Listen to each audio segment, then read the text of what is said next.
ang mga kwento ng pag-ibig, kwento ng buhay at kwento ng pag-asa dito sa Barangay Love Stories. Love Stories.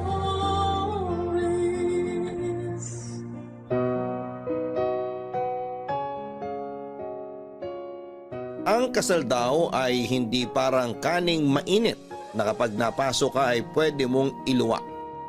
Isang lifetime commitment ang kasal at huwag mong susubukan kung hindi mo kayang mapanindigan. Ikaw, handa ka bang mapanindigan at respetuhin ang lahat ng nakabalot sa salitang kasal? Dear Papa Dudut, ako nga po pala si Jamie. 40 years old, isang wedding planner. Ito na ang naging trabaho ko una pa lang. Pinasa lang to sa akin ng pinsan ko noong time na nag-retire na siya sa weddings at pinili na lamang na manirahan sa isang bansa kasama ng foreigner niyang asawa. Tinuruan niya ako kung paano humawak ng mga kasal. Hindi naging madali noong una, lalo't kailangang mabilis ang mga pitik at galaw mo. Dagdag pa ang haba ng pasensya na kailangan para sa mga pagbabago sa mga detalye sa kasal at sa mga bisitang hindi marunong makiramdam.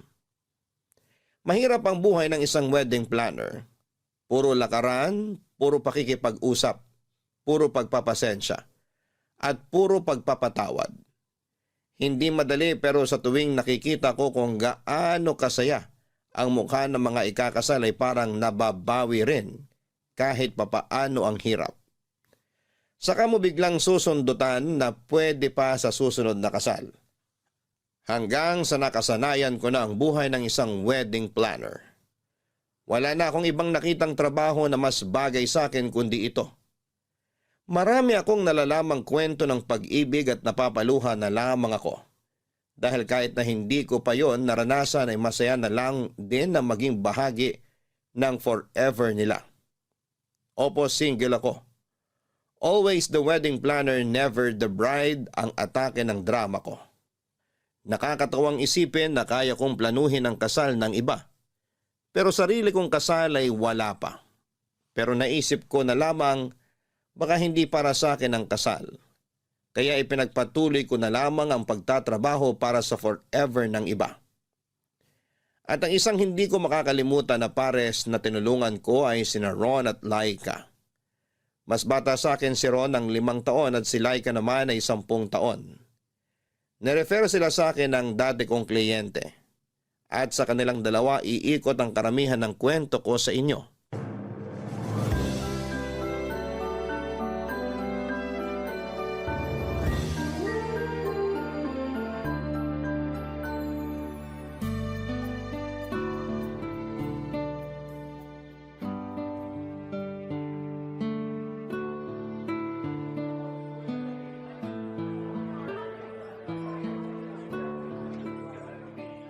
Hi, ikaw si Jamie?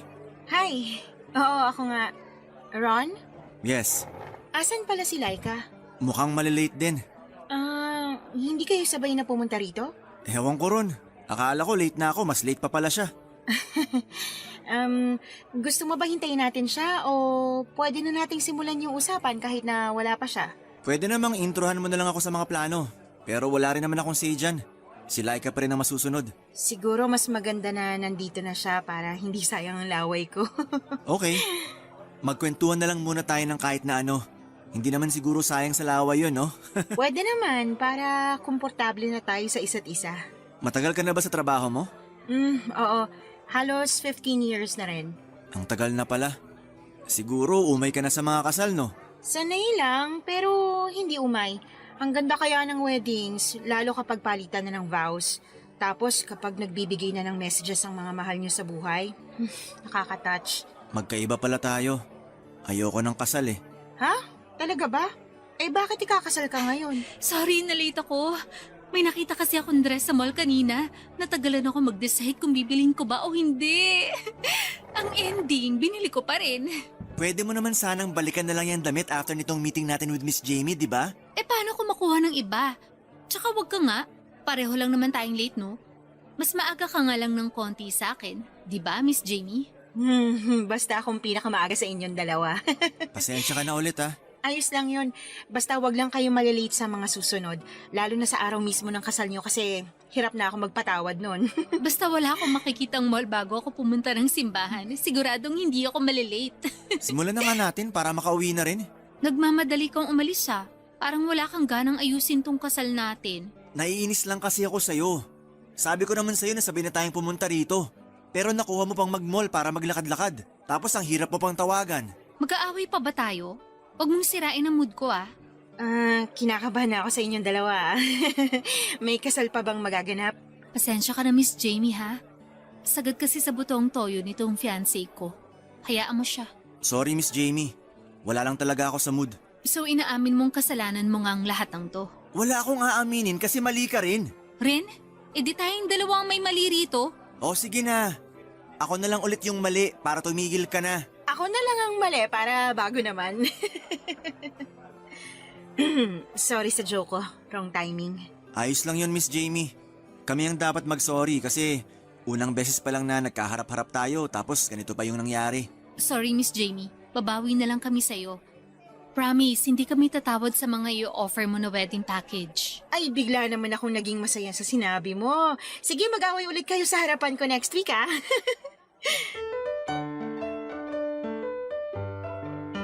Sanay na ako sa eksenang nakita ko kina Ron at Laika, Papa Dudut. Kaya mahaba na rin ang pasensya ko sa mga ganong kaso. Gets ko naman na pressured ang mga ikakasal lalo at kapag malapit na ang wedding day nila. Sa dami ba naman ng nahawakan kong kasal, kina Ron at Laika pa ba ako may stress? Mukha naman silang maayos na dalawa. Siguro ay nataon lang na pareho silang wala sa mood, kaya mas lalong nag-init ang simpleng away lang sana. Bigla ko tuloy naalala yung ex-fiancé ko. Opo, muntik na rin naman akong ikasal noon. Isang gabi bago ang kasal namin, naramdaman ko ang stress sa kanya. Kaya nga ultimo yung medyas niya ay pinanghawakan pa naming dalawa. Bilang ako naman ang mahaba ang pasensya sa amin, kaya inunawa ko na lamang siya. Pinakalma, umepekto naman at kinabukasan ay excited na akong makaharap siya sa altar. Ang ganda ko noong araw na yon. Bumagay sa akin ang trahe de boda ko at ang hawak kong mapupulang rosas. Nasa bridal car pa ako noon, Papa Dudut. Hindi pa ako pinalalabas ng wedding coordinator para hindi ako makita ng mga bisita. Kaya lang napansin ko na parang nagkakagulo na sila sa labas ng simbahan. Panay din ang tingin nila sa akin. Parang may mali. Sinubukan kong kausapin ang coordinator namin at wala naman daw problema. Medyo malilate lang daw ang kasal dahil wala pa ang groom. Tumango ako pero nang pinagmasdan ko ang itsura ng coordinator namin, kita ko na nagwo-worry na siya. At nang umabot na ng 20 minutes ang paghihintay ko ay nagpa siya na akong lumabas ng sasakyan at pumasok ng simbahan. Doon ko nalaman na tinakasan na ako ng groom ko. Hindi na raw siya makontak at nag-iwan ng note sa hotel na nagsasabing hindi niya raw ako kayang pakasalan. Hindi ako umiyak pero nawala bigla ang kagustuhan kong maranasan ang happily ever after tulad ng iba.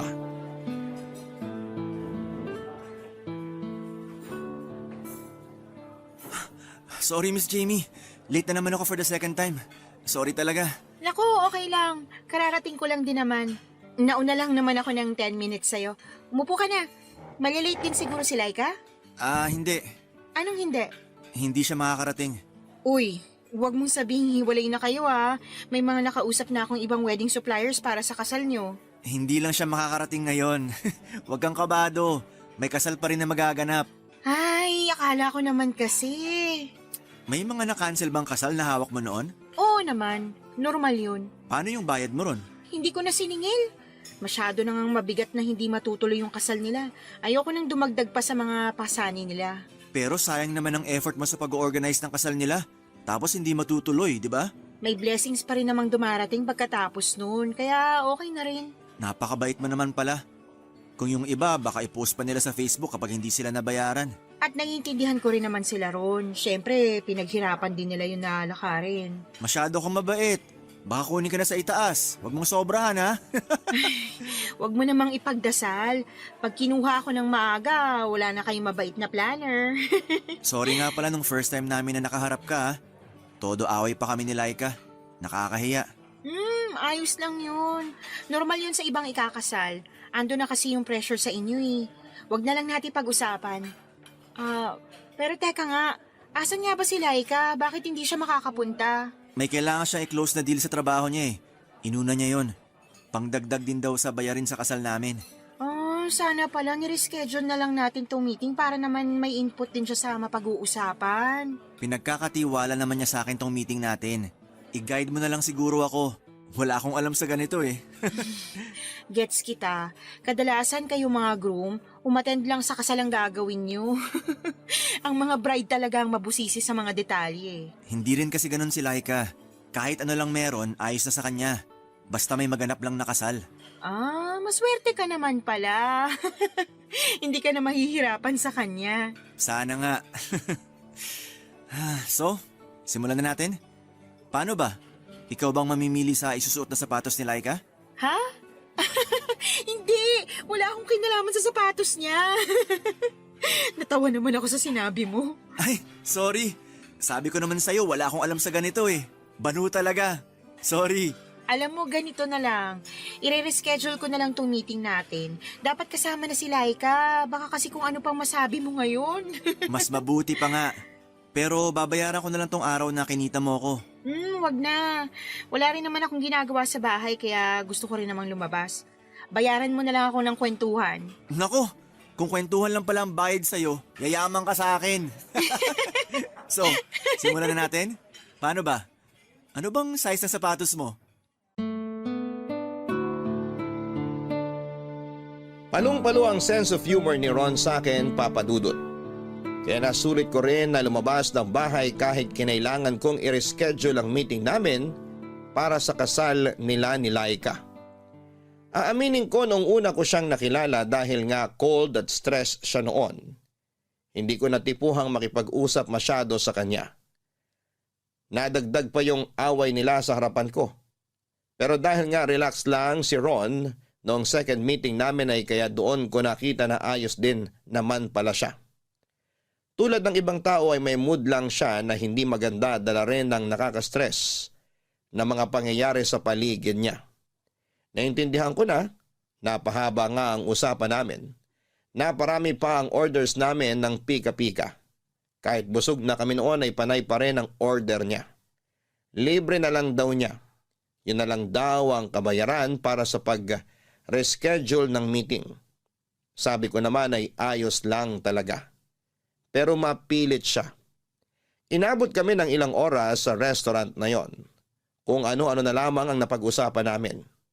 Una tungkol sa mga magagandang lugar na pwedeng mag-honeymoon. Hanggang sa mga magagandang plato na pwedeng bilhin kapag nag-asawa ka na. Nakakatawa na lang na napupunta na kung saan-saan ang usapan namin noon. Walang putol ang usapan namin. Walang hintuan. Laging may banad si Ron sa mga sinasabi ko at hindi na rin ako nahihiyang bumanat sa kanya. Sobrang komportable na namin sa isa't isa. Nakakala mo'y matagal na kaming magkakilala. Hanggang sa na-realize ko, unti-unti ay parang nafo-fall na ako sa kanya. Aaminin kong dahil sa mahabang usapan namin, nagkaroon ako ng crush sa aking kliyenteng groom, Papa Dudut. Noong nakauwi na ako sa bahay after ng kwentuhan namin ni Ron ay kinabahan ako bigla. Paano ba naman kasi ay iyon ang unang beses na nagkaroon ako ng crush sa kliyente ko. Matagal ko nang binakura ng puso ko sa mga groom na nakakasalamuha ko. Hindi ako pwedeng magkaroon ng kahit kaunting interest sa kanila dahil kailangan kong maging profesional at syempre andun ako para tulungan sila sa kasal nila. Ikakasal sila sa iba at dapat ay hindi ako ma-attach sa kanila. Pero iba kasi ang nangyari sa pagitan namin ni Ron. Dahil nga sa naging kwentuhan namin, Hindi ko namalaya na nasira na ni Ron ang bakod ng puso ko. Kung bakit naman kasi lumalim pa ang naging usapan namin. Gusto ko na lang din talagang sisihin ang sarili ko ng mga oras na na-feel kong nagkaka-crush na ako sa kanya. Hindi ako muling nagparamdam kay Ron. Diretso ako lagi kay Laika sa pag-update para sa next meeting namin at yung mga dapat na gawin. Hindi naman nakatunog si Ron na kay Laika lang ako dumadaan.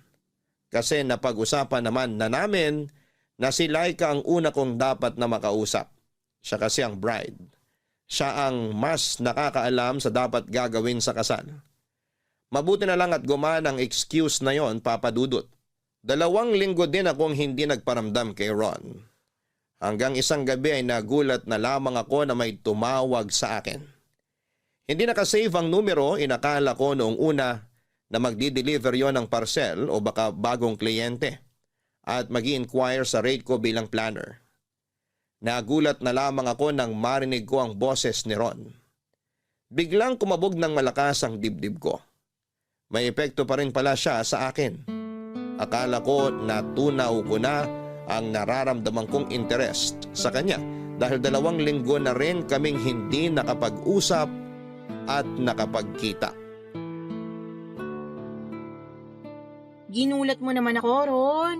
Bakit ka ba napatawag? Akala ko bagong kliyente ko na. Dismayado ka ba na lumang kliyente mo ang tumawag? Akala ko nga rin magde-deliver ka ng parcel ko eh. Pwede naman ako mag-deliver sa'yo. Ano bang gusto mo? Kape? Hopya? Jowa? Naku, pass dyan sa jowa. Busy ako. Naks naman si career woman. Oh, bakit ka nga napatawag? Wala lang. Hoy, hindi pwedeng wala lang. May problema ba? Pwede ka bang maging kaibigan ngayon, Jamie? Oo naman. Kiss na muna ang pagiging wedding planner ko sa inyo. Kaibigan mo ako ngayon. Ano bang nangyari? Normal bang kabahan pag ikakasal? Oo naman. Wedding jitters ang tawag dyan. Wedding jitters? Parang tunog chichirya o gin ah. Sige, magpatawa ka pa. Kabado ka na nga dyan. Pero seryoso nga. Kabado talaga ako. Tsaka ano... Uy, atin-atin lang to ah. Parang gusto kong umatras sa kasal namin ni Laika. Okay lang na maramdaman mo yan. Isa yan sa mga senyalis ng wedding jitters. Pero utang na loob wag mong itutuloy na umatras. Ay nako, ikaw ang unang kliyente ko na sisingilin ko kapag makakancel ang kasal niyo. Ay, kasi naman. Kaibigan mo ako ngayon. Ano ba talaga nangyayari? Bakit bigla kang nakakaramdam ng ganyan? May aaminin ako sa'yo ah. Pero atin-atin lang talaga to ah. Oo na nga, hindi naman ako chismosa. Go lang. Alam mo bang biglaan lang ang kasal namin ni Laika? Paanong biglaan? 3 buwan pa lang kami magkarelasyon nang mabuntis ko siya. OMG! Buntis si Laika? Nabuntis. Nabuntis? Past tense? Anong... Nakunan siya. Ikwento mo nga ng buo, nawiwindang ako sa mga revelasyon mo. Nabuntis ko nga siya nung 3 buwan pa lang kami magkarelasyon. Dapat nga hindi kasi sabi niya nagpipilis naman daw siya. Kaya lang nakalimutan pala niyang uminom ng 3 gabi na magkasunod. Nakalimutan o sinadya? Sa totoo lang ayokong isipin. O tapos? Sabi niya kailangan ko siyang pakasalan. Ayoko sana. Sabi ko, susustentuhan ko pa rin ang pinagbubuntis niya. Pero panay ang iyak niya. Nagsumbong pa siya sa mga kuya at tatay niya. Natrap ako. Pinilit nila akong pakasalan si Laika. Shotgun wedding pala tong ino-organize ko. Ganun na nga. So, hindi pala buo ang loob mo na pakasalan siya? Masama ba kung oo? So ano nangyari sa pinagbubuntis niya? Nakunan siya 1 buwan matapos niyang i-post sa Facebook namin ikakasal na kaming 2. Wala na palang baby na involved. So bakit kailangan pa rin ituloy ang kasal? Kasi nakakahiya na raw kung babawiin yung imbitasyon at mga sinabi namin sa mga tao. Kaya ituloy na lang daw namin. Ando na rin naman daw kami.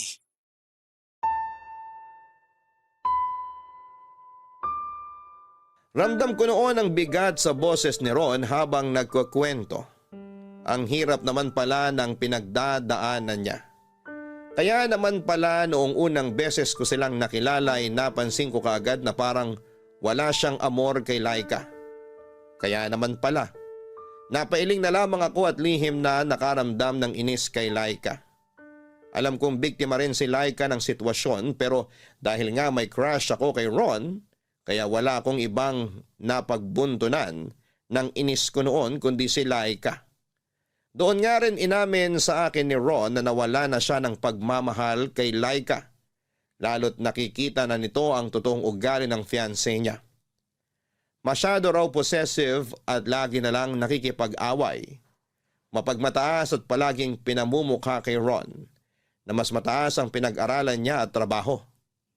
Never daw naramdaman ni Ron na equal sila ni Laika. Kailangang laging angat si Dalaga. Marami pang nakwento sa akin si Ron kung paano siyang hinaharas daw ng pamilya ni Laika. Pati nga raw mga kaibigan ni Laika, harap-harapang minamaliit siya. Hindi naman siya pinagtatanggol ni Laika. Pakiramdam pangaraw ni Ron, natutuwa si Laika sa tuwing dinadown siya dahil ibig sabihin lang noon ay umaangat si Laika sa paningin nila. Dahil nga masyado nang mabigat ang mga kwento niya, sinabi ko sa kanya na pwede kaming mag-meet ng personal sa ibang araw para mas mailahad niya ang nararamdaman niya. Natuwa naman si Ron dahil sa unang beses, meron siyang napagsasabihan ng lungkot niya. Wala na rin daw kasi ang mga kaibigan niya dahil pinalayo ni Laika. Nag-schedule kami ng pagkikita 1 linggo pagkatapos ng pag-uusap namin ay nagtagpo kaming muli sa isang coffee shop para may tuloy ang naudlot naming usapan. Ikaw naman ang late ngayon. Sorry naman, may dinaanan pa akong kliyente bago ako pumunta rito. Joke lang yun ha. Alam kong busy kang tao. Kaya maswerte ako na naambunan mo pa rin kahit ilang oras lang. Ang drama mo pa rin ha. Ikaw naman? Pangbasag ng trip? Oo nga pala, umorder na ako ng kape natin. Spanish latte sa'yo, di ba? Light ice at triple espresso shots? Wow! Bakit? Isang beses ko lang sinabi sa'yo ang kapeng paborito ko pero natandaan mo agad. Matandain talaga sa mga espesyal na mga tao sa buhay ko. Flattered naman ako. Espesyal ba talaga ako? Wedding planner nyo lang ako. Kapag tayong dalawa lang ang magkasama at magkaharap, kaibigan kita. Hindi ka wedding planner lang. Okay, kinilig ako ron ng slight. Kinilig? Kinikilig ka sa kaibigan mo? Friendzone pala ata ang hanap mo sa buhay. Hoy, hindi kainis to. Hindi ko tuloy ma-explain ng mabuti yung sasabihin ko. Feeling ko, i-judge mo ko. Hayaan mo na. Tinutukso lang naman kita. Ano bang gusto mong pag-usapan ngayon? Ikaw, ano bang gusto mo? Ikaw kaya nag-aya sa akin lumabas. Dapat ikaw ang may bangkong mga topic. Wala ako maisip bigla eh. Parang naubos na ata yung pwede nating pag-usapan. Ang daldal mo kasi sa chat. Nahawa lang ako sa'yo, no? Alam ko na. Pag-usapan na lang natin yung tungkol sa kasal nyo ni Laika. Pwedeng pass muna riyan. Gusto ko kasi munang makawala sa pressure ng kasal namin. Tsaka, nagkatampuhan nga kami bago ako pumunta rito eh. Bakit naman? Mansari pala kasi namin ngayon. Mansari nyo? Bakit ka nakipag-meet sa akin ngayon? Dapat siyang priority mo. Pero mas gusto kong makasama ka kaysa sa kanya. Mas nakakahinga ako kapag ikaw ang kausap at kaharap ko. Gusto ko makaramdam ng kilig sa sinasabi mo. Kaya lang mali eh. Kanina mo pa binabanggit niyang kilig ah. Totoo na ba yan? Kilig kaibigan ba yan o kilig crush?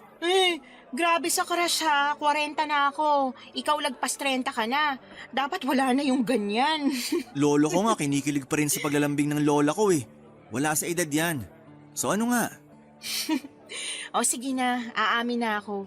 May konti akong crush sa'yo. Konti lang talaga. Paano ko ba yun pararamihin ha? Huwag ka nga puro biro. Hindi naman ako nagbibiro. Basta, harmless naman tong crush ko sa'yo. Before kasal mo, mawawala rin to. Ipagdarasal ko talaga. Paano kung wag mo na lang ipagdasal na mawala yan? Kasi kinilig ako nung nalaman kong crush mo rin ako eh. Rin? Crush mo rin ako? Oo. At hindi ko ipagdadasal na mawala to. Nakatitig sa akin si Ron habang sinasabi niya noon ang mga katagang yon. Crush din niya ako. Naramdaman kong totoo ang sinabi niya. Kaya nakaramdam ako ng kilig, Papa Dudut. Sumobra pa nga. Natahimik kami ng ilang minuto dahil hindi namin alam kung paano babawiin ang usapan. Parehong namumula ang mga mukha namin. Akala mo'y nakainom kami ng alak.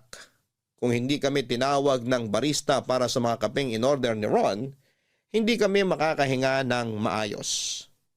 Noong nakahigop na kami ng kape ay medyo nawala na ang tensyon sa pagitan namin. Pasimple akong tumingin kay Ron, ganon din siya sa akin, hanggang sa nagkatitigan. Nagkatawanan at bumalik na muli kami sa pagiging komportable sa isa't isa. Hindi muna namin pinag-usapan ang tungkol sa crush na nafe-feel namin sa isa't isa. Random lang na mga bagay ang pinag-usapan namin, basta hindi tungkol sa nararamdaman namin. Mula noong nagkaaminan kami, alam kong may nagbago na sa amin. Naramdaman ko ang kakaibang saya na first time ko ulit maramdaman after kong iwan sa altar ng fiancé ko. Palagi na kaming magkausap ni Ron, lagi na rin kaming nagkikitang dalawa. At dahil sa dalas na nagkakasama nga kami ay hindi ko maiwasan na ma-fall ng todo sa kanya. Ganon din siya sa akin. Wala pang formal na usapan sa kung ano ang meron kami, pero masaya kami sa ganon. Alam ko namang bawal, alam kong mali ang pinasok kong sitwasyon.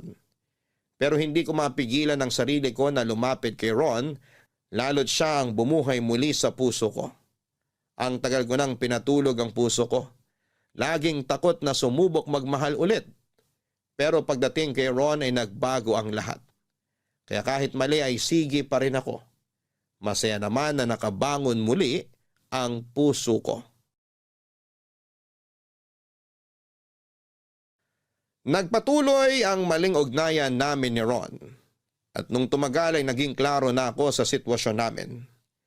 Naging magkarelasyon na kami at lihim nga lang syempre. At dahil nga may label na kami kaya kinailangan naming mag-ingat para hindi makaramdam si Laika. Siniguro namin na sa tuwing magkikita kaming tatlo ay walang mapapansin si Laika sa kakaibang kinikilos namin. Kumbaga kapag tatlo kaming magkakaharap, isa lang akong wedding planner. Professional lang. Pero pagkatapos noon ay mag-aaya si Ron na magkita. Madalas kaming nakikita sa kondo ko. Malayo naman ang kondo ko sa bahay ni Laika kaya malabong magkahulihan doon. Pag magkasama na kaming dalawa ni Ron ay parang wala na kaming pakialam sa ibang bagay. Parang kami na ang tunay na magkarelasyon, kahit aminado ako na isa akong kabit. Wala akong pinagsabihan sa relasyon naming dalawa. Siniguro ko na hindi makakalabas ang sekretong yon. Delikado syempre. Ganon din ang sinabi ko kay Ron. Mag-ingat siya palagi at dapat ay laging burado ang conversation namin. Kailangang ibang pangalan ko sa cellphone niya. Hindi rin kami friends sa Facebook para hindi makatunog si Laika. So far ay hindi naman nakaramdam si Laika. Dagdag na rin kasi na naging busy na ito sa pagkayo dahil kailangan ng dagdag na bayarin para sa kasal nila. Bala kasi nilang gawing engrande dahil uuwi raw ng Pinas ang mga kamag-anak ni Laika sa ibang bansa. Hindi naman ganun kalaki ang pera ni Ron kaya si Laika madalas ang nag-aabono sa lahat. Andun si Ron para sumuporta emotionally sa kanyang fiancé. Minsan nagkakaharap kaming muli sa coffee shop kung saan kami nagkaamina ng feelings ni Ron. Papa Dudut. Sa wakas, walang na-late sa amin ni Ron. Eh di congrats sa atin. Hindi nyo talaga makalimutan yung pagka-late nyo dati, ha? Hindi ko na nga maalala yun. Kasi naman, bukod sa late kami, nagbangayan pa kami sa harapan mo. Unforgettable yun. Hindi na yun mauulit, promise. Love na ulit namin ang isa't isa. Hindi ba, darling? Oo naman. I love you. I love you more. Sana pala, na-late na lang kayo para hindi ako nakakaramdam ng inggit ngayon. Balik ulit kayo sa away. Okay naman kasi talaga kami nitong si Ron. Minsan lang talaga hindi to makapalag sa toyo ko. Pero alam ko na love niya ako. Kung babawasan mo ang toyo mo, kahit sa kabilang buhay, mamahalin kita. Ikaw din naman may toyo, pero tanggap kita. Oo, tama na po. Nararamdaman ko na naman ang pagiging single ko. Single ka pala, no, Miss Jamie? Oo. 3 beses umuo? Sure na single ah. Wala naman kasi talaga akong boyfriend. Pwede ka bang ireto sa kuya ko? Single dad yon. Kung may daddy issues ka, siya ang perfect para sa'yo. Sinong kuya mo? Si Mitoy? Oo, siya lang naman yung single dad sa mga kuya ko. Alam nga namang ireto ko si Kuya Borge, happily married yon. Ayoko naman maging kabitong si Miss Jamie. Hindi niya deserve. Parang namimiloso po ka pa sa pagsagot mo. Ha? Hindi ah. Bakit naman ganyan ang iniisip mo? Yung tono mo kasi ng pananalita. Parang gusto mo ako ipahiya kay Jamie. Miss Jamie. Wala akong balak ipahiya ka kay Miss Jamie. Okay ka lang ba? Bigla ka nagagalit dyan. Nakakainis lang kasi. Tsaka andito tayo para pag-usapan ng kasal natin. Hindi yung pagiging kupido mo kay Kuya Mitoy at kay Jamie. Miss Jamie. Konti na lang naman ang kailangang ayusin sa kasal natin. Masama ba magmalasakit sa love life ni Miss Jamie? Magmalasakit o makialam? Aray ha? Sino ngayon ang namamahiya sa harapan ni Miss Jamie? Teka, nag-aaway na naman kayong dalawa. Kala ko ba love nyo na ulit ang isa't isa? Alam nyo, mas maganda kung wag na lang natin pag-usapan ng love life ko kasi wala rin naman kayong mapipiga sobrang tuyo na talaga. Pasensya ka na Miss Jamie ha? Ewan ko ba kung anong brand ng toy ang dumadaloy ngayon sa dugo nitong si Ron? Bigla na lang tinupak Ayoko lang sayangin ng oras ni Miss Jamie sa walang kwentang pangrereto mo. Ah, ganon, walang kwenta. Mas walang kwenta pa nga tong kasal natin. Bahala ka na sa buhay mo. Ikaw na ang umasikaso sa kasal natin. Pagod na ako mag-adjust sa'yo. Laika, saan ka pupunta? Sorry Miss Jamie, kailangan ko lang magpalamig. Bahala na kayo ni Ron kung ano man ang mapag-usapan nyo ngayon sa kasal namin. Ayoko nang makialam. Bye.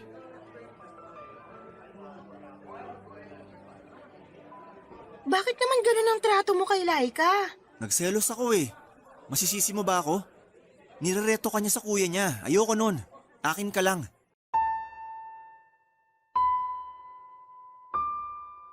Maliman pero nakaramdam ako ng kakaibang kilig nang sabihin ni Ron na nagselos siya. Doon ko napatunayan na mahal niya ako. Bakit siya magsiselos kung hindi siya interesado sa akin, hindi ba? Hinintay ko muna siyang kumalma bago ko siya kinausap. Hinayaan ko siyang ubusin ang kapeng natitira sa tasa niya. At nang makita kong ayos na siya ay saka ko siya kinausap. Pinagsabihan ko na huwag ganon ang trato niya kay Laika. Dahil baka makahalata ito. Doon na-realize ni Ron na mali nga ang ginawa niya. Nadala lang daw siya ng selos. Nagsorry siya sa akin at sinabi ko sa kanya na tawagan niya si Laika para suyuin. Ginawa naman niya pero ayaw sagutin ni Laika ang tawag. Sinabi ko sa kanya na i-text o i-chat na lamang niya para mag-sorry. Sumunod ulit siya. Nakakakilig din yon sa pakiramdam ha? Yung mapasunod ko si Ron sa gusto kong mangyari. Pagkatapos noon ay inaya niya akong pumunta sa kondo ko. Pumayag naman ako. Hiwalay kami ng taxi na sinakyan. Pinauna niya akong umalis at after 10 minutes ay saka naman siya sumunod. Para lang walang makakita at makapansin. Sa kondo ko doon kami nag-init na dalawa. Naglambingan hanggang sa mauwi sa kama. May nangyari na naman sa amin kaya nga mas mahirap bumitaw dahil may nangyayari na sa amin. Lalo't masyado niyang ginagalingan. Parang ayaw niya akong bigyan ng chance na ihinto ang maling namamagitan sa aming dalawa. Hindi ko tuloy alam kung paano ako makakatakas sa sitwasyon ko. Alam kong balang araw ay kailangan ko rin yung tapusin pero paano? Yon ang tanong ko sa sarili ko na hindi ko pa mabigyan ng kasagutan. Nitanungin si Ron tungkol doon ay hindi ko magawa. Natatakot din kasi ako sa isasagot niya. Baka hindi pumabor sa nararamdaman ko. Kasi kahit mali ay gusto ko lang talagang makasama siya hanggat kaya naming dalawa.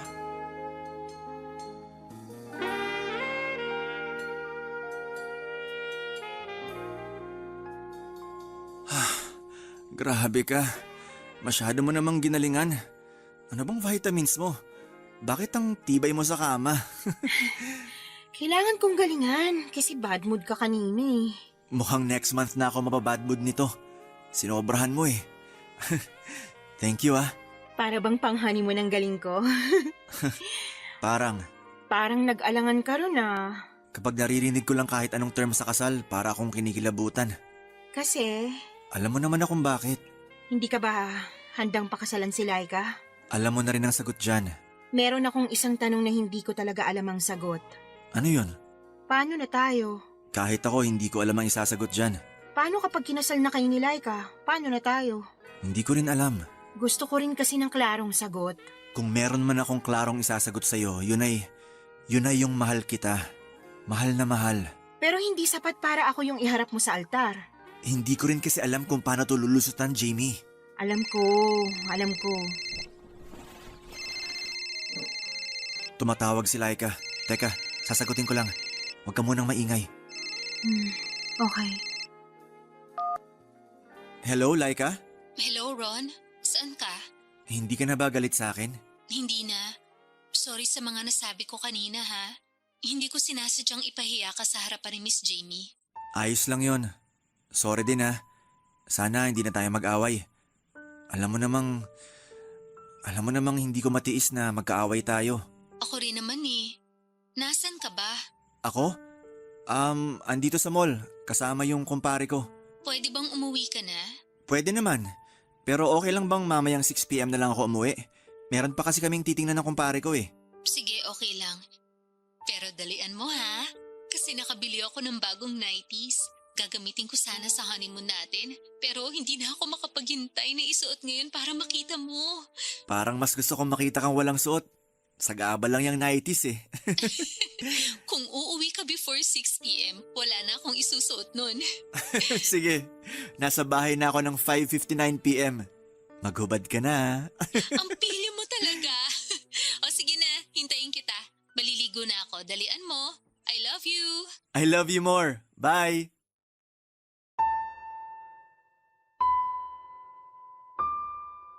Para kong sinasaksak ng punyal sa dibdib sa mga narinig kong usapan ni na Ron at Laika.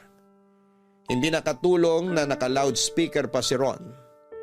Narinig ko patuloy kung paano sila magharutan. Wala namang masama roon.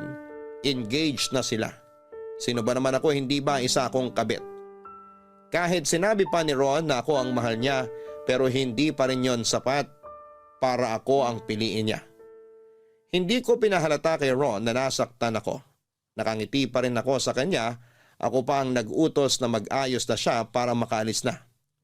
Sinabi ko na traffic kaya dapat ay maaga na lang siyang umalis sa kondo ko para makarating siya ng maaga sa bahay nila ni Laika. Ayaw pa sana niya pero pinilit ko. Ako na naman ang nasunod. Bago siya umalis ay niyakap niya ako ng mahigpit. Humingi siya ng sorry sa pagkaipit ko sa sitwasyon nila ni Laika. Kung pwede lang daw ibalik ang nakaraan, sana lumihis na siya ng daan patungo kay Laika at hinanap na lang niya ako. Hindi na ako nagsalita noon. Huli na para ibahin ang nakaraan. Nasa kasalukuyan na kami at yun na ang dapat harapin. Nang makalis na si Ron ay saka ako nagbalik sa kama para umiyak. Ang tagal kong pinigil na huwag tumulo ang luha sa mga mata ko. Pero noong mag-isa ko na lamang ay doon ko ibinuhos ang lahat. Naalala ko pa noon naging kabit din ako sa fiancé ko. Matagal naman silang sira ng dati niyang karelasyon nang pumasok ako sa eksena.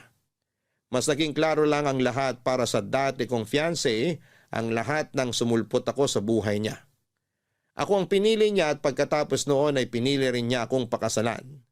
Isang bagay na umaasa akong gagawin din ni Ron sa akin. Pero mukhang malabo na. Oo, at naging kabit din ako noon. Pero pinili niya ako. Pero ngayon may pag-asa pa kayang maulit ang sitwasyon na pipiliin pa rin ako.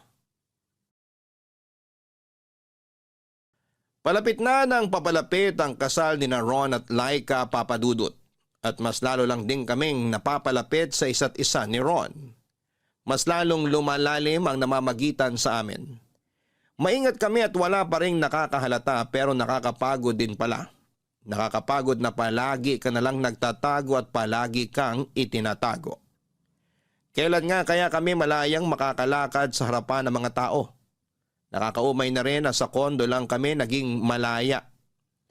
At marami kami mga bagay na hindi na pwedeng pag-usapan at hindi ko na magawang itanong kay Ron kung ano na ang plano namin sa namamagitan sa amin. Pareho kaming nalilito Pareho ang hindi sigurado. Pareho kaming laging walang mahanap na sagot. Paano nga ba kami magiging sigurado kung nasa gitna si Laika? Paikot-ikot kami sa patagong sitwasyon. Pero sige pa rin kami, Papa Dudut. Hanggang isang araw ay nagulat na lamang ako at tinawagan ako ni Laika. Gusto raw niya akong makausap. Ramdam ko ang lungkot sa boses niya noon. Parang may kutob ako na alam na niya ang sa amin ang fiancé niyang si Ron. Pinilit kong ikubli ang kaba sa puso ko. Hindi ko rin binanggit muna kay Ron ang tungkol sa pakikipag-usap sa akin ni Laika. Kailangan ko munang malaman kung ano ang gusto niyang sabihin. Nakipag-meet sa akin si Laika. Tinanong ko kung tungkol ba yon sa kasal niya. Hindi siya umimik. Patuloy pa rin ang lungkot sa kanyang tinig nang sabihin ito sa akin na kailangan niya ako at kailangan niya ng kausap. Umuo na lamang ako at nagmadaling puntahan ang lugar kung saan kami magkikita.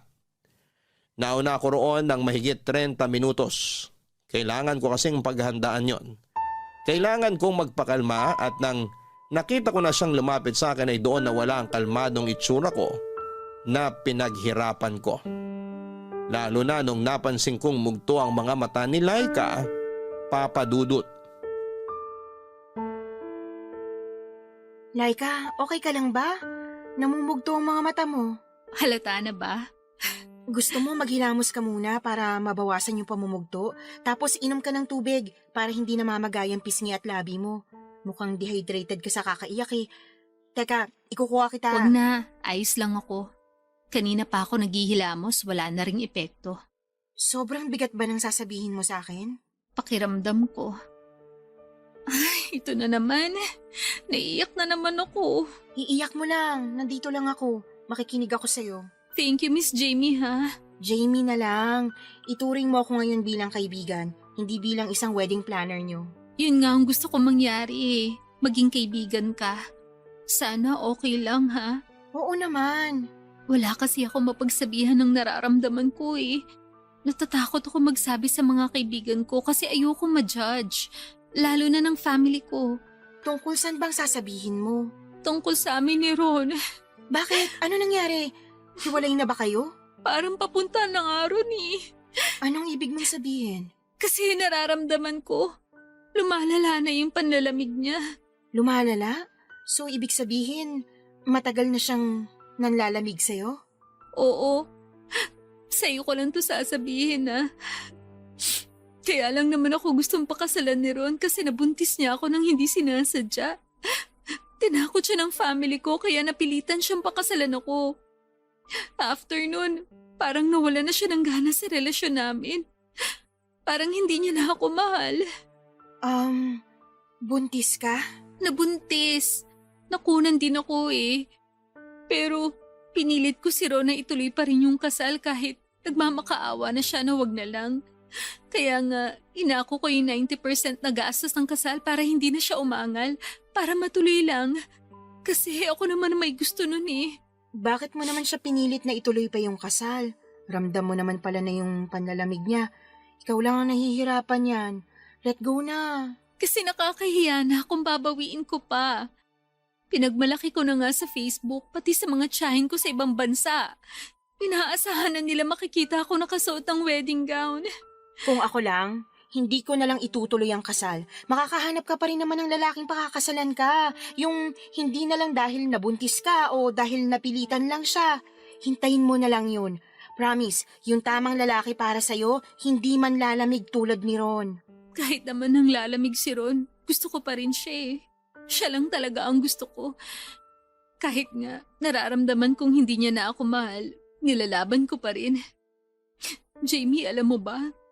Pakiramdam ko meron na siyang iba. Ha? Wala yan. Sa ganda mong yan, hindi na yung titingin sa iba. Iba kasi yung kutob ko.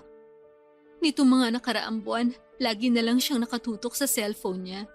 Dati, nabubuksan ko pa yung cellphone niya, ngayon hindi na. Nagpalit na siya ng password. Kaya lalong lumakas ang kutob ko na may tinatago siya. Wala yan, napapraning ka lang. Sana nga. Minsan iniisip ko, dahil din siguro to sa pagbubuntis ko ngayon, kaya ganito ang emosyon ko. Masyadong kalat at Buntis ka? huwag mong sabihin kay Ron, ha? Bala kong sorpresahin siya sa kasal namin. Doon ko sasabihin na nakabuo uli kami.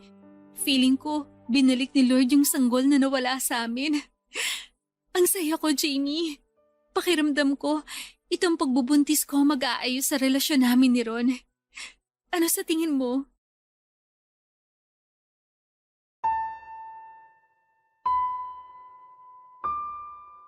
Nadurog ako sa sinabi ni Laika. Buntis pala ito. Ang daming nakwento ni Laika sa plano niya para sa magiging anak nila ni Ron. Doon ko nakitang nagliwanag muli ang mukha niya. Masaya siya, excited na siyang maging isang ina. Kinausap din niya ako na kung pwedeng magpadagdag ng gimmick para sa reception kung saan ay ilalantad ni Laika na buntis na siya. Doon pa lang daw niya sasabihin na buntis na ulit siya. Normally, mabilis lang ang utak kong makaisip ng mga gimmicks sa kasal. Pero nang mga oras na yun ay parang ang foggy ng utak ko. Parang walang ibang pumapasok kundi sakit. Sakit na talagang malabo nang maging kami ni Ron sa huli. Ayokong maging dahilan kung bakit may isang batang hindi lalaking kumpleto ang pamilya. Dahil minsan nawala na rin ako ng anak. Nangyari yon ilang araw nang talikuran ako ng fiancé ko sa altar. Pinalaglag ko ang anak ko ilang araw pagkatapos akong talikuran ng fiancé ko. Magulo ang isip ko noon at aaminin kong nagsisisi ako pagkatapos. Nadala kasi ako ng emosyon. Ayoko na ulit umabot sa ganon at ayoko nang magpadaig sa emosyon ko dahil alam kong may maling kasunod yon. At alam ko sa kasalukuyan ko, nagpapadaig ako sa emosyon ko dahil kay Ron. Doon pa lang ako natauhan, kaya naman nagpasya na akong iwasan ng walang paalam si Ron. Hindi na po pwede, lalo't nagbunga muli ang relasyon nila ni Laika. Ayokong may madamay na naman na inosenteng sanggol. Sa pag-iwas ko kay Ron ay hindi pa rin ito tumigil. Panayang tawag pero mas pinili kong huwag yung sagutin. Hanggang sa sumapit ang gabi ng kasal. Nagulat na lamang ako nang madatnang ko si Ron sa hallway ng kondo ko. Nakaupo at mukhang problemado ang mukha niya. Sa gilid niya ay merong dala itong malaking bag na sa hula ko ay damit ang laman, Papa Dudut.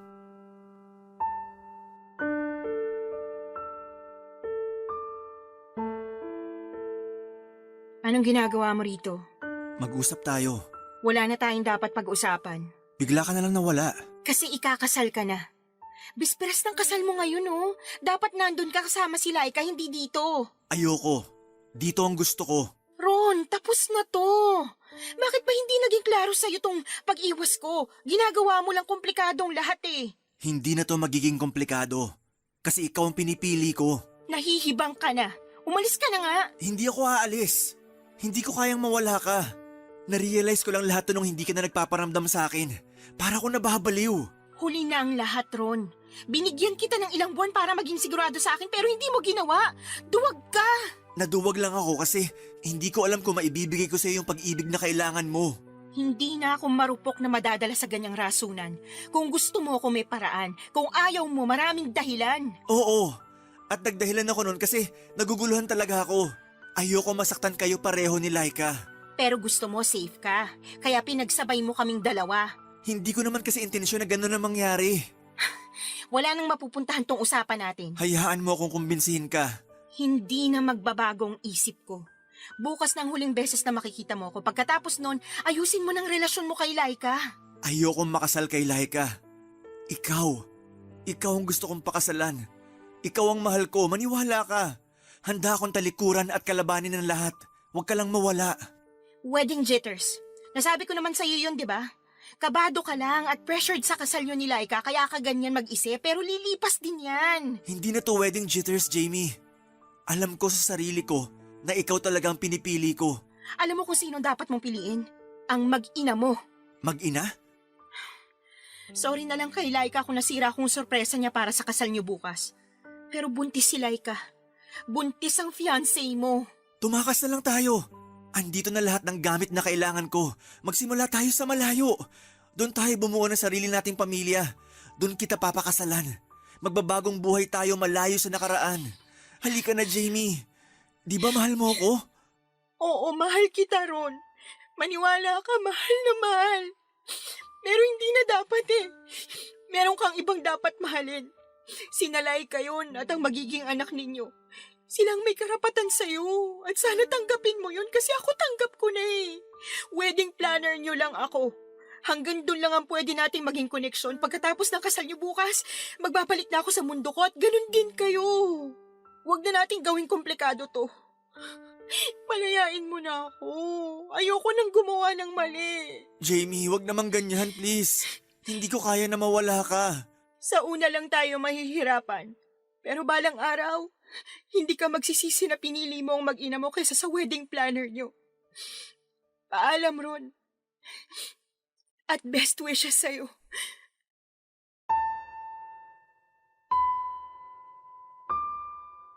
Alas 8 ng umaga kinabukasan, araw ng kasal nila. Paikot-ikot ako sa loob ng simbahan para masiguradong perfect ang lahat. Mula sa choir nakakanta hanggang sa mga bulaklak na sasalubong sa mga bisita. Kahit meron namang nakatalagang on-the-day coordinator para umasikaso sa kasal, nang umagang yon ay hindi ko pa rin napigilang makialam bilang paraan ko na lang para bumawi sa ikakasal. Unti-unti ay nagsidatingan na ang mga kalahok sa seremonya.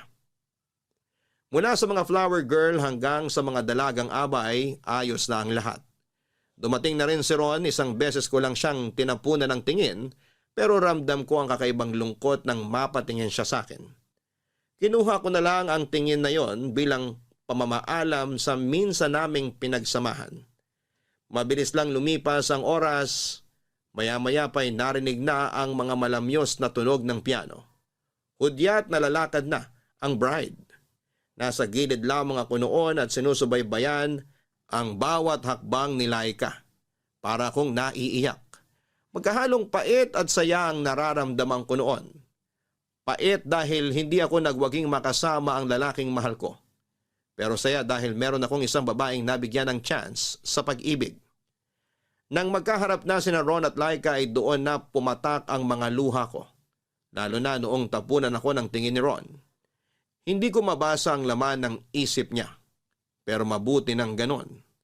Lumabas ako saglit ng simbahan nang nagsimula na ang pagsasalita ng pare. Doon sa gilid ng simbahan kung saan walang ibang tao ay umiyak ako ng tahimik. Doon ako humingi ng patawad sa Diyos na nagawa kong pakikiapid. Inayos ko ang sarili ko at pagkatapos noon ay muli kong binalik ang maskara ko bilang profesional na wedding planner. Naglakad ako papasok ng simbahan at tiniis na tapusin ang kasal ng taong pinakamamahal ko sa lahat. Natapos ang seremonya sa halik na sinelyohan ni na Ron at Laika. Doon pa lang ako nakaramdam ng kapayapaan. Alam kong tama ang ginawa kong magparaya. Dahil una pa lang ay hindi dapat ako pumagitna. At sa paglalakad palabas ni na Ron at Laika sa simbahan ay ang naging wakas na namamagitan sa amin ni Ron. Hanggang dito na lamang po ang aking liham. Maraming salamat at naway nakapagbigay ako ng aral para sa lahat.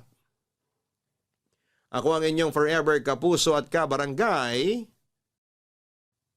Jamie. Hindi natin kailangang makihati sa pag-ibig ng iba. Kung totoong ikaw ang mahal niya, ikaw lang dapat ang pipiliin niya. Walang ibang dapat pumagitna. Dahil dapat sa iyo pa lang ay sigurado na siya. At para sa lahat ng tao na nakokontentong makipag-agawan at makihati sa pag-ibig ng iba, sana ay matauhan ka na. Huwag mong hayaan na nasa gilid ka lang. Darating din ang tamang tao para sa iyo. Yan ay kung kakayanin mong bitawan ang maling tao. May hirapan ka lang sa simula pero pag nasanay ka na sa gitna ay maiisip mong tama lang pala ang bumitaw na. Dahil parating na ang taong sa iyo ay nakatadhana. Hanggang sa muli, ako po ang inyong si Papa Dudut. Sa mga kwento ng pag-ibig, buhay at pag-asa sa Barangay Love Stories number 1. Barangay Love Stories. Barangay Love Stories. Ako, Gigil na gigil talaga ako sa nangyayari sa kwento natin. O ikaw, kabarangay, kumukulo rin ba dugo mo? Pwede kang mag-iwan ng comment sa ating comment section. Ang mga kwento ng pag-ibig, kwento ng buhay at kwento ng pag-asa dito sa Barangay Love Stories. Love Stories. Hindi biro ang hirap kapag nagkahiwalay ang mga magulang. Maraming adjustments ang dapat nagawin at kadalasan ay bata ang naiipit.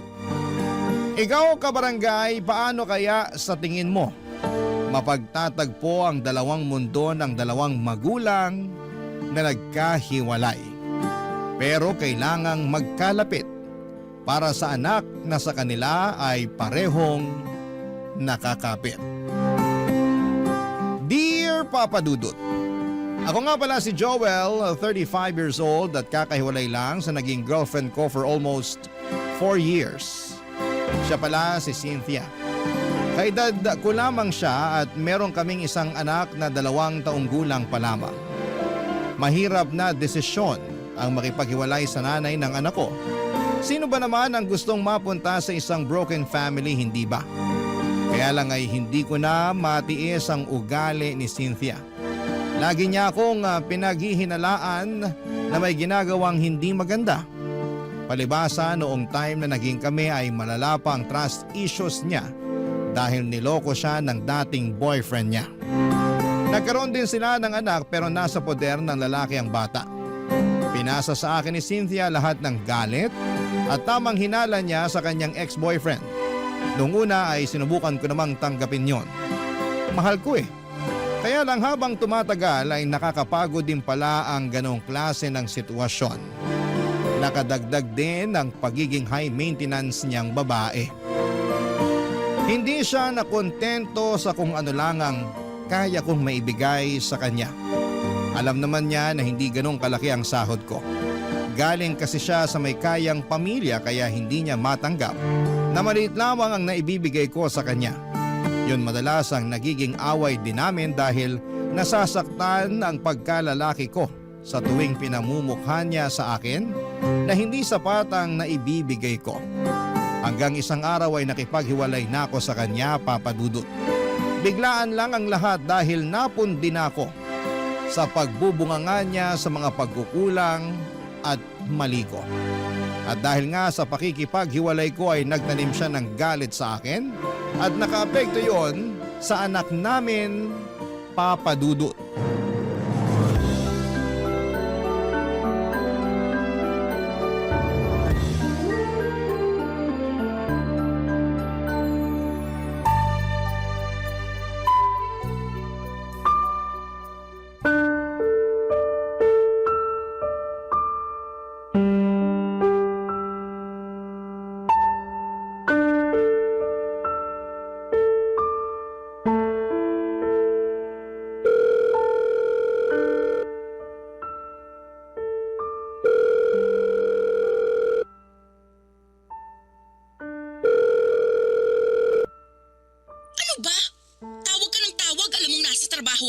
Bakit kasi ayaw mong sagutin ang tawag ko? Last week pa ako tumatawag eh. Kahit sana i-text mo man lang ako. Para saan pa?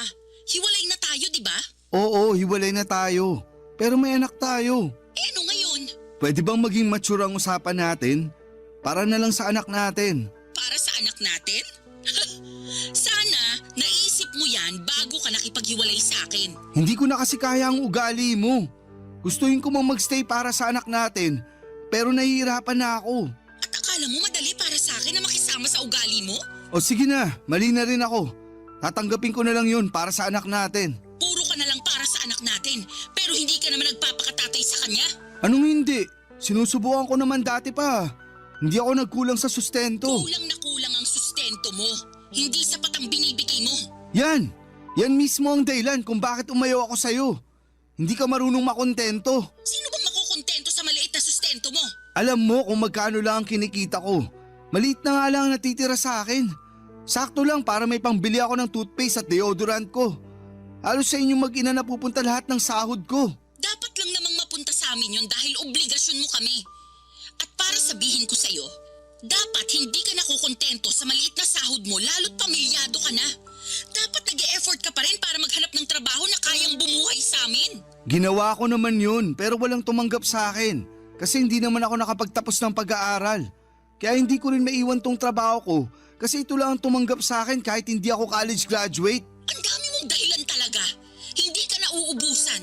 Gusto ko lang depensahan ang sarili ko. Cynthia, magkaayos na tayong dalawa para sa anak natin.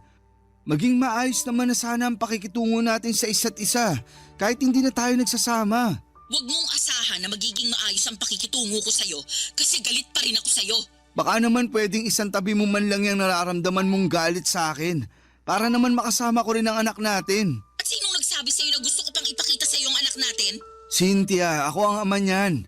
May karapatan ako sa kanya. Tinanggal mo na ang karapatan mo sa kanya nung iniwan mo ko. Huwag naman ganyan, please. Gusto ko makasama ang anak natin. Huwag mong ipagkait sa kanya na magkaroon ng isang ama. Hindi ka maayos na ama. Kaya ayos lang kahit wala ka sa buhay niya. Hindi man ako naging mabuting karelasyon sa paningin mo, pero hindi mo pwedeng sabihin na hindi ako naging mabuting ama sa anak natin. Parehas lang yun. Kung gusto mong maging mabuting ama sa kanya, sana naging mabuti ka rin sa nanay niya. Kaso hindi. Iniwan mo ako kahit ang dami kong tiniis sa mga pagkukulang mo. Cynthia! Huwag ka na ulit tatawag sa akin, Joel, ha?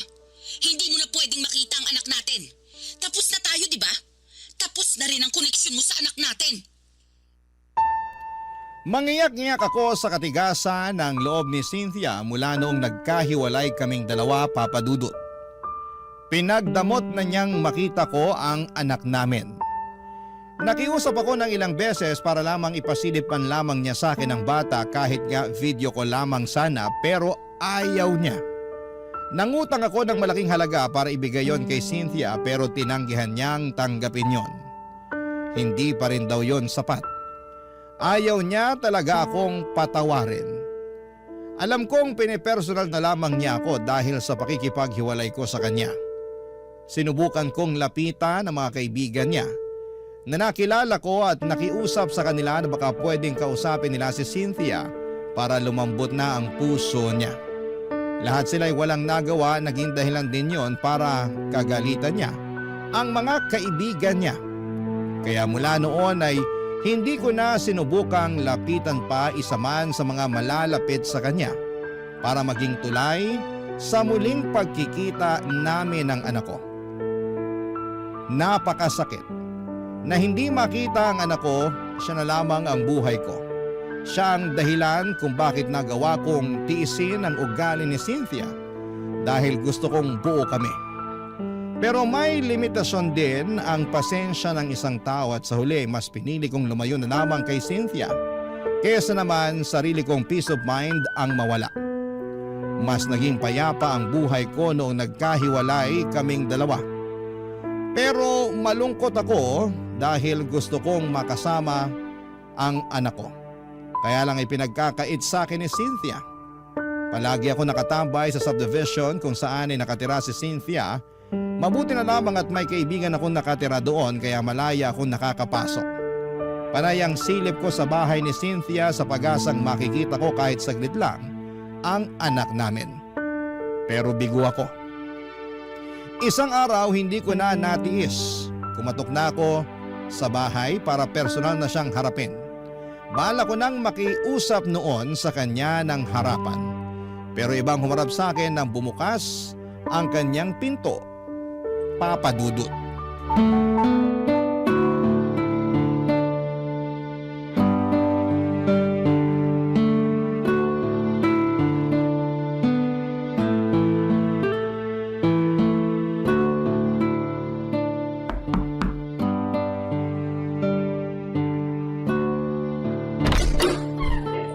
Sino po kayo? Sino ka? Hala? Ako po kaya unang nagtanong. Joel. Joel ang pangalan ko. Andyan ba si Cynthia? Naku, umalis po kaninang umaga. Ganun ba? Mga anong oras kaya siya makakabalik? Baka po hapon na yon kasi dadaan daw muna siya sa bahay ng parents niya bago po siya bumalik dito. Ah, sino ka nga pala? Ay, pasensya na, hindi po agad ako nakapagpakilala. Ako nga po pala si Mara, ang yaya ng anak ni Ma'am Cynthia. 30 years old at mula sa lugar ng mga matatapang, Etivac, Cavite! Hanep ang intro pang Miss Universe. Kabog, di ba? Sabi niyo kasi magpakilala ako eh. Kaano-ano mo si Cynthia?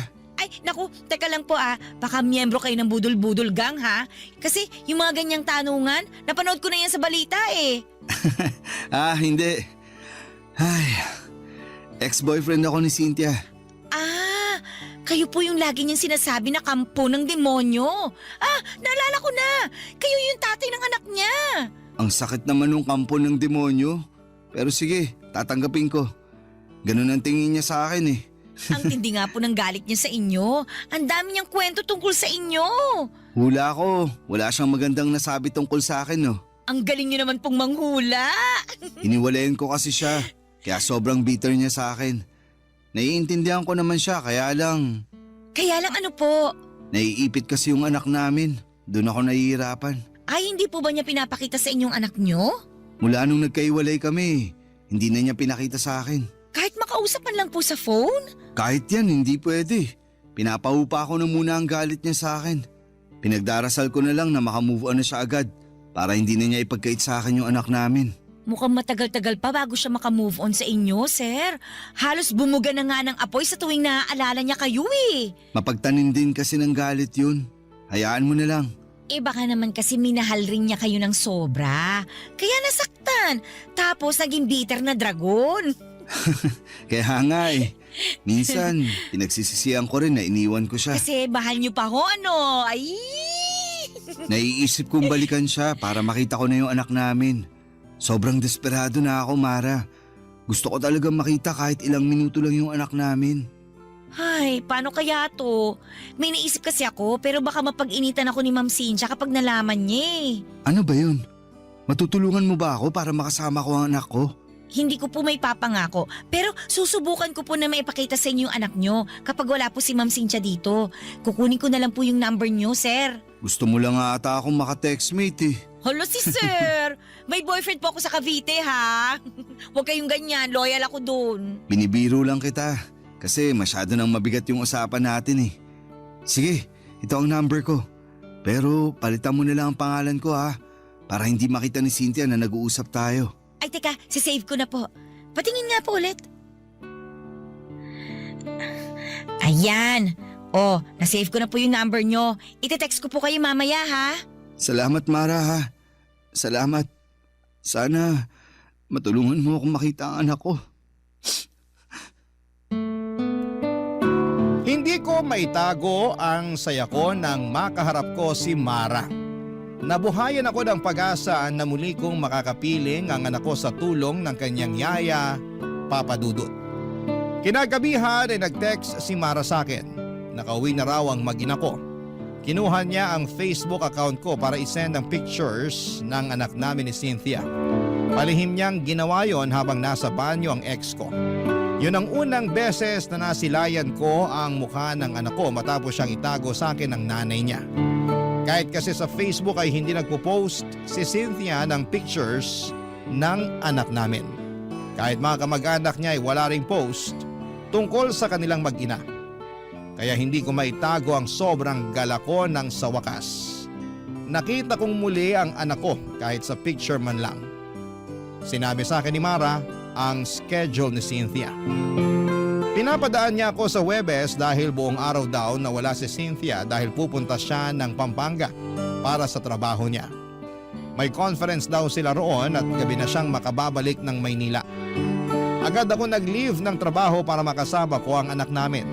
Pinaghandaan ko yon, bumili ako ng mga pagkain para sa kanya pero pinagbawalan ako ni Mara na bumili ng laruan para hindi makahalata si Cynthia. Sinabi rin niya na sapat na ang pagkain lang ang dalhin ko. Yung mauubos lang sana sa araw ng pagdalaw ko.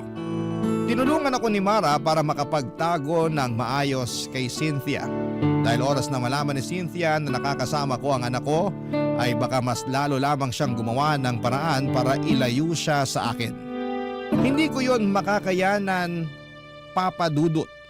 Kaya buong ingat kami ni Mara sa mga pagpunta ko roon para kahit kaunti ay hindi maghinala si Cynthia sa ginagawa naming lihim na pagkikita. Papa Dudut.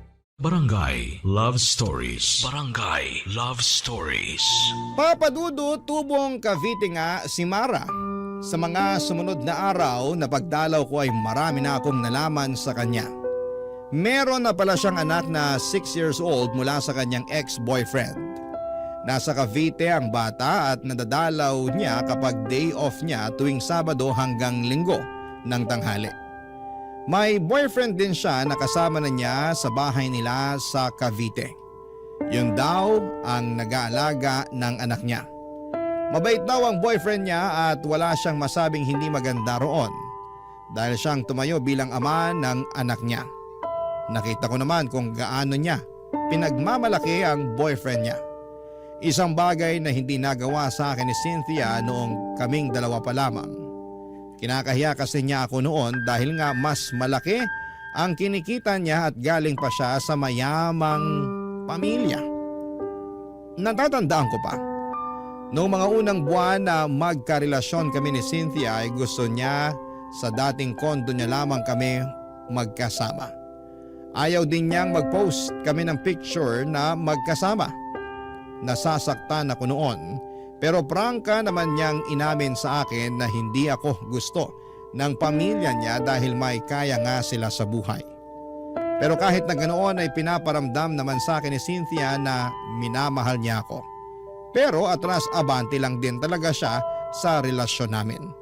Dahil bukod sa sulsol ng kanyang pamilya ay dumagdag pa ang trust issues niya sa akin kahit na wala naman akong ginagawang kalokohan.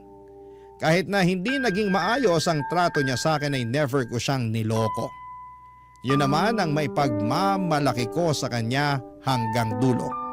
Kaya lang ay hindi naman niya yon pinakinggan dahil para sa kanya, pare-parehas ng lahat ng mga kalalakihan.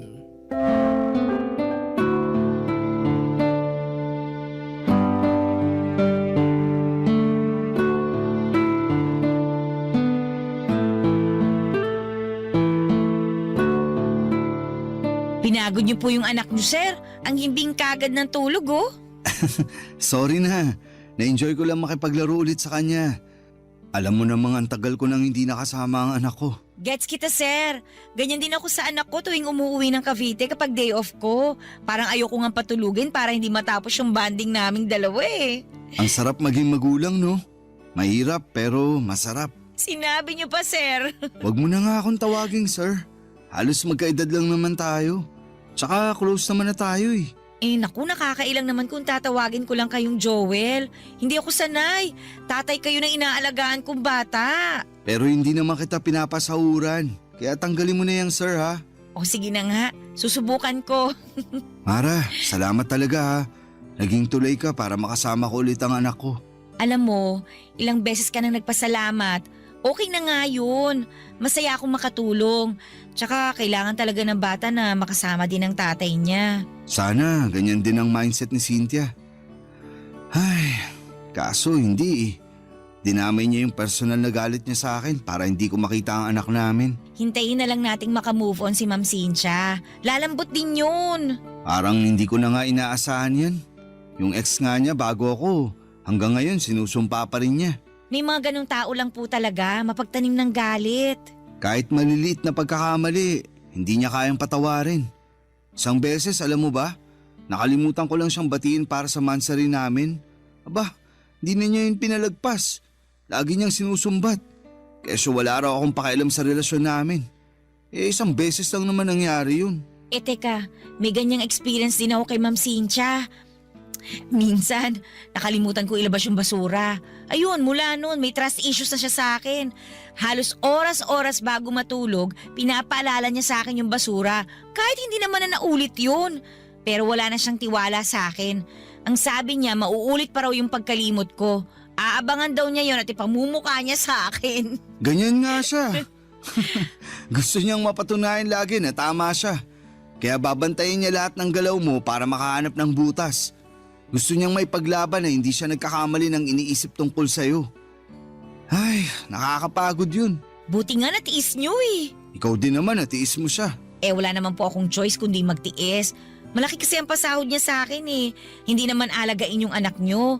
Si Ma'am Cynthia na lang talaga yung kailangan kong pagpasensyahan. Sana balang araw, ma-realize niya yung ugali niyang ganun. Mauubusan talaga siya ng taong iintindi at magtitiis sa kanya kapag hindi pa siya nagbago. Matanong ko lang, Joel. Wala ka na bang nararamdaman na pagmamahal sa kanya? Mahal ko pa naman siya. Hindi naman yun agad-agad na nawawala. Napagod lang talaga ako nun kaya ako nakipaghiwalay. Pero andun pa rin yung love ko sa kanya. Huwag mong sasabihin ha, papalakpak na naman ang pride nun kapag nalaman niya. Naku, ayoko na rin kayo magkabalikan dalawa. Ha? Bakit naman? Kasi kapag pinag-uusapan natin siya, ramdam ko yung lungkot at stress sa'yo. Pero kita ko pa naman sa mga mata mo na may feelings ka pa rin naman sa kanya. At okay lang yun. Hindi naman basta-bastang nawawala yun eh. Nanay kasi siya ng anak mo. Salamat sa pag-intindi ha. Sobrang bigat lang kasi talaga ng pinagdaanan ko sa kanya. Siya ang pinakaminahal ko sa lahat ng mga nakarelasyon ko. Pero siya yung pinakamasakit na lesson na dumating sa buhay ko. Takot ka na siguro magmahal ulit ano? Ay, Joel! Kailangan mo nang umalis. Tumatawag si Ma'am Cynthia. Mukhang pauwi na to.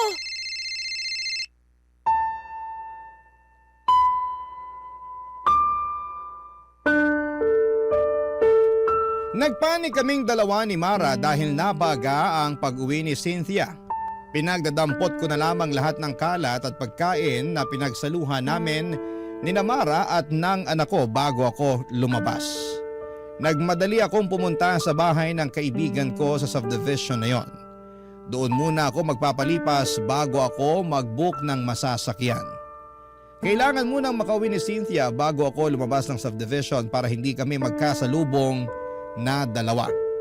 Ganon na kasi ang sistema namin.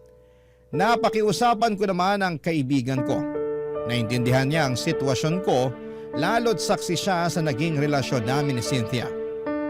Tinitext na lamang ako ni Mara kung nakarating na ba si Cynthia sa bahay niya at saka na ako aalis ng subdivision. Ilang buwan na rin na naging ganon ang kalakaran namin. And so far ay hindi naman kami nahuli. Madalas kaming nagkakausap ni Mara para humingi ng update sa anak ko. Ang sabi nga ni Mara halos hindi rin maharap na asikasuhin ni Cynthia ang anak namin dahil subsob ito sa pagtatrabaho kaya madalas silang dalawa ni Mara ang magkasama. Laging nagkukulong si Mara at ang anak ko sa kwarto niya at doon nagvi-video call kami ng palihim. Habang naglalaro ang anak ko, naka-on lang ang video para makita ko siya. Mabuti na lamang at tahimik ang anak ko kapag nakaka-video call ko siya. Araw-araw ay gano'n ang mga nangyayari. Siguro isang pasasalamat din na naging busy si Cynthia sa trabaho niya para kahit sa video call man lang ay makita ko ang anak ko. At syempre, hindi siya makakahalata sa sitwasyon namin. Isang Sabado nag-message si Mara sa akin. Hindi raw siya nakauwi ng Cavite dahil may bigla ang meeting si Cynthia. Kaya pinapunta niya ako doon. Sakto namang day off ko kaya may oras ako para pumunta doon. Bumili ako ng pagkain para sa anak ko at rosas naman para kay Mara bilang thank you ko sa kanya sa mga ginagawa niya para sa aming mag-ama Papa Dudut.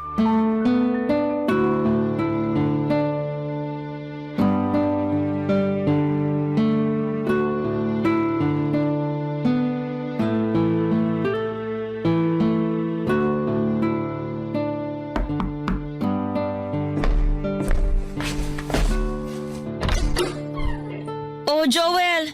Pasok ka na. Sakto, kaalis lang din ni Ma'am Cynthia. Hindi ka na nga ako mapaaga ng dating eh. Nag-shortcut ba naman yung taxing nasakyan ko kanina? Kinabahan tuloy ako na magpang-abot kami ni Cynthia. Hindi talaga kayo pinagtatagpo ni Ma'am Cynthia. Ayos na yun. Sana palagi na lang umahin ng tadhana sa akin. Bumili nga pala ako ng rosas para sa'yo. Ito. Nako, nag-abala ka pa. Sana dinagdag mo na lang sa pambili ng pagkain ng anak mo. Nakabili na ako ng pagkain niya. Sakto na to para sa kanya. Dinagdagan ko pa nga para maibigay ka sa anak mo kapag umuwi ka sa inyo sa Cavite. Thank you tulog pa pala yung anak mo. Gusto mo ba gisingin ko na? Ay, wag! Hayaan mong makapahinga siya. Magkwentuhan na lang muna tayo habang tulog pa siya. Kumusta ka? Ayos lang. Parang malungkot ka. Dahil ba hindi ka nakauwi sa Cavite ngayong day off mo? Mabuti ngang hindi ako umuwi dun ngayon. Ha? Bakit naman? Ano ba nangyayari? Magkwento ka, makikinig ako. Wala to. Ayos lang ako. Gusto mo ng kape? Magtitimpla ako. Sige, para mas sumarap ang kwentuhan natin tungkol dyan sa pinagdadaanan mo.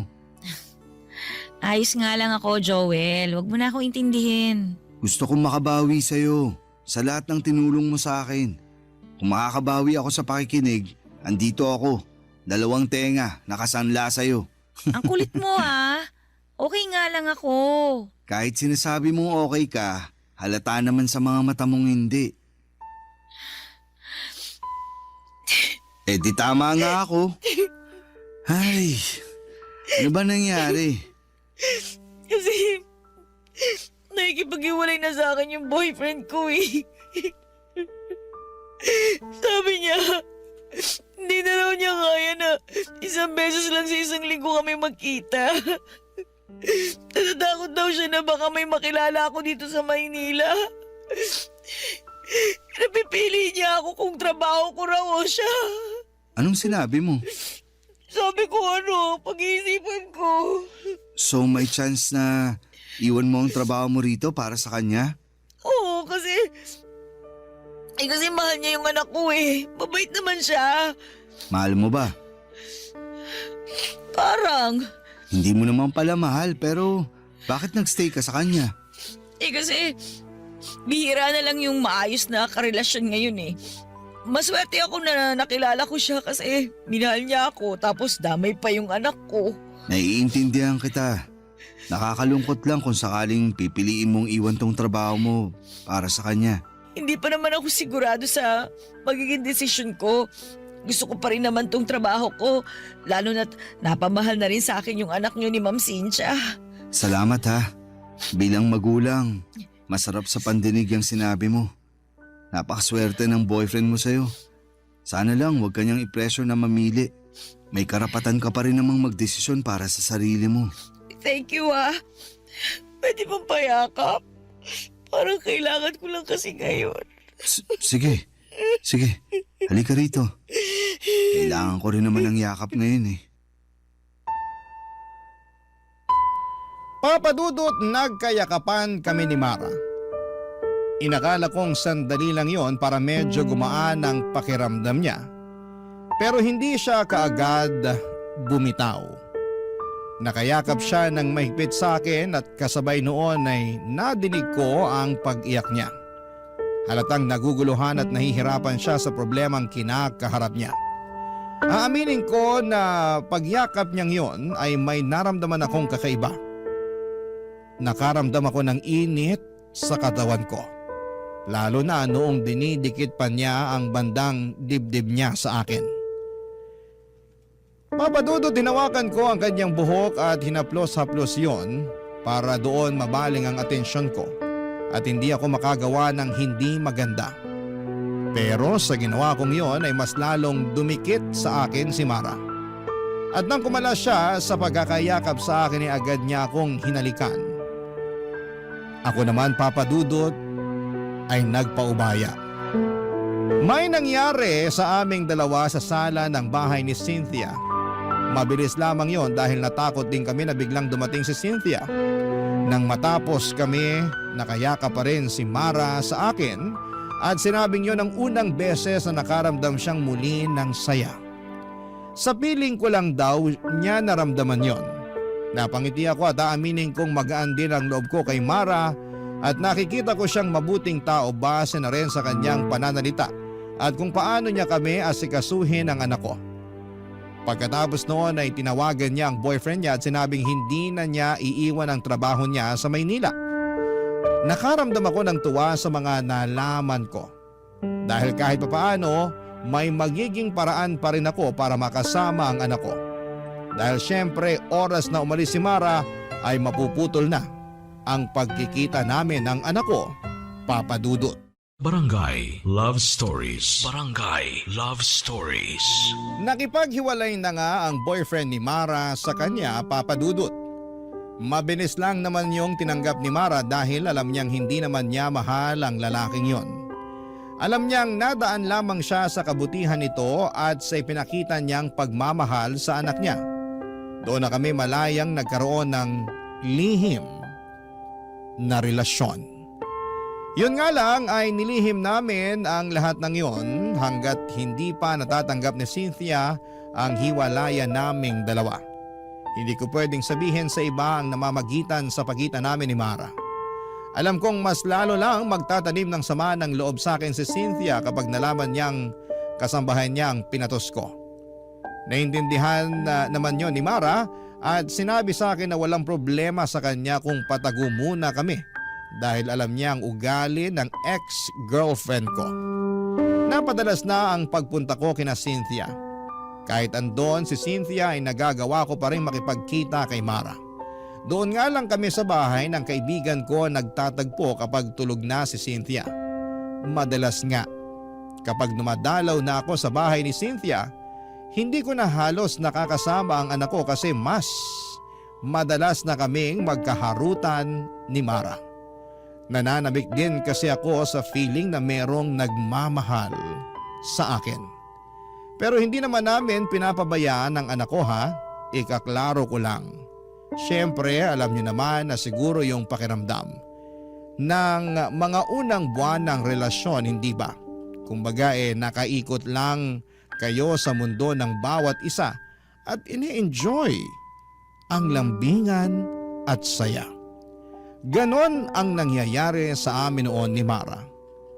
Nagkakaroon kami ng sariling mundo kung saan kaming dalawa lamang ang pwedeng makapunta at makakita.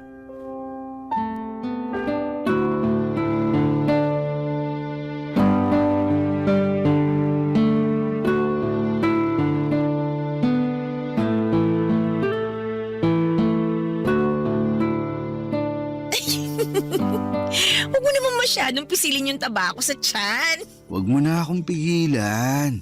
Alam mo namang ito ang paborito ko sa'yo, di ba? Halata naman, palagi mo ang hinahalikan eh. Kakagigil eh. Parang taba ng baby. Lambot.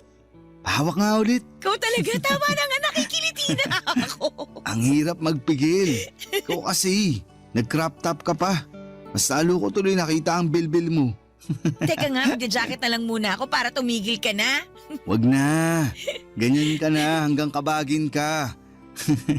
Panindigan mo na lang ang crop top mo. Huwag tayo masyado maingay kasi baka mamaya magising pa yung anak mo. Ayos lang yun. Para makita niya kung gaano kasaya ang tatay niya. Masaya ka ba talaga? Oo naman. Mula nung dumating ka, nakakasama ko na yung anak ko. Tapos, may pabonus ka pang bilbil na pinanggigigilan ko. Ayaw mo na talagang lumayo sa usapang bilbil ha? Paano ba ako makakalayo? Laging nakadikit ang bilbil mo sa akin. Para maramdaman ko kung paano kang nag-iinit sa akin. Eto na nga't parang nilalagnat na ako sa init. Tara na nga sa kwarto ni Cynthia. Huy, bakit naman doon? Para hindi masakit sa likuran kapag nag-aano na tayo. Ang hirap kasi rito sa sofa eh. Medyo may katigasan na. Tsaka mukhang malaki yung kama ng ex-girlfriend ko kaya kahit tumambling pa tayo hindi tayo mahuhulog. Baka maamoy niya tayo pag uwi niya. Mas okay na rito sa sala para mabilis linisin yung ebidensya. Doon sana sa kwarto mo kaso andun naman ang anak ko. Pwede naman doon pero tahimik lang tayo ha? Ano, game? Wag na roon. Nakakailang naman kung sa harapan pa ng anak ko nilalandi yung yaya niya. Exciting nga yun eh. Ikaw ha, grabe yung mga pantasya mo. Marami na kasi ako nasubukang pantasya mula nung naging tayo. Bukis nga ako, tsaka... Ay, tumatawag si Ma'am Cynthia. Sagutin ko lang to ha. Quiet ka muna dyan. Hello, Ma'am Cynthia. Oh, Ma'am, ano po yun? Pauwi na ako ng bahay. Pakilutuan mo ako ng ulam. Kahit anong nandyan sa ref. Okay lang kahit prito. Mga ilang oras po, Ma'am, bago kayo makarating dito sa bahay. Bakit kailangan mong malaman? Wala naman po. Para lang po matansya ko kung ano oras po ako magluluto. Para mainit po yung ulam na maaabutan nyo. Mga 2 oras mahigit.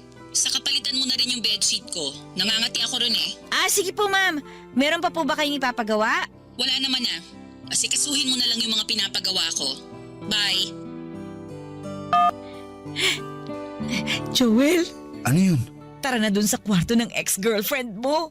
Dumihan na natin yung bedsheet kasi pinapapalitan na niya sa akin. Ayos! May nangyari sa amin ng ilang beses sa kama ni Cynthia, Papa Dudut. Aaminin kong nakadagdag ng init yon sa pakiramdam ko lalo't kama yon ng ex ko. Pagkatapos noon ay nagmadali na akong umalis ng bahay. Hindi ko na nga nahintay na magising pa ang anak ko. Babawi na lamang ako sa susunod sa kanya. Kailangan ko na kasing makaalis para hindi kami magkaabutan ng nanay niya. Mabuti na lamang at maagang dumating ang nabukong sasakyan kaya nakaalis din ako kaagad bago mag-update si Cynthia na pauwi na raw ito. At nang makauwi ako ng bahay, tinadtad ni Mara ng mga selfie niya ang messenger ko. Napangiti ako at nakaramdam muli ng init. Sinabi ko sa kanya na mag-usap na lamang kami ulit kapag matutulog na si Cynthia. At makalipas nga ang ilang oras bago sumabit ang alas 11 ng gabi ay nag-message na si Mara. Gising noon ang anak ko at magkasama silang dalawa habang magka-video call kami. Para silang mag-ina at para kaming pamilya ng mga oras na yon. Nakapag-usap siguro kami ng mahigit 1 oras bago ko tinapos ang tawag. Para makapagpahinga na rin ang anak ko dahil alanganin na ang oras. Nag-chat na lamang ako kay Mara na sabihan niya ako kung kailan ulit ako makakadalaw. Mabilis naman siyang nag-reply at sinabing pwede na raw kagad kinabukasan. May out of town meeting daw si Cynthia at madaling araw na ito makakauwi. Natuwa ako noon dahil mas mahaba ang oras na makakasama ko na si Mara at ang anak ko. Kaya naman natulog na ako kaagad para maaga akong makabili ng mga pagkain nilang dalawa sa pagdalaw ko, Papa Dudut.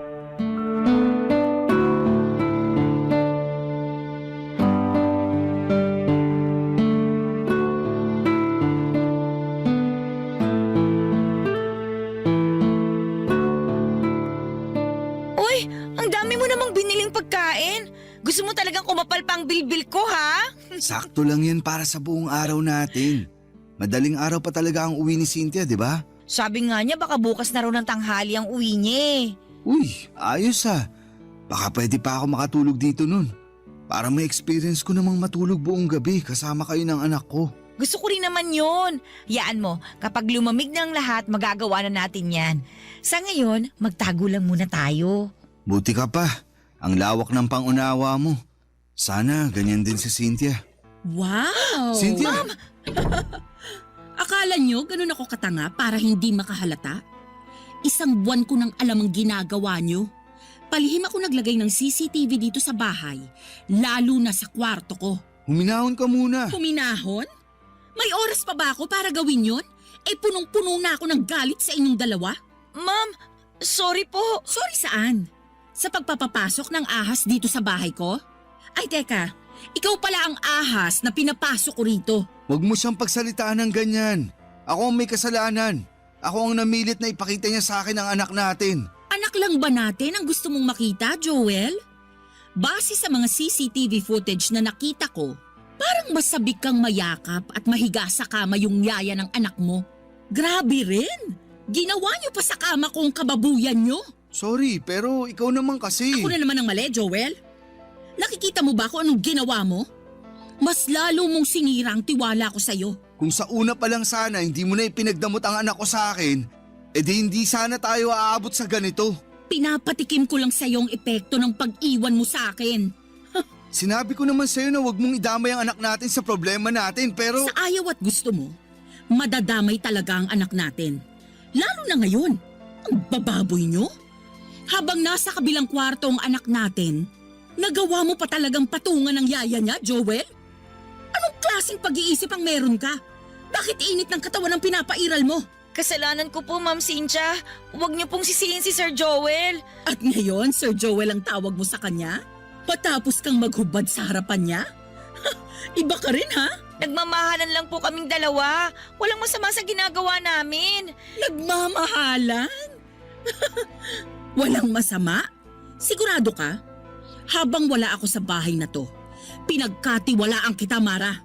Ang bilin ko sa'yo, wag na wag kang magpapapasok ng ibang tao. Pero sinunod mo ba yon? Hindi. Sabihin mo ngayon sa akin kung walang masama sa ginawa mong yon. Hindi mo na nirespeto ang bahay ko. At hindi mo rin ako nirespeto. Sorry po, ma'am. Hanggang sorry ka lang talaga, no? Tama na, Cynthia. Pag-usapan na lang natin to. Sige, pag-usapan natin to. Kasi ang dami ko nang naipon sa puso kong galit sa'yo eh. Baka sakaling gumaan kapag sinumbat ko na sa'yo lahat. Kapal ng mukha mo, Joel. Ang dami mong pagkukulang sa akin noon. Pero pinilit kong tanggapin ka. Kasi naniniwala ako na ikaw yung makakabuti para sa akin.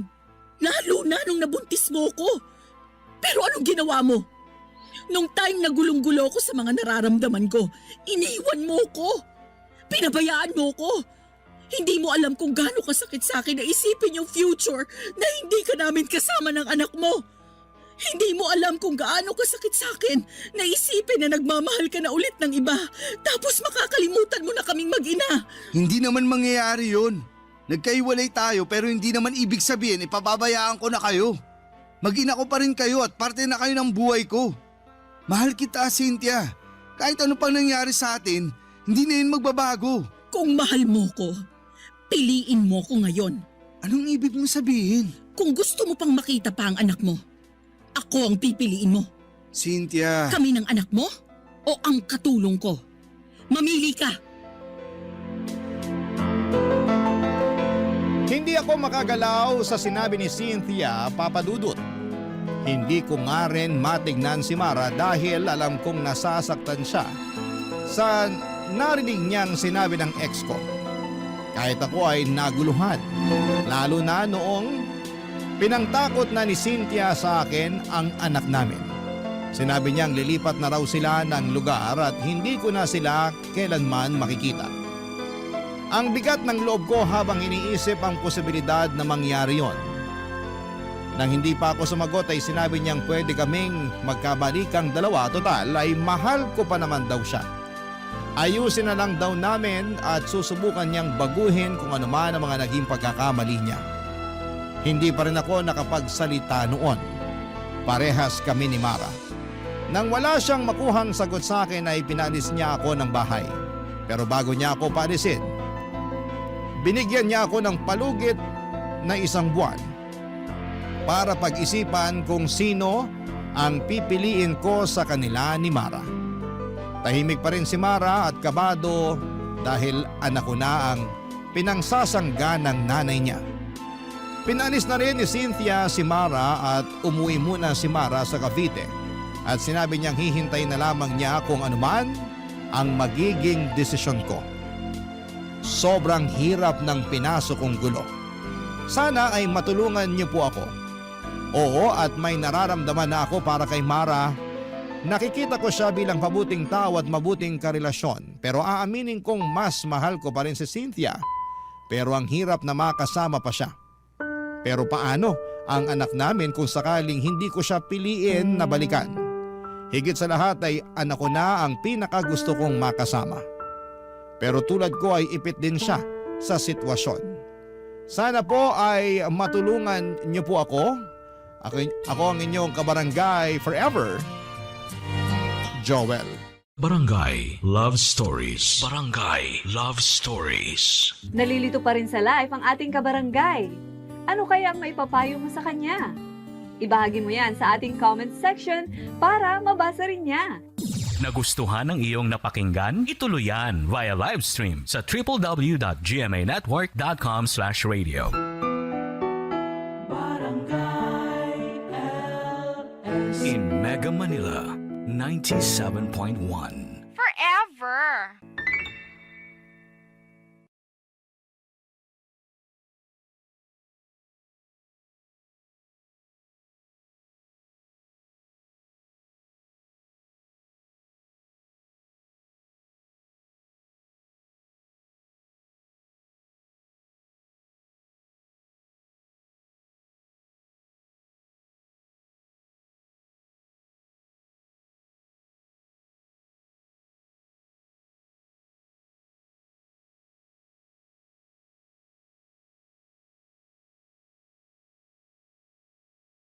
ang mga kwento ng pag-ibig, kwento ng buhay at kwento ng pag-asa dito sa Barangay Love Stories. Love Stories. Marami sa atin ngayon ang alam kung gaano kahirap ang buhay ngayon. At sa kabila ng mga pagsubok ay patuloy pa rin nating nilalabanan ang hirap ng buhay para sa ating mga pangarap. Ikaw, kabarangay, ano ang kaya mong gawin para matupad ang iyong mga pangarap? Dear Papa Dudut, magandang araw po sa inyo at sa mga katulad ko na matagal nang tagahanga ng Barangay LS. Ako po si Princess at hindi po ako nagpapahuli sa bawat kwento ng Barangay LS tuwing alas 12 ng hapon. Day off ko po ngayon kaya naisipan ko na magpadala ng sulat sa inyo at sana po ay mapili at mabasa ninyo ang kwento ko. Ako po ay tubong Cadiz sa Negros Occidental. Hindi po ako lumaki sa mayamang pamilya at hanggang ngayon ay nakikitira pa rin ako sa mga magulang ko. Hindi po maganda ang aming bahay at marami na rin pong sira ang bubong namin. At ang pinakamasakit sa lahat ay may anak po ako na binubuhay ng mag-isa. Dahil iniwan kami ng tatay niya noong maliit pa lamang siya. Pero nagpapasalamat pa rin po ako sa Diyos kasi natutulungan naman ako kahit papaano ng mga magulang ko na bantayan at alagaan yung nag-iisa kong anak. At para po makatulong sa pang-araw-araw, nagtatrabaho po ako bilang cashier sa isang hardware dito sa Cadiz. Ang pangarap ko po talaga noon pa man ay maging isang nurse pero mukhang hindi ko na matutupad yon dahil hindi ako nakapagtapos ng high school. Kaya napagtanto ko na lamang na ibubuhos ko na lamang sa anak ko ang mga pangarap na hindi ko natupad para sa sarili ko. Pero ang totoo po niyan hanggang ngayon po ay nahihirapan kami ng mga magulang ko sa pagpapaaral sa anak ko at dahil po dito ay nagpatong-patong na ang mga utang ko. Pero tulad ng ibang mga nanay, wala po akong hindi kakayanin para sa anak ko. Kaya bilang isang single mother na araw-araw na kumakayod ay mukhang wala na po talagang pag-asa para magkaroon ng love life. Kaya po ako nakikinig ng Barangay LS tuwing alas 12 dahil dito ko lang nakukuha ang kilig at saya na gusto kong maranasan sa isang lalaki. Sa totoo lang po ay takot na akong magmahal ulit. May trauma po kasi ako sa mga lalaki dahil sa bungero at lasenggero yung tatay ng anak ko. At ang pinakamalupit pa po sa lahat ay iniwan at pinagpalit niya kami sa mas maganda at mas mayaman na babae. Kaya mula noong araw na yon ay sinumpa ko talaga na hindi ko na siya papansinin. Kasi para sa akin ay wala siyang kwentang tatay sa anak ko. Pero nagbago po ang pananaw ko sa mga lalaki nang nakilala ko si Marcos. Si Marcos po ang regular customer namin sa hardware. Sobrang bait at gwapo niya at tuwing dumadaan siya, talagang naaamoy ko yung perfume niya na napakabango. At alam ko po na may kaya siya kasi iba't ibang kotse ang dala-dala niya tuwing pumupunta siya sa hardware na pinagtatrabahuhan ko. At isang araw ay hindi ko po lubos akalain na mapapahaba ang usapan namin ni Marcos, Papa Dudut.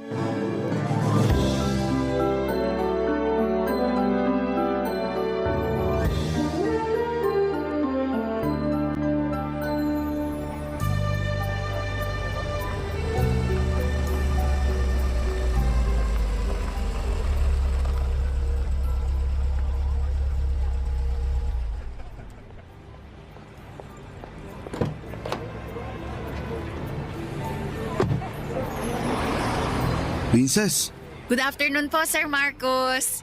Wow, sir, bagong-bago po yung kotse nyo ah. Para ngayon ko lang nakita yan ah. oo, kakabili ko lang kahapon. Naku, mapapasana all ka na lang talaga. Nakakaingit naman po kayo. Anong dinadrama mo dyan? Wala lang po. Naisip ko lang po kasi na sobrang unfair pala ng buhay. Siguro kung kasing yaman ko lang kayo, hindi na ako mahihirapan sa pagpapaaral sa anak ko at sa pagbibigay ng pera sa mga magulang ko. Eto talaga oh. Eto ha, may aaminin ako sa'yo. Ano po yun? Ang totoo niyan, Laki at sanay ako sa hirap. Seryoso po kayo? Hindi naman kayo mukhang sanay sa hirap ah. Nako, sa maniwala ka't sa hindi, 100 kaming magkakapatid. Noong bata nga ako, tandang-tanda ko pa na school shoes yung regalo sa akin ng mga magulang ko nung birthday ko. Pinapagkaan nyo lang ata loob ko eh. Ikaw talaga, ang kulit mo. Yung point ko lang naman dito, hindi habang buhay nasa ibaba ka ng gulong. Pagpatuloy mo lang yung ginagawa mo ngayon at maniwala ka sa akin, aasenso ka rin sa buhay. Ay nako sir, mukhang itong pagtatrabaho sa hardware na lang talagang magiging huling hantungan ko. Huwag kang magsalita ng tapos. Malay mo, baka yung anak mo ang tutulong sa'yo na makabangon ka sa hirap, di ba? Kung sa bagay, matalino din po kasi yung batang yon, kaya hindi po ako magtataka kung aasenso yun sa buhay. Ay, sana lang talaga hindi niya ako makalimutan kapag nangyari yun. Huwag kang mag-alala. Sigurado ako na hindi ka pababayaan ng batang yon. Nakita ko yun dito sa hardware nung nakaraang Sabado. Mukhang mabait naman siya. Tama, pilyo nga lang. Ay naku po, pasensya na kayo, ang daldal ko talaga. Nga pala, ano pong kailangan nyo? Ano ka ba? Okay lang yun. Pabili ako ng 3 extension cord. Sige po, saglit lang. Eto po, 3 yan. Salamat ha. Ito yung bayad ko. Resibo nyo po. Nga po pala, ba't ang dami nyo naman atang pinamili na extension cord? Namili kasi ako ng appliances nung isang araw. Tapos kinulang ako sa outlet, kaya yan. Wow naman. Samantalang kami, iisa na nga lang yung ref namin tapos kinakalawang pa. Uy, tamang-tama. May ref ako sa bahay na hindi ko na ginagamit. Ibibigay ko na sa'yo yun. Ano? Eh naku! Oh, ba't parang gulat na gulat ka dyan? Huwag mong sabihin tinatanggihan mo ako. Nakakahiya po kasi. Ano ka ba? Hindi ka naman na ibang tao sa akin eh. Ikaw kaya tong palaging tumutulong at nag-a-assist sa akin tuwing may binibili ako dito sa hardware. Sige po. Nakakahiyaman pero tatanggapin ko na yung inaalok nyo kasi mukhang hindi na po magtatagal yung ref namin eh. Bigay lang din kasi nung kamag-anak namin yung ref na yun at hindi na rin masyadong lumalamig yung freezer nun. Oh, yun naman pala eh. Huwag ka na rin mag-alala kasi ako na mismo ang pupunta sa bahay nyo para ihatid yung ref na ibibigay ko. Uy sir naman, wag na po. Makikiusap na lang ako sa kapitbahay namin na tulungan akong kunin yung ref sa bahay nyo. Para saan pa yung bago kong kotse kung hindi ko rin naman mapapakinabangan ng maayos, di ba? Kaya sige na, huwag mo na akong tanggihan. Ibigay mo na lang sa akin yung address nyo. Sige po, sandali kukuha lang po ako ng papel.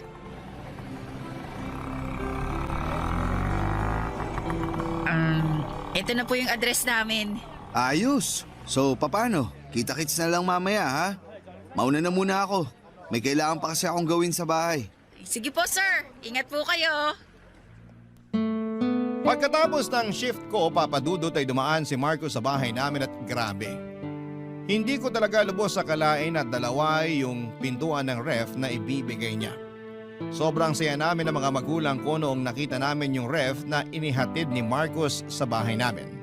At nang umalis si Marcos ay nagsimula ng magduda ang mga magulang ko kung may gusto ba siya sa akin. Pero syempre sinabi ko sa mga magulang ko na mabait lang talaga si Marcos. Pero papadudot. Hindi po nagkamali ang mga magulang ko dahil makalipas ang ilang linggo ay inamin ni Marcos na may gusto siya sa akin at na ako raw yung dahilan kung bakit palagi siyang pumupunta sa hardware na pinagtatrabahuhan ko. Hindi ko po talaga akalain na magkakagusto sa akin si Marcos. Lalo na't mayaman siya at ako naman ay isang simpleng babae lang. Pero hindi talaga. May mga bagay na hindi mo kayang ipaliwanag pero nangyayari. At ang tanging magagawa mo lamang ay tanggapin at yakapin ito. At sa madaling salita ay niligawan po ako ni Marcos at sinagot ko siya. At makalipas ang ilang araw ay pinag-resign ako ni Marcos sa hardware at pinatiranan niya ako sa bahay niya. Grabe! Ang ganda po ng bahay niya, parang isang malaking rest house. 5 yung kwarto at may maliit pa na swimming pool sa likod. Hindi po ako makapaniwala na eto na yung magiging buhay ko kasama si Marcos. At syempre ang pinakabongga pa dyan ay nagbibigay si Marcos ng pera at ginagamit ko po yun para matulungan ang pamilya ko. Ang totoo niyan, hindi ko sinabi sa mga magulang ko na nag-resign na ako sa hardware. Pero ayos lang sa akin yon kasi nakakapagbigay pa rin naman ako ng pera sa kanila ng dahil kay Marcos. Pero kahit maayos na po ang financial situation ko, may mga gabing nalulungkot pa rin ako. Kasi si Marcos ay madalas na nasa trabaho at ako lang ang mag-isa na naiiwan sa bahay. Kaya isang gabi ay napagtanto ko na kailangan ko nang ikwento kay Marcos ang nararamdaman kong kalungkutan tuwing wala siya sa bahay, Papa Dudut.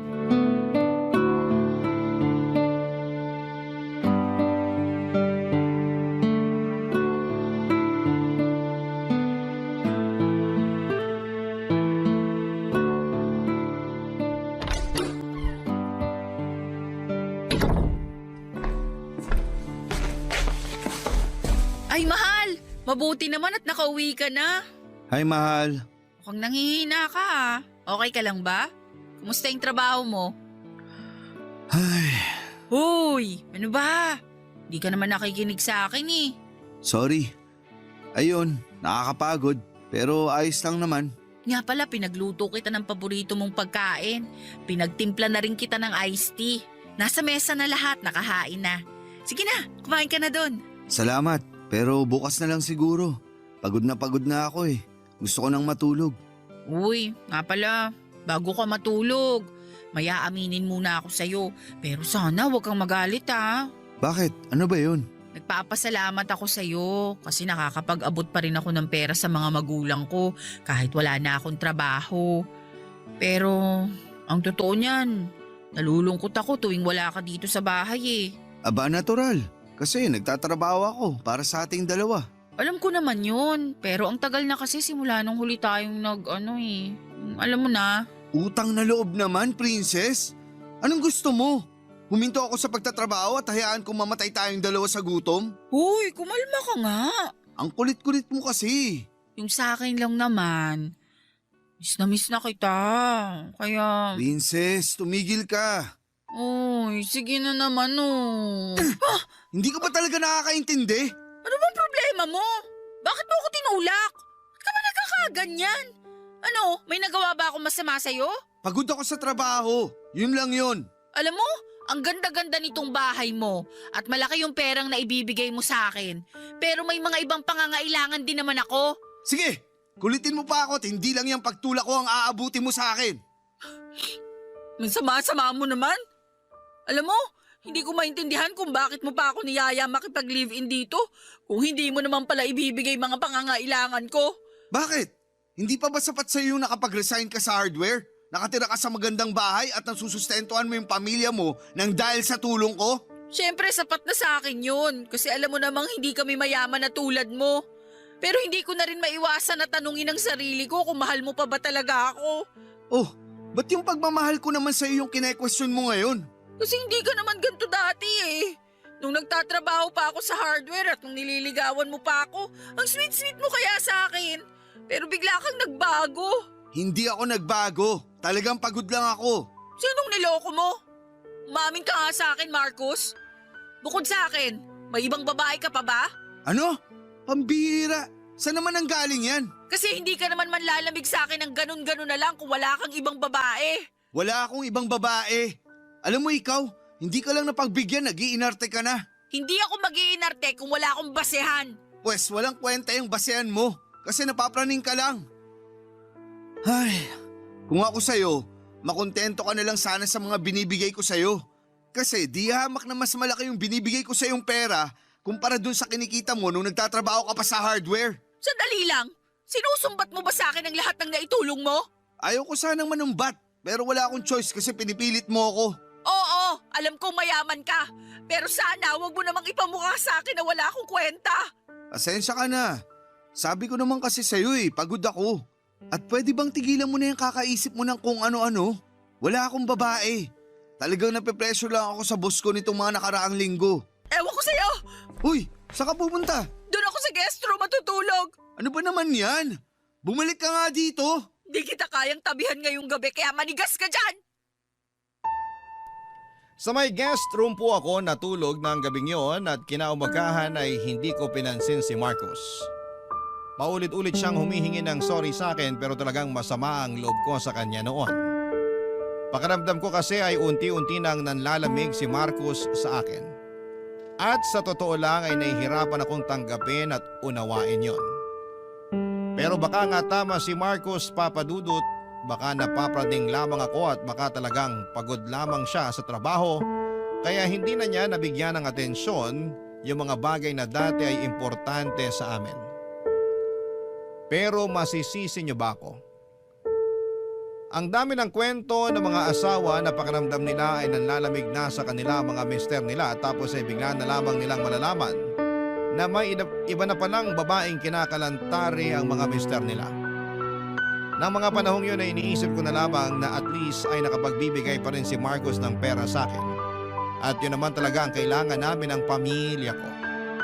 Kaya nga, nang sabi nila love is important pero money is importanter. Kaya iniisip ko na lamang yung mga magagandang bagay na nakuha ko kay Marcos. Tulad ng komportableng buhay at mga bagay na wala ako noon. Pero ewan ko ba Papa Dudut kasi kahit nabibigay ni Marcos yung buhay na gusto ko, hindi pa rin nawawala sa isipan ko na baka may iba siyang babae. Lumipas sa mga linggo at nanlalamig pa rin siya sa akin kaya nagsimula na akong mag-isip na baka may tinatago siya. At doon ako nagsimulang mag-imbestiga. Isang araw naiwan ni Marcos ang cellphone niya sa bahay kaya't kinuha ko kaagad ito at wala pang 5 segundo ay nabuksan ko na yung cellphone niya. Yung birthday ay yung passcode niya ay iisa lamang. At nung mismong araw na yon ay hinalungkat ko na ang cellphone ni Marcos para makumpirma kung may basihan nga ba ang hinala ko na may iba na siyang babae, Papa Dudut. Barangay Love Stories. Barangay Love Stories. Noong binuksan ko ang cellphone ni Marcos ay nakita ko na may kausap siyang isang babae na nagngangalang Vivian. Pagtingin ko sa mga messages nila ay doon ko nalaman at nakumpirma na talagang niloloko ako ni Marcos. Nagpapadala sila ng mga sexy na pictures sa isa't isa at babe pa talaga yung tawagan nila. Sobrang galit ako noong mga panahong yon Papa Dudut at gusto ko na talagang ipamukha kay Marcos na tama yung hinala kong niloloko niya lamang ako. Pero pagkatapos ng ilang minuto ay napaisip ako na kung gagalitin at kukomprontahin ko si Marcos ay baka maapektuhan lamang ang pamilya ko. Kasi malaki ang perang na ibibigay ni Marcos sa akin at sigurado ako na sa kangkungan kami pupulutin ng pamilya ko kung mauuwi kami sa hiwalayan ni Marcos. Ang totoo niyan ay nakakapanlumo yung pakiramdam na wala kang magawa na kailangan mong tiisin yung mga bagay na labag sa iyong puso. Pero wala talaga akong magagawa kasi hindi naman ako nakapagtapos ng pag-aaral at malaki din ang naibibigay na pera ni Marcos sa akin. Lumipas sa mga araw at mas lalo lamang akong nahirapan na tiisin yung sitwasyon ko. Nahihirapan ako sa tipong kailangan kong magpanggap na para wala akong alam tuwing magkaharap kami ni Marcos. Sobrang baba talaga ng tingin ko sa sarili ko ng mga panahong yon.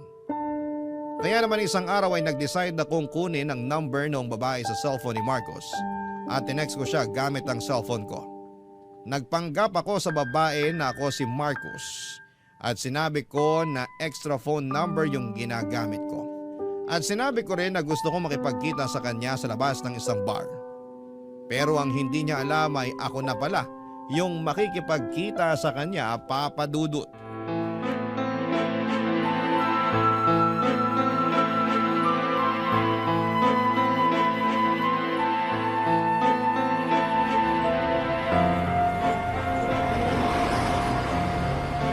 Hoy!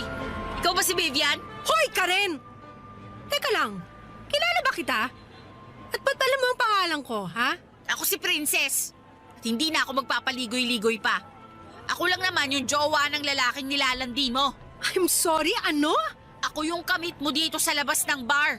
Sa madaling salita, Ako yung ka-text mo kanina. Pasensya ka na pero wala akong alam sa mga pinagsasasabi mo. Alis na ako. Sandali lang. Ano? May nakalimutan ka. Ano ba yun? Eto. Aray! Bakit mo ko sinampal, ha? Kapal na mukha mong haliparot ka? Malinaw na malinaw sa mga text messages na ikaw yung kabit ni Marcos. Pero wala ka pa rin karapatan para saktan ako. Pwes, binigyan mo ko ng karapatan na saktan ka nung araw na kumabit ka sa jowa ko. Ha! Sa'yo na mismo nang galing jowa mo lang. At jowa ka lang ni Marcos. Kumakaasta ka naman, akala mo naman asawa ka? Ang kati-kati mong higad ka? Etong nababagay sa'yo! Aray! Nakakadalawa ka na, ha? Alam mo, ikaw namumuro ka na sa akin. Tumigil ka na, kundi papatulan na talaga kita. Ganun ba? Pwes, uunahan na kita! Aray! Ano ba? Tignan na lang natin kung magugustuhan ka pa ni Marcos kapag nakalbo na kita! Lumaba ka nga ng patas! Ayan! Aray! Hindi ko alam po nung nakita ni Marcos sa'yo. Eh di hamak naman na mas maganda ako kesa sa'yo. Maganda? Nagpapatawa ka ba? Gusto mo bang bigyan kita ng salamin para kilabutan ka sa mga pinagsasasabi mo dyan? Binabalaan kita ha. Lubayan mo na si Marcos. Kung hindi, mas malala pa dyan ang gagawin ko sa'yo. Eh paano kung sabihin ko sa'yo na ayoko? Magkano? Ano? Bibigyan kita ng 3,000. Hiwalayan mo na si Marcos. Nahihibang ka na ba? Anin ko naman yung 3,000 mo kung mas malaki naman yung binibigay na pera sa akin ni Marcos. Hindi ka lang pala malandi. Mukhang pera ka rin palang hayop ka. Sabihin mo nang gusto mong sabihin tungkol sa akin basta hindi ko ihiwalayan si Marcos. Kailan niyo pa ako niloloko ha? Gaano na kayo katagal na may relasyon? Ba't ko naman sasagutin yan? Labas ka na ron. Pwes, may pakialam ako kasi naninira ka ng relasyon ng may relasyon. Utang na loob na stress na ako sa'yo, ha? Ganito na lang, ha? Para matapos na to. Ipapaubaya ko si Marcos sa'yo sa umaga, tapos tuwing gabi sa akin siya. Sharing is caring, di ba? Ha! Hindi ko alam kung saan ka humuhugot ng kapal ng muka para sabihin ang mga sinasabi mo sa akin ngayon. Teka nga lang, bakit pa ako yung pinagdidiskitahan mo? Bakit hindi si Marcos yung kausapin mo? Kasi ayoko na magkasira kami dahil lang sa isang haliparot na tulad mo. Ano nakakatawa? May nakakatawa ba sa sinabi ko? Tama ba itong naiisip ko? Feeling ko kasi tama talaga eh. So ano? Magsasalita ka o bibigyan kita ng round 2? Gusto mo talaga malaman kung ano yung nasa isip ko?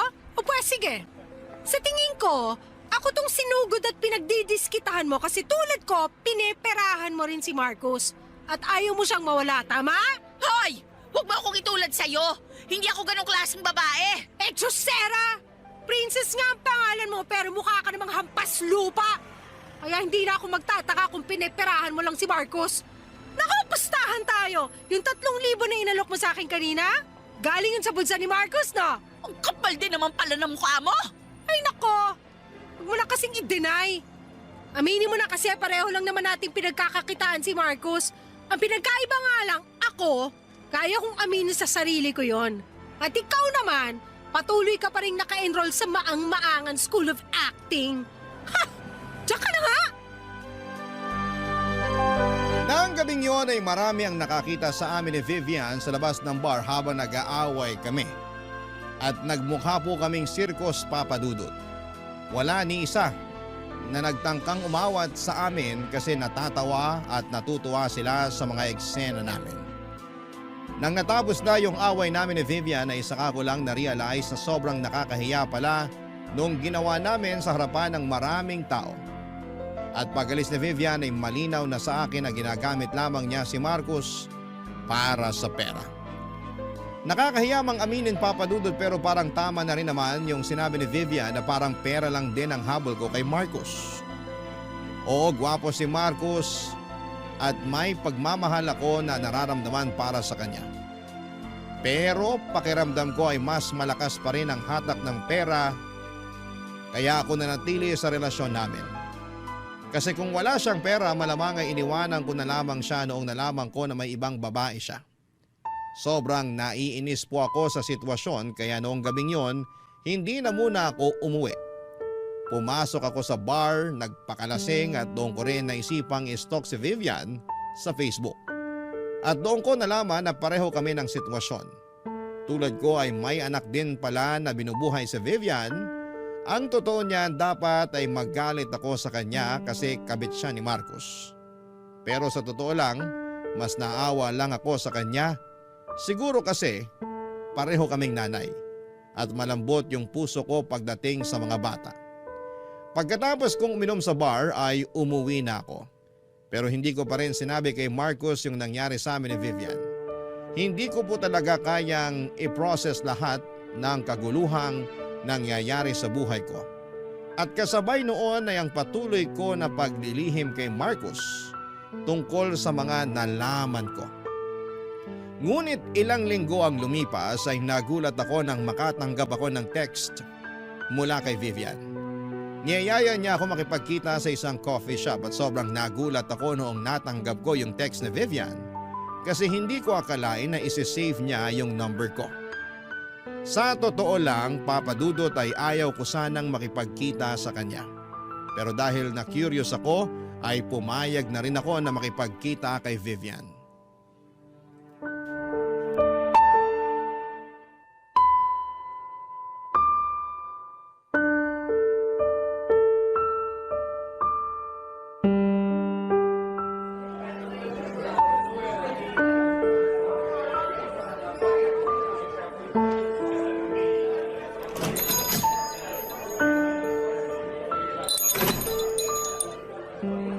Anong masamang espiritong sumanib sa'yo at niyaya mo kung makipagkita sa'yo? Princess, maupo ka muna. Hindi porket pinagbigyan kita, ibig sabihin nun pinapatawad na kita. Para lang alam mo, hindi pa rin ako nakaka-move on sa nalaman ko tungkol sa inyo ni Marcos. Ang totoo niyan, hindi na ako nire-replyan ni Marcos. At hindi na rin siya nakikipagkita sa akin. Ay, ibang klase ka rin naman talaga. So anong gusto mong gawin ko? Tulungan pa kita na makipagkita sa jowa ko? Alam mo, kung yan lang rin ang dahilan kung bakit mo ako pinapunta dito, aalis na lang ako. Nagsasayang lang ako ng oras dito. Papaalala ko lang sa'yo ha, ako ang nauna kay Marcos. Kung ihahalin tulad mo ang lahat ng to sa kotse, ako yung nasa unahan at ikaw yung sa likuran. Yan ang itatak mo dyan sa kukote mo. Baka alis na nga. Parang awa mo na maupo ka muna. Wala akong balak makipagbardagulan sa'yo. Taputin mo nga ako. Ano bang kailangan mo sa akin? Kanina pa umiikot tong usapan natin eh. Wala namang nangyayari. Kailangan ko ng pera para sa pampaospital ng anak ko. Ano? Isinugod ko yung anak ko sa ospital kahapon, Princess. At ngayon ko kailangan yung pera ni Marcos. O kung ganun, bakit ako yung nilalapitan mo? Hindi ka ba nakikinig? Hindi nga ako nire-replyan ni Marcos. Kaya parang awa mo na. Tulungan mo ako na kumbinsihin siya na bigyan ako ng pera. Hindi! Alam kong patibong mo lang ang lahat ng to. Hindi ba't inamin mo na sa akin noong nakaraan na pineperahan mo lang si Marcos? At sigurado akong may masama kang binabalak para paghiwalayin kami ni Marcos. Utang na loob! Kung hindi nakaratay sa ospital yung anak ko ngayon, hindi kita lalapitan. Pero wala akong choice. Kasi alam kong ikaw itong malapit kay Marcos. At ikaw ang makakatulong sa akin para kumbinsihin siya na tulungan yung anak ko. Pasensya ka na pero hindi kita matutulungan. Wala ka na ba talagang puso? Pag may nangyaring masama sa anak ko, pinapangako ko sa iyo na ikaw ang sisisihin ko. Hoy! Hindi ko kasalanan kung pabaya kang ina. At malay ko ba kung nagsasabi ka ng totoo? Ayaw mo talaga maniwala? Teka lang, kukunin ko lang yung cellphone ko. Tingnan mo to. Picture yan ng anak ko na nasa ospital. Tignan mo yung date. Kahapon ko lang kinunan yan. Susme, anong nangyari sa kanya? Na-dengue yung anak ko, Princess. Pwede mo akong husgahan sa lahat ng bagay. Pwede mong sabihin na malandi at mukha akong pera, pero alam ko sa sarili ko na hindi ako masama at pabayang ina. Ang totoo niya, matagal ko nang alam yung tungkol sa inyo ni Marcos. Pero tiniis ko maging kabit dahil kinailangan ko yung pera para sa anak ko. Sa maniwala ka't sa hindi, naiintindihan kita kasi may anak rin ako.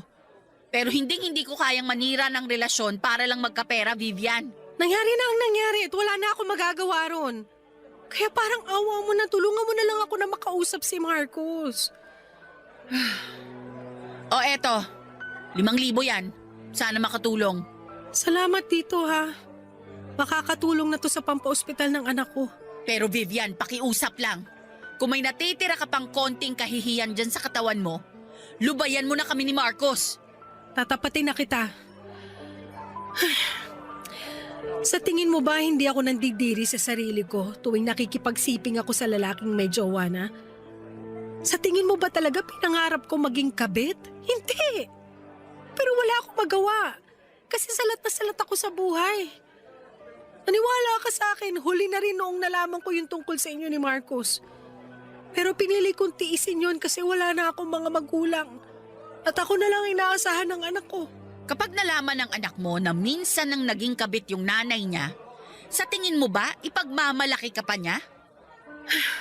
Eh ikaw, patanong nga kita. Ngayon na alam mong niloloko ka ng jowa mo, bakit hindi mo pa rin siya magawang iwanan? Hindi mo masagot, no? Pues akong sasagot para sa'yo. Kasi mayaman siya. May pera siya, kaya niyang ibigay sa'yo at sa akin yung buhay na punong-puno ng ginhawa. Kaya kung ako sa'yo, tigil-tigilan mo ng pagiging ipokrita mo kasi sa ginagawa mong yan, mas lalo mo lang pinapahirapan ang sarili mo. Hindi mo ba talaga kami lulubayan? Pasensya ka na pero titiisin ko lahat kung para sa ikabubuti ng anak ko. Sige, ganito na lang. Manghihingi pa ako ng pera kay Marcos. Kukumbinsihin ko siya na bayaran ng buo yung bayarin mo sa ospital. Pero pagkatapos nun, lubayan mo na kami. Maliit pa ang anak ko, Princess. Sa tingin mo ba sa bayarin ng ospital natatapos ang responsibilidad ko sa kanya? Ayoko matulad sa akin yung anak ko. Gusto ko siyang magkaroon ng buhay na malayo sa pagod at hirap at magagawa ko lang yon kung patuloy akong susustentuhan ni Marcos. Sa totoo lang, Papa Dudut, ay medyo natuwa ako noong malaman kong hindi na nakikipagkita o tinatawagan ni Marcos si Vivian. Pero hindi ko rin maiwasang maawa at magalit kay Vivian. Naawa ako sa kanya kasi alam ko yung hirap pagdating sa pagpapalaki ng anak at naisip ko na maswerte pa rin ako kahit papaano kasi may mga magulang akong tumutulong sa pagpapalaki at pagbabantay sa anak ko. Habang si Vivian naman ay wala ng mga magulang na pwede siyang asahan. Pero sa kabilang banda ay nagagalit pa rin ako sa kanya kasi harap-harapan niyang sinasabi sa akin na hindi na niya kami lulubayan ni Marcos. Gulong-gulo talaga ang isipan ko ng mga panahong yon. At ang totoo niyan ay sobrang natamaan ako sa mga sinabi ni Vivian na nagpapaka-ipokrita ako. Ayaw ko mang aminin, Papa Dudut, pero may point talaga yung sinabi ni Vivian sa akin. Pera ang pinakamalaking dahilan kung bakit ako patuloy na nananatili sa relasyon namin ni Marcos. Pero ang pinagkaiba nga lang namin ni Vivian ay hindi ako kabit katulad niya. Lumipas sa mga araw at pinili ko pa rin ang manahimik at magsawalang kibo sa lahat ng kababuyan ni Marcos. Pero syempre hindi na muling naibalik yung tiwala ko kay Marcos. Kaya palihim ko pa rin at tinitignan at hinahalungkat ang cellphone niya tuwing iniiwan niya ito sa mesa. At doon ko nakumpirma na hindi na nga nagtitext o tumatawag si Marcos kay Vivian. Naisip ko na mga panahon na yon na baka nagbago na talaga si Marcos at unti-unti niya nang pinuputol ang ugnayan nila ni Vivian para sa kapakanan namin. Hindi ko maiwasang maging masaya pero may kaunting awa pa rin sa puso ko. Naawa pa rin ako kay Vivian, Papa Dudut, lalo na para sa anak niya. Siguro kailangan niyang matutunan na panahon na para tigilan na niya yung pagiging kabit ng jowa ko, Papa Dudut. Barangay Love Stories. Barangay Love Stories. Naging tahimik at mapayapa na ang relasyon namin ni Marcos at sa wakas pakiramdam ko ay nagkaroon ako ng tunay na peace of mind. Parang naisip ko na okay, tapos na yung lahat ng gulo, pwede ko na talagang ilibing sa limot yung tungkol kay Vivian. Hindi ko na kailangang kumprontahin si Marcos kasi gaya nga noong nalaman ko ay hindi na naman nagpaparamdam si Marcos kay Vivian. Pero Papa Dudut, yung peace of mind ko na yon ay biglang nabasag. Noong isang araw ay nakatanggap ako ng message galing kay Vivian. Naloka ako Parang may balak pa yata siya na gawin akong textmate kasi hindi ko lubos akalain na magpaparamdam na naman siya sa akin. Tapos ayon, nag-text siya ulit at sinabi niya na kailangan daw namin na magkita at mag-usap. Nung una talaga ay duda na ako na baka manghihingi na naman siya ng pera para sa anak niya. Kaya tinanggihan ko siya kaagad sa kagustuhan niyang makipagkita sa akin. Pero iginit ni Vivian na may mahalaga raw siyang kailangang sabihin sa akin at kailangan ko daw itong malaman sa lalong madaling panahon. Kaya sa pangalawang pagkakataon ay nagpadala ako sa curiosity ko at nagkita kami ni Vivian sa isang mall, Papa Dudut.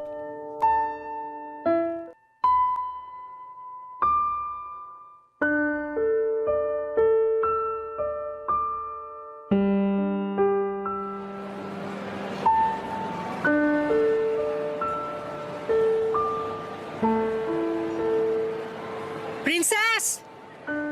Hoy, Vivian! Alam mo ikaw, ang kulit-kulit mo rin, no? Ngayon pa lang sasabihin ko na sa'yo na wala akong perang maibibigay o maipapahiram sa'yo. Huling-huli na yung 5,000 binigay ko sa'yo noong huli nating pagkikita. Huwag ka mag-alala, wala akong balak manghingi ng pera sa'yo. Kasi nailabas ko na ng ospital yung anak ko. Nakahiram na rin ako ng pera sa kakilala ko. At dahil doon, nabayaran ko na ng buo yung bayarin ko sa ospital. Kung ganun, ba't mo pa ako pinapunta-punta rito? Siguro kukumbinsihin mo na naman ako na kausapin si Marcos para bayaran yung perang hiniram mo, no? Nakuutang na loob, Vivian. Sobrang payapa at tahimik na ang mga buhay namin simula nung hindi na nagpaparamdam sa'yo si Marcos. Kaya kung ako sa'yo, tanggapin mo na lang na hindi ka napapatulan ni Marcos at mag-move on ka na rin. Kasi ako na ulit yung nasa unahan at tuluyan ka na niyang kinalimutan. Sigurado ka ba talaga sa mga pinagsasasabi mo? Sigurado ka ba talaga na nagbago na si Marcos? Anong ibig mong sabihin? May papakita ako sa'yo. Tignan mo tong video na kinunan ko. Ipinasyal ko yung anak ko sa mall na to nung isang araw. O ano ngayon? Manahimik ka nga muna. I-fast forward mo ng konti yung video. Sige na nga. Teka lang. Ayan, hinto mo dyan. Ano ba yung gusto mo ipakita? Tignan mo yung lalaki na kapula. Hindi ba si Marcos yan? Diyos ko, siya nga! So paano may papaliwanag yung babaeng kasama niya dyan? At may pa-holding hands pa silang nalalaman. Baka naman kasamahan lang niya yan sa trabaho. Pinsa ka nang niloko ni Marcos. Tapos ngayon magpapakamartir ka pa rin. Minsan niya nga akong niloko ng dahil na rin sa'yo. Hindi yun yung point dito. Ang point dito, hindi lang tayo ang mga babae sa buhay ni Marcos. Oh, bakit ka umiiyak? Nasasaktan lang ako kasi ang buong akala ko nagbago na siya. Yun pala, mas lalo niya lang dinadagdagan yung kasalanan niya sa akin. Ang totoo niyan, napaisip din ako sa sinabi mo sa akin noon eh. Sigurado ako na ikakahiya lang ako ng anak ko kapag nalaman niyang naging kabit ako. Kaya siguro panahon na rin para tigilan ko na si Marcos. Kasi mukhang wala na rin namang pag-asa magbago yung lalaking yun eh. Hindi nga akong naging kabit. Pero naging boba naman ako. Aaminin ko na tama yung sinabi mo na pera lang yung dahilan kung bakit patuloy akong nagpapakatanga kay Marcos. At sa totoo lang, pagod na rin ako sa ganitong klaseng sitwasyon. Hindi na matutumbasan ng pera yung sama ng loob na binibigay niya sa akin tuwing naglilihim at nangangaliwa siya. Pasensya ka na rin kasi naging dahilan din ako kung bakit sumama yung loob mo noon. Alam mo, maliban sa pagiging kabit mo, napagtanto ko na wala naman pala tayong pinagkaiba eh. Pareho tayong iniwan ng mga tatay ng anak natin. At pareho rin tayong kayang gawin at tiisin ang lahat para sa ikabubuti ng mga anak natin. Kaya pasensya ka na rin sa mga nasabi kong masakit tungkol sa pagiging nanay mo. Wala na yun. Basta manos na tayo ha. Oo. Nga pala, maraming salamat. Ha? Salamat saan? Salamat dahil binuksan mo yung mga mata ko sa katotohanan. Kung hindi dahil sa'yo, malamang hanggang ngayon nagbubulag-bulagan pa rin ako sa mga pinaggagawa ni Marcos sa akin. Alam mo, narealize ko rin kasi na hindi ka masamang tao at may puso ka rin naman pala. Paano mo naman nasabi yan?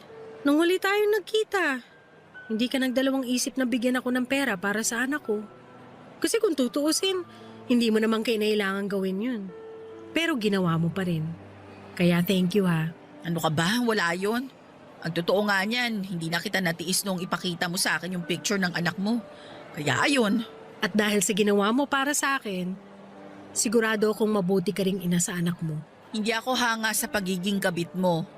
Pero aaminin ko, nahanga ako sa pagiging nanay mo. Ito naman, ang bihira. Wala na yun. Iniwan ko na nga, di ba? Kung sa bagay. Siya nga pala, ano nang balak mo kay Marcos ngayon? May araw din sa akin ang lalaking yan.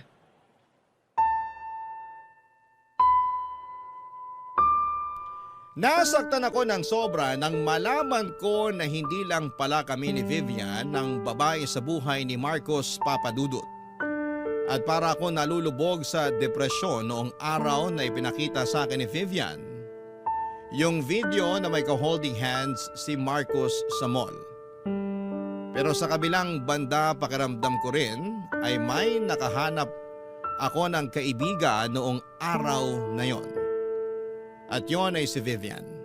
Habang tumatagal ay unti-unting napapalitan ng pagpapatawad at pag-unawa ang galit at puot ko kay Vivian. Kasi kung hindi dahil sa kanya malamang hanggang ngayon ay nagpapakaloko pa rin ako kay Marcos. Ang totoo nga niyan ay hindi niya kailangan pang ipakita sa akin yung video pero ginawa pa rin ni Vivian yon dahil pakiramdam ko ay may malasakit siya sa akin. Kaya kahit papaano ay tatanawin ko yon ng utang na loob kay Vivian. Kasi siya ang nagligtas sa akin mula sa relasyon na puno ng pagdududa at pagtataksil. Lumipas sa mga araw at hindi ko pa rin inamin kay Marcos yung mga nalaman ko kasi gusto ko pa rin siyang gantihan sa lahat ng panloloko niya bago ko siya tuluyang iwanan at hiwalayan. Aaminin ko na medyo nagdalawang isip at nabahala ako noon kasi papaano na yung anak ko at mga magulang ko kung hindi na ako mabibigyan ng sustento ni Marcos. Pero napagtanto ko na kinaya ko naman palang buhayin ang pamilya ko noong nagtatrabaho pa ako sa hardware. At isa pa akong nagawang iwanan ni Vivian si Marcos, sigurado ako na kaya ko rin gawin yon. Kaya mas lalo ako nagkaroon ng lakas ng loob na maghanda para sa hiwalayan namin ni Marcos. Papadudot pagkatapos ng ilang araw ay naisipan ko na rin kung ano yung pinakamagandang gawin bago ko tuluyang hiwalayan si Marcos. Nang maisip ko yung plano ko na yon, agad kong tinawagan si Vivian at sobrang saya ko nang sumang-ayon siya sa plano ko. At nung handa na ang lahat ay niyaya ko si Marcos na dalhin ako sa isang seafood restaurant, Papadudot.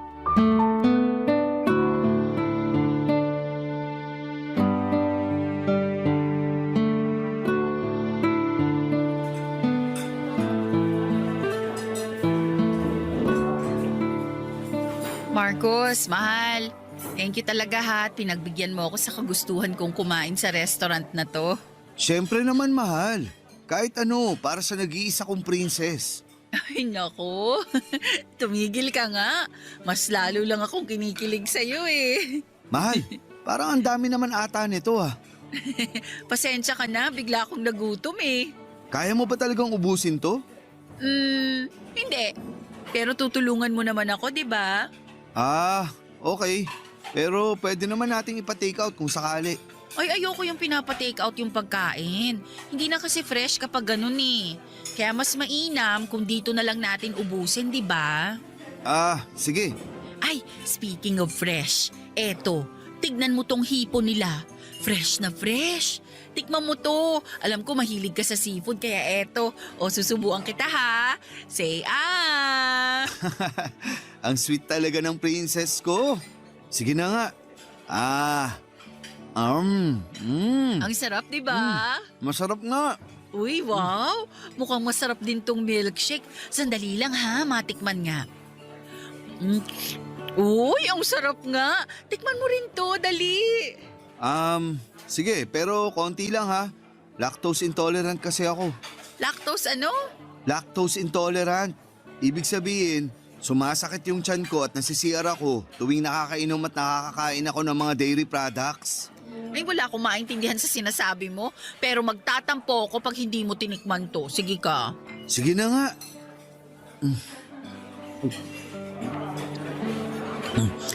Ang sarap nga ng milkshake nila.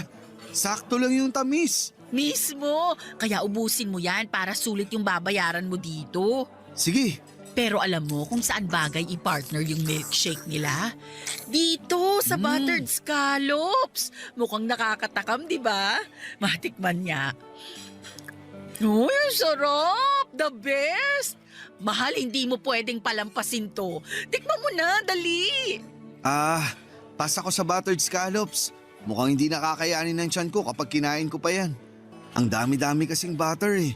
Tapos kakaubos ko lang sa milkshake na pinainom mo sa akin. Naku, eto naman. Try mo lang. Sige na, kahit isa lang. Ay, sige na nga. Oh, ang sarap, di ba? Ang sarap nga. Teka lang. Ito na nga ba yung sinasabi ko eh. O bakit? Anong problema? Sumasakit na yung tiyan ko. Saglit lang ha. Magsi-CR lang ako. Okay, pero bago ka pumunta ng CR, may ipapakilala muna ako sa'yo, ha? Ha? Hi, Marcos! Oh, ba't gulat ka? I'm sorry. Pero kailangan ko na talagang pumunta ng CR. Oy, sandali lang naman. Dito ka lang. Tiniis nga namin yung pambababoy mo sa amin kaya magtiis ka rin ngayon. Princess, umamin ka nga sa akin. Kagagawan mo ba ang lahat ng to? Ay, correction. Kagagawan mo ang lahat ng ito. Tama. At binabalik lang namin sa'yo. Nga pala, bago ko makalimutan, hihiwalayan na pala kitang hayop ka. Magsama kayo ng babaeng ka-holding hands mo sa mall. Princess, kaya kong ipaliwanag yun. Kung sa tingin mo, bibigyan pa kita ng pagkakataon para makapagsinungaling sa akin, nagkakamali ka. Kasi simula sa araw na to, tinatapos ko na yung ugnayan ko sa'yo. Sandali lang. Puputulin ko lang yung drama mo, Day. Kasi tignan mo naman si Marcos, namumutla at pinagpapawisan na. Uy, kawawa ka naman. O sige na, pumunta ka na ng CR. Baka mamaya magkalat ka pa dito eh. I'm really sorry. Babalik ako kaagad. Ang galing no naisip mong plano. Siyempre, ako pa ba? I-take out na natin tong pagkain dito. Sayang eh. Bilisan na natin. Ay, agree ako dyan. Teka lang, Kuya Waiter! Pabalot na lang po nung lahat ng nasa mesa namin. Tapos ibigay nyo na lang po yung bill sa lalaking kasama namin dito kanina. Nag-CR lang sandali. Thank you! Matagal ko nang alam na may problema si Marcos sa mga pagkain na may gatas o keso kasi tuwing nagluluto ako sa bahay ay napapansin ko na madalas siyang pumupunta sa CR tuwing nagtitimpla ako ng kape na may gatas o kapag gumagawa ako ng pizza na puno ng keso. Kaya alam na alam ko na iyon ang kahinaan ni Marcos. At masasabi ko rin na kahit papaano ay nakaganti ako sa kanya ng gabing yon sa seafood restaurant. Hindi ko na inantay na makalabas siya sa CR at pinaghatian namin ni Vivian lahat ng pagkain na in-order namin. Sa madaling salita, Papa Dudu, tuluyan na kaming naghiwalay ni Marcos. At mabuti na lang talaga at nakabalik pa ako sa trabaho ko sa hardware. Samantalang si Vivian naman ay nakahanap ng trabaho bilang kasambahay sa isang mayamang pamilya. Ang maganda pa dito, pinayagan si Vivian ng amo niya na patirahin sa bahay nila ang anak ni Vivian. Kaya hindi na niya kailangang mag-alala o mamroblema dahil nababantayan na niya ang anak niya habang naninilbihan siya. At aaminin ko na bumalik din ako sa dating estado ng buhay ko. Yung tipong kailangan kong magpakapagod sa trabaho araw-araw para matustusan ang pangangailangan ng anak ko. Pero at least ngayon ay masasabi ko na may peace of mind na ako dahil nakawala na ako sa isang relasyon na puno ng lihim at kasinungalingan. Siguro yung marami sa mga kabarangay ninyo ang magsasabing sana itiniis ko na lamang si Marcos dahil mayaman siya at nakapagbibigay naman siya sa akin ng pera. Pero sa totoo lang ay madali lang sabihin yan. Pero kapag ikaw na ang nasa sitwasyon kung saan ay dangal at prinsipyo mo na ang kapalit ng malaking pera, sigurado akong mahihirapan din kayo. Sa ngayon, Papa Dudut, ay tuluyan nang naghilom na ang mga sugat na dulot ni Marcos sa aming dalawa ni Vivian. At masasabi ko rin na matalik na kami na magkaibigan ni Vivian. At tungkol naman kay Marcos ay hindi na niya ako kinausap simula noong nilayasan ko siya sa restaurant. Pero tuwing napapadaan ako sa harapan ng bahay niya ay napapansin ko na nabawasan na yung mga kotseng nakaparada sa labas ng bahay niya. Siguro may pinansyal na problema siya kaya kumonti na ang mga kotse niya. Pero sa totoo lang ay hindi ko na inalam yan. Pinagpapasa Diyos ko na lamang ang lahat ng kabalbala na ginawa niya sa akin noong kami pa lamang. Dito ko na po tatapusin ang kwento ng buhay ko, Papa Dudut. Maraming salamat po talaga at binigyan ninyo ako ng pagkakataon na maibahagi ang love life ko na nagdulot sa akin ng malaking aral sa buhay ko. At ang aral na yon ay ang hiwalayan ng isang tao na palagi kang binibigyan ng dahilan para magduda at magdusa. Ang inyong forever kapuso at kabarangay Princess. Anong say mo sa Barangay Love Stories na ito? Pagkwentuhan natin sa comment section yan. Ang mga kwento ng pag-ibig, kwento ng buhay at kwento ng pag-asa dito sa Barangay Love Stories. Love Stories.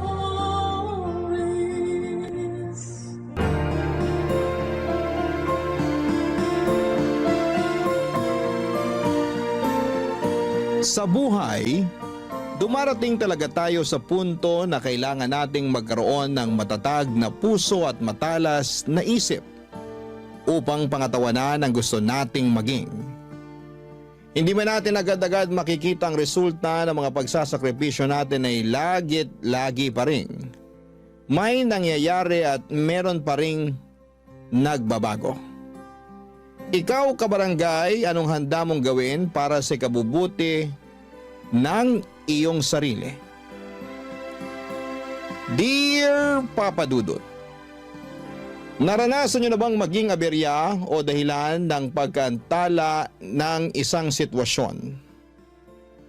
Ako kasi oo, at masakit pala sa loob na maging dahilan noon. Akala ko noong una ay ayos lamang. Kumbaga sa isip ko, mga kaibigan ko naman sila. Kaya naiintindihan nila ako. Pero sa huli ay hindi rin nangyari yon, Papa Dudut. Ang una kong naramdaman ay galit at matinding pagtatampo. Lalo at kilala akong ma-pride at mataas ang tingin sa sarili. Pero bago ko ituloy ang kwento ko ay gusto ko munang bumati ng isang mapagpalang tanghali sa inyong lahat. Matagal na akong avid listener ng programa ninyong Barangay Love Stories. Lagi kong inaabangan ang mga uploaded stories ninyo online at isang araw ay nag-decide akong magpadala ng email sa inyong istasyon. Tawagin niyo na lamang po ako sa pangalang Colette. Nagtatrabaho sa Pasig bilang finance staff at nasa 32 years old na ako. Kaka-birthday ko lamang nitong January 1 kasabay ng bagong taon. Sa kasalukuyan ay nasa journey ako ng healing at weight loss. Malaking factor kasi ang mga pinagdadaanan ko sa nakaraan. Kaya lumobo ang timbang ko at pumalo ng lagpas na sa 100 kilo sa edad ko pa lamang na 30 years old.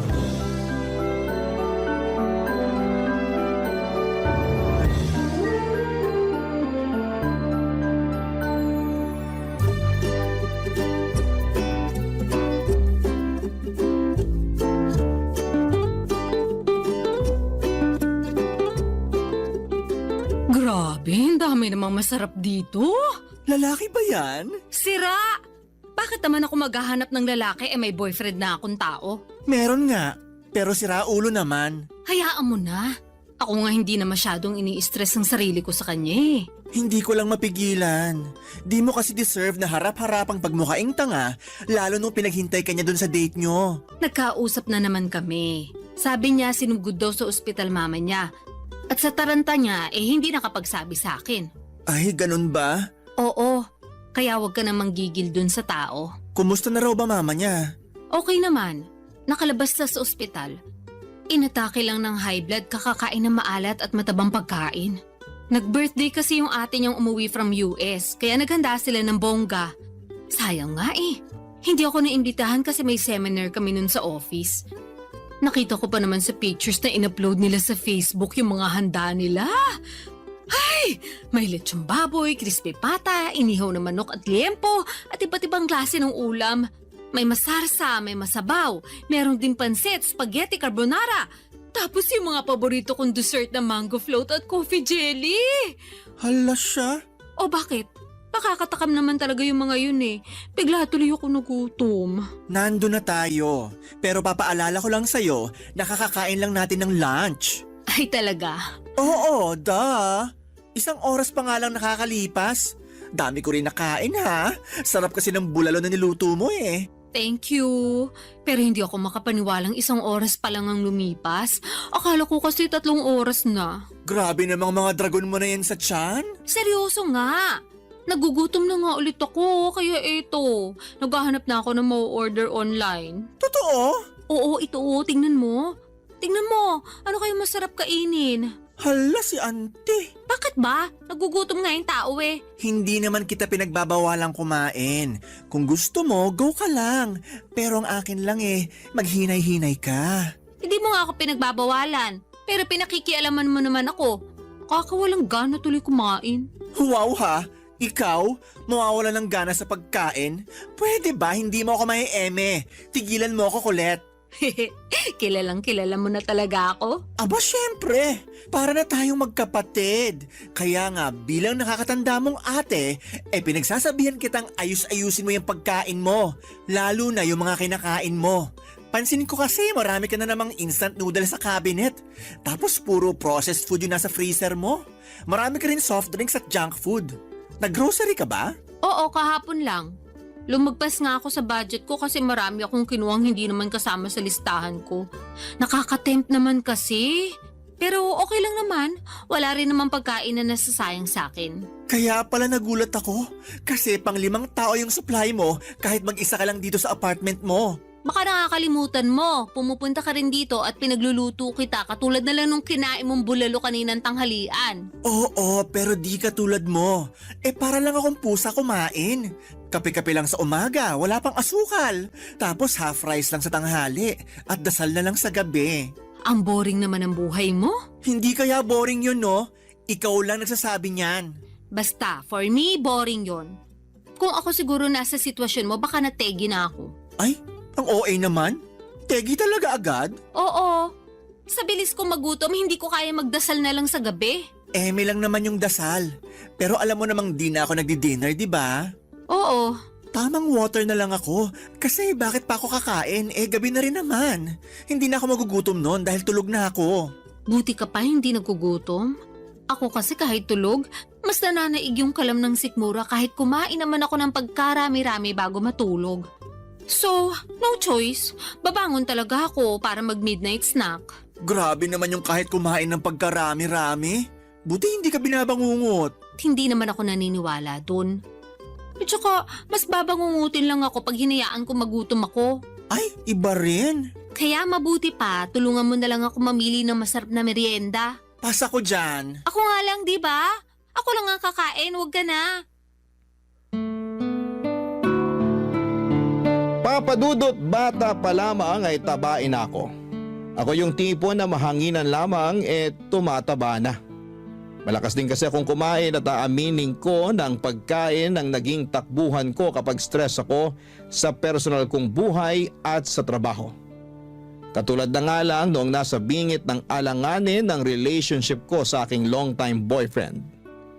Bukod sa pinsan kong si Percy ay wala akong masyadong ka-close sa mga kaopisina ko. Kaya wala rin akong mapagkwentuhan sa kanila. Para sa akin ay malaki ang tutulong ng pagkain upang gumaan ang nararamdaman ko. Nagsimula ang hilig ko sa pagkain at minsan ko pangang binansagan ang sarili ko na certified foodie. Pangarap kong matikman ang lahat ng pagkain sa mundo. Meron akong obsession sa pagkain na nagsimula noong bata ako kung saan ay pribilehiyo sa akin ang makakain ng masarap lalo na at mahirap lamang kami.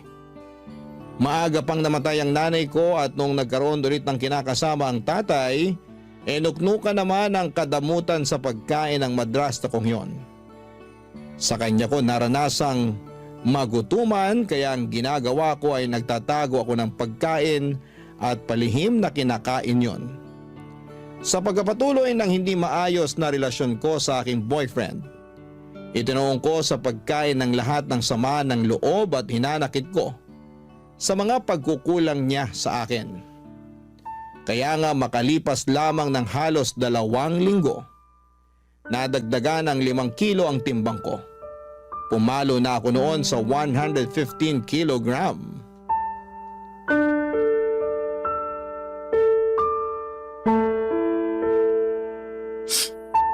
Grabe siya sa akin. Hindi ko akalain na pagsasalitaan niya ako na masasakit. Alam naman niya mataba ako eh. Lalo niya pang pinamukha yun sa akin. Napakasira ulo talaga niyang ex mo. Mabuti naman natauhan ka na't hiniwalayan mo na. Hindi naman ako yung nakipaghiwalay eh. Siya. Ay, wow ha? Oo, kasi tinapat niya na ako. Hindi na raw niya ako mahal.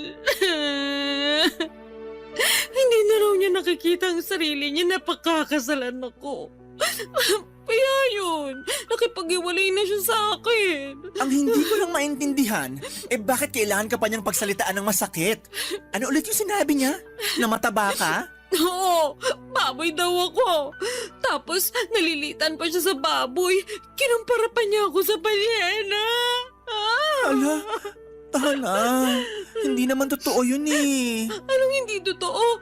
Ikita mo naman tong katabaan ko, di ba? Sabi niya para raw akong balyena na may paa at paggala-gala sa lupa. Ang kapal naman talaga ng mukha ng lalaking yan, no? Kung makapagsalita, akala mo kung sinong perpektong nilalang ng Diyos. Fit lang siya, ha?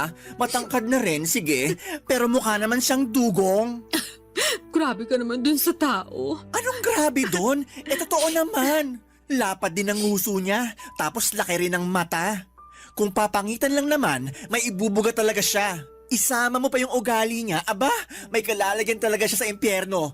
Doon, katabi ng trono ni Satanas. Pero ayun nga, hindi pa rin ako makapaniwala na ipagpapalit niya ako sa iba dahil lang sa pagiging mataba ako. Bakit nagulat ka pa? Alam mo namang sira ulo na talaga yung ex mo simula pa lang nung mahuli mo nagloko. Akala ko kasi magbabago pa siya nung humingi ng tawad sa akin eh. May pasabi-sabi pa na ako raw talaga yung mahal niya. At hindi niya kaya mabuhay na wala ako. Natukso lang daw siya, bla bla bla bla. Lokohin niya, lelang niya. Hindi raw mabubuhay na wala ka. Oh, bakit hanggang ngayon buhay pa siya? Hayaan mo na. Kung ikaw kaya mong hayaan, pues ako hindi. Ayoko yata na sinasaktan pinsan ko, no? Dami mo na pinagdaanan eh. Tapos nung nakilala mo siya, naramdaman ko talaga na naging masaya ka. Kumbaga, for the first time in your life. Nangako rin sa akin yung ulupong na yon na hindi ka niya sasaktan at paiiyakin. Tapos ginawa niya rin sa'yo. Pag nakita ko talaga yung ex-boyfriend mo, makakatikim siya sa akin na mag-asawang sampal. May kabit pa. Thank you. Pero kung ako sa'yo, hindi ko na hayaang madungisan niya yung mga kamay ko. Hindi niya deserve ng atensyon mo. Kaya siguro iniisip niya na okay lang sa kanya yung ginawa niya sa'yo kasi di mo kayang patulan. Hindi naman ganyan pagkakakilala ko sa'yo ha. Palaban ka eh. Oo, pero napagod na lang ako. Naghabol na ako sa kanya nung nakipaghiwalay siya sa akin. Nagmakaawa ako pero pinamukha niya lang sa akin kung gaano ako kapangit at walang kwentang tao dahil sa pagiging mataba ko. So, tama na yun. Once is enough, ika nga. Once is enough din, masampal ko lang siya. Kapal na pagmumukha. Alam mo, ibang klase na rin mga tao ngayon, no? Anong ibig mong sabihin? Yun bang sila na nga yung nagloko, sila pa yung may ganang mga insulto ng tao. Hindi na lang lumisa ng mapayapa, papunta sa kabilang buhay. Dami pa sinasabi. Mema naman. Anong mema? Mema sabi, ganon. Kainis eh. Sa bagay, totoo rin naman. Pero, totoo rin naman na mataba ako. Na-stress nga ako lalo kasi nadagdagan pa ng 5 kilo yung timbang ko. Yun lang, pero di naman totoo na wala ka ng kwenta dahil lang sa timbang mo. Sa bagay. Kaya nga mema lang yung ex mo. Ay, Sipain ko talaga yan eh. Ay nako, hindi ko talaga mapigilan magalit. Nakakairita. Tama na. Sige ka, baka sa sobrang galit mo dyan atakihin ka na lang bigla sa puso. Grabe ka naman sa atakihin sa puso. Kasi kita ko na yung mga ugat mo sa mata Ako'y natatakot para sa'yo. OA ka rin talaga eh. Mabuti pa, o-order na lang ako ng makakain natin. Ha? Gutom ka na naman? Oo, nakakapagod palang umiyak tapos sa maling tao pa. Kaya ayun, ginutom ako. Dahil dyan, kakain ako.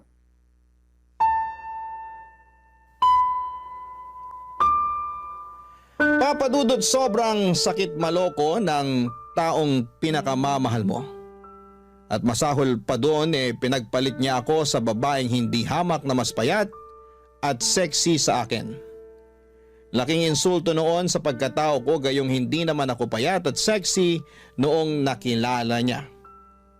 Pero aminado naman ako na hindi pa ako kasing bigat ng timbang ko ng mga panahong hiniwalayan niya ako. Siguro'y napabayaan ko rin talaga ang aking sarili. Pero kung iisipin, nagsimula lang naman yun noong nanlamig at nagloko siya. Dahil sa nangyari, lalo kong itunuon sa pagkain ang sakit na nararamdaman ko ng mga panahong yon. Sinabi ko kay Percy na kaya ko ang sarili ko dahil nga kilala niya rin naman akong matapang. Totoo naman na matapang ako at palaban. Marami na akong masasakit na pangyayari sa buhay na nalagpasan ng mag-isa. At malaki ang utang na loob ko sa pagkain dahil napapagaan ito ang buhay ko kahit na napapabigat naman ito ang aking timbang. Barangay Love Stories. Barangay Love Stories. Papa Dudut, sinabi ko sa sarili ko na hindi na ako magmamakaawa sa ex-boyfriend ko. Nabalikan niya ako. Sapat na yung isang beses, sobra na kung susundan ko pa ang pagpapakatanga ko. Napakaraming lalaki sa mundo at hindi lang naman siya ang huling lalaki na makikilala ko. At dahil nga punong-puno ako ng tiwala at kumpiyansa sa sarili, na wala akong dapat baguhin sa pagkatao ko dahil ex ko naman ang nagloko. Hindi ko pinakinggan ang sinabi sa akin ni Percy na magdahan-dahan sa pagkain dahil baka lalong madagdagan ang timbang ko.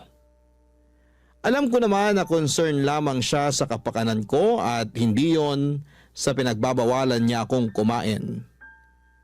Besides, pera ko naman ang ginagastos ko, pambili ng cravings ko. Pero ayos na ayos lang naman ako ng panahon na yon. Dahil nga break na kami ng dati kong karelasyon. Nagkaroon na ako ng maraming oras para pagtuunan ng pansin ang ibang aspeto ng buhay ko. Tulad na lamang ng paggala kasama ang aking mga college kabarkada.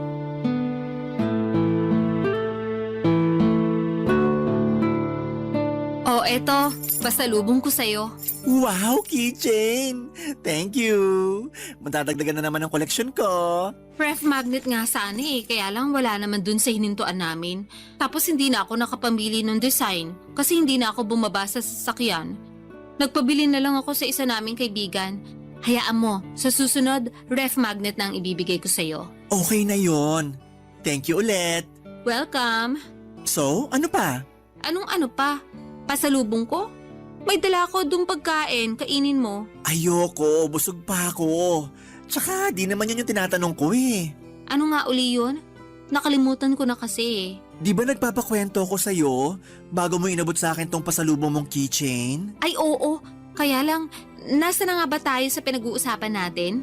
Ay nako, nasa 30 ka pa lang pero ulyanin ka na. Sabihin mo na lang kaya, kaysa inaano mo pa ako. Inaano ka dyan? Wala akong ginagawa sa'yo, no? Ay, bahala ka na nga dyan.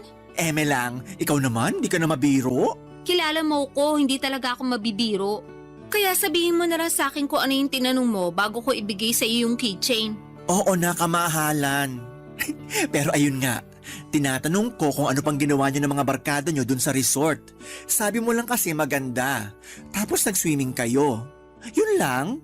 Eh di ba beach resort yun? Tas alam ko maraming bar doon. Di kayo lumabas? Ha, oo. Tama ka naman na beach resort yon at maraming bar. Pero sila lang yung lumabas, hindi ako sumama. Ay bakit? Hindi naman ako umiinom eh. Ngek, di mo naman kailangan uminom ng hard drinks. Meron naman mga ladies drinks doon.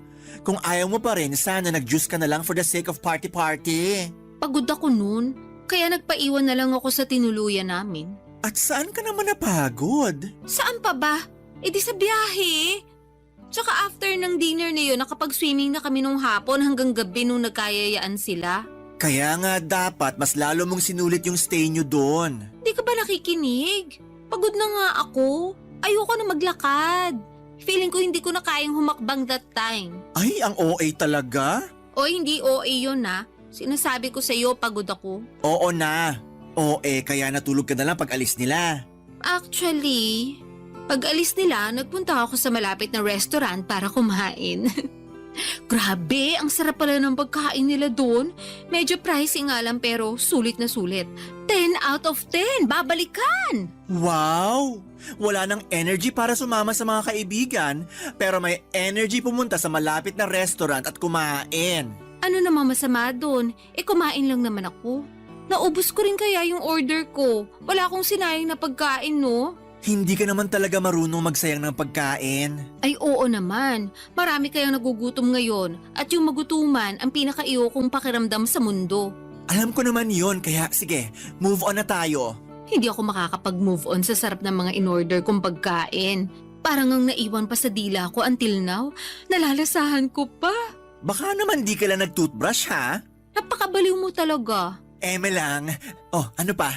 Anong ano pa? Kinabukasan, ano pang ginawa nyo? Wala naman. Swimming lang ulit pero sa beach na kami nun. Wow, nakakamiss din mag-beach. Sakto lang. Kasi nilamig na ako agad eh, kaya umahon na ako. Tapos nag-sunbathing ako since tirik naman yung araw. Then may dumaan na naglalako ng ice cream na avocado flavor. Ayun, napabili tuloy ako. Wow, ibang klase. Nilamig, tapos nag-ice cream. Oo, alam mo namang paborito ko yung avocado, diba? So, hindi ko matanggihan. Nakaapat na apa nga ako.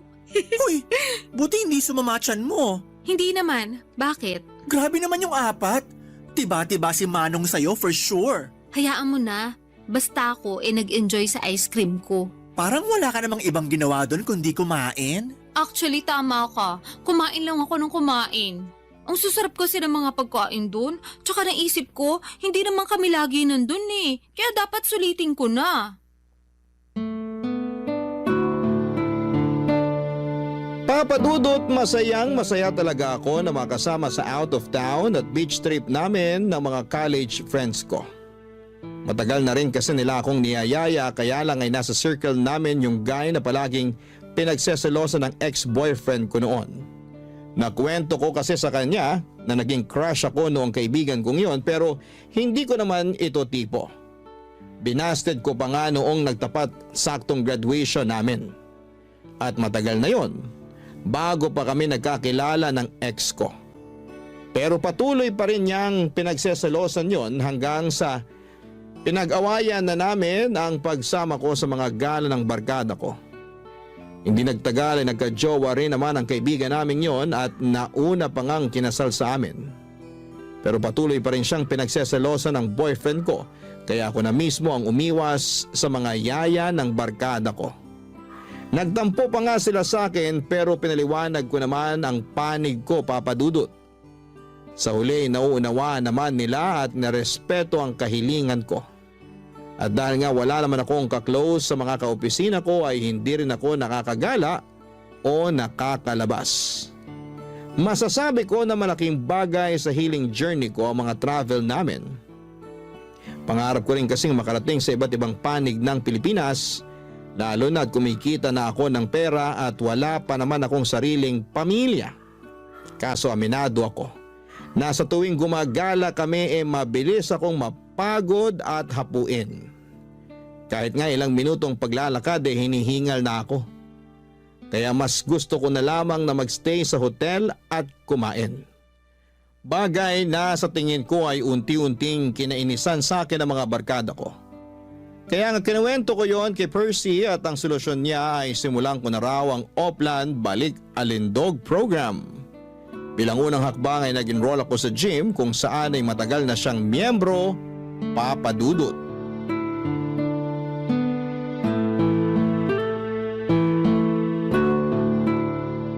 Nakakainis ka naman, Colette. Bakit ka naman naiinis dyan? Tanong-tanong ka pa talaga? Sinayang mo lang naman membership fee dun sa gym. Hinahanap ka kaya ni coach sa akin? Sabihin mo na lang hindi na ako babalik. Ayoko na. Suko na ako. Suko ka na agad? Nakakailang session ka pa lang? Ano magagawa ko kung ayaw ko na talaga? Baka naman sa isip mo lang yan ha? Sigurado ako sa desisyon ko.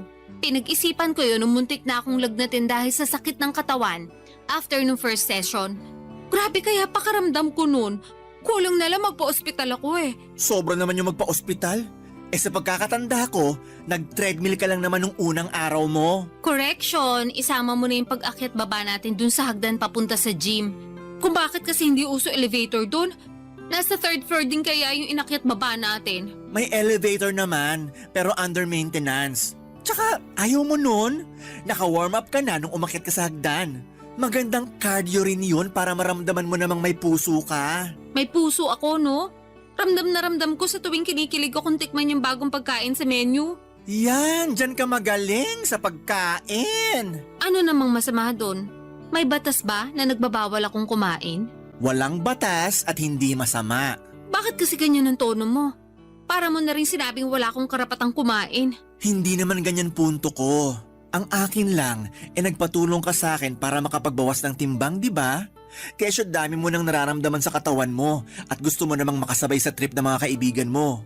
So ako naman, sige, tinulungan kita. Pero bago yon, tinanong muna kita kung talagang desidido ka na magbawas ng timbang. Sabi mo, oo. Kaya nga nag-enroll tayo sa gym, di ba? Oh, makalipas lang ng ilang session ayaw mo na? Ano na lang gagawin mo sa buhay mo para mabawasan timbang mo? Hindi ko alam.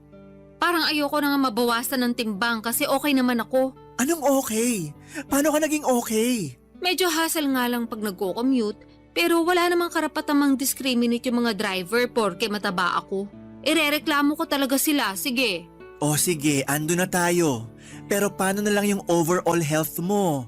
Yung katawan mo, hindi lang sa labas kundi sa loob. Sabi mo, mabilis kang hingalin, di ba? Oo, kaya nga sinabi ko sa sarili ko na iiwasan ko na lang yung mga bagay na hihingalin lang ako. Hindi ganun yun. Ano bang pinagsasasabi mo dyan? Hindi mo iiwasan. Dapat solusyonan mo. Ganun yun. Yang hingal mo, resulta yan ng hindi mo pag-e-exercise at sobrang pagkain. Dinamay mo na naman yung mga pagkain ko. Wala naman sa yung ginagawa yung mga pagkain. Tsaka mas hinihingal nga ako sa pag-e-exercise. Kulang na nga lang lumaylay dila ako nung nagte-treadmill ako. Tapos yung machine na parang umaakit ka sa hagdan. Stair climber? Oo, yun nga. Grabe, tagapawis ko dun ah. Ewan ko ba, umakit na nga ako ng hagdan na hanggang 3rd floor tapos pagkaganunin pa ako ni coach. Ano yun? Naglolokohan na lang ba kami? Hiyang-hiya naman sa'yo si coach. Palitan mo na kaya siya, no? Pag pinalitan ko siya, sigurado magsasara ang gym kasi papalitan ko ng restaurant business. Mas marami kita ko doon for sure. Alam mo, ewan ko sa'yo. Kinain ka na ng sistema. Hindi sistema ang kumain sa akin. Tsaka nagsasabi lang naman ako ng totoo. Hindi naman ako masaya sa pagpunta ng gym na yan eh. Sakit ang katawan lang inabot ko. Alam mo kung saan ako masaya?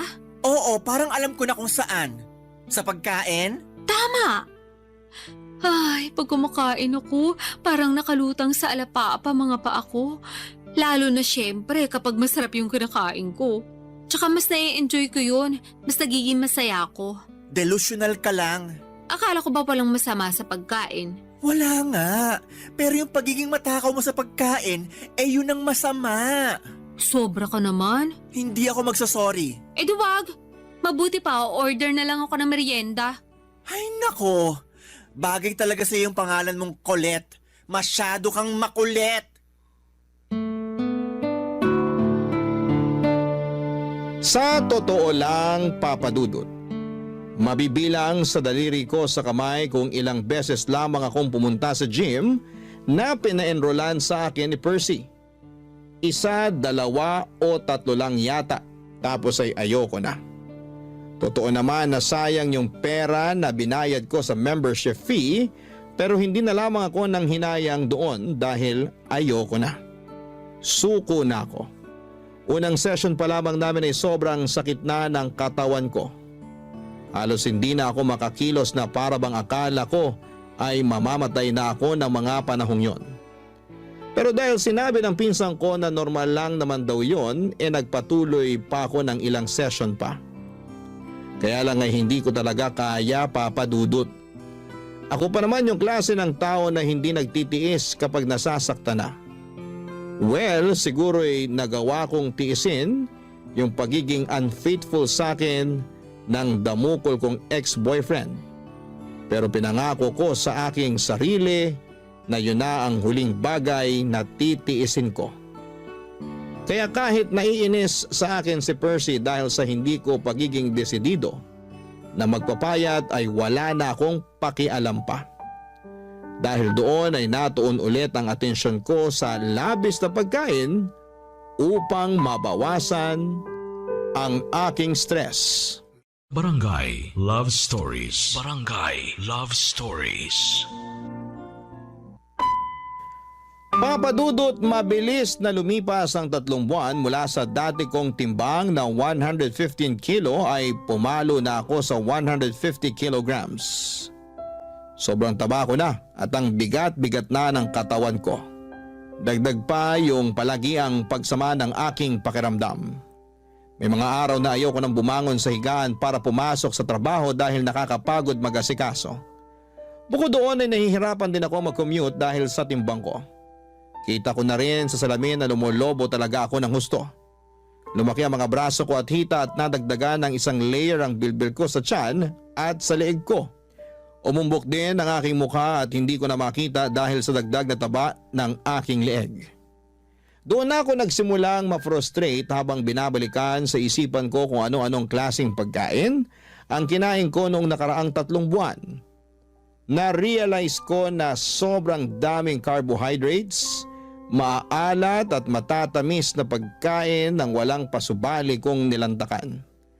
Malala kapag magkaka-period na ako dahil nandun yung magkikrave talaga ako sa iba't ibang unhealthy food and drinks. Tapos nung isang beses ay hindi ako dinatna ng menstruation ko.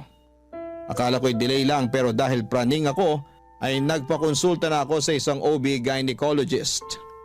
Doon ko napag-alaman na may PCOS ako o Polycystic Ovarian Syndrome. Bilateral din. Ibig sabihin po nun ay 2 ovary ko ang merong cyst na nakakaapekto sa aking hormones. Bukod doon ay lumabas sa laboratory exam ko na may type 2 diabetes din ako. Dahil sa mga sakit ko ay lalo akong na-frustrate. At imbes na gawin ang payo sa akin ng mga doktor na magbawas ng timbang ay kabaliktaran noon ang ginawa ko. Mas lalo akong nagpaka-lango sa pagkain, Papa Dudut.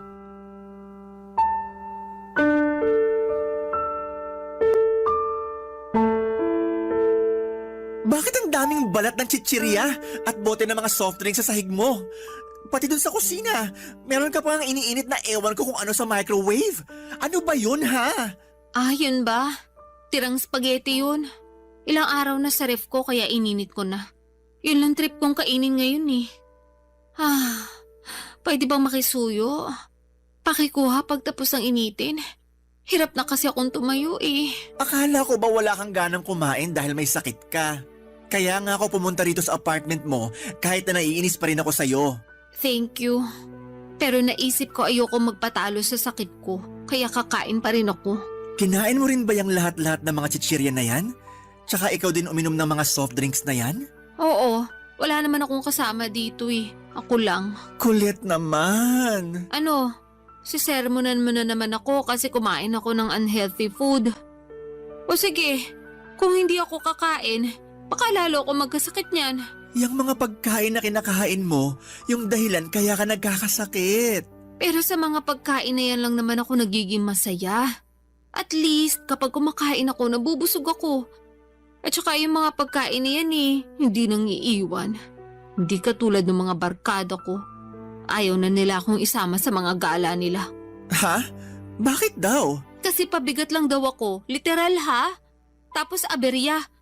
KJ din daw ako at mareklamo lalo na sa mga gusto nilang gawin at puntahan. Kasalanan ko ba yun? Mabilis ako mapagod. Tapos baka hindi paligtas sa akin yung mga trip nilang gawin. Alam naman nilang mataba ako. Pinipilit ka ba nilang gawin yung mga ayaw mo? Hindi naman. Pero ramdam ko yung disappointment nila sa akin. May isa pa nga na nagsabi na sana hindi na lang ako sumama kung magstay lang din daw ako sa hotel. Sobra naman. Pero totoo rin naman eh.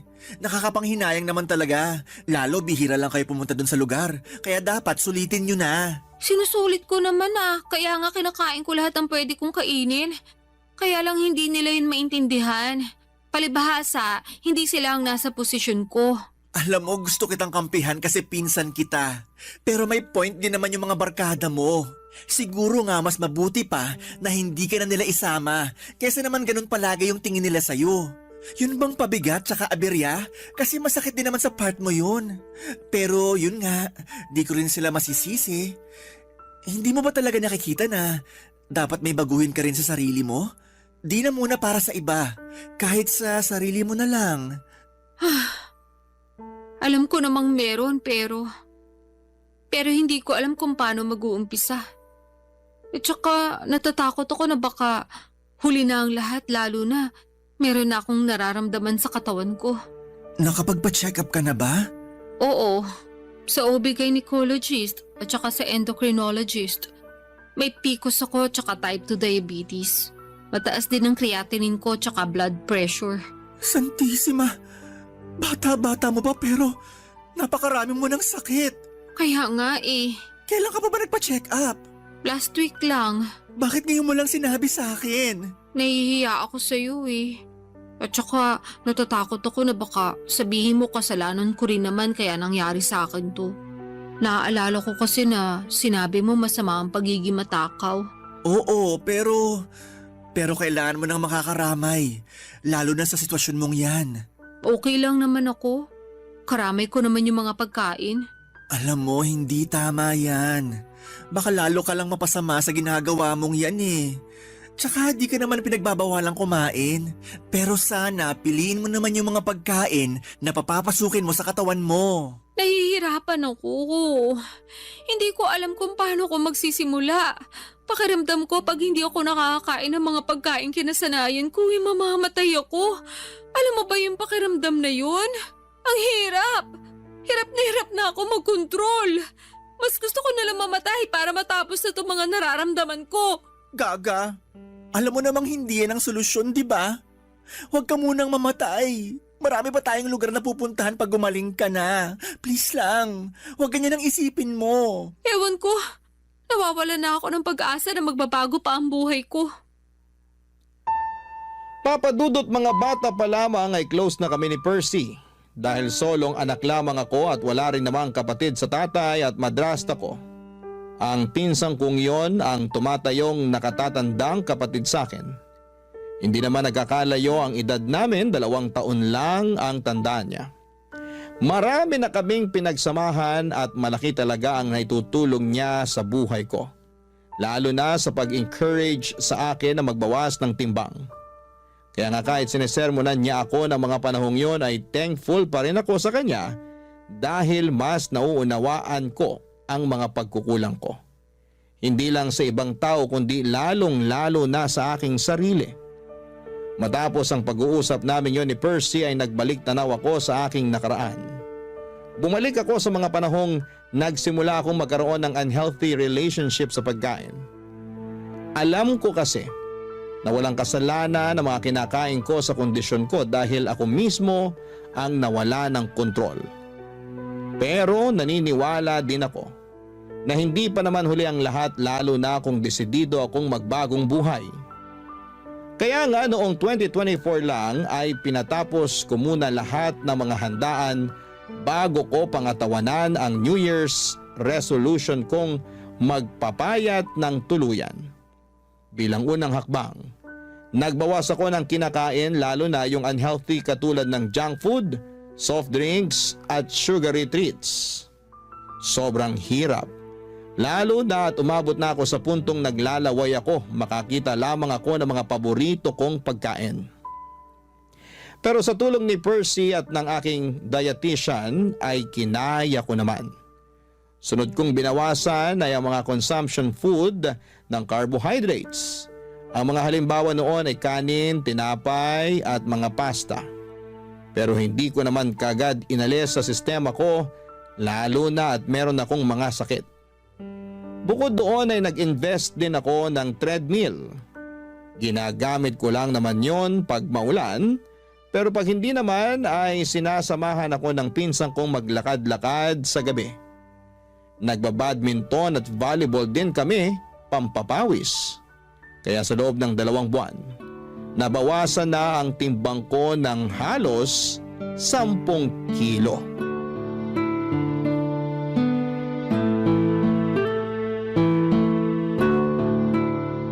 Ang intense nung double match natin dun sa 2 foreigner. Oo nga, parang professional.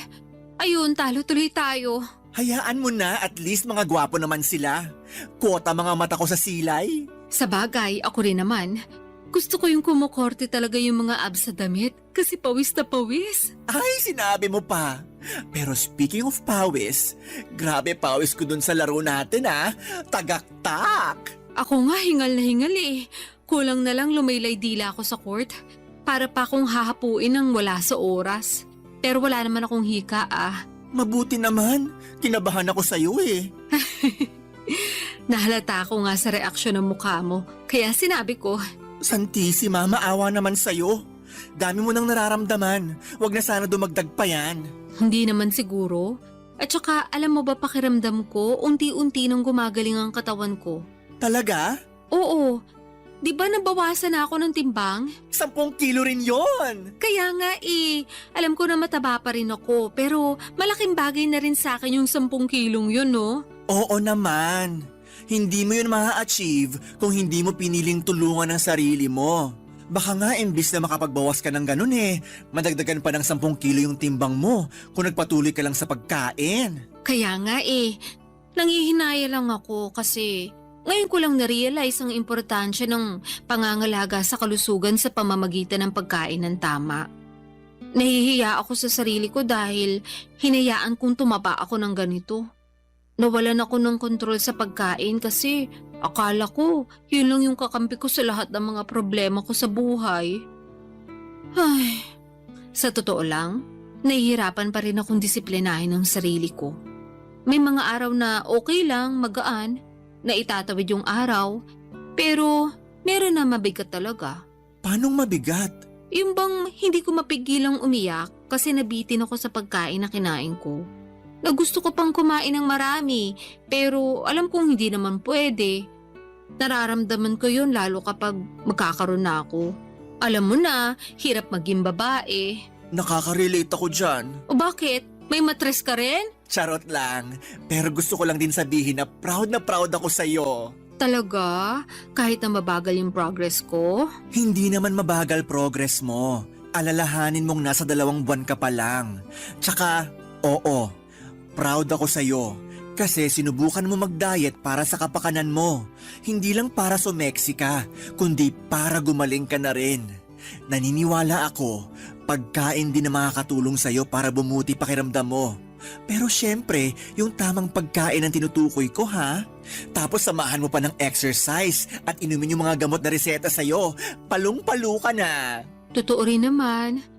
Nang pinagpapawisan kasi ako at nakapagbawas ng timbang gumaan talaga ang pakiramdam ko as in. Pakiramdam ko nga ibang tao na ako. Gumanda rin yung skin ko at saka mahimbing na rin yung tulog ko. Umayos din yung tingin ko sa buhay. Kung dati madalas ako mawala ng pag-asa, ngayon alam kong may magandang bukas na naghihintay sa akin pag nagpatuloy at nagtiyaga ako sa ginagawa ko. Ganyan nga. Kaya proud talaga ako sa iyo Alam ko na hindi madali pero kinakaya mo. Grabe, bilib na bilib ako sa iyo. Pinagmamalaki kita. Thank you.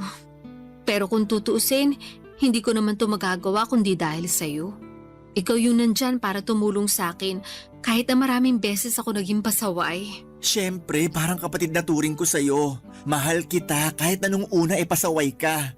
Pero mas mahal kita ngayon dahil minamahal mo na ang sarili mo. Salamat ulit. Walang anuman. O basta ha, nandito lang ako para sumuporta sa'yo. Sasamahan kita sa paggaling mo.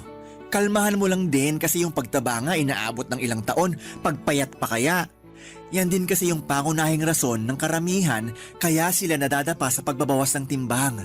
Yun bang minamadali nilang resulta?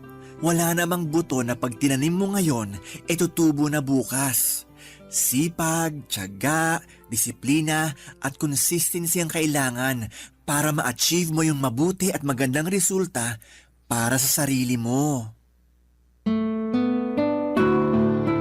Papa Dudut, malayo pa pero malayo na rin naman ako. Sa kasalukuyan ay nasa 95 kilograms na lamang ako. Patuloy ang mga bagay na ginagawa ko para mabawasan ang timbang ko. Pero hindi lang ako doon nakafocus dahil ang pangunahing dahilan ko talaga ay gumaling ako. Maraming mabubuting bagay ang dulot ng pagbaba ng timbang sa akin. Mas naging aktibo na rin po ako sa iba't ibang bagay at sports. Hindi na rin ako madalas hapuin at higit sa lahat ay natutuhan kong kumain ng tama at masustansya na naaayon sa kailangan ng aking katawan. Hindi ko pa na-achieve ang goal weight ko pero hindi ako susuko lalo na ngayon na mas mahal ko na ang aking sarili. Sabi nga nila kapag maayos ang tingin mo sa iyong sarili ay naapektuhan noon hindi lang ang iyong pananaw, kundi maging ang relasyon mo sa mga bagay at tao na nasa paligid mo. Bilang nasa paglalakbay pa ako ng paggaling at pagbabawas ng timbang, sinama ko na rin po sa bucket list ko ang makapag-counseling upang ipakonsulta ang mga karanasan ko na naging dahilan para maging obsessed ako sa pagkain. Yun din kasi ang sabi ng dietitian ko.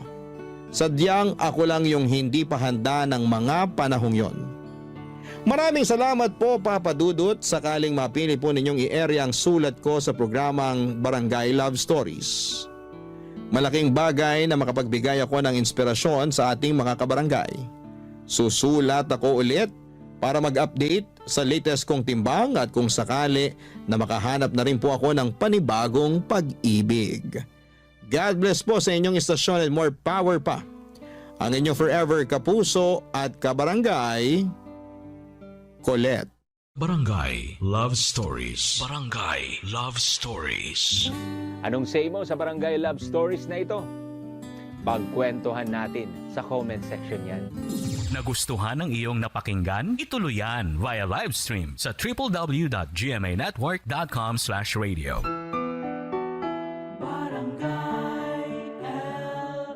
In Mega Manila, 97.1.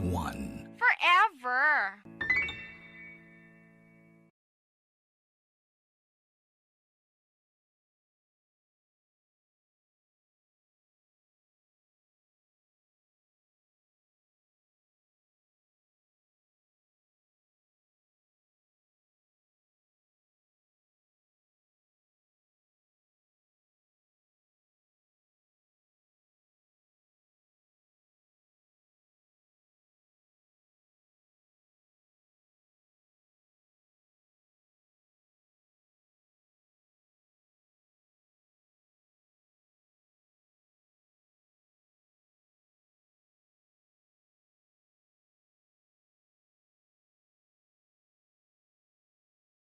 Ang mga kwento ng pag-ibig, kwento ng buhay at kwento ng pag-asa dito sa Barangay Love Stories. Love Stories.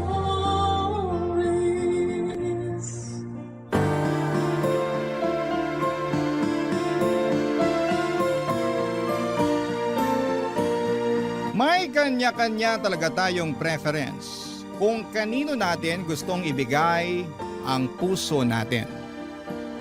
Pero madalas ang gusto natin ay hindi tayo gusto. Ikaw, kabarangay, kaya mo bang ikaw ang humahabol o gusto mong ikaw ang hinahabol? Dear Papa Dudut, magandang tanghali po sa inyo at sa lahat ng mga kabarangay natin. Lagi po akong kasama sa tanghali ang mga kaibigan ko sa pagtutok sa inyong programa, Papa Dudut. Kaya naman naisipan kong isulat din ang kwento ko para marinig ng mga fans mo at makapulot sila ng aral sa karanasan ko. Gusto ko pong simulan ang lahat noong teenager pa lamang ako. Ako po si Shirley, kikay po talaga ako. Noong uso pa po ang mga paru-paro ni Jolina Magdangal sa kanyang buhok ay marami rin po akong collections. Ginagayo ko po ang fashion niya kasi ang ganda at sobrang in na in. At in fairness, maayos naman ang buhay namin sa probinsya. Parehong may trabaho ang parents ko kaya nakakaipon ako para makabili ng kung ano-anong pampaganda at borloloy sa katawan ko. At feel ko talaga na beautiful ako, Papa Dudut. At hindi lang feel ha, maganda po talaga. Kasi nagiging news rin ako sa klase at sa liga sa amin. Kahit parang ang saya-saya ko na at nabibili ko na ang gusto ko ay may isa akong hindi maaabot-abot. Walang iba kundi si Marco. Ang gwapo niya talaga, Papa Dudut. Ang kaso'y mukhang ayaw niyang tumingin sa kagandahan ko. Schoolmate ko siya. Same year level kami pero nasa ibang section siya. Crush na crush ko talaga siya. Ang tangos ng kanyang ilong, ang tangkad, ang kulot na buhok, at ang galing pa niyang pumorma. Hindi lang ako ang may crush sa kanya at parang halos lahat ng girls sa campus. Pero sa isip ko talaga ay ako ang magwawagi. Mapapasakin din si Marco. Kung gaano ko kagusto si Marco ay gano'n naman ako kagusto ng kaklase kong si Leo. Crush na crush niya ako. At super kulit naman ligaw, kaso hindi ko talaga siya gusto. In fairness, hindi naman siya pangit. Pero hindi siya kulot at hindi rin kasing tangkad ni Marco.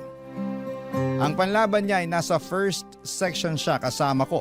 Kaya matalino si Leo parati, nakasama po siya sa top 10 sa klase.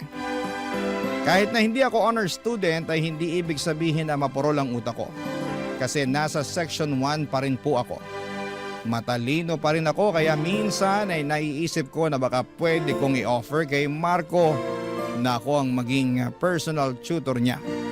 Ang problema ay hindi ko po magawa kasi parating umaaligid si Leo sa akin na parang security guard ko, Papa Dudut.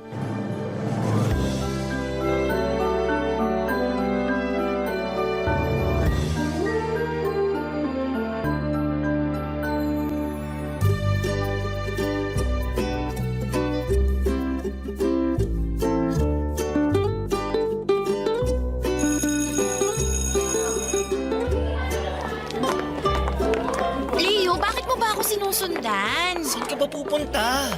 Bakit pupunta ka dito sa likod? Sandali nga. Sino ka ba?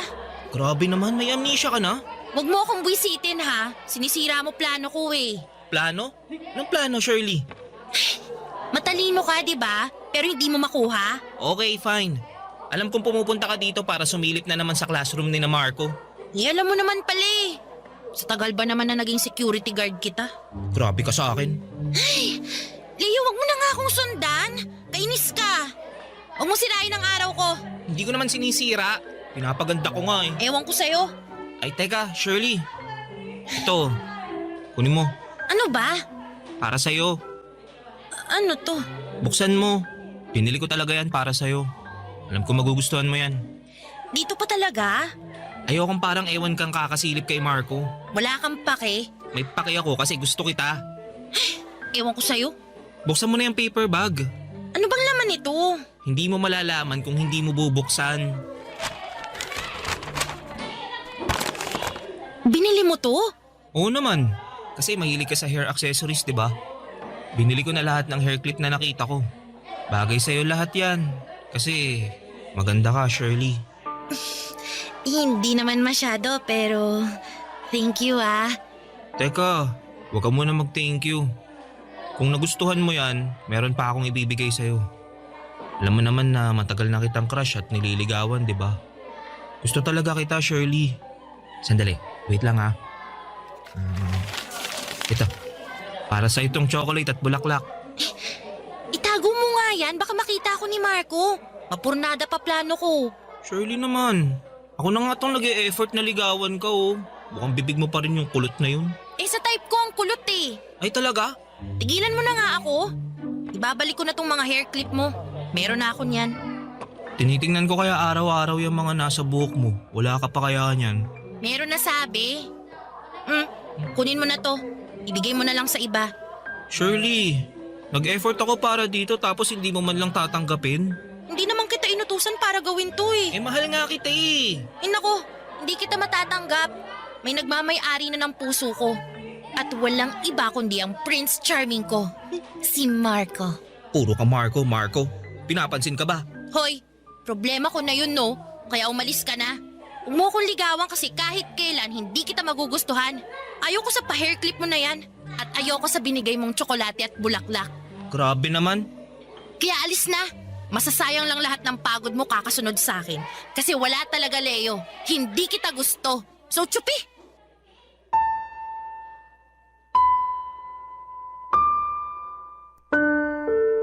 Alam kong mali ang ginawa ko sa kanya.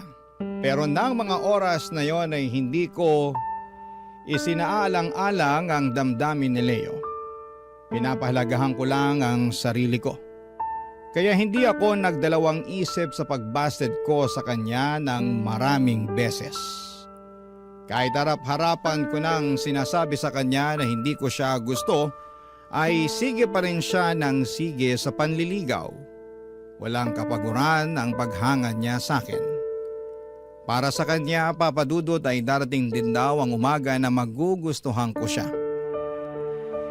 Pero sa mga panahon na yon ay hindi ko talaga binigyang pansin ng mga sinasabi niya dahil focus ako sa goal ko, Papa Dudut. Ang mapasakin si Marco, ang maging girlfriend ni Marco. Hindi ako give up ang pag-asa na balang araw ay lilingon din siya. At hindi na lamang ako puro silip sa classroom nila at pag-flames para kalmahan ang sarili at paniwalain na magiging kami. Hindi ko rin maintindihan ang sarili ko, Papa Dudut. Marami namang nagkaka-crush sa akin. Lalo na si Leo na patay sa akin. Pero ako naman ay patay na patay kay Marco. Dalawa lang ang pagpipilian ko.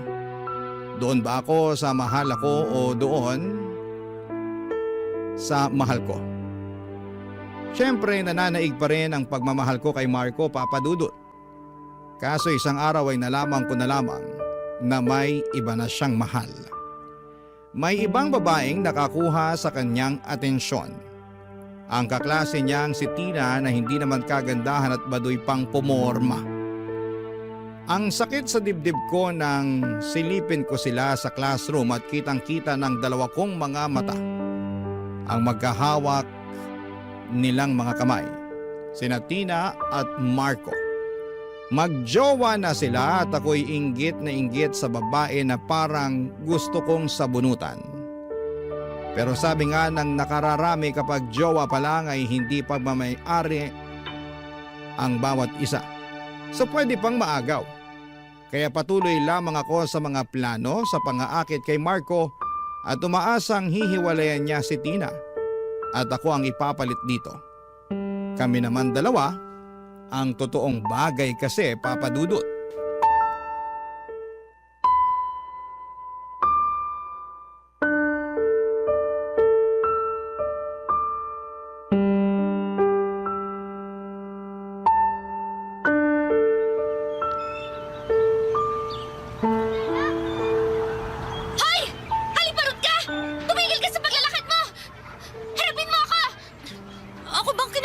Mo? Ay, may iba pa bang haliparot sa school natin? Di ba ikaw lang? Tigilan mo ako ha, section 1 ako. Wala akong pakialam kung section 0 ka pa. Bakit mo nilalandi ang BF ko? Anong nilalandi pinagsasabi mo? Tsaka, huwag mo nga ako sigawan, hindi ako bingi. Sinabi ni Marco na ikaw ang lumalapit sa kanya. Ano yung may pa? Kung gusto mo ng tutor, kausapin mo lang ako. Handa akong tulungan ka kasi gusto ko maayos ang grades mo. Wow! Ibang level ka rin, ha? Ganyan ba ka-desperadang magka-jowa ang muse ng Section 1? Tigilan mo ako, Tina. Kung hindi, papaguidance kita. Eh, di gawin mo. Hindi ako natatakot sa pag-guidance na yan. Gusto ko nga para magkaharap-harap tayo at sasabihin ko sa office kung gaano ka kalandi. Ah, ganon. Eh di magharap tayo. Hindi ako natatakot sa tulad mo. Ako pa talagang hinahamon mo. Ikaw lang naman ang haliparot na lumalandi sa BF ko. Huwag mo akong tawaging malandi. Maganda lang ako kaya lumalapit si Marco sa akin. Ay, talaga? O sige na nga, maganda ka na. Kasi parang paso ng bulaklak yung ulo mo sa dami ng paru-paro. Ang sabihin mo, wala ka lang fashion sense. Ay, ang sabihin mo, hindi ka type ni Marco. Sana liparin ka na ng mga paru-paro na yan sa ibang mundo. Dun sa pantasya mo. Kasi never mo makukuha ang BF ko. Hindi ka nakakasiguro dyan. Ay, talaga lang ha? May balak kang agawin siya ha? Hindi ko sinabi yan. Gusto mo yata ng sampal. Ay, kung sigurado ka sa pagmamahal ng BF mo, hindi mo ako pagseselosan. Inggitera, dapat sa'yo mag-ayos-ayos eh.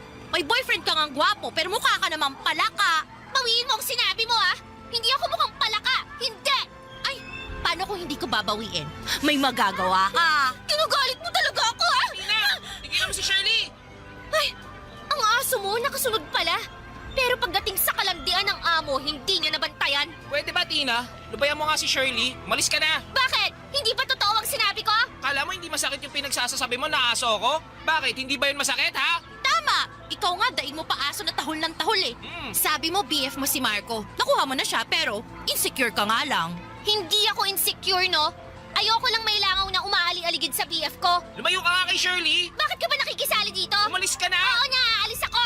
Naaalibadbaran ako sa inyo. Umalis ka na nga. Dami pa sinasabi. Ewan ko sa inyo. Okay ka lang ba, Shirley? Okay lang ako. Nangialam ka pa. Isa ka rin eh. Diyan ka na nga. Inis na inis ako sa araw na yon, Papa Dudut. Hindi lang kay Tina kundi pati na rin kay Leo. Pinapalala niya kasi ang sitwasyon at baka nga kailangan pa ni Marco or akalain pa ni Marco na kaming dalawa at hindi matutuloy ang gusto ko na kaming dalawang magkatuluyan. Gustong gusto ko talaga si Marco, Papa Dudut. Pero paano nga ba niya ako magugustuhan? Gagayahin ko si Tina na napaka-common ng styling? Iiwan ko na ba ang mga collections ko ng Jolina hair clips? Baka kung maging simple lamang ang fashion ko. At lilingon na sa akin si Marco ay makikita na niya ang kagandahan ko. Pero itong si Leo walang sawa pa ring umaaligid sa akin. Patuloy pa rin siya sa kakaligaw. Saan ba talaga ako? Doon ba ako sa mahal ko, sa tinitibok ng puso ko, sa crush na crush ko pero hindi naman ako crush? O pagbibigyan ko ba si Leo? Or huwag pansinin? Yun ang mga nasa isipan ko ng mga panahong yon. Papa Dudut, siguro ay push ko na lang na magpaganda ako para mapasakin ang lalaking gusto kong maging boyfriend. Barangay Love Stories. Barangay Love Stories.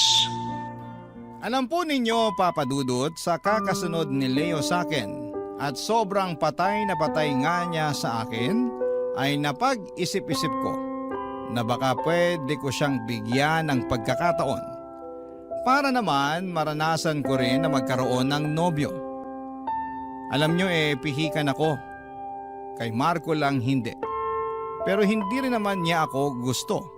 Mas gusto niya yung hindi kagandahan.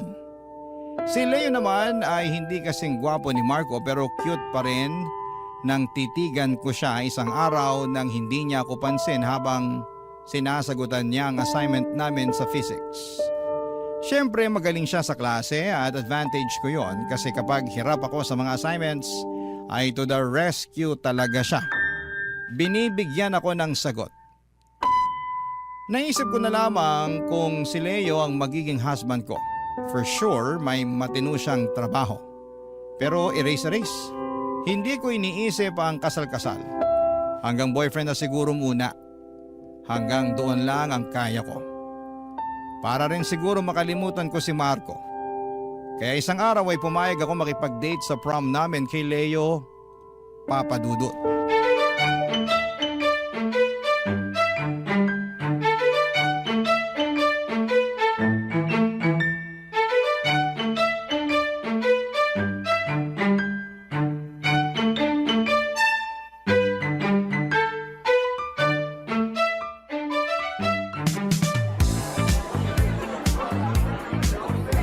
Shirley, salamat ah.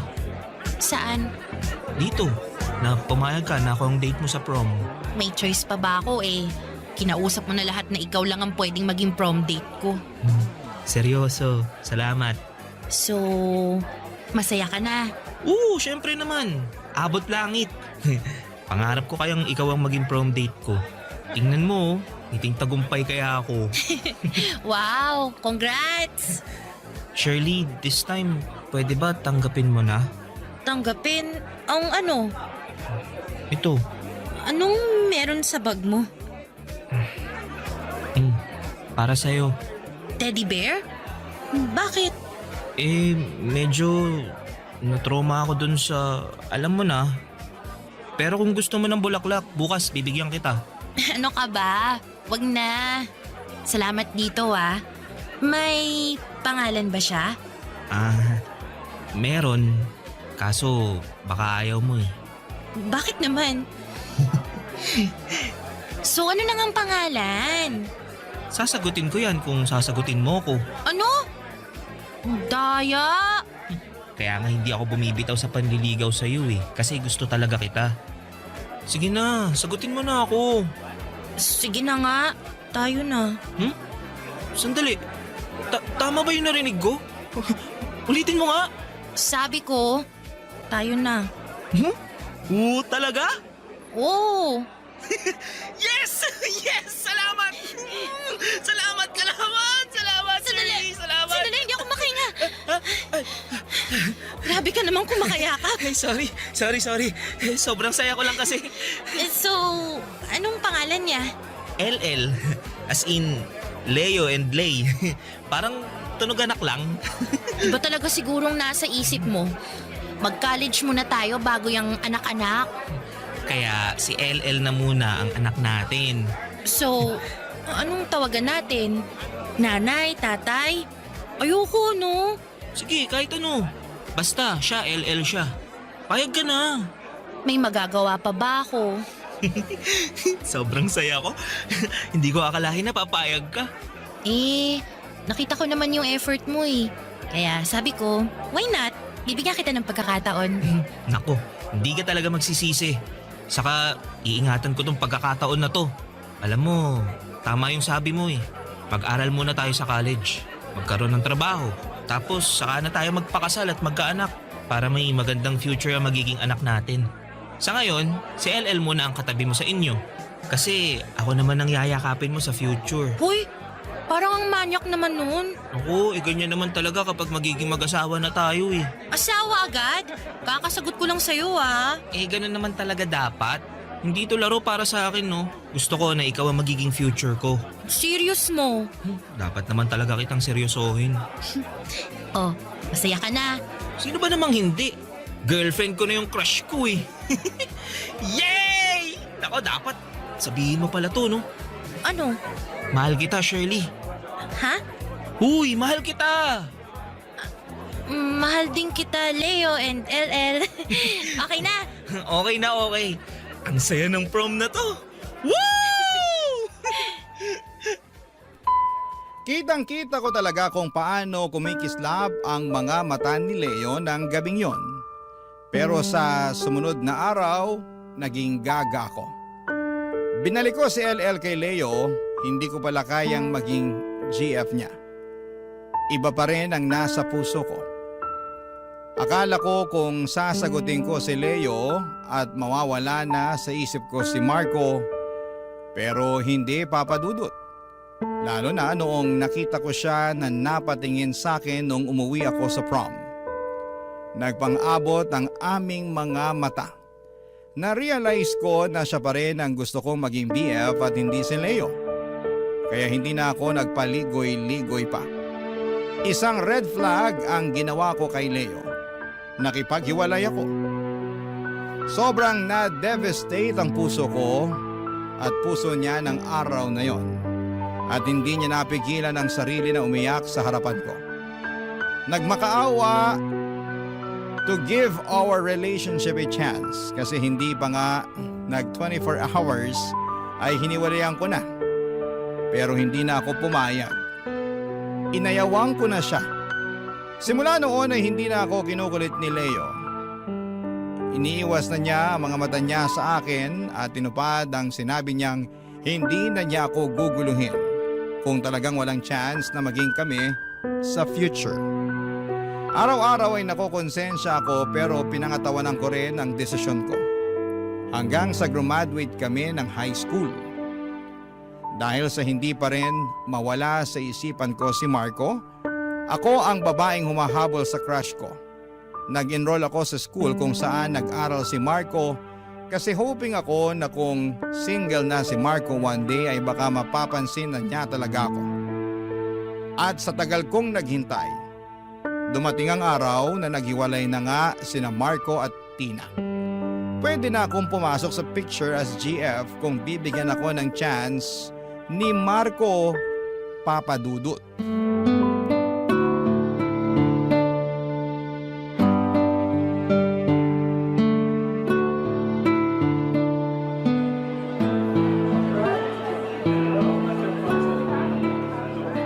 Alam mo, mas makakatapos ka kapag may inspiration ka. Ano? Inspired naman ako ah. Marami akong mga pangarap, mga planong gawin. Gaya ng makapag-abroad. O, sapat na inspirasyon na yon. Grabe naman to. Di man lang ba ako kasama sa mga inspirasyon mo? Ikaw talaga puro kabiro. Alam mo Shirley, pasensya ka na sa ex ko ah. Ikaw kasi lapit ka ng lapit sa akin, yan tuloy. Inaway-away ka. Ako naman ang nagwagi eh. Ex mo na siya, diba? Kaya hindi niya na ako maaaway ngayon kasi ako nang magiging girlfriend mo. Ha? Marco, matagal ko nang pinangarap yun. I mean, hindi yung maghiwalay kayo ni Tina ha. Kundi para makaganti ako sa kamalditahan niya sa akin. Ano lang, inihintay ko lang yung ito na pwede nang maging tayo. Baliw ka talaga. Oo naman. Nababaliw ng puso ko sa'yo. Ibang klase ang banat ah. Wala nang preno. Hindi ako bumabanat, Marco. Matagal na kitang gusto. Matagal na ako sumusunod sa'yo. Kaya nga dito ako nag-enroll para mapalapit ako sa'yo eh. Pero huwag ka mag-alala. Nag-aaral naman ako. Yun nga lang, gusto kong mapalapit sa'yo. Marco, gawin mo naman akong girlfriend mo. Total, single ka na. Magiging mabait ako, promise. Magiging perfect girlfriend ako. Sige na. Ayan na, nagpapakababa na ako. I mean, tama lang naman din na pinupush ko yung gusto ko, di ba? Pantay naman tayo ng karapatan. Hindi porket babae ako bawal na akong hindi ligawan ng lalaking gusto ko. Ang tapang ko nga, di ba? Oo, matapang ka. Pero... OMG, parang maririnig ko bang masasakit na salita ngayon? Mabait ka sa akin, Shirley, pero... hindi talaga kita gusto eh. Aray naman. Sorry, Shirley ah. Hindi mo ba talaga pwedeng bigyan ng chance? Buksan mong puso mo sa akin. Hindi ba talaga ako kaibig-ibig, Marco? Sorry talaga, hindi kita gusto eh. Hindi ko nakikita ang sarili ko sa'yo na kasama ka sa future bilang asawa ko. Kasi yun naman dapat kapag magkakarelasyon, di ba? Papunta doon, pero wala talaga, Shirley. Hanggang pagkakaibigan lang talaga ang kaya kong ibigay sa'yo. Ang sakit. Ang sakit-sakit. Bakit ganun? Sorry na, Shirley. Huwag ka namang umiyak sa harap ko. Nakukonsensya naman ako sa sinabi ko. Pero, nagpapakatotoo lang naman ako eh. Saka salamat sa pagiging totoo mo sa akin. Sa paghanga mo. Ang dami kong ginawa para lang mapalapit sa'yo. Pero nga pa rin ako. Maganda ka naman, Shirley eh. Kasi di ba maraming nagkakagusto sa'yo. Si Leo. Tigilan mo nga kakabanggit sa pangalan niya. Mabait si Leo. Matalino pa. Bagay nga kayo nun. Pareho kayong matalino. Tama na. Tayo ang bagay. Tayo, Marco. Nasabi ko na ang dapat kong sabihin. Saka, kahit kailan hindi kita pinaasa. Alam mo yan. Sorry talaga na hindi ko masusuklian ang paghanga mo sa akin. Nakakainis ka! Akala ko talaga magugustuhan mo ako kasi lahat talaga ginawa ko para sa'yo eh. Shirley, nagpapasalamat talaga ako para ron pero hindi kita pinilit na gawin yun. Ikaw pumili nun. Akala ko kapag ginawa ko yun magiging tayo na. Lalo na ngayon wala na kayo ni Tina. Eh ikaw naman kasi, assuming ka agad. Siguro magpapahinga muna ako. Focus muna sa pag-aaral. Alam mo naman na kahit biniyayaan tayo ng kagwapuhan, yun nasabi nila, hindi ako biniyayaan ng talino talaga eh. Medyo kailangan pa ng pagsisikap para maipasa ko mga subject ko. Dami mong dahilan! Sorry na talaga Shirley, hindi talaga kita gusto. Oo na! Oo na! Tama na!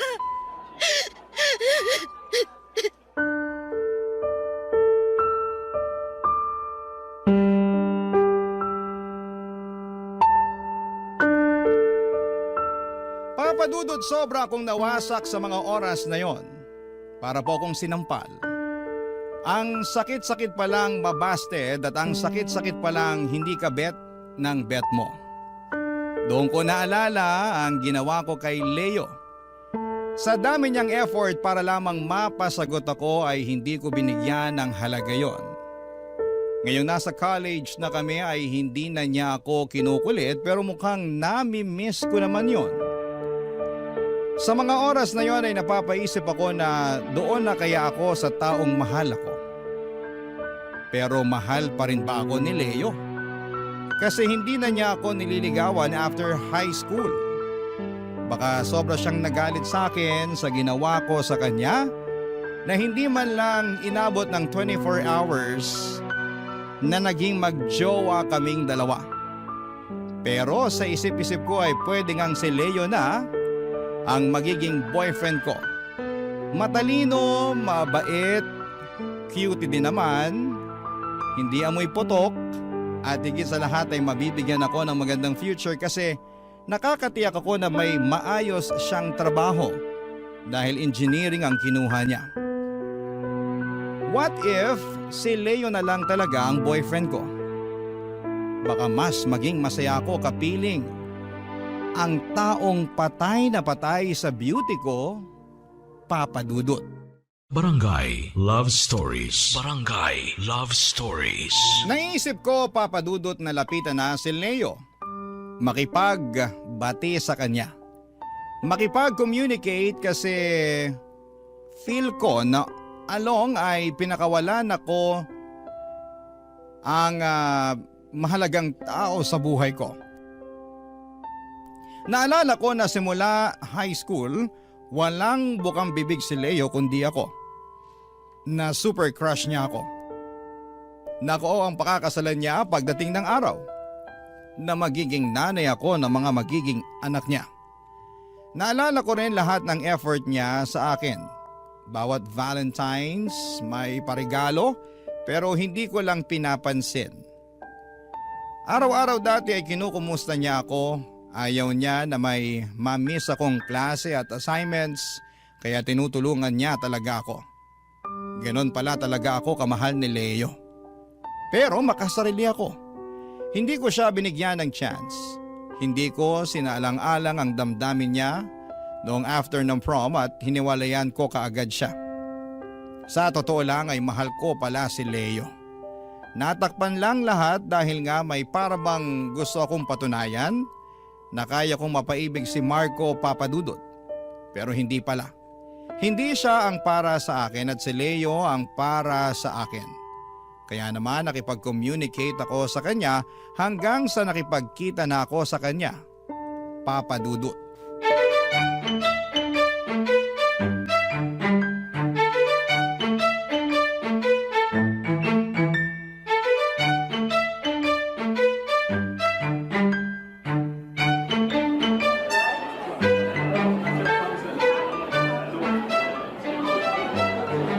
Anong nakain mo at niyaya mo pa ako dito? Mahal kaya ng mga pagkain nila dito. Ano ka ba? Libre ko na nga eh. Namiss lang kita. Uy, talaga? Oo naman. Iniiwasan mo kaya ako. Alam ko, ang sama-sama ako, no? Oh, ikaw ang may sabi niyan ha. Totoo naman eh. Kaya nga humihingi ako ng sorry sa'yo. Ibig sabihin, peace offering tong dinner mo? Parang gano'n na nga. Okay na ako, sa totoo lang. Tanggap ko naman na eh. Kasi ilang beses kitang binasted at Okay na yun, Shirley. Saka, masaya naman ako sa mga pangungulit ko sa'yo nun eh. Natatawa na nga lang ako. Walang bitterness, totoo. Pero, after nung prom, hanggang sa gumraduate tayo, syempre, nagdamdam talaga ako. Kasi parang, sorry ah. sige lang, sabihin mo lang. Ano kasi, masaktan talaga ako. Valid naman ang nararamdaman mo eh. Baliw talaga ako. Ang bait-bait mo na nga sa akin tapos ganun pa ginawa ko. Ay, nagpapakatotoo ka lang naman. Hindi mo ako gusto kaya hanggang dun lang. Tanggap ko na. Pero masaya ako ngayon na nakapag-usap na tayo. Usap lang? Ha? Ito naman no, ang sabi ko, usap lang, masaya ka na? Oo, syempre naman. Kaibigan kita eh. Kaibigan lang? Oo. I mean, mas open na ako ngayon. Alam mo yun, yung... Ano? Gusto mo pa rin naman ako, di ba? Oo, pero... Pero... Noon, pangarap ko talagang ikaw ang makasama ko sa future eh. Pero napag-isip-isip ko na pag-aaral na muna. Kaya pala hindi ka na nag-e-effort na kausapin ako para makapag-move on ka at pag-aaral na lang ang atupagin mo. Pwede mo naman ipagsabay ah. Gusto ko maging inspiration mo. Talaga? Oo naman. Promise, matured na ako. Hindi ko na gagawin yun dati. Salamat, Shirley. Kaso, nakapag-desisyon na ako na wag muna eh.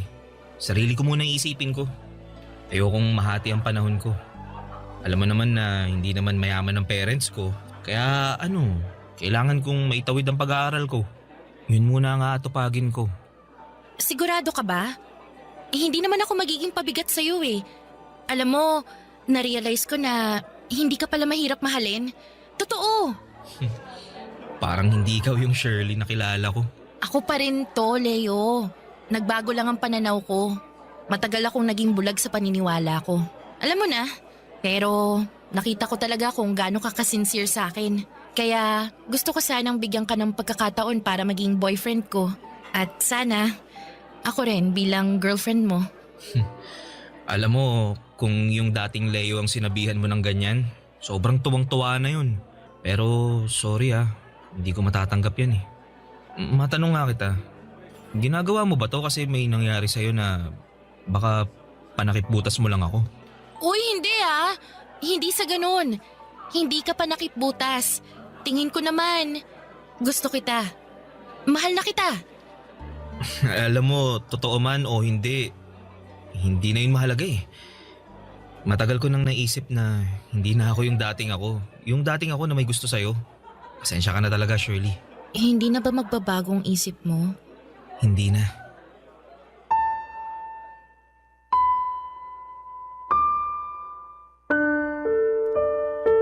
Papadudot, ang sakit pala talagang marinig na hindi ka mahal ng taong mahal mo. Papadudot, mahal ko po si Leo. Ang sakit palang mabasted. Ang sakit pala ng ginawa ko noon. Double busted ako ngayon. Pero tama ba ang sinabi ni Leo na panakipbutas lang siya kasi nga binasa din ako ni Marco? Naisip ko na mahal ko po talaga si Leo at gulong-guluman ang utak ko pero mahal ko po siya. Kaya heto na naman ako. Naghahabol sa isang lalaki pero this time ay si Leo na. Pero firm na din ang desisyon talaga ni Leo na hindi niya ako i-entertain. Ako naman ay pinupush ko pa rin hanggang sa graduate kami ng college. Pero hindi niya pa rin ako sinagot. Hindi pa rin kami naging magjowa ni Leo.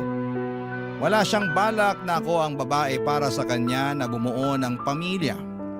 Wala na yung Leo noong high school na kasali ako sa pangarap niya. Ewan ko rin ba sa kapalaran, mapagbiro. Naging katrabaho pa ni Leo si Tina, ang dating GF ni Marco. Naging close silang dalawa kaya ako ay sobrang selos na selos. Kahit na hindi naman ako ang girlfriend ni Leo. Isang araw nga sinugod ko pa si Tina, Papa Dudut.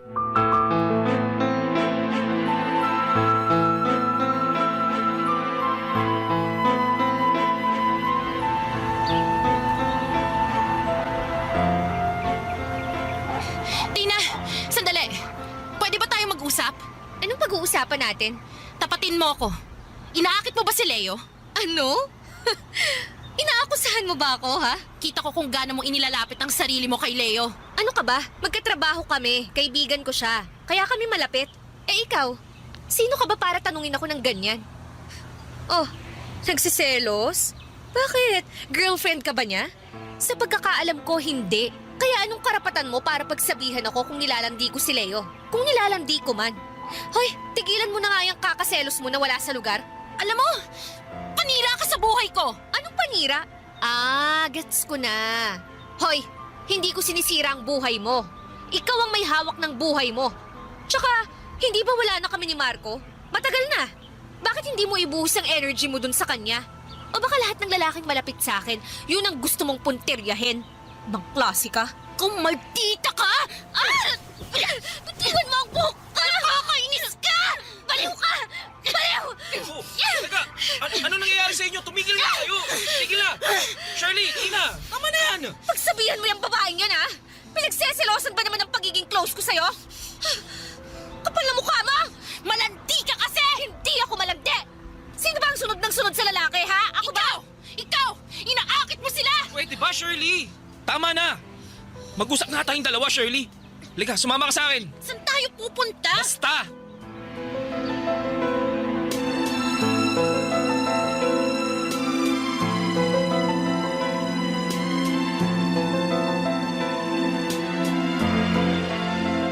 Alam mo, hindi na tama yung ginagawa mo kay Tina. Paano ko magdemanda yun? Nakakainis kasi. Shirley, hindi na tayo mga bata, ah. Kaya nga, hindi na tayo bata. Graduate ka na. May trabaho na tayo. Pero, bakit hindi mo pa rin ako pwedeng mahalin? Ready na ako sa'yo, Leo eh. Mahalin mo na ako. Hindi ganun kadali yun, Shirley. Eh, dati kaya mo. Tapos ngayon, hindi. Aaminin ko. Oo, mahal kita noon.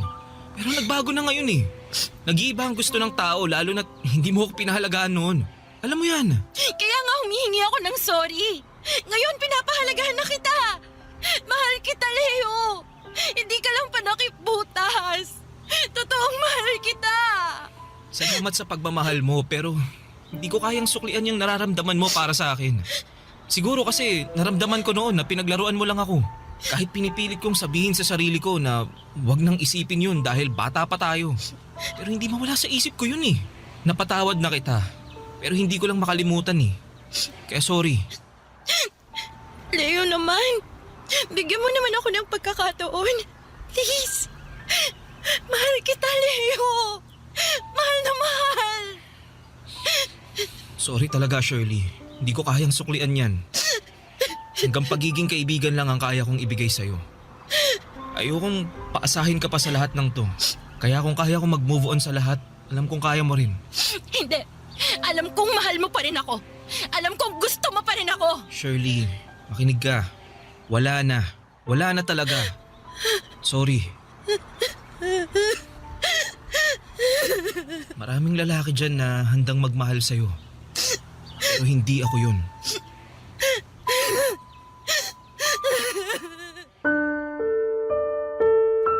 Hindi ko talaga makalimutan ang araw na yon. Sobrang bigat sa pakiramdam. Wala na talaga. Inayawan na ako ni Leo. Wala nang pag-asa pang maging kami. Kahit yung sinabi niyang may lalaking magmamahal sa akin ay hindi rin dumating, Papa Dudut. Siguro kinarma ko.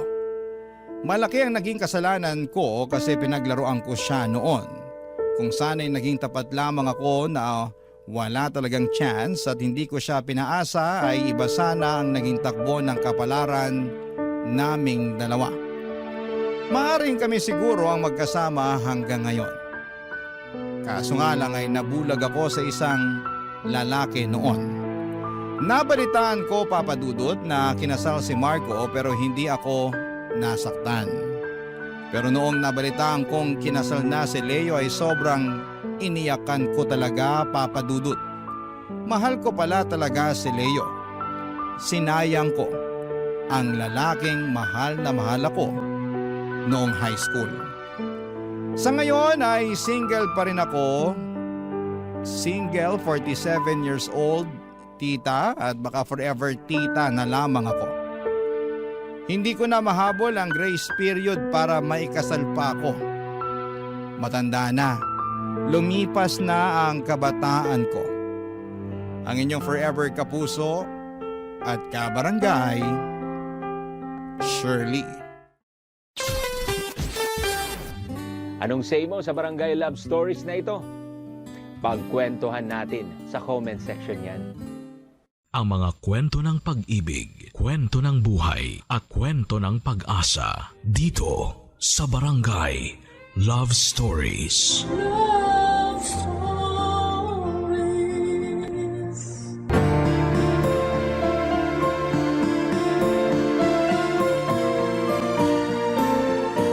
Lahat tayo ay kumakayod upang makamtan ang isang komportableng buhay. May ilan naman na nakakamtan ang maginhawang buhay nang hindi ito pinaghihirapan. Ikaw, kabarangay, kaya mo bang tanggapin ang komportable na buhay kahit na hindi mo ito pinaghirapan?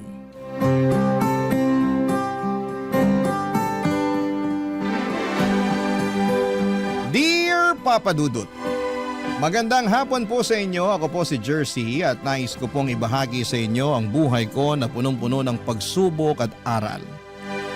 Fan na fan po ako ninyo, Papa Dudut. Taga Bacolod po ako at hindi ko po talaga pinapalampas ang Barangay Love Stories sa YouTube. Sigurado din po ako na marami kayong fans dito sa Bacolod at sana'y makapunta kayo dito one of these days. Gusto ko nga rin po palang magpasalamat sa inyo, Papa Dudut, sa saya na hatid ninyo sa amin sa pang-araw-araw. Patuloy ko pong ipagdarasal na sana'y makita ko po kayo ng personal. Anyway, lumaki po ako sa isang mahirap na pamilya at hanggang high school lamang po ang natapos ko.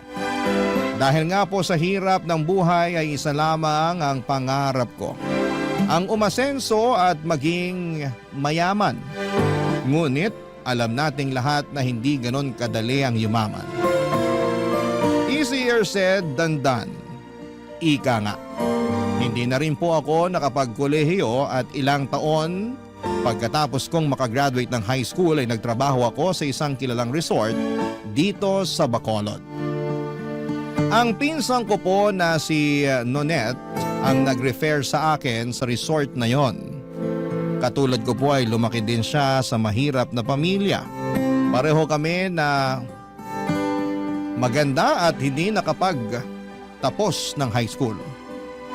Pero kahit na ganoon pa man, ay magkaiba pa rin kami ni Nonette. Kasi si Nonette po ay kontento na sa buhay niya. Kahit mahirap sila, sapat na sa kanya ang kinikita niya sa resort dahil kahit papaano ay nakakayanan niyang suportahan ang pamilya niya. Sa kabilang banda ko po ay hindi ako nakokontento sa buhay na salat at nagtatrabaho lamang sa isang resort. At sa mga panahong yon ay hindi ko talaga maintindihan kung paano nakontento si Nonette sa ganong klase ng buhay. Madalas kaming nagdedebate ni Nonette kasi palagi niyang pinapaalala sa akin na dapat ay marunong daw akong makontento. Pero ang lagi ko namang sinasagot sa kanya ay wala siyang mararating sa buhay kung makokontento lamang siya. Bagamat magkaiba kami ng pananaw ni Nonette, ay nagkakasundo pa rin po kami. Tuwing day off namin ay madalas kaming nag-iinuman. At sa mga break time naman ay palagi kaming nagchichikahan. Marami kaming pinag-uusapan. Mga paborito naming GMA teleserye at syempre ang paborito naming mga artista sa GMA at mga episodes ng Barangay Love Stories.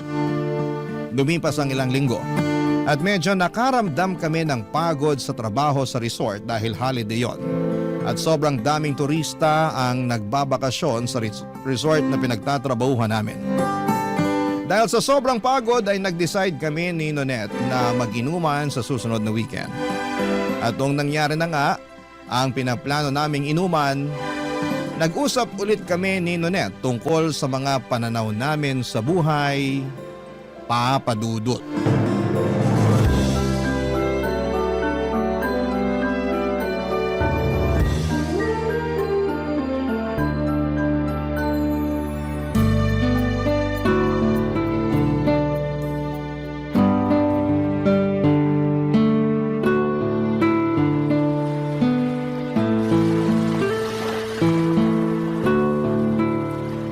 Hoy, Jersey! Ano ba naman yan? Uminom ka na nga! May nakikita na akong lumot sa baso, oh! Aloka ka, Nonette. Mag-relax ka nga. Ito naman. Paminsan-minsan na nga lang tayo mag-enjoy tapos mamadalin mo pa ako. O eto na, inom na po. Bah! Ang tapang! Ay, ayan! Very good! Mabuti na lang talaga nakapag-relax na rin tayo sa wakas. Sinabi mo pa. Non-stop yung dagsaan ng mga guests sa resort. Ang totoo niyan, parang ayoko na nga bumalik dun sa resort eh. Sobrang stressful ng trabaho. Namimilipit na yung katawan ko sa sakit tuwing naka-duty tayo. Hoy, ano ka ba? Magpasalamat ka na lang na may trabaho tayo. Ay nako, Nonette. Kaya hindi ka umaasenso eh. Ang bilis mo makontento. At ano namang masama doon, Aber? Ano ba? Wala ka bang ambisyon sa buhay? Ayokong tumanda na nagtatrabaho lang sa isang resort, no? Kung tutuusin, sobrang swerte na nga natin at may trabaho tayo kahit high school lang natapos natin eh. Bahala ka, basta ako gusto kong makapag-asawa ng mayaman. Gusto kong makapag-abroad, Nonette. Masyadong maliit ang Pilipinas para sa mga pangarap ko sa buhay. Ay, iba siya! So anong balak mo? Magpapakasal ka sa AFAM para makaahon sa buhay, ganon? At ano naman masama dun? Alam mo, kung ako sa'yo, gayahin mo na rin ako. Ay, bahala ka dyan. Okay na ako sa buhay ko dito sa Pilipinas. Pwes, ibahin mo ko. Sayang lang ang mga beauty natin kung dito lang rin sa Pilipinas mabubulok. Gusto kong makapag-asawa ng taga-Italy o Spain, ganan. Ambisyosa ka talaga kahit kailan. Kung ambisyosa ako, ikaw naman gaga. Malulugmo ka lang sa hirap sa kagusto mong manatili sa Pilipinas. Hi, Jersey! Akala mo ba madali ang buhay abroad? Ang dami kaya nating kababayan na gustong-gusto na makauwi ng Pilipinas. Tapos ikaw dyan, kating-kati na makaalis ng Pilipinas? Pwes, ibahin mo ako. Kasi I am destined for greater things. Ewan ko sa'yo. O eto baso, uminom ka na lang dyan kasi baka may makita na naman akong lumot sa baso. O eto na. Second time is a charm. Don't English me ha, kasi wala akong naintindihan sa mga pinagsasabi mo. Kagaya kung paano ko hindi maintindihan yung gusto mong manatili ng Pilipinas. My goodness, you are so baduy ha. Pag ikaw nakapag-abroad, wag kang bumalik ng Pilipinas ha. Ay girl, talagang hindi na. Hindi naman ako syunga para gustuhin pang bumalik dito kung sakasakali. Alam mo, di kita magets. Oo, lumaki nga tayo sa mahirap na pamilya at hindi tayo nakapagkolehiyo. Pero kahit papano, swerte ka pa rin naman kasi mabait naman yung mga magulang mo sa'yo. Pero Nonette, ako nagpapaaral sa dalawa kong kapatid. Di ko rin kasi mag-gets tong sina mama at papa. Anak-anak, tapos salat na salat naman sa buhay. Yung tabas ng dila mo! Kaloka ka! Sigurado ako na masasaktan sina tito at tita kung sakaling marinig nila yan. Masisisi mo ba ako? Aminin mo, alam mo sa sarili mo na may point ako. Anyway, kung hindi ako kayang bigyan ng komportableng buhay ni na mama at papa, pues, ako na mismo ang kakamit nun para sa sarili ko. Ay, mukhang may balak ka ha? So anong plano mo ngayon? Magde-dating site ako. Tumigil ka nga. Sayang lang sa oras yan. Kung ako sa'yo, pagbutihin na lang natin yung trabaho natin sa resort. Malay mo, balang araw ma-promote tayo, di ba? Whatever, Manang. Wala sa listahan kong magtagal sa resort na yun. Nako, kung hindi lang kita pinsan, sigurado kung hindi tayo magkakasundo. The feeling is mutual, Manang Nonet. Minom ka na nga lang. O, eto baso. Hoy, ang daya mo ha. Kanina pa ako inom ng inom dito. Ang totoo niyan, medyo nahihilo na ako. Wait ka lang dyan. Kukuha lang ako ng tubig. Sobrang saya namin ni Nonet sa maliit na get-together namin sa beach noong araw na yon. At syempre hindi nawala ang mga palitan namin ng opinyon tungkol sa buhay. Matapos ang ilang linggo ay balik trabaho na naman kami sa resort. Si Nonet kahit na pagod ay patuloy pa rin sa laban. Samantalang ako ay ramdam ko na yung matinding burnout. Hindi ko maintindihan kung paano siya nakakapagtiis at nakakayanan ang trabaho namin sa resort. Sobrang nakakapagod kasi mag-serve ng drinks at pagkain sa mga bisita mula umaga hanggang gabi. Tapos kapag walang bisita ay maglilinis pa kami sa lobby at sa kusina ng resort. Siguro ay napagod na rin ako dahil ako yung nagpapaaral sa mga kapatid ko. Hindi ko talaga maintindihan kung bakit may mga magulang na ang lakas ng loob magbuo ng pamilya. Pero hirap na hirap naman sa buhay. Kaya nga't sinabi ko sa sarili ko na ayaw kong magkaroon ng pamilya. Ang gusto ko lang sa buhay ay ang guminhawa kasama ang mga taong mahal ko at syempre ayaw ko sa Pinoy. Gusto ko ng foreigner. Kasi alam ko na mas mataas ang value ng pera nila sa ibang bansa. Kaya malamang ay magiging sapat ang pera nila para buhayin ako. Simula pa lang ay hindi ko talaga naisip na magpakasal sa isang Pinoy kasi takot akong malugmok pa lalo sa hirap. Nang mga panahong yon, naramdaman ko na yung matinding burnout at lalong lumalakas yung desisyon ko na umalis ng Pilipinas.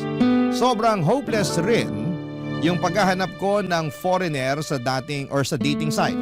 Kasi karamihan sa kanila ay nagpapadala lamang ng malaswang pictures. Grabe. Sobrang nanghinayang ako sa naging experience ko sa dating site. At mas lalo pa akong nalungkot kasi naisip ko na parang sa Pilipinas na ata ako maghihirap at mamamatay. Hanggang sa isang araw may AFAM na guest ang nag-check-in sa resort at hiningi pa yung Facebook account ko. Naisip ko na baka siya na yung magbibigay sa akin ng buhay na matagal ko nang pinapangarap. Hindi ko na kailangang magtrabaho pa para lamang mapag-aral ang mga kapatid ko. Na-imagine ko na yung klase ng buhay na makakamit ko kasama yung foreigner na yon. Yung buhay na hindi ko na kailangang mag-alala tungkol sa pera. Yung buhay na ang tanging problema ko na lamang ay kung gaano kalamig ang snow at kung ano ang susuotin ko. Noong naging malinaw na sa akin na may gusto sa akin yung foreigner namin na guest, parang hindi ko na kayang bitawan ang cellphone ko. Hindi kasi kami pwedeng makipag-usap ng matagal sa mga guest sa resort dahil baka magdudahan kami at mawalan pa ako ng trabaho. Kaya palihim akong nagchat-chat sa foreigner namin na bisita. Araw-araw niya akong sinasabihan ng maganda raw ako at deserve ko daw ang magandang love life. Bumibili pa siya ng tubig at juice sa lobby para lamang makita ko. At kasabay noon ay unti-unti na ring napapansin ni Nonet yung namamagitan sa amin ng foreigner.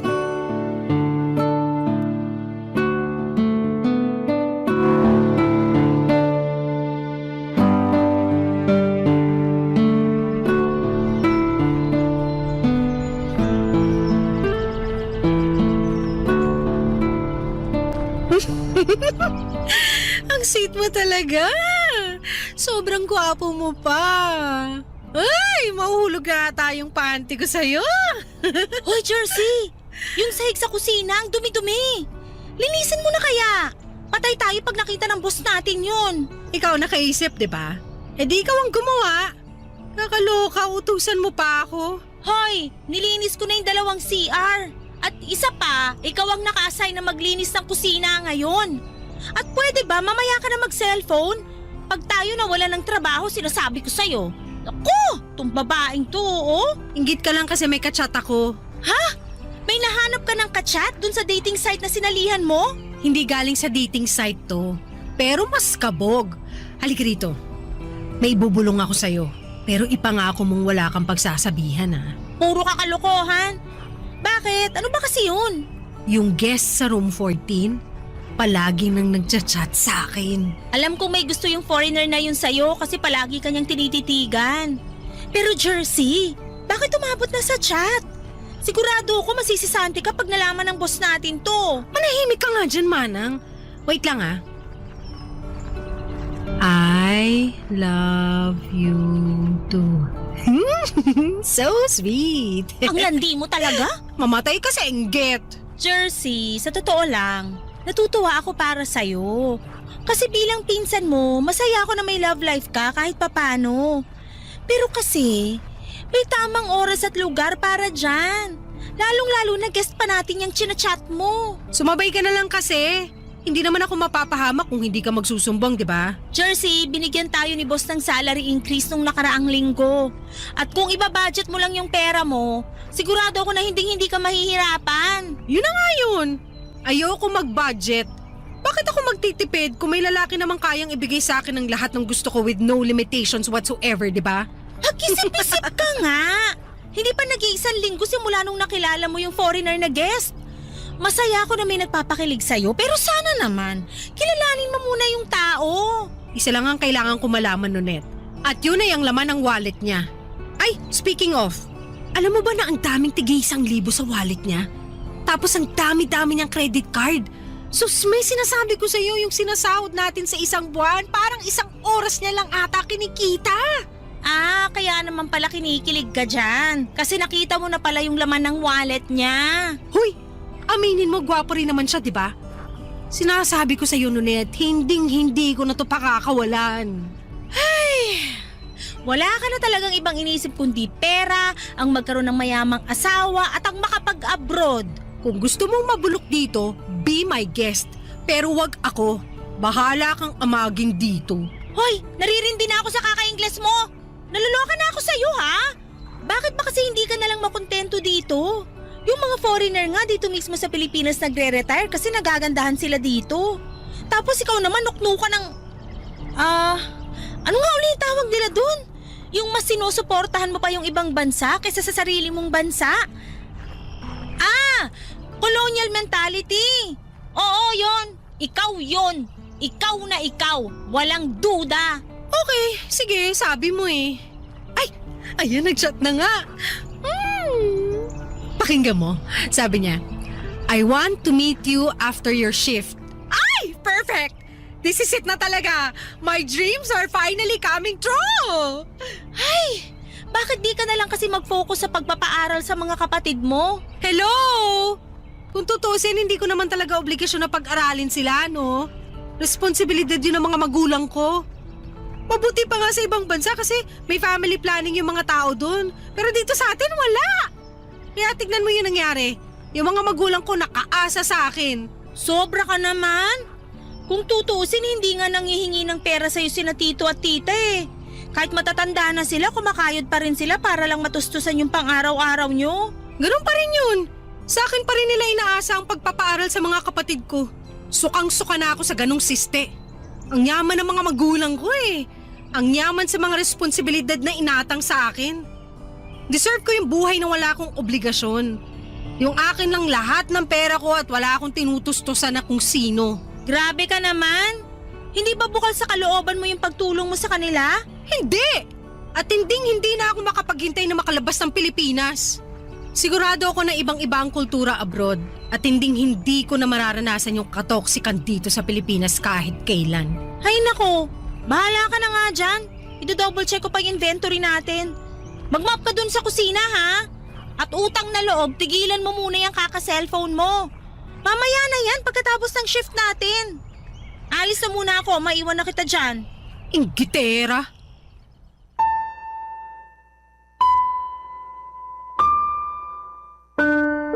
Papadudod pagkatapos ng shift ko ay nakipagkita ako ng palihim sa foreigner na guest namin sa resort. Sobrang guwapo niya, Papadudot. Mukha siyang Hollywood actor, ang puti ng kutis niya at yung lips niya ay sobrang kissable. At noong gabing yon ay hinalikan niya ako at syempre sobra akong natuwa at ginusto ko ng labis yung halik na yon. At habang tumatagal, hindi ko na masyadong nakakabanding si Nonette kasi sobrang abala na ako sa foreigner. At dumating yung punto na naging kami na ni Afam. Nag-extend pa siya sa resort para lamang makasama ako at mas lubos niya akong makilala. Hindi ko na rin masyadong kinikwento kay Nonette yung mga nangyayari sa amin ng foreigner kasi parang kontrabida na siya.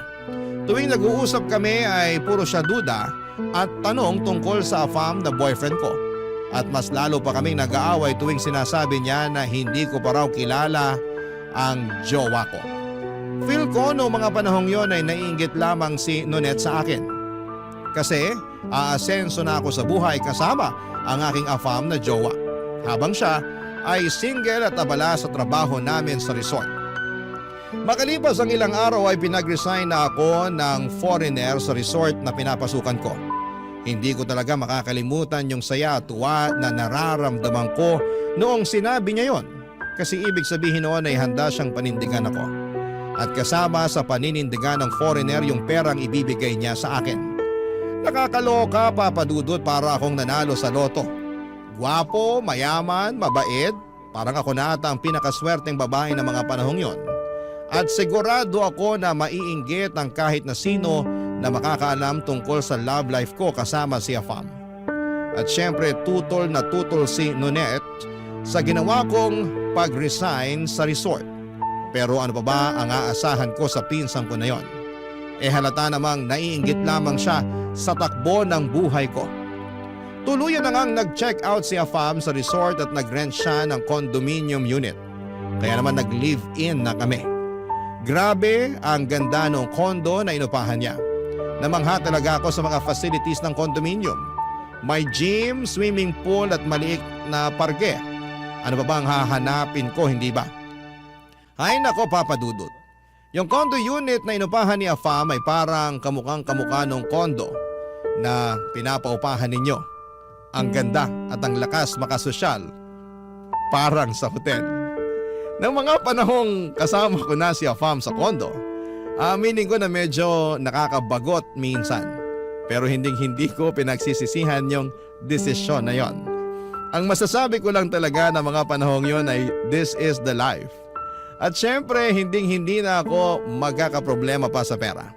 At wala sa bokabularyo ko ang salitang budget. Kasi swipe lamang ako ng swipe sa credit card at debit card. At sagot na ni Afam ang lahat ng luho ko ng mga panahong yon, Papa Dudut. Barangay Love Stories. Barangay Love Stories. Makalipas ang ilang linggo ay napag-alaman ko na ichinismis ako ng magaling kong pinsan sa mga magulang ko. Ikinuwento ni Nonette sa mga magulang ko na nag-resign na ako sa resort at tuluyan na akong nakipag-live-in kay Afam. Sa totoo lang ay medyo nagalit ako kay Nonette kasi sigurado akong manghihingi ng pera ang mga magulang ko dahil alam na nila na foreigner yung jowa ko. Ganyan naman kasi kadalasan sa atin, hindi ba? Kapag foreigner, ang tingin ng iba ay maraming pera. Kaya tinawagan ko si Nonette at pinagsabihan ko siya. Pero ang sabi niya sa akin ay nagwo-worry lamang daw siya sa akin kaya niya ikinuwento sa mga magulang ko yung mga tungkol sa pakikipagrelasyon ko at pakikipag-live-in kay Afam. Nainis na lamang ako at binabaan ko ng telepono si Nonette noong araw na yon. Lumipas ang ilang linggo at tumawag sa akin ang mga magulang ko at pinakiusapan ako na bayaran ko na raw yung tuition fee ng mga kapatid ko. Sa totoo lang ay naiinis din ako noong narinig ko yon. Kasi ang nasa isip ko na mga panahong yon ay baka abusuhin na ako ng mga magulang ko. Lalo na ngayon na alam nila na may kinakasama akong Afam. Nanindigan ako noong mga panahong yon at sinabi ko sa mga magulang ko na babayaran ko pa rin yung tuition fee ng mga kapatid ko. Pero hindi ko dadagdagan yung perang ibibigay ko. Kasi after all ay tuition fee lang naman yung pinagkasunduan namin in the first place. At sinabi ko rin sa mga magulang ko na once nakapagtapos na yung mga kapatid ko ng high school ay hinding-hindi na ako magpapadala para sa pangkolehiyo nila. Kasi hindi ko naman responsibilidad yon at pwedeng-pwede silang maging working student para nang sa ganon ay malaman din nila ang hirap at hindi madali ang kumita ng pera. At isa pa, responsibilidad ng mga magulang ko ang pag-aralin ng kanilang mga anak. Kaya sa tingin ko ay sapat na yung tumulong ako na makapagtapos sila ng high school. Actually, dapat pa nga ay magpasalamat ang mga kapatid ko sa akin. Kasi yung iba dyan ay hindi na nakakapag-aral at all. Makalipas nga ang ilang buwan ay nag-level up na ang relasyon ko with the fam, Papa Dudut. Gusto na niya akong dalhin abroad at doon na manirahan na kasama siya. Eto na yon, yung matagal ko nang inaasam-asam. The moment I've been waiting for is finally coming true. Nagpakasal kami ni Afam dito sa Pinas sa isang huwes at nag-apply kami ng spousal visa. Pagkatapos ay napakahabang proseso ay naging successful naman ang lahat. At nakapag-book na kami ng ticket para makaluwas na papunta sa abroad. 4 days bago kami nakaschedule umalis ng Pilipinas, tinawagan ko si Nonet at niyaya ko siyang pumunta sa isang bar para sa isang maliit na celebration o konting inuman. At fortunately ay pumayag si Nonet na makipagkita sa akin noon, Papa Dudut.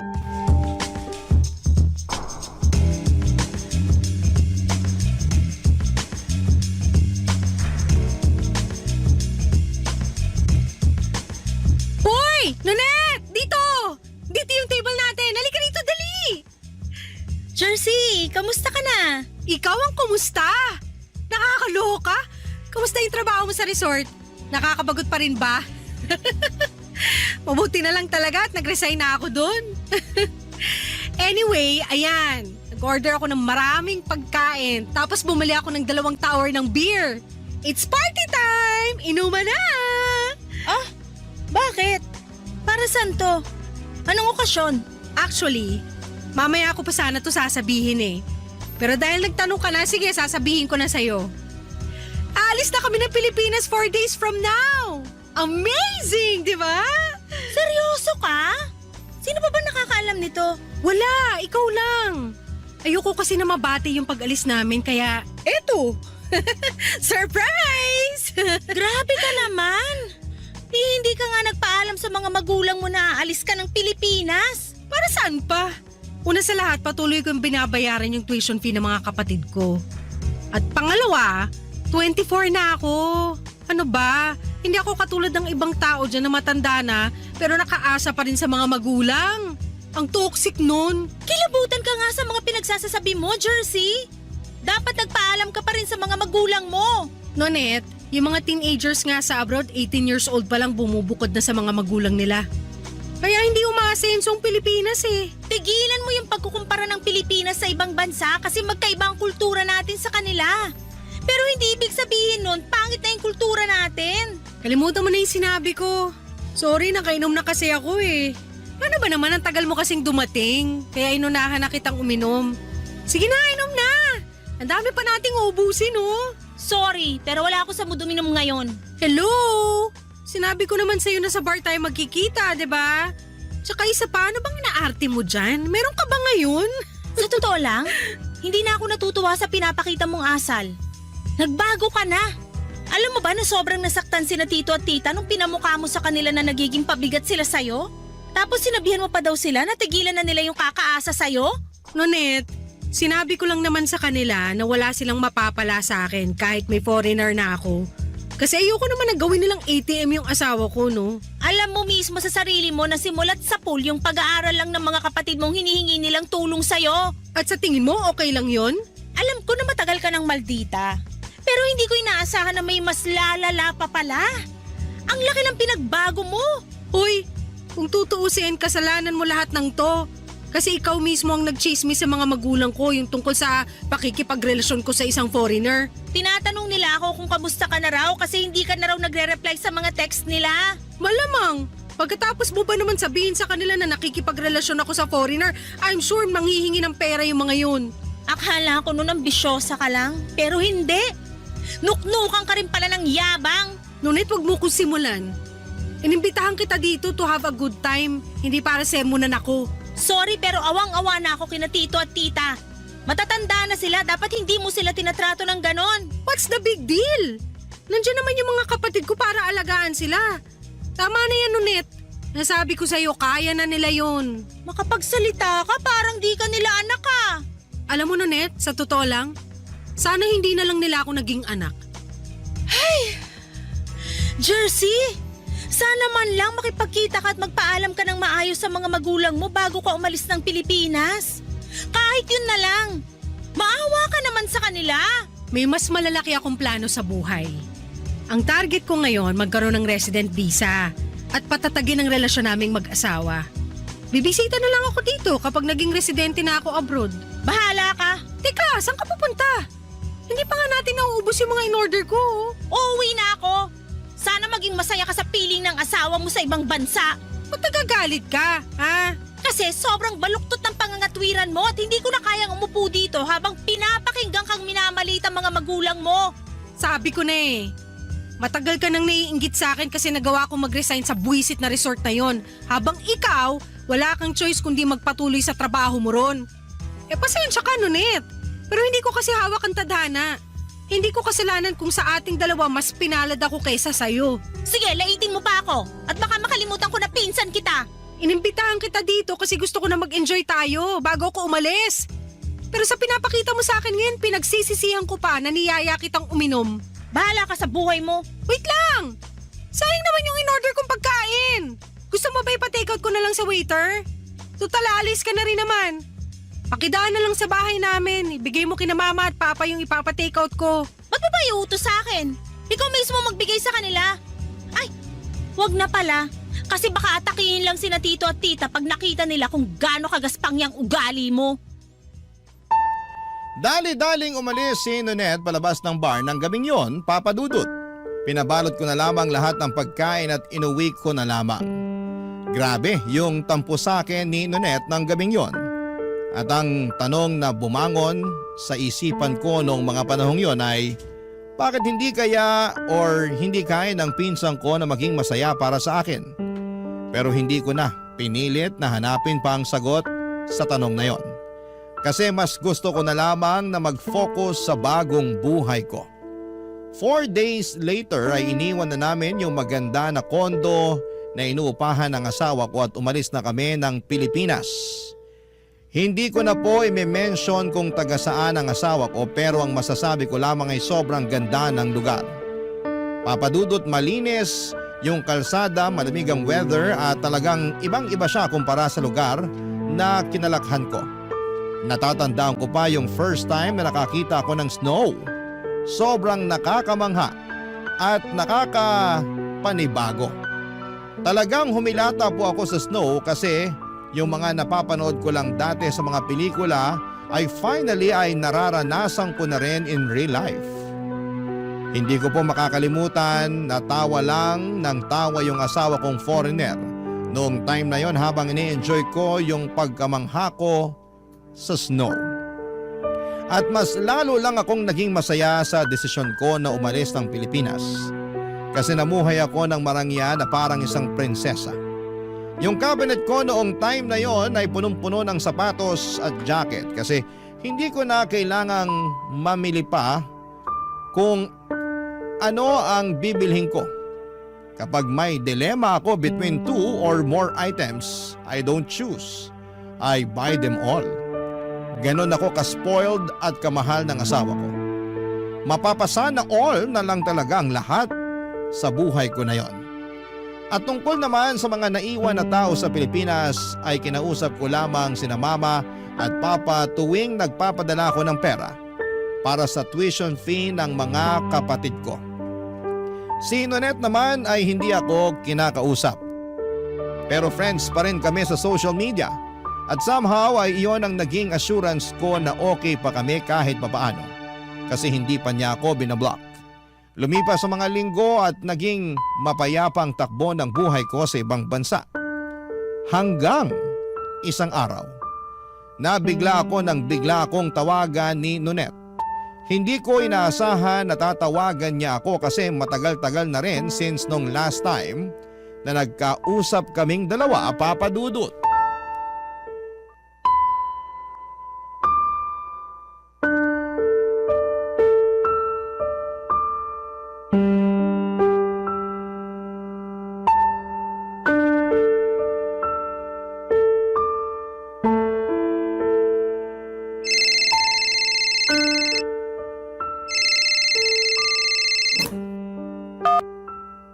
Hello?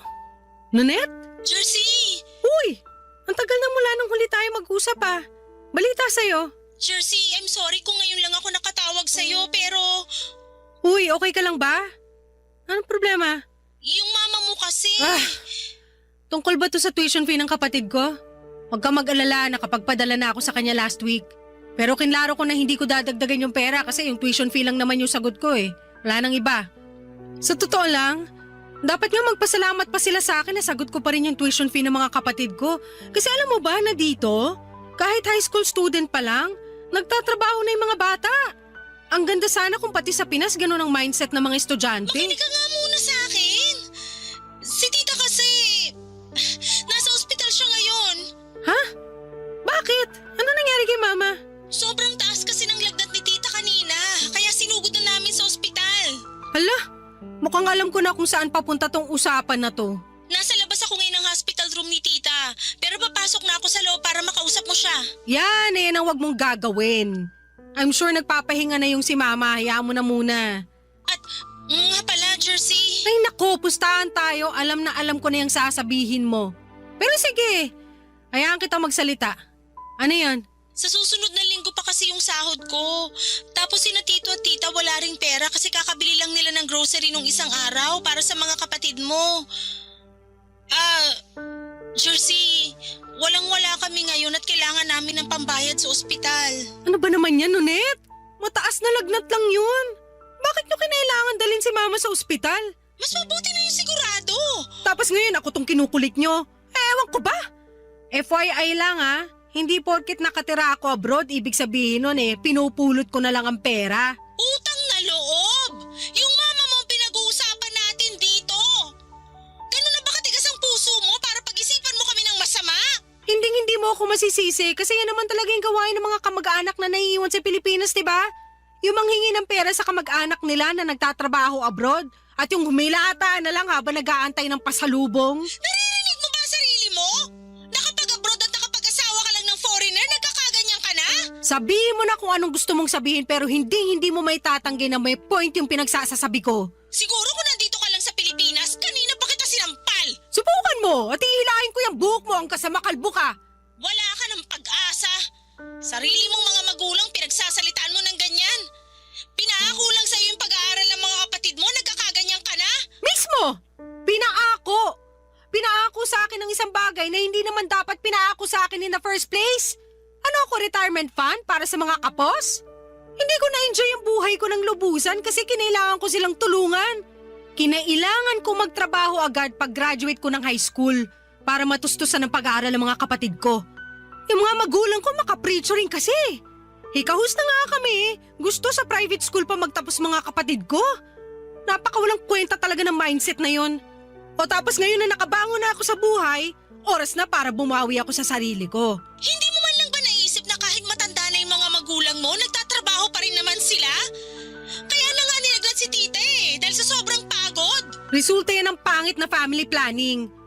At isa pa, lumaki ako na hindi nakakaranas na ma-confine sa ospital kahit may sakit ako. So, Ayoko na makipag-diskusyon pa sa'yo. Sumasakit lang yung dibdib ko tuwing naririnig ko yung mga pinagsasasabi mo.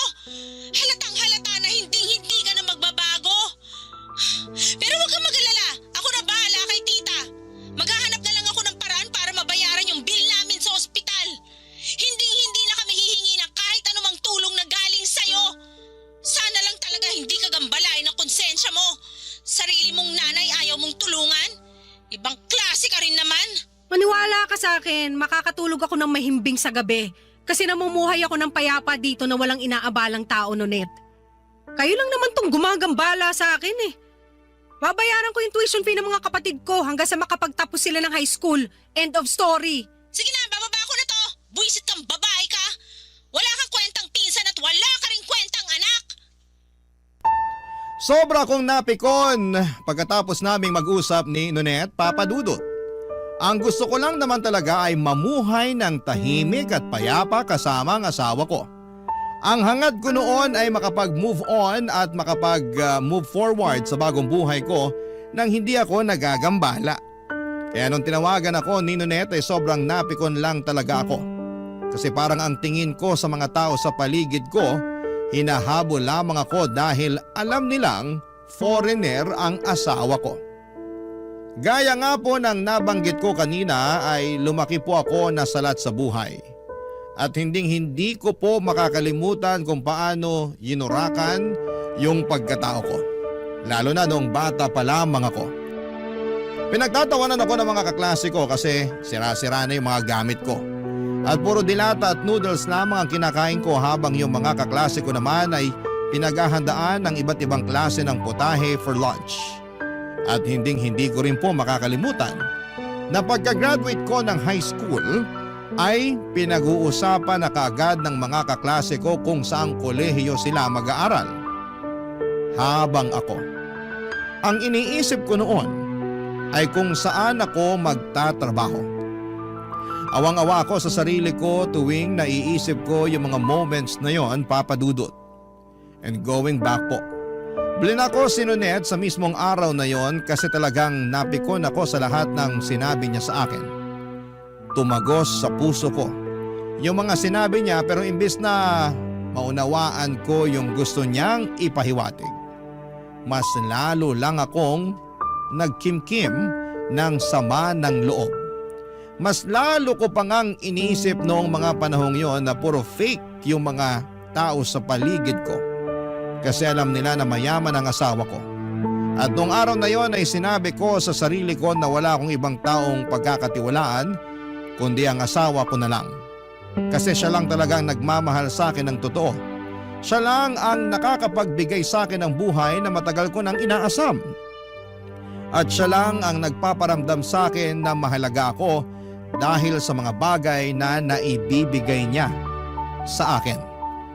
Pagkatapos kong i-block si Nonet, akala ko noon ay magiging matiwasay na ang buhay ko sa wakas. Kasi wala na pong aabala sa akin. Ang tanging kailangan ko na lamang gawin ay bayaran ang tuition fee ng mga kapatid ko. Pero hindi ko alam na may isa palang pagsubok na darating sa buhay ko. Isang araw, Papa Dudut, ay bigla na lamang nanlamig sa akin ang asawa kong foreigner.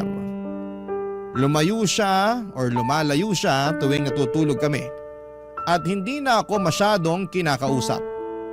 Sobra po ako nabigla at nabahala sa bago niyang pag-uugali. Tuwing tinatanong ko naman siya kung may problema ba siya ay nagiging agresibo siya at minsang naninira pa ng mga gamit. Natatakot po ako tuwing galit siya. Kaya naman hinahayaan ko na lamang siya at kinakausap ko na lamang siya kapag halata na sa mukha niya na kumalma na siya. Sobrang hirap po ng mga panahong yon kasi hindi ko maintindihan kung ano ang nangyayari at kung anong dahilan ng pagiging magagalitin niya at pagbabago niya. Barangay Love Stories. Barangay Love Stories. Habang tumatagal, Papa Dudut, ay mas lalo kong nararamdaman na lumalabo ang pagsasamahan namin ng asawa ko. Ang mas mahirap pa sa lahat ay nasa ibang bansa ako at wala akong matatakbuhan. Lahat ng mga kakilala ko ay nasa Pilipinas at wala akong nagawa kundi ang solohin ang lahat ng sakit at kalungkutan. Nagpapasalamat na lamang talaga ako na hindi ako sinasaktan ng asawa ko, pero aaminin ko na durog yung emotional at mental health ko. Kasi hindi ko na alam kung kailan siya magiging agresibo at galit ulit. Mabuti pa yung bagyo kasi at least may warning tayong natatanggap mula sa Pag-asa. Bago pa man ito maglandfall. Pero yung galit ng asawa ko wala pong warning. Bigla na lamang nagla-landfall at pakiramdam ko na mga panahong yon ay para ako yung shock absorber niya. Ako yung tumatanggap at nagko-consume ng galit at bigat ng loob niya.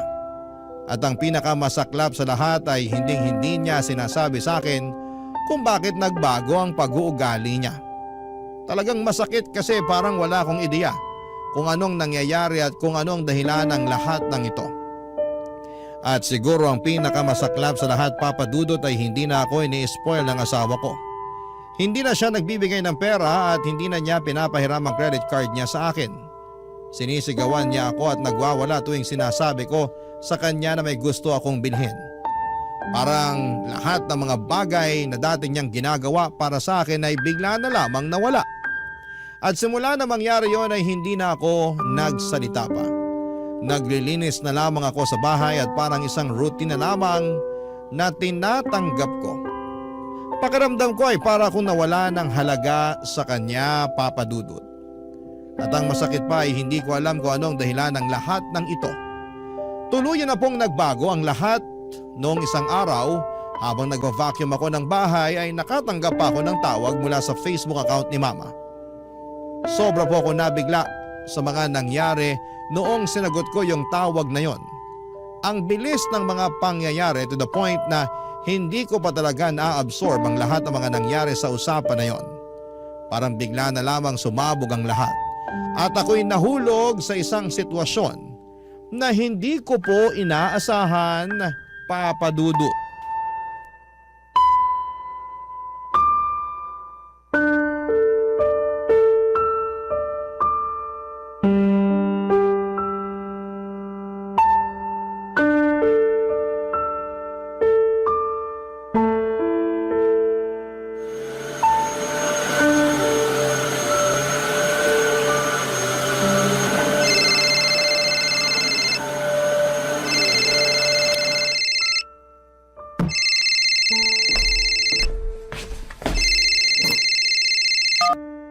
Hello? Ma? Jersey! Teka lang, sino to? Jersey! Sino neto? Nonet! Bakit nasa yung cellphone ni Mama? At bakit ka naman napatawag? Ano na naman ang kailangan mo sa akin? Wala akong kailangan sa'yo! So bakit ka nga napatawag? The last time I check, hindi tayo bate. At bakit mo pinakikailaman yung cellphone ni Mama, ha? Umuwi ka na nga, Nonet. Akala mo ba hindi ko napapansin na palagi mo nang kasama si Mama at Papa? Masyado kang bida-bida eh. Makinig ka muna sa akin! Oras kong sinasayang mo. Magsalita ka na. Jersey! Si tita kasi...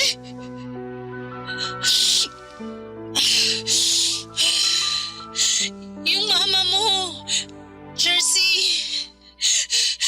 Hoy, kumalma ka nga. Hindi kita maintindihan. Ano ba nangyayari sa'yo? Wala na siya! Ha? Ano ibig mong sabihin? Paano wala na? Patay na mama mo, Jersey! Nonet, wag ka magbibiro ng ganyan. Hindi magandang biro yan. Alam kong wala kang pakialam kay tita. Pero naisip ko pa rin na kahit pagbali-balik rin natin ang mundo, mama mo pa rin siya at anak ka pa rin niya. Kaya deserve mo rin malaman yung nangyari sa kanya. Nonet, hindi totoo yan. Bawiin mo yung sinabi mo. Buhay pa si Mama. Ibigay mo ang cellphone kay Mama, kakausapin ko siya. Makinig ka! Wala na si tita! Patay na siya! Alam ko nagsisinungaling ka lang. Galit ka kasi nagyayabang ka sa akin at yan mismo ang dahilan kung bakit ginagawa mo to. Mukha ba ako nagsisinungaling? Ha? Ano ginawa mo kay Mama, Nonet? Ha? Kasalanan mo to! Pambira kang babae ka! Paano ko naging kasalanan to, ha? Ikaw ang palaging kasama ni Mama. Kung tinutukan mo sana siya na maayos, hindi sana to nangyari sa kanya. Hindi sana namatay si Mama. Kasalanan mo lahat to. Ikaw na lang sana namatay. Hoy, babae! Makinig ka sa akin ng mabuti, ha? Namatay si tita sa typhoid fever. At kung nagpadala ka lang sana ng konting tulong, sana nabigyan ng sapat na treatment si tita. Pero anong ginawa mo? Walang-wala kami noon pero nagawa mo pa rin kaming pag-isipan ng masama. Tinakwil mo kaming lahat. At ako na yung tumayong anak ni tita.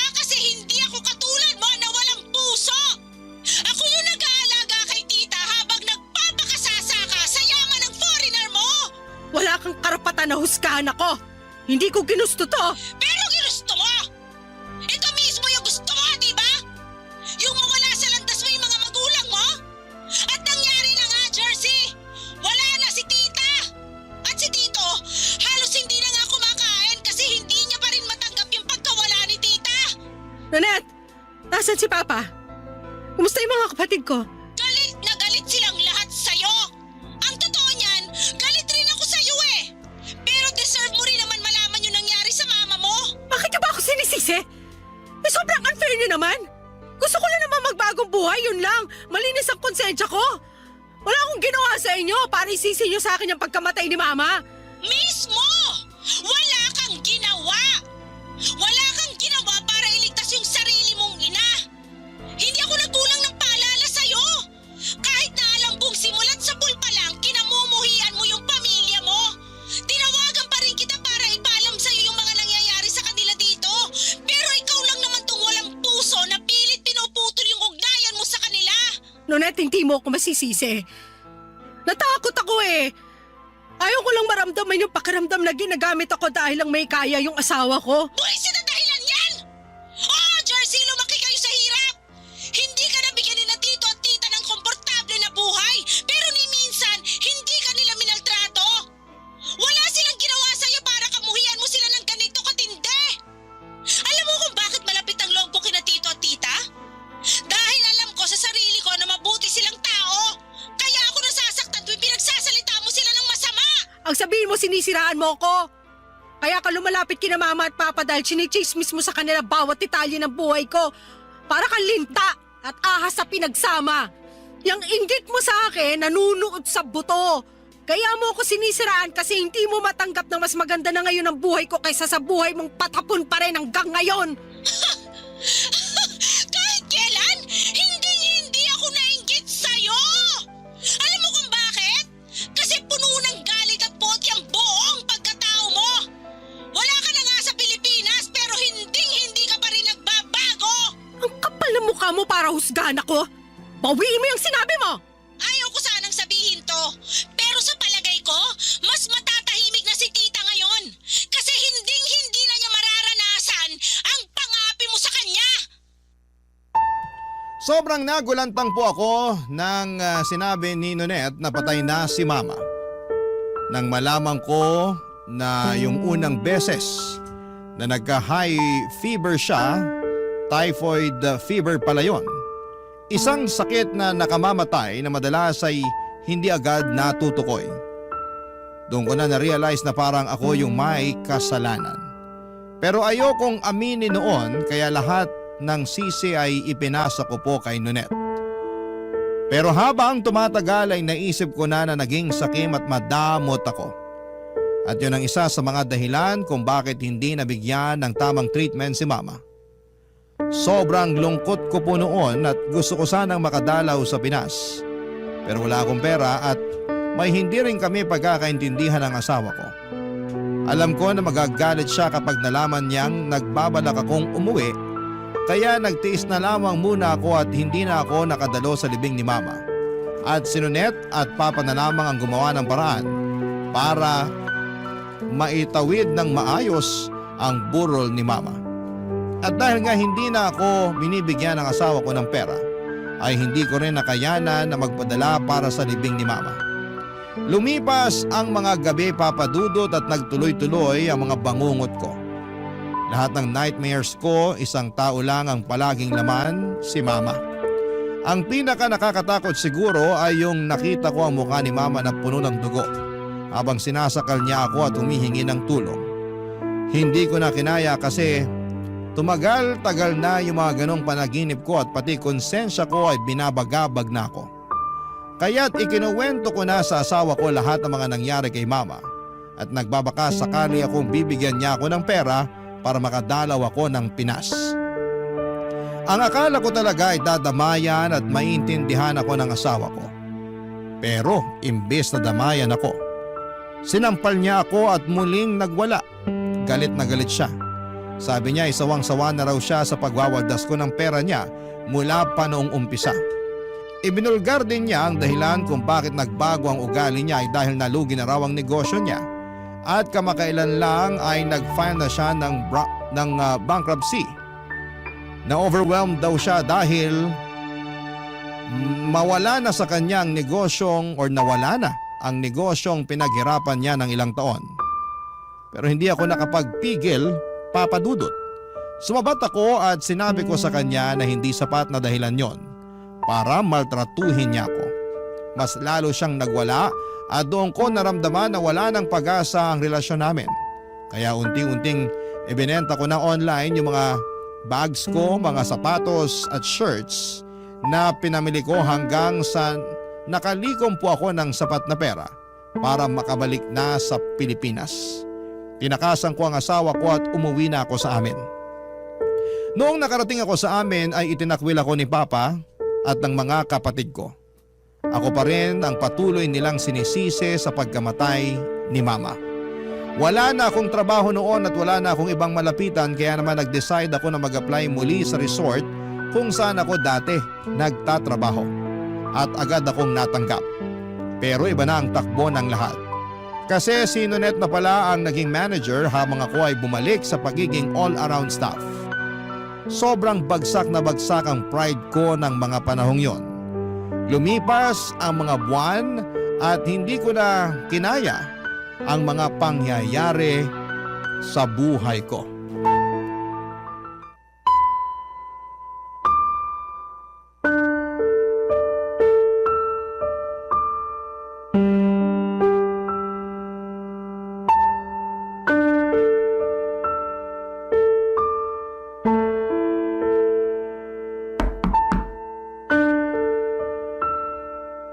Pasok! Oh, Jersey, ano kailangan mo? Nanette, ito na nga pala yung resignation letter ko. Oh. Sandali lang.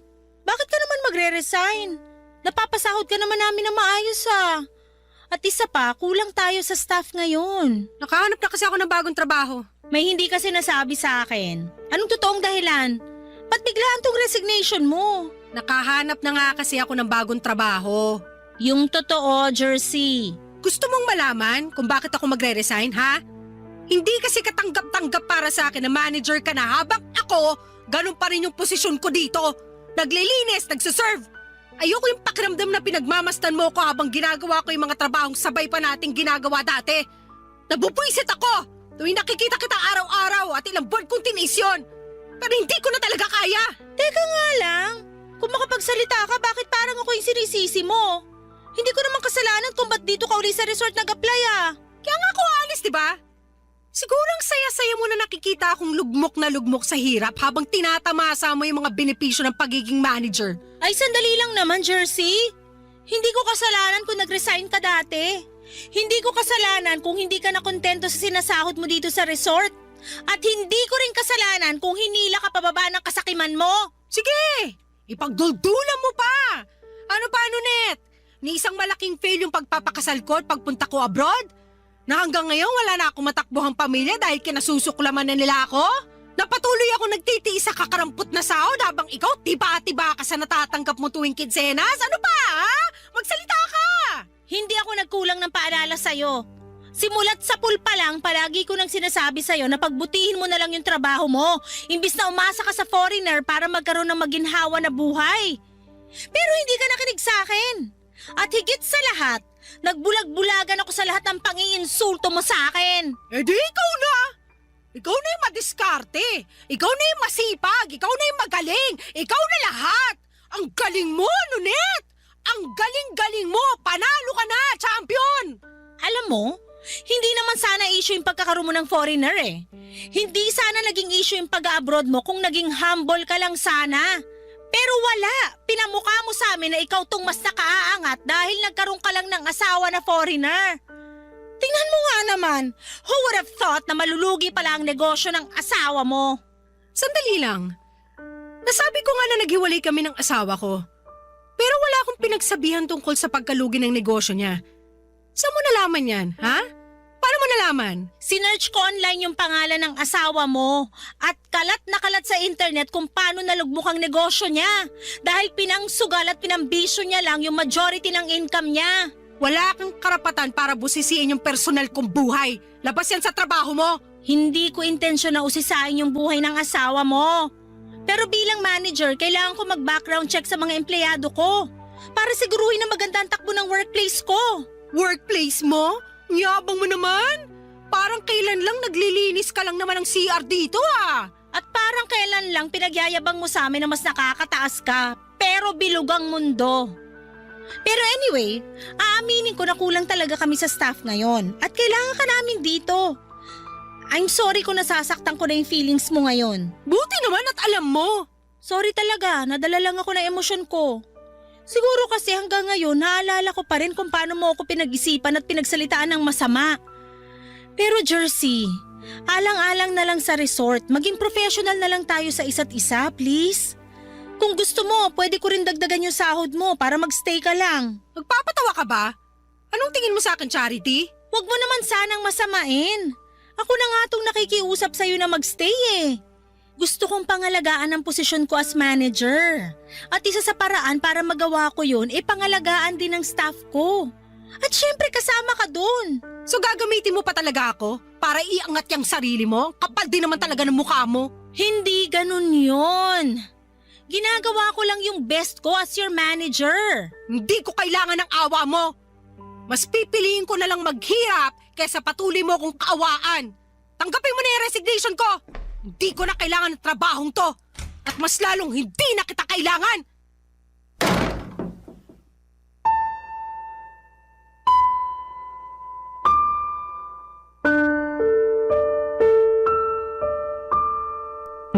Papadudot, awang-awa ko sa sarili ko noong araw na yon. Parang hindi ko matanggap na ang posisyon ko ngayon ay under sa management ng isang tao na dati ko pang minamaliit. At ang pinakamasakit ay ayaw na ayaw ko na nararamdaman kong kinakawawa ko. Siguro ay marami sa atin ang ayaw na makaramdam ng ganitong klase ng emosyon, hindi ba? Kaya siguro nagbitaw ako ng mga maanghang na salita kay Nonet noong nag-resign ako kasi sobrang naapektuhan yung pride ko. Pero mapaglaro ang tadhana, papadudot, kasi hanggang ngayon, pakiramdam ko ay nasa ilalim pa rin ako ng gulong. Ayoko pong sabihin kung anong trabaho ko ngayon, baka mabash po ako ng mga kabarangay natin, pero sabihin na lang po natin na mas mababa na ang posisyon ko at ang sahod ko kumpara noong nasa resort po ako nagtatrabaho. Grabe po yung naging experience ko sa buhay. Para siyang roller coaster, mabilis at nakakahilo. Pero sa ngayon ay mas natutunan ko ng pahalagahan yung maliit na bagay. Hanggang ngayon ay naaalala ko pa yung takot at trauma tuwing nagagalit at nagwawala ang dati kong asawa na afam. Hindi man ako mayaman ngayon pero at least wala na akong kinakatakutan at mas malaya na akong nakagagalaw. Sa ngayon po ay naghahanap ako ng murang abogado kasi bala ko nang ipaanal ang kasal namin para makapagsimula ulit ng panibagong buhay. Sa totoo lang ay hindi ko po alam kung saan ko huhugutin ang perang kinakailangan ko. Pero pagsisikapan ko po yun. Wala na po akong contact sa ex-husband ko pero friends kami sa Facebook at nakita ko na may bago na siyang partner. Sa totoo lang ay gusto ko na sanang i-chat yung babae niya para bigyan siya ng warning tungkol sa ex ko pero pinipilit ko na lamang na mag-move on. Itong bahagi lang po ng buhay ko ang nais kong i-share sa inyo, Papa Dudut. Maraming salamat po sa pakikinig at makakaasa po kayo na susulat ako sa inyong muli.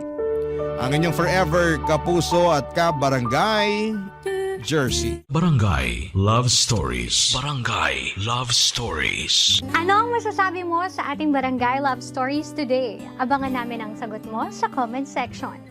Nagustuhan ng iyong napakinggan? Ituloy yan via live stream sa www.gmanetwork.com/radio.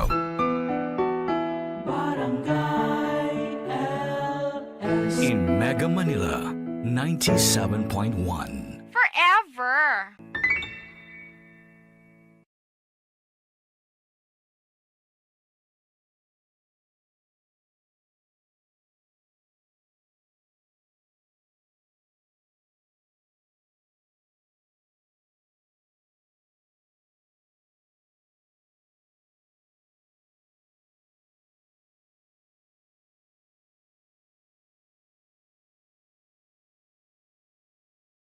Ang mga kwento ng pag-ibig, kwento ng buhay at kwento ng pag-asa dito sa Barangay Love Stories. Love Stories.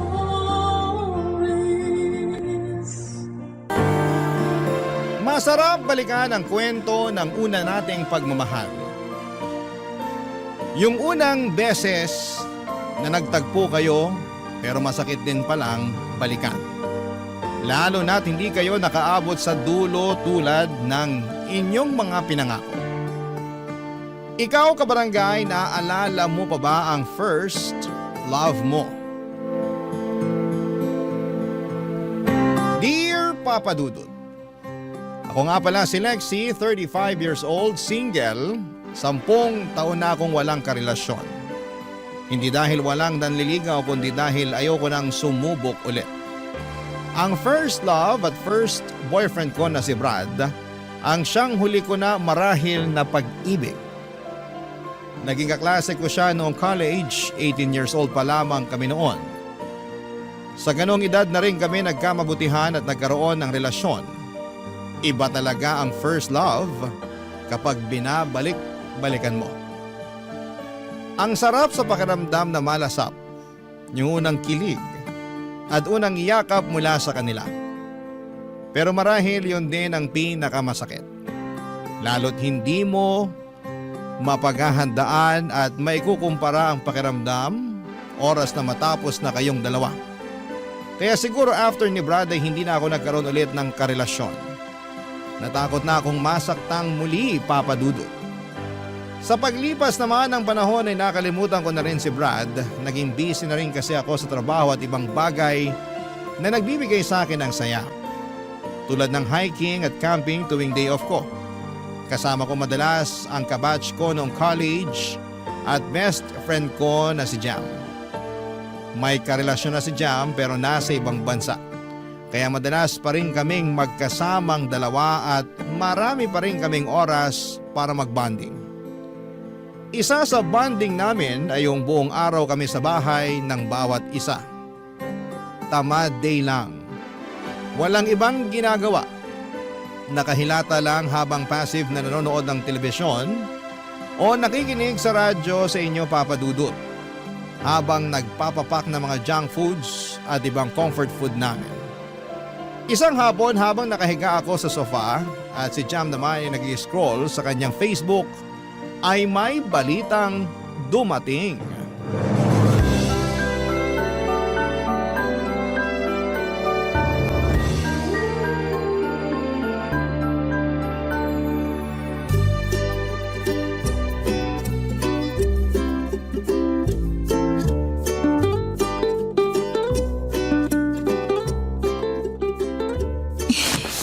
Ang lambot talaga nitong sofa mo, Jam. Kapag ayaw mo na to, bigay mo na sa akin, ha? Swap tayo sa kama mo. Sa'yo na yung sofa ko, akin na ang kama mo. Hoy, pamana pa sa akin ng lola ko yung kama na yun, no? Hindi pwede. Swap ko na lang sa isang dosenang sardinas tong sofa mo. Baka gusto mong ipukpok ko sa ulo mo yung 2 can opener ko. Ay, wala na akong pakialam sa sinasabi mo. Sobrang relaxing nitong pwesto ko. Sige, galit-galit muna tayo. Mag-scroll lang muna ako sa Facebook ko. Okay. OMG! Mag-scroll ka lang dyan. Huwag ka nang maingay. Magpa-power nap ako eh. Lexi! Ano yun? Lexi! Ano nga? Engaged na si Brad! Brad. Yung ex mo, yung first love mo, kaklase natin sa college. Yung... Jam, kilala ko si Brad. Kumalma ka nga. Eh bakit parang ewan yung sagot mo riyan? Bakit ganyan ang reaction mo? Kasalanan to ng sofa mo eh. Masyadong nilambutan. Okay ka lang? Obvious ba? So, hindi? Lapit ba ako sa'yo? Damayan kita? Ha? Para saan? Kasi ang sakit kaya kapag nalaman mong nakahanap na ng the one yung one great love mo. First love ko lang si Brad. Sobra ka namang mag-assume na siya yung one great love ko. Hindi ba? Kasi sa pagkakaalam ko, ilang taon mo siyang iniyakan. Nung nalasing ka at nag-relapse, sabi mo siya ang greatest love mo. At ipapaalala ko lang sa'yo ha, 10 years na, pero hindi ka pa rin nakahanap ng kapalit ni Brad dyan sa puso mo. Handa kong ipagpalit si Brad sa sofa mo, girl. Nagpapanggap kang okay, no? Bakit naman ako magpapanggap na okay? Hindi naman na kailangan kasi okay na okay ako. Kaya please, hayaan mo na lang ako mag-power nap. Sige, kung yan ang makakatulong sa'yo para hindi maramdaman ng pain mula sa engagement ng first boyfriend mo, go lang! Hay naku, Jam. Naka-move on na ang lahat sa amin, ikaw na lang ang hindi pa. Kasi alam mo naman na naging president ako ng fans club nyo nung college tayo, no? Ay, akala talaga namin, kayo na yung magkakatuluyan. Ang daming signs noon na hindi kami match. Ewan ko ba sa inyo kung bakit iniisip niyong magkakatuluyan kaming dalawa? Pero ang dami ring signs na kayo ang endgame ng isa't isa. Saksi ako kung paano kayo magmahalan dati Wag ako, girl. Kita ko lahat. Ramdam ko ang pagmamahalan yung dalawa ni Brad. Sagad sa buto.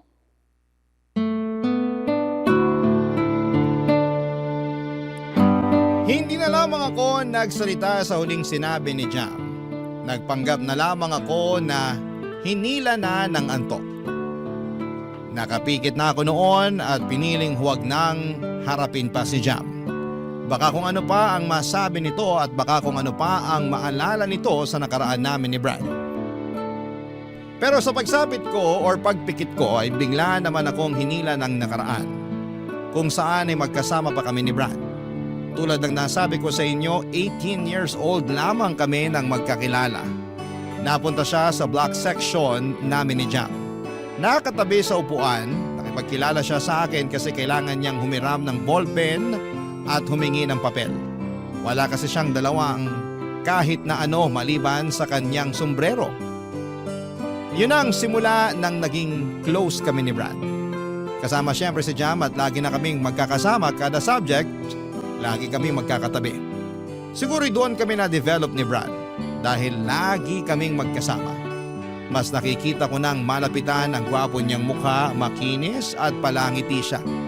Habang ako naman ay hindi makatingin sa kanya sa tuwing tumititig siya sa akin at sinasabihan ako ng maganda.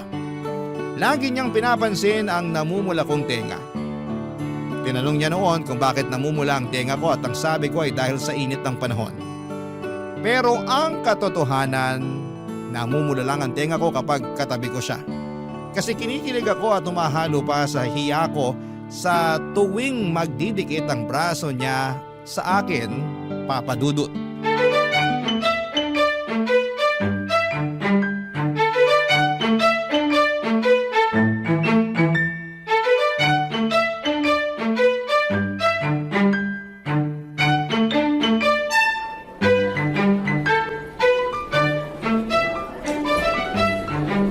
Grabe, ang hirap nung quiz kanina. Kulang na lang ma-stroke ako sa first question. Grabe si Ma'am Cruz. Walang patawad magpaputok ng ugat sa ulo. Ayos naman Hindi naman ganun kahirap. Hindi ka lang siguro nag-review. Hindi nga, pero sana naman pang hindi nang review-friendly yung quiz na ginawa niya, no? Gusto talaga niyang umulit ako. Sige siya, mauumay siya sa pagmumukha ko sa next sem. Sumama ka kasi minsan sa amin ni Lexi para mag-review. Oo nga, Jam. Sama ka na minsan. Doon lang naman kami madalas sa library o kaya sa hallway ng dorm ni Brad. Wag na. Ikaw, bahala ka. Kung gusto mo mag-hello ulit sa mukha ni Ma'am Cruz next sem, huwag kang sumali sa pagre-review namin ni Lexi. Hahanap na lang ako ng ibang review group. At bakit ayaw mo sa amin? Matino naman kami DL nga tong si Brad kasi naman, pwede ko bang sabihin? Pa-suspense pa. Bakit nga? Kasi naman, pag magkasama kayong dalawa, nakakalimutan nyo na ako. Ha? Anong sinasabi mo dyan? Wag nang magmaang-maangan, no? Kita ko sa pamumula ng tenga mo ngayon na kinikilig ka. Hoy, namumula ang tenga ko dahil sa init ng panahon. Girl, December ngayon, malamig. Microwave mo lang ang mainit. Best friend mo ako, kaya alam ko na kapag namumula ang tenga mo, dahil kinikilig ka kay Brad. Subukan mo itanggi, babagsak ka sa algebra sa finals. Diba? Na-choke ka ngayon dyan. Ewan ko ba sa inyong dalawa? Obvious naman na nagkakagustuhan na kayo pero wala pa rin umaamin. Hoy Brad, ikaw ang lalaki, mag-first move ka na. Parang ewan naman tong si Jam. Di nabulol ka ngayon kasi true ang sinasabi ko. Ganito na lang ha, iiwan ko muna kayo para magkaaminan na. Binuksan ko na ang pinto para sa inyo, pumasok na lang kayo. Bye! So, ano na? Ang loko ni Jam, no? Pero hindi naman siya mali. Anong ibig mong sabihin? Mukhang alam na ng lahat pero tayo na lang yung hindi. Ha? Ano? Hindi ko alam kung gets mo ang sinasabi ko o ayaw mo lang unawain. Nabigla naman kasi ako kay Jam. Pero gets mo naman yung nangyayari sa atin bago pa man magsalita si Jam, di ba? Oo. I mean, medyo lang. Sakto. Pwedeng magtanong? Ano yun? Ayoko na kasing nasosolo lang kita tuwing nagre-review. Baka naman pwedeng masolo ka sa isang date. Pwede. Pero sure ka? Gusto mo kong kadate? Hindi lang kita gustong i-date. Gusto talaga kita. Bakit ako magtsatsaga mag-review sa marumi at maingay na hallway ng dorm kung hindi kita gusto? Bakit kasi hindi mo nalang sinabi sa akin noon? Siguro kasi kailangan ko yung pagiging taklesa ni Jam para matulungan ako. Ako rin. So gusto mo rin pala ako? Ha? Ano? Namumula tenga mo. Tama si Jam. Senyalis yan kapag kinikilig ka sa akin.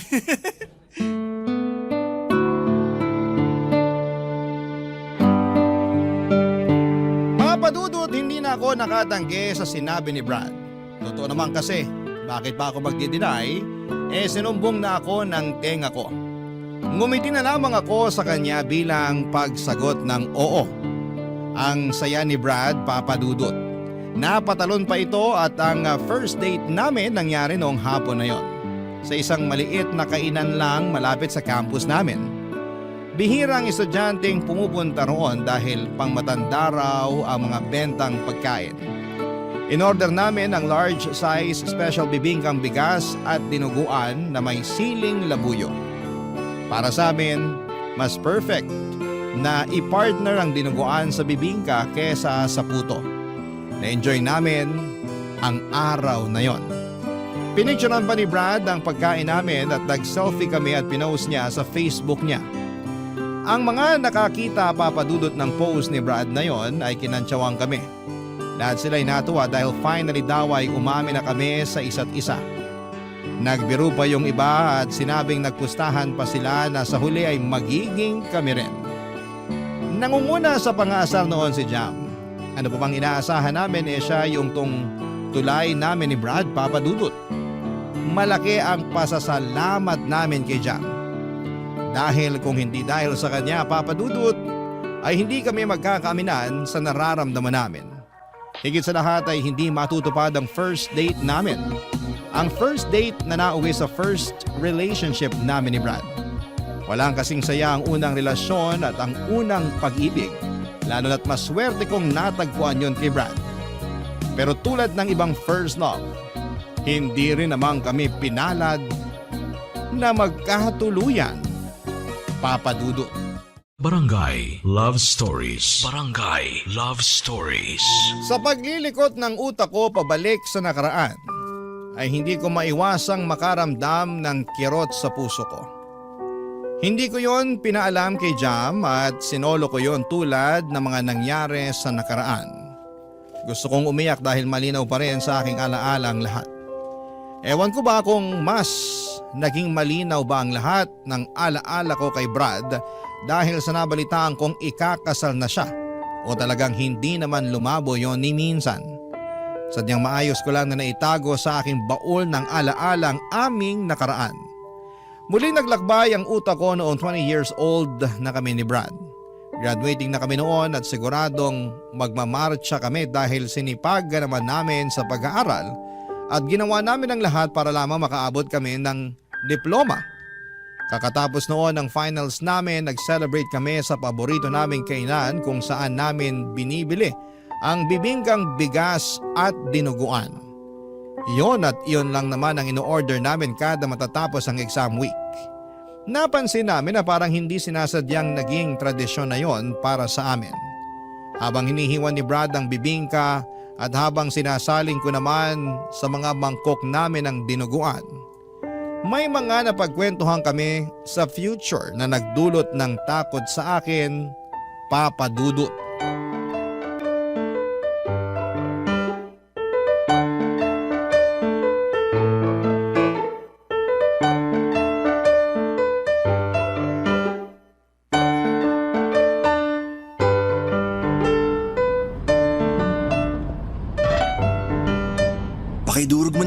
siling labuyo ha. Kailangan ko ng anghang sa dila ko ngayon. Bakit naman? Grabe yung panlalamig ng dila ko kanina sa exam natin. Parang na-mental block ako bigla. Etos ka. Ikaw, mami-mental block? Ang talino mo kaya palagi. Na-mental block nga ako kanina. Seryoso. Ewan ko rin. Siguro dahil sa tuloy-tuloy na puyat. O paano mo naman nalagpasan yung pagka-mental block mo? Tiningnan lang kita. Bolero? Dudurugin ko naman tong labuyo eh. Hindi mo na kailangan bilugin yung ulo ko, no? Seryoso nga. Kanina nung pinagpapawisan na ako sa kaba, tumingin lang ako sa'yo. Tapos ang kalmado mo lang na sumasagot ng exam. Kumalma ako bigla. Tapos hindi pa ako nakontento. Bigla akong inimagine ang future natin. Future natin? Oo. Hindi mo ba nai-imagine ang future nating dalawa? Paano mo ba nai-imagine ang future natin? Simple lang. Dalawang versions yun eh. Yung unang version ng future natin, andito tayo sa lungsod. May mga trabaho tayo na malaki ang sahod. Nakatira tayo sa pinakamataas na floor sa isang sikat na kondo. Kita natin sa gabi ang lahat ng liwanag ng buong syudad. May dalawang malaking kwarto yung kondo natin. Isa sa atin at isa naman para ron sa kambal natin. Tapos mag-aaral sila sa private school. Excited nga akong makita habang suot nilang bagong plancha na uniform nila eh. Ang cute lang. Tapos ihahatid ko sila sa school kasama ka. Tapos magkakape muna tayo sandali. Alone time natin. Pagkatapos ng kape, ihahatid na kita sa trabaho mo. Ako naman ang susunod. Yung version 2? Mas simple yun ha. Naisip ko sa probinsya tayo maninirahan. Magnenegosyo tayong dalawa. Kukuha tayo ng modern kubo na merong 3 kwarto. Isa sa atin, isa sa kambal natin, at ang isa naman bakante. Magagamit lang yon kapag may bisita tayo o kapag magkaaway tayo. Kasama rin pala sa ini-imagine yung away natin. Kaya nga 3 yung kwarto, di ba? Tapos meron tayong hardin. May mga tanim tayong gulay at saka may mga alaga rin tayong mga manok, bibe at kambing. Kapag nakaluwag-luwag, bibili tayo ng baka na pwede nating gatasan para sa mga bata. Wala tayo halos kapitbahay. Mahina ang signal para hindi tayo lagi nakatutok sa mga cellphone natin. Tapos meron akong tricycle na ipanghahatid sa mga bata sa school. Okay lang sa akin kahit sa public school sila mag-aaral. Basta cute yung uniform nila. Importante yun. Tapos, uwi ako sa'yo para magkape naman tayo sa balkonahin natin. Kaharap natin ang hardin natin at malakas ang hangin. Ay, simpleng buhay sa probinsya. Yun ang version 2. Detalyado naman palang naiisip mo para sa future natin eh. Ikaw ba? Anong naisip mo para sa future natin? Ako? Pansin ko parang kinakabahan ka habang nagkukwento ako sa future natin. Okay ka lang ba? Ayaw mo ba ng mga ganong usapan? Hindi naman. Kaya lang hindi mo ako nakikita na kasama mo sa future? Hindi Kung meron man akong siguradong nakapinta sa future ko, ikaw yun. Pero ano? Pero tayong dalawa lang nandun. Madilim ang paligid pero magkasama tayo. Walang mga anak, walang bahay, walang trabaho. Basta tayong dalawa lang. Ewan ko kung bakit ganun pero… Shhh! At ayos lang yon. Ang importante kasama mo ko. Kahit saan pa yan. Kahit tayong dalawa lang. Basta andun ako at ikaw. Bakit ang swerte ko sa'yo? Kasi tinutumbasan ko lang kung gaano ako kaswerte sa'yo. Halos maiyak ako sa sinabi ni Brad, Papa Dudut. Niyakap ko siya dahil sa panginginig ko. Hinalikan niya ang ulo ko para mapakalma. Sinabi niyang wala akong dapat na ipangamba. Dahil sisiguraduhin niyang magkasama kami hanggang sa pagtanda. Doon ako kumalma, Papa Dudut. Doon ko naramdaman na sigurado na talaga ako. Sigurado ang puso ko na siya na ang kasama ko hanggang sa dulo. Hindi ako magagaya sa mga magulang ko, lumaki sa chaotic or magulong pamilya. Ang mga magulang ko ay walang araw na hindi sila nagtalo at nagsakitan. Lahat yon ay ipinakita nila sa harapan ko. Hindi nila ako itinago sa kwarto habang nag-aaway sila o pinalabas man lang. Sinadya nilang makita ko ang sakitan nila para pumili ako kung sino ang aking kakampihan. Napaka-unfair na makita yon ng isang bata. At kapag nag-aaway sila, ako ang nadadamay. Hindi ako nakakakain o nakakapasok sa school dahil mas inuuna nila ang sarili nilang mga issue. Kaya natuto akong maging independent sa paglaki ko. At lagi akong takot sa tuwing nakakaramdam ako na may gusto na ako sa isang tao. Agad kong nilalayuan dahil biglang nagpa-flashback ang gulo ng mga magulang ko noong bata pa lamang ako kapag may nagugustuhan ako. Maliban na lang syempre kay Brad. Siya lang ang nakapagbura ng mga pangit na ala-ala na yon. Kaya sa kanya ako sumugal. Kaya nga hanggang sa makagraduate na kami at makahanap ng trabaho kami pa ring dalawa. Magkasama rin noong nagsisimula sa mababang posisyon sa trabaho hanggang sa ma-promote kami at maging kabilang sa mga boss ng pinagtatrabahuhan namin. Kaka 25 years old lang namin noon. At tulad ng dati, sinelebrate namin ang achievement na yon sa pamamagitan ng pagkain ng paborito naming bibingkang bigas at manghang na dinuguan, Papa Dudut.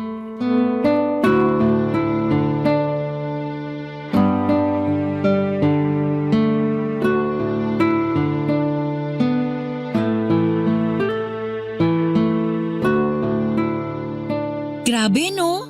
Parang hindi nagbago ang lasa ng bibingkang bigas nila. Ang sarap pa rin. Malambot at malasa, hindi pa tinipid sa itlog na maalat. Lalo na tong dinuguan nila. Ang dami pa ring lahok na baboy.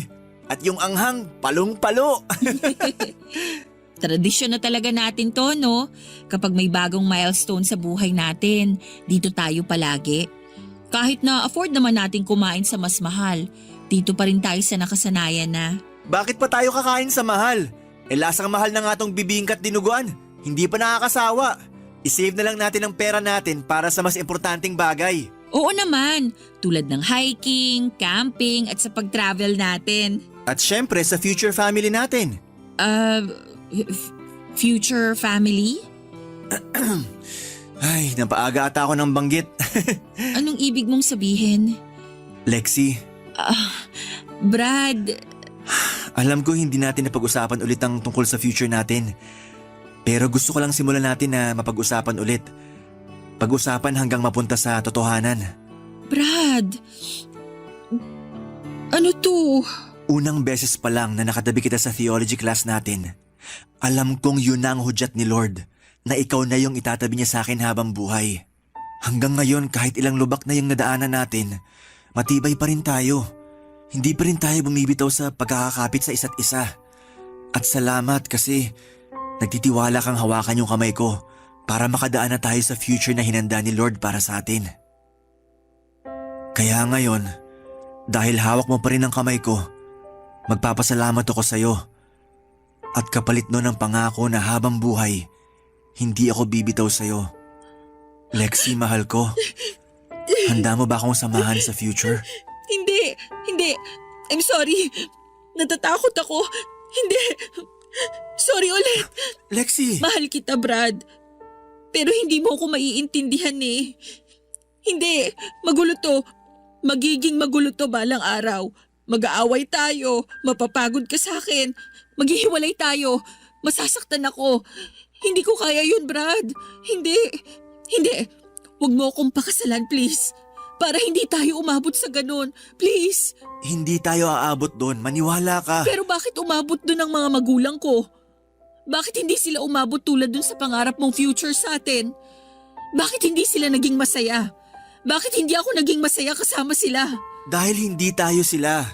Iba ako sa tatay mo. Iba ka sa nanay mo.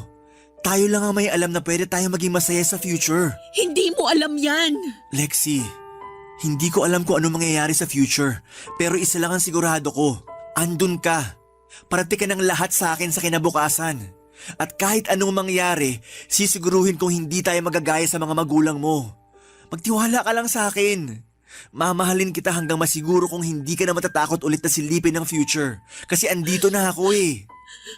Paano kung hindi mag-workout? Paano kung mag-workout tayo? Paano kung sabay tayo magkakaroon ng puting buhok at rayuma sa tuhod? Ayaw mo bang maranasan yun? Gusto. Ikaw ang magdidesisyon kung aabot tayo ron. Kaya... Oo. Sabay tayong magkakaroon ng rayuma at puting buhok.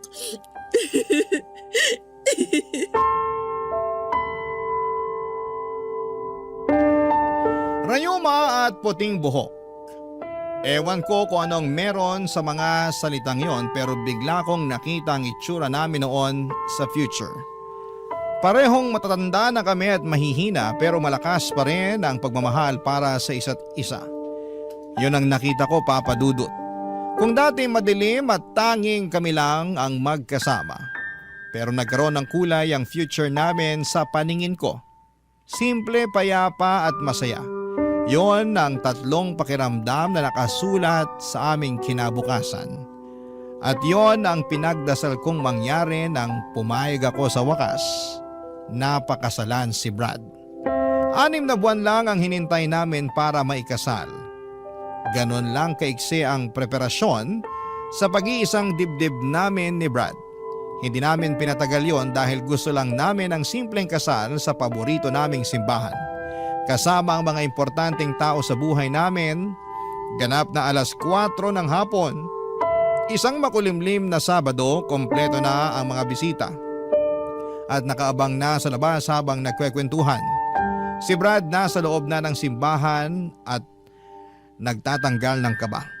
Pero halata sa mukha ang saya, ako na lang ang hinihintay pero hindi ako dumating. Pinili kong hindi sumipot sa araw kung kailan pinangako ko ang habang buhay kay Brad. Barangay Love Stories. Barangay Love Stories. Tinakasan ko ang kasal namin ni Brad, Papa Dudut. Sa kwarto pa lang ng hotel kung saan ako nagstay ay kita na ang saya sa mukha ko. Wala na akong ibang gustong mangyari noon kundi ang makita na si Brad at makasama na siya sa panghabang buhay. Pero ginulo lahat ng yon ng mga magulang ko. Sinugod ako ng nanay ko sa kwarto para isumbong ang tatay ko at nahuli raw niyang may ka-text na ibang babae ang tatay ko. At imbes na magpaliwanag, nagalit ito at saka sinakal at sinampal ng ilang ulit si nanay. Nakita kong nagdurugo na ang gilid ng labi ni nanay dahil sa bigat ng sampal ni tatay.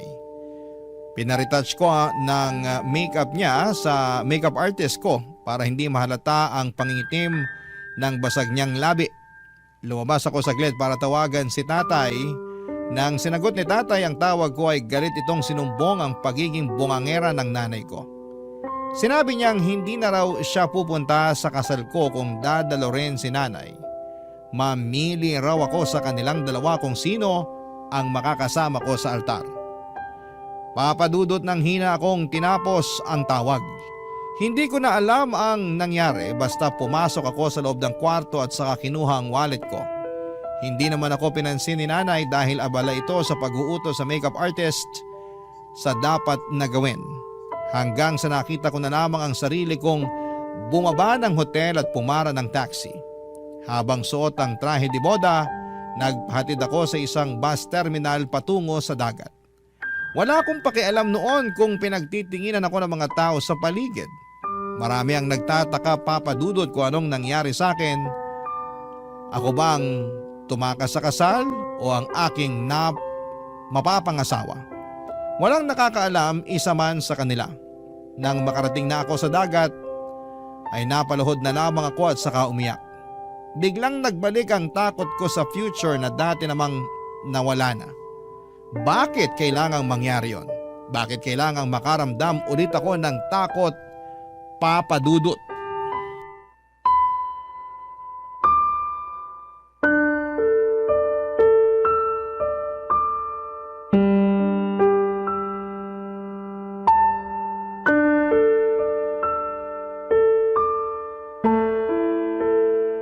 Lexi, asan ka na? Somewhere. Please, sabihin mo sa akin kung nasaan ka. Susunduin kita. Huwag ka matakot. Normal ang wedding jitters. Hindi to wedding jitters, Jam. Please, Lexi. Halika na rito sa simbahan. Hahawakan ko ang kamay mo hanggang mawala ang kaba mo, okay? Trabaho ko yun bilang maid of honor mo, di ba? Magkakampi tayo, promise. Halika na. Nasaan ka na ba? Jam, I'm sorry.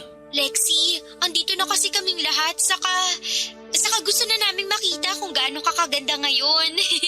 Ang tagal na nating pinili yung wedding gown mo, ha? Huwag mong ipagdamot yan sa amin na makita. Jam, alam mo... Lexi, ikaw ba to? Brad? Asan ka? Mahal ko, halika na. Malilate na tayo. Gusto mo ba sunduin kita? Pupuntahan kita. I'm sorry, Brad. Okay lang yun. Hindi ka dapat mag-sorry. Aayusin natin to. Sabihin mo lang kung nasan ka para alam ko kung saan ka pupuntahan. Nakausap ko na yung coordinator natin. Pwede naman daw i-adjust yung oras ng kasal. Pumayag naman daw yung simbahan. Tsaka ayos lang dun sa mga bisita. Kaya please, huwag ka na mag-sorry. Okay? Susunduin na kita. Huwag mo na ako sunduin. Hindi ako sasama sa'yo. Lexi, akala ko ba? Akala ko rin eh. Akala ko kaya ko nang bitawan yung takot ko. Pero nabitbit ko ulit. Pasensya ka na ha. Parang hindi ko kasi kayang iwan yung takot. Kasi yun ang nagpoprotekta sa akin para hindi na ako masaktan ulit. I'm sorry, Brad. Yung takot mo, pinrotektahan ka niyan sa paraang alam niya noon. Pero tapos na yung purpose niya sa'yo ngayon. Kasi ako na yung bibit-bit sa'yo. Ako nang bahalang pumrotekta sa'yo. Hindi mo na kailangan yung takot kasi andito na ako. Napag-usapan na natin to, di ba? Basta tayo yung magkasama, walang lugar ang takot. Kasi kaya nating kalabanin yan, di ba? I'm sorry, Brad. Kung ano man ang nangyari kanina para mabuhay ulit yung takot mo, hayaan mo. Susolusyonan natin yan. Akong bahala. Yun naman ang pangako ko sa'yo, di ba? Akong bahala. Brad, palayain mo na ako. Kasi bigla ka na lang nawala ulit sa future ko. Biglang ako na lang ulit. Nakakatakot pero tanggap ko. Hindi na kita makita sa future. At ayoko nang pilitin na gawin yon kasi nakakapagod na. Hindi. Hindi ako naniniwala. Kasi hindi naman ako umalis para hindi mo mahanap. Kailangan mo lang ako makasama ngayon para makita mo ulit yung future natin. Yung pagputi ng buhok, di ba? Yung rayuma sa tuhod. Di ba yun naman ang end goal natin? Ang magkasama hanggang sa panghihina. Mahina na ako ngayon, Brad. Hindi ko na kayang abutin yung mga nakaplano sa future natin. Kasi ngayon pa lang, lunod na ako rin eh. Hindi na ako makaahon at ayoko nang umahon. Kaya hayaan mo na ako. Hindi ako ang dapat mong makasama sa future mo kasi hindi kita deserve. Hindi ko kayang makita yung nakikita mo. At sorry ulit kasi sinubukan ko naman eh. Pero wala talaga. Nawala lang talaga. I'm sorry, Brad. Hindi. Hihintayin kita rito. Alam ko may tapang pa rin sa puso mo. Hindi yan puro takot. Kilala kita. Matapang ka at kaya mong labanan yan. Ilang beses mo na nga nagawa, di ba? Hihintayin kita. Dito lang ako sa simbahan. Kahit umalis na silang lahat. Kahit magsara pa ang simbahan, hindi ako aalis dito. Magtitiwala ako na pupunta ka. Bumalik ka. Kahit hindi matuloy ang kasal natin ngayon, okay lang. Basta magpakita ka lang, Lexi. Hihintayin kita. Parang awa mo na. Kahit wala na sila. Huwag mo nang paguri ng sarili mo, Brad. Huwag ka nang maghintay. Tama na. Maawa ka naman sa sarili mo. Hindi ako ang para sa'yo. Sana mapatawad mo ako at sana balang araw matagpuan mo yung tamang tao para sa'yo. Yung katulad mo na may malinaw na direksyon at plano sa future. Hindi katulad ko na malinaw lang ang takot. I'm sorry, Brad. I'm sorry. Hindi halos matapos ang iyak ko noon, Papa Dudut. Tuloy-tuloy lang ang pagbagsak ng luha kahit ayoko na at pagod na. Sa dulo ng puso ko ay merong sumisigaw at sumakay na ako ng bus at bumalik sa piling ni Brad. Pero mas nang ibabaw ang sigaw ng takot. Mas malakas ang sinasabi nitong huwag na akong aatras. Iyon daw ang tama at kailangan ko siyang palayain. Mas pinaniwalaan ko ang sigaw na yon. Kaya ang sakit ay nagtuloy-tuloy at ang bigat ay mas naramdaman ko. Sa pagdaan ng mga araw ay hindi na ako muling nagparamdam kay Brad. Hinanap niya ako pero pinili kong magtago. Hanggang isang araw ay hindi na ito nagparamdam muli, Papa Dudut. Napakasakit. Pero kailangan ko pong tanggapin. Hindi na kami nakapag-usap na dalawa at lumipas na ang 10 taon saka ko natanggap ang isang masakit na balita. Ikakasal na siya. Hindi ba't yun naman ang hiniling ko para sa kanya? Ang mahanap niya ang tamang babaeng pakakasalan niya. Dapat ay maging masaya ako pero bakit ang sakit pa rin kapag inaalala ko? Huminto na ako sa pagbalik sa nakaraan para na naman akong nalulunod. Parang kahapon lang nangyari ang lahat base sa sobrang lalim na sakit na nararamdaman ko.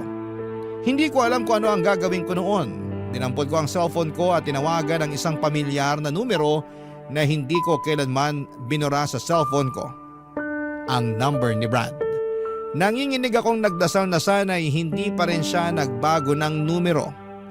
At tila pinakinggan naman ang aking kahilingan at ilang segundo lang ay sinagot na yon ng pamilyar na boses, Papa Dudut.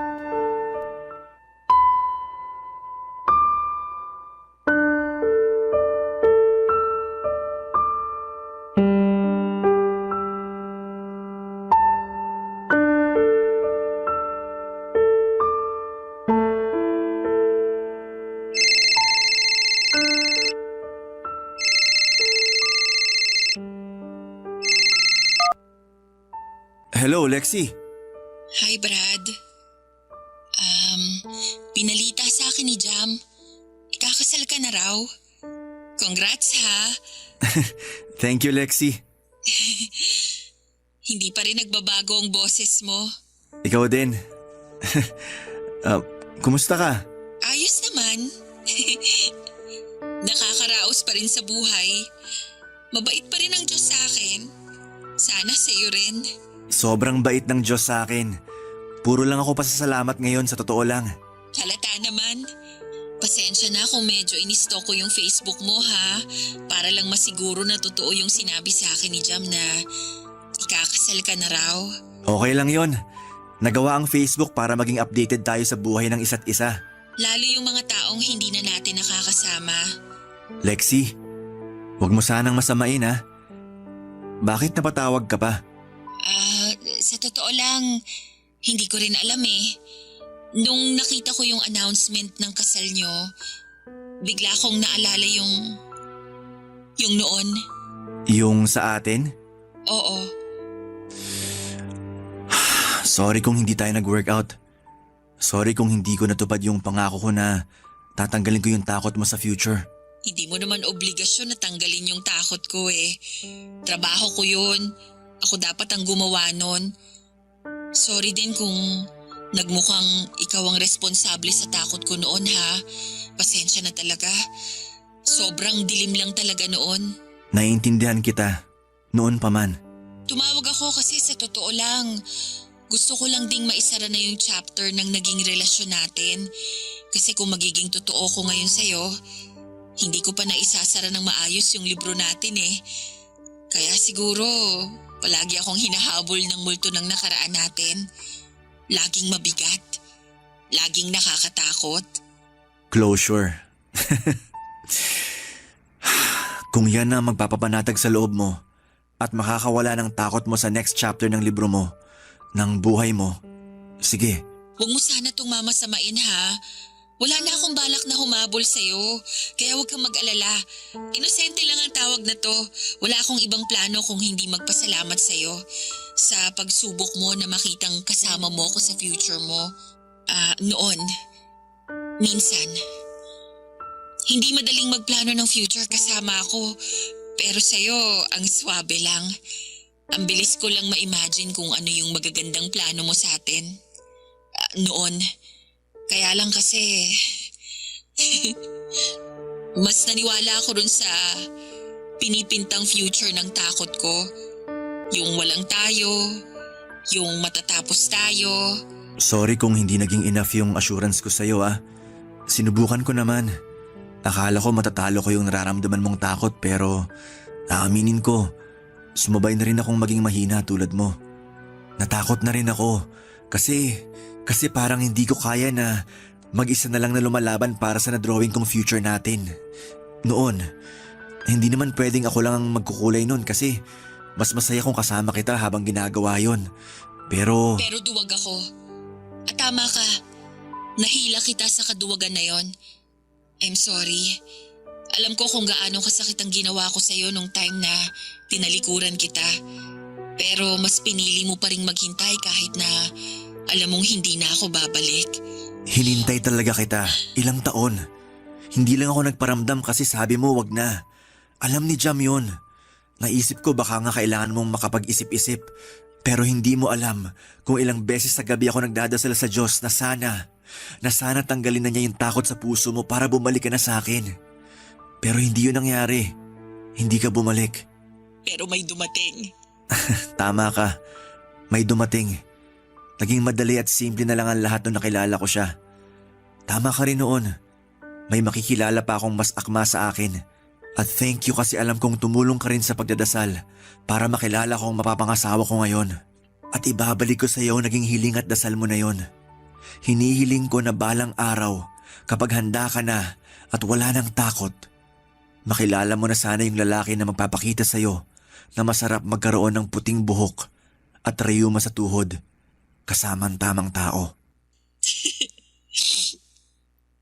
Goodbye, Brad. Goodbye, Lexi.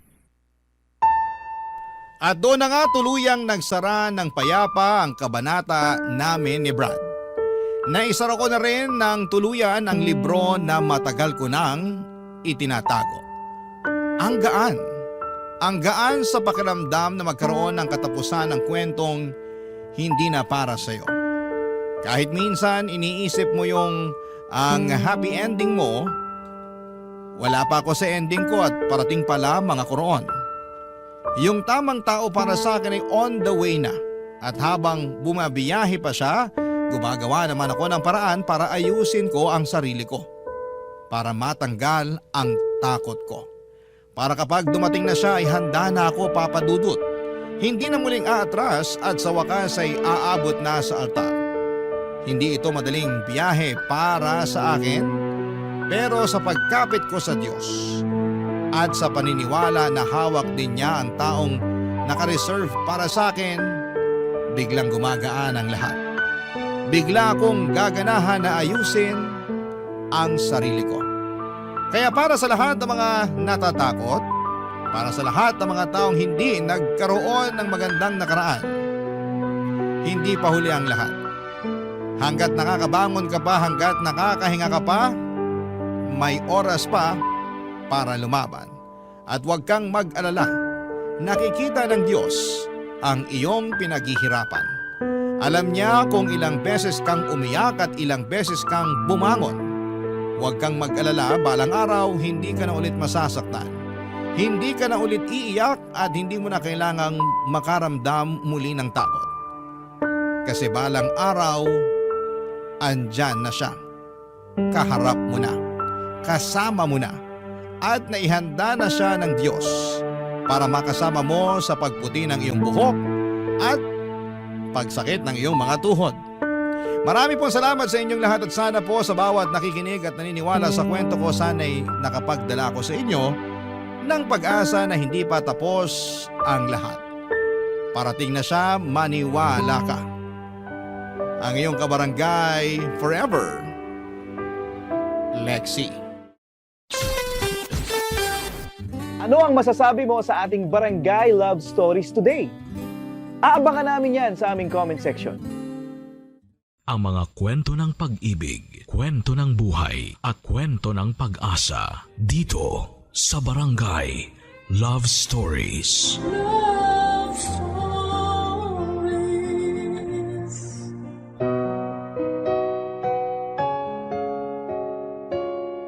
Aminado ang letter sender natin ngayon na si Joanna na matatakotin siyang tao. Pero sa kabila nito ay mas pinili niyang manirahan na mag-isa sa isang apartment kung saan ay inakala niya'y matatahimik siya.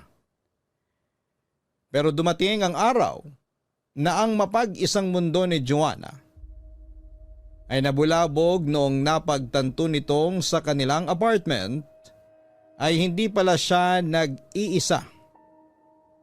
Ano ang nakatagong kwento sa likod ng mga anino na kanyang nakikita. Sabay-sabay nating alamin dito lamang sa mga kwento ng pag-ibig, buhay at pag-asa sa nangungunang Barangay Love Stories. Dear Papa Dudut, hindi ako naniniwala sa mga multo o anumang kababalaghan, pero aaminin ko, matatakotin talaga akong tao. Hindi ko alam kung bakit, pero minsan ay may mga pagkakataon talagang napapatanong ako. What if totoo ngang may multo? Ako nga po pala si Joanna, 26 years old at dating bokalista ng sarili naming banda. Matagal ko na talagang pangarap na maging sikat na singer. Bata pa lamang ako ay sumasali na ako sa mga singing contest. Ang totoo niyan, nakailang subok na akong sumali sa mga patimpalak sa telebisyon. Kaso nga lang ay hindi ako pinapalad sa mga audition. Ang ginawa ko na lamang ay bumuo ako ng sarili kong banda kasama ang barkada ko. Ang simpleng passion namin ay ginawa naming propesyon. Nagsimula kaming kumanta sa mga bar and events. Hindi naglaon ay nagkaroon na kami ng imbitasyon sa mga pista hanggang sa dumayo na kami sa iba't ibang lugar para mag-perform. Hindi namin inaasahan na ang banda namin ay magkakaroon ng mangilang-ilang taghanga. Hindi naman kami sikat, pero nakatataba ng puso na merong mga taong naniniwala sa amin noon at suportado kami sa bawat performances namin. Isa sa mga tagahangang yon ay itago na lang natin sa pangalang Raymart. Siya ang isa sa tinuturing ng grupo namin bilang number 1 fan.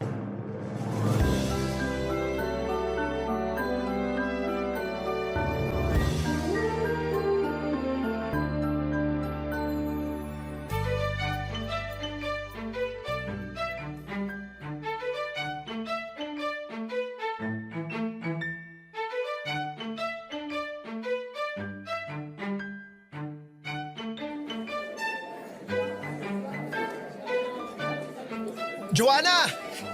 Joanna, pwede pa picture? Oo naman, halika.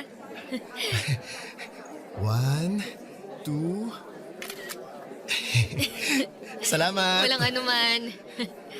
Wala na kayong ibang gig pagkatapos nito? Wala na. Pauwi na kami. Inaantay ko lang yung mga kasamahan ko para makauwi na kami. Nasaan ba sila? Ikinakarga lang nila yung mga gamit sa sasakyan. Ikaw pa, hindi ka pa ba uuwi? Pauwi na rin.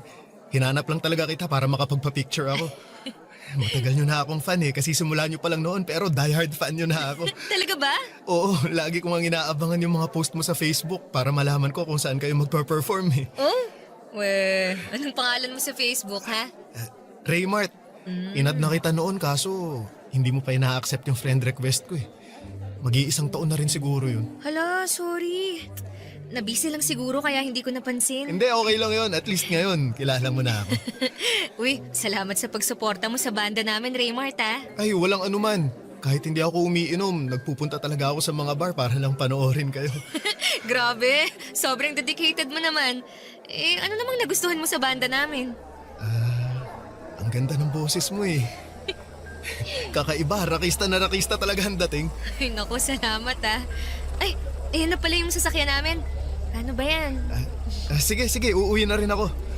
Mag-iingat kayo, ha? Ikaw rin. Nice meeting you. Salamat ulit. Hoy, Joanna, sino yun? Kakilala mo? Fan natin. Nakipag-picture lang tsaka nakipagkwentuhan. Pamilyar kasi sa akin yung lalaking yun Saan ko nga ba siya nakita? Naalala ko na. Siya yung laging nanonood sa atin. Yung nakatayo lang sa sulok na parang serial killer. Grabe ka naman. Pero yun nga yung sabi niya. Lagi raw niya tayong pinapanood. Uy, wag ka. Number 1 fan daw natin siya. Pero Medyo weird siya. Weird? Bakit mo naman nasabi? Kung saan-saan ko siya nakikita eh. Papunta na sa stalker level. Ayaw mo ba nun? Lagi siyang present sa mga gig natin. Hindi lang naman siya sa mga gig natin present eh. Kaya siya pamilyar sa akin kasi lagi ko siyang nakikita kung saan man tayo magpunta. Kahit nga nagkakape lang tayo sa labas, nakikita ko siya. Nakatayo lang sa malayo eh. Ang creepy! Masyado ka namang judgmental. Ganun talaga yung mga fans. Gusto nila makita yung idol nila 24/7. Kung maka-fans ka naman dyan, akala mo sobrang sikat na natin. Wala pa nga 500 yung followers natin sa page. Karamihan pa nga doon mga kaibigan at kamag-anak lang. Basta ang mahalaga, may nakaka-appreciate na sa atin. Maging masaya ka na lang na may natatawag tayong fan. Ikaw talaga napaka-ungrateful mo. Anong ungrateful doon? Maingat lang ako, no? Mas maganda na yung walang fan kaysa magkaroon ng supporter na mukhang psycho. Huy, yung bunganga mo Grabe ka sa tao, hinusgahan mo agad. Basta ako, masyado siyang creepy para sa akin. Baka mamaya hindi mo alam, may sarili ka na palang altar sa bahay niya, no? Ikaw talaga, Maiko. Tara na nga, para makauwi na tayo. Uy, creepy alert! Sa mga sumunod pa naming gig ay mas naging mapagmasid na ako. At tama nga ang mga sinabi ni Micah. Lagi ngang present si Raymart sa bawat performances namin kahit saang lugar pa ito. Pero hindi katulad ng normal na tagahanga, si Raymart ay palagi lang nasa likod o di kaya'y nasa sulok. Tahimik na nakatayo sa dilim at nanonood. Hindi ako judgmental na tao pero aminado ako. Na noong mga panahong yon ay medyo creepy na rin ang tingin ko sa kanya dahil sa mga pinagsasabi ni Micah. Ganon pa man ay patuloy ang naging pagsuporta sa amin ni Raymart. At dahil magkakilala na kami ay hindi na siya nahihiyang lumapit sa akin tuwing natatapos ang performance namin. Ipinakilala ko siya sa grupo at hindi nagtagal ay naging malapit na rin sa kanya ang iba pang miyembro ng banda namin. Unti-unti ay napalitan din ang naging unang tingin namin kay Raymart. Kung tutuusin, na-misinterpret lang ni Micah ang ugali nito. Mahiyaing tao si Raymart na medyo may nerdy personality. Pero sa kabila noon ay lumalabas siya at nakikihalubilo sa mga tao para lamang mapanood niya kami. Dahil lagi namang present si Raymart sa bawat ganap ng banda, ay inampun na namin siya at parang naging miyembro na rin siya ng aming grupo. Pero sa hindi maipaliwanag na pagkakataon, sa pagdating ni Raymart sa buhay ko ay siya ring simula ng mga kababalaghang nangyari sa aking mundo.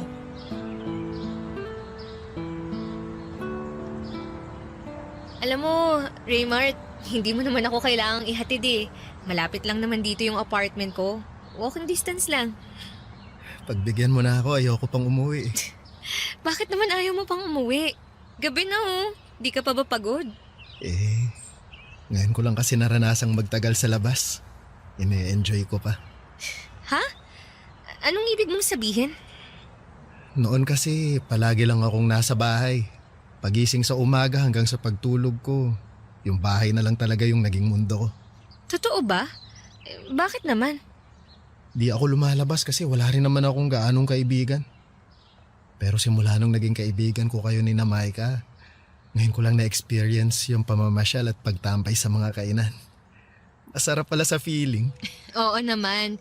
Masaya yung lagi mong kasama yung mga taong nagpapasaya sa'yo. Kung gusto mong gumala, kontakin mo lang kami. Kalagkarin yung mga kasamahan ko sa banda. Isang aya mo lang, G agad sila. Salamat. Ay, dito na yung apartment ko. Ito na ba yun? Ang bilis naman. Sabi sa'yo walking distance lang yung apartment ko mula sa pinuntahan natin. Literal na malapit lang pala talaga, ano? Tama. Ay, teka, gusto mo bang pumasok? Pwede ba? Oo naman. Halika, sa may second floor ako. Matagal ka na ba rito? Kakalipat ko lang last month.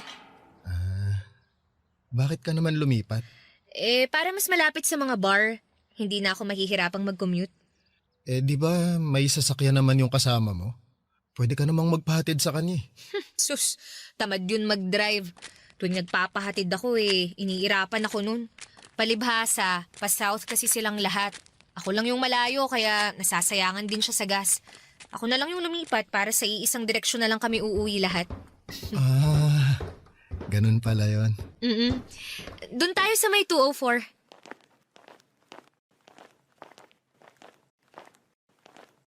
Huh? Teka, ano tong box na to sa may pinto? Baka naman order mo online. Wala akong inaasahang parcel ngayon Baka regalo galing sa fan. Sino namang magre-regalo sa akin ito? Hindi naman kami ganun kasikat, no? Buksan mo para malaman mo kung kanino galing. Teka, bubuksan ko. Ano to? Damit ko to Hindi ba yan yung suot mo kahapon? Oo, ito nga yung suot ko kahapon. Amoy ko yung pabango ko Paano napunta to rito?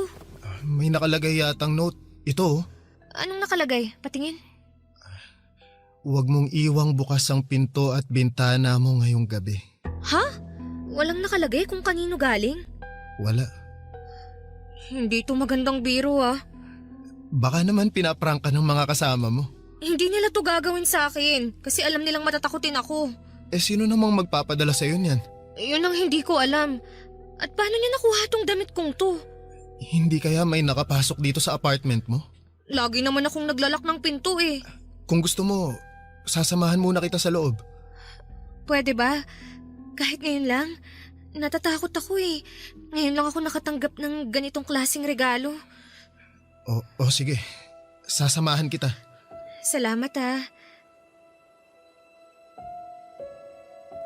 Akala ko noon ay isang beses lang akong makakaranas ng ganong klaseng pananakot, Papa Dudut.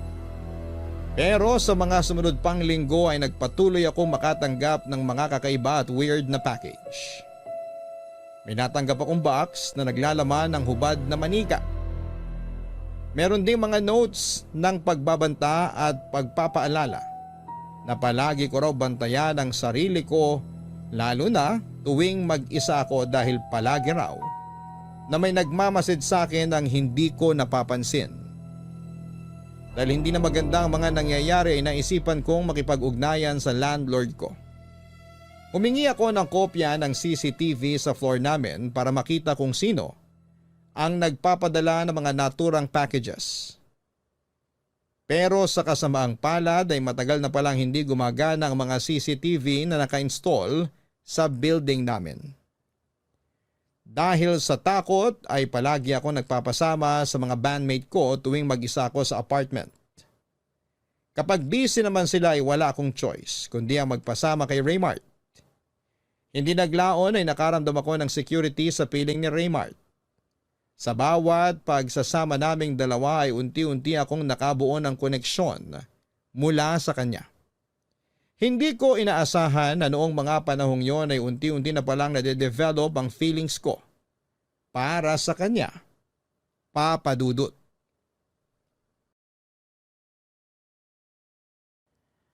Tuwing umuwi ako galing sa labas, nagkaroon na ako ng trauma kapag nakakakita ako ng package sa tapat ng pintuan ko. Nakakainis isipin na natatakot na akong umuwi sa sarili kong pamamahay. Para hindi mabaliw ay si Raymart na ang nagpresentang mag-check ng apartment bago ko umuwi para maalis sa mga bagay na maaaring mas magpalala pa sa nararamdaman kong kapraningan. Napansin kasi nito na nagsimula na akong maging balisa at kabado sa mga maliliit na bagay. Ipinagkatiwala ko kay Raymart ang apartment sa pamamagitan ng pagbibigay ng spare key sa kanya. Sa ganung paraan ay madodouble check nitong ligtas ang apartment ko bago ako umuwi. Kahit papaano, sa tulong ni Raymart ay unti-unti ko ring naibalik ang sarili ko sa dati. Ang nakapagtataka lang, Papa Dudut, sa aming magbabanda, ako lang ang nakakatanggap ng ganong klaseng regalo. Ganun pa man ay pinilit ko na lamang na ipagsawalang bahala ang lahat dahil apektado na ang buong mental health ko noong mga panahong yon at ayoko nang palalain pa ito. Sa mga sumunod na buwan, sinubukan kong ligawan ni Raymart at dahil napakalapit na rin ang loob ko sa kanya, ay sinagot ko po siya. Malaki ang pasasalamat ko kay Raymart dahil siya ang dahilan kung bakit natigil ang pangaharas na nangyayari sa akin. Akala ko noon ay maayos na ang lahat. Pero yun pala ang simula dahil isang araw, bumalik ang mga natatanggap kong delivery na may lamang mga nakakatakot na mensahe. Pero sa pagkakataong yun ay mas lumala pa ito.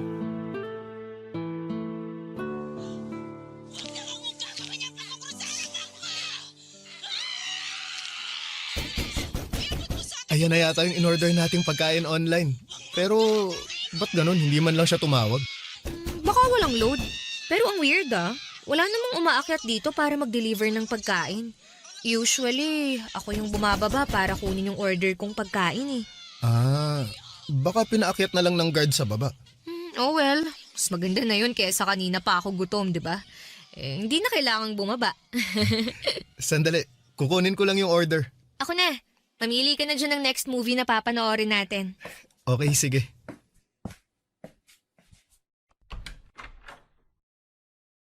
Huh? Wala namang tao. Kuya? Weird Namali lang siguro ng unit. Raymart! False alarm! Baka namali lang... Grabe naman makakatok to.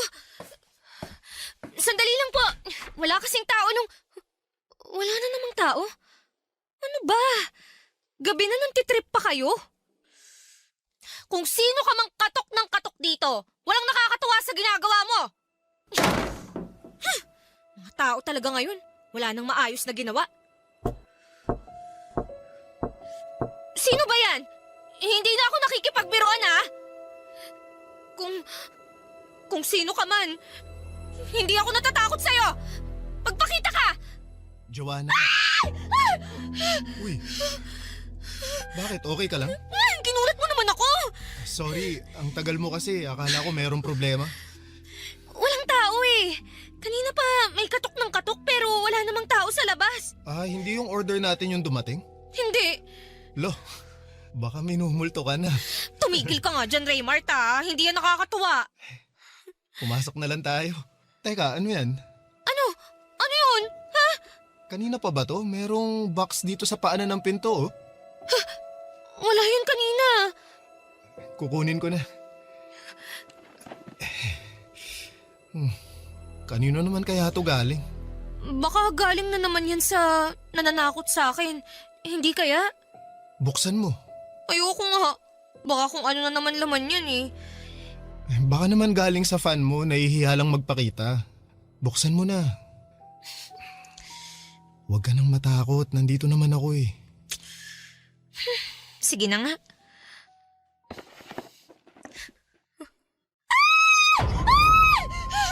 Ano yan? Tama ba tong nakikita ko? Manika? Parang voodoo doll? Oo, parang ganito yata yung ginagamit ng mga mangkukulam, di ba? Oo, may buhok pa, tsaka ano to? Ginupit na kuko? Ayoko na! Kinikilabutan na talaga ako. Halika na, pumasok na tayo. O sige, mauna ka na, ililigpit ko lang to. Huwag mong ipasok yan, ha? Itapon mo sa labas! Oo, sige. Hintayin mo ako. Magla ka ng pinto, ha?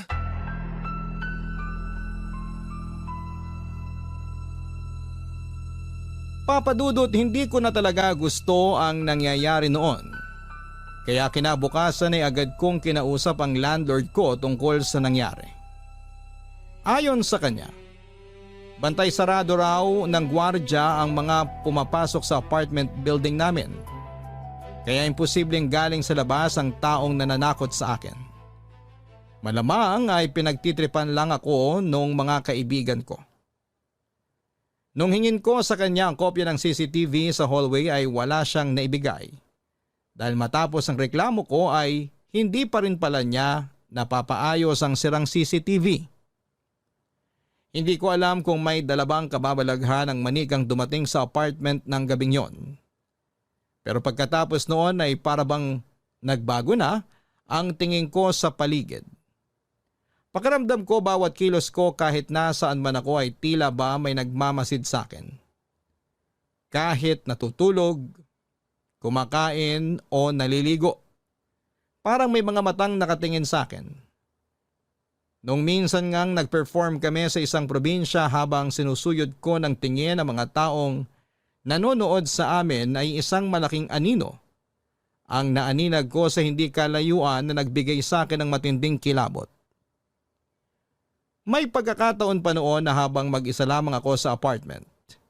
May mga naririnig akong kalabog sa ibang parte ng apartment na para bang may kasama ako sa bahay kahit na mag-isa lamang ako.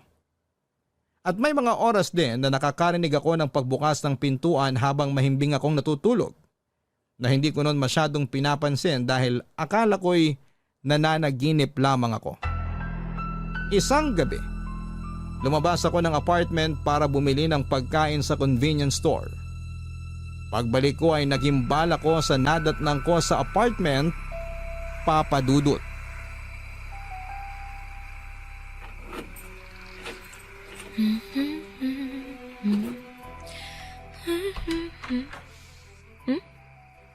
Huh?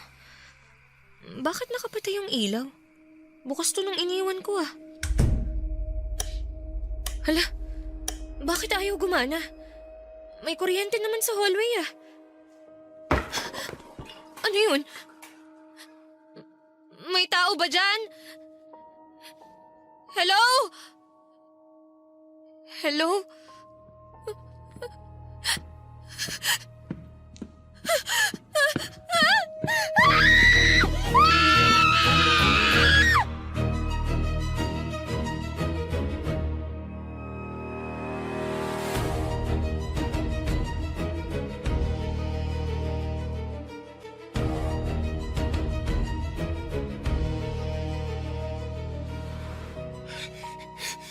Joanna! Nabasa ko yung message mo kaya nagpunta agad ako rito sa apartment mo. Okay ka lang ba? Hindi! Hindi ako okay, Raymart! Ano ba yung nangyari? Hindi ko maintindihan yung message mo sa akin eh. Yan! Diyan sa apartment ko! May tao sa loob! May tao? Sino? Hindi ko alam! Lumabas lang ako para bumili ng pagkain tapos pagpasok ko, nakapatay na yung mga ilaw. Tapos may nakita akong anino sa loob! Eh bakit nakapatay yung ilaw? Hindi ko nga alam! Bakit ba ang dami mong tanong? Hindi ka pa ba pumapasok ulit? Hindi pa!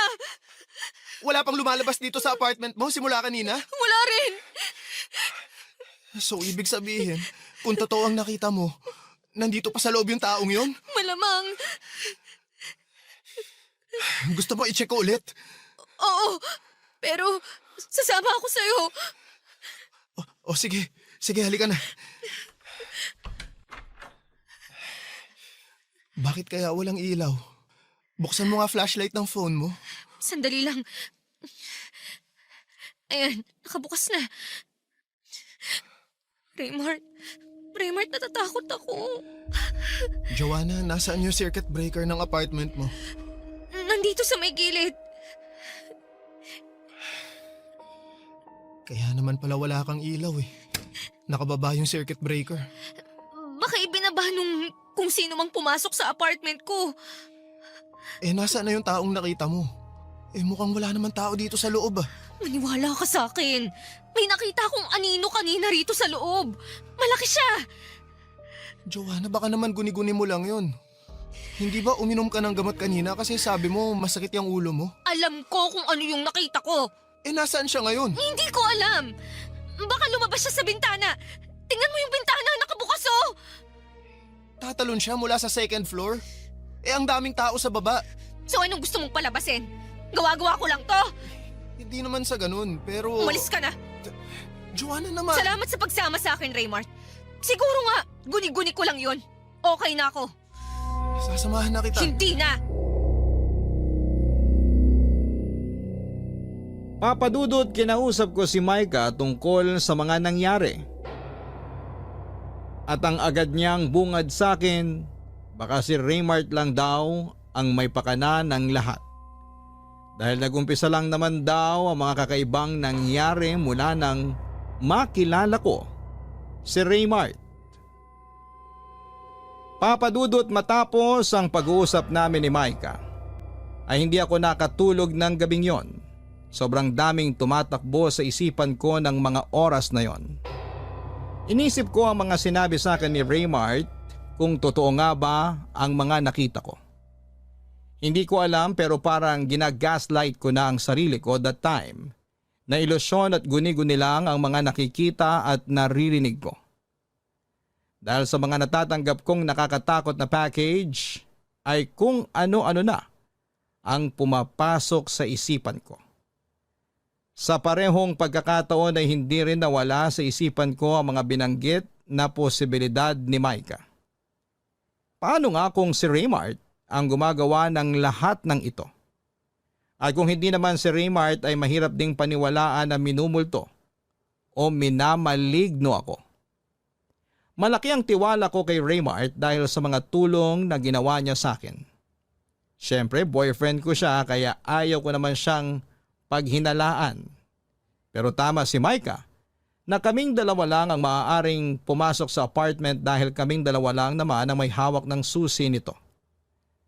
Naalala ko rin na nagsimula akong makatanggap ng mga weird na regalo simula noong nakilala ko si Raymart. Ayoko man siyang pag-isipan ng masama, ay nagsimula akong magkaroon ng pagdududa sa sarili kong boyfriend.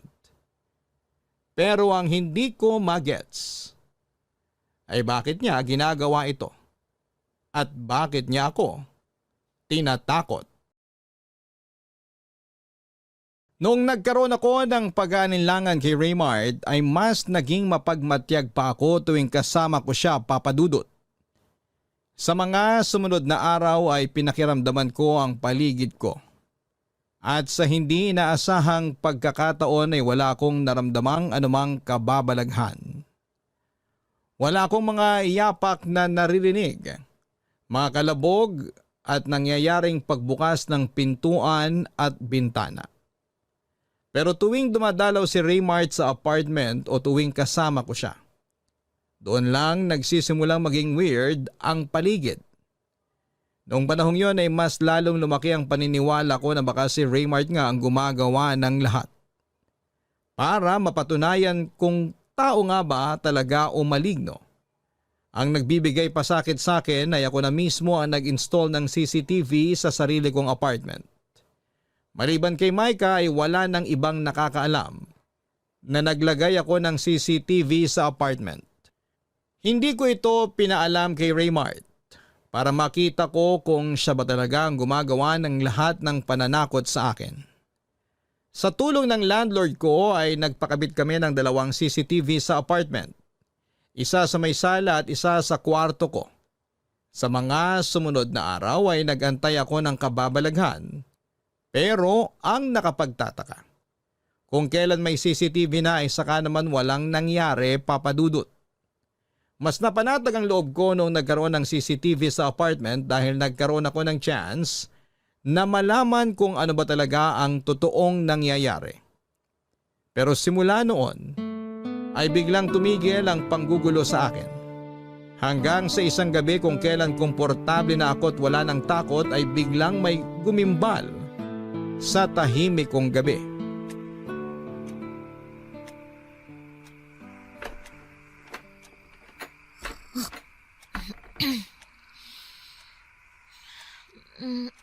Tama ba yung narinig ko? Parang may gustong magbukas ng pinto ng kwarto ko ah. Baka nananaginip lang ako. Joanna, ano bang ginagawa mo? Tinatakot mo lang ang sarili mo eh. Makatulog na nga lang ulit.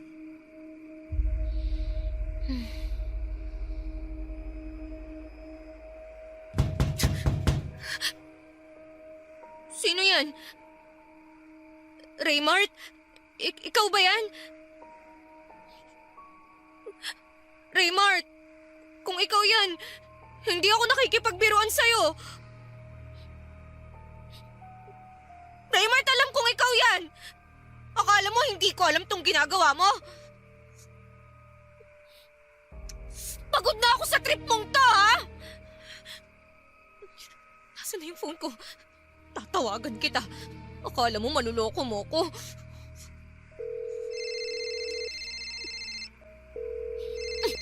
Sabi na nga ba eh, ikaw tong nananakot sa akin eh. Tama si Micah! Weirdo ka nga talaga! Akala mo natatakot ako sa'yo, ha? Tapusin na natin to! Raymond, nasan ka? Magpakita ka sa akin! Huwag ka magtago sa dilim! Hindi na ako natatakot sa pinaggagawa mo! Narinig kong nag-ring yung cellphone mo dito sa sala. Kaya wala ka ng kawala ngayon! Raymond!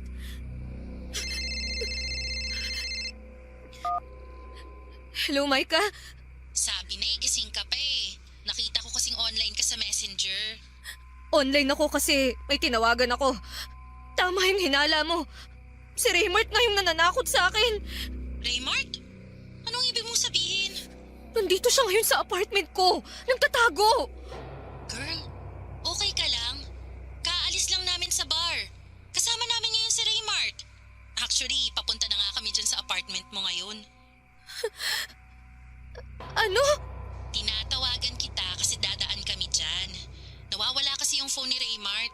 Nagbabaka sakali siya na naiwan niya dyan yung cellphone niya nung nagpunta kami dyan kanina. Nandito nga yung cellphone niya. Pero kung kasama niyo ngayon si Raymart, sino yung kumakatok sa pinto ng kwarto ko kanina? Oh my gosh! Joanna, lumabas ka na ng apartment mo, okay? Hintayin mo kami, malapit na kami. Papadudot, agad-agad din namang nakarating sa apartment sina Micah ng gabing yon. Nadatnan nila ako sa first floor kasama ang gwardiya kung kanino ko isinumbong ang mga pangyayari. Kasama ang gwardiya ng apartment building namin ay sinilip nila ang loob ng apartment ko. Pero wala silang nakitang tao doon. Pero kapansin-pansin ang isang masangsang na amoy na hindi ko napansin kanina. Nagulat na lamang kami noong nalaman namin kung saan nanggagaling ang amoy na yon. Mula ito sa isang box na nakalagay sa ilalim ng kama ko. Sa loob nito ay isang patay na daga ang nakalagay. Nakahiwalay ang ulo nito at inuuod na. Nang gabing ding yon ay tumawag si Micah sa pulis para i-report ang pangyayari. Agad naman silang dumating para i-check ang apartment. Dahil walang nanakaw na gamit at wala naman silang nakitang forced entry sa apartment ko, ay hindi nila ito pwedeng ituring na trespassing or unlawful entry. Lalo na't wala ring nakitang tao sa loob ng apartment ko maliban na lamang sa mga narinig ko at sa patay na daga na nakalagay sa isang kahon. Ganun pa man, ay nilagay nila sa blotter report ang pangyayari bilang suspicious activity. Kapag may patunay na raw kami na may pumasok nga sa apartment ko ay pwede namin itong i-report agad na siyang nakakadismaya dahil alam ko sa sarili kong may tao sa loob ng apartment ko ng mga oras na yon. Nag-install ka ng CCTV, di ba? Na-check mo na ba yun? Oo nga. Hindi ko pa na-check yung CCTV. Sigurado ako, nakuna nun yung mga pangyayari. Teka, sandali. Nag-install ka na CCTV? Oo. Gusto kong hulihin kung sino yung taong pumapasok ng apartment ko. Bakit hindi mo sinabi sa akin? Kasi... Kasi isa ka sa mga suspetsya namin. Ano? Ako? Hindi ko naman talaga alam kung sino na yung pagbibintangan ko eh. Kaya lahat pinagsususpetsahan ko. Pero ako? Na sarili mong boyfriend? Wala ka bang tiwala sa akin, Joanna? May tiwala ako sa'yo. Pero nagsimula kasi ang lahat ng to simula nung nagkakilala tayo eh. Hindi ko yun magagawa sa'yo. Alam ko. Kaya sorry. Ganito, check na lang natin yung CCTV para malaman na natin yung totoo.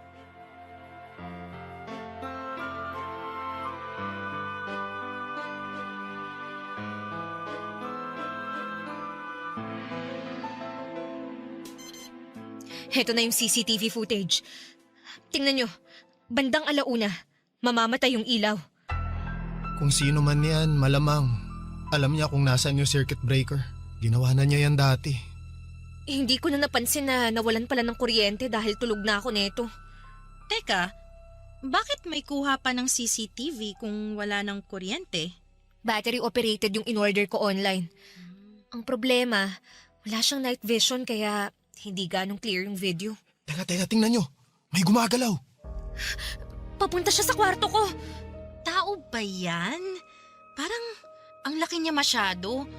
Uy, tapos parang wala siyang ulo. Hindi. Baka naman dahil lang sa quality ng video. Ang tagal pala niyang nakatayo sa tapat ng kwarto ko. Pero tingnan niyo, sa CCTV siya nakatingin. Oh my gosh! Nakatingin siya sa atin! Ay, kinikilabutan ako! Ano? Naniniwala na kayo sa akin? Patayin mo na yan! Yan ang dapat ipakita mo sa pulis para maniwala sila sa'yo. Hindi yan multo. Tao yan. Siya na ba yan? Hindi ko alam! Diyan lang kayo. Ako na magbubukas ng pinto.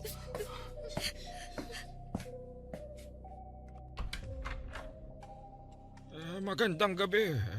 Nandyan ba si Joanna? Kayo po pala. Opo, nandito po siya. Joanna! Yung landlord mo! Mang Estong, magandang gabi po. Akala ko po ba wala kayo rito ngayon? Nabasa ko yung message mo kaya eto dali-dali ako nagpunta rito. Nagpatawag ka raw ng mga pulis. Oho, pero wala naman ho silang napala eh. Wala na yung tao nung chinek nila tong apartment. Huwag ka mag-alala. I-report ko to sa barangay itong nangyari ha. Sasabihan ko rin yung guard na mag-robbing gabi-gabi para hindi na yun maulit. Maraming salamat po Mang Estong ah. Kung pwede lang sanang magharap na lang kami ng taong yun eh. Para malaman kung ano talagang trip niya eh. Ay naku, wag mong hilingin yan ha. Baka mamaya magkatotoo yan. Mas mabuti na ho yun para magharap na kami. Anong akala nun? Wala akong laban? Laking kali kaya ako. Marunong ako makipagbakbakan. Sige na. Magpahinga na kayo. Kakausapin ko na lang yung guard. Sige ho. Salamat ho.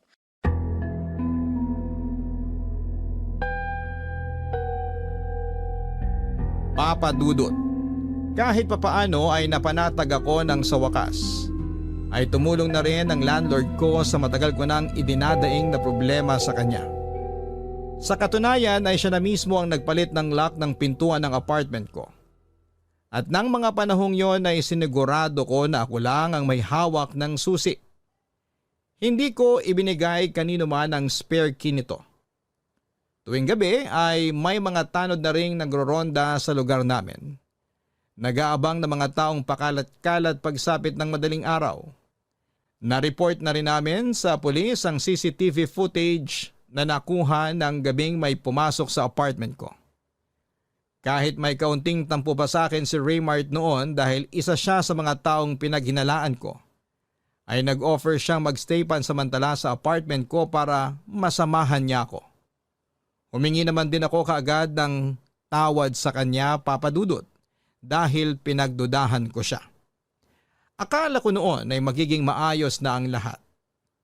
Naging mapagmatsyag na ang mga tao sa paligid ko matapos kumalat ang balita na may taong nanloob ng apartment ko. Kasama ko naging bantay ang mga kapitbahay ko pati na rin ang mga tao sa apartment building namin. Umasa ako na matatakot nang bumalik ang kung sino mang nananakot sa akin. Pero nagkakamali ako, Papa Dudut. Kakatapos lang ng gig namin noon, nagkayayaan ng grupo na magkaroon ng kaunting inuman para i-celebrate ang anibersaryo ng pagkabuo ng banda namin. Inabot kami ng hanggang 1:00 ng madaling araw. Noong natapos ang kasiyahan ay nauna akong inihatid sa apartment namin. Dahil hindi umiinom si Raymart ay siya ang naging designated driver ng grupo. Kaya kinailangan din niyang ihatid sina Micah at naiwan akong mag-isa sa apartment. Pagka-uwi ay agad ako naligo at habang nasa banyo, narinig ko ang pagbukas ng pintuan ng apartment ko.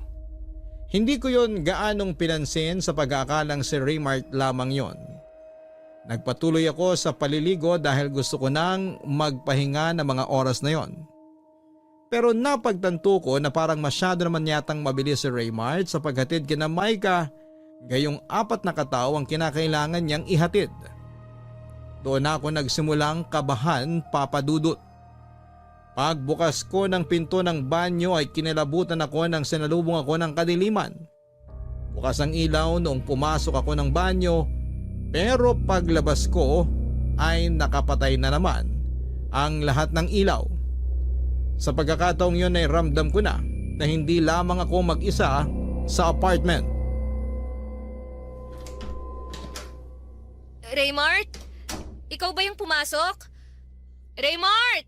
Pabukas naman yung ilaw oh. Bakit ka nagpatay ng ilaw? Magandang gabi, Joanna. Ay! Sino ka? Hindi ikaw si Raymart! Joanna, ito na yung pinakahihintay mo. Gusto mo akong makita, hindi ba? Nandito na ako. Sino ka ba? Ano ba kasing kailangan mo sa akin? Bakit mo ba ako ginugulo? Matagal kong hinintay ang araw na to. Natutuwa akong malaman na gusto mo rin pala akong makita. Teka, Mang Estong? Kayo yung pumapasok dito sa apartment ko? Ako nga, matagal na kitang pinagnanasaan eh. Matagal na akong nanggigigil sa'yo. Kung hindi lang dumating sa buhay mo yung hinayopak mong boyfriend, akin ka lang dapat eh. Ano? Handa ka na ba? Sandali lang! Huwag kang lalapit sa akin! Sisigaw ako! Sumigaw ka kung gusto mo. Walang tao ngayon sa kabilang unit. Nagbakasyon sila. Mas maganda yung sumisigaw ka. Mas lalo kong ginaganahan. Umalis ka na! Darating na si Raymart anumang oras! Talaga? Sa tingin mo, kaya kang ipaglaban ng boyfriend mong yon? Parang awa niyo na! Tantanan niyo na ako! Ako na lang ang piliin mo, Joanna. Kaya kitang buhayin. Matagal na kitang mahal. Kaya iwan mo na yung walang kwenta mong nobyo. At sumama ka na lang sa akin. Nababaliw na kayo! May asawa't anak na kayo! Pero mas gusto ko yung bata na katulad mo. Mas makinis. Mas sariwa. Kakadiri kayo! Naririnig niyo ba yung pinagsasasabi niyo? Halika na. Paliligayahin kita. Kung lalapit sa akin! Tulong! Bitiwan mo ako! Tulong! Tulungan niyo ako! Bitiwan mo ako! Tulong! Tulungan niyo ako!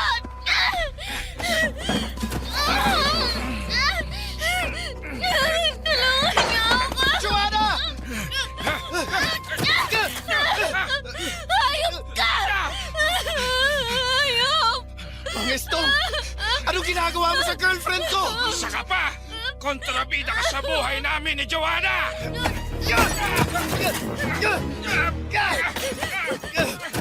Tulong!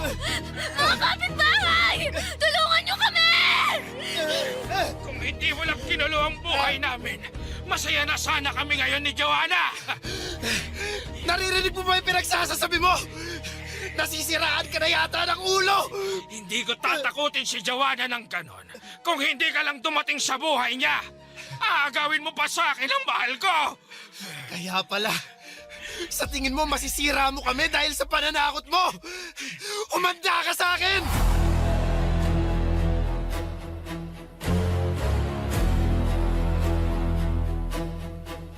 Papadudot agad na dinampot ng mga pulis si Mang Estong matapos sa mga pangyayari ng gabing yon. Hanggang ngayon, nakatatak pa rin sa isipan ko ang itsura niya na parang nababaliw na siya. Ang hinala ng mga tao ay dahil gumagamit ito ng ipinagbabawal na gamot kaya siya nagkakaganon. Sa pagsisiyasat ng mga pulis ay nakumpiska nila ang isang flash drive. Sa bahay nito laman ang mga video ko habang natutulog. Doon lang namin napagtanto na tuwing mahimbing akong natutulog ay pumapasok si Mang Estong sa kwarto ko para kunan ako ng video. Kaya pala alam ng taong pumapasok sa apartment na may naka-install na CCTV sa loob dahil si Mang Estong ang mismong nagkabit noon. At dahil siya ang landlord namin, meron din siyang duplicate key ng apartment. Ganon din noong nagpalit ako ng lock dahil siya rin ang nagpalit noon. Nagsampa ako ng kaso laban kay Mang Estong. At pagkatapos noon ay umalis na ako mula sa apartment na tinitirhan ko. Habang naghahanap ng malilipatan ay pansamantala akong nanatili sa lugar ni Raymart. Ang akala ko noon ay magiging maayos na ang lahat, Papa Dudut. Nakahinga na ako dahil sa wakas ay nahuli na ang taong nambubulabog sa tahimik kong buhay. Pero hindi pa pala doon natatapos ang kalbaryo ko. Dahil noong nanirahan ako sa bahay ni Raymart, ay isang katotohanan ang aking natuklasan.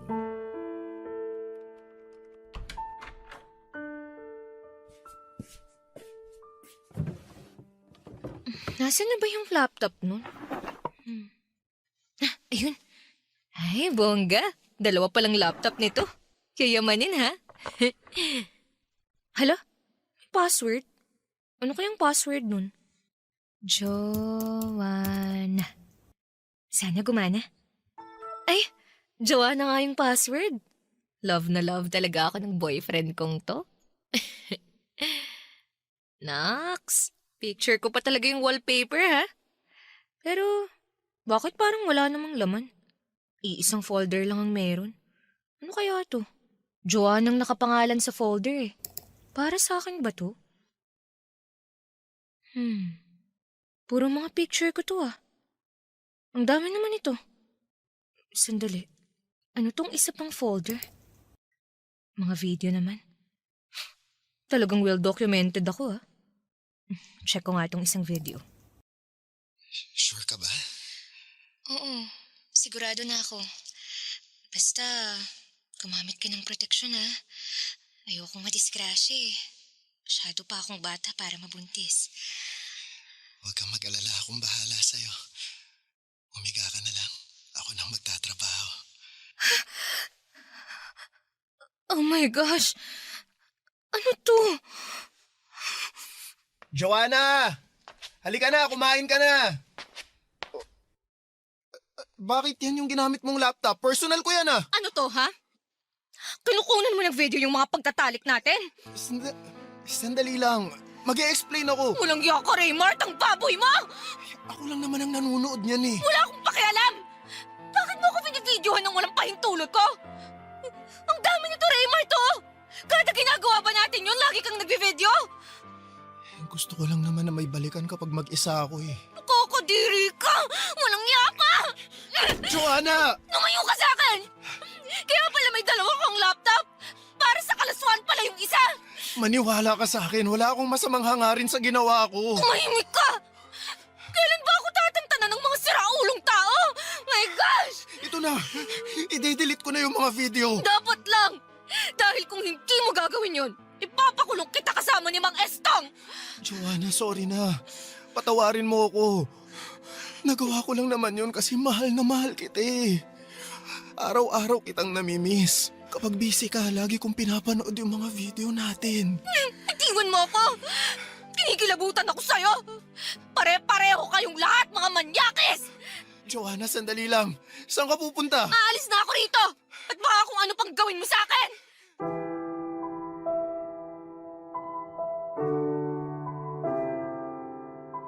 Wala nang usap-usap pa. Agad ako nakipaghiwalay kay Raymart, Papa Dudut. Matapos kong masigurado na wala na siyang kopya ng mga video naming dalawa ay hindi na ako nakipagkita pa sa kanya. All those time, tama pala ang hinala ni Micah na may kakaiba nga kay Raymart.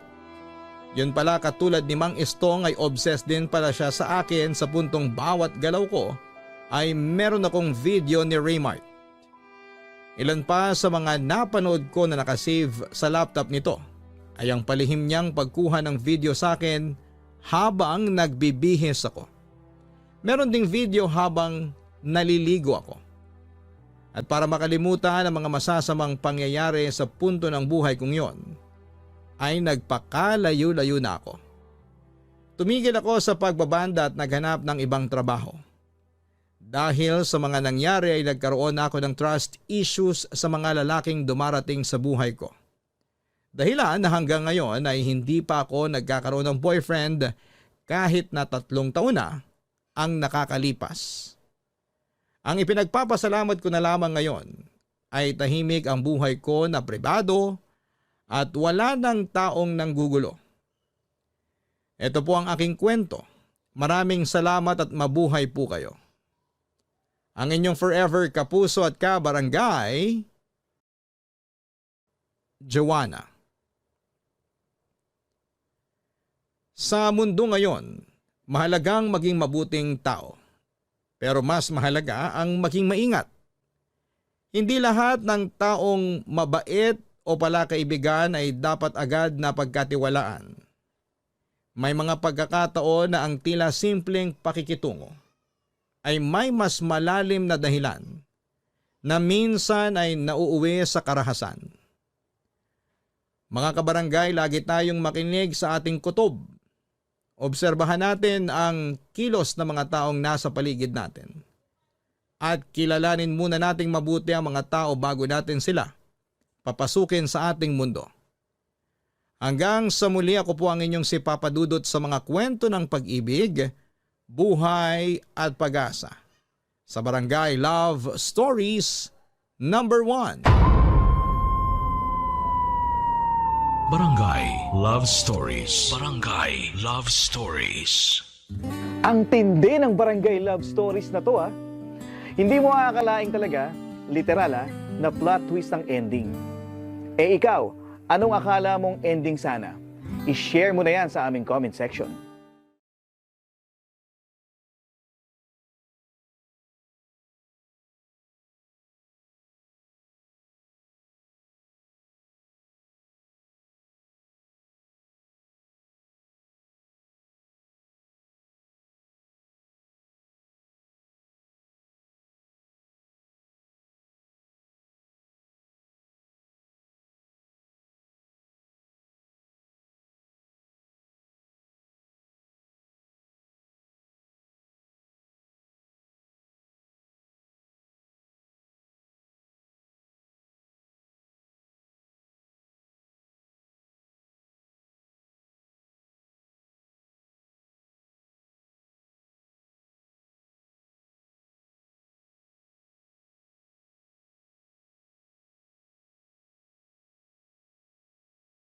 Ang mga kwento ng pag-ibig, kwento ng buhay at kwento ng pag-asa dito sa Barangay Love Stories. Love Stories.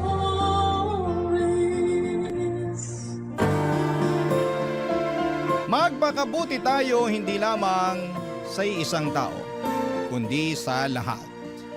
Dahil kung meron tayong kinikilingan, mapapagod sila na tayo ay pakisamahan. Ikaw, kabarangay, mabuting tao ka ba?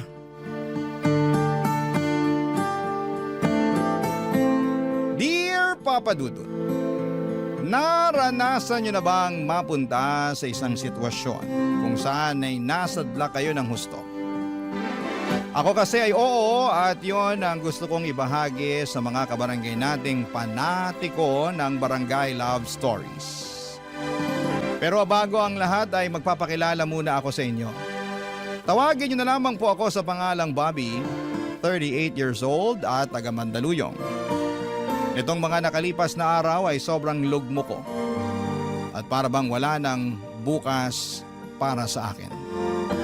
Sunod-sunod kasi ang mga nangyaring trahedya sa buhay ko na malalaman ninyo sa pagpapatuloy ng aking kwento.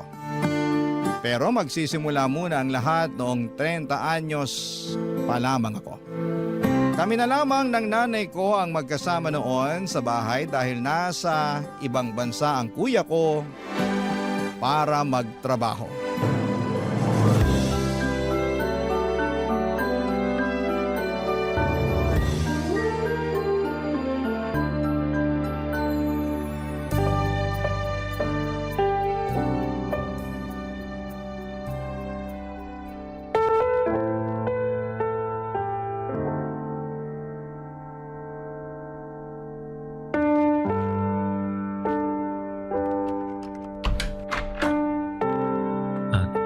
Nay?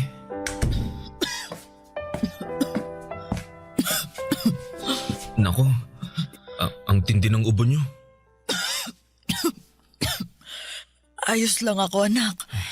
Di po kayo mukhang ayos, Nay. Ayos nga lang ako. Ay buti pa, abot mo na lang yung tubig dyan sa tabi ko nang makainom ako. Sige po. Ilapag ko lang muna tong bit-bit kong lugaw dito sa tabi, ha? Oh, Nay, ito na po yung tubig. Daan-daan po sa pag-inom, ha?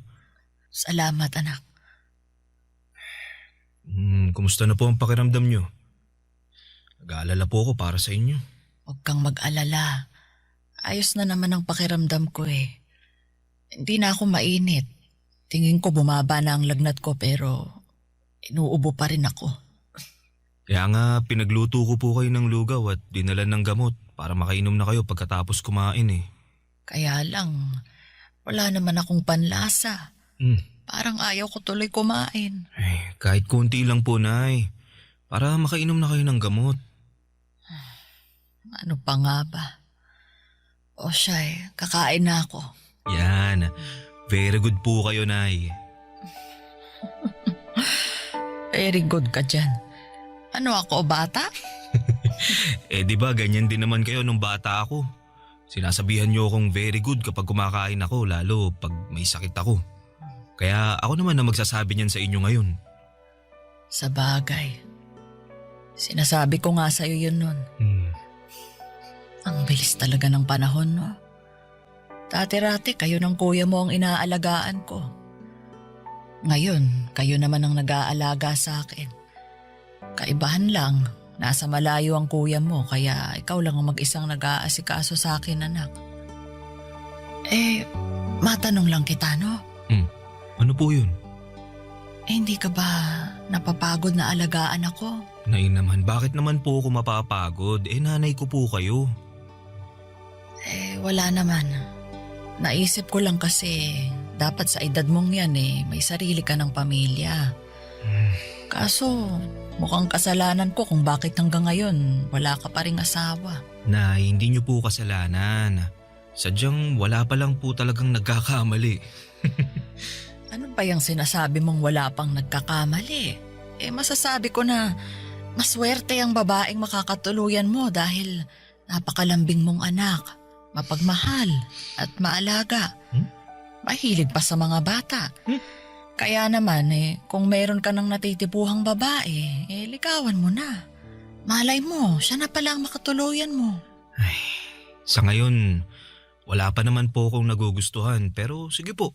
Sa oras na magkaroon na sasabihin ko agad sa inyo. Bakit mo sasabihin sa akin? Para malaman nyo. Salamat ha, pero ang sabi ko, ligawan mo. Hindi mo lang basta sabihin sa akin. Nay naman Siyempre, liligawan ko pa rin naman siya pero gusto ko munang makilala nyo siya. Sige anak, salamat kung ganoon kasi naiisip mo ko. Sana nga makakilala ka ng babaeng liligawan para naman hindi lang sa akin umiikot ang mundo mo. Nay, sa inyo pa rin po iikot ang mundo ko kahit na may nililigawan na ako. Pangako po yan, Nay. Papa Dudut, mahal na mahal ko ang nanay ko at wala akong pinagsisisihan na ako lamang ang nag-iisa niyang anak na nag-aasikaso sa kanya. Bagaman pareho naman kaming may trabaho ng kuya ko. Masaya ako na sa tuwing kailangan ako ng nanay ko ay nasa tabi niya lamang ako. Pero naiintindihan ko naman ang kagustuhan niyang makapag-asawa na ako at bumuo ng sariling pamilya dahil nga hindi na ako bumabata pa. Simulat sa Paul ay alam ni nanay na gusto kong magkaanak. Hanggang sa nakilala ko si Rhea sa restaurant na pinagtatrabahuhan ko bilang tagaluto. Bale, serbidora siya noon at taga Ilocos Sur. Mabait si Rhea, maganda at kuwelang kasama. Pero sa kabila ng mga tawa niya ay meron siyang malungkot na nakaraan. At yun ang dahilan, Papa Dudut, kung bakit siya umalis noon sa kanila. Sa katunayan, sa tuwing kinikwento sa akin ni Rhea ang karanasan niyang yun ay hindi ko talaga mapigilang malungkot at makisimpatya sa mga pinagdaraanan niya.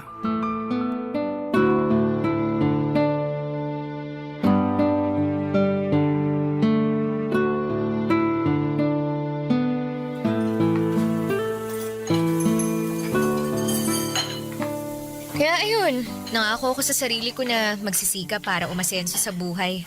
Kaya nga kahit mahirap at wala akong kaalam-alam sa magiging buhay ko rito sa Maynila, nakipagsapalaran pa rin ako.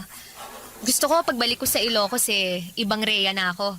Hindi ko naman hangad na yumaman pero gusto kong magkaroon ng komportableng buhay.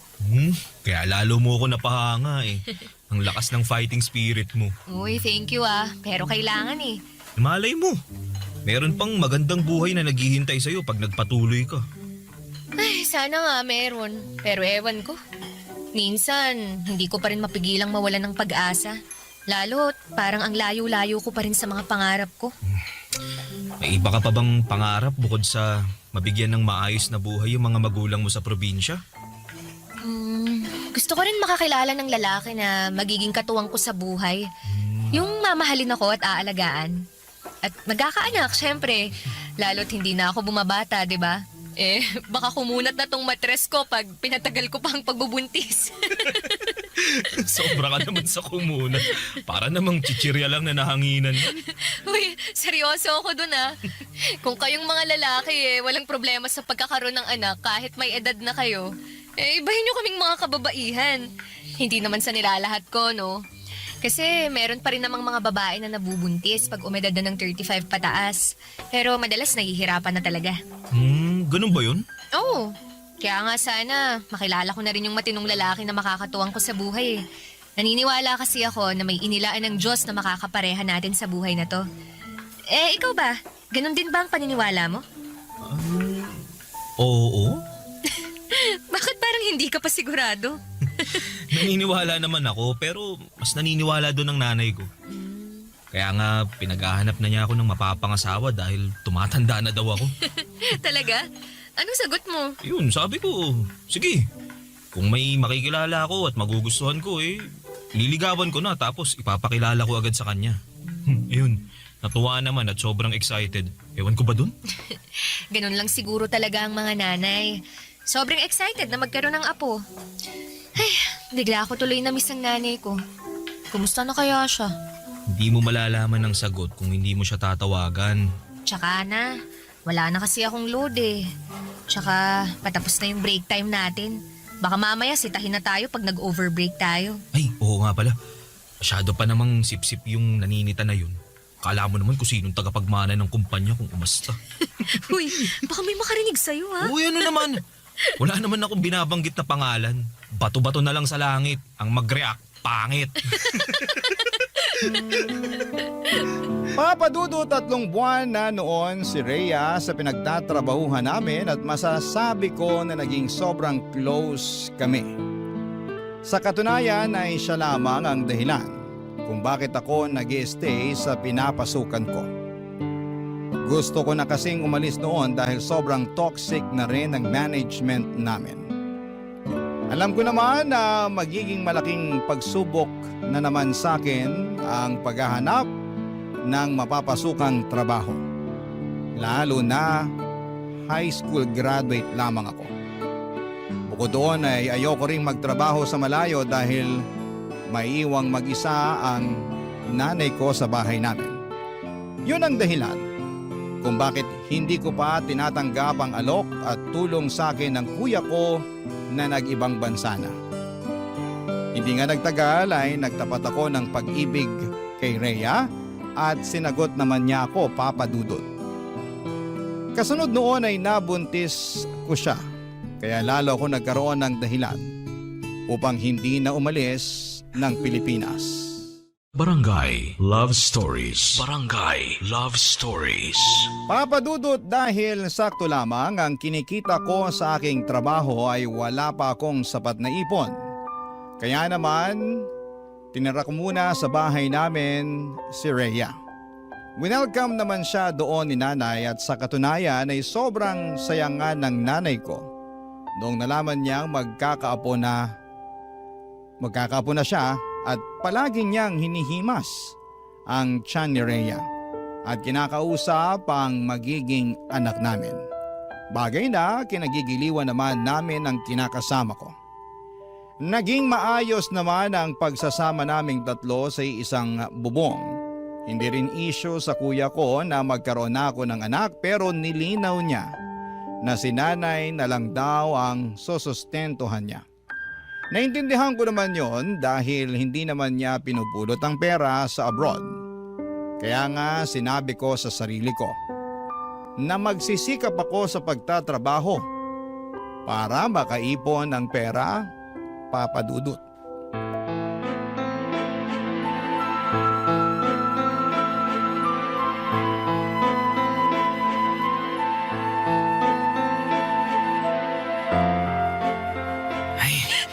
Nay!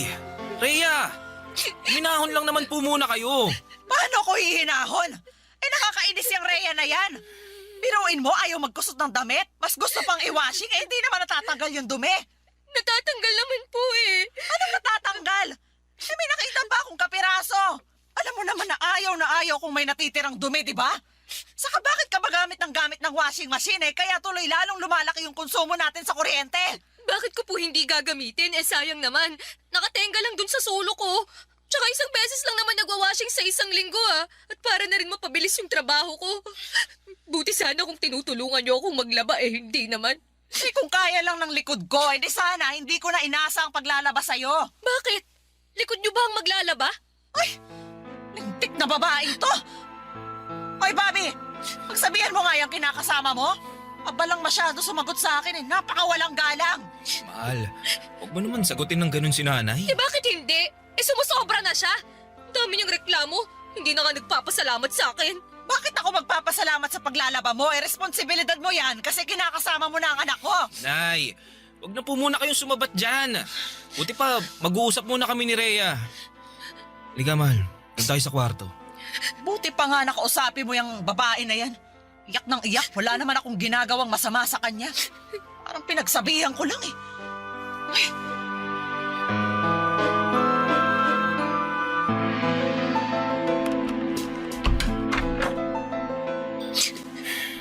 Ayos ka lang ba, mahal? Mukha ba akong ayos? Sumusobra na talaga yung nanay mo. Akala mo kung sino? Ikaw naman. Pagpasensyahan mo na lang si nanay. Masyado lang talagang mitikulosa yun, lalo na sa kalinisan Nung kalakasan pa nun, halos araw-araw naglilinis yun ng bahay. Katwiran niya, para raw hindi mamuo yung alikabok at di rin magkasakit, lalo na hikain nun ng tatay ko nung nabubuhay pa. Kaya pala pinagalitan din niya ako nung nakaraan. Kasi hindi raw ako araw-araw naglilinis dito sa bahay niyo. Sa nakakapagod Tsaka hindi niyo naman ako katulong dito para araw-araw maglinis Kinakasama mo ko. At buntis pa ako sa anak natin. Kaso ang kulit ng nanay mo. Gawin ko raw ehersisyo ang paglilinis dahil mabuti yun sa buntis kesa laging nakahilata sa kama. Nanay talaga Oo! Kaya nga naloka ako kasi magkaiba kami ng paniniwala. Pati pagluluto ko sinisita. Ang dami sinasabi na kesyo pinagsasabay ko raw ang pagluluto sa paghuhugas ng pinggan. Paano daw pag nalagyan ng sabon yung niluluto ko? As if naman nahahayaan kong mangyari yun. Sa ayoko lang talaga na may tambak sa lababo na hugasin. Lalo't ako rin naman yung maghuhugas sa mga pinagkainan natin pagkatapos. Buti sana kung siya o ikaw ang gumagawa nun. Ako naman. Sorry. Hayaan mo. Ako na lang ang maghuhugas ng pinagkainan natin. Ay nako, hindi mo talaga ako naiintindihan Hindi lang naman yung tungkol sa pinagkainan natin Ang punto ko rito, kailan mo ba ako planong ibukod ng bahay? Alam mo, sabi ng nanay ko, iisa lang daw ang pwedeng maging reyna sa isang bahay. At sa sitwasyon natin ngayon, ang nanay mo lang yon dahil pamamahay niya to. Kaya naman mabuti pa na bumukod na lang tayo para hindi na kami palaging nag-aaway. Hindi natin pwedeng gawin yun dahil ako lang ang inaasahan ng kuya ko na magbabantay at mag-aalaga kay nanay. Saka wala pa akong sapat na ipon pambukod natin kaya sana magtiis ka na lang muna. Hayaan mo, kakausapin ko na lang din si nanay. Pagsasabihan ko siya.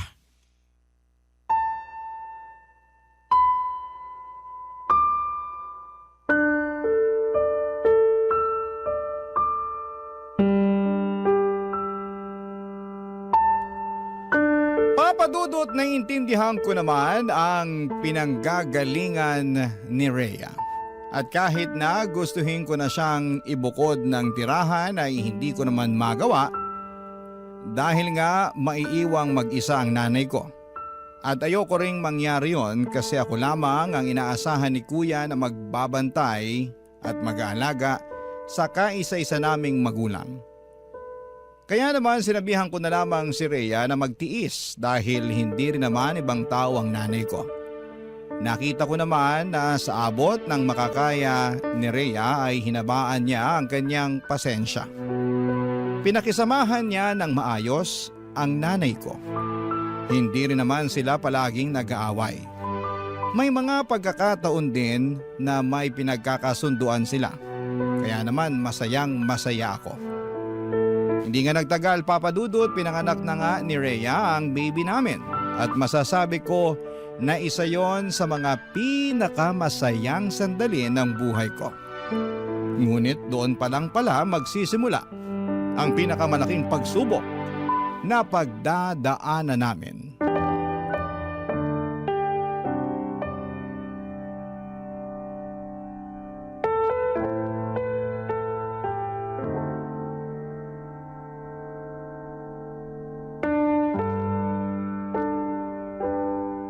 Sensya na.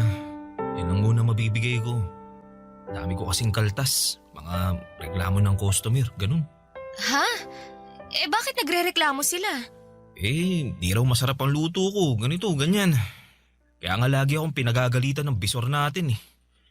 Pinagbantaan pa na kapag hindi ko inayos yung trabaho ko tatanggalin na nila ako. Alam mo naman na mapipilay tayo ng husto pag nawalan ka ng trabaho, di ba? Ilang buwan pa lang din ang baby natin. Tapos ang dami pa nating gastos pag nagkakasakit siya. Ano ba kasing nangyayari sa'yo? Yung dating issue mo pa rin ba sa bisor natin? Oo. Masyado kasi siyang pabida. Napipikon na ako. Alam ko na pabida talaga yon kasi nakatrabaho ko rin naman dati. Pero matuto ka pa rin magtimpi. Kasi sa pikon mong yan, trabaho mo naman yung maaapektuhan. Tandaan mo na hindi ka pwedeng mawalan ng pinagkakakitaan. Dahil ikaw lang yung kumakayod sa atin. Tapos marami rin tayong gastusin sa anak natin. Oo, yun na nga eh. Pakiramdam ko, di na tayo nakakausad dahil sa nangyayari. Napapagod na ako pero wala akong karapatan na magpahinga. Kung pagod ka, mas pagod ako. Dahil hindi lang anak natin ang inaasikaso ko. Inaalagaan ko rin yung nanay mo na may pagkamaldita kung minsan. Bakit? Nag-away na naman ba kayo ni nanay? Hindi ko na siya pinatulan. Pero ngumalngal na naman sa akin nung nakaraan. Tungkol saan daw? Sobrang tigas daw kasi nung patatas sa niluto kong chicken curry. Hindi raw niya makagat. Nung tininidor ko naman, malambot naman eh. Yun pala, hindi lang niya nasuot yung pustiso niya. Kaya ang ending, dinurog ko na lang yung patatas para makain niya. Pero ang dami pa rin sinabi, nakakarindi. Pagpasensyahan mo na lang si nanay. Alam mo naman na matanda na yun eh. Ganun ba talaga kapag matanda? Nagiging reklamador na wala sa lugar? Hindi ko alam pero tatanda rin naman tayo eh. Ilagay na lang natin yung sarili natin sa sapatos ni nanay. Ay nako, basta ako. Hindi ako magiging toxic na matanda kagaya ng nanay mo. Sobra ka naman sa nanay ko. Kaya nga gusto ko nang bumukod na tayo eh. Para wala nang problema. Pangako, hindi mo na ako maririnig magreklamo tungkol sa nanay mo. Di ba? Nag-usap na tayo tungkol sa bagay na yan. Ay nako, oo nga pala. Ayaw mong bumukod kasi ayaw mong iwanan ng nanay mo. Bla bla bla bla bla. Diba? Ewan ko ba naman sa'yo at naisip mo na naman yan. Kita mo ngang hirap na hirap pa tayo sa pera. Pag nandito tayo, mas makakatipid tayo sa pagbabayad ng renta. Nakatipid nga tayo sa pagbabayad ng renta.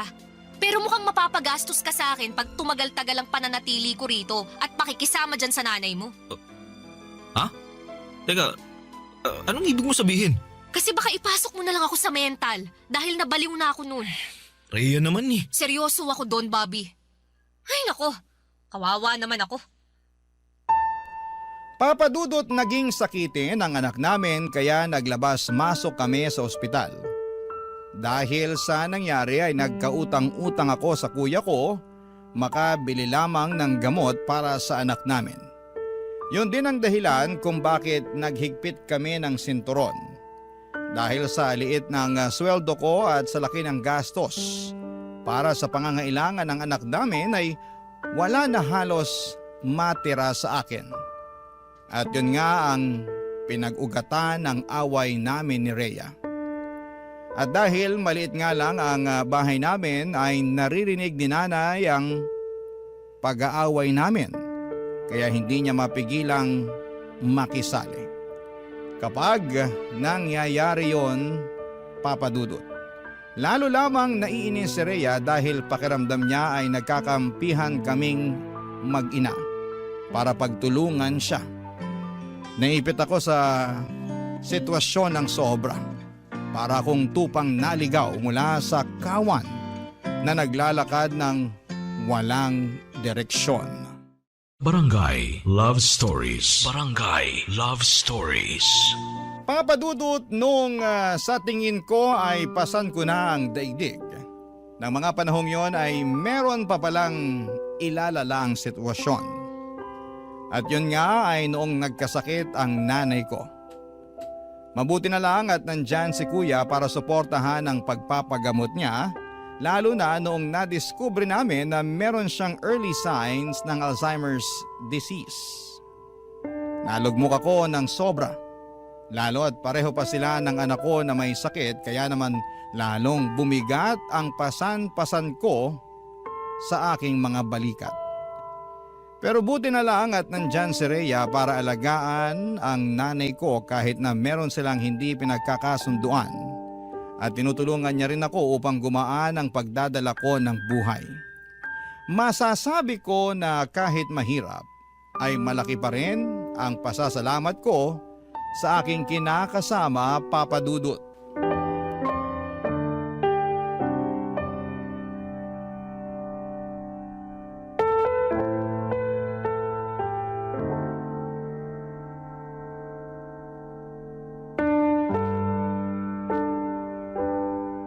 Dahil sa sabay na pagkakasakit ni nanay at ng anak natin, napag-isip-isip ko na tanggapin na yung alok na tulong ni kuya para makapagtrabaho ko sa ibang bansa.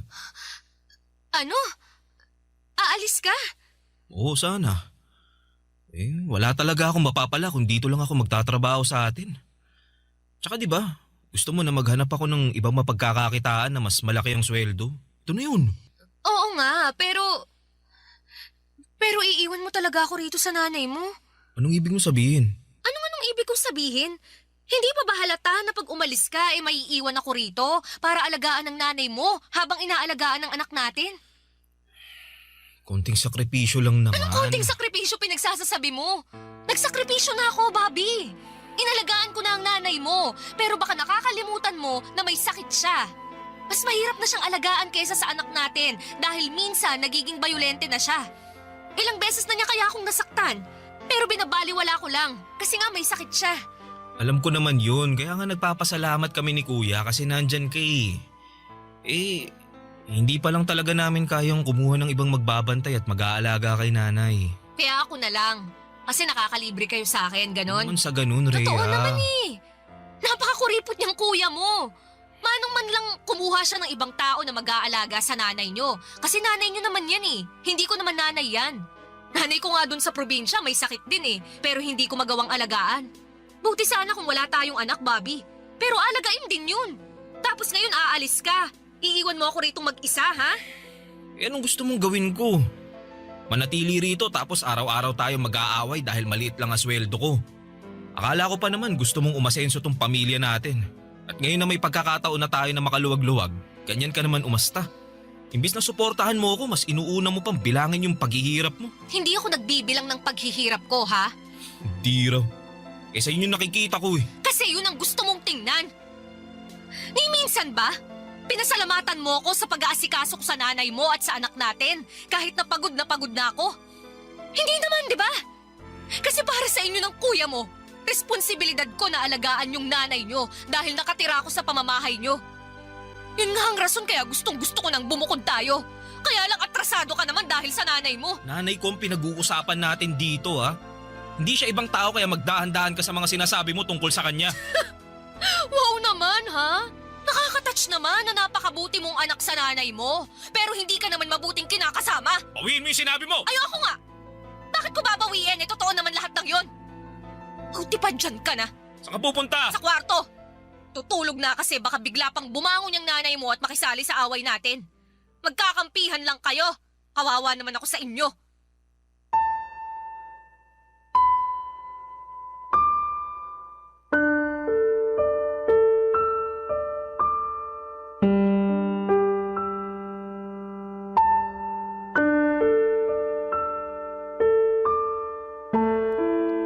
Papadudot, alam ko na maling iasa ko kay Rhea ang pag-aalaga sa nanay ko dahil nanay ko yon. Ako ang anak noon kaya ako dapat ang gumagawa ng mga bagay na yon. Pero pare-pareho kaming pupulutin sa kangkungan kung hindi ako magsasakripisyo sa ibang bansa. Kaya nga kahit masakit sa akin na mapalayo sa mga mahal ko sa buhay ay tiniis ko. Nagpakabingi ako sa iyak ni Rhea at pagtutol niya na umalis ako dahil desidido akong ituloy ang pag-abroad ko. Natuloy nga ako sa ibang bansa sa tulong ni Kuya at masasabi ko na malaki ang pag-a-adjust na ginawa namin ni Rhea. Palagi kaming nag-uusap sa video call kahit na magkaibang oras sa mga bansa na kinakaroonan namin. Nagbabalitaan at nagkukumustahan at laging sinasabi ng kinakasama ko kung gaano na siya kapagod sa pag-aalaga kay nanay at sa anak namin tapos ay nami-miss pa niya ako. Pero ang sagot ko lamang ay kaunting tiis na lamang muna. Hanggang sa dumalang na lamang ang pag-uusap namin dahil naging busy na ako sa pagtatrabaho. Makalipas nga ang 3 taon ay natapos na ang kontrata ko pero imbes na bumalik sa Pilipinas ay nag-extend ulit ako sa pagtatrabaho ko. Bagay na pinagtalunan namin ng matindi ni Rhea. Gusto na niya kasi akong umuwi at magtrabaho na lamang sa Pilipinas dahil nga sa hirap na siya sa pag-aalaga sa nanay ko na noong mga panahong yon ay lumalala na ang sakit. Pero natakot akong umuwi sa Pilipinas para magsimula ulit. Kaya nanatili lamang ako sa abroad. Makalipas nga ang maraming taon ay nakaramdam na ako ng kapaguran at pagkamis sa mga minamahal ko sa buhay. Doon ko naisip na gusto ko nang umuwi para makasama ang nanay ko at ang aking mag-ina. Ngunit iba ang nadatnan ko sa aking pagbabalik sa Pilipinas.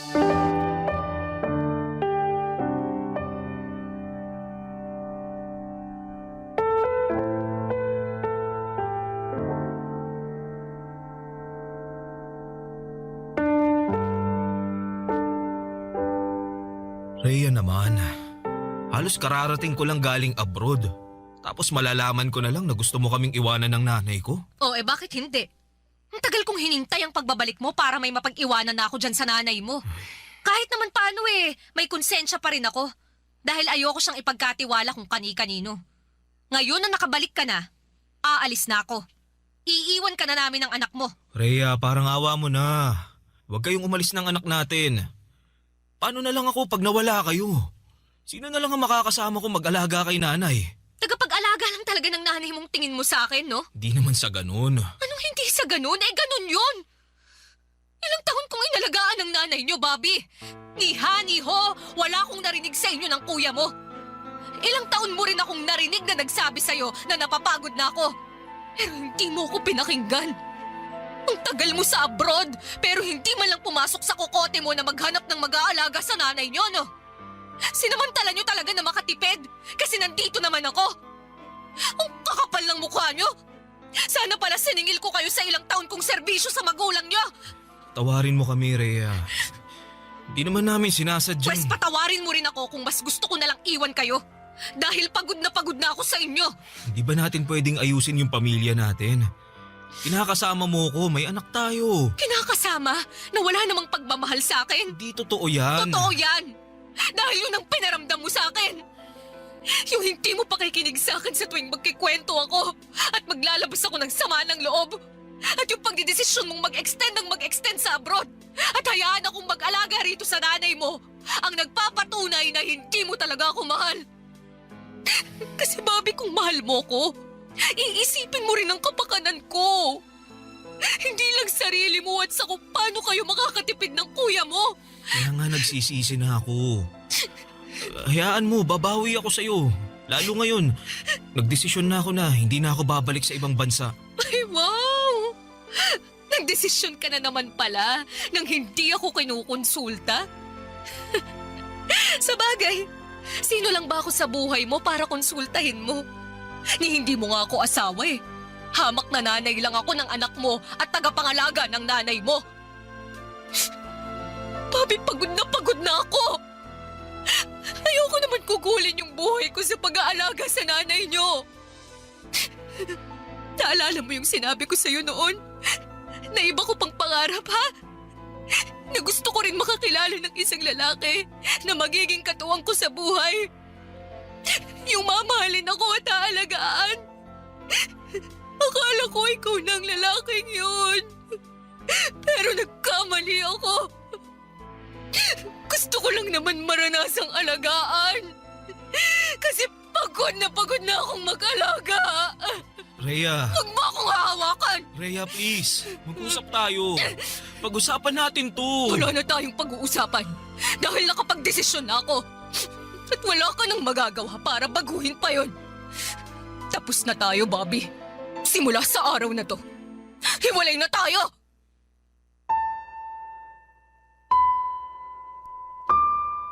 Papadudot, wala akong nagawa noong nag-alsabalutan na si Rhea at tuluyan nang umalis sa bahay namin kasama ang aming anak.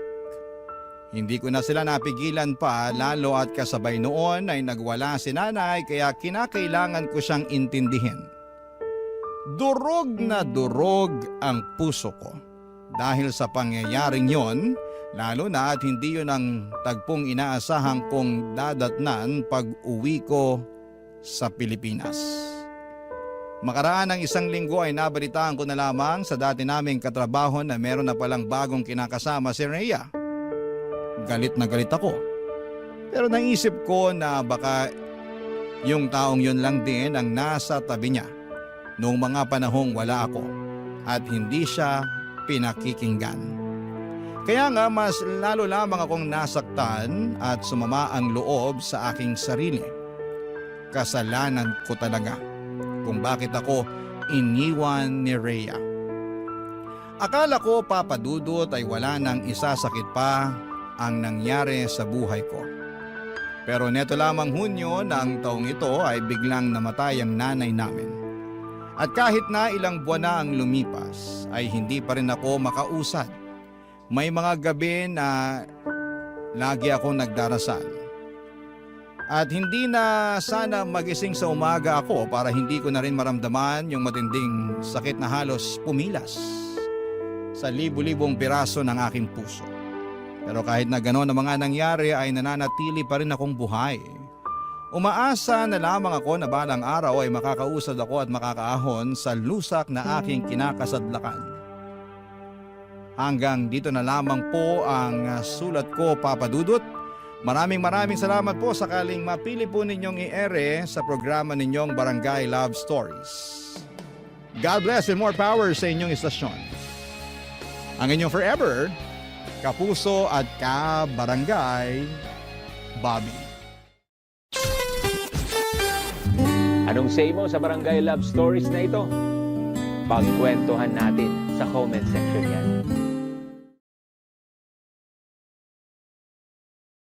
Ang mga kwento ng pag-ibig, kwento ng buhay, at kwento ng pag-asa dito sa Barangay Love Stories. Love Stories.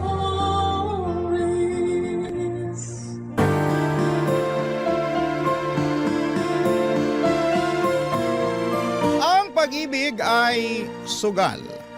Mayroong nananalo at mayroong natatalo.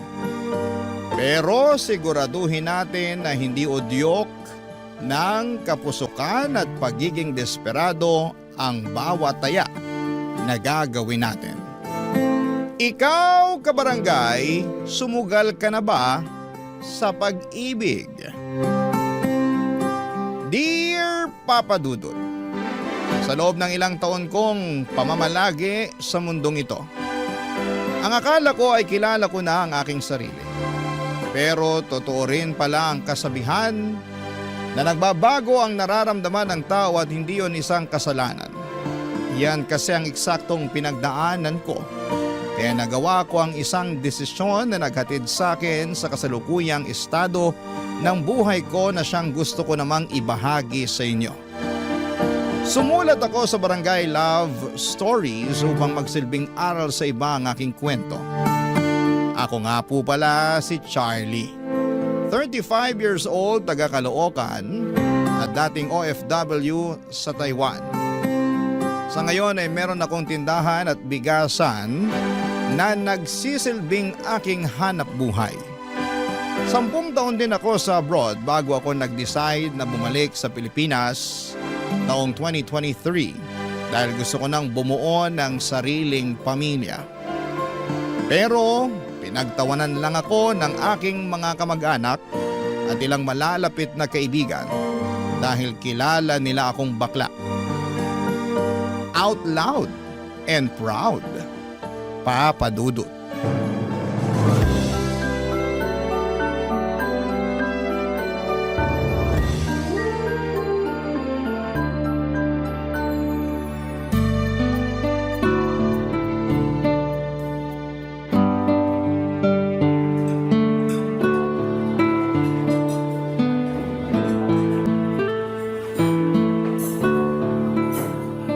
Bakit hindi mo ko pinagtatawanan kagaya nila? Sinong nila? Yung iba kong friends and relatives. Grabe sila. Nung sinabi ko na plano ko mag-asawa ng babae at magkaanak, tawang-tawa nakita ko pa mga ngalangala. Sarap sungal-ngali ng mga pes. Hindi ko gagawin yun, no? Pero di mo rin sila masisisi kasi matatawa talaga sila dahil bakla ka. Tapos biglang gusto mo mag-asawa at magkaanak. Baka yung magkaanak, pwede pa. Pero yung mag-asawa ng babae, medyo kakaiba. Bakit? Meron din naman akong Oo, alam kong meron ka nun. Kaya makakabuntis pa rin ako. Andun na tayo. Pero sigurado ka na ba? Oo naman. Bakit hindi? Ipapaalala ko lang sa'yo na hindi basta-basta yung pag-aasawa, ha? May kasabihan nga yung mga matatanda na hindi raw to parang kaning isusubo na iluluwa kapag napaso. Saka sure ka na ba na gusto mong talikuran yung pagiging bakla?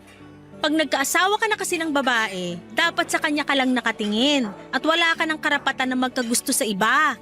Lalo na sa mga gwapo at machong lalaki. Ganun ba yun? Siyempre, kailangan loyal ka lang sa asawa mo, no? Kaya nga tinatanong kita kung sigurado ka ba na gusto mo talagang magkaasawa ng babae. Kasi kung anak lang ang habol mo, ibang usapan na yun. Alam ko naman yun. Thank you sa concern mo pero oo yung sagot ko. Pinag-isipan ko na to na maraming beses. At bago ako umuwi rito sa Pinas, nakapag-decide na akong talikuran ng pagiging bakla ko. Gusto ko na magbalik loob at magpakalalaki. Okay, pero baka mahirapan ka pa rin humanap ng babae na magiging asawa mo. Kasi iba-iba naman ang gusto ng tao. Yun nga eh. Paano ko ba sisimulan? Saan ako magsisimula kung sakali? Makipagkilala ka. Kaibiganin mo, ganun. Ipakita mo na seryoso ka sa intensyon mo dun sa babae. Lalo na kung gustong-gusto mo na siya. Be patient din kasi kaming mga babae, medyo matagal mag-decide. Pinag-iisipan pa kasi namin kung bibigyan namin ng chance yung manliligaw namin o hindi. Okay. Noted sa mga sinabi mo. Pero ang pinaka-importante, sabihin mo sa kanya yung past mo. Para dun pa lang, alam mo na kung matatanggap ka niya o hindi. Pag matanggap ka niya, mas malaki ang chance mo na malaman kung compatible kayo. Acceptance is the key. Tama nga naman. Salamat, Beshi. Ikaw lang talaga yung napagsabihan ko ng plano kong to. Nakakatuwa nga kasi hindi mo ko pinagtawanan. Sabi ko nga, hindi ko gagawin yun, lalo na wala namang dahilan. Nakakabigla lang kasi nga akala ko bakla ka na forever.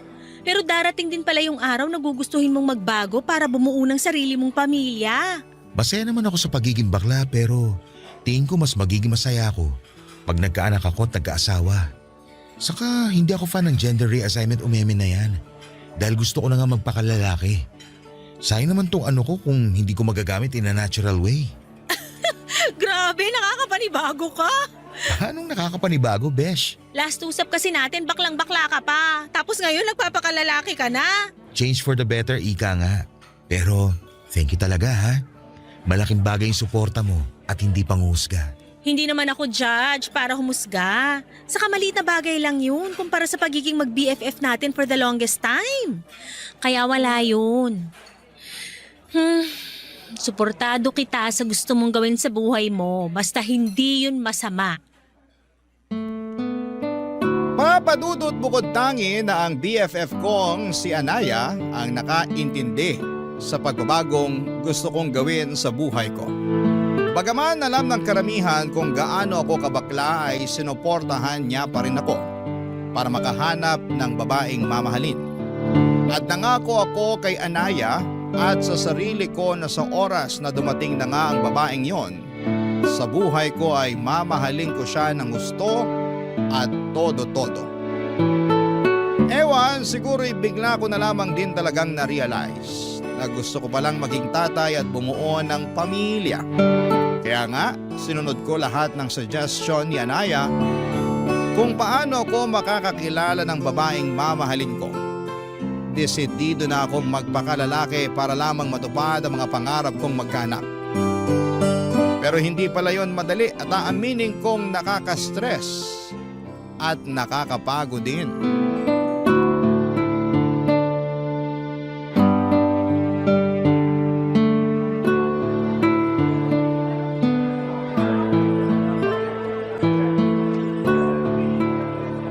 Oh, tapos? Nag-meet kayo? Oo, kaya lang na-realize ko na hindi ko pala siya gusto. Bakit naman? Mas malaki pa katawan kaysa sa akin eh. Baka mabugbog naman ako nun at mabalian ng leeg pag nag-away kami. Hoy, hindi naman siguro. Anong hindi siguro? Ramdam na ramdam ko yung pagiging dominante niya nung magkasama na kami. Bigla tuloy ako lumambot na ewan. Hindi ko mapanindigan pagiging lalaki. Nakakatakot si Ates. Kung tingin mo, di kayo okay, baka di nga talaga. Mahirap naman kung ipipilit natin, di ba? Tama. Okay lang yan. Hanap na lang uli ng iba. Yun nga yung ginawa ko tapos may nakausap kagad ako sa Facebook. Ay wow, ang bilis! Siyempre. Tapos, ano nangyari? Kamusta pag-uusap nyo? Okay naman. Nagja-jive kami tapos feeling ko na-fall na ako kaya lang. Pagkalipas na 1 linggo, inutangan na ako. Ay, kaloka yan! Partida, hindi pa kami nagkikita. Pinautang mo ba? Oo, kasi marupok ako. Ayun lang. Nagbayad naman ba? Yun nga, hindi pa. Pero nangako naman na babayaran kaya lang nangutang ulit sa akin. Ayun, binlock ko na. Ayoko nang ganun na akala mo may patagong pera. Kahit naman ako, ayoko ng ganyan. Di ba? Grabe, hindi pala madaling makipagkilala at makahanap ng matinong babae online. Mukhang lahat may sapak sa utak. Aray ko naman. O bakit? Tinamaan ka no? Kunti, pero iba naman ako sa kanila. Ay oo. Siyempre ibang-iba ka talaga sa mga babae nakadate ko no? Sige nga, paano ako naiba sa kanila? Dali. Teka lang, titigan muna kita para masagot ko ng on point yung tanong mo. Game na ha? Eme lang yun. Huwag mo na sagutin. Saka huwag mo na nga akong titigan. Naiilang ako eh. Ay grabe naman siya sa naiilang.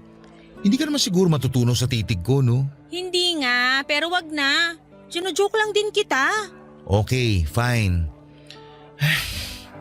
Pero ano pa bang gagawin ko para makakilala ng mapapangasawang babae? Sinunod ko naman yung mga payo mo sa akin kaso wala pa rin eh.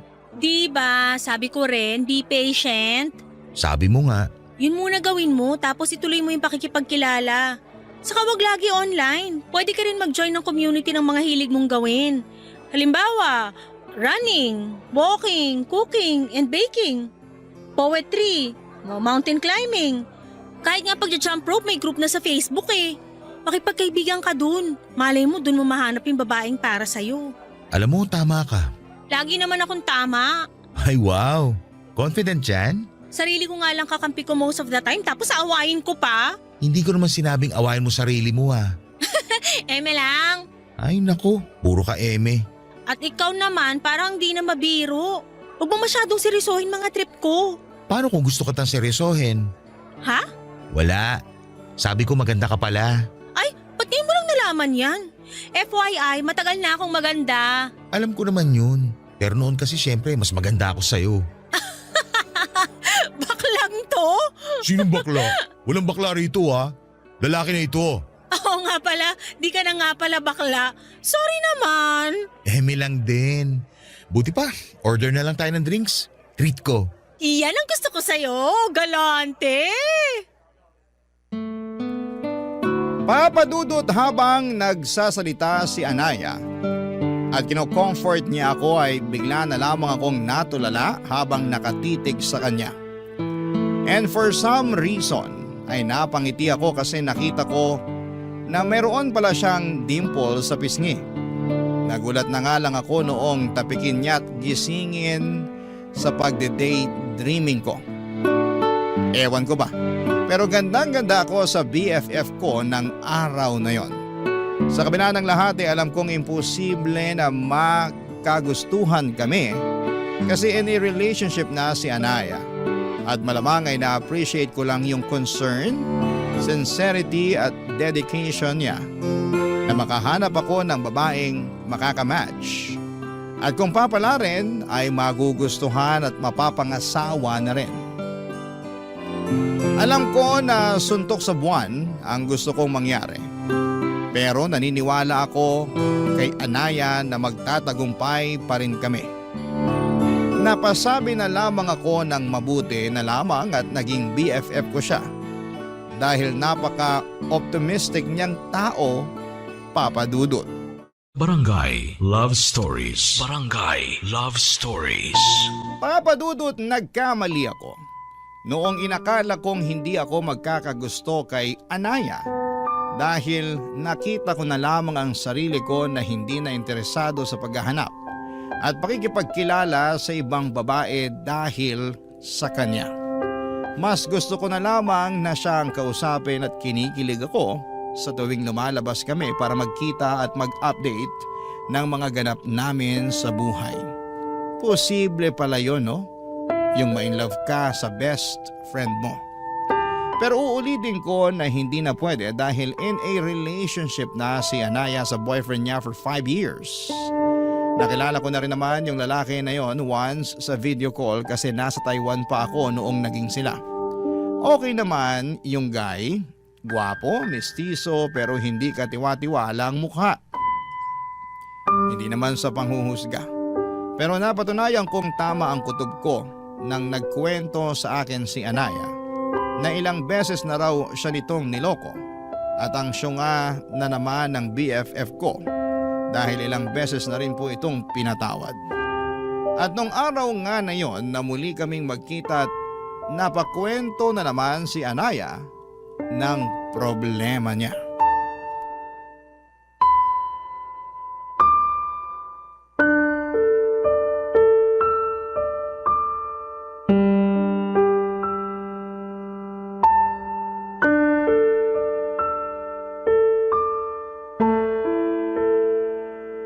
Thank you talaga, Beshi. Pinuntahan mo ako rito sa apartment ko.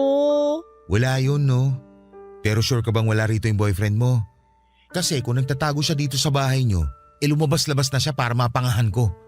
Sumusobra na siya sa ginagawa niya sa'yo, ha? Wala talaga siya rito kahit halughugin mo pa yung buong apartment namin. Nasaan ang ungas na yon?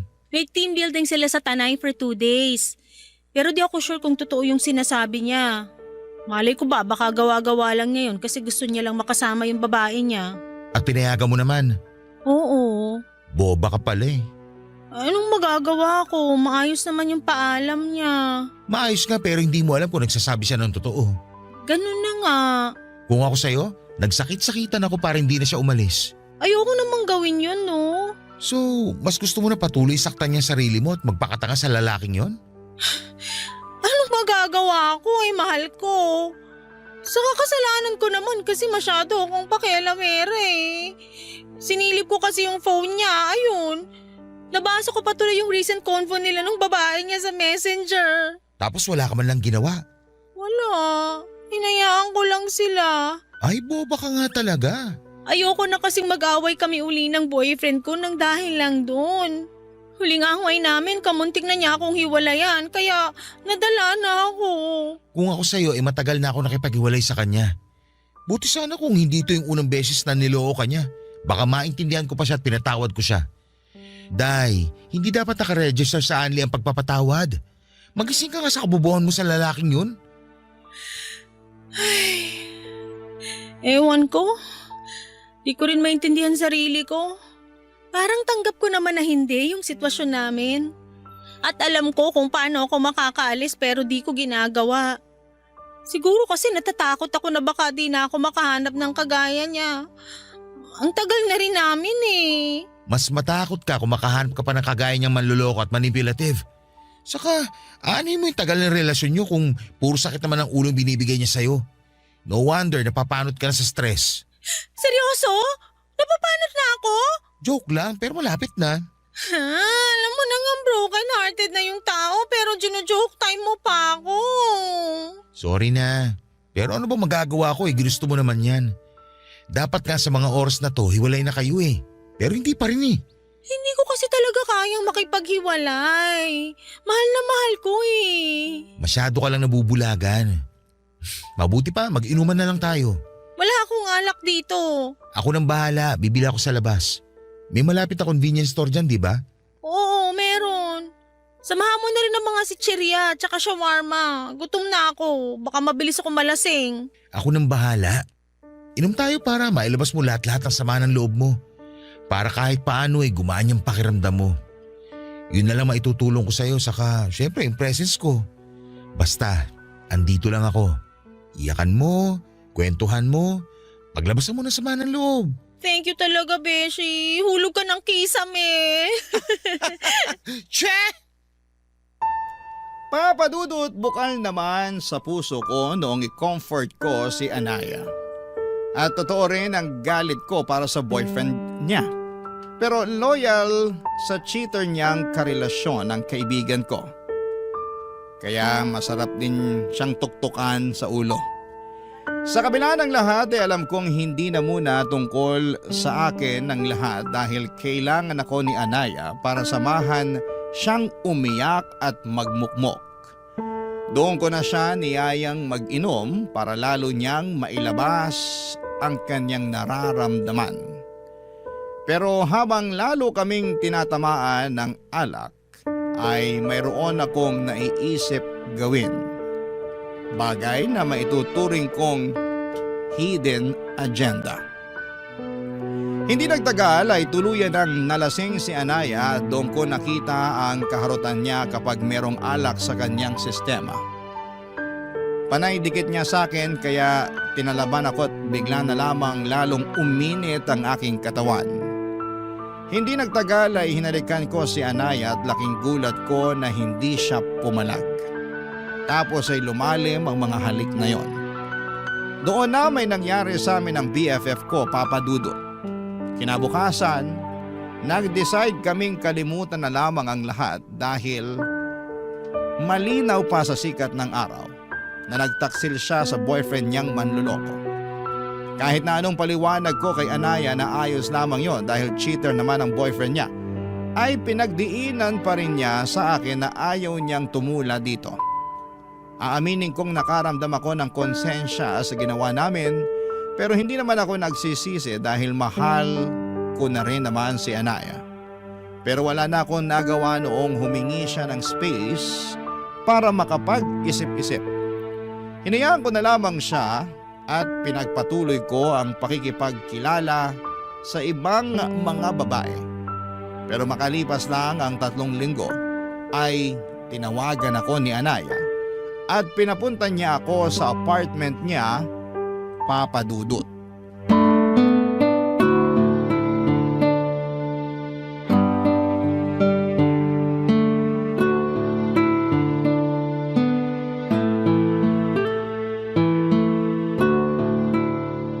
O Beshi, long time no see. Bakit dito mo ako pinapunta sa apartment mo? Pwede naman tayo magkita sa labas. Treat ko pa. Sorry, pero di ko yata kaya makipagkita sa'yo sa labas. Para sa akin, pinakaligtas tong apartment namin. Pinakaligtas? Ay, seryoso mo naman masyado. Nasa labas ba boyfriend mo? Hindi, nasa trabaho. Okay. Charlie, hindi ko na kasi alam yung gagawin. 2 araw ko na rin iniisip kung dapat mo bang malaman pero may karapatan ka pa rin namang malaman. Ano ba yun? Medyo kinakabahan naman ako sa iyo eh. Buntis ako. Ha? Sabi ko buntis ako. Nabuntis mo ako. Talaga? OMG! Magkakababy na tayo! Magiging tatay na ako! Oo, pero mukhang ikaw lang ang masaya. Nakikita mo ba mukha ko ngayon? Biyaya yan, kaya maging masaya ka. Paano ako magiging masaya? Pinagtaksilan ko yung boyfriend ko. Sa'yo pa na BFF ko, tapos ngayon magkakababy na tayo. Sige nga, sabihin mo, paano ako magsasaya? Kalmahan mo lang. Paano ako kakalma? Nagbunga na yung nangyari sa atin. Alam mo, kasalanan mo to eh. Ha? Paano naging kasalanan ko? Kasi inalikan mo ako. Sinamantala mo yung kalasingan ko para may mangyari sa atin. Akala mo ba hindi ko napagtagpi-tagpi yung plano mo? Sinadya mong malasing ako kasi gusto mo akong buntisin para magkaanak ka na. Sobra ka naman mambintang? Bakit? Hindi ba totoo? Besh! O, kita mo na. Sinasabi ko na tama yung kutob ko. Pero ikaw din naman nagbigay ng motibo sa akin nun eh. Masyado ka marot. Panendikit mo sa akin kaya paano hindi ako madadala, hindi ba? Sumabay na lang din ako kaya nangyari yun. Saka kung talagang ayaw mo, dapat tong hinalikan pa lang kita pumalag ka na. Kaso hindi eh. Hinayaan mo lang din na may mangyari sa atin. Kumalma ka nga. Magkakababy na tayo kaya tanggapin mo na lang. Malamang hindi ko matatanggap tong batang to. Saka paano ko sasabihin sa boyfriend ko na buntis ako pero hindi siya yung ama? Gusto mo ako na magsabi eh. Sira na ba ulo mo? Baka pag nalaman niya, tugulpihin ka niya. Subukan niya papupulis ko siya. Saka siya pa to may karapatang magalit eh. Siya nga tong una ng loko sa inyo. Anong sinabi mo? Sabi ko manloloko yung boyfriend mo. Matagal ka na niyan niloloko. Ikaw lang nagpapakatanga na manatili sa relasyon nyo. Lagi mo na lang sinasabing mahal mo siya. Pero ito ang mahiwagang tanong. Mahal ka ba niya? Sa nakikita ko kasi hindi. Ikaw lang yung nagpapauto sa kanya sa totoo lang. Oo, alam ko na nagpapauto lang ako. Alam ko na lahat yan. Di mo na kailangang isampal sa mukha ko. Pero choice ko pa rin naman na hindi siya hiwalayan kahit na paulit-ulit niya akong niloloko. Tawagin mo na akong boba o kung ano pang gusto mong itawag pero wala akong balak makipaghiwalay sa kanya. O anong plano mo ngayon sa anak natin? Hindi ko alam. Naguguluhan ako. Kasalanan mo talaga lahat to eh. Siguro nga may kasalanan ako pero andyan na yan eh. Nakabuo na tayo. At alam mo na gustong gusto kong magkaanak, hindi ba? Oo. Pero hindi ko naman nakalain ako yung mabubuntis mo. Magkaibigan tayo, Charlie. Bakit ako pa? Bakit mo ako tinalo? Alam mo namang may boyfriend na ako at kahit na gaano pa siya kamanloloko, ayokong ibalik sa kanya yung ginagawa niya sa akin. Hindi ko na alam gagawin ko. Masisiraan na ako ng ulo.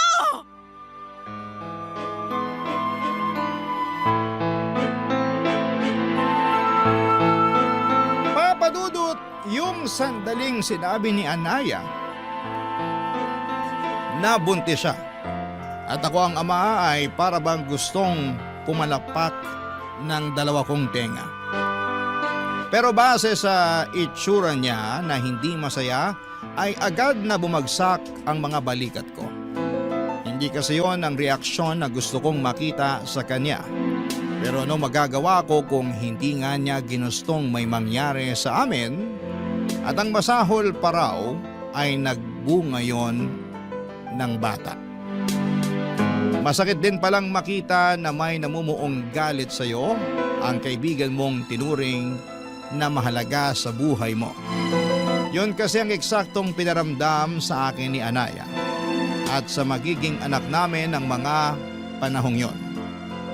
Papadudot, alam ko na kasalanan ko rin naman dahil sinamantala ko ang kanyang kahinaan. Pero desperado na akong magkaanak at gusto ko na siya ang magiging nanay.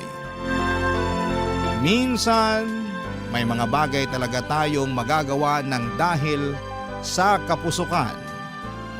Papadudot. Barangay Love Stories. Barangay Love Stories. Papadudot, sinabi ko kay Anaya ang feelings ko at sinabi niyang hindi niya raw ako magugustuhan ng higit pa sa isang kaibigan. Sa abot ng makakaya ko ay inunawa ko ang sagot niya sa akin kahit na may hinanakit ako sa kanya dahil mas mahal niya pa rin ang manloloko niyang boyfriend. Para sa akin ay hindi nila deserve ang isa't isa kaya nga hindi ako sumuko na iparamdam kay Anaya ang pagmamahal ko kahit sinabihan na niya akong tama na. Sinuyo ko si Anaya ng husto at kinonsensya noong pumasok sa isipan niya na ipalaglag ang magiging anak namin. Siyempre, nandun na yung bata tapos posible pang mawala sa akin. Buti na lang at nadala si Anaya sa mga pakiusap ko kaya ginawa niya ang tama. Pinanindigan niya ang pagdadalang tao sa magiging anak namin at doon na siya nagdesisyong makipaghiwalay sa kanyang karelasyon. Ang saya-saya ko ng mga panahong yon. At pinangako ko sa kanya na aalagaan ko sila at hindi ko sila pababayaan ang magiging anak namin. Fast forward, pinanganak na ni Anaya ang aming baby girl at sobrang saya ko dahil sa wakas ay ganap na akong tatay. Pero pansin kong hindi lubusang maligaya si Anaya ng mga panahong yon. Nag-decide na akong tumira kami sa isang bubong at marami sa mga kamag-anak ko at malalapit naming kaibigan ang nagulat sa biglang liko na mga pangyayari sa buhay namin. Pero masaya naman sila para sa amin lalo na nang dumating na nga ang aming anak Papa Dudut.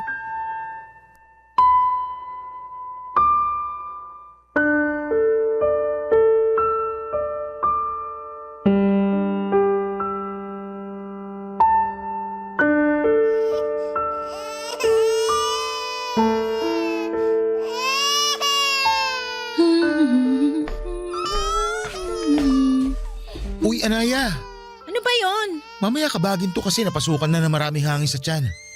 Kanina pa yata umiyak yung baby natin pero hindi mo lang mabuhat. Anong kanina pa? Kargahin ko nga muna si Kakaiyak lang baby yan, para no? tumahan. Wala ka kasi rito kaya makapambintang ka, wagas. Wala ako rito kasi nandun ako sa kusina at busy ako sa pagluluto ng hapunan natin. Saka hindi naman sobrang laki nitong bahay natin para hindi ko marinig pag umiyak si baby. Kaya hindi ako nang bibintang para sa kaalaman mo. Oh, edi sana kanina ka pa pumunta rito para patahanin yung anak mo kung kanino mo pa naririnig na umiiyak. Ganun lang yung kasimple. Pinapakomplikado mo. Pinakikiramdaman ko pa kasi kung may gagawin ka. Pero wala eh. Inuuna mo pa yung… Teka, ano ba yung ginagawa mo? Nagmo-mobile games ka ba? Oo, pakin mo ba? Nakasilent naman ah. Last time di ba sinita mo na ako na masyadong maingay? Naiistorbo yung tulog ng batang yan? Bakit ba ganyan ka magsalita? Ano na naman bang mali sa pagsasalita ko? Lahat na lang sinisita mo eh. Paano hindi ko sisitahin eh lumalabas na wala kang pagmamahal sa anak natin? Baka nakakalimutan mo na anak mo rin tong batang to. Sa'yo siya nang galing. Hindi ko nakakalimutan yun, no? Paano ko makakalimutan eh hanggang ngayon sariwa pa rin yung hiwa ko sa tiyan ng dahil sa batang yan? Nakakadiri kung alam mo lang. Anong nakakadiri pinagsasabi mo dyan? Nakakadiri yung sugat ko sa tiyan.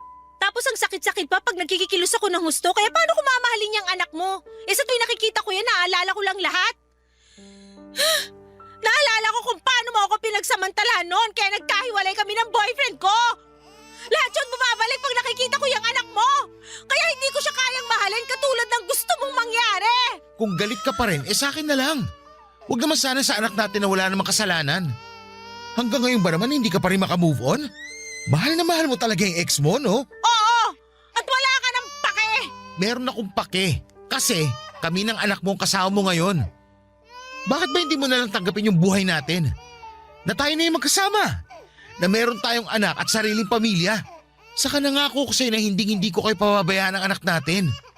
Hindi pa ba sapat yun para mahalin mo ako kahit konti? Sinubukan ko naman. Pero hindi ko talaga kaya, lalo pag nakikita kita, inaalala ko na pinlano mo lahat to. Sinadya mo! Kung bakit naman kasi sa dinami-dami ng babae, ako pa talaga yung ginawan mo ng ganon. Magkaibigan tayo, di ba? Dapat inisip mo man lang yon kung hindi mo naisip yung mararamdaman ko. Kaya nga pinagsisisihan ko na at sinusubukan kong bumawi sa'yo at sa anak natin. Bigyan mo lang ako ng pagkakataon. Patutunayan ko sa'yo na karapat-dapat ako kesa dyan sa ex mo manloloko. Ewan ko, pero hindi talaga kita kayang mahalin. Sana talaga hindi na lang ako nagpadala sa konsensya ko noon. Sana pinalaglag ko na lang yung anak natin para di ko na kailangan makipaghiwalay sa boyfriend ko at makisama sa'yo. Kasalanan mo talaga lahat kung bakit ganito yung nararamdaman ko. Papa Dudut, nasaktan ako ng husto sa mga sinabi ni Anaya at hindi ko na rin napigilan ang sarili ko na magalit sa kanya. Pagkatapos kasi ng mga ginawa at pinakita ko ay ganon lang ang isusukli niya. Para sa akin ay mas masama pa rin ang dati niyang boyfriend na paulit-ulit siyang niloko kesa sa nagawa kong pananamantala sa kahinaan niya noon. Kaya wala siyang karapatan na ikumpara ako sa lalaking yon, sana'y bumawi naman ako sa kanya. Hirap lang dahil hindi niya na-appreciate ang mga effort na ibinibigay ko.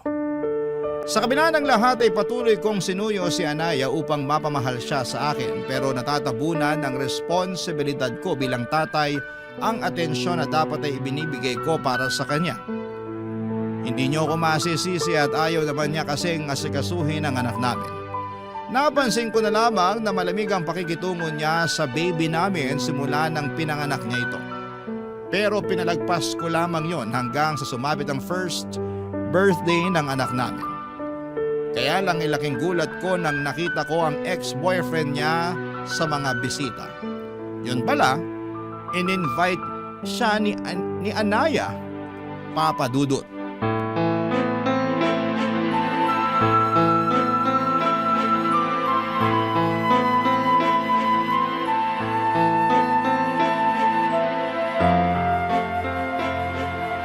Halika nga!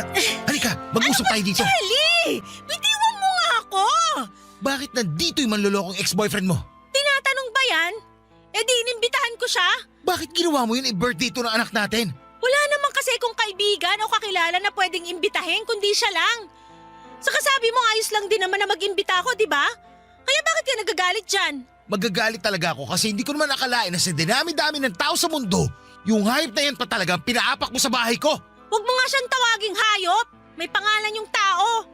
At mas hayop ka pa sa kanya para sabihin ko sa'yo. Kung inimbitahan mo siya, ibig sabihin, may komunikasyon kayo ulit? Huwag ka magpipipipihan dyan. Sabihin mo sa akin yung totoo at huwag mo akong gawing tanga. Oo! Meron na nga uli kaming komunikasyon pero ano naman sa'yo ngayon? Sira na ba ang ulo mo? Tayo na yung magkarelasyon ngayon. Tapos nakikipag-usap ka pa dyan sa ex mo? Sandali nga. Ano uli yung sinabi mo? Magkarelasyon tayo? Oo! Baka nakakalimutan mo may anak tayo at nakatira tayo sa iisang bubong. Pero wala tayong relasyon! Hindi nga tayo nagtatabi sa kama eh. Saka ikaw lang naman yung nagdesisyon na magsama tayo. Ikaw lang din yung may gusto na maging isang buong pamilya tayo kasama yung anak mo. Alam mo, napaka-unfair mo kasi ikaw na lang palagi yung nagdedesisyon sa lahat ng bagay. Ano pa ba problema mo? Matino naman ako. Hindi ko naman kayo pinababayaan ng anak natin. Binibigay ko sa'yo lahat ng gusto mo sa abot na makakaya ko. Ando na tayo pero pakiramdam ko para akong ibon na nakakulong sa hawla. At habang tumatagal, hindi na ako nagiging masaya. Sa bagay, hindi na pala ako naging masaya uli simula nang mabuntis mo ako at pinanganak ko yung anak mo. Hindi mo na ba talaga kami kayang mahalin ng bata? Ilang beses ko nang sinagot yan, di ba? Hindi nga! Hindi! At hindi pa rin nagbabago yung sagot ko. Kahit kaunti lang. Kahit subukan mo lang. Baka naman pwede. Sinubukan ko na nga, paulit-ulit ka eh. Pero wala talaga. Mahirap bang tanggapin yon? Mahirap bang tanggapin na hindi sa lahat ng pagkakataon ay makukuha mo lahat ng gusto mo? Kasi kung oo, di ko na siguro problema yon. Anaya naman. Huwag ka naman magsalita ng ganyan oh. Nasasaktan ako. Nasasaktan din naman ako eh. Okay naman tayo eh. Maayos ang pagkakaibigan natin. Masaya tayo sa kung ano lang yung relasyon na meron tayo noon. Pero bakit kinailangan mo yung sirain? Bakit kailangan mo akong sirain? Ano ba kasalanan na nagawa ko sa'yo? Sinuportahan ko lang naman yung kagustuhan mong magkaanak, di ba? Pero hindi ko sinabi na gamitin mo yung katawan ko para matupad yung gusto mong mangyari. Hindi ko rin sinabi na mahalin mo ako kasi sinabi ko na sa'yo noon na wala akong nararamdaman para sa'yo kundi pagkakaibigan lang. Pero mapilit ka kaya lalo lang ako nagtanim ng sama ng loob sa'yo. Ngayon pagod na ako. Alam ko na kung wala akong gagawin, habang buhay kong pagsisisihan na nakisama ako sa iyo at sa anak natin kahit na hindi talaga ako masaya. Ayoko na! Gusto ko nang maging malaya sa inyong dalawa!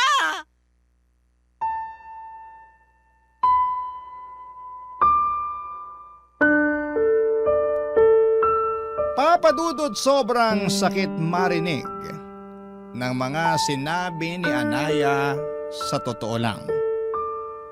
Para yung kutsilyo na tumusok sa puso ko ng libu-libong ulit.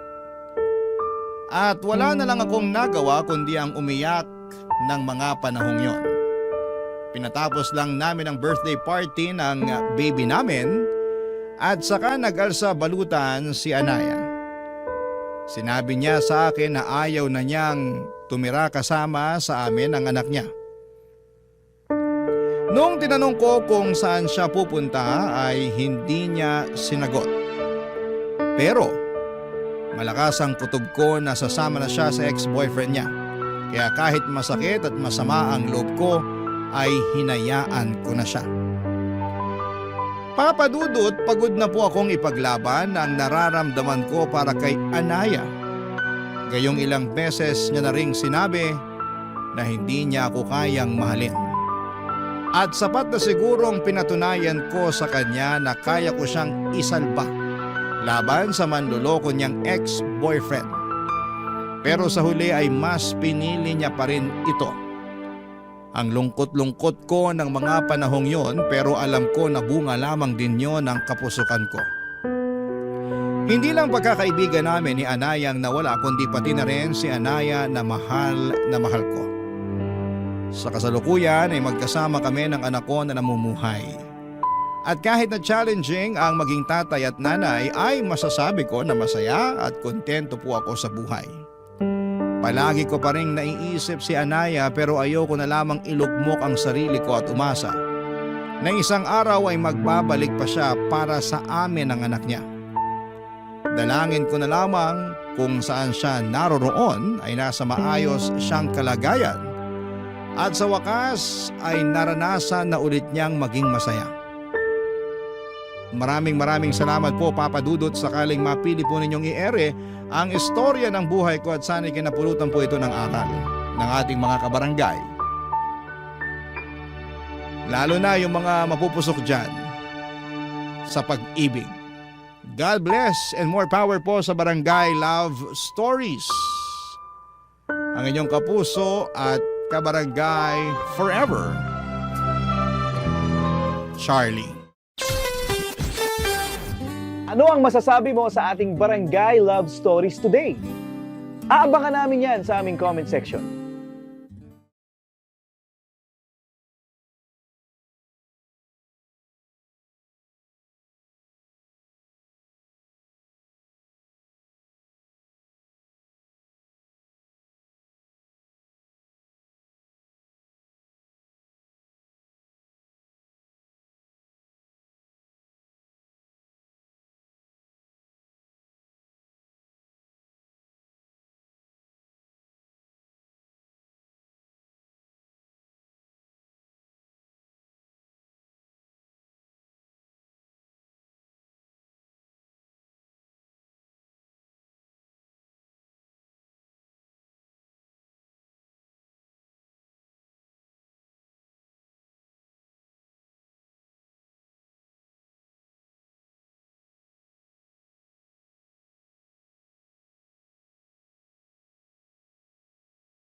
Ang mga kwento ng pag-ibig, kwento ng buhay at kwento ng pag-asa dito sa Barangay Love Stories. Love Stories.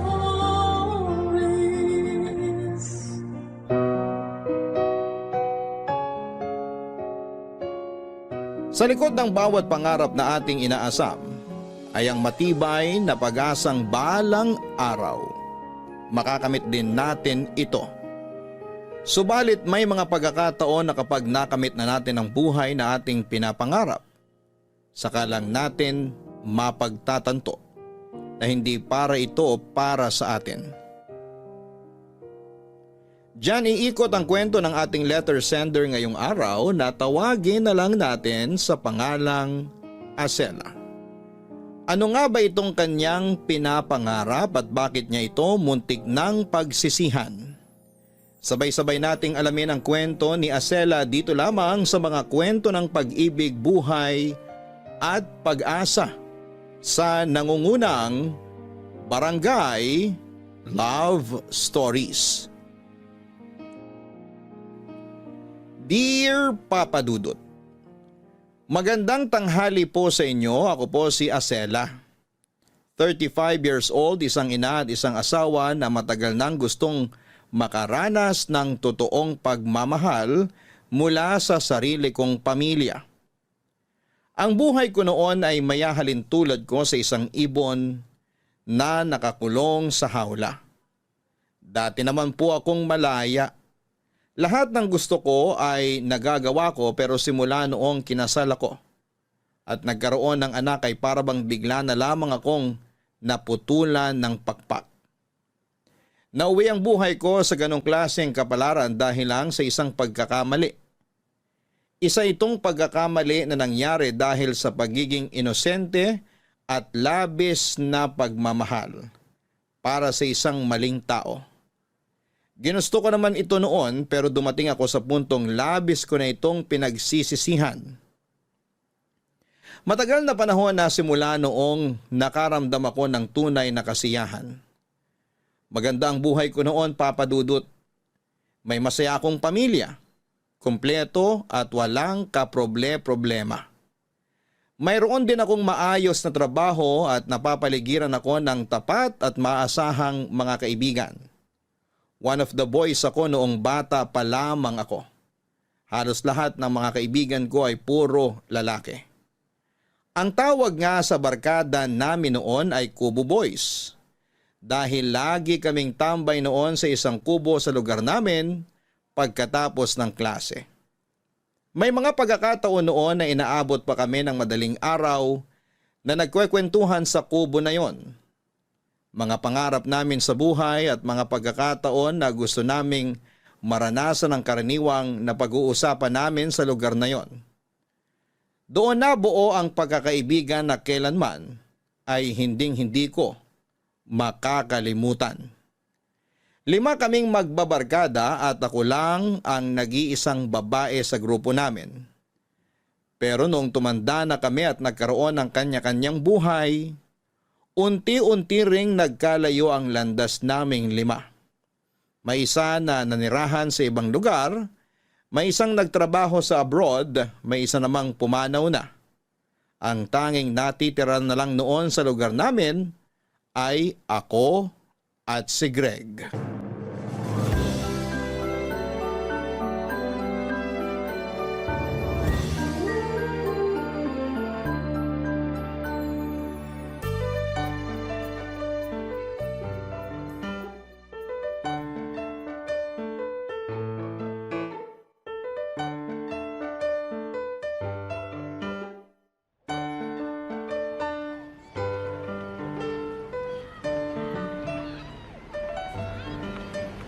Greg, saan punta mo? Kakauwi ko lang galing trabaho. Napadaan ako sa may kanto. Binabaklas na pala nila yung kubo. Aling kubo? Yung tambayan natin noon? Oo, ibinenta na pala nila yung lupa doon. Patatayuan yata nila ng bagong bahay kaya binabaklas na yung kubo. Oh, unti-unti na talagang nabubura yung memories natin dito, no? Oo nga eh. Isa-isa na nagsisialisan yung mga taga rito. Tapos yung mga lugar na kinalakihan natin, napapalitan na rin. Nakakalungkot naman. Wala talagang forever dito. Tayo na nga lang yata natitira dito eh. Yung mga tropa natin, kalat-kalat na. Kaya nga eh. Baka mamaya pati ikaw aalis na rin dito ah. Di mangyayari yun. Dito nakatira buong pamilya ko. Kung mag-aasawa man ako, dadaling ko rito yung pamilya ko. Bakit? Ikaw ba? May plano ka rin bang umalis dito sa atin? Sa ngayon wala pa naman. May trabaho naman ako dito eh at saka wala pa naman akong planong bumuo ng pamilya. Pero di natin sure. Tingnan natin sa susunod na taon kung paano magiging takbo ng buhay ko. Pero ikaw, mukhang alam mo na kung anong mangyayari sa future mo ah. Nabanggit mo na yung tungkol sa pag-aasawa eh. Hindi naman na tayo bumabata. 27 na ako kaya dapat lang na pinagpaplanuhan na yung pagpapamilya. Ayoko naman magkaroon ng anak kung kailan matanda na ako. Oo nga naman. Ito bang girlfriend mo ngayon? Sure ka na ba talaga sa kanya? Sino? Si Vivian? Bakit? May iba pa ba? Malamang si Vivian yung tinutukoy ko. Tingin ko, panghuling girlfriend ko na to. Matagal na rin kami. 5 taon na rin. Di na rin biro yung 5 taon na. Dapat lang talaga nakasal na ang kasunod niyan. Sa tingin mo? naman. Bakit? May hinihintay ka pa ba bago mo pakasalan si Vivian? Wala naman. Pwede na nga ngayon kaso hindi pa raw ready si Vivian. Gusto niya maging stable muna kami pareho sa buhay para sa ganun hindi kami mahirapan. Siyempre, mas maganda nga na pinagpaplanuhan muna yung pag-aasawa. Maganda yung family planning muna bago mag-anak-anak. May point siya dun. Ikaw ba? Wala ka bang plano maghanap ng kahit boyfriend man lang? Wala pa ako naalalang nagkaroon ka ng boyfriend Naku, alam mo namang stricto parents ko eh. Pulis ba naman si tatay? Takot silang ligawan ako. Yung ba talaga ang rason? Balita ko, may nanliligaw sa'yo nung nakaraang taon eh. Ano pala nangyari doon? Ayun, nagsawa na sa kakaligaw. Di ko rin naman kasi bet. Parang ang taas din naman kasi ng standard mo eh. Bahala ka dyan. Tatanda ka na lang talaga na hindi pa nakakaranas magka-boyfriend. Sa hindi ko type yung nanliligaw sa akin eh. Mahirap din namang ipilit. Sa bagay, maganda ka rin naman kaya okay lang sa'yo maging choosy. Actually, hindi naman ako choosy eh. Hindi ko lang talaga mahanap yung tamang tao. Yung crush ko kasi noon, take na ngayon. Aba, sino crush yan? Kakilala ko ba? Ay, hindi mo kilala. Huwag mo nang kilalanin. At saka malabong maging akin yung taong yun. Bakit mo naman nasabi? Una, may long-term girlfriend na siya. Pangalawa, di niya ako gusto. Kapatid lang ang turing niya sa akin eh. Saklap naman noon. Hindi niya nakikita kung anong klaseng babae yung pinakawalan niya. Sabihin mo yan sa sarili mo. Ano yan? Kako, correct. Sinabi mo pa. Pero tiwala ka lang. Darating din yung tao na para sa'yo. Sana nga. Baka mamaya matulad na lang ako dun sa kubo na tambayan natin. Niluma na ng panahon. Hanggang sa makalimutan at palitan na lang. Magandang lalaki si Greg Papadudut. Matangkad siya, maputi at matataba ang pisngi. Siopaw nga ang palayaw ko sa kanya noong mga bata pa lamang kami dahil paborito kong pinipisil ang matatambok nitong pisngi. Masaya siyang kasama, masyadong friendly at madaldal sa mga taong trip niya. Pero ang maganda sa kanya, bawat lumalabas sa bibig ni Greg ay may sense. Matalino kasi nga siya. Sa aming 5, siya lang ang palaging pasok sa honor roll.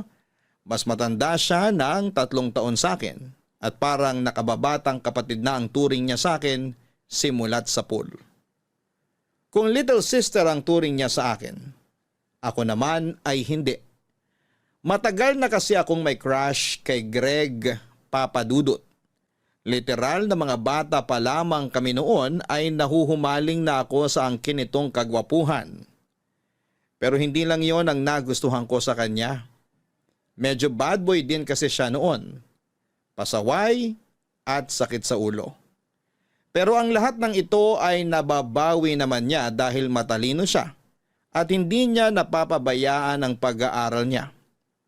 Yun ang isang bagay na nagustuhan ko sa kanya. Astig pero malambot ang nilalaman ng kanyang puso. Sa tagal ng pagkakaibigan namin ni Greg, never kong inamin sa kanya na may gusto ako sa kanya. Ayoko kasing asarin nila ako lalo't ako ang laging inaasar ng barkada namin bilang ako lang ang nag-iisang babae.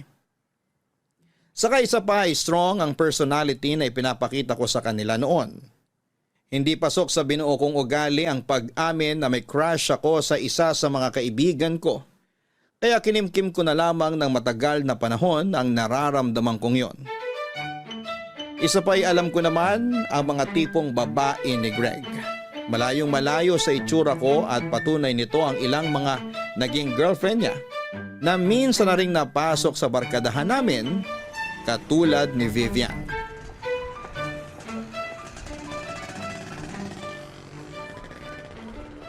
Greg? Greg? Oh, Asela, ano yun? Halika, may ibibigay ako sa'yo. Ano, pagkain ba? Oo, paano mo nalaman? Pinagbalot kayo ni nanay ng spaghetti at Shanghai. Birthday ng kapatid ko eh. Kanina ko pa nga naririnig yung celebration nyo eh. Bakit kasi hindi ka pumunta? Sinabihan naman kita kahapon na pumunta ka eh. Nakatulog ako. Saka ang daming tao, nahiya ako. Wala naman akong kasama eh. Ikaw pa talaga yung nahiya. Puro mga kapitbahay lang naman natin yung nagpunta eh. O heto, Salamat. pakibalik na lang yung lalagyan mamaya ah. Sige, sige. Uy nga pala, kumusta yung ginawa mong surprise para kay Vivian? Successful ba? Oo, Tuntua nga siya sa binili mo regalo para sa kanya eh. Nakita ko yun sa internet eh. Tsaka romantic lalo kapag alam mo na kung anong kwento sa likod ng infinity bracelet. Ibang klase ka talaga mag-isip. Paano na lang ako kung wala ka? Ewan ko ba kung bakit wala ka man lang romantic side? Kalalaki mong tao pero hindi ka marunong magpakilig ng babae. Ang corny kasi. Tsaka, yun naman ang nagustuhan ni Vivian sa akin eh. Steady lang. Wala masyadong palapalabok. Straight to the point kagad. Sa bagay, medyo mature na rin kasi si Vivian. Kaka-30 lang niya, di ba? Oo. Kaya ako nga naisip na bigyan siya ng surprise party para sa birthday niya eh. Na ako rin naman ang nagplano. Oo nga. Di pa pala kita napapasalamatan sa ginawa mong pagtulong sa akin. Salamat ah. Yun lang? Salamat lang? Ang kuripot mo naman. Nagpa-birthday ka sa girlfriend mo tapos sa best friend mo? Salamat lang? Ano ba gusto mo? Babawi ako sa susunod. Ikaw? Ha? Ikaw ang bahala ka ako. Okay na ako kahit libre mo na lang ako ng kape, masaya na ako dun. Sige, libre kita sa susunod na weekend. Speaking of Vivian pala, hindi mo pa nakukwento sa akin kung paano kayo nagkakilalang dalawa. Bigla mo na lang siyang pinakilala sa tropa noon eh. Nakita ko siya online. May grupo kasi ako sinalihan. Grupo ng mga single. Doon ko siya nakilala. Sumasali ka sa mga ganong group? Noon yun. Na-curious lang naman ako kaya ako sinubukan. Tapos ayun, nagkausap kami ni Vivian sa chat ng ilang linggo. Nagkita kami one time tapos sunod-sunod na yung mga date namin hanggang sa niligawan ko siya. Sinagot niya ako. Ipinakilala ko siya sa inyo tapos yun na nga. Heto na tayo. Anong grupo ba yun? Makasali nga, baka makahanap rin ako ng future jowa ko doon. Hindi ko na maalala yung pangalan eh. Sabay na kami nag-live ni Vivian sa group na yun simula nung naging kami. Sayang naman. Alam mo, nung una mong ipakilala si Vivian sa amin noon, ang unang impression ko sa kanya, tahimik na masungit. Masungit? Bakit naman masungit? Ewan ko, yun yung vibe niya dati eh. Observant siya, hindi gaanong masalita. Pero kapag nagsalita, nangungurot yung sinasabi niya. Ah, oo, gets ko yun. Minsan, matalas talaga siya magsalita. Pero in fairness, natagalan mo ha kahit ganun siya magsalita. Wala eh, mahal ko eh. Tsaka, hindi naman issue sa akin yun. Maganda nga na lagi niya nasasabi sa akin yung hindi niya gusto para kapag may problema, naayos agad. Mabuti yan para hindi nagkakaroon ng mga hindi pagkakaintindihan. Kaya hindi nakakapagtaka na nagtagal kayo eh. Congrats sa inyo. Salamat. Nga pala, malapit na rin pala yung anniversary namin. Baka pwede magpatulong ulit ako sa'yo. Oo naman. Kailan ba? Matagal pa naman. Mga 2 buwan pa. Okay. Kontakin mo lang ako kapag may kailangan ka. Salamat. Salamat din dito sa spaghetti mo ha. You're welcome. Pakisabi sa kapatid mo, happy birthday. Sige, makakarating. Noong una'y nasasaktan ako na ako ang ginawang takbuhan ni Greg tuwing nangangailangan ito ng advice o anumang tulong para sa relasyon nila ni Vivian. May mga pagkakataon noon na ako ang kasakasama ni Greg para mamili at pumili ng regalo nito para kay Vivian tuwing Valentine's Day, birthday at anniversary nila. May time nga noon na ako pa ang nagplano ng Valentine's date nilang magjowa. Kalaunan, natanggap ko rin naman ang role kong yon sa buhay ni Greg. Hindi ganong klaseng relasyon ang inaasahan ko mula kay Greg pero wala akong magagawa kung tanging kaibigan lang talaga ang tingin niya sa akin. Pero noong bata ako ay hindi ko ikakaila na pinapangarap ko talagang maging boyfriend si Greg. Yun nga lang dahil sa takot na baka ma-reject ako at masira ang pagsasama naming dalawa ay never akong umamin ng pagtingin ko sa kanya. Masaya na ako noon kahit na sakalang ako binibigyan ng halaga ni Greg kapag wala na siyang ibang choice. Lalo na tuwing nagkakaroon sila ng hindi pagkakaintindihan ni Vivian. Tuwing magkakaaway sila ay sa akin natutuon ang atensyon ni Greg. Ako lang kasi ang nakakapagpakalma sa kanya at ayon sa kanya, ako lang daw ang nakakaintindi sa mga pinagdadaanan niya. Sa mga oras na ganoon ay napakasaya ko dahil para bang kahit papaano ay nakikita niya ang worth ko. Pero kapag okay na ulit sila ni Vivian, ang atensyon na yon ay bigla-bigla ring nawawala at nananatili akong option sa tabi niya. kahit ganon man, ang nangyayari ay mas lalo pang lumalim ang pagtingin ko kay Greg, Papa Dudut.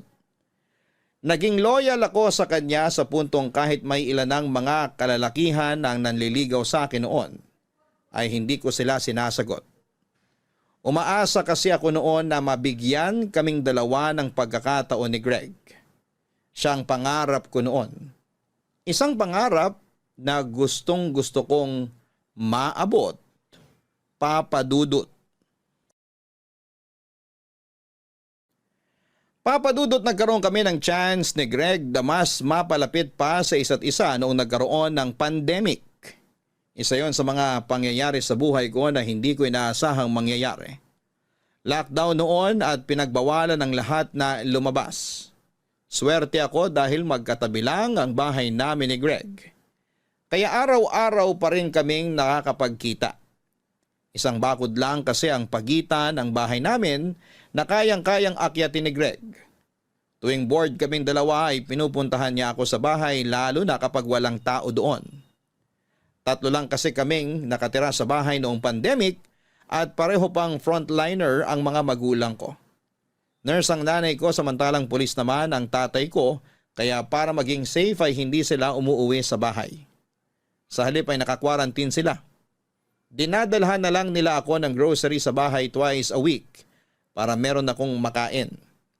Samantala ang mga kapatid ko naman ay na-stuck sa bahay ng lolo't lola ko matapos silang abutan ng lockdown sa probinsya. Sa mga buwan na yon, si Greg ang naging kasakasama ko sa bahay. Lagi kami noong nanonood ng pelikula. Naglalaro ng online games at nagkwekwentuhan tungkol sa buhay-buhay.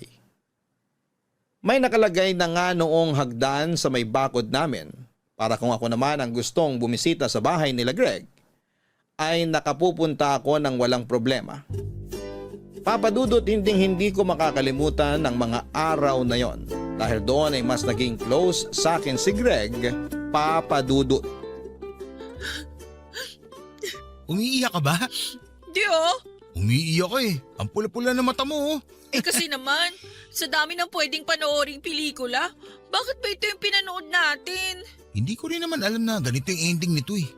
Mali ko ba na mamamatay pala yung lalaki sa dulo? My gosh, ang saklap ng love story nila. Akala ko yung babae yung mamamatay eh. Grabe yung plot twist ah. Hanggang ngayon pala, napakababaw pa rin ng luha mo. Iniiyakan mo pa rin yung mga pelikulang ganyan? Natatanda mo pa nung nag-film viewing tayo nung elementary? Pinanood natin yung pelikula ni Jose Rizal. Iniyakan mo rin yun eh. Nakakaiyak din naman kasi talaga yun eh. Tinulugan ko nga lang yung sa sinehan nun eh. Ay. Oh, anong next na papanoorin natin? Ganito na lang ba talaga gagawin natin araw-araw? Manonood na lang ng pelikula? Eh wala naman tayong magagawa eh, naka-lockdown tayo. Bawal naman lumabas para sana makagala. No choice kundi gumawa tayo ng sarili nating pagkakaabalahan. Mabuti nga magkapit-bahay lang tayo, pwedeng-pwede kang umakit sa bakod namin. Kung hindi, mamamatay na lang ako sa pagkabagot dito sa bahay. Halos napanood na natin lahat ng pelikula sa app na yan eh. Wala na magandang natira. Manood na lang tayo ng series kung gusto mo. Mamaya na. Pahinga muna tayo. Masakit sa mata yung halos 2 oras nakatutok sa screen eh. Sige, ikaw bahala. So, anong gagawin natin ngayon? Magkwentuhan na lang muna tayo. Tungkol naman saan? Marami akong gusto ikwento ngayon sa'yo, lalo na sa problema namin ni Vivian. Bakit? Anong problema niyo ni Vivian? Nag-aaway na naman ba kayo? Simula nung nagka-pandemic, wala naman kaming ibang ginawa kundi mag-aaway.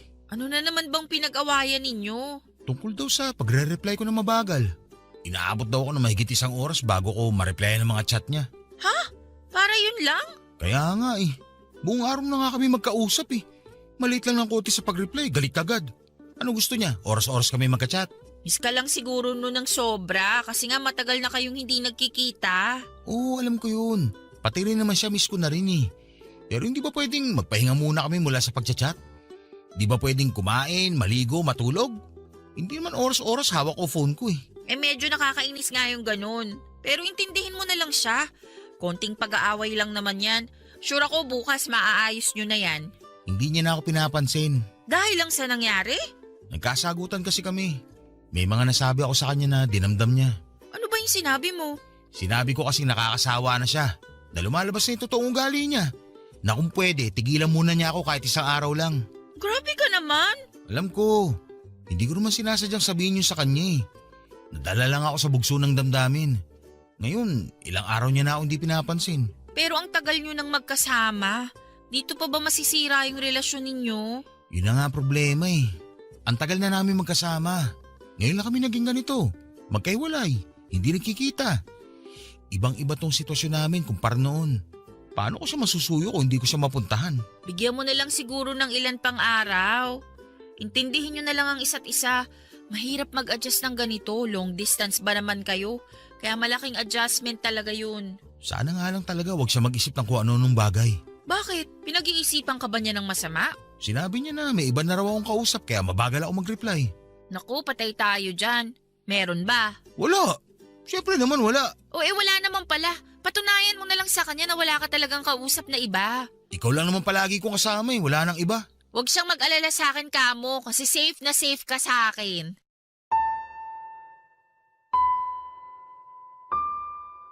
Hindi inaasahan nila Greg at ng girlfriend niyang si Vivian na magkakaroon sila ng long distance relationship. Dahil sa lockdown ay pawang online lang ang communication nilang dalawa. Dahil hindi sila nakakapagkita ay palagi silang nagkakaroon ng miscommunication noon na karaniwan ay nauuwi sa awayan. Sobrang frustrated noon ni Greg dahil hirap na hirap siyang alagaan ng relasyon nila ni Vivian sa online lang. Kapag nagtampo kasi si Vivian ay hindi na ito namamansin. Hindi nagre-reply at hindi sumasagot sa tawag. May punto nga noon na blinak na niya si Greg. Kaya ginamit pa ni Greg ang account ko para makausap si Vivian. May pinagawayan noon sina Greg at Vivian na sobrang lala. Dahil frustrated ay pinuntahan ako ni Greg sa bahay 10 oras ng gabi. May dala itong alak at pinagsaluhan namin yon. Noong gabing yon ay nilabas ni Greg sa akin ang lahat ng hinanakit niya kay Vivian at kung paano siya unti-unting nawawala ng gana sa relasyon nilang dalawa. Nauubos na raw siya sa mga susunod na awayan nila na hindi maayos-ayos dahil magkalayo silang dalawa at hindi makapagkita. Inamin sa akin ni Greg noon na medyo lumalamlam na ang pagsasama nila ni Vivian dahil sa pandemic. Ang gabing yun ang isa sa mga pinagsisihan ko, Papa Dudut. May nangyari kasi sa aming dalawa noong gabing yon, dala na rin ang kalasingan namin. Alam kong mali ang ginawa ko na pumatol ako sa lalaking may karelasyon na, pero dahil matagal na rin nakatago ang pagtingin ko kay Greg, ay hindi ko na rin ito napigilan pa. Kinabukasan ay hindi namin pinag-usapan ni Greg ang nangyari sa aming dalawa, Papa Dudut. Parang walang nangyari dahil pareho namin itong ayaw pag-usapan. Hanggang sa naulit pa yon ng ilang beses. May pagkakataon noon na nagigilty ako sa ginagawa namin pero sa parehong pagkakataon ay nabulag ako ng pangarap kong mapasakin si Greg. Kaya hinayaan ko lamang yon. Hanggang sa lumipas ang ilang buwan, isang balita ang gumimbal sa aming dalawa, Papa Dudut. Knock-knock!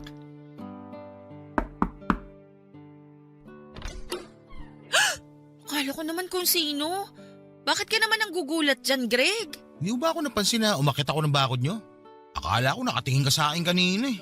Hindi kita napansin. Eh kung ganun, sino yung tinititigan mo mula sa bintana? Wala. Nakatunga nga lang. Halika, pumasok ka na. Ano plano natin ngayon? Manunod ba ulit tayo ng palabas? May dala akong chichirya. Ay, ikaw bahala kung anong gusto mo. Parang gusto ko manood ng horror ngayon. Gusto mo ba? Ikaw, kung yun ang gusto mo di manood tayo ng horror. Ba't ang tamlay mo naman yata sumagot? Okay ka lang ba? May sakit ka ba? Mamaya baka may COVID ka na ha? Wala akong sakit. Kung ganun, bakit ka ganyan? Wala ka ba sa mood? Sabihin mo lang, babalik na lang ako mamaya. Kumusta na kayo ng girlfriend mo? Ha? Bakit? May kinalaman ba siya sa pagiging matamlay mo ngayon? Wala naman. Curious lang ako. Okay na ba kayong dalawa? Actually, medyo okay na kami. Nakakapag-usap na ulit kami. May konting tampo pa rin siya pero nangako ako na babawi ako sa kanya. Tsaka nagkaroon na kami na agreement na magpapaalam kapag may ginagawa kami. Para walang nag-overthink tuwing late nagre-reply. Ah, ganun ba? Oo. Okay ka lang ba talaga? Yung itsura mo parang may dinaramdam ka eh. Buntis ako, Greg. Ano? Tama ba yung narinig ko? Buntis ka? Hindi ko alam kung accurate ba yung pregnancy test na in-order ko online pero 3 beses nang nag-positive yung mga test na ginawa ko eh. Sigurado ka ba dyan? Baka naman false positive lang yan. Maniwala ka sa akin, hindi ko sasabihin to sa'yo kung hindi ako sigurado. Alam ko yung katawan ko at simula pa last week, may nararamdaman na akong kakaiba sa akin. Hindi pwede yan. Safe naman tayo, di ba? Gumagamit naman ako ng proteksyon. Paano ko mabubuntis? Hindi ko rin alam. Bakit ako tinatanong mo niyan? Anong gagawin natin ngayon? Huwag akong tanungin mo kasi maski ako, hindi pa nagsisink in sa akin na buntis ako. Ay, ano ba tong ginawa natin, Greg? Hindi to pwedeng malaman ni Vivian. Kababati lang namin. Kapag nalaman niya may nangyari sa atin, mas lalo masisira yung tiwala niya sa akin. Yun talaga yung pinoproblema mo? Eh paano naman ako? Anong gagawin natin kapag nalaman ng mga magulang ko na nabuntis mo ko? Huwag mo na lang muna ipaalam sa kanila. Hindi naman sila umuwi rito, di ba? Pero hanggang kailan? Malalaman nila na buntis ako kasi hello, lalaki tong tiyan ko. Lalo na si nanay, nurse yun. Huwag muna tayo magpadalos-dalos. Pag-isipan muna natin kung anong gagawin natin. Ano pa bang ibang gagawin natin? Hindi option na magpalaglag hindi ko gagawin yun. Pero… Wala nang pero. Papanganak ko to kahit anong mangyari. Kahit masira ang buhay ko? Yan ba talaga yung pinoproblema mo? Yung sarili mo? May girlfriend ako.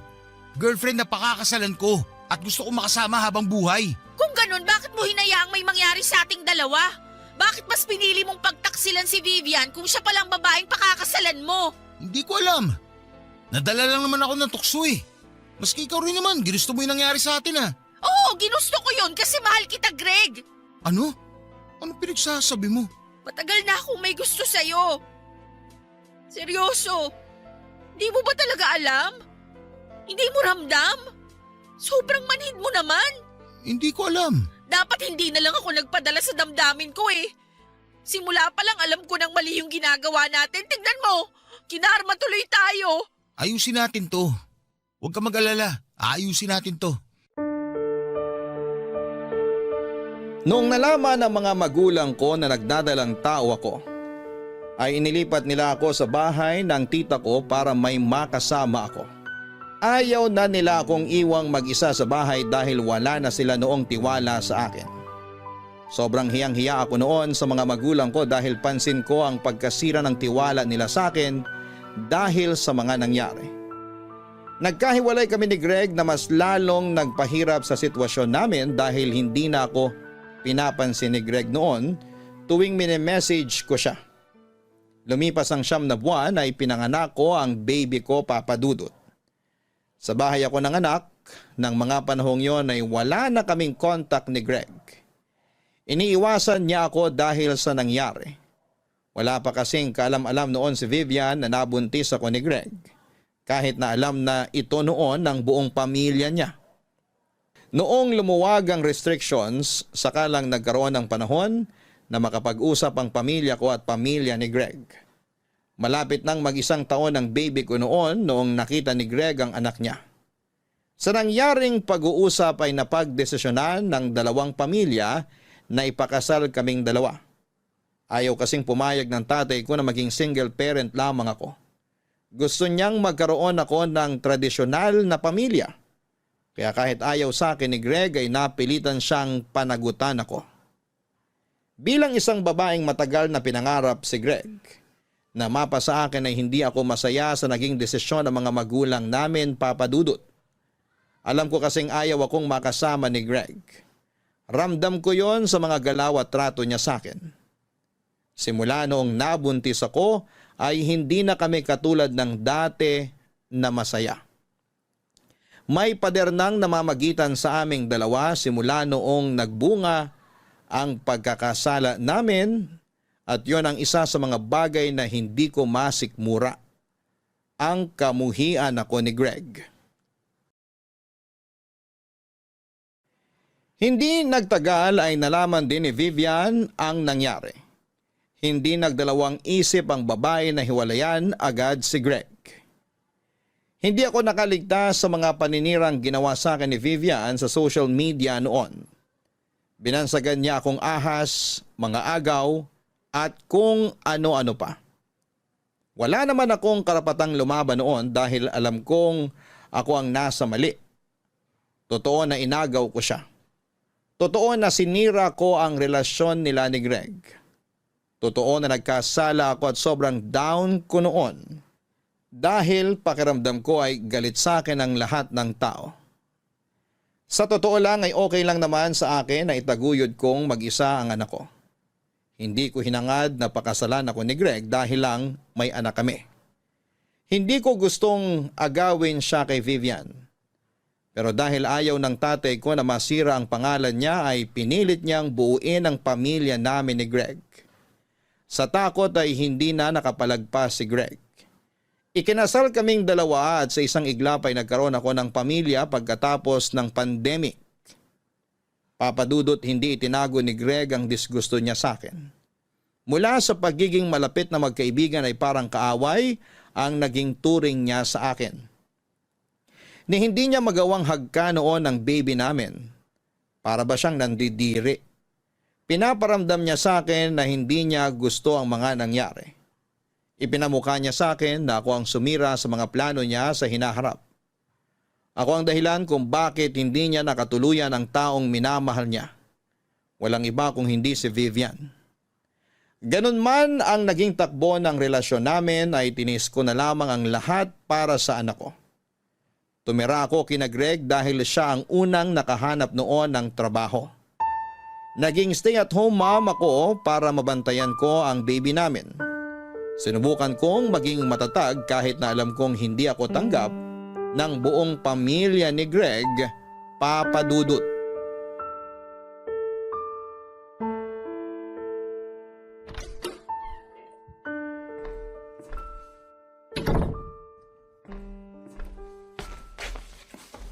Greg! Nandito ka na pala.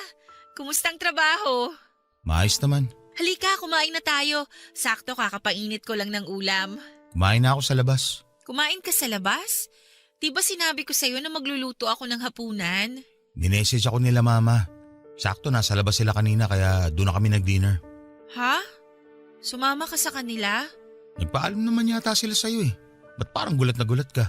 Oo, nagsabi sila na lalabas sila. Nag-offer kasi ako na magluto ngayon. Alam mo naman na ayaw nila sa akin eh. Ang hindi ko lang inaasahan, pati ikaw. Ganun din pala ang gagawin mo sa amin ng anak mo. Anong pinagsasabi mo dyan? Hindi mo napapansin kung paano ako tratuhin ng pamilya mo? Kung ituring nila ako, parang napakalaking kasalanan yung nagawa ko na hindi nila ako matanggap-tanggap. Lahat napapansin nila. Tapos ngayong ako yung nag-offer na magluto, kakain sila sa labas? Ang dami mo namang arte. Natural lang naman na kumain sila sa labas. Matagal na namin ginagawa yun. Nakakainsulto lang. Kasi aware naman sila na ipagluluto ko sana sila. Pero okay lang sana yun eh. Kung ayaw nila akong saluhan, sige lang. Pero ikaw? Ikaw na asawa ko. Alam mo na magluluto ako ngayon pero mas pinili mong kumain sa labas? Ano ba kasi inaasahan mo mangyari? Tinanggap ka na nga namin dito sa bahay, di ba? Pinakasalan na kita't lahat at dayo pang sinasabi. Ang gusto kong mangyari, tratuhin niyo ako bilang tao. Kahit na magplastika na lang tayo dito, mas tatanggapin ko pa yun. Kesa harap-harapan niyo akong binabastos. May emosyon din ako, Greg. Hindi ko lang pinapakita sa inyo pero nasasaktan din ako. Ginusto niyo to, di ba? Pamilya mo nang pumilit na magpakasal tayo. Kayo may gusto nito, hindi kami. Walang may gusto nang nangyari. Hindi ko ginusto na maging ganito ang buhay ko, na isinusuka ng ibang tao. Hindi ganitong buhay yung pinangarap ko. Talaga ba? Eh hindi ba? Ikaw na mismo nagsabi sa akin na matagal mo na akong gusto? Baka nga ikaw pa nagplano ng lahat ng to eh. Nagpabuntis ka para makuha mo ako. Kapal ng mukha mo! Oo, gusto kita. Pero hindi ako ganong klaseng babae. Hindi ako magpapabuntis para lang makuha ko ang isang tao. Hindi ako ganon, Greg. Okay na sa akin na magkaibigan lang tayo. Okay lang sa akin na hindi mo nakikita yung halaga ko noon. Ikaw yung pinapangarap ko na alam kong hindi ko naman makakamit dahil alam ko naman na kailanman hindi mo ako magagawang mahalin. Alam mo naman pala eh. Bakit ka nag-aaga nito na para bang napakalaki ng utang ko sa'yo? Hindi mo ako mapipilit na gustuin ka. Ganon din ang pamilya ko. Kung makapagsalita ka, parang ako lang ang may kasalanan ng lahat ah. Ako lang ba ang gumawa nito? Ako lang ba yung nagkasala? Aminado ko, maling-mali na pinatulan kita. Pero ikaw din naman, di ba? Mas malala nga yung kasalanan mo dahil may girlfriend ka nung pinatus mo ko. Kaya huwag kang magmalinis, Greg. Huwag masyadong mataas ang tingin mo sa sarili mo dahil mas matindi ang kasalanan na ginawa mo kaysa sa akin. Alam ko yun. At araw-araw kong pinagsisisihan yun. Tuwing nakikita kita, naalala ko yung ginawa ko. Naalala ko yung babaeng sinayang ko. Naalala ko kung paano ko sinira ang future na dapat meron kami ni Vivian ngayon. Tuwing nakikita kita, naiinis ako dahil sa katangahan ko. Yun ang rason kung bakit hindi kita magawang gustuhin kahit bilang tao. Ikaw ang nagpapaalala sa mga kasalanan ginawa ko. Kung ganun, bakit mo ako pinakasalan? Bakit mas pinili mong makita ko araw-araw kahit na ayaw mo naman pala? May magagawa ba ako kung tatay mo na yung nagsalita? Anong laban ko sa polis? Mamaya papatay pa ako niyan eh. Hindi ganun ang tatay ko. At kung iniisip mo na ginusto ko ring mapasok sa ganitong sitwasyon, hindi. Kaya ko buhayin ang anak ko ng mag-isa. Ang hindi ko kaya ay ang wala siyang kilalanin na ama. Kaya sa gustuhin man natin o hindi, mananatili ako rito para sa anak natin. Para may kilalanin siyang pamilya. Papadudot tuwing nasa trabaho si Greg.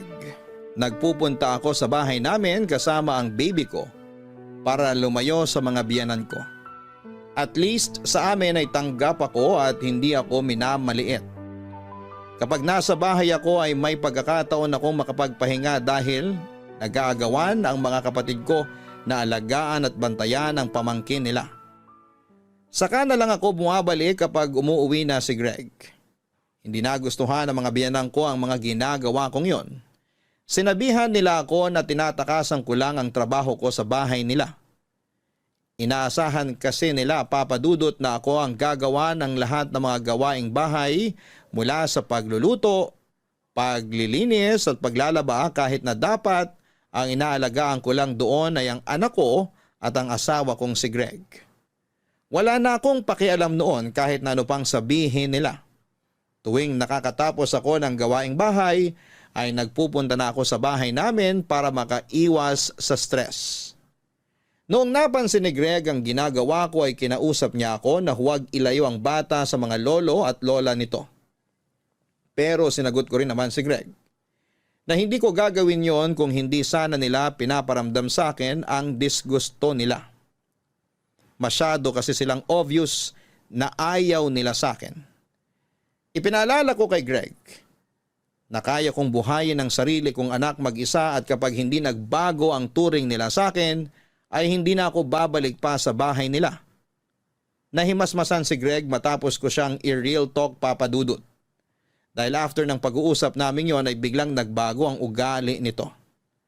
Umayos na ang pakikitungo nito sa akin kahit naramdam kong napipilitan lamang siya.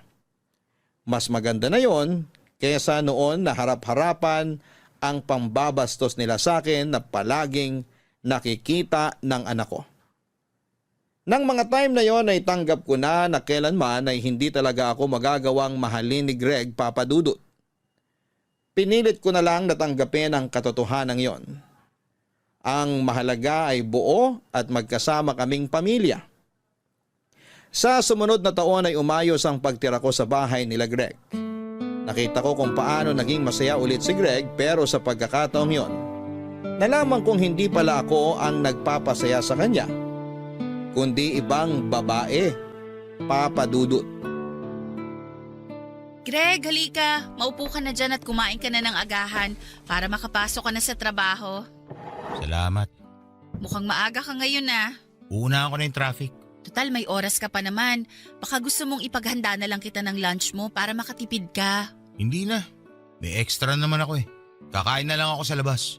Tsaka hassle magbitbit ng baon. Marami akong dala ngayon. Maliit lang naman yung lalagyan ng pagkain mo eh. Kasyang-kasya dyan sa bag mo. Wag na. Alis na rin ako maya-maya. O sige, bahala ka. Kumusta pala yung plano mong paglipat ng trabaho? May nakita ka na bang malilipatan? Aha? Anong aha? Ha? Ano ulit yung sinabi mo? Di ba plano mong lumipat ng trabaho?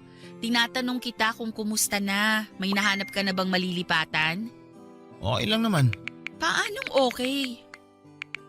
Greg! Oh! Kinakausap kita. Kanina ka pa dyan sa cellphone mo. Sino ba yung kausap mo? At di mo man lang ako masagot ng maayos. Kumakain tayo Pwede bang bitawan mo muna yung cellphone mo? Sinasagot naman kita. Wala pa akong nahanap na bago malilipatan. Kaya hindi muna ako magre-resign sa trabaho ko. Ayan, nasagot ko na. O ano, may tanong ka pa? Para ka namang reporter dyan, ang dami-dami mong tanong. Kung sana yan agad ang sinagot mo kanina, edi okay na. Para namang may maitutulong ka sa trabaho ko. Curious lang naman ako, bawal ba yun? Pwede ba mamaya mo na replyan si Vivian? Vivian? Ano pinagsasabi mong Vivian? Kahit itago mo pa yung kausap mo, alam ko kung sino yan. Kausap ko yung katrabaho ko. Lalabas kami pagkatapos ng trabaho. Anong Vivian ang pinagsasabi mo dyan? Huwag na tayong maglokohan, Greg. Alam ko naman hanggang ngayon kinakausap mo pa rin yung ex mo. O ano naman ngayon? Magkaibigan kami ni Vivian. Masama ba kung kausapin ko siya? Ex mo yun. Natural lang sa akin bilang asawa mo na maasiwa kapag kausap mo yung ex mo. Bakit? Anong karapatan mong pagbawalan ako na kausapin si Vivian? Karapatan? Asawa mo ko. Ako yung pinakasalan mo. Na hindi ko ginusto. Kaya huwag kang umasta na porket kasal na tayong dalawa. Hawak mo na buhay ko. Kakausapin ko kung sino man ang gusto kong kausapin. At wala ka na magagawa doon. Grabe. Hanggang ngayon?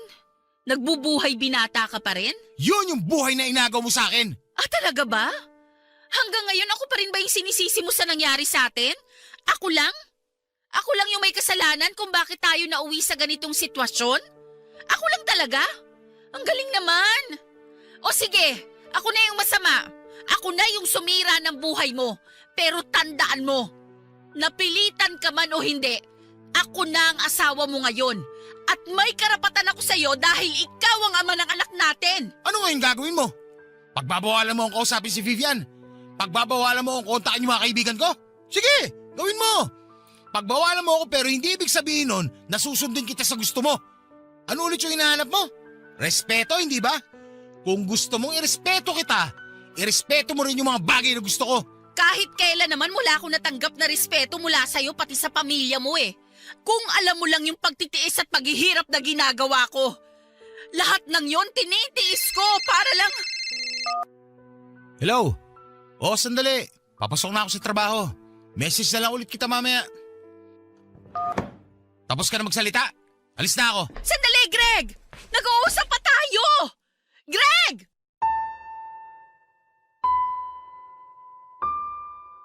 Kahit na hindi ko nahulaan, alam ko sa puso ko kung kanino galing ang tawag na yon, Papa Dudut. Walang iba kundi mula kay Vivian. Ilang beses ko nang nahuli si Greg na kausap si Vivian. May mga pagkakataon na nasisilip ko sa cellphone niya ang notification ng message ni Vivian. Pati tuwing tumatawag ito at kitang-kita ang malaki nitong pangalan sa caller ID. Ni hindi man lang niya pinalitan ang pangalan nito. Nang gabing yon ay wala akong ibang ginawa kundi ang umiyak. Alam ko na hindi talaga ako mahal ni Greg, pero masakit pa rin para sa akin tuwing pinaparamdam niya sa akin na hindi talaga niya ako gusto. Kung sa ibang asawa, kapag nalaman nilang may ibang babae ang asawa nila, ay agad silang nagagalit, nangungumpronta at sinusugod ang mga kabit. Sa estado ko ay hindi ko magawa ang mga bagay na yon. Dahil alam ng lahat na ako man ang asawa, hindi naman ako ang totoong nauna. Ako yung babaeng nang-agaw. Ako yung babaeng pinakasalan lang dahil nabuntis. Simula pa lang ay wala na talaga akong laban kay Vivian. Mas malayo ang agwat namin pagdating sa estado ng buhay.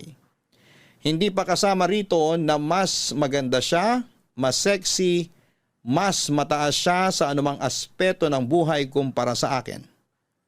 Nakamit ko man ang lalaking pinapangarap ko, wala din itong silbi kung hanggang noon. Kahit kasal na kami ay nasa ibang babae pa rin ang laman ng puso niya. Masakit at medyo tanga ako sa part na yon na tinanggap ko lang na nambababae ang asawa ko. Naisip ko na mas mabuti na yon kesa bumalik kami sa dati na hindi man lang nagpapansinan. Mas mabuti pa na okay siya sa akin kahit na ang kapalit nito ay may ibang babaeng nagpapasaya sa kanya, Papa Dudut. Hindi na sekreto sa pamilya nila Greg na nakipagkita ito sa ibang babae. Open secret na sa lahat na kabit ni Vivian si Greg. Ang hindi na lang siguro nakakaalam nito ay ang sarili kong pamilya, Papa Dudut. Kung papaano at bakit wala pa ring nakakarating na balita sa kanila, yun ang isa pa ring malaking misteryo para sa akin. Para bang naging okay na lang sa amin noon na nakikipagkita si Greg kay Vivian sa likuran ko. Tuwing gabi habang magkatabi kami sa kama ng asawa ko, ay tanging ilaw lang mula sa phone screen nito ang maaninag kasabay nito ay ang huni ng pagtatype nito. At maya't maya ay notification na. Nahuhuli ko rin siya na minsan na tumatawang mag-isa habang nakatalikod mula sa akin. Gabi-gabi ay laging mabigat ang dibdib ko dahil bago matulog, ang huling tao na nasa isipan ng asawa ko ay walang iba kung hindi si Vivian. Alam ko ang lugar ko at kapag kinukumpronta ko si Greg tungkol sa pangangaliwa niya ay ako rin ang matatalo kaya minabuti kong manahimik na lamang at lunukin ang sakit na nararamdaman ng puso ko. Tuwing umuuwi si Greg ay lagi siyang good mood. Lagi maganda ang pakikitungo niya sa akin dahil alam naming pareho na masaya na siya sa buhay niya kasama si Vivian. Ako yung inuuwian. Ako yung nakakasama sa iisang bubong, ako yung asawa ni Greg. Pero ang sakit lang tanggapin na sa kabila ng lahat ng yon, nananatili pa rin ako ang pangalawa lang sa puso niya. Sabagay, yun naman talaga ang lugar ko simulat sa pool. Ako yung pangalawa lang mula sa anino ni Vivian. Kapag Valentine's Day, Papa Dudut, Pasko, New Year ay laging nauna si Vivian. Si Vivian ang nakakatanggap ng bulaklak. Siya ang nabibigyan ng regalo. Siya ang nakakasama ni Greg sa pagsapit ng bagong taon. Hindi ko sila pinapakialamanan sa affair nila. Nagkunwari na lamang akong hindi apektado kahit na sobra-sobra na ang sakit na nararamdaman ko noon. Hanggang sa hindi nagtagal ay dumating ang araw na nabalitaan na rin ng tatay ko ang ginagawang panluloko ni Greg sa akin, Papa Dudut.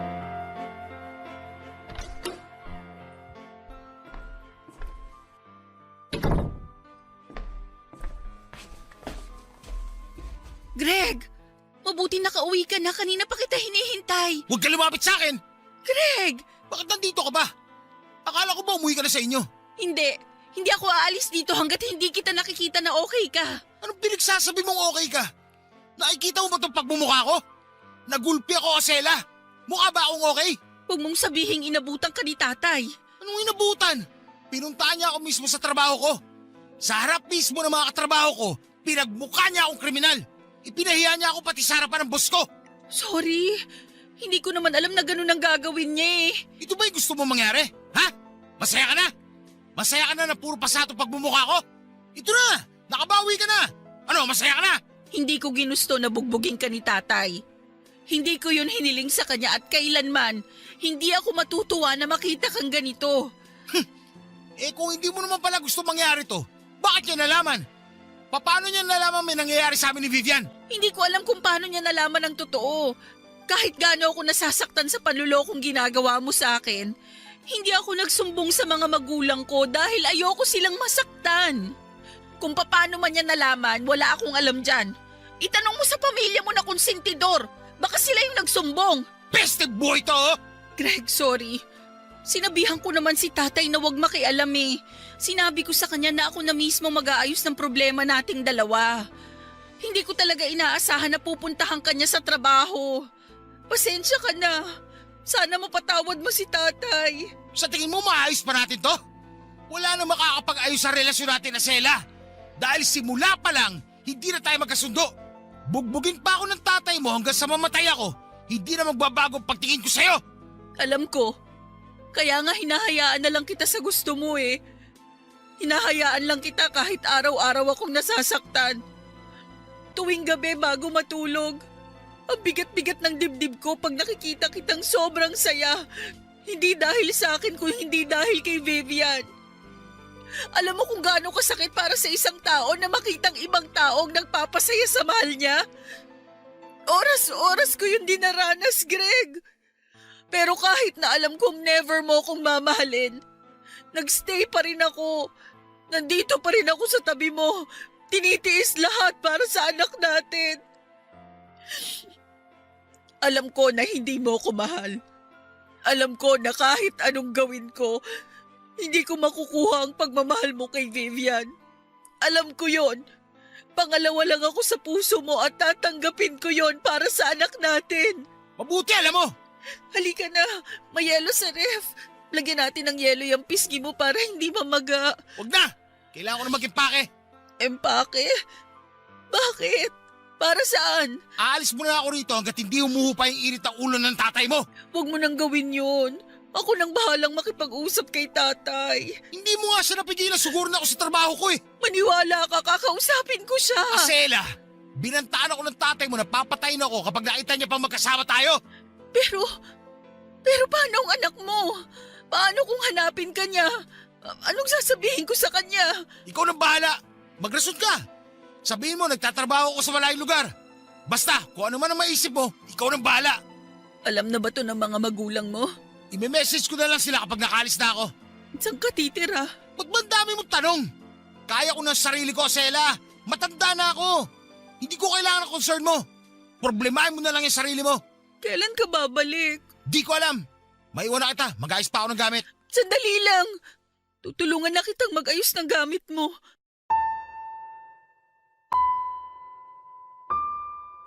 Simula noong nalaman ng tatay ko ang katotohanan ay kinuha niya ako kasama ang anak ko mula sa poder ng mga biyanan ko.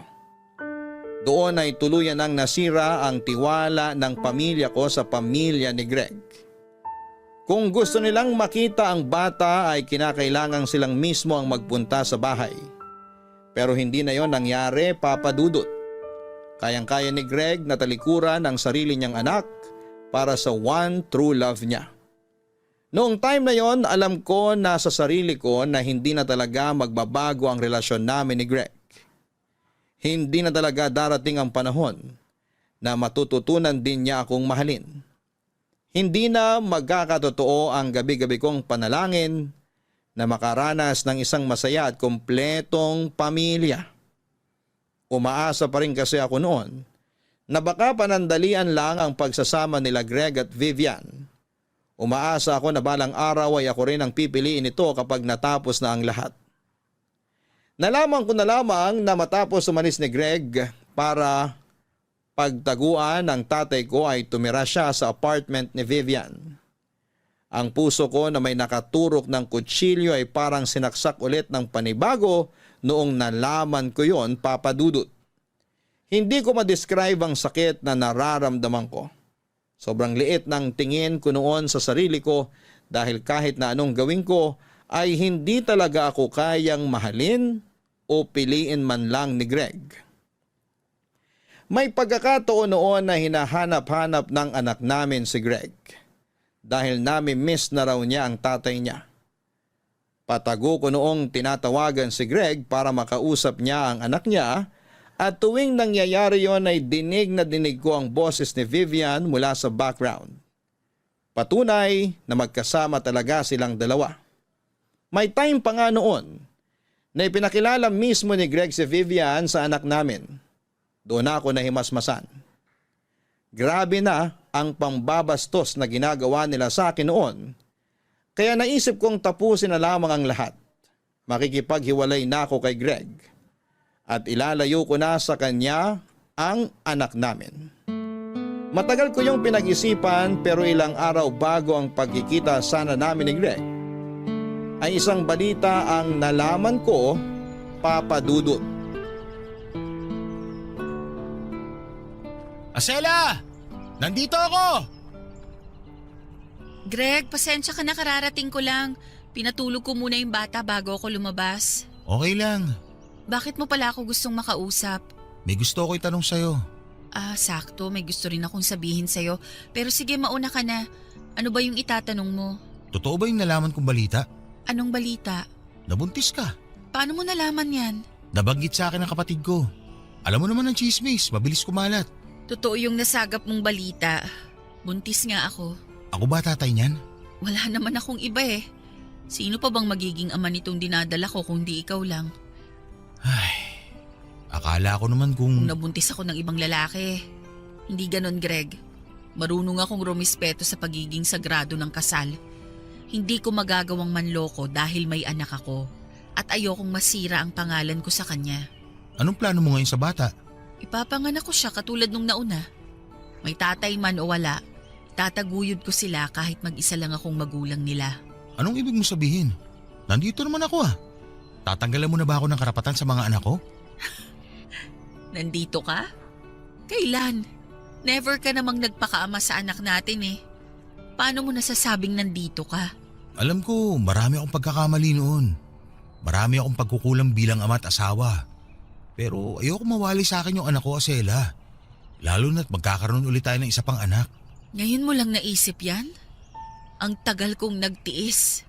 Ang tagal kong naghintay na makita mo yung kahalagahan namin. Ngayon mo lang sasabihin ng mga bagay na yan? Kung kailan handa na akong iwan ka? Sorry. Sorry kung ngayon ko lang na-realize. Importante sa akin yung anak natin. Ayoko mawala sila. Ayoko lumaki sila nang walang tatay. Greg, alam mo ba kung gaano ko katagal pinag-isipan tong bagay na to? Ang tagal kong pinagdasal sa Diyos na gabayan ako para magawa ko yung tamang desisyon. Masakit para sa akin na layuan ka.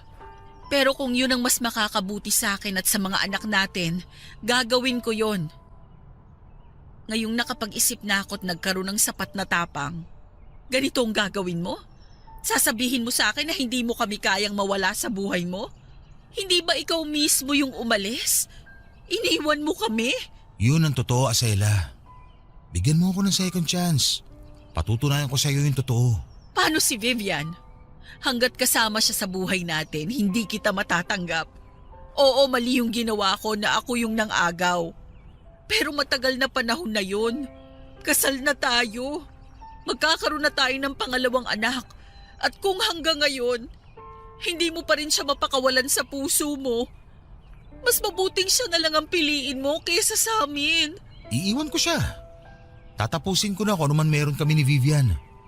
Bigyan mo lang ako ng ilang araw para ayusin tong buhay ko.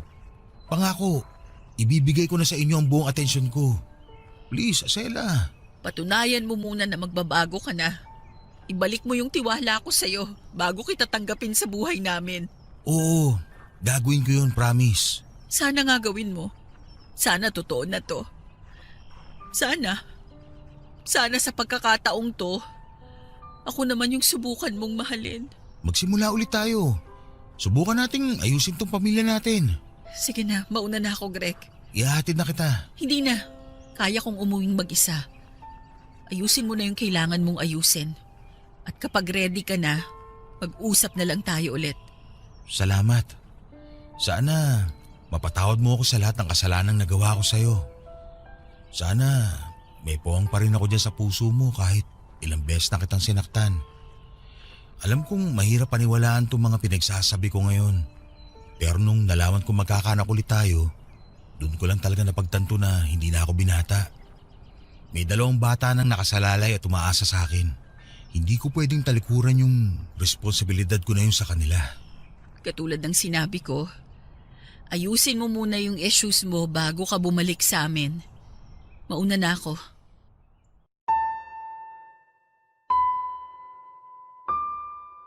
Nagulat ako noong pamilya ang pinili ni Greg, Papa Dudut. Ready na ang puso ko noon na masaktan dahil sa inaasahan ko ay mas pipiliin ni Greg si Vivian kesa sa aming pamilya niya. Pero noong nalaman niyang magkakaroon ulit kami ng anak ay para bang nahimasmasan siya sa mga pinaggagawa niya sa akin. Iniwan ni Greg si Vivian at bumalik si Greg sa piling namin.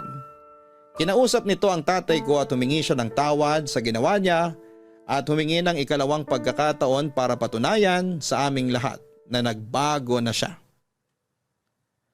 Kung si tatay ang tatanungin, hindi na dapat niya patatawarin pa si Greg. Pero dahil inaalala niya ang mga apo niya na mawawala ng ama ay mas pinili niyang bigyan ng second chance si Greg. Ipinakita naman sa amin ni Greg na nagbago na siya. Nag-iba na raw ang priorities niya sa buhay at hindi niya kayang iwan ang anak niya pati na rin ang magiging pangalawang anak namin. Para mapatunayan sa akin na hindi na sila nag-uusap ni Vivian ay naging transparent sa akin si Greg. Ibinigay niya sa akin ang passcode ng phone niya para tuwing nag-overthink ako ay pwede ko raw i-check ang phone niya dahil alam niyang wala na akong tiwala sa kanya. Papadudot hanggang sa naisipan ko ang second baby namin ni Greg ay naging mabuting asawa siya sa akin. Hanggang ngayon ay buo pa rin ang pamilya namin. Mas masaya kumpara noon, mas tahimik at mas maayos na ngayong wala na ang isang Vivian na kahati namin sa atensyon niya. Ako yung pinili ni Greg at nagpapasalamat ako doon kahit naramdam ko na kahit anumang gawin ko. Ako man ang pinili ay mananatili pa rin akong pangalawa sa buhay nito.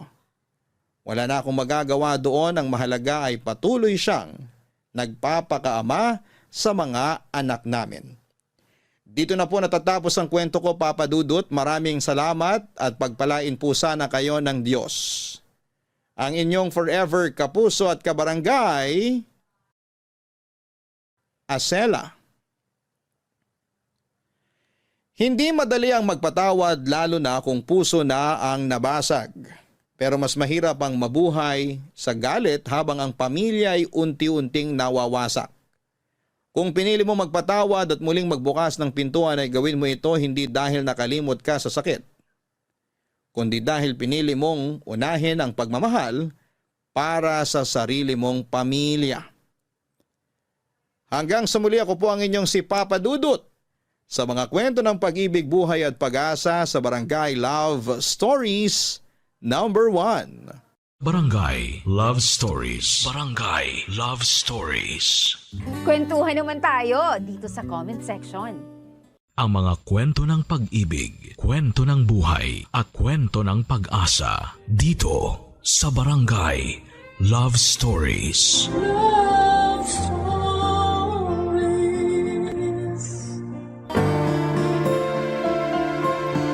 Habang tumatanda ka, mas natututo kang pahalagahan ang ating kaligayahan. At minsan ay dumarating ang pagmamahal sa pinaka hindi inaasahang oras at pagkakataon. Pero handa ka bang magmahal ng taong mas bata sa iyo ng maraming taon? Dear Papa Dudut, ang sabi nila minsan daw ang tao tumatanda ng paurong. Nakagagawa ng mga desisyon na walang ibang iniisip kung hindi ang mga sarili nila. Kasi nga ang gusto na lamang nila ay maging masaya at mag-enjoy sa buhay nila. Magandang tanghali, Papa Dudut, at sa mga kabarangay nating nakikinig ngayon. Just call me Martha. I'm 45 years old now at dating guro sa US. Doon na rin ako nakapag-asawa at bumuo ng pamilya. Kaya lang sa kasamaang palad, kakagraduate lamang ng unika iha ko nang mamatay ang asawa ko.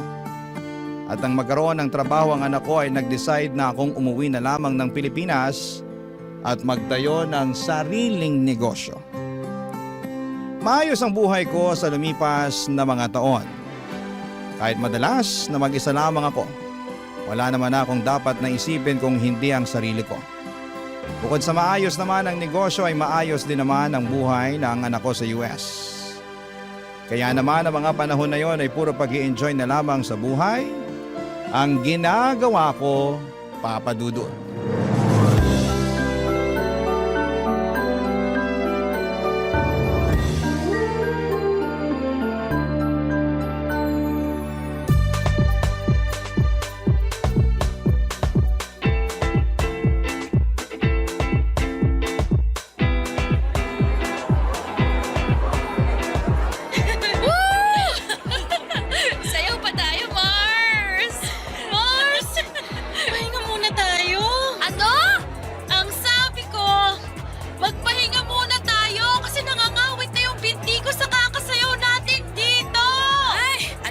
ganyan, Mars? Sabi ko naman kasi sa'yo, dalasan mo pagsama sa akin sa gym. Gagawin ko talaga nang maabutan ko naman yung kaseksihan mo. Pero sa ngayon, umupo muna tayo kasi sumasakit na talaga yung mga kasukasukan. Ay nako, tara na nga dun sa table. Grabe, Mars! Ang taas pa rin talaga ng energy mo no hanggang ngayon. Hindi may de-deny na hawak mo pa rin yung title na Queen of the Dance Floor. Ay nako, maka-queen of the dance floor ka naman dyan. Totoo naman, Mars. Aba, tinalo mo pa sa pagsasayaw yung mga bagets na humahataw sa dance floor kanina. Ay, mga kulang kasi sila sa exercise, kaya ang bilis nilang mapagod. Kung kasing sipag mo lang talaga ako mag-exercise, nako, baka magkasing sexy pa rin tayo hanggang ngayon. Naalala ko tuloy ng mga kabataan natin. Nagbibilang pa tayo ng mga nanliligaw sa atin. Pero, ikaw ang palaging nananalo dahil hindi hamak na mas maraming nagkakagusto sa'yo. Sino ba naman kasing hindi magkakagusto sa Campus Muse at Queen of the Dance Floor ng batch natin? Ay naku, matagal naman na yun, Mars. At matagal na ring lumipas ang kagandahan ng kabataan natin. Ay, Mars, teka. May nakatingin dito. Papalapit!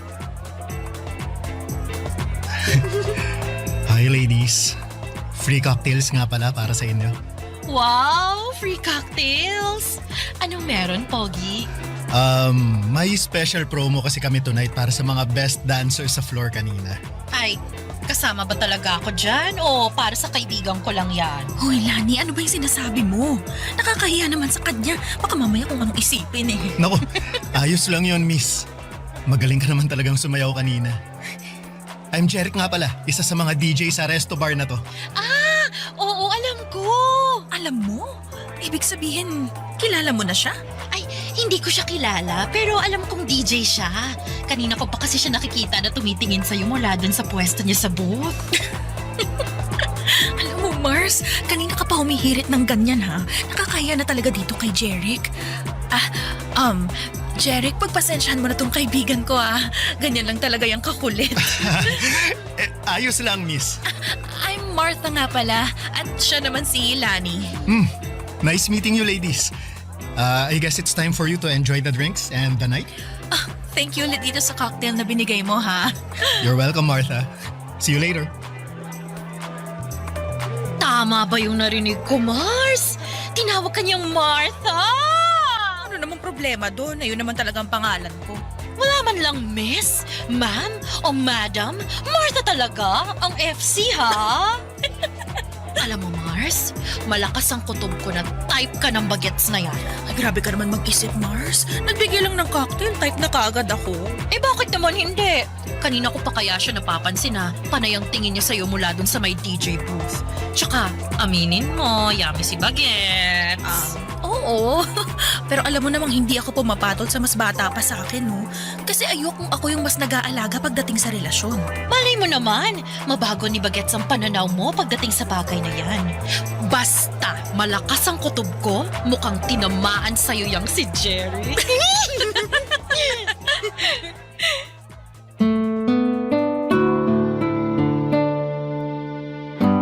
Papadudot, akala ko ay doon na matatapos ang pag-uusap namin ni Jeric dahil umuwi na rin kami noon ni Lani. Pero ang hindi ko inaasahan ay yung makatanggap ako ng tawag mula sa kanya kinabukasan. Kinuha niya raw ang number ko kay Lani nang magkita sila sa may labas ng rest room. Matagal din kaming nag-usap noon sa tawag at ang dami ko na agad nalaman tungkol sa kanya. Dahil may pagkamadaldal pala siyang tao. Nakwento niya na bunso pala siya sa 5 magkakapatid. Siya na lamang ang walang asawa dahil lahat ng mga kapatid niya ay may kanya-kanya ng pamilya. Madalas ng araw siyang tinutokso kapag may family gathering. Hinahanapan ng girlfriend o babaeng pakakasalan niya raw balang araw. Ang sabi ko naman, bata pa siya sa edad niya na 27 noon. Marami pa siyang makikilala, lalo na sa nature ng trabaho niya. Nang sumunod na mga araw ay pinagbigyan ko na rin si Jeric na magkita kami sa labas. Sa isang coffee shop kami nakita. At aaminin ko na lalo akong nagwapuhan sa kanya noong araw na yon. Nung nakita ko kasi siya sa club ay nakasuot siya ng maluwag na t-shirt. Pawis ang mukha at medyo magulo ang buhok niya. Pero nang araw na nagkita kami sa coffee shop, nakasuot ng polo shirt, nakaayos ang buhok at walang bahid ng pawis ang mukha niya. Napaka-komportable ng pakiramdam ko noon, nakausap at kasama ko siya. Kaya naman muling nasundan ang mga pagkikita namin. Mas naging close pa kaming dalawa hanggang sa tumatambay na rin siya noon sa bahay ko para manood ng movie Papa Dudut.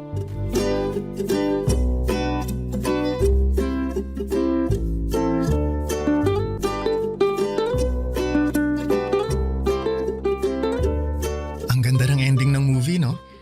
Nagandahan ka kahit parehong namatay yung bida? Oo, kasi namatay sila na pareho nilang alam na mahal nila ang isa't isa. Bihira na kaya ang ganun sa panahon ngayon? Naks, panahon ngayon parang ang tanda mo na. Totoo naman ang sinabi ko. Bihira na mangyari yung mamahalin mo ang isang tao hanggang kamatayan mo. Sa bagay, may punto ka naman. Iba na rin kasi talagang generation ngayon, ano? Karamihan sa mga tao, hindi na sineseryoso ang relasyon. O ay, mag-ice cream ka na muna. Thank you, Martha. Mukhang masarap to, ah. Ay, oo, favorite ko talaga tong ube na flavor. Dito nga palaging nasisira ang diet ko eh. Ay, hindi mo naman kailangang mag-diet kasi hindi ka naman mataba. Hey, akala mo lang yun kasi palaging maluwag ang mga damit na sinusuot. Uy, ang sexy mo kaya nung gabi sa club kung saan kita unang nakita. Maka-sexy ka naman dyan. Party dress kasi yun kaya medyo fit sa katawan ko. Bagay talaga sa'yo kasi lalong lumabas ang kaseksihan mo. Martha, may gusto nga pala akong itanong. Ano yun? Kaya ba hindi ka na nakipagrelasyon mula nung mamatay ang asawa mo? Kasi takot kang hindi seryosohin ang magiging karelasyon mo. At sino namang nagsabi sa'yo niyan? Si Lani? Hindi, hula ko lang yun. Bakit? Totoo ba? Alam mo, hindi naman ako takot pumasok sa relasyon. Siguro sabihin na nating sadyang masaya lang ako sa buhay na meron ako ngayon. Wala ka bang namimiss o hinahanap sa buhay na meron ka nung may asawa ka pa? Kaya naman ang ano? Gaya ng taong magpapasaya at magpapakilig sa'yo araw-araw. Minsan, kailangan din ng tao ng konting tamis sa buhay. Kung gusto ko ng tamis sa buhay, anytime pwede naman akong bumili ng ice cream na kagaya nitong hawak ko ngayon, ano? Hindi naman matamis na pagkain ang tinutukoy ko eh. Teka. Jeric! Bakit mo ko hinalikan? I'm sorry. Hindi ko napigilan ang sarili ko. Ayos lang. Wala namang problema para sa akin yung ginawa mo. Anong ibig mong sabihin? Okay lang na hinalikan kita? Oo. Binata ka naman at matagal na akong byuda. Kaya wala akong nakikitang mali sa ginawa mo. Ibig sabihin, okay lang na halikan ulit kita? Hindi. Ha? Akala ko ba walang problema kasi pareho naman tayong single? Oo, pero ang ibig kong sabihin, mas okay kung ako ang hahalik sa'yo.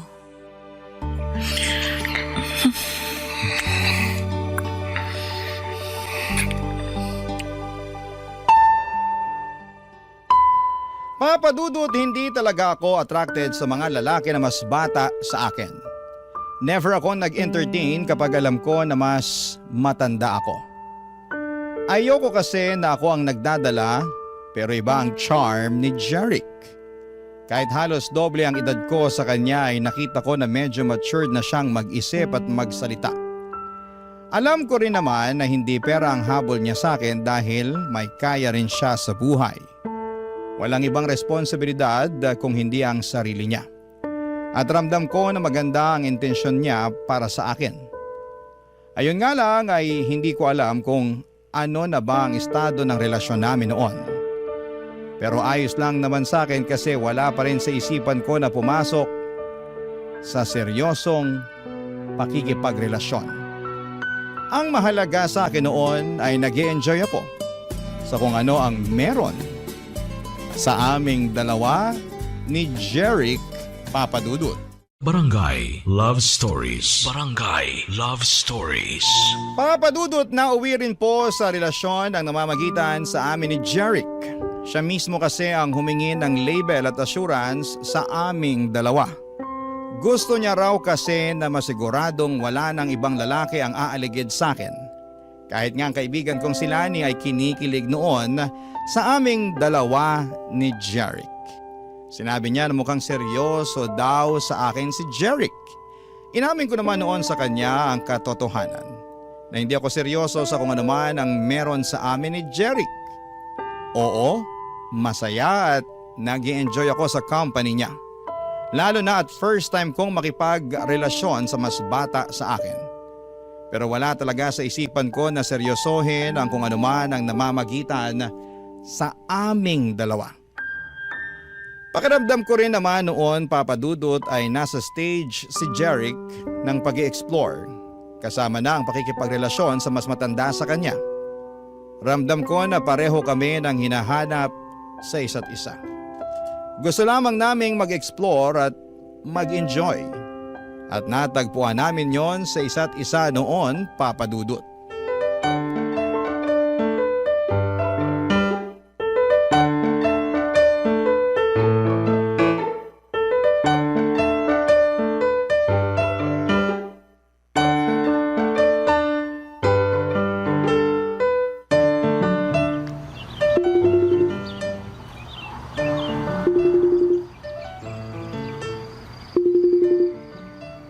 Ay, mabuti naman at sinagot mong video call ko, Mars. Oh, bakit?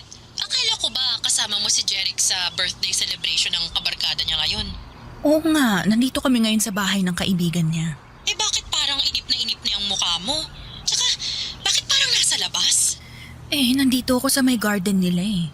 Mag-isa ka lang dyan?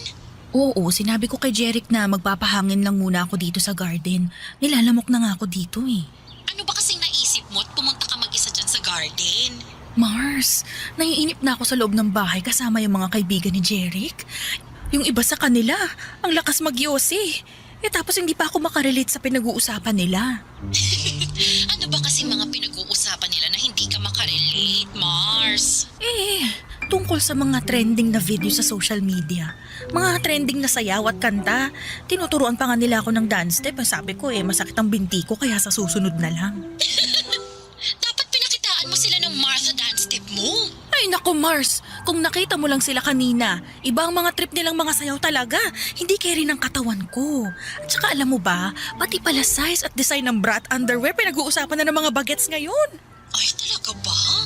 Oo, yung isang babae nga ron, kulang na lang maghubad at ipangudngud ang dibdib niya doon sa mga kasama namin. Grabe talaga mga kabataan ngayon, no? Ay naku, sinabi mo pa Mars.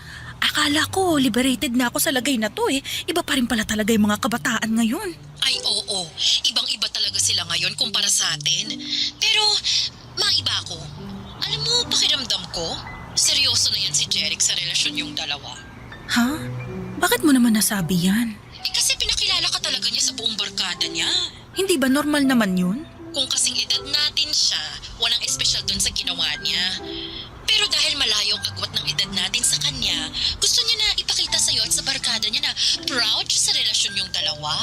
Babe! Ay, Mars, nandito na pala si Jeric. Tawagan na lang ulit kita mamaya, ha? Ay, sige. Mamaya na lang natin ituloy ang tsikahan natin. Bye! Eto, iced tea oh.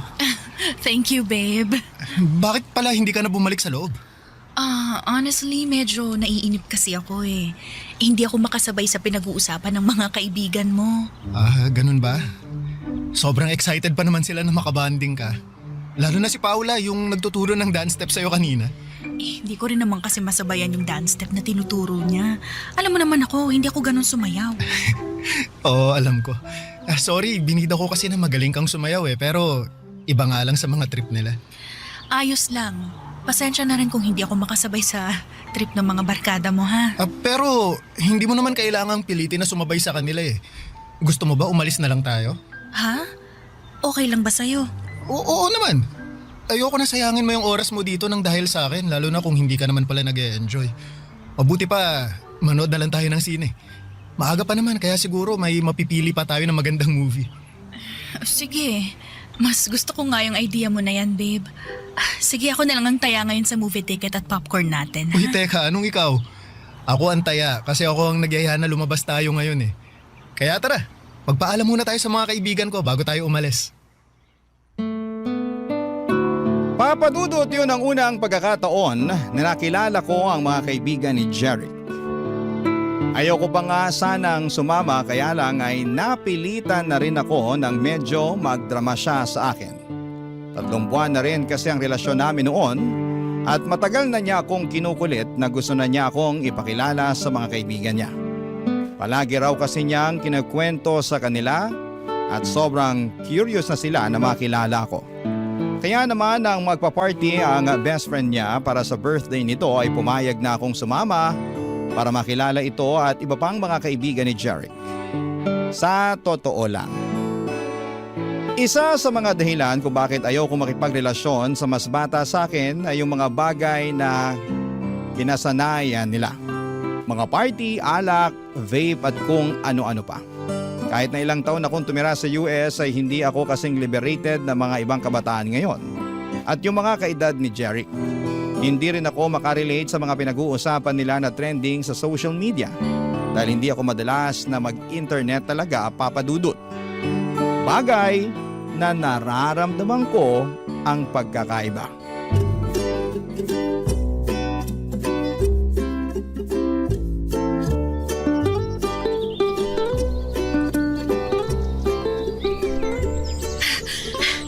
Sandali lang, babe. Pahinga muna tayo sa pagtakbo. Medyo hinihingal na kasi. O sige babe, sakto. Upo tayo dun sa may waiting shed. Eto, bottled water. Thank you, babe. Pahinga muna tayo ng ilang minuto dito. 2 kilometers na lang naman ang kulang natin eh. Ano? 2 kilometers pa? Oo, konti na lang yun kasi naka 3 kilometers na tayo. Mamatay-matay na nga ako sa katatakbo natin kanina eh. Pwede naman nating mas magalan ng takbo mamaya para matapos mo yung running workout natin ngayon. Ay, sige. Ang mahalaga naman eh matapos ko kahit hindi ganun kabilis, tama ba? Oo, kahit lakad takbo pa ang gawin natin mamaya. Yan talagang gagawin ko kasi baka hindi na ako makapag-gym bukas. Pero alam mo, ang galing mo nga babe. Dati 1 kilometer pa lang tumitigil ka na kaagad sa pagtakbo. Ngayon nakadiretso ka na ng 3 kilometers na takbo. Palakas ka na ng palakas sa pagtakbo babe. Paano ba naman ako hindi lalakas? Napakahigpit pero napakahati naman ng running coach ko. Naku, yung hati medyo tagilid tayo dyan. Pero yung mahigpit ako na running coach, i-claim ko na yan kasi para sa'yo din naman ng paghihigpit na ginagawa ko eh. Oy, teka, anong hindi ka hati? Halos nakahabol tingin sa atin yung mga babaeng naka-sports bra na nadadaanan nating tumatakbo kanina. Akala mo hindi ko napansin yun, ha? Nabilisan lang sila sa pagtakbo natin kaya sila napalingon. Ikaw talaga kung ano na naman yung iniisip mo. Babe, di ba nabanggit mo na mahilig ding mag-jogging si Trish? Palagi nga niya akong sinesenda ng picture niya sa mga fun run na sinasalihan niya sa US. Madalas din siya nagkikwento tungkol sa personal record na nahihit niya sa pagtakbo niya. At natutuwa talaga ako kapag yun ang topic namin dahil alam ko na pinaghirapan niya yun. Nakakatuwa naman at yun ang madalas niyang ikwento sa'yo. Naku, oo. Kaya nga nakahiligan ko rin ang pagtakbo dahil sa kanya. Ngayon lang talaga ako mas sinisipag. Bakit mo nga pala natanong? Wala lang.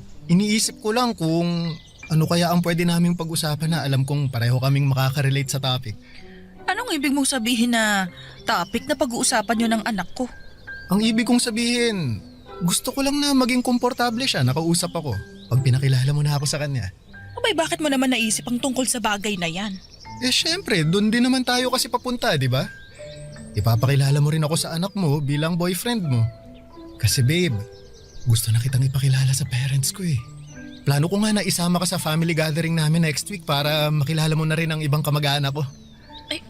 Teka, hindi ba parang masyado namang mabilis sa mga plano na nasa isip mo, babe? Maglilimang buwan pa lang ang relasyon natin. Babe, kagaya nga ng sabi ko kanina, doon din naman tayo papunta. Ipapakilala mo ako sa anak mo at ikaw naman, ipapakilala ko sa pamilya ko. Kaya bakit pa natin patatagalin yun? Pwede naman natin gawin yun habang maaga pa. Huwag kang mag-alala. Mabait ang pamilya ko, lalo na si Mami. At sigurado ako na magkakasundo kayong dalawa. Papadudot, nagulat talaga ako nang sabihin ni Jeric na gusto na niya akong ipakilala sa pamilya niya. Nang marinig ko yun mula sa kanya ay kinabahan talaga ako. Hindi dahil sa excitement, kung hindi alam kong gusto ng iba na ang gustong mangyari ni Jeric sa relasyon namin. Papadudot, doon ko naramdaman na mukhang tama si Lani sa palagi niyang sinasabi na seryoso na si Jeric sa kung ano ang meron sa aming dalawa. Oo, may mga oras noon na nagpaplano si Jeric para sa future naming dalawa at gusto niya na sa susunod na taon ay kumuha na kami ng bahay para sa aming dalawa. Gusto niya rin na pagkatapos daw ng kasal namin ay sa ibang bansa kaming mag-honeymoon. At kung sino lang ang dapat na maging bisita sa araw ng kasal.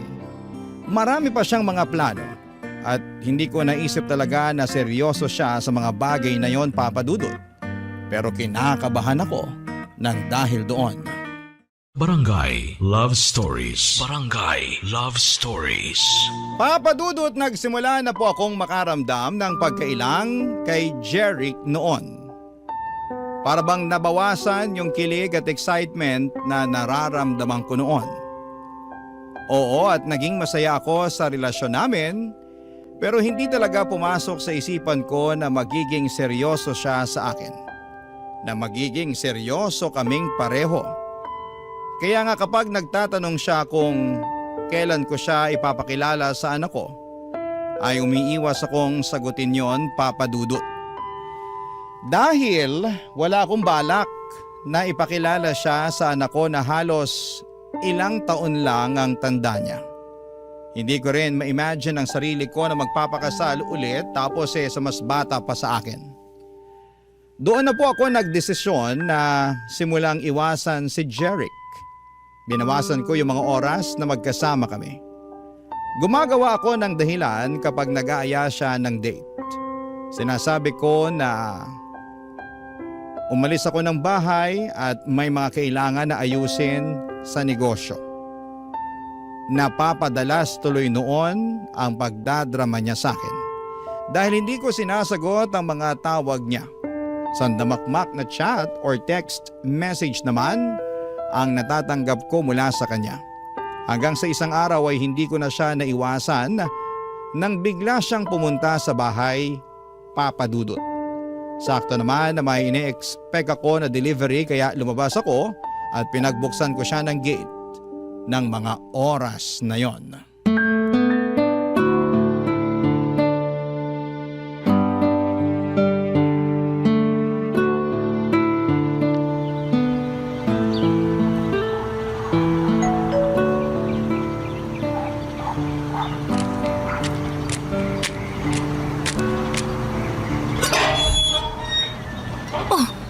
Jeric, ikaw pala yung nag-doorbell.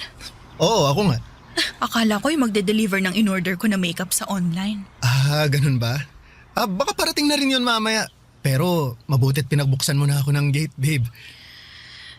Pasensya ka na. Madalas din kasi akong wala dito sa bahay. Ayos lang yun. Sabi mo nga, may inaasikaso kang mga papeles na may kinalaman sa negosyo mo. Ganun na nga. Kaya ba hindi mo rin nasasagot yung mga tawag ko? Oo, kasi kapag nandito ako sa bahay, madalas tulog naman ako eh. Nakakapagod kasi talaga yung mga inaasikaso ko sa labas. Tapos ang layo pa ng dinadrive ko pa uwi rito. Bagsak na talaga ako sa kama. Sabi ko naman kasi sa'yo sasamahan kita para may driver ka. Ayoko na rin kasing maabala pa kita. Alam mo kahit kailan, hindi ka naging abala sa akin, babe. Alam mo yan. At alam mo rin na ayokong masyado mong binibigay sa akin ng mga oras mo. May trabaho ka at sariling buhay na dapat asikasuhin. Pero parte ka naman ng buhay ko, kaya dapat inaasikaso din kita, babe. Kaya kong asikasuhin ang sarili ko. Hindi ka dapat mag-alala sa akin, Jeric. May problema ba tayo? Ha? Wala naman. Sigurado ka? Jeric, pwede bang sa ibang araw na lang tayo mag-usap? Gusto ko sanang... Kung wala tayong problema, bakit tinatawag mo ako sa pangalan ko at hindi babe? Pwede bang sa ibang araw na lang natin pag-usapan to? Teka nga, Jeric! iniiwasan mo ba ako? Please, gusto ko sana muna magpahinga. Gusto ko lang namang malaman kung ano bang dahilan ng pag-iwas mo sa akin, baby.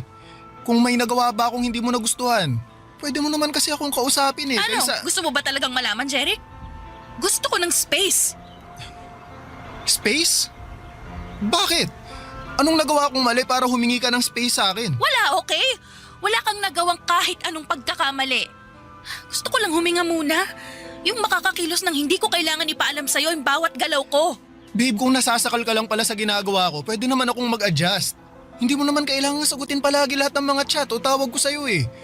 O kung gusto mo, babawasan ko rin ang mga pag-chat o tawag ko. Babe, hindi mo kailangan humingi ng space sa akin. Hindi mo ba talaga nakukuha yung point ko, Jeric? Gusto ko lang namang maintindihan mo na pwede naman nating ayusin to nang hindi tayo lumalayo sa isa't isa eh. Pero space nga mula sa'yo ang gusto ko. Yun ang gusto ko na ibigay mo sa akin. Martha, please. Martha, huwag mo naman gawin sa akin to. Umalis ka na, Jeric. Martha! Huwag ka nang gumawa ng gulo dito. Umalis ka na. At kung pwede lang ha, huwag mo akong i-chat o tawagan.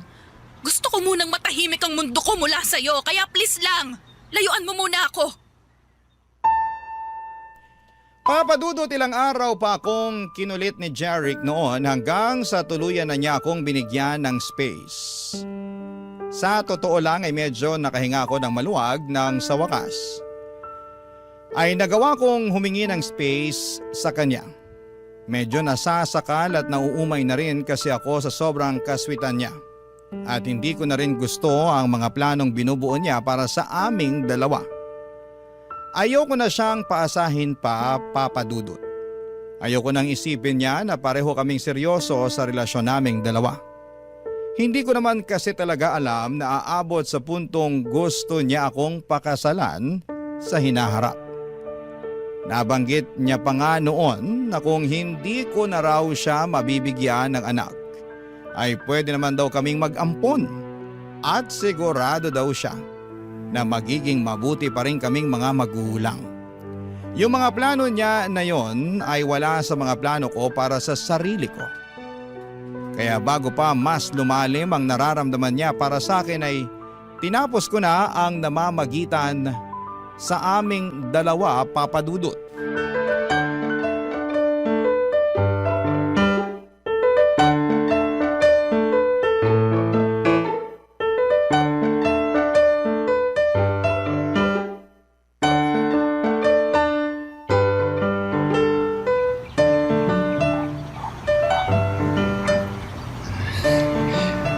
Martha, pwede ba tayong mag-usap? Mars, hintayin na lang kita sa parking para makapag-usap muna kay ni Jeric. Sige, Mars. Tungkol saan pa bang gusto mong pag-usapan natin ha, Jeric? Siyempre. Jeric, hindi pa ba malinaw sa'yo ang lahat? Ang alin ba, Martha? Humingi ka lang naman ng space sa akin, di ba? At binigay ko yun sa'yo. Siguro naman oras na para ayusin na natin tong dalawa. Wala na nga tayong dapat ayusin. Hindi mo pa rin ba talaga nakikita yun? Pero ano ba talagang nagawa akong mali, Martha? Bakit bigla na lang gusto mo nang tapusin ang relasyon nating dalawa? Dahil alam kong wala nang patutunguhan tong ginagawa natin. Itong relasyon natin. Paano walang patutunguhan? Martha, seryoso ako sa'yo. Alam mo yan. Mahal kita. Mahal na mahal. Hindi kita mahal. Anong sabi mo? I'm sorry, pero kailangan na nating tapusin ang lahat sa ating dalawa. Sorry kasi nakikipag-break ka na talaga sa akin? Sorry kasi hindi mo ako mahal? O sorry kasi kahit kailan hindi mo naman talaga ako minahal? Martha, minahal mo naman ako, di ba? Sabihin mo sa akin. Minahal mo ako, di ba? Baka naman pwede nating subukan na ayusin to. Promise, mas magiging maayos din akong boyfriend sa'yo. Susunod ako sa lahat na sasabihin mo. Ibibigay ko sa'yo lahat ang gusto mo. Martha, please. Nagmamakaawa ako sa'yo. Huwag mo naman gawin sa akin to. Jeric, I'm sorry talaga pero hindi ko na kayang ituloy pa yung relasyon nating dalawa. Ano bang kailangan kong gawin? Gusto mo bang lumuhod ako sa harap mo? Eto! gagawin ko para lang balikan mo ako. Ito! Jeric, ano ba? Huwag kang lumuhod. Intindihin mo na lang sana yung desisyon ko. Ayoko na mas masaktan pa kita kaya ginagawa ko to. Mahal kita, Martha. Hindi ko kaya mawala ka sa akin. Hindi ko kaya. Please naman. Please ayusin naman muna natin to. Sorry, Jeric. Pero wala na talagang pwedeng ayusin sa ating dalawa. Sorry. Taalis na ako. Kailangan ko na rin umuwi. Martha, mahal kita. Mahal na mahal kita. Parang awa mo na. Huwag mo akong iwan, Martha. Martha!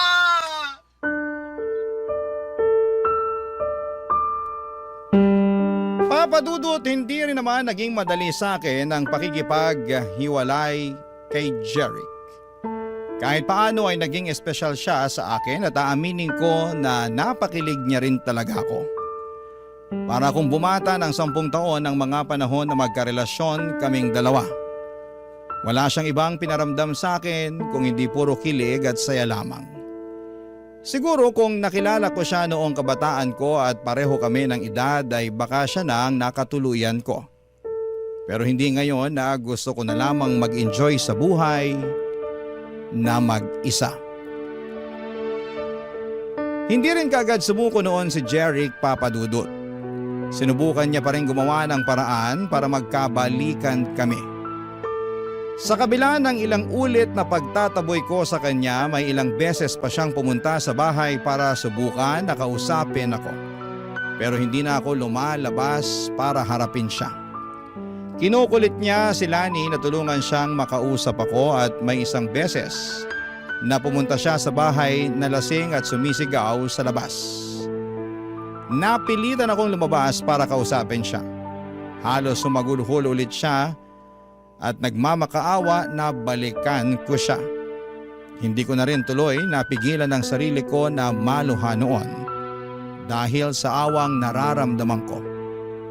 Hindi ko naman talaga gustong paasahin at saktan si Jeric noon. Gusto ko lamang na mag-enjoy sa buhay at maging masaya. At kahit ramdam ko kung gaano kaseryoso sa akin si Jeric ay hindi ko na siya pwedeng paasahin pa. Dahil alam ko na magkaiba kami ng pananaw sa buhay. At sa bandang huli mas masasaktan ko lamang siya. Nagigilty pa rin ako hanggang ngayon pero umaasa na mahahanap na ni Jeric ang babaeng masusuklian ng tama ang pagmamahal niya. Hanggang dito na lamang po ang sulat ko at salamat po sa pagbibigay ng oras sa pagbabasa ng aking sulat. Ang inyong forever, kapuso at kabarangay, Martha. Anong say mo sa Barangay Love Stories na ito? Pagkwentuhan natin sa comment section yan.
Ang mga kwento ng pag-ibig, kwento ng buhay at kwento ng pag-asa dito sa Barangay Love Stories. Love Stories.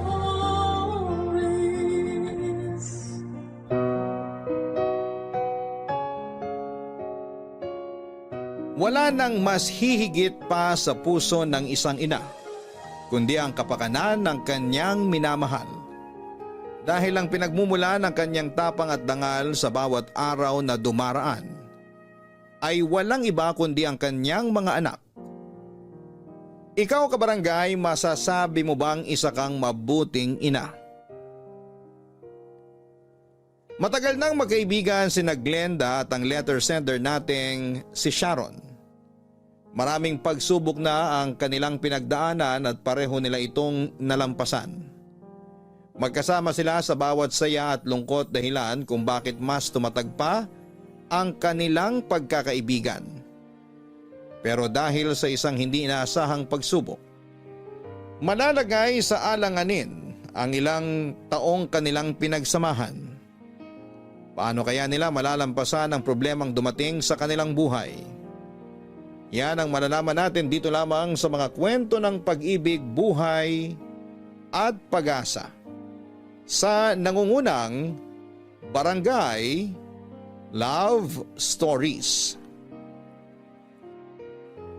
Dear Papa Dudut, para sa mga kababaihan, ang pagiging ina ay isang malalim, makapangyarihan at masayang karanasan. Pero hindi lahat ng babae ay nabibigyan ng pagkakataong maging isang ina.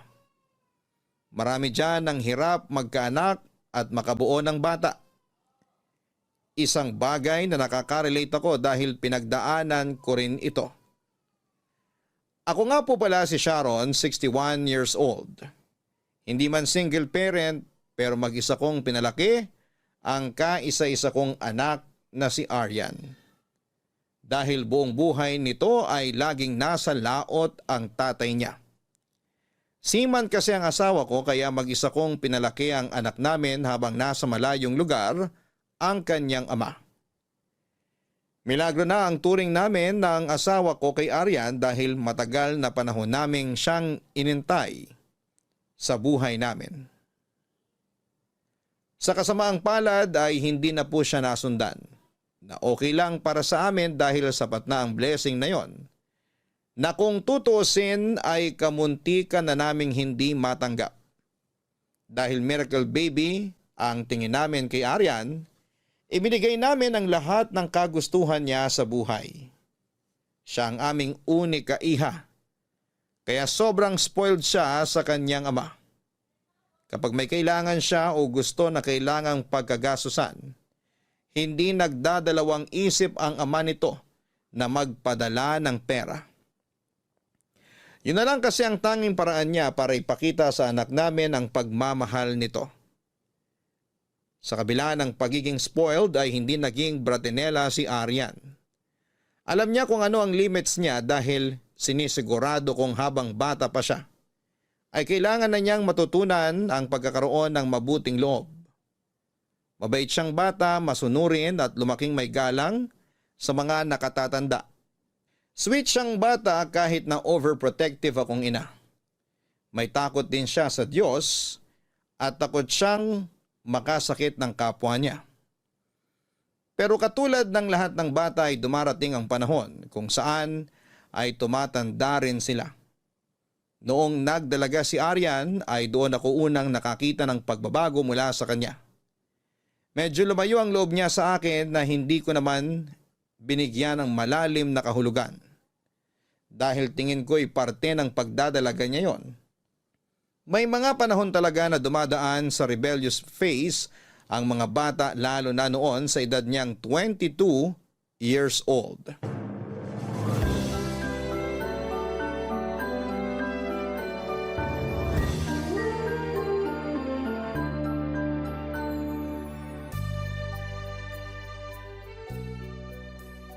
Mare, may tanong ako. Ano yun? Since ikaw yung mas maraming anak, Grabe ka naman sa maraming anak, Mare. 3 lang naman yung anak ko. hindi, kumpara sa akin, mas maraming anak mo, di ba? Okay, may point ka naman doon. Ano ba yung tanong mo? Paano mo masasabi kung nasa rebellious stage na yung anak mo? Bakit? Nagre-rebelde na ba yung anak mo? Hindi naman, pero may mga napapansin lang akong pagbabago sa ugali niya ngayon. Naisip ko lang na baka nasa rebellious stage na siya. 22 na si Aryan ah. Hindi ba yung mga rebellious stage na yan nangyayari lang sa mga teenager? Kasi alam mo yung mga anak ko, naging pasaway talaga sila nung teenager sila. Pero ngayon, medyo umukay na naman sila. Siyempre, late bloomer kasi si Aryan Kaya baka ngayon lang siya papasok sa ganoong parte ng buhay niya. Kung sa bagay nga, oo. Pero sobrang istrikta mo kasi kaya naging late bloomer yung anak mo Pero bakit mo naman naisip na baka nag-rebelde si Aryan? May ginawa ba siyang masama? Wala naman. Wala pa naman akong nadidiskubre. Nagbibisyo ba siya? Hindi. Nagbabarkada? Hindi rin. Sinasagot-sagot ka ba niya kapag pinagagalitan mo siya? Hindi pa naman nangyari yun. Hindi yun pala sagot di hindi yun nagre-rebelde. So anong meron sa kanya? Bakit nag-iiba ang ugali niya? Ano ba yung ginagawa niya? Ba't mo naman nasabi na nag-iiba yung ugali niya? Hindi ko alam. Medyo lumalayo na siya sa akin. Lagi na lang siyang nasa kwarto niya tuwing umuuwi siya galing trabaho. Hindi na siya masyadong nakikipagkwentuhan sa akin katulad ng dati. Para bang may itinatago siyang sikreto sa akin. Naku, hindi nagre-rebelde ang ganong tao. Ano ka ba, Mare? Anong tawag mo dun? Ibig sabihin lang, tumatanda na yung mga anak natin. May kanya-kanya na silang buhay. May mga sikreto na sila na hindi na kailangan sabihin pa sa atin. Hindi na sila mga bata na excited ikwento sa ating mga nanay nila kung ano ba yung naging araw nila.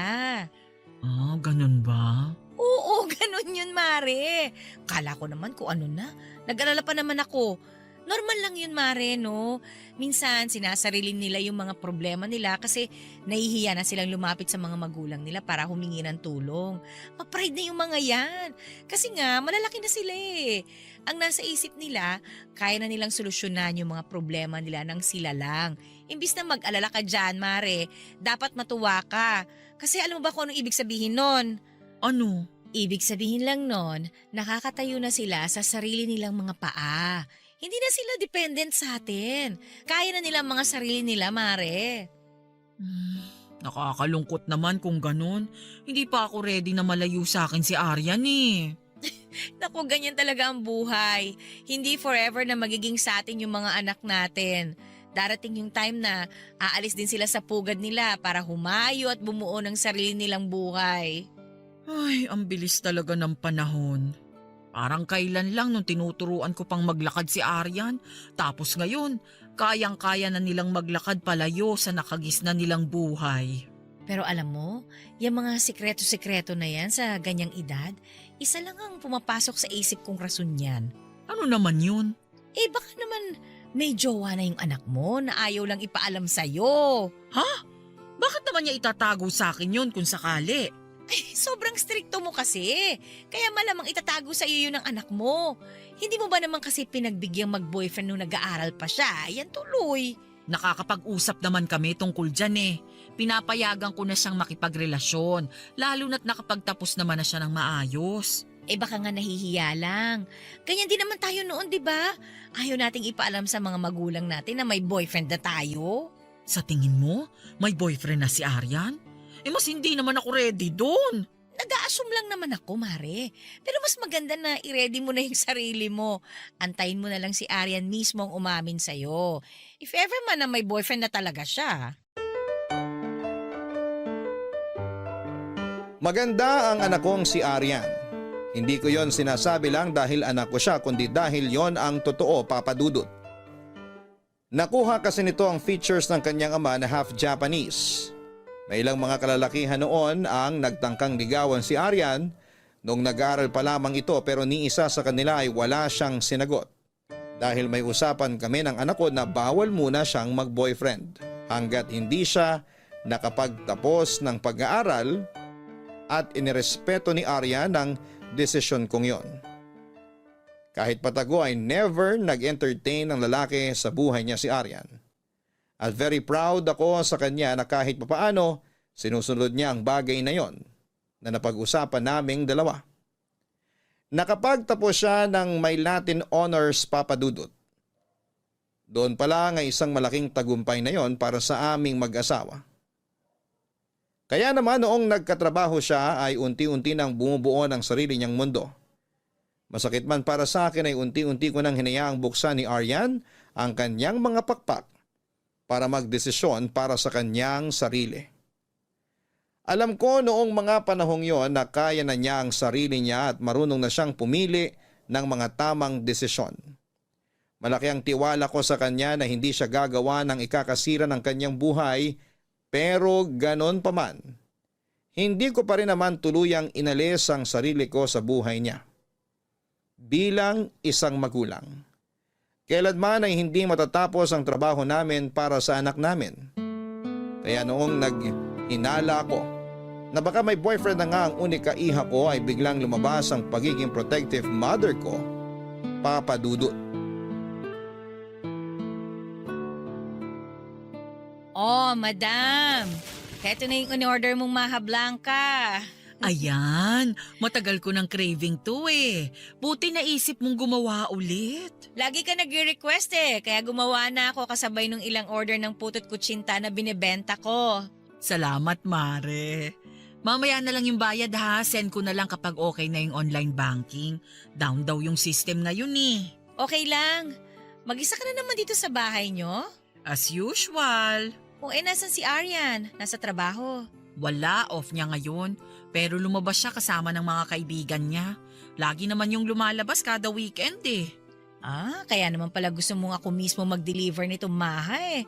Naghahanap ka na naman ng katsikahan, no? Kesa naman mamatay ako sa buryo. Pinapunta na lang kita rito para may kasama ako. Sa bagay, wala rin naman akong ginagawa sa bahay ngayon. Na-deliver mo na ba lahat ng orders mo? Oo, na-deliver ko na lahat bago ko pumunta dito para wala ng problema. In fairness sa business mo ha, patok na patok. Hanap ka na kaya ng pwesto. Ay naku, okay na ako sa bahay lang nagluluto. Dagdag gastos pa kapag naghanap ako ng pwesto. Kung sa bagay, wala ka rin namang dine-in eh, puro deliver lang. True!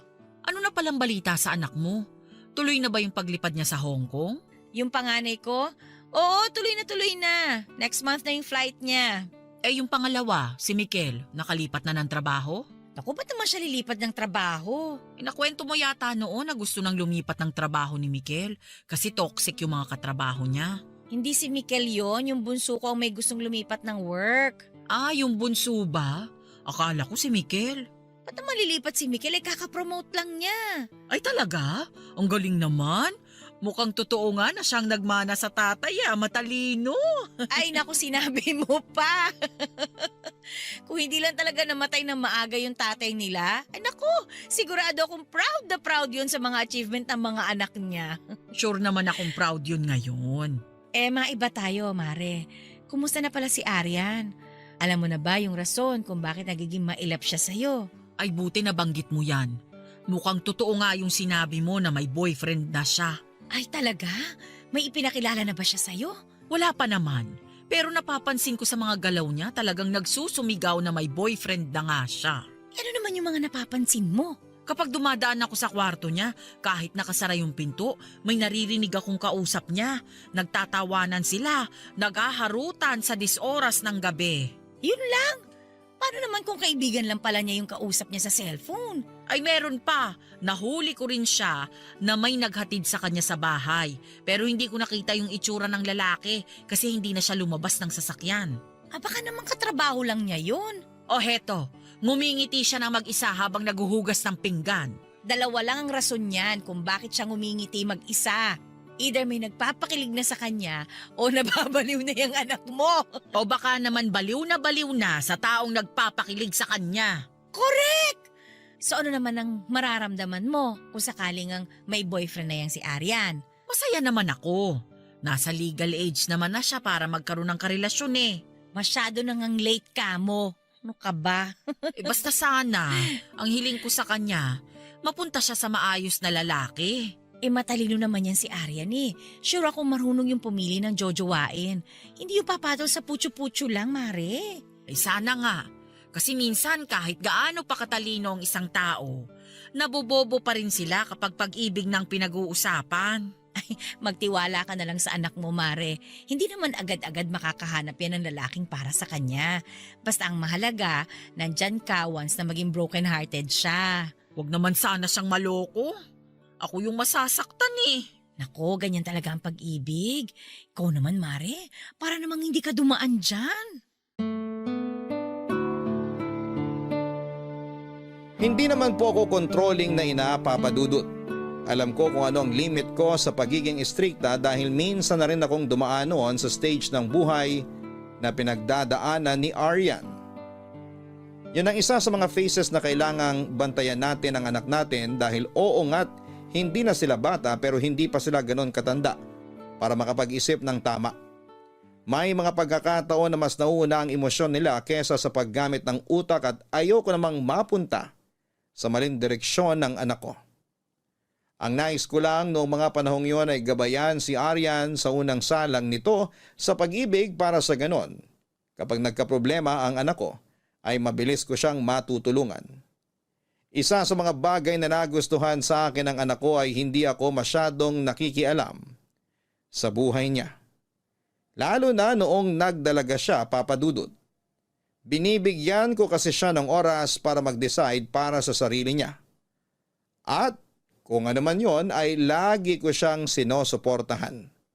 Pero sa mga bagay katulad ng pag-ibig, gusto ko na kahit papaano ay aware ako kung sakali mang may boyfriend na siya. Gusto ko na ako ang maging takbuhan niya pagdating sa mga advice o kapag maranasan niya ang unang heartbreak niya. Ang problema, Papa Dudut, ay never nag-open sa akin si Aryan tungkol sa love life niya. Kahit na ako na mismo ang nagtatanong sa kanya. Ang lagi nitong sagot ay wala raw siyang oras para sa pag-ibig. Hindi ako napanatag sa mga sagot na yon ng anak ko. Kilala ko siya. At alam kong may tinatago talaga si Aryan sa akin. Kaya ang ginawa ko kasama si Glenda ay inesto ko si Aryan. Alam kong medyo OA ako sa part na yon at hindi maganda. Na nanghihimasok ako sa buhay ng anak ko. Pero gusto ko lang talagang malaman ang totoo noon. Sinundan namin ni Glenda si Aryan sa isang mall kung saan ay nagpaalam siya na makikipagkita siya sa mga kaibigan niya. Pero pagdating sa mall, hindi kaibigan ang kinita niya kundi isang lalaki. Isang pamilyar na lalaki, Papa Dudut, na siyang kinagulat naming pareho ni Glenda. Papa Dudut, hindi lang ako nagulat kundi maging ang kumari kong si Glenda. Noong sa wakas ay nakita na namin ang mystery boyfriend ni Aryan. Ito'y walang iba kundi si Michael mismo na anak ni Glenda. Nagulat kami dahil hindi namin alam na close pala ang dalawa. Nang mga bata pa lamang sila ay palagi silang naglalaro sa bahay noon tuwing dumadalaw si Glenda sa amin. Pero hanggang doon lang ang naaalala naming koneksyon ng dalawa. Noong nagsimula silang mag-aral ay hindi na sila masyadong nagkikita noon dahil magkaiba sila ng eskwelahang pinasukan. Saka na lang sila nakakapagkita kapag may get-together sa bahay na malimit lang mangyari noon. Iba't ibang emosyon ang naramdaman namin noong time na yon, Papa Dudut. Siyempre masaya kami na mga anak namin ang nagkatuluyan pero mas nangibabaw ang pagtataka namin kung paano nangyari yon. Dahil maging si Glenda mismo ay walang kaalam-alam na si Aryan pala ang bagong girlfriend ng anak niya. Matapos ang revelasyon, ay saglit pa naming sinundan ng dalawa, Papa Dudut. Doon namin napatunayan na magkasintahan na talaga ang dalawa dahil makailang beses namin silang nahuling magkaakbay at magka-holding hands habang naglalakad. Kahit papaano, nakahinga ako dahil pamilyar na sa akin ang boyfriend ni Aryan. Mabait na bata si Michael, magaling din sa klase at varsity player siya noong nag-aaral pa lamang. May sarili na rin itong trabaho katulad ng anak ko, kaya pasadong-pasado na siya para sa akin. Sobrang sweet nila sa isa't isa noong time na yon. Kaya nag-decide kami ni Glenda na hayaan ng dalawa at nagkape na lamang kami ni Glenda para pag-usapan ang napag-alaman naming impormasyon tungkol sa mga anak namin.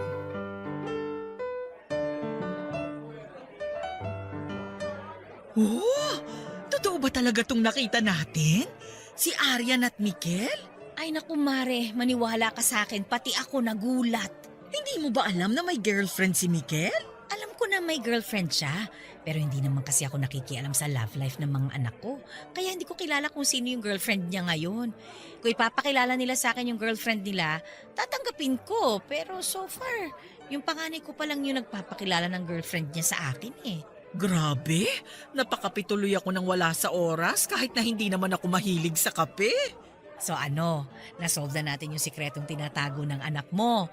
O, confirmed na meron na nga siyang boyfriend. At nakakaloka, anak ko pa talaga.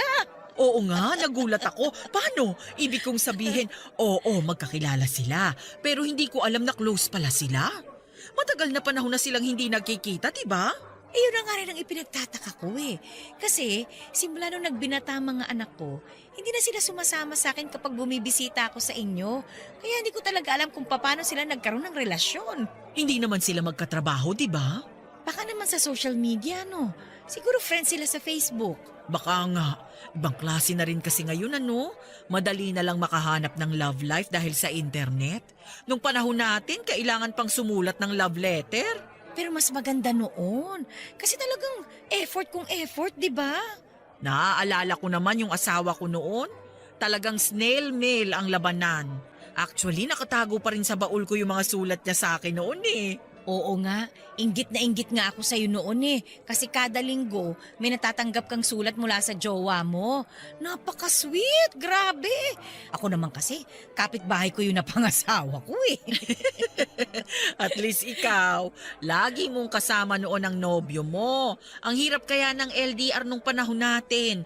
Ang mahal-mahal pa ng bayad sa telepono. Kaya nga swerte yung mga kabataan ngayon kasi hindi na issue sa kanila kahit magkalayo pa sila. Sobrang dami na kasing paraan ngayon ng communication. Pero hindi pa rin talaga ako makapaniwala. Si Aryan tsaka Mikel? Oo nga Mari, kahit nga ako hindi makapaniwala. Uy, ano naman ang nararamdaman mo sa revelasyon ngayong araw na to? Masaya. Totoo ba? Oo naman. At least mapapanatag na ako ngayon. Lalo na't hindi lang kung sino-sino yung boyfriend ng anak ko. Nakahinga ako kasi si Mikel yung boyfriend niya. Alam ko naman na magandang ginawa mong pagpapalaki sa kanya kaya tiwala ako sa anak mo. Ikaw ba? Nung nalaman mong si Aryan yung girlfriend ni Mikel, anong unang pumasok sa isip mo? Nagulat din naman ako katulad mo. Tapos nagtaka rin ako kung paano nangyari yon. Kasi never kong na-imagine talaga na magkakagustuhan yung mga anak natin eh. Tapos sobrang saya. Kasi di ba napag-usapan natin noon na what if yung mga anak na lang natin na magkatuluyan? Oo nga, nagdilang anghel ka dun. Eh di na lang tayo mag-best friend yan, kundi magbalain na rin tayo. Correct! Talagang meant to be talaga ang buhay nating dalawa. Isipin mo ha, pati anak natin nagkaroon ng koneksyon. Kaya nga eh. At least, hindi na ako mamomroblema sa magiging balai ko. Ang hirap kayo makahanap ng maayos na balai sa panahon ngayon. Masaya ako na ikaw ang magiging mother-in-law ni Mikel kung sakali. Masaya rin ako kung yun man ang mangyari. Sana nga magtagal sila, no? Basta, suportahan na lang natin sila. Yan na ngayon ang role natin sa buhay ng mga anak natin. Ang gabayan sila sa tamang direksyon. Ay, ang saya-saya ko talaga, Mare. Ang swerte ni Mikel kay Aryan. Maganda na, matalino pa. Asset din naman yung anak mo eh. Kasi bukod sa may itsura, masipag pa. Ay, alam mo, i-take out na natin tong iniinom natin, ha? At ituloy natin ang ating tsikahan sa bahay ninyo. Mahirap na. Baka mabuko pa tayo ng mga anak natin na sinusundan natin sila. Ay naku, mabuti pa nga. Matagal na kaming magkaibigan ni Glenda, mga dalaga pa kami noon, ay sanggang dikit na kami. Daig pa namin ang magkapatid sa sobrang close namin sa isa't isa. Lahat ng problema bilang magkaibigan ay pinagdaanan na namin. Wala nang makakasira pa sa pagsasama naming dalawa, Papa Dudut. Nagtagpo ang landas naming dalawa ni Glenda noong naging mag-seatmate kami noong high school. Nagsimula ang lahat sa simpleng paghiram ng ballpen hanggang sa naghirama na kami ng notes. Hanggang sa sabay na kaming gumagawa ng assignments noon. Kami ang magkasabay na kumain sa kantin kapag recess at sabay din kaming naghihintay ng mga sundo namin noong araw. Pagsapit ng college ay parehong kurso ang kinuha namin at pagka-graduate ay sa parehong kumpanya rin kami nagtrabaho. Parang ang soul friend na kami dahil simulat sa pool ay hindi na nagkahiwalay ang landas naming dalawa. Kasama namin ang isa't isa sa mga heartbreak na pinagdaanan namin. Kami ang naging bantay ng bawat isa sa paghahanap ng tunay na pag-ibig. Hanggang sa nakabuo kami ng sari-sarili naming pamilya. Hindi nawawala si Glenda sa tabi at ganoon din ako sa kanya. Magkasunod nga lang din kami noong kinasal. Ang nakakatuwa pati mga asawa namin noon ay naging magkaibigan na rin. Mas naunang nagkaroon ng anak si Glenda, Papa Dudut, samantalang ako ay hirap namang magbuntis noon dahil meron akong hormonal imbalance. Hindi pa nakatulong na palaging wala ang asawa ko noon dahil sa barko siya nagtatrabaho. Konti lang ang time naming dalawa na magkasama at bawat pag-uwi nito sa Pilipinas, tinatry naming makabuo. Sa kasamaang palad ay palagi kaming nabibigo. Ganon pa man ay si Glenda ang naging sandigan ko ng mga panahong hirap akong magbuntis. Akala ko noon, wala na akong chance na maging isang ina pero hindi nawala ng pag-asa si Glenda. Siyang nag-push sa akin na sumubok pa rin kahit malapit na akong mag-give up noong mga bata pa lamang kami.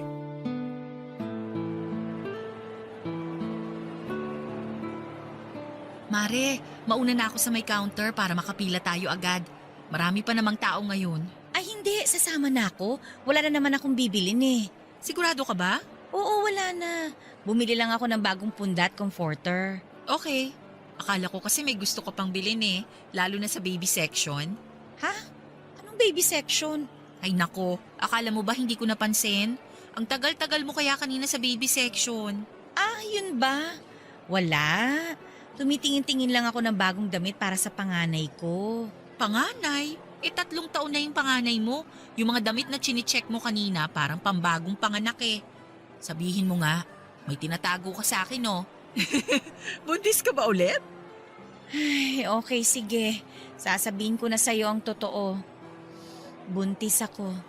2 months na. Oh my gosh, totoo nga? Buntis ka?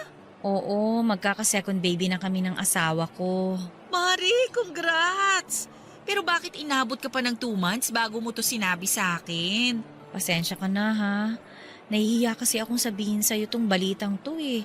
Kasi alam ko naman na, di ba nga, hirap kang magbuntis, ayoko namang masaktan ka. Ano ka ba? Ba't naman ako masasaktan? Oo, totoo na matagal na kaming nagtatry ng asawa ko na magkaanak. Di kami makabuo-buo. Pero hindi naman ibig sabihin nun, kailangan mo nang itago sa akin yung totoo. Hindi naman ako ganun kababaw para masaktan, no? Pero oo, aaminin ko, medyo may kaunting inggit ako kasi heto ka, magkakaroon na ng pangalawang anak, tapos ako parang malabo nang mangyari yun. Actually, nung nalaman kong buntis ako, yun talaga yung unang pumasok sa isip ko. Kung paano ko ba to sasabihin sa'yo? Kasi alam ko naman na may pinagdadaanan kayo ng asawa mo eh.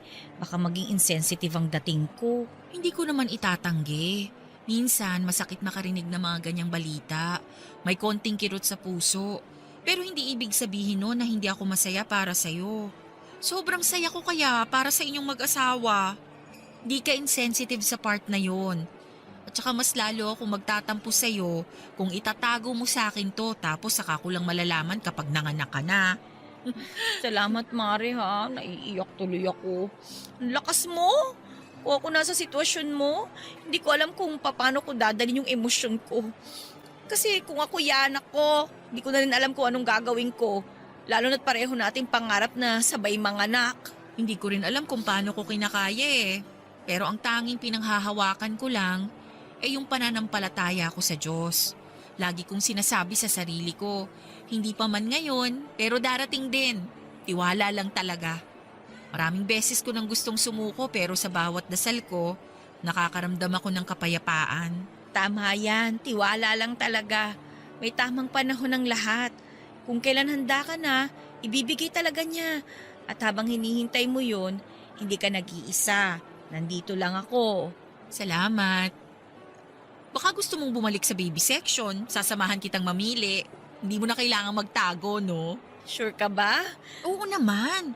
Kung kanina mo pa sinabi sa akin yung totoo, di nakabili ka na ng gusto mong bilhin. Halika na. Naku, thank you. Plano ko pa naman sanang bumalik na lang sa susunod. Anong akala mo maitatago mo to sa akin? Hindi, no? Kanina pa kaya kita sinusubaybayan. Hindi ka mapakali. Kaya nga sinabi ko maghiwalay na lang muna tayo habang namimili. Tapos nung hinanap kita, nakita kita sa baby section. Doon pa lang nagtaka na ako. Hayaan mo, ililibre kita mamaya. Dito na tayo sa mall mag-lunch ha, para celebration na rin natin. Ay, gusto ko yan. Nga pala, ano namang ipapangalan mo sa second baby mo? Ay, teka, malalaman na ba ang gender ng bata kahit 2 months pa lang? Hindi pa, mga 4 months pa bago malaman yung gender. Sana babae naman, ano? Naku, ayoko. Gusto ko lalaki ulit. Talaga? Oo, mas madali kasing alagaan ng mga lalaki eh. At kung pagbigyan ako ni Lord na lalaki ulit ang magiging anak ko, papangalanan ko siyang Mikel. Matapos ang anunsyong yon ni Glenda ay hindi nagtagal ay nagkaroon din ng laman ng tiyan ko at nagbuntis ako, Papa Dudut. Tuwang-tuwa si Glenda noong nalaman niya na sa wakas ay nagdadalang tao na rin ako. Nang mga panahong yon ay 6 months nang buntis si Glenda sa ikalawa niyang anak. At yun nga ay si Michael. 6 na buwan lang ang pagitan nilang dalawa nung pinanganak ko naman si Aryan. Bilang isang first-time mom, si Glenda ang naging takbuhan ko sa mga bagay na hindi ko pa alam. Kung papaano gawin o papaano ang solusyon. Katulad na lamang noong first time naming paliguan si Aryan. Si Glenda ang unang nagpaligo sa kanya dahil natatakot ako noon na baka mahulog ko siya sa palanggana. Pati na rin sa pagpapakain.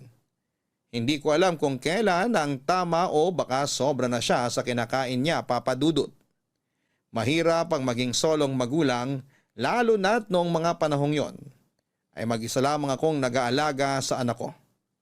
Kaya naman sobrang laki ng pasasalamat ko kay Glenda dahil hindi niya ako iniwanan sa pag-aalaga sa unika iha ko. Sa mga sumunod na taon tuwing may okasyon sa bahay ay laging dumadalaw doon si Glenda kasama ang mga anak nito.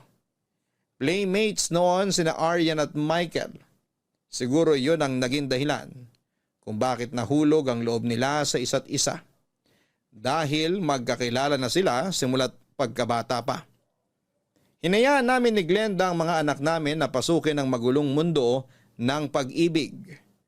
Akala ko noon ay naka-jackpot na ako dahil anak ng best friend ko ang naging boyfriend ni Aryan. Pero hindi rin pala ganon kadali. Ang pagkakaibigan namin ni Glenda ay humarap sa panibagong problema noong nagkaroon ng unang pagtatalo ang mga anak namin, Papa Dudut. Never binanggit sa amin nila Aryan at Michael na meron silang relasyon. Naintindihan naman namin yun ni Glenda dahil ganon din naman kami noong kabataan namin. Ayaw namin o nahihiya kaming ipaalam sa mga magulang namin noon na may boyfriend na kami kaya gets ko kung ayaw mang ipaalam sa amin ng dalawa ang relasyon nila. Hinayaan lang namin ni Glenda na sila na mismo ang mag-share nito para hindi nangihimasok ang labas namin. Hindi nagtagal ay umamin din ang dalawa sa amin. Unang ipinakilala ni Michael si Aryan kay Glenda bilang girlfriend nito. Ilang araw naman nang lumipas ay si Michael naman ang nagpunta sa bahay para ipakilala ang sarili niya sa akin bilang boyfriend ni Aryan. Bilang mag-best friend, excited kaming dalawa ni Glenda kung hanggang saan naabot ang relasyon ng mga anak namin. Excited na nga kami noong maging magbalae kung sakali mang mauwi ang relasyon nila sa kasalan. Medyo advance man kaming mag-isip pero dalangin namin noon na sana'y sila na ang magkatuluyan hanggang sa huli, Papa Dudut. Akala ko noon Nasa mabuting kamay na si Aryan. Perfect combination kasi ang dalawa. Pareho silang maganda at gwapo. Pareho silang mayroong maayos na educational background. At pareho silang professional. Ngunit katulad ng mga ibang relasyon, hindi na mawawala ang pagtatalo at hindi exception doon ng mga anak namin. Nagkaroon noon ng matinding away sina Aryan at Michael na agad naming napansin ni Glenda. Siyempre bilang nanay, concerned kami sa kanya-kanya naming anak.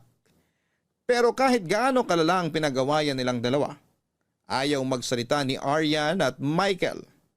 Napilitan tuloy kaming kumprontahin ang kanya-kanya naming mga anak.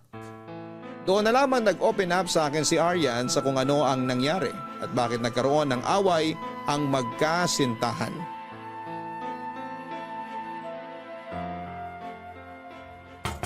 Glenda! Glenda, buksan mo tong gate!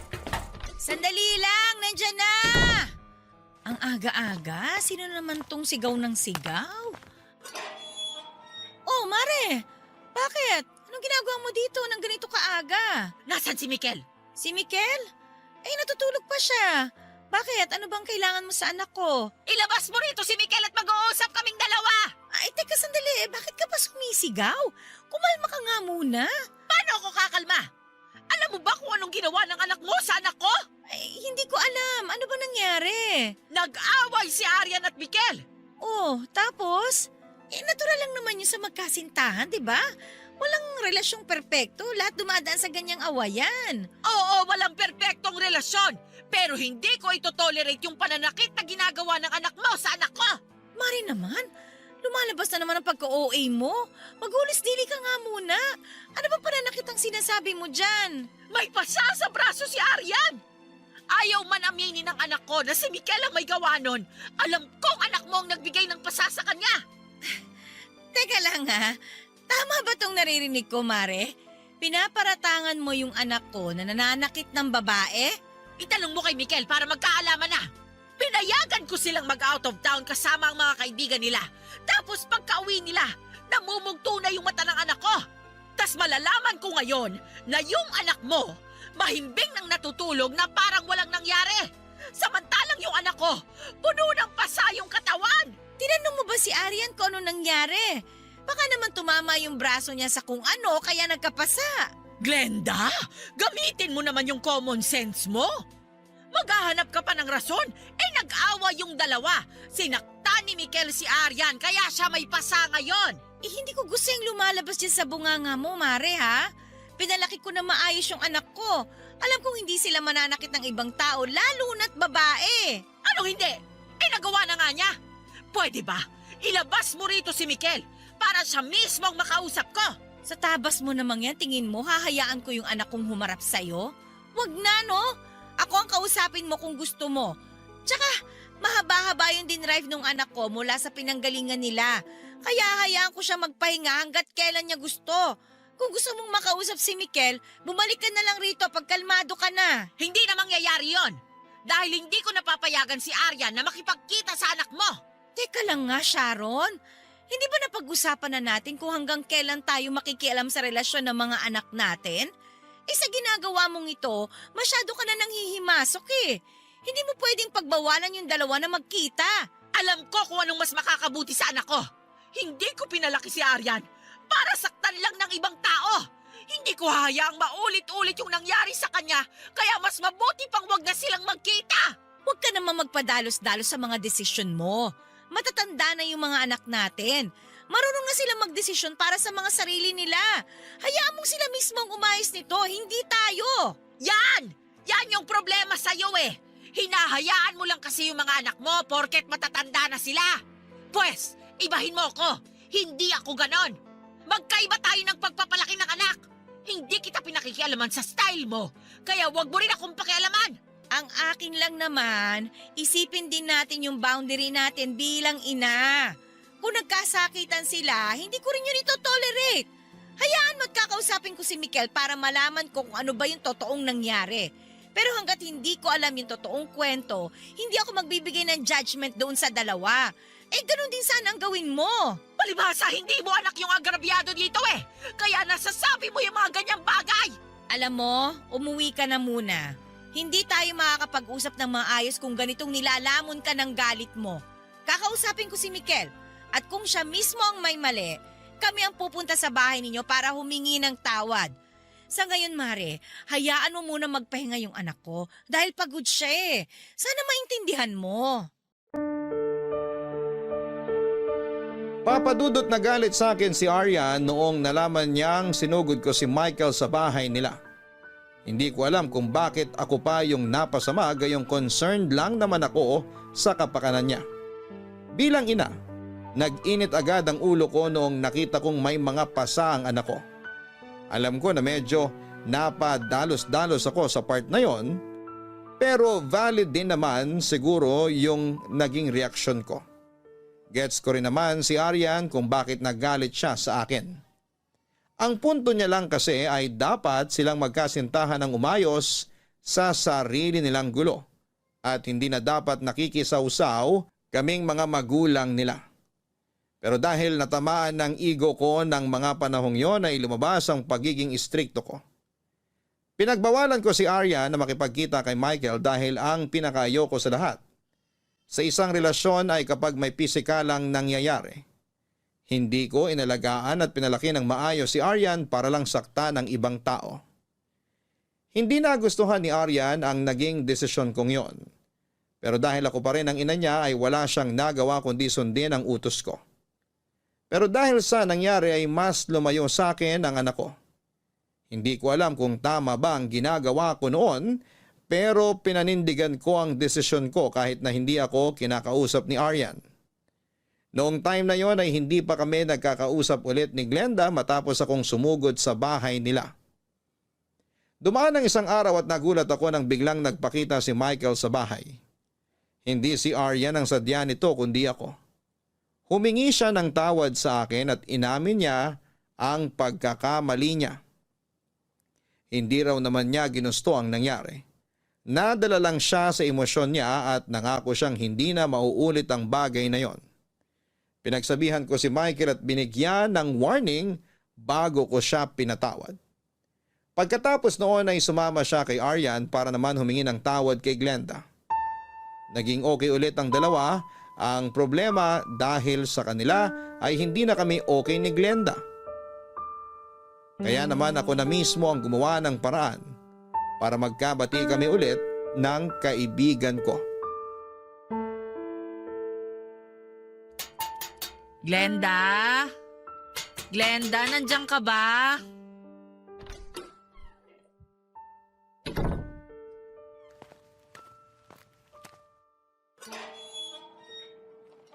Oh, Sharon, anong sadya mo? Mare, pwede ba kitang makausap? Magwawala ka na naman ba rito? Kasi kung yun ulit ang gagawin mo, wala akong oras para makipag-away ngayon. Pagod ako. Hindi. Hindi ako pumarito para magbunga nga katulad nung ginawa ko nung nakaraan. Alam kong galit ka pa, pero sana pakinggan mo ko kahit sandali lang. Hindi ko ikakaila. Masama pa rin ang loob ko sa'yo hanggang ngayon. Sorry, mali yung ginawa ko. Wala akong ibang sadya rito kundi ang humingi ng tawad sa mga ginawa ko. Masyado ka kasing padalos-dalos eh. Alam ko, hindi naman sa pinapaboran ko yung anak ko. Mali talaga yung ginawa nilang pareho, lalo na't nauwi pa sa sakitan. Hindi ko talaga inaasahan yung nangyari eh. Nung nakita kong may pasa si Aryan, biglang kumulo yung dugo ko. Hindi na ako nakapag-isip ng maayos, nadala na ako ng emosyon ko. Naiintindihan rin naman kita. Ina rin ako at kapag nasaktan yung anak ko, syempre magagalit din ako. Pero sana, naisip mo rin na hindi basta kung sino lang si Mikel. Anak ko siya. Sana naman tinimbang mo muna yung sitwasyon bago mo inakusahan yung anak ko. Kaya nga ako humihingi ng tawad sa mga inasta ko. Pasensya ka na talaga ha. O hayaan mo na yung nangyari. Kalimutan mo na yon. Ang mahalaga, nagkaayos na yung dalawa. Hindi rin naman inosente si Mikel eh. May pagkakamali din siya. Nasaktan niya si Aryan. Mali talaga yung ginawa niyang yon at pinagalitan ko talaga siya. Nang malala. Alam mo naman kung paano ako magalit, di ba? mas masungit pa ako sa'yo. Nasabi nga sa akin yan ni Mikel nung nagpunta siya sa bahay para humingi ng tawad. Doon ko lang na-realize na sumobra ako sa mga pinaggagawa ko. Kung alam kong mali yung anak ko, hindi ako magdadalawang isip na pagalitan sila. Pero gusto kong malaman muna yung kwento from both sides bago ako magalit. Para naman hindi ako maging unfair. Yun dapat ang matutunan mo, Mare. Minsan kasi, ang OA mo talaga eh. Oo, alam ko. Kaya nga naiinis ako kasi nagpapadala na naman ako sa bugso ng damdamin ko kaysa gamitin ko ang utak ko. Dapat teamwork tayo sa mga ganyang bagay. Kung nag-away man sina Aren at Mikel, huwag natin dagdagan yung apoy. Dapat tayong dalawa yung kusang umapula nun. Huwag kang mag-alala. Sa susunod, hindi na mangyayari yun. O basta, kung may nagawa mang hindi tama si Mikel, sa akin mo sabihin. Ako nang bahala sa anak ko. Ganon din kapag may nagawang mali si Arian, sa'yo ko sasabihin para ikaw yung kumausap sa kanya. Yun ang trabaho natin bilang mga ina. Yung pangaralan yung mga anak natin. Pero huwag na tayong lalampas dun sa linya. Sorry talaga. Hayaan mo na nga yung nangyari. Ang mahalaga, nagkaayos na sina Aren at Mikel. Part yun ng mga aral na kailangan nilang matutunan para mas tumagal pa yung relasyon nila. Hindi ko nga alam kung bakit mas tayo pa yung apektado Tingnan mo yung dalawa, parang lovebirds na ulit. Tapos tayo tuloy yung magkaaway. Kaya nga iba na talaga mga kabataan ngayon. Madali na lang silang magpatawad. Hindi na uso sa kanila yung nagtatanim ng galit. Mas open-minded na kasi sila kaysa sa atin. Ano ba yung tawag nila sa atin? Boomer? Hindi ata tayong boomer, Mare. Mas matanda yung mga yun Generation X ata tayo. Yun yata ang tawag sa atin. Basta kung ano pa yan. Magkaiba na talaga yung henerasyon natin sa henerasyon nila. Tama yung sinabi mo. Gabay lang talaga ang maibibigay natin sa mga bata. Oo, mas maganda yung hayaan nating sila mismo ang umayos sa mga problema nila para hindi sila maging dependent sa atin. Tsaka na lang siguro tayo papasok kapag sumosobra na sila sa mga ginagawa nila. Tama. So ano, friends na tayo ulit? Sira, bakit? In-unfriend ba kita? Parang di naman tayo dumaan sa tampuhang ganon. Mas malala pa nga yung away natin noon di ba? Hindi sa ganung bagay masisira ang friendship natin. Kaya syempre, friends pa rin tayo. Salamat. Ay, halika na. Pumasok ka muna at marami pa tayong pagchichismisan. Pagkatapos ng lahat ng nangyari ay naging smooth na ang takbo ng mga kaganapan sa buhay namin. Mas naging open na si Arian at Michael sa relasyon nila at sa pamamagitan nito ay nagabayan namin sila ng mas maayos ni Glenda. Kapag nagkakaroon sila ng pagtatalo, kami ang lagi nilang takbuhan at masaya kami ni Glenda na nakakatulong kami sa relasyon ng mga anak namin. Ang pagsasama nila Arian at Michael ay tumagal ng 7 taon. Hindi naging madali ang pagsasama nilang dalawa. Marami silang problemang pinagdaanan. Marami silang pagsubok na hinarap. Pero sa huli mas nanaig ang pagmamahalan nila para sa isa't isa. Ang pagsasama nilang yon ay nauwi sa kasalan na siyang kinatuwa namin ni Glenda. Bilang ito ay first wedding sa pamilya nila Michael at only wedding naman na mararanasan namin ay pinaghandaan ng 2 pamilya ang kasal. Aakuhin dapat ni Glenda ang gastos sa kasal. Pero nagpumilit ang asawa ko na tumulong sa gastos dahil yon na lang daw ang tanging maibibigay nilang regalo sa anak namin kapalit ng kawalan niya sa buhay nito. Enggrande ang kasal na nangyari, Papa Dudut. Umabot pa nga ng 2 page ang listahan ng mga ninong at ninang sa invitation ng 2. Halos humagulhol ako noon sa kakaiyak habang inihahatid namin ng asawa ko si Arian sa altar. Masaya ako para sa anak ko pero hindi ko rin maiwasang malungkot. Dahil noong moment na yon ay narealize ko na mawawalay na sa akin ang kaisa-isa kong anak. Bubuo na siya ng sarili niyang pamilya. At ang pinakamahirap tanggapin, sa lahat ay mawawala na siya sa poder ko. Matapos ang kasal nila ni Michael, ay niregaluhan sila ng Mr. ko ng 5-day trip sa Cebu bilang honeymoon nila. Sobrang excited ang dalawa samantalang ako ay halos maluha habang inihahatid namin sila sa airport. Para bang napaka-metaphorical ang eksenang yon dahil parang ipinapakita nito na oras na para tuluyan ko nang pakawala ng anak ko para makabuo siya ng sarili niyang buhay. Pagkatapos noon ay sinulit ko naman ang mga nalalabing bakasyon ng asawa ko bago siya bumalik sa barko. Tinapos na lang niya noon ang kontrata niya bago mag-resign. Naisip ng asawa ko na nagawa na niya ang trabaho niya bilang magulang. Kaya oras na rin para tumigil siya sa trabaho niya at magtayo na lamang ng negosyo na pagkakabalahan naming dalawa. Papadudot na sa labas kami ng asawa ko nang bigla akong nakatanggap ng tawag mula sa cellphone ng anak ko. Pangatlong araw pa lamang nila sa Cebu noon. Akala ko ay mag-a-update lamang siya sa akin pero nagulat ako. Nung ibang tao ang nasa kabilang linya. Nagpakilala siya bilang isang nurse sa isang ospital. Ibinalita niya sa akin na nasa ospital daw si Arian matapos silang maaksidente ni Michael. Biglang lumubog ang puso ko sa balitang natanggap ko.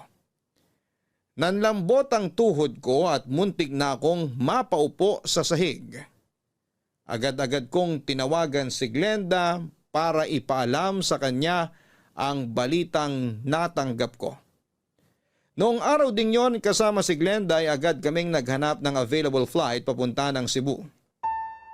Kung pwede lang sanang lumipad ay ginawa ko na yon ng mag-isa para lamang makarating ako kaagad sa anak ko. Pagdating namin sa ospital ay huli na ang lahat. Papa Dudut.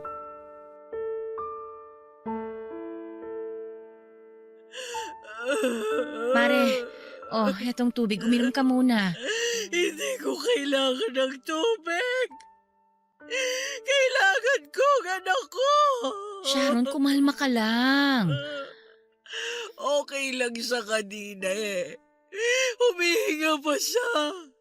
Tumitibok pa yung puso niya. Lumabas lang ako saglit. Tapos ganito na yung nangyari. Nakausap ko yung doktor niya. Kagabi pa raw siya walang malay at walang pakiramdam. Ibig sabihin, comatose na siya nung dumating tayo. Makina na lang yung nagpapatibok sa puso niya at nagbibigay ng hangin sa baga niya. Baka inaantay na lang talaga kayo ni Arian bago siya bumitaw. Anak ko! Ibalik niyo yung anak ko! Hindi ko kaya, Glenda!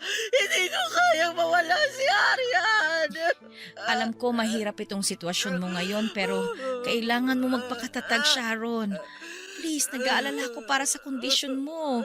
Lalo na't hindi mo pa naman nadala yung maintenance mo.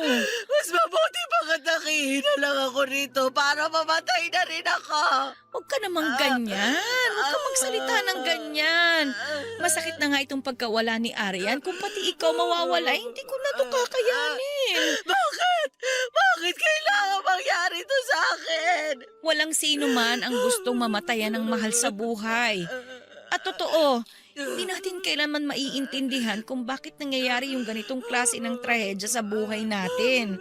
Pero sa mundong ito, may mga bagay talagang hindi natin kontrolado. Bakit sa akin pa?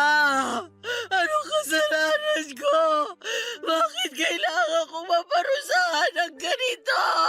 Sharon, hindi ito parusa. Huwag mong isipin na parusa ito. Hindi pa natin nakikita sa ngayon yung dahilan kung bakit kailangan nating dumaan sa ganitong klaseng sakit. Pero sa paglipas ng panahon, malalaman din natin ang sagot. Mahirap tanggapin. Pero kung minsan, sa mga ganitong klaseng pangyayari, mas tumitibay ang puso natin. Si Miguel. Kumusta si Miguel? Nasa ICU pa rin siya. Nagkaroon siya ng internal bleeding pero nakontrol na nila yung pagdurugo pagkatapos ng operasyon. Ano ba kasing nangyari sa kanila? Paano sila napunta sa ganitong sitwasyon? Yung last update sa akin ni Arian, dapat magpapahinga lang sila sa hotel nung oras na yun eh. Plano nga dapat nilang mag-island hopping kinabukasan. Nag-stroll daw sila eh. Nagrenta sila ng motor para mag-ikot-ikot sa Cebu. Ha? Ano? Natuloy yun? Yun ang naikwento sa akin ni Mikel nung nagising siya matapos niyang maoperahan. Ang ibig mong sabihin, natuloy sila? Oo, bakit? Hindi. Kasi nakausap ko si Arian bago yung aksidente. Sinabi niya sa akin na ayaw niyang lumabas kasi masakit daw yung ulo niya. Kaya gusto niyang magpahinga muna sa pamamasyal. Sabi ko sa kanya, ipahinga na lang muna niya yung katawan niya kaysa magkasakit para mas ma-enjoy nila yung bakasyon nila. Sinasabi mo bang lumabas sila kahit na masama ang pakiramdam ni Arian? Yun ang naikwento sa akin kanina ni Mikel. Hindi ko alam na masama palang pakiramdam ni Arian nung time na yon. Kasalanan pala to lahat ni Mikel eh! Ha? Ano bang pinagsasasabi mo? Bakit naman napunta na naman ang sisi sa anak ko? Siya ang may gusto na mag-stroll silang mag-asawa. Gusto sana ni Arian magpahinga na lang sa hotel. Sigurado akong pinilit na naman siya ni Mikel na lumabas kahit na masama ang pakiramdam ng anak ko. Teka lang. Hindi mo alam ang totoong kwento. Wala tayo nung nangyari ang aksidente kaya huwag kang manisi ng ganyan. Sino bang driver ng motor? Hindi ba si Mikel? So siyang may kasalanan kung bakit sila na-aksidente. Sharon, hindi rin naman ginusto ni Mikel yung nangyari eh. Pati rin naman yung anak ko napuruhan. Kritikal pa rin siya hanggang ngayon. Kritikal? Mabuti nga ikaw nakausap mo pa yung anak mo eh. Pero ako, hindi man lang ako nakapagpaalam sa kanya. Sharon. Bitiwan mo ako! Kung hindi dahil sa anak mo, dapat buhay pa si Arian ngayon! Huwag ka namang ganyan. Bakit mo itutuon yung buong sisi kay Mikel? Umalis ka na rito! Bantayan mo na lang yung anak mo! Ayaw muna kitang makita ngayon! Please lang, Glenda! Sharon! Umalis ka na! Wala na ang unika iha ko. Ang anak na matagal kong hiniling sa Diyos at inalagaan kong parang prinsesa ay bigla na lamang nawala sa buhay ko. Hindi ko matanggap na sa ganoong paraan lamang humantong ang buhay ni Arian. Sobrang bata pa niya para bawiin sa akin.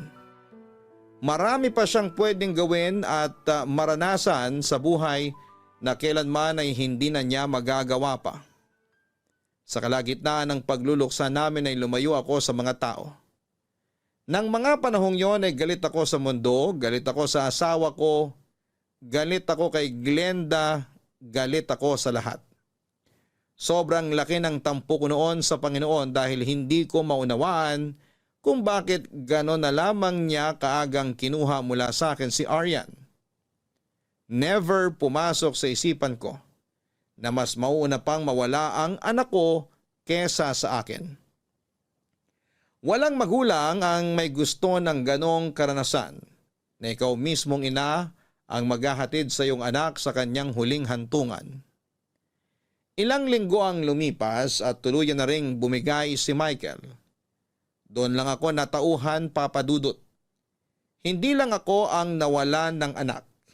Hindi lang ako ang nagluluksa. Hindi lang ako ang nasasaktan. Doon ko lang na-realize na walang may gusto sa nangyari.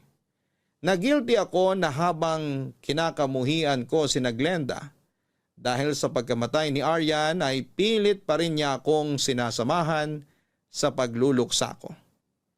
Hindi ko naisip na maging siya ay may pinagdadaanan ding problema ng mga oras na yon. Labis ang pagsisisi ko na kay Michael ko ibinunto ng galit ko. Siya ang sinisisi ko sa pagkawala ng anak ko kahit na alam ko namang hindi yon ginusto ng bata. Noong dumating ang labi ni Michael, ay sinamahan ko si Glenda sa unang araw ng lamay ng kanyang anak. Doon ay humingiran ako sa kanya ng tawad.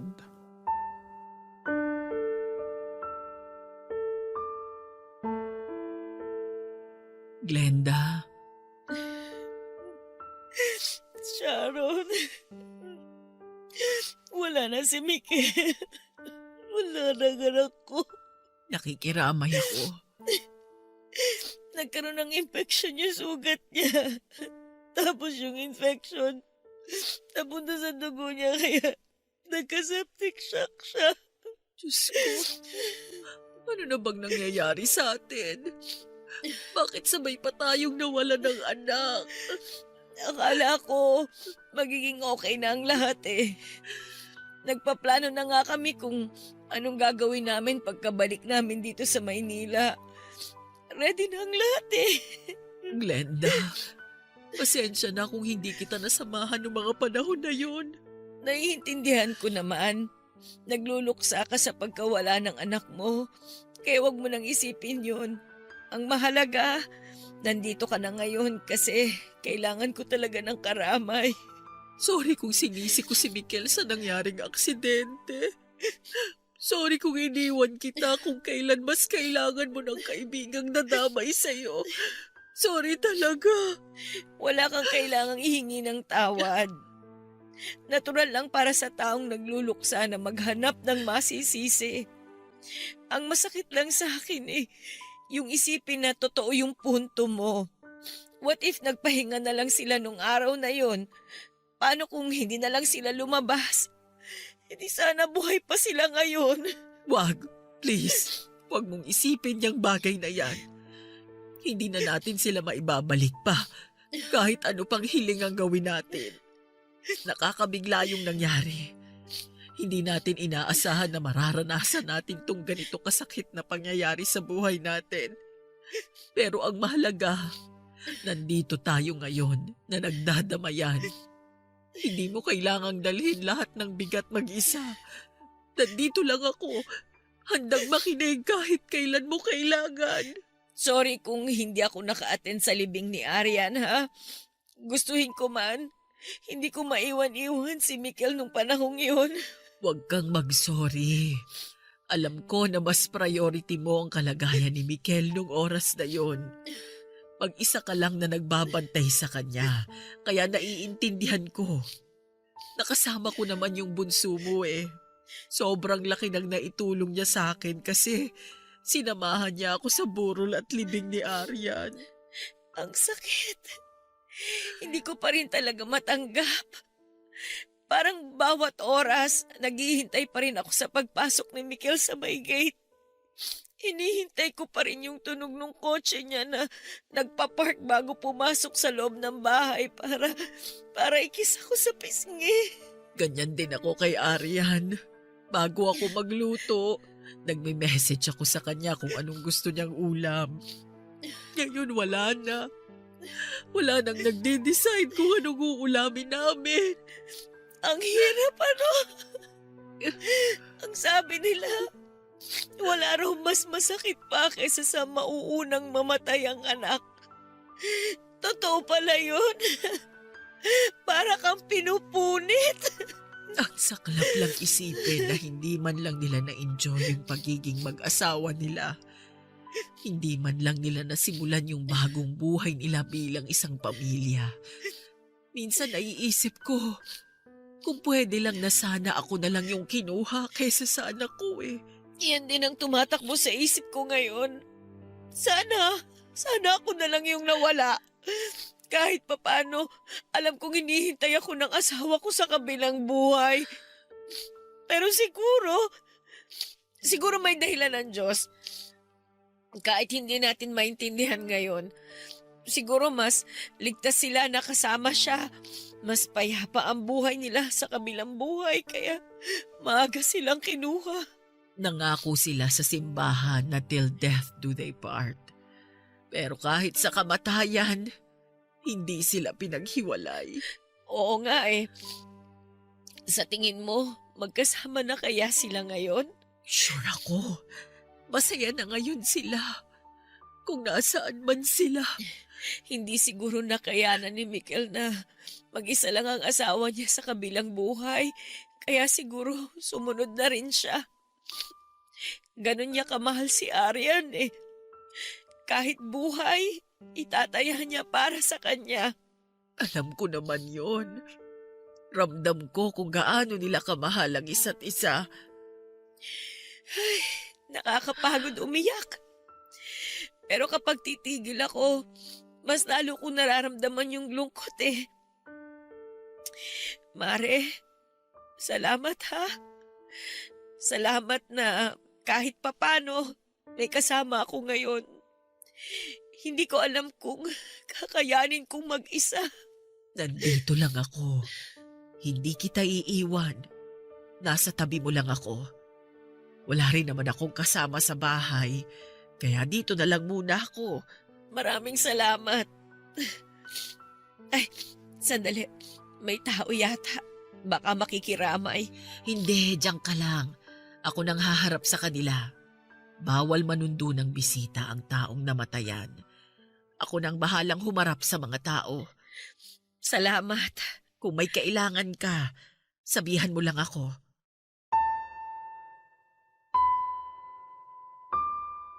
Forever nang magkakaroon ng butas sa puso ko dahil sa pagkawala ng kaisa-isa kong anak.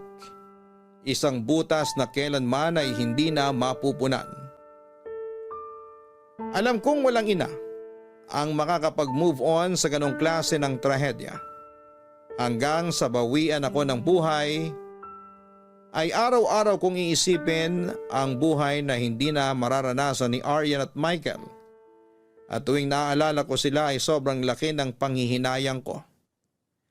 Ganon pa man ay hindi talaga natin hawak ang buhay natin kaya dapat ay lagi natin itong pinapahalagahan araw-araw. Dahil hindi natin alam kung hanggang saan hahantong ang buhay na pinapangalagaan natin. Hanggang ngayon ay patuloy pa rin na nagluluksa ang puso ko. Tuwing naaalala ko ang pangyayaring yon sa buhay namin.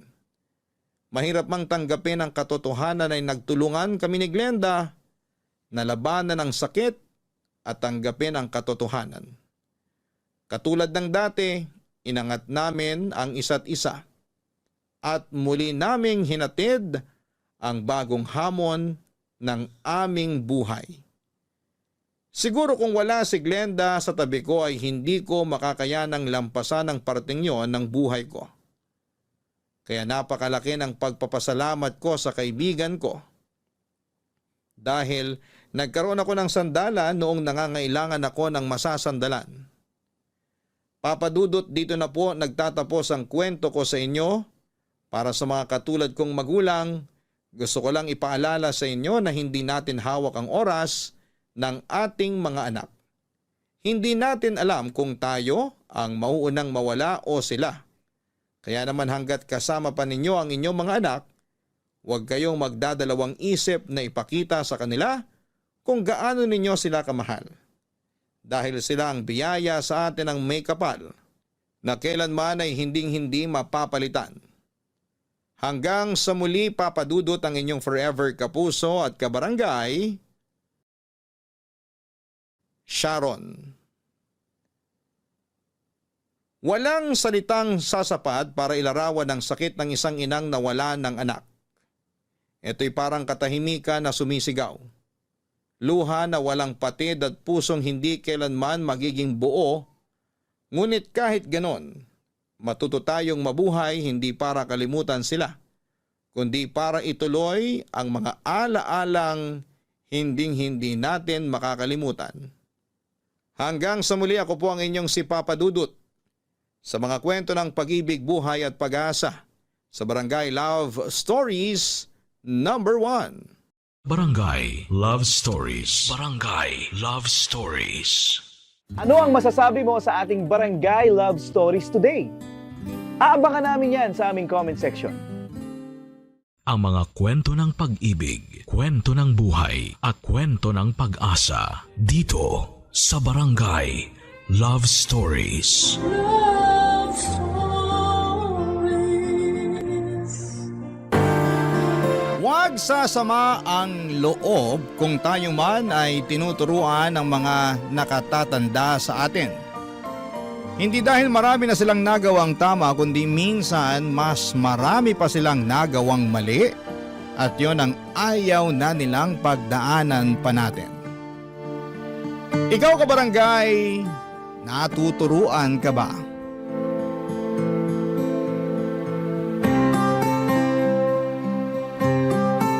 Dear Papa Dudut, naniniwala ba kayo sa kasabihan na ng mga matatanda tungkol sa karma? Yun bang lahat ng bagay na ginagawa natin sa mundong ito na mabuti o masama ay bumabalik sa atin sa takdang panahon? Minsan ay doble o tripleng ulit pa.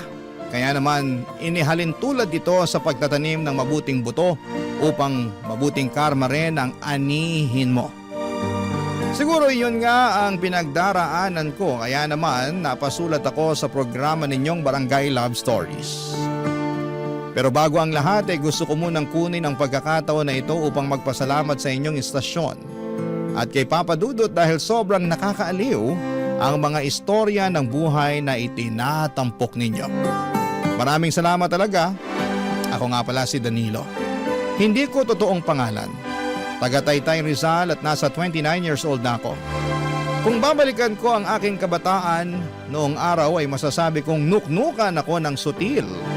Kaya naman abot sa kabilang barangay ang konsumisyon sa akin ng mama ko.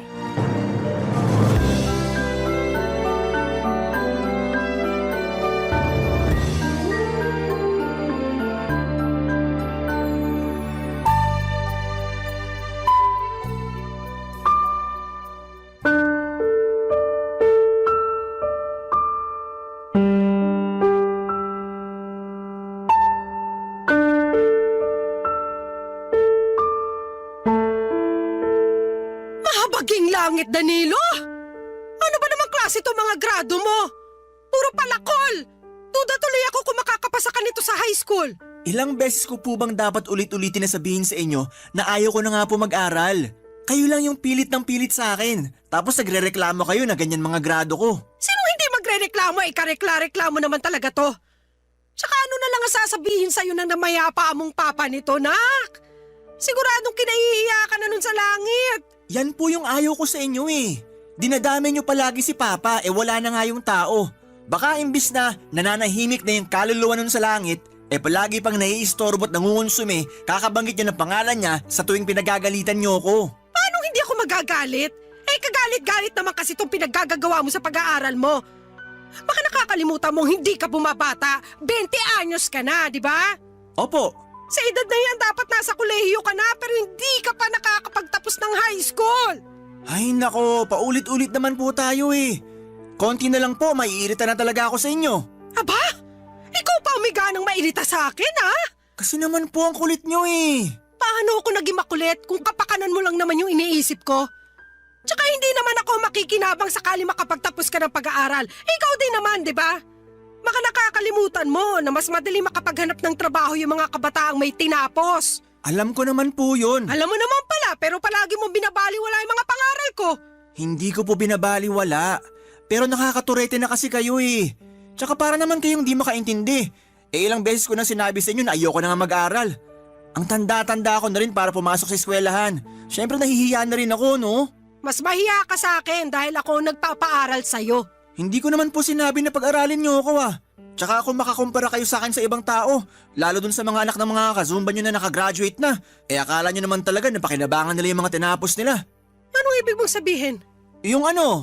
Yung anak ng kumare nyo, tinapos pagkapiloto pero nasan ngayon? Di ba nasa call center kasi practical daw? Grabing pagsasayang ng pera naman yun makapagtapos lang siya ng kurso niya na kung tutuusin, mapapamura ka sa mahal tapos babagsak lang sa ganun. Tapos yung isa pang anak ng kumare nyo, IT naman ang tinapos, pero nauwi lang sa pagre-repair ng mga gadget sa palengke. O ano masama ron? Wala, pero pwede naman yun matutuhan kahit di ka nakapagkolehiyo eh. Aksaya lang sa pera na pinag-aral pa sila ng ganun, tapos dun lang sila mapupunta. Di ba para namang mas nakakahiya na sabihin may tinapos ka pero di ka sa larangang yun nagtatrabaho? Hindi nakakahiya yun, dahil anong malay natin sa pinagdadaanan nila, di ba? Malay mo, ilang beses sila nag-a-apply ng trabaho na may kinalaman sa kurso na tinapos nila pero walang bakante o maraming kakumpetensya, kaya nag-iba na lang sila ng pinasukan. Hindi masama yun, kasi hindi naman sila nagnanakaw. Tsaka wag mo nga akong bigyan ng katwiran na mas maigi na wag na lang magtapos ng pag-aaral, kasi pwede lang yon kung madiskarte ka. Para nyo na rin pong sinabi na di ako madiskarte ah. O buti alam mo. Sakit yun naman po magsalita. Totoo naman sinasabi ko ah.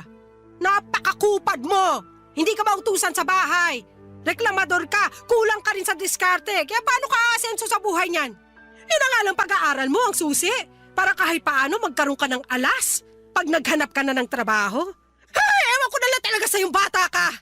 Baka sa kangkungan ka na lang pulutin pagdating ng araw.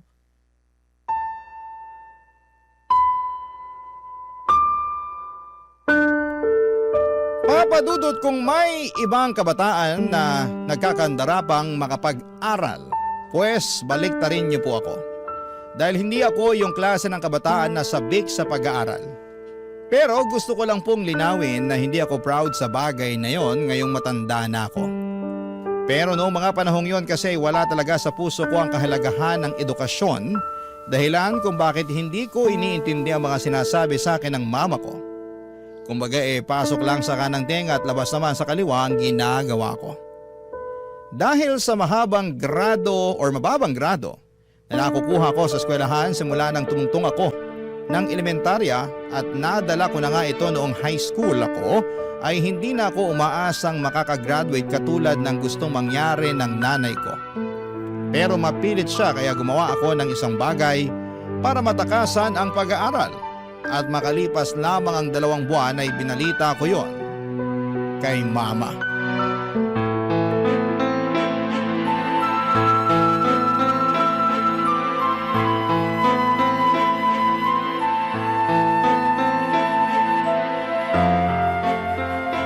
Anong sinasabi mong tukmul ka? Man naman paulit-ulit na lang po ba tayo?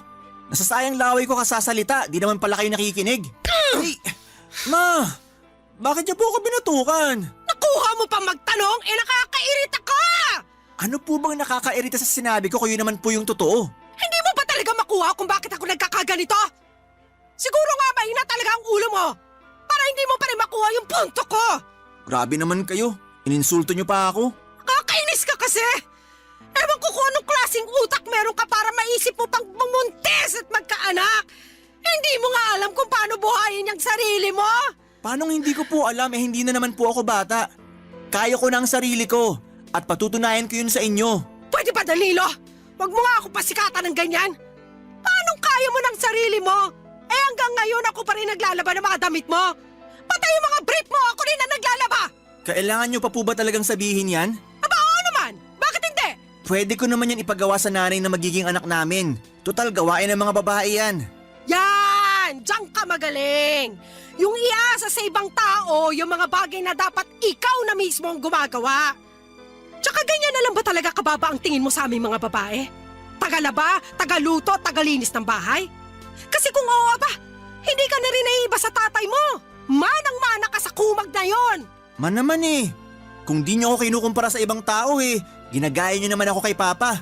Baka nakakalimutan nyo na kahit anak niya ako, magkaibang tao pa rin kami. Aba oo naman, kasi kahit naman paano marunong mag-alaga ng mga anak niya yung tatay mo. Nabibilinan ko na yon sa inyong magkakapatid nung maliliit pa kayo. Ikaw! Kaya mo na ba mag-alaga ng bata? Magpalit ng diaper? Magtimpla ng gatas?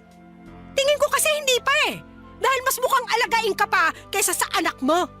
Tapos ang lakas pa ng loob mo na sabihin na patutunayan mo sa akin. Bakit po ba imbis na suportahan nyo na lang ako, pinagsasalitaan nyo pa ako ng masakit? Naturingan pa naman kayong nanay ko pero masyado kayong masakit manalita. Nasasaktan ka kasi totoo yung mga sinabi ko. Tsaka paano kita susuportahan hindi mo nga pinakinggan yung mga pangaral ko sa'yo nung araw? Na imbis na pag-aaral mo ang atupagin mo, mas pinili mo ang magkaanak. Apo nyo rin naman po yung magiging anak ko Apo ko nga! Pero sana lang wag na wag mo siyang idadamay sa pagiging miserable ng buhay mo. Kawawa naman kasi yung magiging anak mo. Hindi mangyayari yung bagay na yon dahil magsisikap ako sa buhay. At patutunayan ko sa inyo na aasenso ako, na hindi ako magiging miserable at di rin magagaya sa akin yung magiging anak ko. Alam nyo ma, naiintindihan ko naman kung bakit kayo nagagalit sa akin kasi nga hindi ko kayo sinunod na tapusin ang pag-aaral ko. Pero sana maintindihan nyo na hindi lahat ng kabataan gusto makapagtapos ng pag-aaral. Di lang talaga para sa akin ang bagay na yon kaya wag nyo na akong pilitin. Ngayon na magkakaanak na ako, gusto ko na lang magtrabaho para kumita ng pera. Bahala ka sa buhay mo! Matanda ka na! Basta, huwag ka lang lalapit sa akin at magsasabi na sana tinapos mo ang pag-aaral mo imbis na nag-anak ka ng maaga! Papa Dudut, aminado ako na wala pa akong alam sa pagkakaroon ng anak at tama naman lahat ang mga sinabi sa akin ni Mama noong sinermonan niya ako. Pero nang mga panahong yon, alam ko sa sarili ko na mas gusto ko nang maging tatay kesa tapusin ang pag-aaral ko. At kahit na nakonsensya pa ako ng bahagyan ng umiyak si Mama, ay tinatagang ko na lamang ang aking loob at sa huli ay tuluyan na akong nawala ng pakialam sa damdamin niya. Para sa akin, matanda na ako para patuloy pa rin niyang pakialamanan sa kung ano ang desisyon na gusto kong gawin sa aking buhay. At para sa akin, Papa Dudut, ay kakayanin ko naman siguro magtrabaho upang kumita ng pera nang sa ganon ay may maipangtustos ako sa aking anak. Kaya nga kahit na hindi masaya ang nanay ko sa nangyari, ay pinangatawanan ko pa rin ang kagustuhan kong magkabibi na noong mga panahong yon, Papa Dudut. Barangay Love Stories. Barangay Love Stories. At dahil nga sa hindi ko na tinapos ang pag-aaral ko, ay hindi na rin po ako nakagraduate ng high school, Papa Dudut. Sobrang laki ng panghihinayang ng nanay ko dahil 1 taon na lamang ay hindi ko pa raw pinagbigyan. Patuloy pa rin niyang sinumbat sa akin ang lahat ng pera na ginastos niya, pambaon ko at pagbibigay niya para sa mga projects noong araw na nag-aaral pa ako. Bagay na kinainis ko talaga ng husto sa kanya. Sa huli, wala na rin naman siyang nagawa sa desisyon ko na mas piliin ko ang aking anak.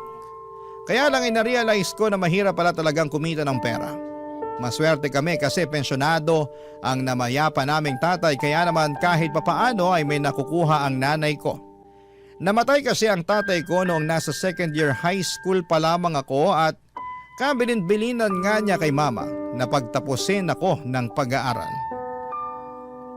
May mga nakatatanda akong kapatid na meron na rin namang trabaho, pero dahil pamilyado na rin sila, ay limitado na lamang ang perang na ibibigay nila sa bahay. At dahil nga sa hindi ko pa kayang makapagbukod noon, ay sa bahay ko muna itinira ang aking mag-ina. At naging maayos naman ang relasyon ng nanay ko at ng kinakasama kong si Lena, Papa Dudut.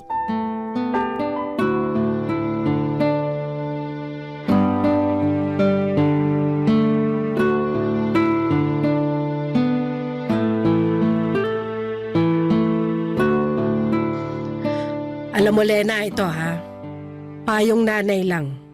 Total ako na rin naman yung tumatayong nanay mo dahil dito kayo nakatira sa bahay ko. Ano po yan, Ma? Kapag nakakalakad na yung anak mo at matibay na yung tuhod, turu-turuan mo na ng mga gawaing bahay. Hindi kasi porke lalaki, dapat masanay na walang alam sa buhay.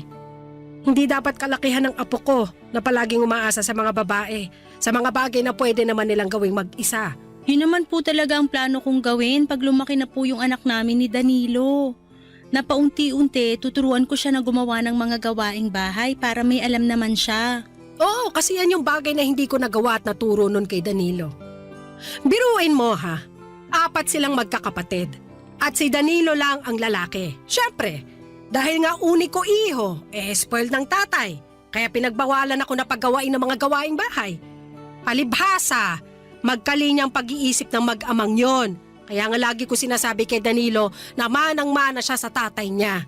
Medyo napansin ko nga po kay Danilo na ayaw niya na gumagawa ng mga gawaing bahay. Mabilis mag-init ang ulo niya. Tapos pag ginagawa naman niya hindi pulido yung trabaho niya. Kagaya na lang pag naguhugas siya ng pinggan. Madalas masebo pa yung mga hinugasan niya kaya nag-aaway kami. Kaso ayaw din talaga patalo nung anak niyong yun eh. Mangangatwiran pa na sana raw ako na lang gumawa para di na ako magreklamo. Gawain niya talaga yan. Kaya nga puro sakit ng ulo yung daladala niya sa pamamahay na to. Lalo na nung nagsipag-asawa na yung mga ate niya. Siyempre bago kayo dumating ng apo ko sa buhay namin, kami lang dalawa magkasama. Aba hindi ko maasahan ang lintik na yan sa mga gawaing bahay. Mas inuuna pa ang magreklamo kesa tumulong sa akin. Tapos kung gagawa naman magdadabog. O kaya hindi aayusin yung ginagawa. Kaya madalas kami nag-aaway. Akala ko nga magbabago na siya ngayong tumanda na at nagkaanak. Pero para bang naging mas malala pa kasi lahat inaasa na niya sa'yo. Kawawa ka naman tuloy. Ma, bakit kung ano-ano na naman pong pangit na bagay yung sinasabi niyo kay Lena tungkol sa akin? Ha? Ay hindi Wala ko sinasabing ganon. Anong wala? Dinig na dinig ko kayo, nandun pa lang ako sa may pinto. Mahal, hindi mo naman sinabi na uuwi ka ng maaga. Oo, kasi wala kaming overtime. Kaya tuloy nahuli ko kayo na pinag-uusapan ako. Nagkukwentuhan lang naman kami ni Mama. Tapos ako yung naisip yung pagkwentuhan, ganon? Nabanggit lang naman ni Mama. Hindi ka naman namin sinadyang pag-usapan. Pakiramdam ko sinadya nyo kasi kanino ko pa nakakagat yung dila ko eh. Bakit pa kasi apektado ka dyan? Sa totoo naman yung lahat ng mga sinabi ko kay Lena tungkol sa'yo. Di lumabas na rin yung totoo na pinagkwentuhan nyo nga ako. Ay, hindi lang palabas na pinagkwentuhan. Dahil sinisiraan nyo ako sa kinakasama ko. Anong sinisiraan? Hindi ganun yun, no? Hindi raw. Pero kung todo kayo lait sa akin. At ikaw naman, Lena, huwag ka nga masyadong nakikinig sa nanay ko. Alam ko na close kayo, pero sige ka. Magiging kamukha mo na siya. Danilo naman. Nanay mo pa rin yung pinagsasalitaan mo ng ganyan. Alam ko. Pero wala pa naman sa kalingkingan ng mga masasakit niyang sinabi tungkol sa akin yung sinabi ko tungkol sa kanya, di ba? Tsaka sa lagay, pag siya nagsabi ng masama tungkol sa akin ayos lang kasi nanay ko siya. Pero pag ako gumawa nun, masamang anak ako dahil nanay ko siya? Para naman yatang di patas yun. Hirap kasi sa inyo, akala nyo kung sino kayong perpekto. May mga pagkukulang din naman kayo sa sarili nyo. Papa Dudut, masaya naman ako na magkasundo sina Mama at Lena. Kaya sila close. Pero dahil sa sobrang close nila ay nakakairita na, lalo at idinadaan na ng nanay ko sa aking kinakasama ang mga problema at reklamo niya sa akin. At sa tono pa ng pananalita niya. Akala mo kung sinong inapi, kaya lalong nakakairita. Kahit na nanay ko pa siya ay sinagot ko pa rin siya ng pabalang dahil pakiramdam ko ay napahiya ako sa mga pinagsasabi niya sa kinakasama ko. Simula noon ay tuluyan na akong nawala ng amor at respeto sa nanay ko. Kontrabida sa mga teleserye ang tingin ko sa kanya at hindi na niya pinalagpas kahit na anak niya pa ako. Madalas ay hindi na rin ako sumasabay na kumain sa isang mesa kapag nandun siya. Bagay na napansin nga ni Lena. Pero minsan lang naman mangyari yon. Lalo't maaga akong umaalis para pumasok sa trabaho at madalas ay gabi na akong umuwi. Kung hindi tulog pa ay tulog na noon ang mama ko. Isang gabi nagkaroon kami ng pagkakataon na makapagkwentuhan ni Lena at marami kaming napag-usapan na mga bagay-bagay, Papa Dudut.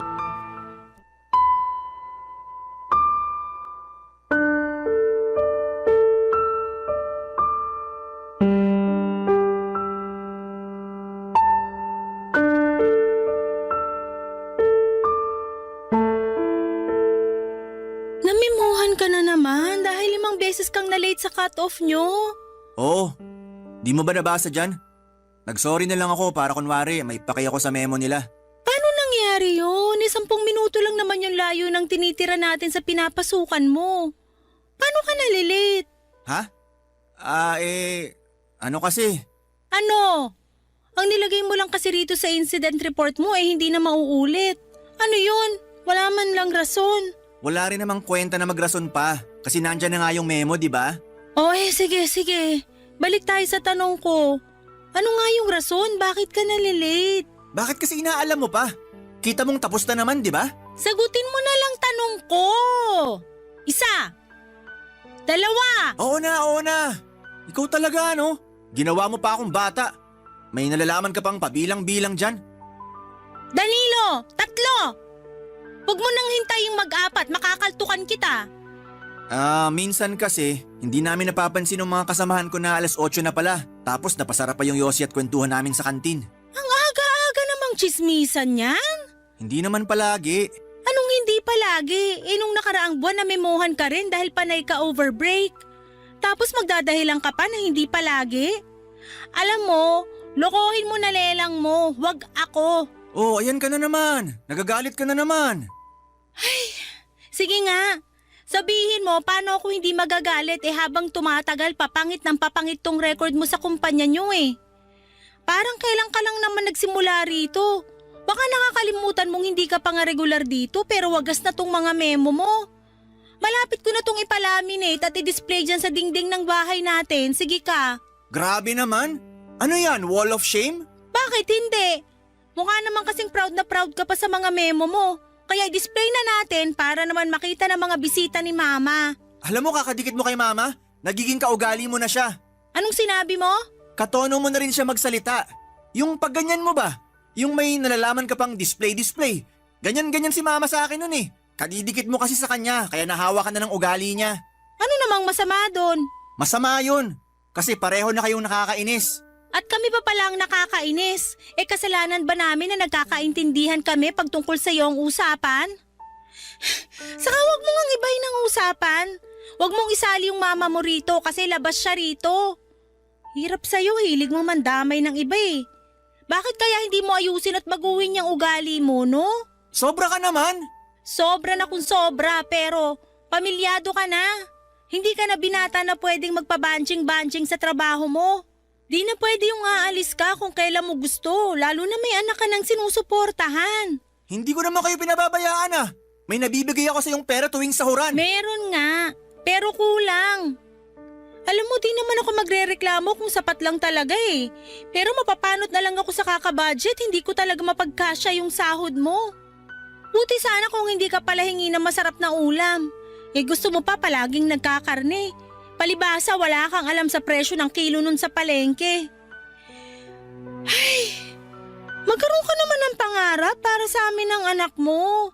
Paano tayo makakaipon para makabukod niyan kung ganyan ka magtrabaho? Please Danilo, ayusin mo naman. Papa Dudut, kahit na nainis ako kay Lena dahil sa dami ng mga issue na sinabi niya sa akin, hindi lang sa trabaho kundi sa nanay ko na rin, ay alam ko sa aking sarili na totoo naman ang lahat ng yon. Paiba-iba ako ng mga napapasukan at wala akong naging permanenteng trabaho dahil sa dami ng problema ko. Kadalasan po ay tungkol yon sa pakikisama at minsan kasi sobra-sobra tapos ay minsan naman ay kulang na kulang. Madali rin akong magsawa at tamarin sa isang bagay na paulit-ulit ko nang ginagawa. Kaya nga kahit na anong kagustuhan naming makapagbukod ni Lena ay alam namin na hindi pa talaga kakayanin dahil sa liit at hindi stable na kinikita ko. Tapos imbes na magsikap sa pagtatrabaho at lumakas ang aking loob para mas makapagpatuloy ay na-depress ako. Pakiramdam ko ay naparalisa ang buong katawan ko sa mga problemang binato sa akin ng kapalaran. Kaya naman hindi ako makakilos ng maayos ng mga panahong yon. Papa Dudut. Barangay Love Stories. Barangay Love Stories. Papa Dudut, hindi na nga ako produktibo sa aking ginagawa ay natanggal ako sa pinapasukan ko ng mga panahong yon. Pero inilihim ko yon kay Lena dahil baka mag-alala siya at mamroblema. Nakiusap na lamang ako sa iba kong kakilala sa dati kong mga pinasukan na bigyan ako ng racket para naman kahit papaano ay may kitain ako, pero alam ko na niloloko ko lamang ang aking sarili dahil hindi matatapatan ng mga barya-baryang kita ko ang sinesweldo ko kada kinsenas at katapusan sa dati kong pinapasukan na kalkulado ko na ang aking kikitain. Kaya naman napansin nyo ng misis ko. Kaya para mapagtakpan na natanggal ako sa trabaho at makapagbigay pa rin ng pera kay Lena nang hindi niya pinagdududahan ay nangutang na nga po ako. Alam ko naman na mapanganib yung ginawa kong yon pero ayoko lang talagang mag-away kaming dalawa. Saka hindi pwede na mawalan ako ng perang pambigay dahil nga may anak kami na sinusuportahan ko. Kaya lang ay lumobo lang ang utang na yon. At umabot na sa punto na hinahunting na ako ng mga pinagkakautangan ko. Kaya wala na rin po akong nagawa kundi ang magsabi kay Lena at tulad ng reaksyong inaasahan ko ay nagalit siya sa akin ng husto, Papa Dudut.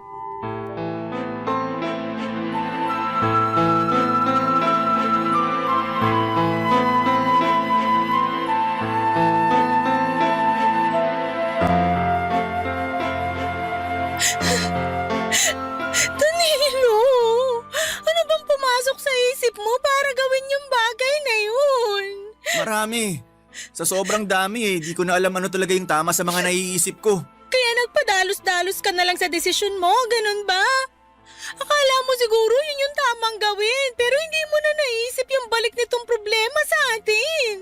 O ngayon, wala ka na nga trabaho tapos ang dami mo pang utang. Pero nagawa ko lang naman yun para hindi magkulang sa perang binibigay ko sa'yo. Baka nakakalimutan mong panereklamo mo sa akin na kakarampot lang ang sinusweldo ko. Magkaibang bagay naman yun. Kasi itong mga binibigay mo sa akin ngayon, inutang mo pala. Hindi ka ba nakikinig? Ginawa ko lang naman yun kasi nga kailangan... Nakikinig ako at naiintindihan ko ang rason mo, pero kahit anong gawin ko, hindi ko pa rin matanggap na kailangan mo pang mangutang pantapal sa sweldo mo kasi nawalan ka ng trabaho. Yun yung punto ko doon, Danilo. Nawalan ka ng trabaho at hindi mo yun sinabi sa akin. Naiintindihan mo ba yung bigat ng kasalanan mo? Oo, pero... Pero ano? Sabihin mo! Natakot kasi ako sa'yo Natakot ako sa kung anong pwede mong sabihin sa akin. Kung ano man ang mga sasabihin ko sa'yo, alam mo sa sarili mo na totoo lahat yon. Hindi naman kita pagsasalitaan ng masakit kung wala akong dahilan, di ba? Pero ikaw ang gumawa ng mga dahilang yon. Tapos silitanyahan mo ako ng ganyan. Kaya nga kasalanan ko talaga yung nangyari. Natakot ako na harapin yung bunga ng mga maling desisyon ko. Natakot ako na marinig sa'yo lahat ng mga pagkakamali ko. Kasi kilala ko ang sarili ko Imbis na tanggapin yung mga kasalanan ko at magsikap, madali ako maapektuhan. Kaya nalulugmok agad ako. At yun din ang dahilan kaya naging desperado na ako. Sana iniisip mo man lang kami ng anak mo bago ka naging desperado. Iniisip ko naman kayo. Palagi ko kayong iniisip kaya nagawa ko yung mga bagay na yun. Maniwala ka sa akin, Lena. Mahal na mahal ko kayo ng anak natin. Ewan ko, pero malapit na talaga akong maniwala sa mama mo na hindi ka maasahan. Si mama na naman. Alam mo, namumuro na talaga sa akin yung nanay ko na yan. Bakit ka nagagalit sa kanya? Totoo naman yung mga sinabi niya. Saka kumpara sa akin mas matagal ka nang nakasama ng nanay mo kaya kabisado na niya yung ugali mo. Oo nga, pero hindi pa rin tama na sinisiraan niya ako sa'yo. Hindi ka niya sinisiraan. Ikaw ang sumisira sa sarili mo. Pwede ko naman kasing hindi paniwalaan yung mga sinasabi niya dahil araw-araw nagbabago ang tao para sa ikabubuti niya. Pero hindi mo yung magawa sa sarili mo. Sa katunayan, puro na lang sa ikasasama mo at ng pamilya natin yung mga ginagawa mo. Sabihin mong hindi, patunay yung mga memo mo sa dati mong trabaho sa mga violation na pinaggagawa mo. Sorry na, hindi ko naman sinasadya Siguro nga tama kayo ni Mama na masyado kong sutil at hindi maaasahan. Ewan, personalidad ko na siguro. Akala ko noon wala makakapagpabago sa akin kasi kahit nga mga pangaral ng nanay ko hindi ko sinusunod. Sabi niya mag-aral daw ako ng mabuti para makapagtapos ako pero inayawan ko kasi nahihirapan ako. At tingin ko hindi para sa akin ang pag-aaral. Pero mas nahihirapan ako ngayong maghanap ng matinong trabaho dahil prioridad ng mga ina-applyan ko yung mga may tinapos. At wala ako noon. Kaya nga pakaisipin mo yung mabuti dahil hindi mo na mababalik yung nakaraan. At kahit na magsisi ka pa at magmukmok, wala ka nang magagawa. Alam mong hindi yan ang sagot kundi magpakatino at magpatuloy. Pero kung hindi mo talaga kaya, hayaan mo akong tulungan ka. Ako na magtatrabaho, ikaw magbantay sa anak natin. Papadudot para akong binanlian ng kumukulong tubig na sinundan ng isang balding punong-puno ng yelo dahil sa mga sinumbat sa akin ni Lena. Lahat kasi yon ay totoo at para bang natapakan noon ang aking pagkalalaki. Kasi wala naman akong nagawa, alam ko na pag ako lang ang dumiskarte ay lalo kaming mababaon sa utang. Nung ako pa nga lang mag-isa ang nakakaalam ng problema ko ay para bang masisira na ako ng ulo. Kaya nga tulad ng payo sa akin ng kinakasama ko ay nagsikap ako sa paghahanap ng trabaho. Pero pinag-isipan ko rin naman kung siya na lang muna ang pagtatrabahuhin ko dahil mas madiskarte at malakas ang loob niya kaysa sa akin. Hindi nga nagtagal ay pumayag akong mamasukan si Lena at kapag rest day niya ay ako naman ang rumaraket. Pinatos ko na talaga kahit na anong pwede katulad ng pagtatao sa mga tindahan, pagiging delivery boy or waiter sa mga catering event. Lahat ng yon ay ginawa ko para makapag-ipon ng pambayad sa aking mga utang. At hindi yon lingid sa kaalaman ng nanay ko, Papa Dudut.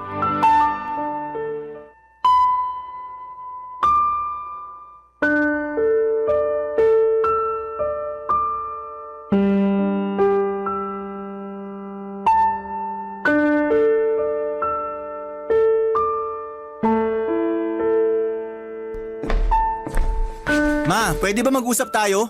Anong pag-uusapan natin? Kita mo nagbabasa ako ng pocketbook eh. Mamaya na lang po kayo magbasa. Importante po kasi to. Ano ba kasi yun? Kagabi po dun sa birthday party ng kumare nyo. Alam kong nandun kayo kasi nga kumare nyo yung kumuha sa catering namin para sa party nila. Andun nga ako. O tapos? Anong o tapos? Manaman eh. Naglolokohan ba tayo rito? Oo. Naglolokohan lang tayo rito kasi hindi ko maintindihan yung tinutumbok ng usapang to. Ano ba kasi ang gusto mong sabihin? Sabihin mo na. Hindi yung inaabala mo ang pagbabasa kung lentik ka. Tinatawag ko kasi kayo kagabi doon dahil isa ako sa mga waiter. Pero hindi nyo man lang ako pinapansin. Nakailang tawag ako ng mama pero di kayo lumilingon. Napansin na nga ako nung katabi nyo at sinabihan kayo na tinawag ko kayo pero umiling lang kayo at kumain. Inisip ko na lang na baka wala kayo sa mood makipag-usap kaya nagtrabaho na lang ako. Pero pagdaan ko ulit sa likod nyo, narinig ko na nabanggit ng katabi nyo yung pangalan ko. Kasi nga raw nakita niya ako na nag-waiter sa catering service tong party na yon. Pero sabi nyo, hindi ako yon. Na wala kayong anak na ganun ang trabaho. Tama ba naman yun? Sa ayaw ko lang na pag-usapan yung tungkol sa'yo kaya ganun na lang sinabi ko. Tinatanong ko kung tama ba yun kasi nakaka-insulto kayo eh. Para sa akin tama yon. Kasi yung mga taong yon, sigurado akong pagtatawanan ka pag kinumpirma ko na ikaw nga yun at ganun lang ang trabaho mo. Kaya sinabi ko na hindi ikaw para matapos na agad ang usapan namin. Tsaka kung na-insulto ka, kamusta naman yung nararamdaman ko bilang nanay mo? Akala mo yata hindi masakit sa akin na pagtawanan ng ibang tao yung hanap buhay mo. Kasi maliit yung kita, ganito ganyan. Lalo alam ko naman sa sarili ko na ginawa ko ang lahat para mabigyan ka ng mabuti at maayos na kinabukasan. Hirap sa inyo, inuungkat nyo na naman yung nakaraan eh. Ang problema rito yung pagtanggi nyo sa akin na anak nyo. Bakit ka nagagalit sa bagay na yon? Kasalanan ko ba? Na hirap akong ipagmalaki ka dahil sa ugali mong yan? Kung yung pagiging sutil ko nung araw ang sinasabi niyong ugali, nagbago na ako. At nagsisikap na ako ngayon para sa pamilya ko, ma. Dapat lang naman talaga na magsikap ka. Dahil nabanggit sa akin ni Lena na marami ka raw pinagkakautangan na kailangan mong bayaran. At lahat ng yon ay kagagawa ng padalos-dalos mong desisyon sa buhay. Kahit nanay mo ko sumuko na ako sa ugali mong yan. Kaya hindi mo ako masisisi kung ganito ako sa'yo ngayon. Para sa akin, pambawi ko to sa lahat ng konsumisyon na pinaranas mo sa akin nung araw. Kumbaga gusto ko na lang na hindi mangonsumi sa'yo. Lalo na't nandyan naman na yung kinakasama mo. Kawawa nga lang siya kasi ang bata-bata pa baka tumanda agad kung hindi ka magbabago. Alam mo Danilo, imbis na umiyak-iyak ka dyan o magtampo-tampo, mabuti pang gawin mo pagtuunan na lang ng atensyon ng buhay nyo. Magsumikap ka para makabayad ka sa mga utang nyo. Magpakatino ka sa pagtatrabaho para matustusan mo ang mag-ina mo. Patunayan mo sa akin na responsable ka na. Baka sakaling magbago ang tingin ko sa'yo at maipagmalaki na kita. Papa Dudut, alam kong masakit ang mga sinabi sa akin ng mama ko. Pero wala naman akong magawa dahil lahat ng yon ay totoo at tagos sa buto. Kasalanan ko naman talaga ang mga maling desisyon ko sa buhay kaya naging pangit ang resulta nito. At ang masakit pa ay karamay ko pa sa mga kamalasang yon si Lena at ang aming anak. Pero ayoko nang malugmok at patuloy na kaawaan ng aking sarili sa sitwasyon na kinasasadlakan ko. Sa halip ay nagsikap ako para makabangon. Hindi nagtagal ay nakaipon naman kami ng pera ni Lena na pambayad sa mga utang ko at pinangako ko sa kanya na hindi na ako basta-basta gagawa ng desisyon na hindi siya kinukonsulta. Marami po akong natutunan sa mga karanasan ko sa buhay na dinala ko nitong tumanda na ako. At kasama na nga doon yung mga hindi pagpapasaway sa mga magulang natin. dahil posible nila tayong bawian pagdating ng panahon. Pero hindi naman ako tuluyang kinahiya at tinakwil ng mama ko, and in fact, maayos ang relasyon namin ngayon dahil pinatunayan ko sa kanya na seryoso na ako sa pagbabagong buhay para sa ikauunlad ng aking sarili. At yun naman ang pinaka-importante. Hanggang dito na lamang po ang sulat ko, Papa Dudut.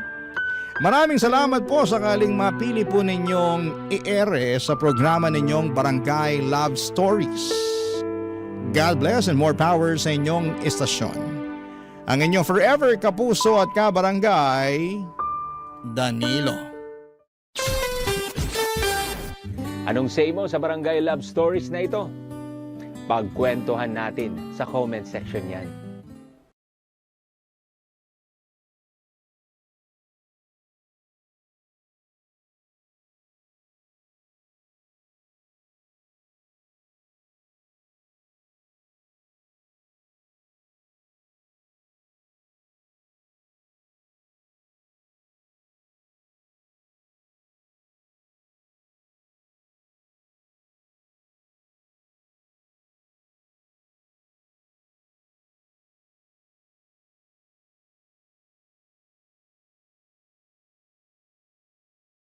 Ang mga kwento ng pag-ibig, kwento ng buhay, at kwento ng pag-asa dito sa Barangay Love Stories. Love Stories.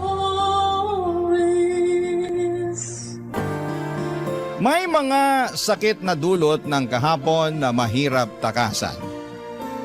Minsan ay para itong bisita na walang pasabi kung dumalaw sa atin. Ikaw, kabarangay, meron ka bang masakit na nakaraan na hindi malilimutan? Dear Papa Dudut, good day po sa inyo at sa mga nakikinig ng programa ninyong Barangay Love Stories. Ako nga pala si Edgar, 35 years old at taga Quezon City. Hindi po talaga ako mahilig sa radyo, pero isang beses ay napakinggan ko ikaw, Papa Dudut, sa taxi na sinasakyan ko nung pauwi na ako sa bahay namin. Natuwa talaga ako at nakarelate sa mga kwento na narinig ko, kaya naman naisipan kong sumulat sa inyong istasyon upang ibahagi ang pag-iibigan namin ng kababata kong si Iris. Magsisimula ang lahat noong nasa college pa lamang kami. Schoolmate kami ni Iris at naging kami noong high school pa lamang. Kung ilalarawan ko siya, masasabi ko na maganda talaga si Iris. Makinis ang balat, mahaba ang alon-alon niyang buhok, at meron siyang magagandang pares ng mga mata. Mahal na mahal ko siya at para sa akin ay siya na ang babaeng gusto kong pakasalan at makasama habang buhay. Kaya nga palagi ko yung sinasabi at pinapaalala sa kanya.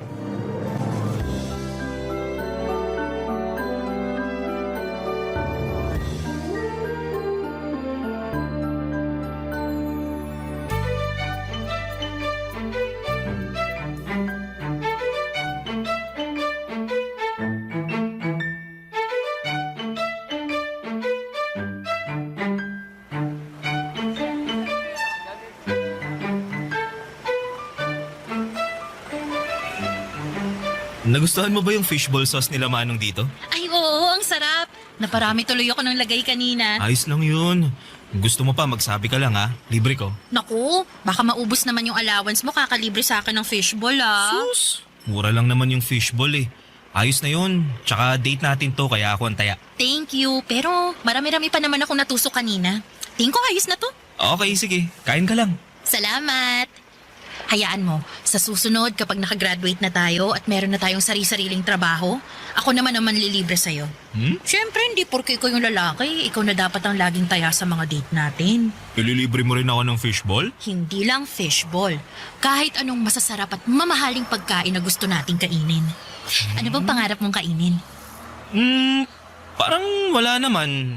Iba kasi yung gusto ko. Hindi yung mga pagkain na bibili sa restaurant. Eh ano? Luto mo. Luto ko? Hindi nga ako marunong magluto. Yung simpleng pagpiprito nga lang ng itlog, palagi ko pang nasusunog. Kaya lagi rin akong pinapagalitan ni nanay eh.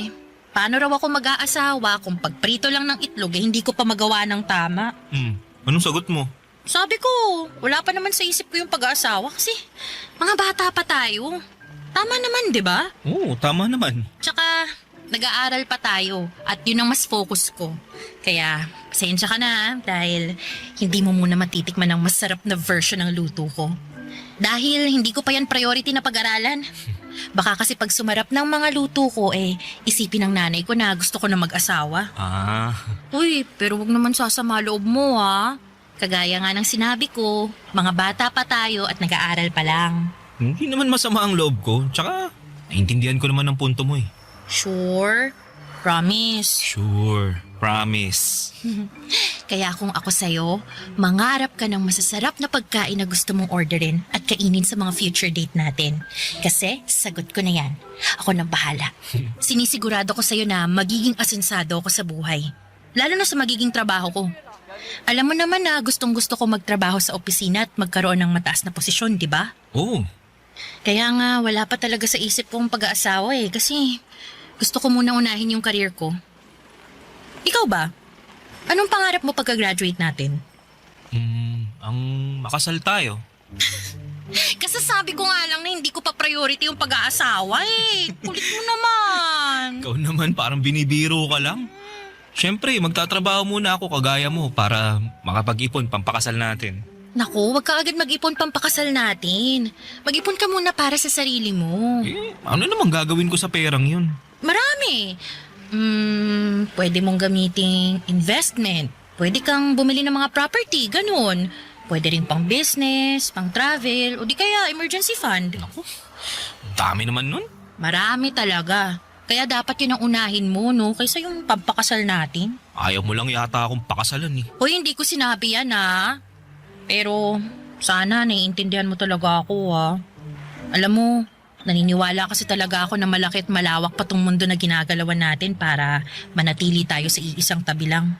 Anong ibig mo sabihin?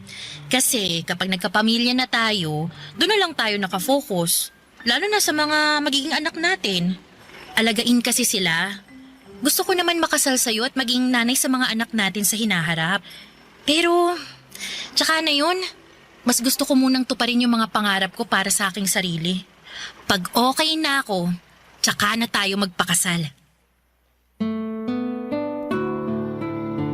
Papadudod sa aming dalawa ay masasabi ko na si Iris ang mayroong mataas na pangarap.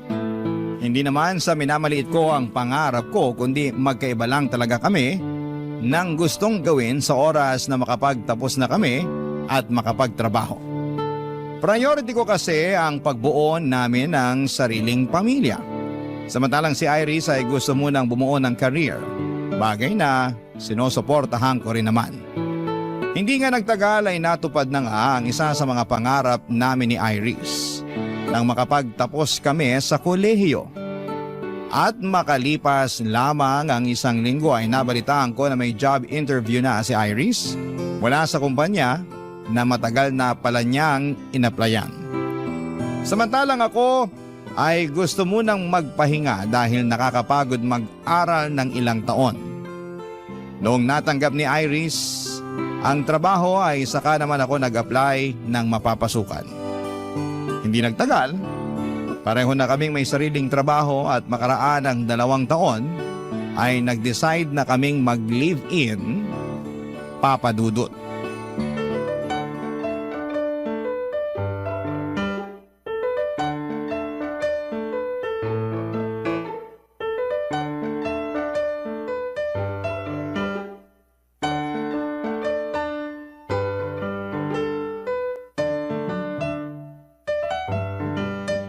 Pagod ka ba? Sakto lang. Nangalay lang tong binti ko kakatayo kanina dun sa sakayan nung nag-aabang na tayo para makauwi. Grabe, ang tagal natin nakasakay. Muntik pa tayong abutan ng ulan. Oo nga eh. Buti na lang nakauwi na tayo, no? Buti pa, masayihin ko na lang muna yung binti mo habang nakaupo tayo rito sa sofa. Ay, sure ka? Hindi ka ba pagod? Di naman, konti lang. Tsaka pagdating sa'yo, hindi ako mapapagod. Naku, ang corny. Oh, ayan. Ayusin mo pagmasahe, ha? Oo naman. Siguradong mawawala yung pamamanhid nito. Sana nga. Grabe, no? Anong grabe? Ang saya-saya ni Laika at Dion dun sa kasal nila kanina. Kala mo naman hindi ka muntik maghiwalay dahil kailangan pumunta ni Dion sa Australia para magtrabaho. Kilala naman natin si Laika na hindi talaga kayang LDR, di ba? Pero nakaya pa rin naman niya dahil sobrang faithful din kasi ni Dion. Never din niyang pinaramdam kay Laika na malayo sila sa isa't isa. Piruin mo, araw-araw tumatawag at nagve-video call. Ganun naman talaga mga taong nagmamahalan. Walang distansya ang makakahadlang. Kaya nga bilib din ako sa relasyon nila kasi nagawa pa rin nilang harapin yung mga takot at agam-agam nila sa mga sarili nila para sa future nila. Yang si Dion, ayaw niyan sana magtrabaho sa ibang bansa kasi nga raw iba yung kultura doon kaysa dito sa Pilipinas. Tsaka kakagraduate lang natin noon, aalis agad siya. Si Laika naman, ayaw sa LDR pero sumugal pa rin sila. Sabi sa akin ni Laika pareho raw nilang pinag-ipunan ni Dion yung ginastos sa kasal nila. Pero mas malaki pa rin daw doon yung parte ni Dion. Tapos meron din daw silang kanya-kanyang savings at meron din para sa magiging anak nila. Galing no? Nakakatuwa sila. Oo nga, nakakatuwa nga. Tayo kaya, no? Anong tayo? Kailan kaya tayo... Ikakasal? Sira, hindi. Magkaka-baby. Gusto mo ngayon na, unahan na natin yung dalawa. Uy, ayoko pa. Grabe naman sa pagtutol. Sorry naman. Pero seryoso ba yun? Na ayaw mo pang magka-baby tayo? Oo, seryoso. Pero, di naman na tayo mga bata eh. Tsaka nakatira na tayo sa iisang bubong na parang mag-asawa. Parang pa lang, pero hindi pa tayo kasal. O edi, will you marry me? Sira, ikaw talaga, no? Anong ako? Seryoso ko rito, nagpo-propose ako sa'yo. Talaga? Bakit walang sing-sing? Anong wala? Meron, teka. Kukunin ko ah. Uy, sandali! Uy, joke lang! Joke lang kasi! Anong joke lang? Alam ko naman na may sing-sing ka na dyan kasi... Kasi nakita ko nung nakaraang araw nung nag-aayos ako ng kwarto natin. Nakita mo? Ibig sabihin, inusurpresa yun. Ayos lang naman, pero hindi pa rin naman ako handang magpakasal sa'yo eh. Kaya, okay lang din na huwag ka muna mag-propose. Ano pa? Di pa nga ako nagpo-propose, rejected na ako agad. Hindi naman sa ganun, pero sana naiintindihan mo, Edgar. Naiintindihan ko naman na hindi ka pa handa na magkapamilya tayo. Tsaka, yung singsing na yun, andun lang naman yun. Yun mawawala. Nakatabi lang yun kung kailan ka na handa. Thanks, Edgar. Tsaka, salamat din sa pagmasahe ng binti ko ah. Medyo nawala na nga yung ngalay. Wala nga naman. Buti pa, maliligo na ako para makatulog na tayo. Okay, sige. Lock mo yung banyo. Baka pasukin kita. Sira ka talaga.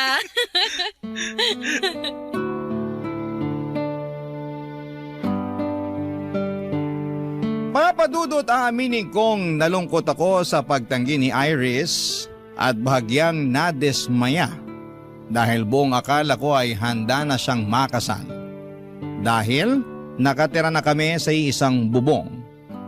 Pero nagkamali ako. Hindi pa pala talaga niya gusto, lalo na nagsisimula pa lamang kami sa aming mga career. Tama naman siya kaya sinantabi ko ang pansarili kong kagustuhan at nirespeto ang sa kanya. Nag-focus na lamang kami sa aming kanya-kanyang trabaho habang patuloy na nangangarap ng maganda at maayos na buhay para sa aming pamilya sa hinaharap. Naging numero 1 akong taga-suporta ni Iris pagdating sa mga bagay na gusto niyang maabot, lalo na sa kanyang trabaho. Labis ko rin siyang hinahangaan dahil nakita ko sa kanya ang determinasyon na matupad ang mga pangarap niya. Barangay Love Stories. Barangay Love Stories. Papadudot, kapag mahal mo ang isang tao ay sinusuportahan mo siya sa lahat ng bagay na gusto niyang makamit sa kanyang buhay. Basta hindi yon nakakasama sa kanya at sa inyong relasyon. Yun kasi ang paniniwala ko. Kaya nga buong buo kong sinusuportahan si Iris sa pangarap niya habang pinagsisikapang matupadin ang sarili kong pangarap. Mataas ang ambisyon ni Iris na ma-promote sa kanilang kumpanya. Samantalang ako ay kontento na sa posisyon ko. Basta kumikita ako ng disente ay hindi na ako naghahangad pa ng sobra. Pero naunawaan ko naman si Iris kung tingin niya ay hindi pa sapat ang naaabot niya at gusto niya pang umangat. Napaka-hardworking at dedicated niya kasing tao pagdating sa kanyang trabaho. Mabilis na lumipas ang 2 taon at nakatuon lamang ang atensyon ni Iris sa katuparan ng kanyang mga pangarap, Papa Dudut.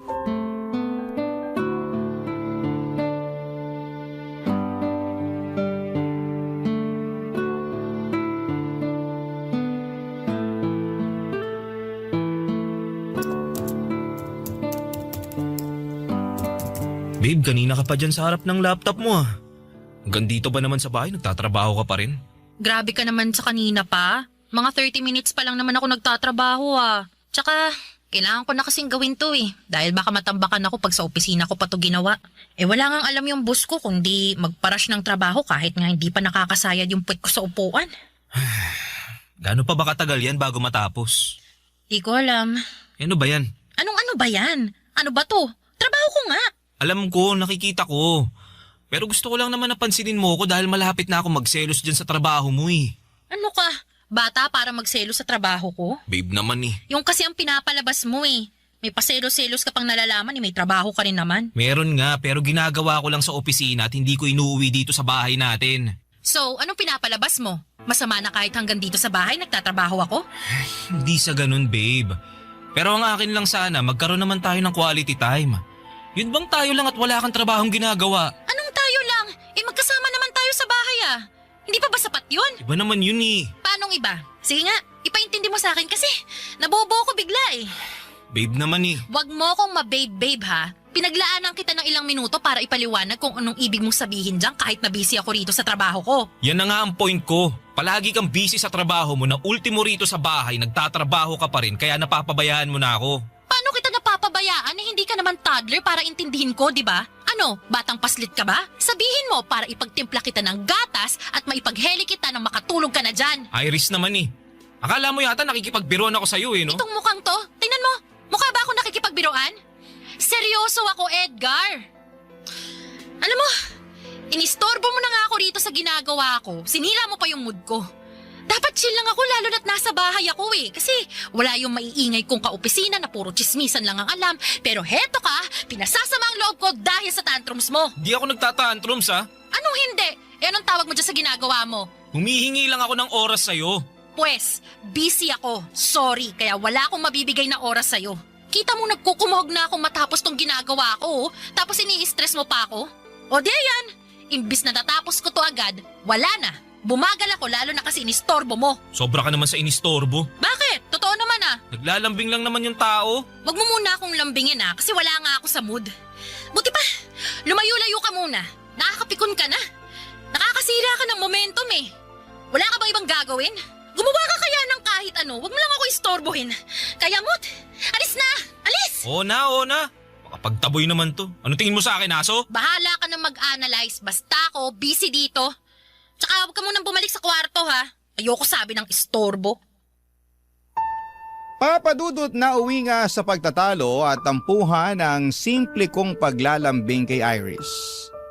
Aminin kong nasaktan ako ng husto dahil hindi naman mabigat na bagay ang hinihiling ko. Nami-miss ko lang talaga siya at gusto kong magkaroon kami ng oras sa isa't isa na walang trabahong namamagitan. Pero pinanindigan ni Iris na mas importante ang trabaho niya kesa sa akin. Ilang araw din kaming hindi nagkibuan hanggang sa hindi na ako nakatiis. At ako na ang nag-sorry. Naging okay din naman na muli kami at tulad nung dati ay inunawa at sinuportahan ko na lamang siya. Hanggang sa nagbunga ang pagsisikap ni Iris nang ma-promote siya sa pinaka-aasam-asam niyang posisyon. Kaya naman labis ang saya naming dalawa. Kaya lang Papa Dudut ay doon pa lamang pala magsisimula ang pinakamalaking pagsubok sa aming relasyon. Dahil nga lalong naging busy si Iris sa kanyang trabaho, Papa Dudut.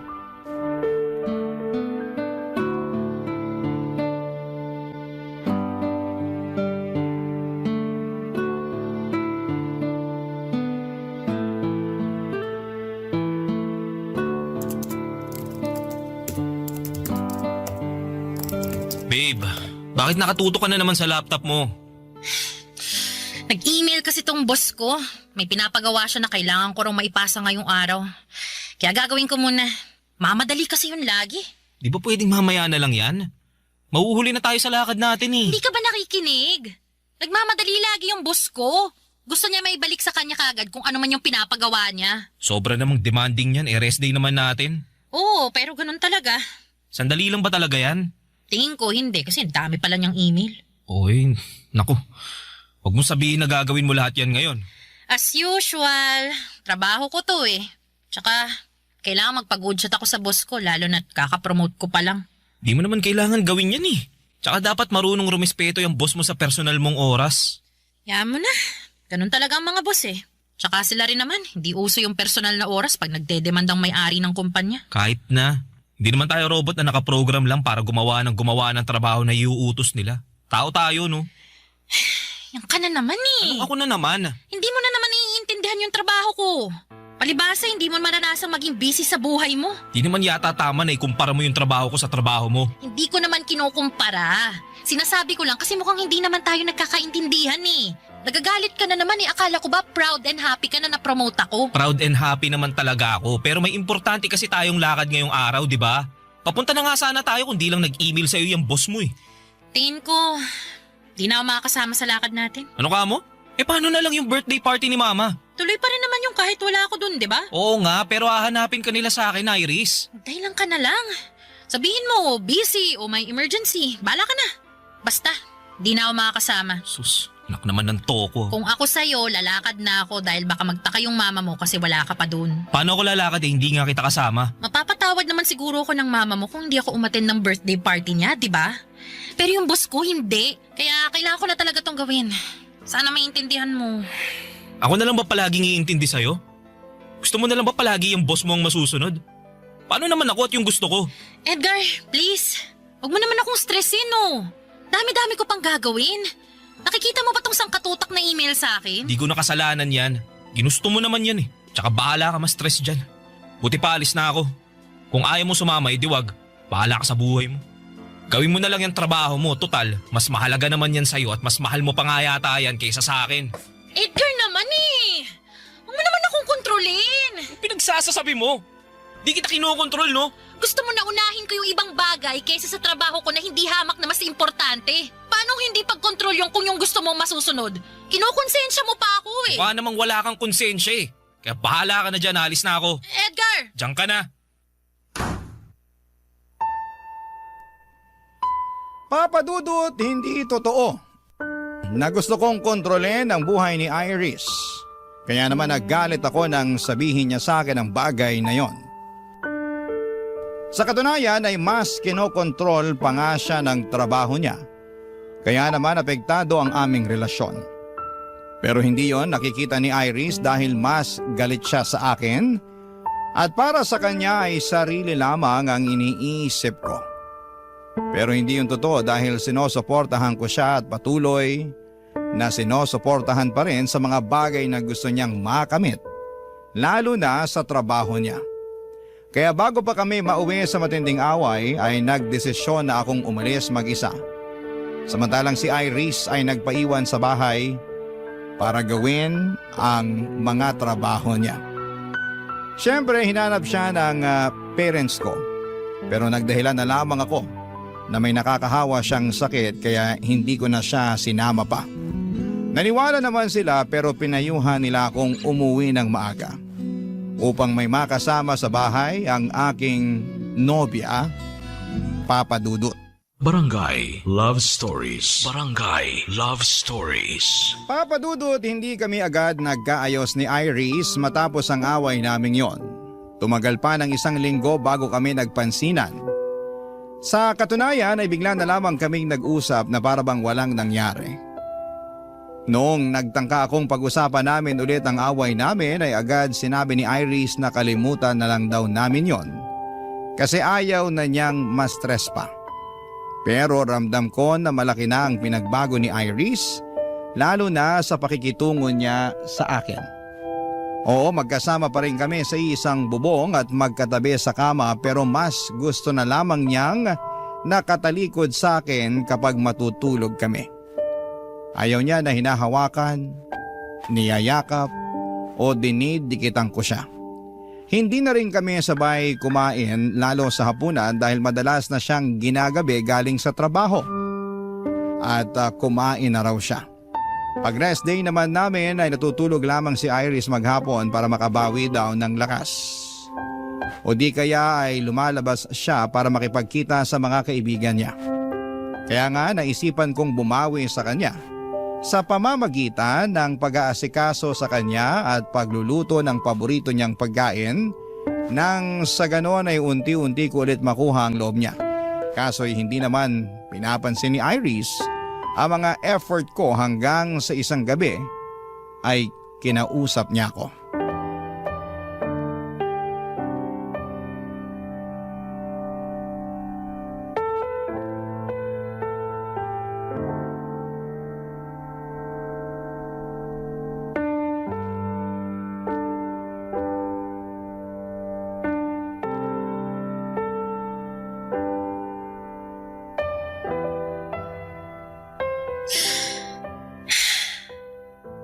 Pwede bang mag-usap tayo?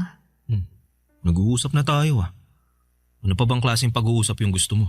Seryoso ako ah. Huwag mo akong pinipiloso po. Pagod ako galing sa trabaho, huwag mo nang dagdagan. Please lang. Kasalanan ko na naman. Ikaw lang naman yung nagpapakapagod sa trabaho mo na akala mo pamamanahan ka sa kumpanya nyo. Kaya ganyan ka umasta. Anong sabi mo? Akala mo ba hindi ko napapansin na simula nung na-promote ka, mas lalo ka nang naging busy? Kahit nga nandito ka sa bahay, hindi ka pa rin makausap ng matino. Dahil kung hindi ka nagtatrabaho, natutulog ka naman maghapon. O kaya nakatutok sa cellphone mo o lumalabas kasama yung mga kaibigan mo. Pati pa naman yung mga bagay na ginagawa ko para sa sarili ko, sinisita mo pa rin? Ako nga hindi nakikialam sa mga ginagawa mo eh. Kung may labas ka na kasama mga kaibigan mo, nakarinig ka ba sa akin ng reklamo? Wala naman, di ba? Wala nga. Kasi alam mo kung anong tingin ko? Ano? Na wala kang pakialam sa akin. Ano, tama ako no? Sagutin mo ako, tama ako no? Oo na! Oo na, tama ka! Wala na nga akong pakialam sa'yo at sa kung ano pang gusto mong gawin sa buhay mo. Bakit? Dahil kinain ka na ng sistema mo sa trabaho mo? Totoo, di ba? Sabihin mo. Dahil hindi na kita mahal. Anong sinabi mo? Hindi mo na ako mahal? Oo. Hindi na. Kailan pa? Matagal-tagal na rin. Bakit ngayon mo lang sinabi? Kasi nga, tinitimbang ko pa yung nararamdaman ko eh. Baka napagod lang ako, ganun. Na kapag pinahinga ko naman magiging okay tayo. Na manunumbalik ulit yung pagmamahal ko sa'yo katulad ng dati. Pero, hindi. Hindi na talaga at mas lumayo pa yung loob ko sa'yo tuwing nag-aaway tayo. Wala lang akong sinasabi pero naiipon na yun sa loob ko eh. Hanggang sa isang araw, nagising na lang ako. Wala na talaga. Ayoko nang subukang ayusin yung relasyon natin. Mas mabuti pa na maghiwalay na lang tayo. Maghiwalay? Oo, Edgar. Sorry pero sana maintindihan mo. Malayong malayo na tayo sa dating tayo eh. Tsaka, tingin ko, hindi ko mabibigay yung pamilya na matagal mo nang gusto kasi nga, mas nakafocus ako sa career ko. Masaya naman ako sa ginagawa ko, kaya naisasantabi kita. Na-realize ko na ang unfair ko sa iyo kasi pinaghintay kita ng matagal pero hindi pa rin pala sapat yun. Iris, please. Baka nabibigla ka lang. Pag-usapan muna natin to. Please. Hindi ako nabibigla.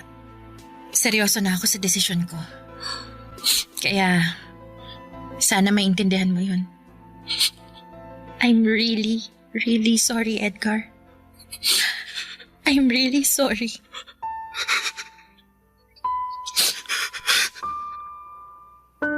Papadudot, masakit pa rin pala kahit na inaasahan ko na mangyayari ang bagay na yon. Hindi ko napigilang umiyak dahil para bang pinipiga ang puso ko sa tindi ng sakit. Nagmakaawa pa nga ako kay Iris pero ramdam ko talaga na ayaw na niyang ayusin ang aming relasyon. Kaya naman nagpaubaya na lamang ako. Siguro'y nagbago na lang talaga ang priority niya at hindi na ako doon kasama. Kaya nga kahit na malungkot ay kailangan ko yung tanggapin. Umalis na rin si Iris sa nirerentahan naming apartment at nakiusap siya na huwag ko na siyang kukulitin pa. Sa abot ng makakaya ko ay nirespeto ko ang kahuli-hulihan niyang hiling at nag-focus na lamang sa pag-move on. Papadudot, makalipas ang 9 na taon. Neto na bang 2025 ay inadya ng kapalaran na magkita ulit kami ni Iris sa kasal ng common friend namin. At masasabi ko na kahit matagal na panahon na nang huli ko siyang nakita, ay hindi pa rin nagbabago ang itsura niya. Maganda pa rin siya katulad nung Iris na dati kong minahal, Papadudot.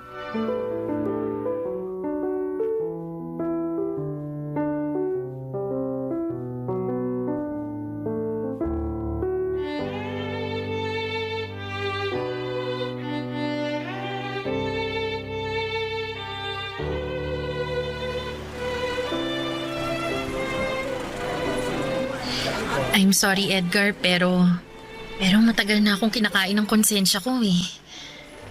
At naisip ko na matatahimik lang ako pag nakausap kita at nasabi ko sa iyo yung totoo. Kaya nga, sinamantala ko na yung pagkakataon para magkita tayo rito sa kasal ng kaibigan natin. Ano ba yung sasabihin mo? I'm sorry kasi nag-cheat ako nun sa relasyon natin. Ha? Akala ko ba nawalan ka lang ng pagmamahal sa akin? Totoo naman yun, pero kasi may iba na kasi akong nagugustuhan nun at yun nga, yung napangasawa ko. Boss ko siya eh. Simula nung napromote ako nun sa trabaho palagi na kaming magkasama. Mas madalas pa nga kaming magkasama kaysa sa atin kahit nakatira tayo sa iisang bubong. Tapos, ayun, hindi ko na napigilang mahulog sa kanya kasi mabait naman pala siya. Alaga, maaalalahanin. Bakit? Ganon din naman ako, di ba? Oo, pero malaki pa rin ang kaibahan niyo dahil mas mataas yung pangarap ng boss ko. Hindi kagaya mo na kontento lang sa kung anong meron ka. Linawin ko lang hindi naman masama yung gusto mo Oo, pero hindi tayo pareho ng gusto. Kaya mas nagustuhan mo yung tao na katulad mo. Ganun na nga. Kaya nga humihingi ako ng tawad sa'yo. Matagal na panahon na rin naman ang lumipas. Hindi na natin maibabalik yung nakaraan. Siguro, meron din talaga akong pagkukulang. Kasi masyado akong nakampante sa mga gusto ko. Di naman sa ganun kasi sinuportahan mo naman ako Hinintay mo pa nga na maging handa ako pero ako lang talaga yung may problema. Hindi ako naging handa sa'yo pero sa iba naging handa ako. Kagaya nga ng sinabi ko nakaraan na yun. Ang mahalaga yung ngayon. Hindi naman ako galit sa'yo. Nagtatampo, oo. Pero hindi naman kita matitiis Salamat kung ganun. Tsaka marami ka rin namang itinuro sa akin na natutuhan ko sa buhay nung nagkahiwalay tayo. Doon ko sinimulang punan yung mga bagay na wala sa akin. Mas inayos ko yung sarili ko. Mas nag-focus ako sa career ko kasi naisip ko na kung magkikita tayo isang araw at nalaman mong hindi pa rin ako successful, baka dismaya ka sa akin. Ikaw talaga? Di mo naman kailangan gawin ang bagay na yan dahil sa akin.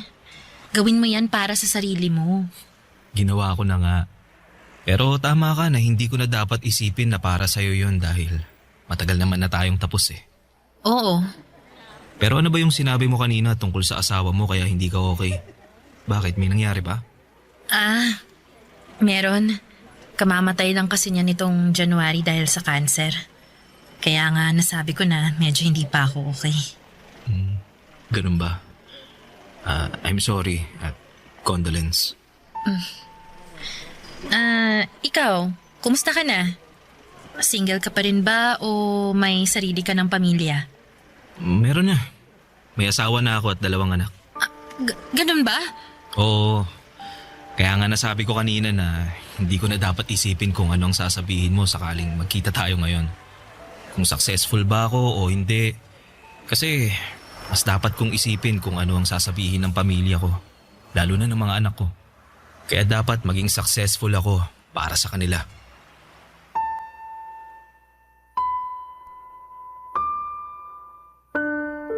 Papadudot na putol na ang pag-uusap namin ni Iris nang tawagin siya ng isa naming kaibigan. Nag-excuse naman ako dahil tumawag ang misis ko ng mga panahong yon. At pagkatapos, nalaman ko na lamang na umuwi na pala si Iris. Masaya ako na nagkita ulit kami pagkalipas ng mahabang panahon, ngunit malungkot dahil meron siyang pinagdaraanan. Pero katulad ko noon na alam ko na makaka-move on din si Iris. Sa ngayon ay nakafocus na lamang ako sa sarili ko at sa aking pamilya. Wala akong ibang hangad kundi ang mabigyan sila ng maayos at komportabling buhay. Matagal na kaming tapos ni Iris at ang sulat ko na ito sa inyong programa ang magpapatunay noon. Maraming salamat po Papa Dudut sakaling mapili po ninyong i-ere ang istorya ng buhay ko sa Barangay Love Stories. Sana'y marami sa mga kabarangay natin ang nakarelate sa aking kwento. Lalo na yung mga kapwa ko dyan na iniwan sa ere. Huwag kayong mawala ng pag-asa dahil makakausa din kayo. Ang inyong forever, kapuso, at kabarangay, Edgar. Kwentuhan naman tayo dito sa comment section. Ang mga kwento ng pag-ibig, kwento ng buhay, at kwento ng pag-asa dito sa Barangay Love Stories. Love Stories.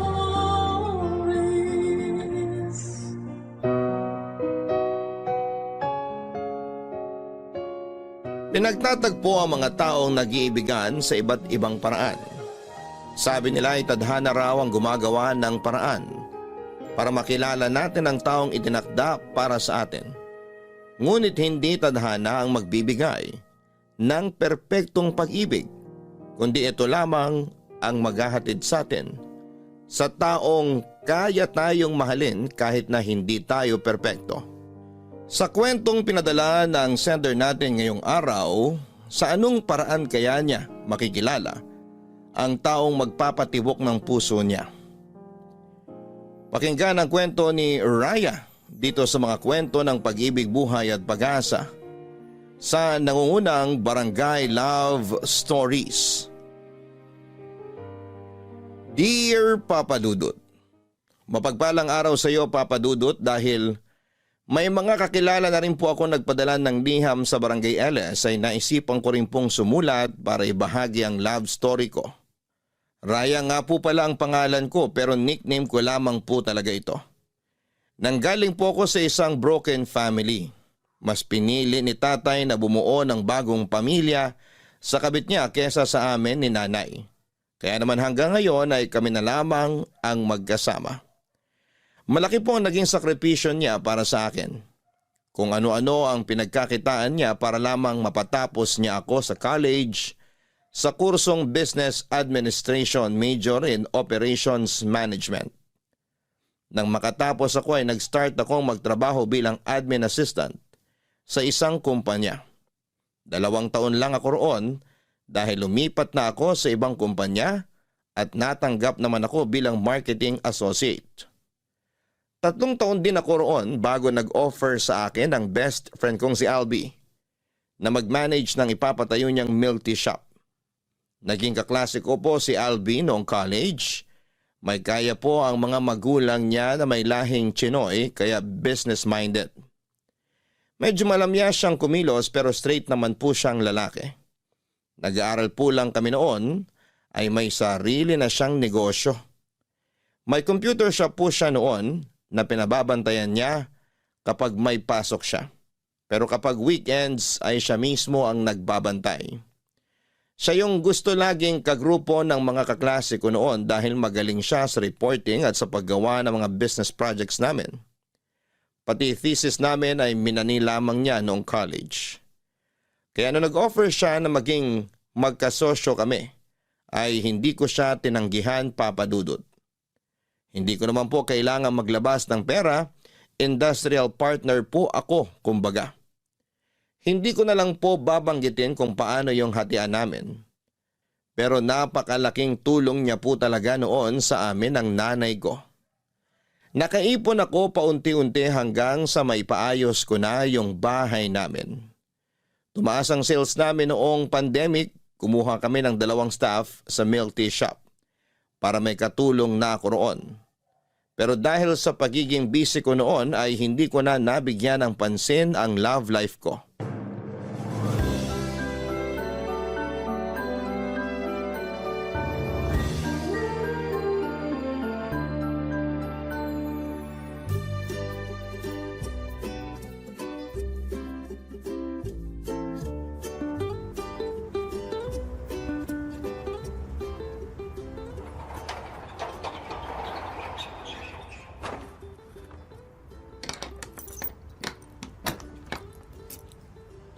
Ay, salamat. Makakatulog na rin ako. Tulog agad? Uuwi ka pa nga lang? Ganun na rin yun. Konting oras na lang naman eh. Ikaw, ba't nandito ka? Nagtanong pa to. Siyempre, 2 tayong may-ari nitong milk tea shop. Gusto ko lang bisitahin kapag may libreng oras pa ako. Huwag kang mag-alala. Hindi ko naman pababayaan to, no? May sinabi ba ako? Wala. Wala naman pala eh. Halika na, ihatid na kita sa inyo. Bakit ba kasi sinusundo mo pa ako? Kaya ko naman mag-commute pa uwi. Sasakay ka o kakalbuin ako ni tita? Takot ka pala kay mama eh. Siyempre naman, hinabilin ka niya sa akin. Anong hinabilin? Hoy, hindi pa namamaalam nanay ko ah. Kumain ka na ba? Mukhang gutom ka eh. Pangit mong kausap, parang tanga. Eh ba't ang sungit mo? Wala, halika na, sumakay ka na. Eto na nga boss, sasakay na.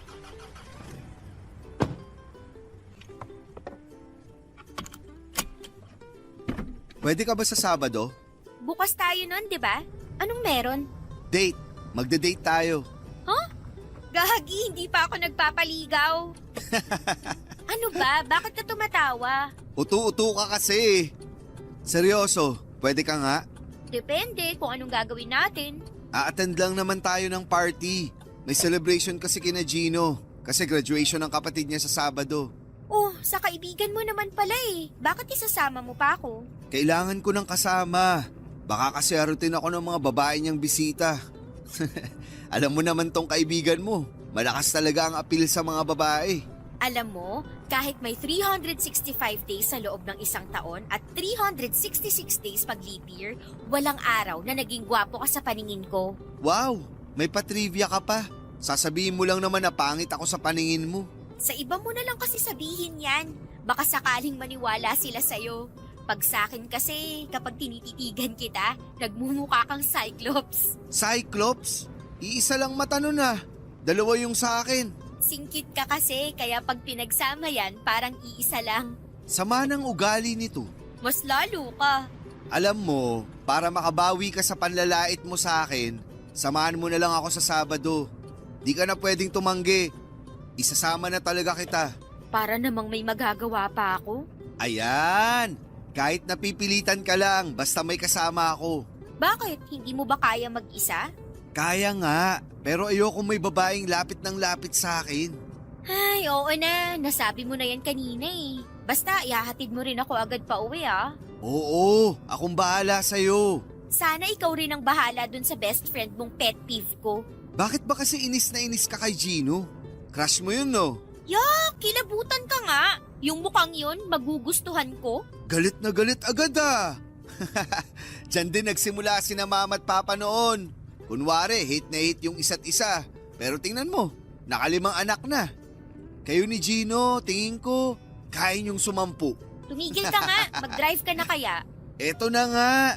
Pero kapag ikakasal na kayo ni Gino, sagot ko na wedding gown mo. Sirang-sira na gabi ko, ano ba?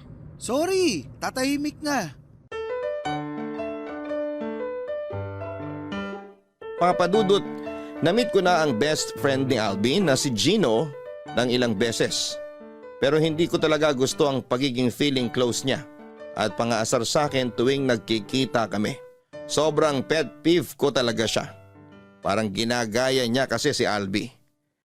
Hindi po ako magaling mag-explain pero sa mga hindi po nakakaalam kung ano yung pet peeve, yun po yung something na kinakainisan ng isang tao.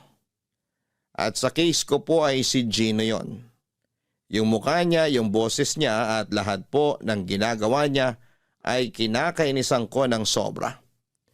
Okay naman siya sa itsura. Hindi naman po siya masasabing pangit. Maputi po siya, chubby at matangkad din. Mga 5'11 po ang height niya at may pagka-chinito rin. Chef si Gino sa isang Chinese restaurant. Kaya mahilig siya sa mga pagkain. Siyang madalas na nagluluto tuwing may handaan sa kanila o sa mga malalapit niyang kaibigan. Mabait naman po siya pero saksakan lang ng pagka-playboy. Nakaka-turn off yung ganon para sa akin. Parang naging standard ko na po kasi noon sa mga lalaki yung pagiging loyal or committed nila sa partner nila. Ang kaso, nakakatawa man pong isipin pero para talaga kaming mga batang nag-aaway noong time na yon. Kahit na anong gawin namin ay hindi talaga kami nagkakasundo. Pinipilit ko siyang iwasan at hindi kausapin pero dahil kay Albi ay napipilitan akong harapin siya. At para makasurvive ako, sa mga oras na kasama ko siya ay nagpapanggap na lamang ako na parang hindi ko siya nakikita.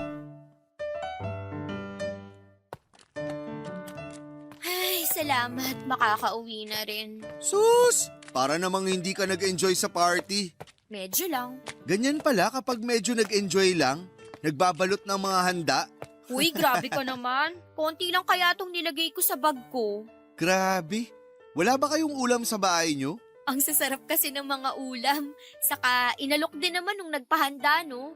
Kaya kumuha na ako. Masama raw tumanggi sa grasya. Ang sabihin mo, makapal lang talaga mukha mo. Hoy, sumusobra ka na ha? Gusto mo magka-design mukha mo, Albi? Uy, Pauwi na ba kayo? Gino, kanina ka pa dyan? Oo, at narinig ko yung usapan nyo. Kaya bago kayo lumabas ng gate, i-check ko muna yung bag nitong kasama mo. Ano? Hoy, wala naman ako ninakaw sa loob ah. Wag na maraming dada, akin na yung bag mo. Hindi pwede, no? May mga personal akong gamit dito na hindi mo pwedeng makita. Saka, kailan ka pa nag-shift ng career? Hindi yata kami na-inform. Hindi ka naman police o security guard para i-check yung bag ko bago umalis. Kamag-anak ako nung nagpa-party. At hindi ko pwedeng isawalang bahala na lang kapag may nakita akong kahinahinala. Parang alam ko na to. Uuwi na kami. Tara na nga, Albi. Yung bag mo, i-check ko lang tapos pwede na kayong umalis. Ayoko! Ay nako, alam kong mamaya pa kayo matatapos sa bardagulan nyo. Exit na muna ako. Raya, sa kotse na muna ako. Hintayin na lang kita doon. Teka, hindi mo man lang ba ako tutulungan dito? Baka nga si Gino pa mangailangan ng tulong eh. Sige na, punta na ako sa parking. O yan, umalis na si Albi. Akin na bag mo. Titingnan ko lang kung anong laman. Bitawan mo yung bag ko! Sabi na eh, ang dami mong binalot na ulam. Naka-plastic pa lahat ha. Patago mo bang binalot mga to? Excuse me, inalok ako ng tita mo, no? Kaya kada alok nagbabalot ka? Wala ba kayong ulam? Meron, pero gusto ko lang mag-uwi. Bakit ba? Krimen ba yun? Hindi naman. Pero may tanong ako. Masarap ba yung mga ulam kaya ka nagbalot? Malamang, iuuwi ko ba yung mga yan kung hindi masarap? Pero saksakan ka naman ng buwisit. Tingnan mo, kumalat na yung mga ulam, nagsayang ka ng grasya. Ipagbabalot na lang kita ulit. Ilalagay ko pa sa maayos at malinis na food container. Para presentable naman pag pinatikim mo sa mama mo. Kesa naman nakabalot sa plastic. Para ka lang dumaan sa pistahan eh. Eh ano naman, mas nakakahiya kung ninakaw ko yung mga yan sa loob. Alam mo, sa'yo na yung mga ulam na binalot ko, isaksak mo sa baga mo. Papadudot na mula ako sa kahihiyan ko ng gabing yon. Bukod kasi sa mga sinabi ni Gino sa akin, ay marami ring nakakita sa nangyari. Pakiramdam ko noon ay para akong patay gutom na naghakot ng pagkain mula sa handaan. At ginawa naman akong katatawanan ni Gino. Hindi ko na pinansin ang pag-aalok niya noon ng pagkain dahil sa kahihiyan. Nagmamadali na akong umuwi para makalayo sa kanya. Tinanong pa ako noon ni Albi kung ano ang nangyari sa pagkatalo namin ni Gino pero hindi ko na siya sinagot pa. Nagpahatid na lamang ako sa bahay namin. Kinabukasan, Papadudot, ay nagulat ako nang may mag-deliver ng pagkain sa akin na naka-address sa milk tea shop. Akala ko noon ay kay Albi galing yon kaya inilagay ko pa sa Facebook stories ko at kinain kaagad. Nag-chat pa ako noon sa kanya para magpasalamat pero nang mag-reply siya, nalaman kong hindi sa kanya galing ang pagkain kundi kay Gino. Kaya sising-sisi ako. Nalaman ko na si Gino pala mismo ang nagluto noon at pinadala talaga sa akin para mag-sorry sa nangyari doon sa party. Pero as someone na mataas ang pride ay hindi ko tinanggap ang sorry niya. Hindi lang yon ang unang beses na nagpa-deliver siya ng pagkain para sa akin.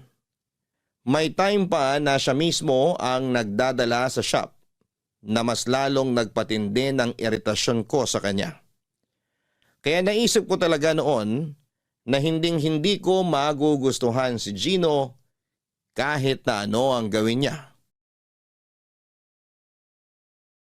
Papadudot, kahit busy ako sa pagmamanage ng milk tea shop ay naglalaan pa rin po ako ng oras para makipag-usap sa mga lalaking nakikilala ko online.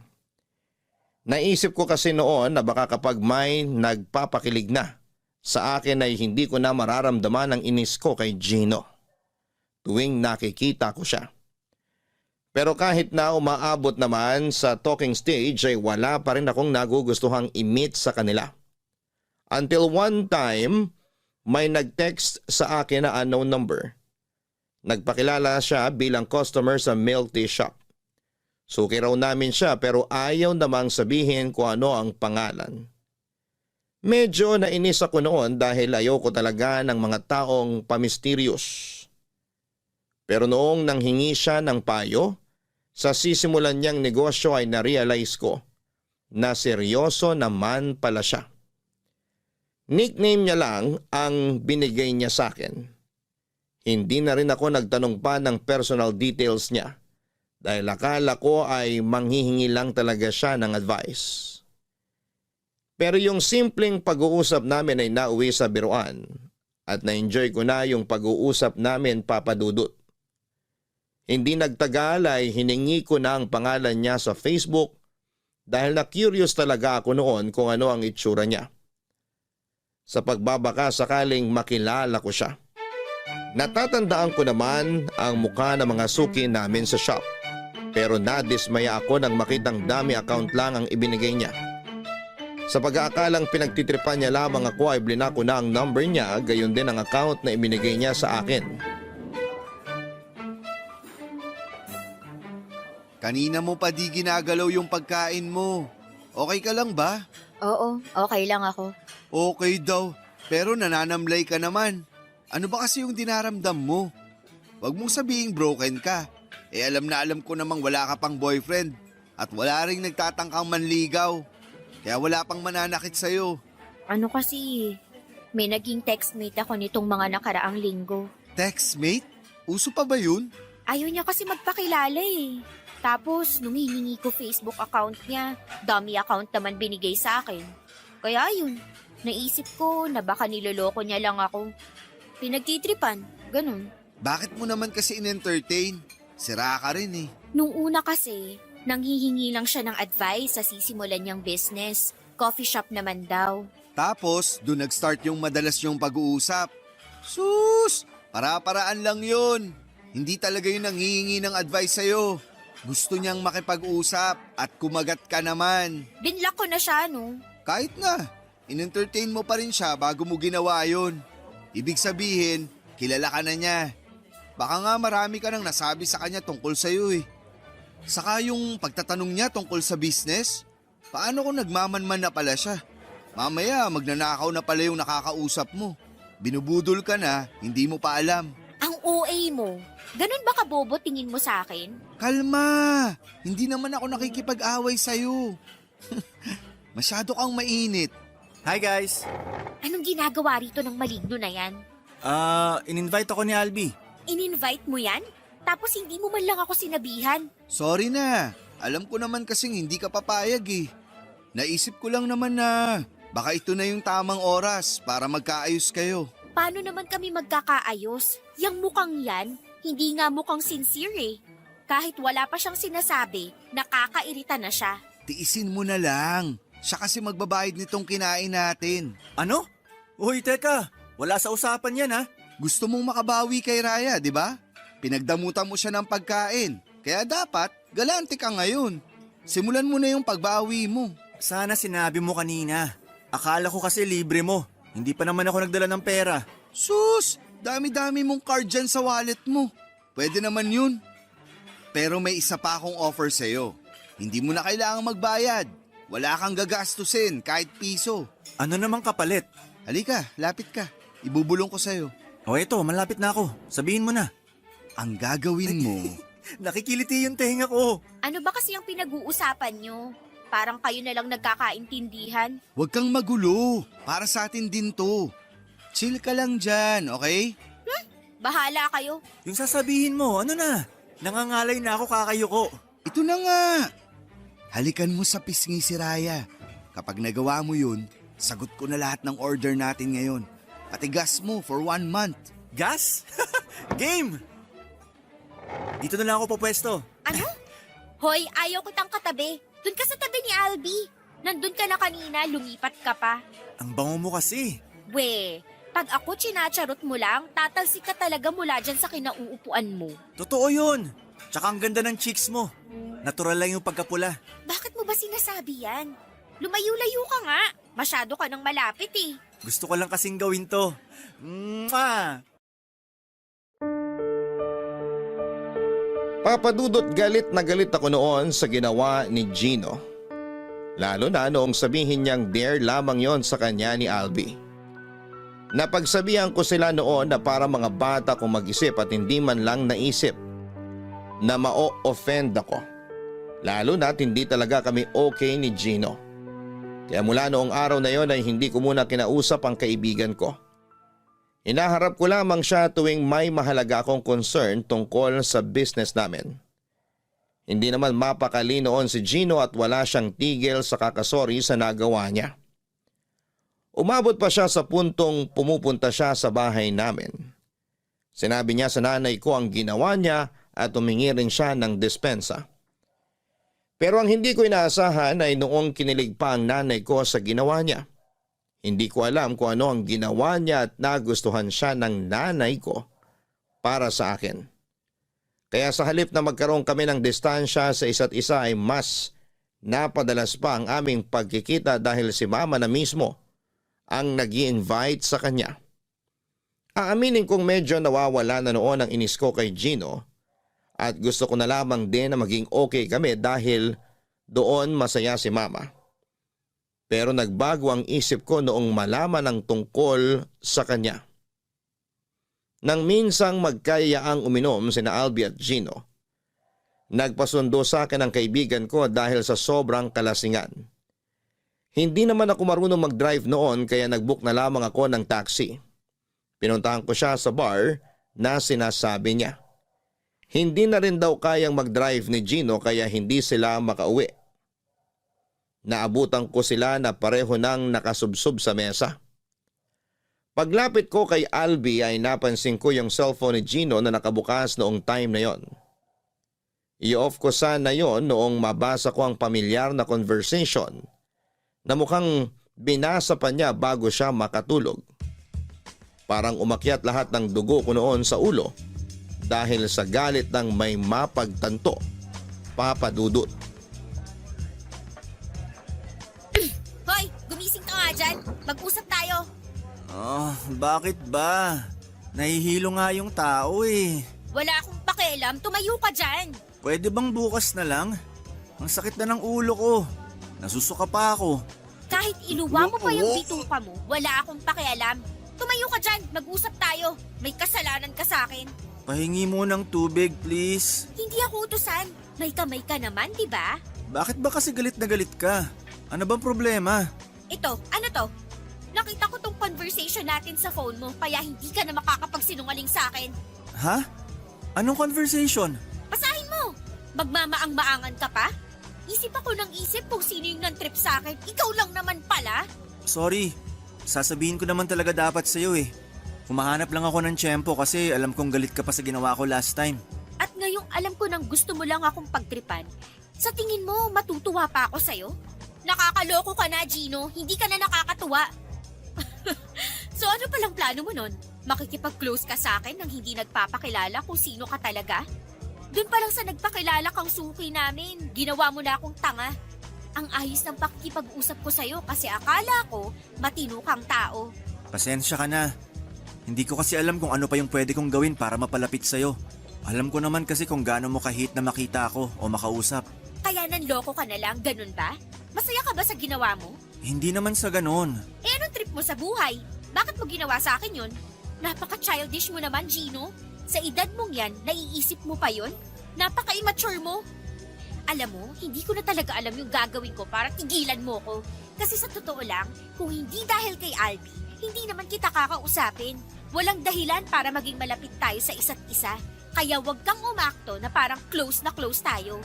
Baka kasi akala mo, natutuwa ako na ganun ka. Ginawa ko lang naman yon kasi gusto kita.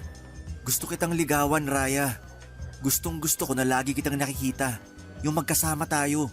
Kung gusto mo ako, bakit ginagawa mo lahat ng ayaw ko? Para mapansin mo ko. Kasi alam kong hindi ka interesado sa akin. Isip bata ka pa nga.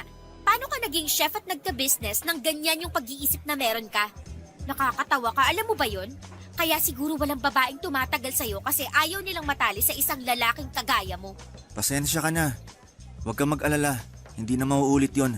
At kung hihilingin mo na wag na ako magpakita sa'yo, sige, ako nang bahala ron. Si Albi, kaya mo na ba siyang iuwi na mag-isa? Kaya ko na. May naghihintay ng taxi sa labas. Okay. Mauna na ako umuwi. Raya, sorry talaga. Kung hindi mo kaya mag-drive pa uwi, sumabay ka na lang sa amin. Hindi na, okay lang ako. Ako nang bahala kung paano ako uuwi. Ikaw bahala.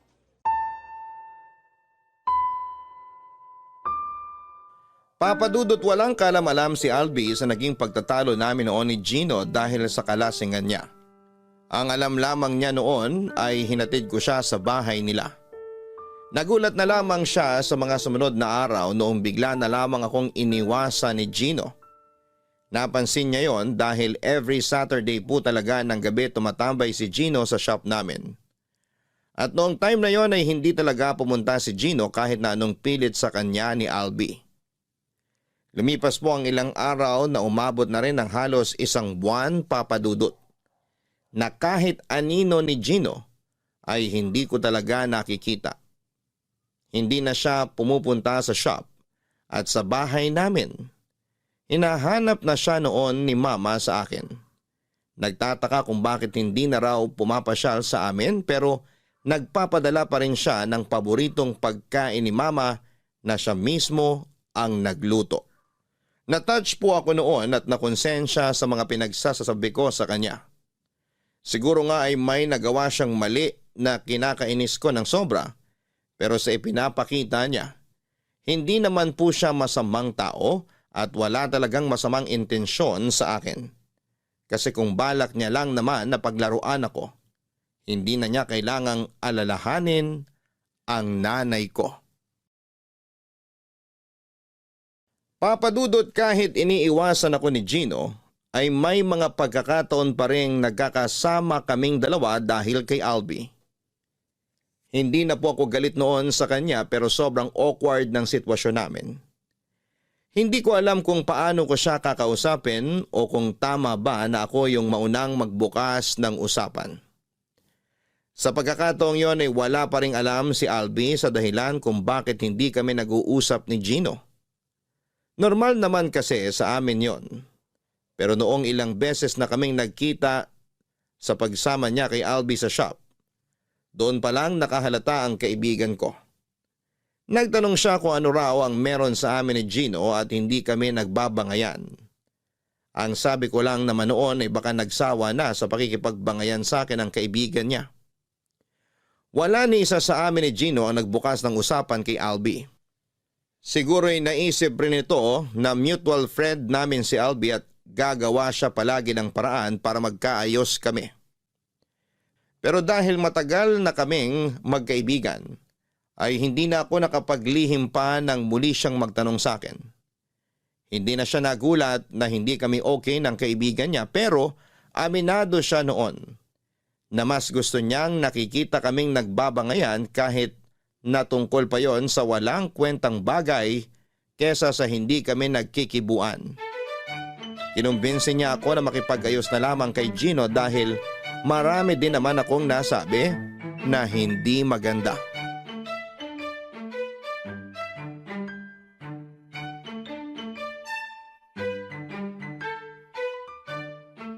Ginawa talaga ni Gino yun? Sa laki niyang yun, natorpe sa'yo? Ibang klase ka, Raya. Ewan ko. Baka naman kasi trip niya lang talaga akong paglaruan gaya ng ginagawa niya sa mga babaeng dumaan sa kanya. Tingin ko naman hindi. Oo, alam kong palikero siya. Dami kasing nabibiktima ng pagkachinito niya. Pero hindi naman siya aabot sa puntong paglalaruan ka niya. Kasi para sa naman yun? Para magkaroon siya ng katatawanan. Ang childish naman nun. So anong ibig mong sabihin? Gusto niya lang talaga ako at nagpapapansin kaya niya ginagawa yun? Nakuha mo. Yun na yun. Grabe naman. Parang bata pa rin siya sa ideya niyang yun. Ano siya, elementary student na nang-aasar ng crush niya para pansinin siya? Alam mo kasi, wala naman sanang masama ron. Kasi hindi lang naman siya yung lalaking gumagamit ng ganong style para mapansin ng babaeng nagugustuhan nila. KJ ka lang. Isip mo kasi pang lola na. Tingnan mo buhok mo, namumuti na rin. Aray! Ganyan ba yung mature? Hilig mong manakit. Bakit kasi kamping-kampi ka sa lalaking yun? Kasi kaibigan ko rin siya. Kaibigan mo rin naman ako ah. Kaya nga, kaya hindi pwedeng sa'yo lang ako kakampi. Lugi naman si Gino. Saka mas galante yun kesa sa'yo. Ah, ganun. Kung saan ka mas makikinabang, dun ka. Eh di magsama kayong dalawa. Arte talaga ng babaeng to. Alam mo, sa sobrang pikunin mo, wala na talagang magtatangkang manligaw sa'yo. Buti nga, nagkagusto pa sa'yo si Gino. Siya pa nga ata lugi sa'yo tapos choosy ka pa. Paano naman siya naging lugi sa akin? Ang tinutinu ko kaya, kumpara naman sa kanya na ang dami ng naging babae. Maniwala ka man o hindi, matagal na siyang tumigil sa pagpapalit-palit niya ng babae. Paano ka naman nakakasiguro? Nakikita mo ba ginagawa niya 24/7? Kung nakikita ko siya 24/7, kinukwento ko na sana sa'yo kung ilang pack abs niya. Anong abs? Baka tabs. Uy, body shamer! Nagsasabi lang naman ako ng totoo. Wala naman talaga siyang abs eh. Chubby siya pero hindi ko naman nilalait yung pagiging mataba niya. Bagay naman sa kanya yung ganung katawan. Sa madaling salita, nagagwapuhan ka kay Gino. Hindi kaya. Ganyan na ganyan daw lola ko noon. Tapos ang ending, patay na patay kay lolo. Bakit ba lagi mo na lang akong kinukumpara sa lola mo? Magkaiba kami ng ira, okay? Magkaiba nga, kasi nasa ira ka ng marurupok. Wow, para namang ang tibay mo, Albi. Sino na nga yung nagpakalunod sa alak nung iniwan ng girlfriend? Tapos ayaw kumain ng ilang araw? Gusto pa ngang tumalon sa tulay na 3 feet lang naman yung taas eh. Grabe, sana na-record ko lahat yon para may pinagtatawanan ako every time na bumabanat ka ng ganyan. Alam mo, minsan, mas maganda kung di ka na lang nagsasalita. Kuwang-kuwa mo pika ko eh. Sino ba nauna? Nagkakaganyan ka lang naman kasi mahal ka na ni Gino. Dapat nga, pa-demure na atake mo ngayon. Kasi may nagkakagusto na sa'yo. Yak! Never ako naging pa-demure, no? Obvious naman. Alam mo, kumain na lang tayo. Order ka na ng lunch natin. Makautos, parang may patabi ah. Eh anong gusto mo? Kumuha ako ng pera sa kaha. May accounting tayo, di ba? So hindi dapat yun binabawasan ng para sa tawag ng katakawan. Ay, oo na. Lecturean ba naman yung may master's degree in business administration? Ang yabang mo talaga. Papadudod sa pag-uusap namin yon ni Albi, ay nakwento niya na may babae raw na matagal nang gustong ligawan si Gino. Yun daw ang rason kung bakit tuminto na ito sa pagiging palikero. Nakita raw kasi nito ang mga katangian ng babaeng gugustuhin nitong ipakilala sa magulang sa babaeng itinutukoy ni Albi. Noong nagtanong ako sa kanya ay hindi ko po talaga inaasahan noong sabihin niyang ako yon. Hindi ko alam kung anong nakita sa akin ni Gino para magpakatino ito ng ganon.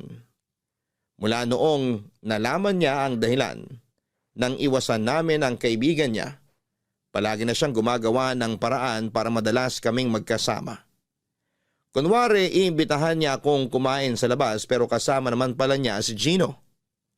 Aaminin ko na nahihiya na lang talaga akong mag-sorry kay Gino. Pero gustong gusto ko na siyang makausap. Gusto kong kumpirmahin sa kanya ang mga sinabi ni Albi.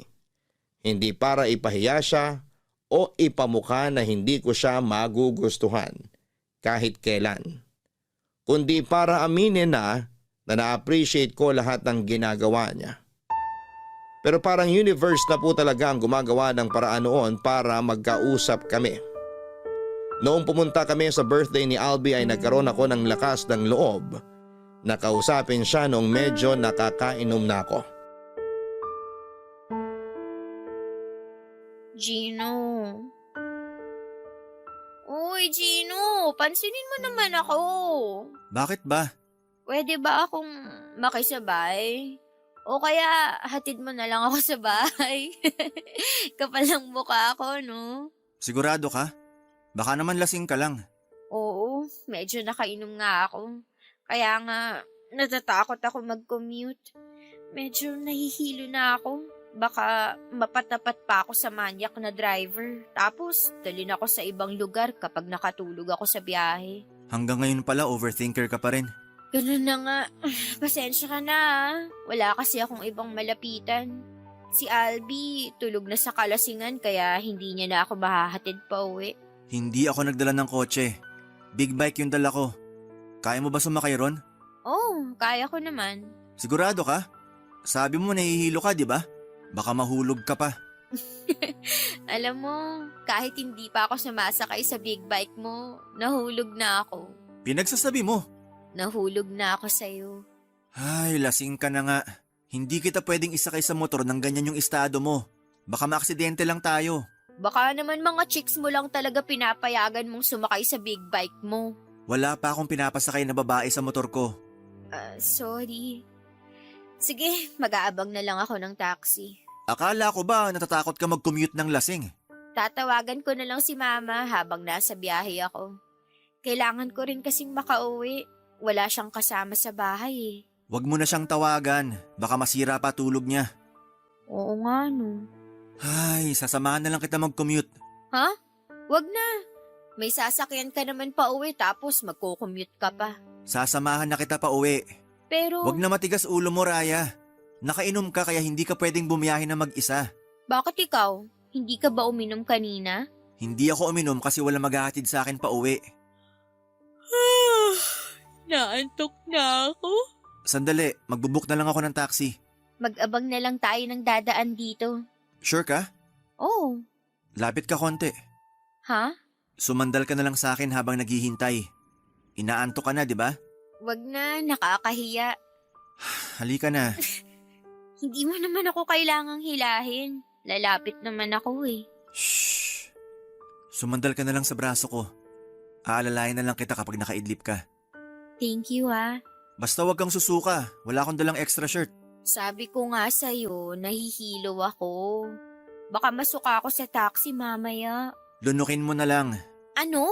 Pigilan mo na lang. Ayoko maglinis ng suka mo. Bakit? Hindi mo pa ba naranasan maglinis ng suka ng mga naging fling mo? Hindi. Sanay silang uminom. Hindi kagaya mo na nagpupumilit uminom kahit hindi naman kaya. Kung ganon, hindi mo gusto yung mga babaeng hindi sanay uminom? Wala akong sinabing ganon. Di ba sabi mo gusto mo ako?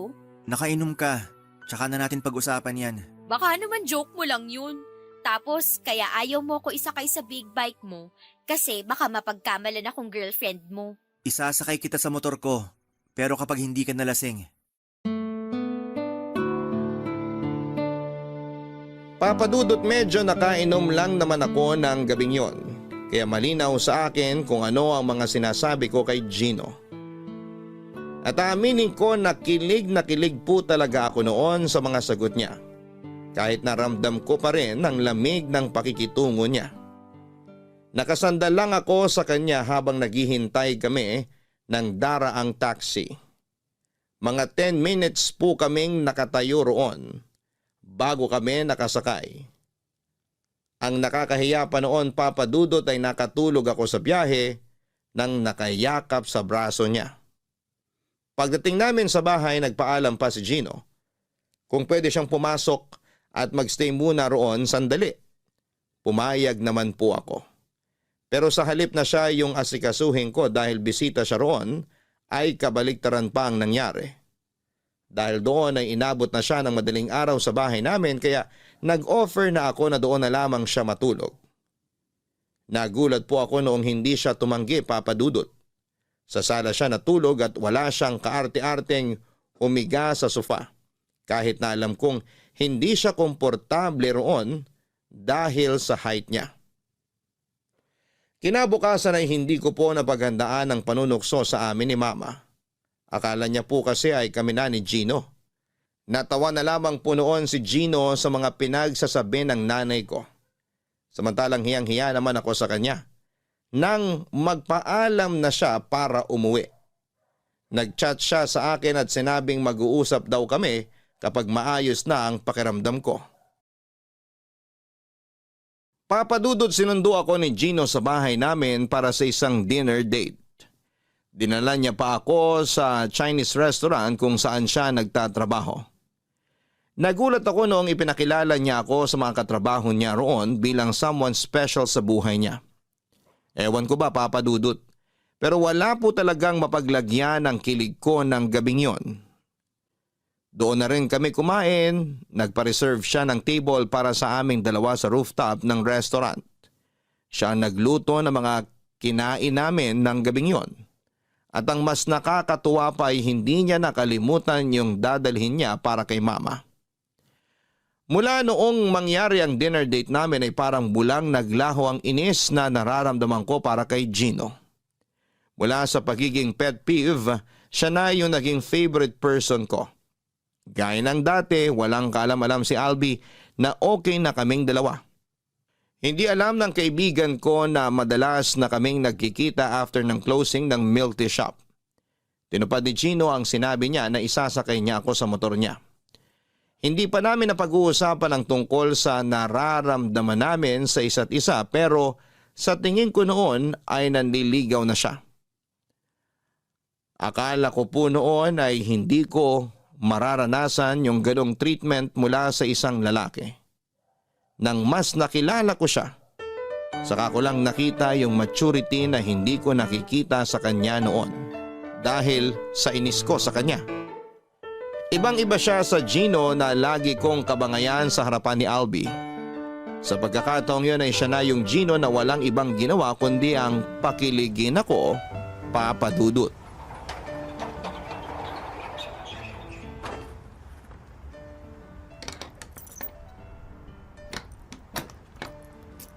Ayan, naisara ko na. Thanks. So, pwede na ba tayong mag-date? O magpapaalam pa tayo sa business partner mo?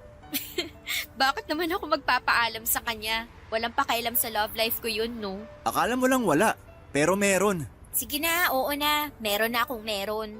Saan mo nga pala gusto pumunta mamaya? Pwedeng sa bahay na lang muna. Bakit naman? Marami naman tayong pwedeng pasyalan.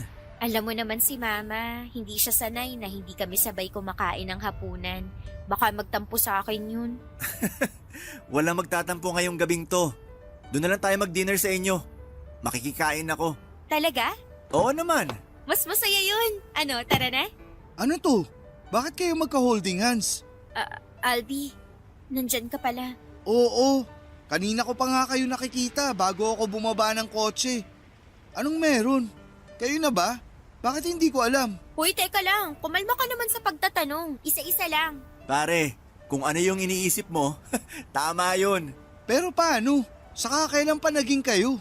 Last week lang. Last week pa? Tapos di nyo man lang sinabi sa akin? Nakakasama ng loob ah. Arte mo, Albi. Sasabihin naman namin sa iyo eh. Pero alam naming OA ka, kaya late na lang sana namin sasabihin. Pasensya na pare. Baka kasi masira diskarte ko kapag sinabi ko agad yung plano ko. Bakit? Anong tingin nyo sa akin? Malas? Huwag ka na magtampo. Kiss ka na lang namin. Kung nakikita mo lang yung reaksyon mo ngayon, matatawa ka talaga. Gulat na gulat ka eh. Sino namang hindi magugulat? Nung huling kita nating tatlo, hindi kayo nagpapansinan. Sinabi mo sa akin yung dahilan, di ba? Tapos ngayon, biglang kayo na? Wow! Di ko na kasi afford na magpabagal-bagal pare. Baka maunahan pa ako ng iba. Sino namang mauuna sa'yo? Wala namang nagkakagusto dyan sa jowa mo. Pasmado talaga yung bibig mo eh, no? Alam ko namang hinihintay niya rin ako naman ligaw sa kanya. Hoy, kapal mo! Anong hinihintay?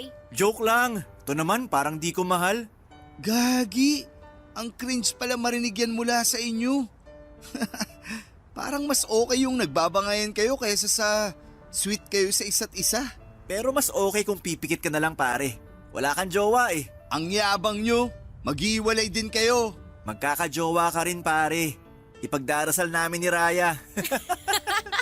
Huwag ka kasing babanat nang magbabackfire din sa'yo. Isa ka pa, kinilig ka lang, nagbago ka na. Huwag ka na magtampo, hahanapan ka namin. Hindi pa ako ganun ka-hopeless para magpahanap. Arte mo. Hayaan mo na yan si Albi. Mas masaya siya mamboso ng mga babae sa club. Yak! Ginagawa mo yun? Sige, maniwala ka dyan sa boyfriend mo. Friendship over na tayo. Kala ko naman totoo na. Ay, nakakapanibago talaga kayo. Lalo ka na, Raya. Parang hindi pa ako sanay na makita kang isa ng ganap na ina. Ina agad? Kasasagot ko lang kay Gino. Dun din punta nun. Basta, ninong ako ah. Saan? Sa kasal? Sira ulo. Alam nyo guys, mabuti pa, sumama na kayo pareho sa bahay. Doon na tayo mag-dinner. Sa wakas, may nasabi ka ring matino. Papadudot, hindi na ako nakatanggi ng paaminin ako ni Albi sa totoong namamagitan sa amin ni Gino. Suportado naman niya ang relasyon namin. Mabuti na rin daw yon dahil nagtinuna ang kaibigan niya mula noong matipuhan ako. May mga kakilala ako na nagsasabing nangihinayang sila dahil akala nila ay kami talaga ni Albi ang magkakatuluyan. Bagay daw kasi kami. Pero ang sagot ko naman lagi sa kanila, hindi talaga lumalampas sa pagkakaibigan ang namamagitan sa aming dalawa. Hindi ko po alam kung uso rin yung platonic friendship sa iba, pero ganon yung meron kami ni Albi. Nung ipinakilala ko na si Gino kay Mama bilang boyfriend ko ay nakuha namin ang buong buo ang basbas niya. Botong-boto siya kay Gino, parang nakikita niya raw po kasi sa boyfriend ko si Papa noong binata pa. Makulit at palabiro, pero gentleman at malambot ang puso. Medyo nanibago po ako noong mga unang buwan namin ni Gino, pero sa katagalan ay nasanay na rin ako at unti-unti nang nag-sink in sa akin na boyfriend ko talaga siya. Ang naging problema lang namin noon ay yung dating naging fling ni Gino na nakakita sa amin habang nagde-date. Akala noong babae ay single pa siya, kaya harap-harapan siya nitong nilandi. Muntik na kaming mag-iskandalo sa restaurant na kinakainan namin. Mabuti na lamang napigilan ako ni Gino. at sinabi kaagad doon sa babae na may karelasyon na siya at ako yon. Blooming ka ngayon ah. Ay talaga, thank you. Pero mandirigma pa rin amoy ng kilikili sa tanghali. Dagdag mo pa yung utot mong parang ulam na nabulok ng 1 buwan. Hoy, ang kapal mo ah. Regular yung pagdumi ko. Baka sarili mo na yung naaamoy mo. Nakakalimutan mo yatang yung bibig malapit sa ilong. Ay, wag mo nang itanggi. Tayo lang naman yung nandito. Ewan ko sa'yo. Nilulubos ko lang pangaasar ko sa'yo kasi mamimiss kita. Huh? Bakit mo naman ako mamimiss? Aalis ka ba? Siyempre may boyfriend ka na. Kailangan na nating mag-set ng limitation sa isa't isa. Bilang respeto kay Gino. Hoy, ang OA mo. Hindi naman nagsiselo sa atin yun. Saka alam naman yung magkaibigan na tayo dati pa. Alam ko. Pero mas maganda pa rin yung ako na mismo ang magkukusa. Hindi naman kita lalayuan. Medyo babawasan lang yung harutan. Lalo na kapag kasama natin siya. Kahit naman hindi siya nagsasabi, imposibleng hindi nakakaramdam ng selos yun kahit konti. Grabe ah, hindi ako sanay na ganyan ka kaseryoso. Feeling ko ibang Albi yung kausap ko. Andiyan na pala siya. Ano kaya yung dala niya? Oh, ano nangyari sa inyo? Tahimik nyo ah. Nagmisa ba naman tong kaibigan mo? Uy, kaibigan mo rin ako. Naging kayo lang ni Gino, parang iba na trato mo sa akin ah. Feeling ka talaga, no? Tama na yan. Eto, ice cream na lang binili ko. Saan ka bumili? Diyan lang sa tindahan sa malapit. Tinamad na ako lumayo eh. Naghahanap nga ako na nagtitinda ng kwek-kwek kaso wala naman. Kay Albi nga pala yung vanilla. Sa'yo yung cookies and cream. Aba, alam na alam mo na favorite flavor ko ha? Pwede ba namang hindi? Kinakabisa ko na nga lahat para alam ko kung anong pagkain bibilin ko kapag nagtampo ka sa akin. Nakakaubo pala tong ice cream kahit di pa nakakain. Magkaka-TV ka pa niyan kapag single ka pa rin next month. Huwag kasi kayo maglampungan sa harapan ko. Usap pa lang yun, hindi pa lampungan. Pero huwag ka mag-alala, hindi talaga namin yun gagawin sa harap mo. Sa likod mo lang. Ang weird talaga. Parang hindi na ata ako masasanay na nagkakasundo kayo. Basta, bago kayo magplanong magkaanak, mas maganda kung magpapakasal muna kayo. Actually, kasama na talaga sa plano namin yan. Bakit? Nag-propose ka na ba? Hindi pa. Hina mo naman pare. Galawin mo na yung baso. Kung kailangan mo ng tulong ko, sabihan mo lang ako. Anong pinag-uusapan nyo? Bakit ayaw niyong iparinig sa akin? SPG ba yan? Oo, bawal sa bata. Baka bawal sa isip bata. May sinasabi kasi si Albi tungkol sa'yo. Ano na namang kinukwento ng lalaking yan? Nagkagusto ka raw sa kanya dati, bago pa naging tayo. Oo, patay na patay sa akin yan si Raya. Kaya nga di nagkaka-boyfriend eh. Ang kapal talaga! Sa tagal nating magkakilala, kahit minsan hindi ako na-attract sa'yo, no? Sakit ah. Ganun ba ako kapangit sa paningin mo? Cute niyong magkuya. Hindi yan papasa bilang kapatid ko. Height pa lang, wala na. Guys, yung nagtitinda ng kwek-kwek! Nasaan? Wala pa. Ano, taggutom? PG kayong dalawa ah. Papadudot kahit naglagay na kami ni Alvin ng limitasyon sa pagkakaibigan namin ay hindi naman nabawasan yung bond na meron kami. Hindi rin naman naging issue kay Gino ang pagiging malapit namin sa isa't isa. Dahil alam niya kung gaano sila katagal magkaibigan ni Albi ay ganon din kaming dalawa. Sa ngayon, papadudod ay 2 years na kaming kasal ni Gino. May sinimula na rin siyang maliit na business para sa future namin. Hindi ko na lang po i-reveal dito dahil sinisimulan pa lang po talaga yon. Sa maikling panahon na nagkasama kami ni Gino, nakita ko yung dedikasyon niya at pagiging madiskarte niya kahit na lumaki siya sa komportableng buhay. At kahit may Chinese blood po siya, hindi naging hadlang yon sa aming dalawa. Tinanggap ako ng parents niya at ibinigay din nila ang basbas nila sa wedding namin. Hanggang ngayon, ay wala pa rin nagbabago sa amin ni Gino. Kung ano kami noong bago pa lamang kaming magkarelasyon, ganon pa rin kami ngayon. O mas tamang sabihin na mas naging masaya pa kesa noon. Isang malaking patunay na nasa tamang tao na po ako ngayon, papadudot. Hanggang dito na lamang po ang aking kwento. Thank you so much Papa Dudut at sa Barangay LS. God bless po sa inyong istasyon. Ang inyong forever kapuso at kabarangay, Raya. Mga kabarangay, walang perpektong tao para mahalin. Matuto tayong tanggapin kung sino ang pinagkaloob sa atin. Sa unang bahagi ng kwento ni Raya, hindi sila nagkakasundo ni Gino at hindi nila gusto ang isa't isa. Pero hindi niya alam, lihim na pala siyang hinahangaan ng taong kinakainisan niya ng sobra. Bagamat nagsimula sila sa bangayan at hindi pagkakaunawaan ay nauwi pa rin naman sila sa magandang samahan. Ang love story nilang dalawa ay isa sa mga patunay na hindi lahat ng magandang relasyon ay nagsisimula kaagad sa kilig at masayang ligawan. Minsan kasi, yung hindi pagkakaunawaan pa mismo ang nagiging tulay para mas magkaintindihan ang dalawang taong nagmamahalan. Hanggang sa muli, ako po ang inyong si Papa Dudut sa mga kwento ng pag-ibig, buhay at pag-asa sa Barangay Love Stories number 1. Barangay Love Stories. Barangay Love Stories. Nakakaantig naman talaga ang ating kwento. Ikaw ba, kabarangay? Nakarelate ka ba sa story natin ngayon? Kwentuhan naman tayo dito sa comment section.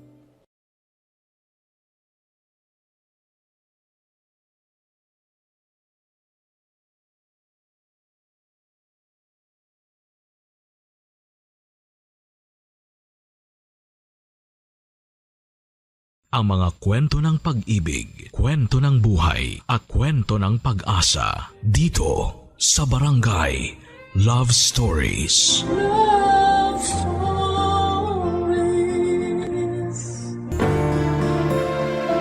Importante ang pagkakaunawaan sa isang tahanan upang magkasundo-sundo ang bawat miyembro ng ating pamilya. Sapagkat wala namang magandang maidudulot ang pagiging mapagmataas. Ikaw, kabarangay, maunawain ka bang klase ng tao? Dear Papa Dudut, karamihan sa atin ay takot sa katapusan dahil ayaw nating magsimula muli. Ngunit minsan ang bagong simula ay nangangahulugan na mas pinili mong magpatuloy sa buhay at iwan ang kasawian at kalugmukan na dala ng kahapon. Pwede rin upang makawala sa mga bagay na palagi mo nang ginagawa. May ahalin tulad ito sa pagsikat ng araw kinabukasan pagkatapos nitong lumubog tuwing gabi. Ang bagong simula ay may hatid na pag-asa para sa akin dahil ganon ko tingnan ang buhay. Bago ko po ipagpatuloy ang pagbabahagi ng aking kwento ay gusto ko munang kunin ang pagkakataon na ito para magpasalamat sa programa ninyong Barangay Love Stories. Ito kasi ang naging libangan ko na kinagiliwan ko ng husto. Iniyakan, kinainisan at kinapulutan ng aral at inspirasyon. Kasama ko sa pakikinig nito ang mother-in-law ko na bedridden. Isang araw ay sinabihan niya ako na magpadala ng istorya sa inyong istasyon upang mabasa ninyo, Papa Dudut. At hindi na nga ako nagpatumpik-tumpik pa kaya agad ako nagpadala ng liham sa inyong email address na nakita ko po online. Ako nga pala si Giselle, 40 years old at taga Manila. Maaga ko naulila sa mga magulang noong pareho silang namatay sa isang aksidente. Bali lolo at lola ko na lamang po sa mother side ang nagpalaki sa akin. Taga Baguio City kami at doon din ako pinanganak at nakapagtapos ng pag-aaral. Mabait naman ang lolo at lola ko. Ibinigay nila sa akin ang pagmamahal ng isang magulang. Kaya naman masasabi ko na hindi rin ako lumaking nakukulangan sa pagkalinga. Bagaman wala rin akong kapatid ay nandyan naman ang mga pinsan ko na tinuring akong parabang tunay nilang kapatid. Kaso noong nagsilakihan na kami ay nagkahiwa-hiwalay na rin kami ng landas. Ang iba sa kanila ay nagtrabaho sa Maynila, Cebu at Davao at meron din nag-abroad at sa kasalukuyan ay doon na naninirahan. Pagkatapos mamatay ng lolo at lola ko ay nag-decide akong lumipat na sa Maynila matapos akong makahanap ng permanenteng trabaho dito.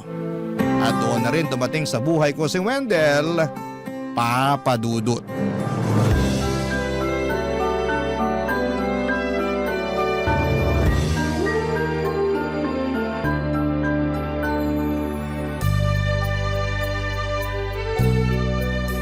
Mami, si Giselle po pala, girlfriend ko. Nice to meet you po, tita. Nice to meet you, Giselle. Sa wakas pinakilala ka na rin sa akin ng anak ko. Opo. Kailan nga ba ulit naging kayo?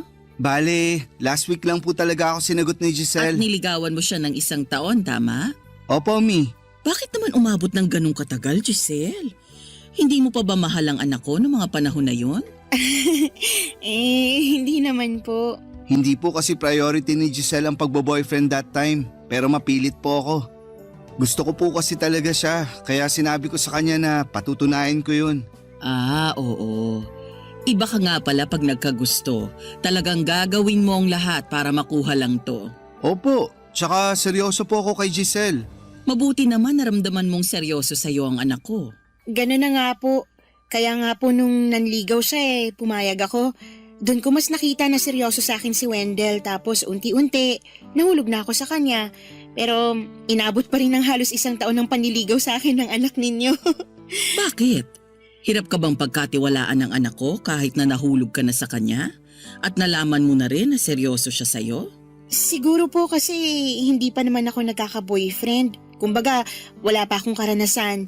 Pero ngayon na-realize ko na nung sagutin ko si Wendell, yun yung pinakamaganda at tamang desisyon na ginawa ko sa buhay ko.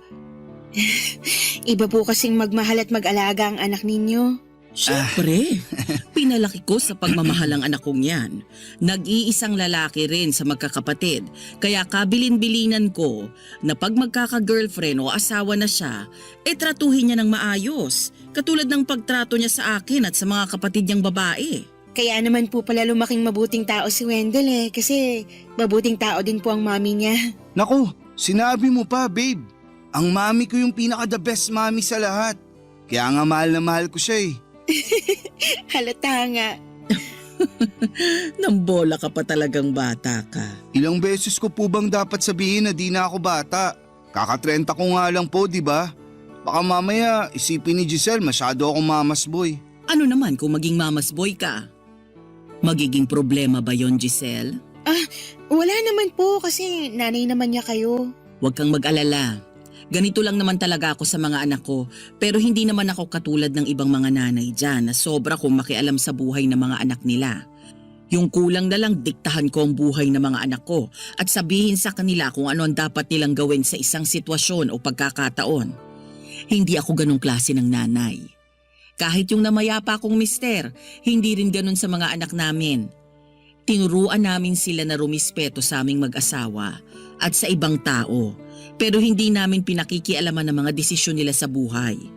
Lalo na nung tumungtong na sila sa legal age. Siyempre, liban na lang kung makakasama yun sa kanila.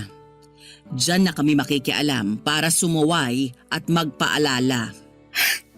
Nakakatuwa at nakakabilib po kung paano niyo pinalaki ang anak ninyo. Kaya mahal na mahal namin sina mami at daddy. Sayang lang kasi iniwan na kami ni daddy. Sana nakilala mo rin siya. Siguradong matutuwa ka at matatawa kasi kengko yun. Kahit na kinatatakutan sa lugar namin dahil dating nagtatrabaho sa military.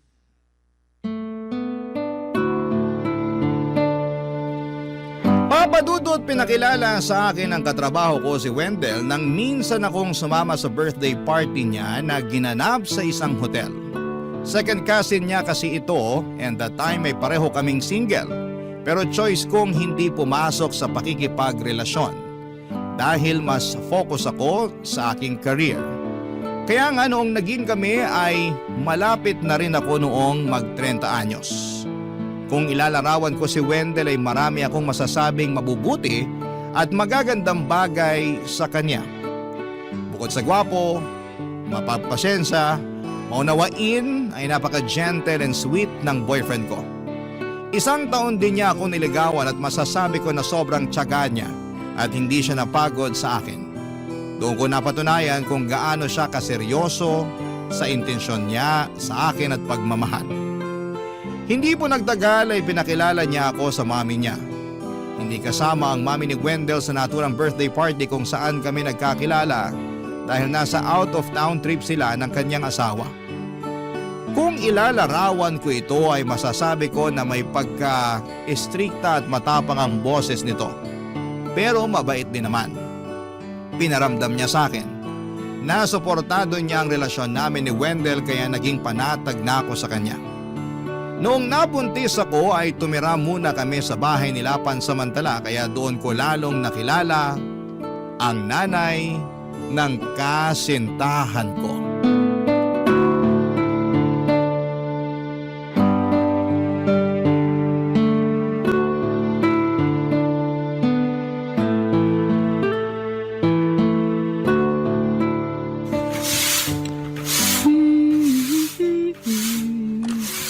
Naku, Giselle, bata ka. Tigilan mo yan. Huwag kang magwalis. Po? Aray, bigla namang sumakit tong balakang ko. Ayan na nga bang sinasabi ko. Kayuyuko mo dyan kawawalis mo kaya sumasakit yung balakang mo. Buti patigilan mo na yan. Saka maupo tayo dun sa bangko. Dali. Sige po. Halika rito. Umupo ka sa tabi ko at tigilan mo yung kakakilos mo dyan. Opo, nandyan na po. Kala, sige. Umupo ka rito sa tabi ko. Siguraduhin mong nakalapat yung puwet mo sa bangko, ha? Tapos isandal mo yung likod mo para maunat yung balakang mo. Sige po. Ay, grabe. Sarap ng pagkakasandal ko. Tamang-tama sa masakit na balakang. Paanong hindi sasakit yung balakang mo? Mukhang kanina ka pa nagwawalis dyan. Tama ako, no? Kanina ka pa dyan? Opo, tita. Huwag mo na akong tawaging tita. Kasi magkakaanak na kayo ni Wendell. Simula ngayon, mami na ang itawag mo sa akin. Nagkakaintindihan ba tayo? Sige po, mami. Bakit para yatang naiilang ka na naman dyan? Ayaw mo ba akong tawaging mami? Naku, hindi po. I mean, gustong gusto ko po pero naninibago lang po ako kasi ngayon lang po ako may tinawag na mami. Wala rin po kasi akong kinagis ng magulang dahil maaga silang kinuha sa akin. Oo nga pala. Pero kahit wala kang nakagis ng magulang, napalaki ka naman ng maayos ng lolo at lola mo. Hindi ka suwail kagaya ng ibang kabataan dyan na may nanay at tatay nga. Pero napakabastos ng bibig at wala ring modo.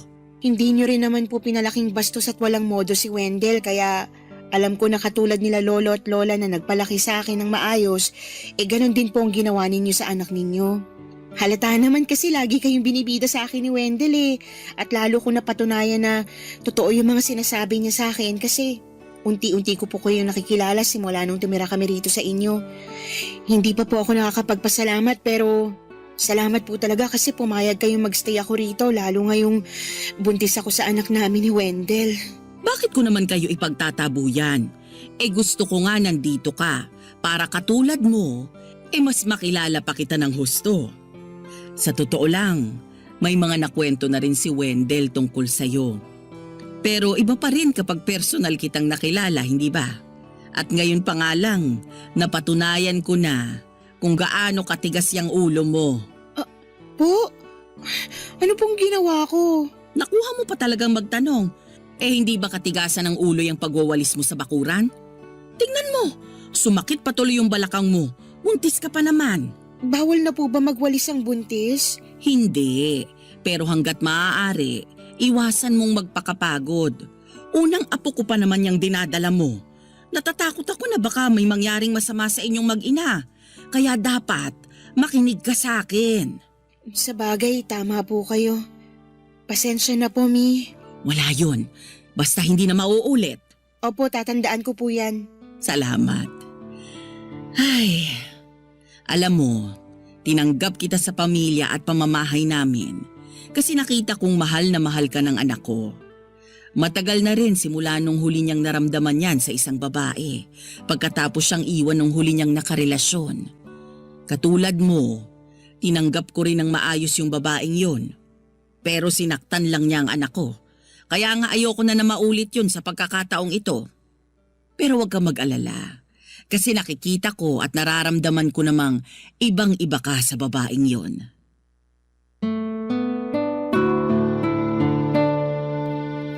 Papa Dudut, hindi ko minasama nung pinagsabihan ako ng nanay ni Wendell tungkol sa pagwawalis ko habang nagbubuntis ako.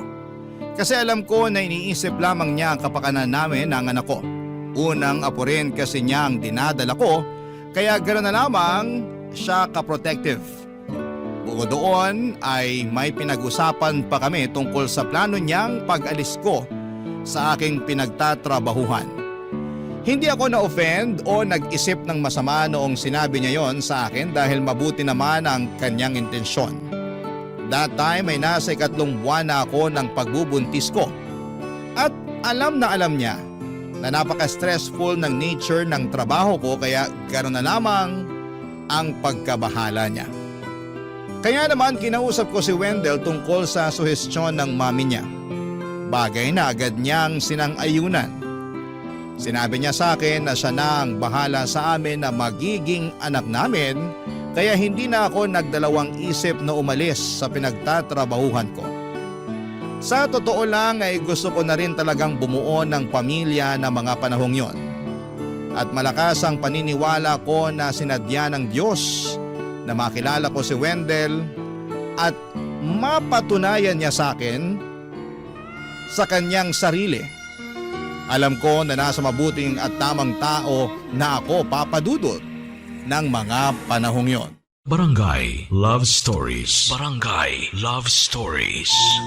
Papa Dudut, bago naging kami ni Wendell, ay may nauna na siyang nakarelasyong babae at naka-live-in for 2 years. Siguro 3 taon na rin silang hiwalay bago kami nagkakilala. Wala naman silang naging anak at si Wendell ang nakipaghiwalay dito matapos nitong mag-cheat. Kaya gano'n na lamang ka-protective ang nanay niya sa kanya dahil nakita nito kung paano nasaktan ng husto ang kanyang anak. Base naman sa pagkukwento ng kanyang mami ay pinakisamahan nito ng maayos ang ex-girlfriend ni Wendell kaya hindi ito makapaniwala noong nagawa pa rin itong lokohin at saktan ang kanyang anak. Kahit ako na magulang ay magiging mapanuri at maingat na rin sa mga susunod na makakarelasyon ng anak ko dahil ayoko na ulit mangyari ang bagay na yon. Doon ko mas naintindihan kung bakit ganon siya ka-strikta nung unang beses niya akong makilala. Kung bakit matanong siya noon ay naninigurado lamang siya bilang magulang.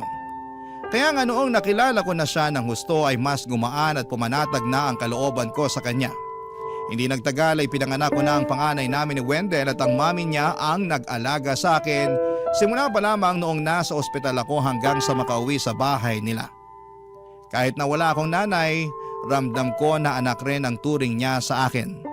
Bigla ko tuloy na-miss ang alaga ng lola ko na namayapa na ng mga panahong yon.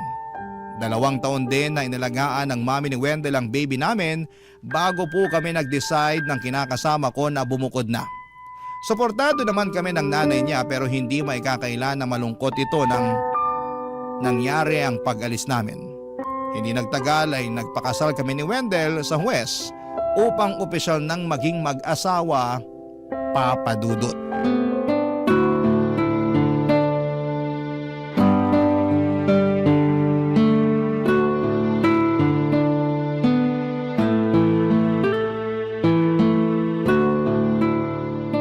Mamaya ako na lang huhugasan yung mga pinggan na pinagkainan natin ha. Magpapahinga muna ako kasi kakakain lang natin. Ay, naku, Mi, wag na po. Ako na po maghuhugas ng mga pinagkainan natin. Anong ikaw? Ako na. Pero mamaya ng konti. Baka kasi sumakit ang tiyan ko pag tumayo ako agad. Medyo na parami yung kain ko. Ngayon lang naman. Kasi nga pinagdadahan-dahan na rin ako ng doktor ko. Lalo na sa pagkain ng kanin at karne. Hindi ko lang talaga napigilan kasi ang sarap ng luto mo. Hala, salamat po. O ayan ha. Ikaw na yung nagluto. Kaya ako naman dapat yung maghugas ng pinggan. Kaso, nahihiya po ako kasi bisita namin kayo dito sa bahay tapos paghuhugasin ko kayo ng pinggan. Kanina pa nga bago tayo kumain. Nag-agyo-agyo na kayo dyan, saka nagwalis at naglampaso ng sahig. Ako po yung natatakot sa inyo eh. At bakit ka natatakot? Diabetic lang ako, pero hindi pa ako baldado. Kaya ko pang magwalis o maglampaso ng sahig, no? Tingin mo yata sa akin matanda na eh. Ay naku, hindi naman po sa ganun. Kalabaw lang ang tumatanda, Giselle. Ibahin mo ko. Sige po, naniniwala po ako dyan. Aba dapat lang. Pero thank you po kasi tinulungan niyo ako sa mga gawaing bahay. Medyo nakakahiya lang dahil hindi ko na nagawang makapaglinis dito lalo ngayong bumisita kayo. Kadalasan nagagawa ko na lang po yan kapag tulog na yung baby ko. Alam ko naman yun. Kasi mahirap nga namang mag-alaga ng bata. Siyempre, ilang anak na rin ang dumaan sa akin. Kaya huwag ka nang mahiya dyan. Lalo na sa edad na yan, naku, kailangan hindi talaga mawalay sa tabi mo o hindi maaalis sa mga mata mo kasi siguradong nakakakaba ng dibdib. Ay sinabi niyo pa po. Kaya nga pag nandito si Wendell siya po yung madalas na gumagawa ng mga gawaing bahay. Tinutulungan ko na lang siya kapag kaya ko naman. Tama rin naman na magtulungan kayong mag-asawa sa mga gawaing bahay. Pero kung pwede naman na ipagpabukas, wag na nating piliting tapusin ng isang araw. Halimbawa, yung pagtutupi ng damit na nilabhan. Kung pagod ka na ng kalalaba at kasasampay, sa sunod na araw mo na tupiin. Sa kabahay nyo to, yung mga bisita nyo yung mag-adjust sa kung anumang datna nilang itsura nito. Mami talaga. Nakakahiya pa rin po yun. Kaya nga po hanggat maaari, wala akong pinapapuntang kaibigan at dating katrabaho rito sa bahay namin kasi ang gulo-gulo, ang kalat-kalat. Saka na lang siguro kapag malaki-laki na si baby. Hayaan mo at dadalasan ko yung pagbisita ko rito para naman matulungan kita sa mga gawaing bahay. Hala, wag na po. O bakit? Huwag mong sabihin na mahihiya ka na naman. Ganun na nga po. Puro kahiya. Para ka namang ano dyan. Isa pang hiya mo, tatamaan ka na sa akin. Wag naman po. Sira? Biro lang? Anong palagay mo sa akin? Bayolente? Yun nga po, hindi. Tsaka biro lang din naman po yun. Sinasabayan ko lang po kayo. Ay nako, kahit kailan para kang ewan. Thank you po talaga ulit kasi pumunta kayo rito sa makalat naming bahay para dalawin kami ni baby. Miss na po namin kayo. Hayaan niyo po kasi kami naman yung pupunta sa bahay niyo. Dapat lang. Napakatahimik na sa bahay namin. Lalo't bihira na umuwi yung isang anak ko, yung ate ni Wendell. Lagi kasing nadidestino sa malayo. Kaya nalulungkot ako pag mag-isa lang ako sa bahay. Ayun, naisipan kong puntahan na lang kayo rito para makumusta ko na rin kayo ng apo ko.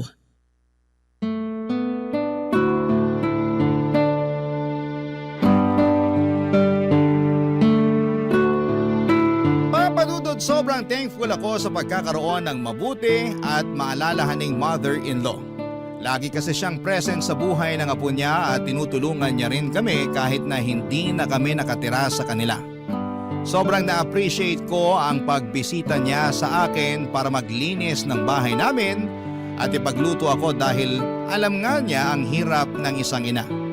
Bilang ganti ay tinuring ko siya na para ko ng tunay na nanay. Mahal na mahal ko ang mother-in-law ko at alam ko na ganon din ang turing niya sa amin. Kaya nga masaya ako kapag bumibisita siya sa amin at excited akong makita siya pag kami naman ang nasa bahay nila. Marami na yung tinuro na aral at diskarte sa buhay bilang nanay sa akin ang mother-in-law ko. Kaya labis din ang pasasalamat ko sa kanya. Sa loob ng 9 na taong pagbubukod namin ay di nawalay ang biyenan ko sa kanyang apo. Kaya nga sobrang close sila ng aking anak. Marami siyang tinuro rito katulad ng paggalang sa mga magulang, pagrespeto, paggamit ng po at opo at pagkakaroon ng consent. Minsan napapatanong pa rin ako sa Diyos kung ano ang ginawa ko sa nakaraang buhay ko upang biyayaan niya ng mabait at mabuting mother-in-law at pamilya.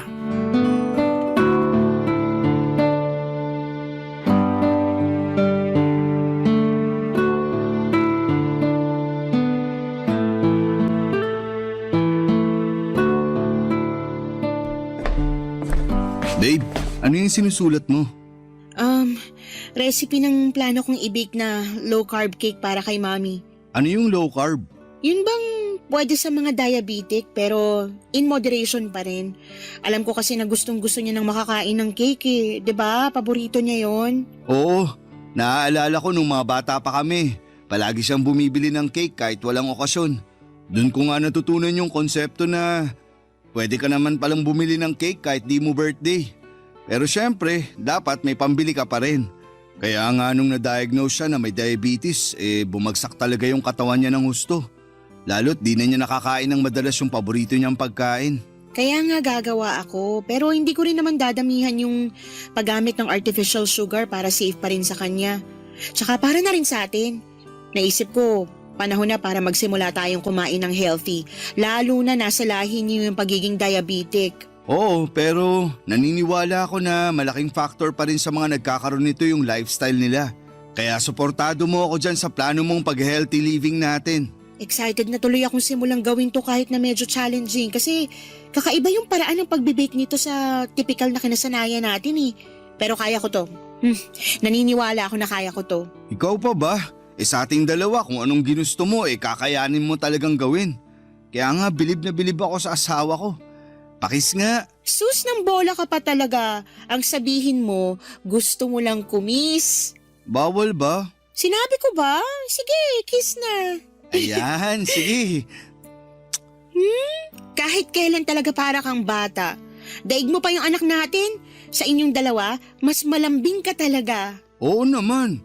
Kahit na umabot na tayo ng ilang taon na nagsasama bilang mag-asawa hindi nawala yung pagmamahal ko sa iyo at sa anak natin. Pati na rin yung dedikasyon ko na maitaguyod at mabigyan ng maayos na buhay yung pamilya natin. Oo, di man ako perpekto kasi may pinag-aawayan pa rin tayo pero lagi mong tandaan na mas malaga kayo ng anak natin kesa sa mga away natin. Oo naman. Alam ko naman yun kaya nga thankful ako kasi ginagawa mo yung best mo para sa amin ng anak natin. Tingnan mo nga, di mo na ako pinagtrabaho. Sitting pretty na lang ako dito sa bahay natin lalo ngayong malaki na yung anak natin at hindi na masyadong alagain. Salamat sa pagpuprovide mo sa amin ng anak mo. Salamat din sa pagiging mabuting housewife at daughter-in-law sa mami ko. Na-realize ko na sobrang swerte niya sa'yo. Lalo ngayon na plano mo pa siyang gawan niyang low-carb na cake. Naku, ako nga ang maswerte kasi siya ang naging mother-in-law ko. Sa dami ba naman ng mga horror stories tungkol sa mga biyenan super blessed talaga ako kasi napakabait at napakamaalalahanin ng mami mo. Kaya nga mahal na mahal ko siya na para bang tunay ko ng nanay. Ang totoo, dahil sa kanya, naramdaman ko ulit na magkaroon ng magulang. Simula kasi nung mamatay sina lolo at lola kinain ako ng matinding kalungkutan at takot na rin na hindi ko alam kung saan nanggagaling. Kaya siguro mas tinatagan kong loob ko at sinabi ko sa sarili ko na kakayanin kong mabuhay na mag-isa. Kaya rin matagal bago kita sinagot sa panliligaw mo. Pero ngayon na may mabuting asawa na ako sa katauhan mo at may mabait na mother-in-law, na-realize ko na pamilya at makakasama pala yung kailangan ko.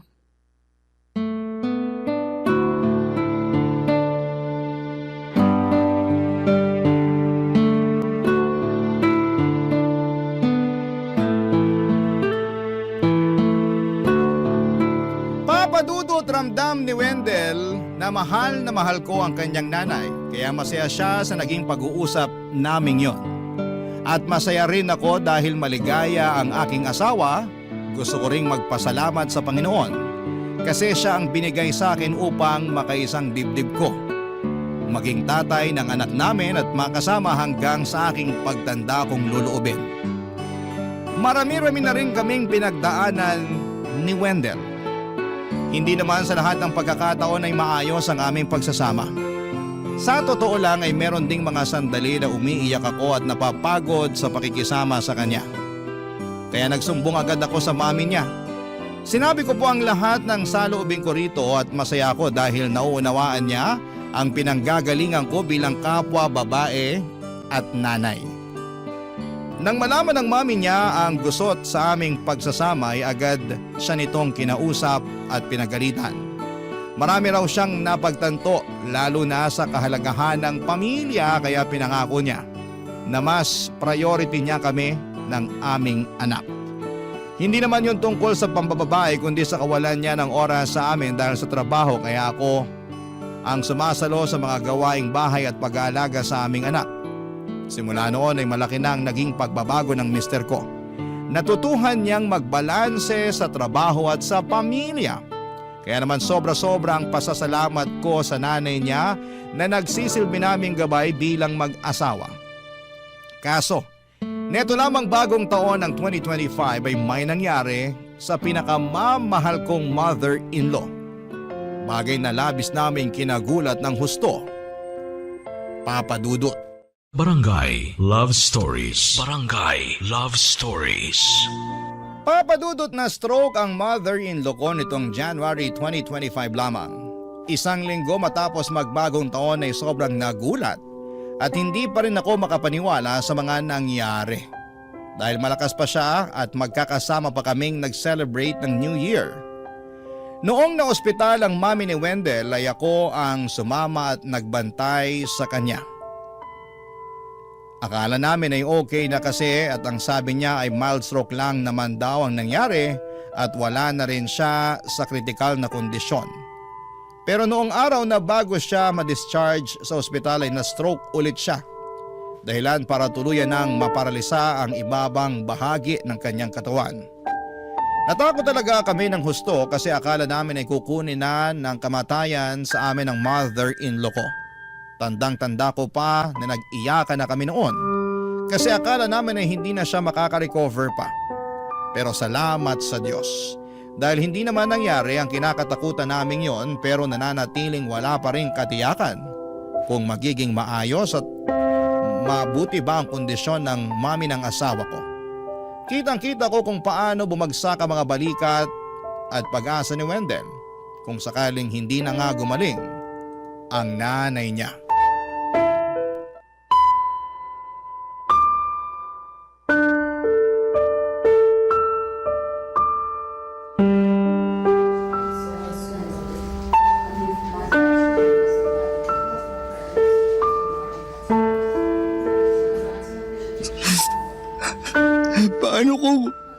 Paano kung hindi na makarecover si Mami?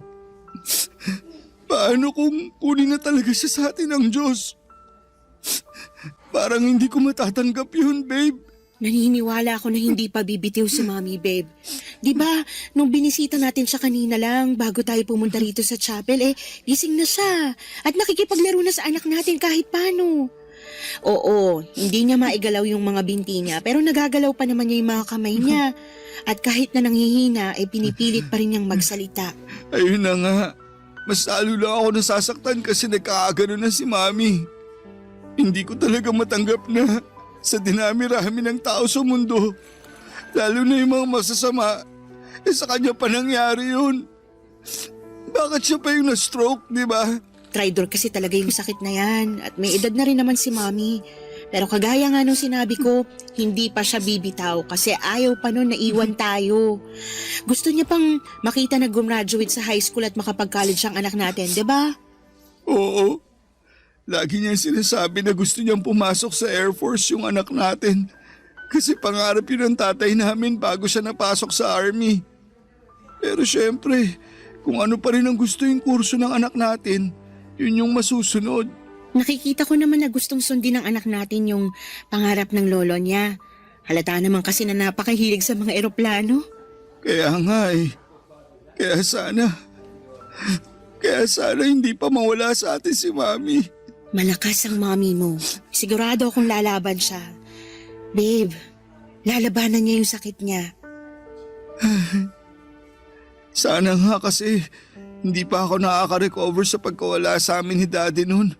Kahit na ilang taon na rin yung nakalipas. Ikaw ba, babe? Paano ka naka-recover sa pagkawala ng parents mo? Baby pa kasi ako nung nangyari yun, kaya masasabi ko na wala akong masyadong attachment sa kanila. Hindi katulad nila lolo at lola na tinuring kong para ko ng mga magulang kasi sila naman talaga yung nagpalaki sa akin eh. Pero aminado ako na namimiss ko pa rin naman yung mga magulang ko. Marami akong tanong at sana nung kabataan ko. Mga tanong katulad ng bakit Bakit sa kanila pa nangyari yung aksidenteng yun? Bakit hindi na lang sa ibang mga masasama? Bakit kailangan ko pang maulila ng maaga? Sana hindi nawala ng ganun kaaga sina mama at papa para meron pa rin akong mga magulang hanggang ngayon. Tingin ko kahit sinong mamatayan ng magulang hindi na makaka-recover sa sakit at lungkot na kasama nito. Ganon kasi naramdaman ko nung nawala sa akin sina lolo at lola.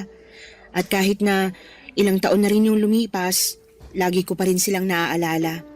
Pero wala marupok ang buhay kaya importante na samantalahin natin yung bawat pagkakataon na kasama natin ang isa't isa. Yun nga yung importanteng bagay na pinaintindi sa akin ni Mami. Lalo nung nawalan ako ng oras sa inyo ng anak natin dahil inuna ko yung trabaho.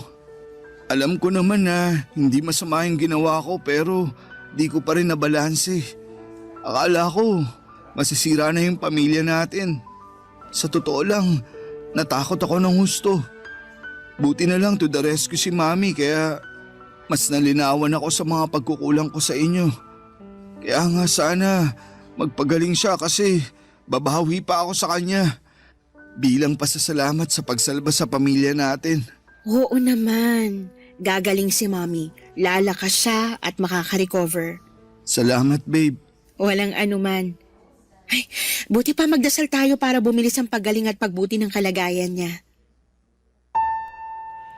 Papa Dudut, hindi nagtagal ay sinabi ko kay Wendell na willing akong mag-move on sa bahay or mag-move in sa bahay ng mami niya upang matutukan ang pag-aalaga rito sakaling makalabas na.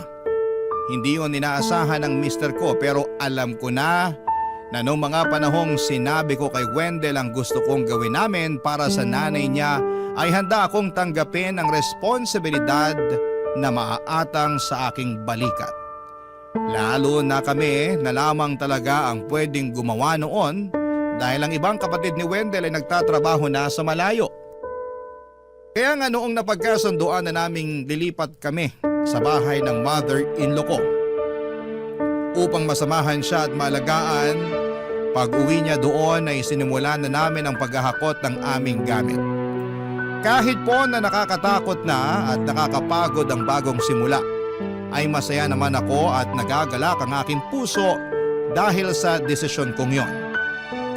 Alam ko na sobrang thankful din sa amin ang biyenan ko kasi hindi namin siya pinabayaan. Mahal na mahal namin siya at sangayon ng buo kong pamilya na alagaan siya hanggang gumaling siya. Hindi po nagtagal ay nakalabas na rin sa ospital ang mother-in-law ko at nagsimula na rin siyang mag-therapy sa bahay. Ako ang nag-aalaga at nag-a-assist sa kanya dahil nasa bahay lang din naman ako madalas. Kaya lalo kaming naging close at isa nga sa mga naging bonding namin ang pakikinig ng programa ninyong Barangay Love Stories, Papa Dudut.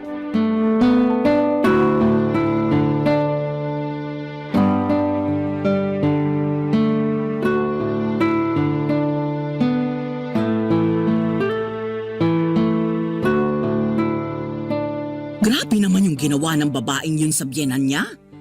Dapat talaga, di na niya pinadala kay Papa Dudut yung kwento ng buhay niya.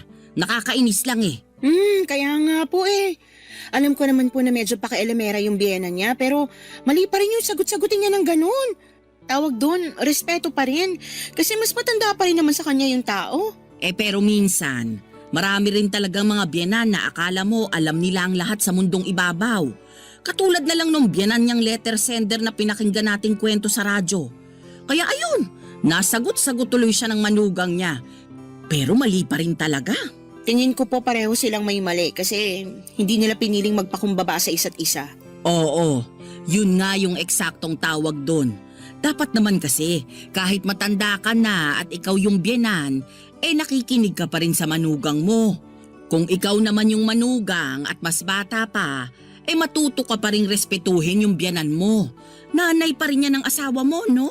Oh, kalma na po kayo, Mi. Baka ma-high blood na po kayo niyan. Bawal po yun. Ay, hindi naman ako high blood Inis lang akong kaunti pero hindi naman yung aabot doon. Ay nako, alam ko na kung kanino ako inis. Di lang doon sa letter sender, kundi pati na rin sa biyenan niya. Ang sarap nilang pag-untugin pareho. Grabe naman po yung pag-untugin. Oo, kasi ibabang bahagi lang naman ng katawan ko yung paralisado. Pero ayos naman itong mga braso at kamay ko. Kakasabi ko lang na kumalma po kayo, di ba? Kalmado nga ako, Giselle. O sige, wag na lang po natin pag-usapan yung napakinggan natin sa radyo kasi problema na nila yon. Tayo maayos naman po yung turingan natin sa isa't isa, di ba? Ay, oo naman. Ang totoo, hindi pa ako nagpapasalamat sa iyo kasi pumayag kang lumipat dito sa bahay ko para tumira at alagaan ako. Doon pa lang sa ginawa mong yun, napakalaking bagay na. Bakit ko naman po di gagawin yun? Nanay kayo ni Wendell, lola kayo ng anak namin at para ko na rin kayong tunay na ina. Tsaka, mahal na mahal po namin kayo. Ayos lang ba talaga sa iyo na lumipat dito sa bahay para alagaan ako? Minsan kasi, hindi ako madaling alagaan, di ba? May pagkapasaway din kahit matanda na. Totoo naman po yung sa pagiging pasaway ninyo. Ay, grabe ka sa akin, ha? Pero hindi naman po ako nagrereklamo kasi lahat naman tayo tatanda. May kasabihan nga na ang matatanda parang bumabalik sa pagkabata nila. Ganon, kaya naiintindihan ko kayo. Tsaka, wala rin namang patutunguhan kung maiinis ako sa inyo. Nagpunta nga po ako rito para alagaan kayo, 'di ba? Lalo na pag therapy nyo at monitoring ng gamot na kailangan nyong inumin. Oo, kasi kung ako lang. Nako, hindi ko maaalala yung mga oras ng pag-inom ko ng gamot. Kaya maraming salamat talaga kasi nandyan ka.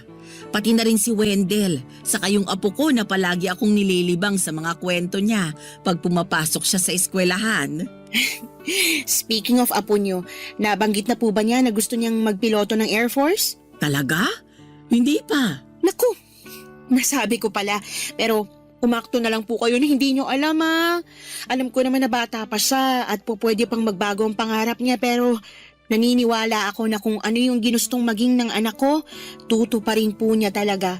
Tsaka pangarap din ng namayapa niyang lolo na maging piloto. Matutuwa yun pag nagkataon, panigurado na magiging proud siya sa apo niya. Tanging hiling ko lang, maabutan ko pa na maging ganap na piloto ang apo ko. Oo naman po. Naniniwala ako na bibigyan pa kayo ng Diyos ng mahabang buhay kasi yun ang gabi-gabi naming pinagdarasal ng pamilya ko. Papa Dudut, sobrang naging emosyonal kami ni Mami sa pag-uusap naming yon. Lalo na nandun pa rin yung takot na baka anumang sandali ay agawin na siya ng kamatayan sa amin. Pero malakas pa rin ang pag-asa at paniniwala namin na pagagalingin siya ng Panginoong Diyos. Na makakasama pa namin siya ng mahabang panahon at aktwal niya pang makikita ang katuparan ng pangarap ng anak namin. Sa totoo lang ay wala na kaming ibang mahihiling kundi ang kaligtasan ng pamilya namin at tuluyang paggaling ng mother-in-law ko. Mahal na mahal ko ang biyenan ko at nakahanda akong samahan siya, alagaan at asikasuhin sa abot ng aking makakaya.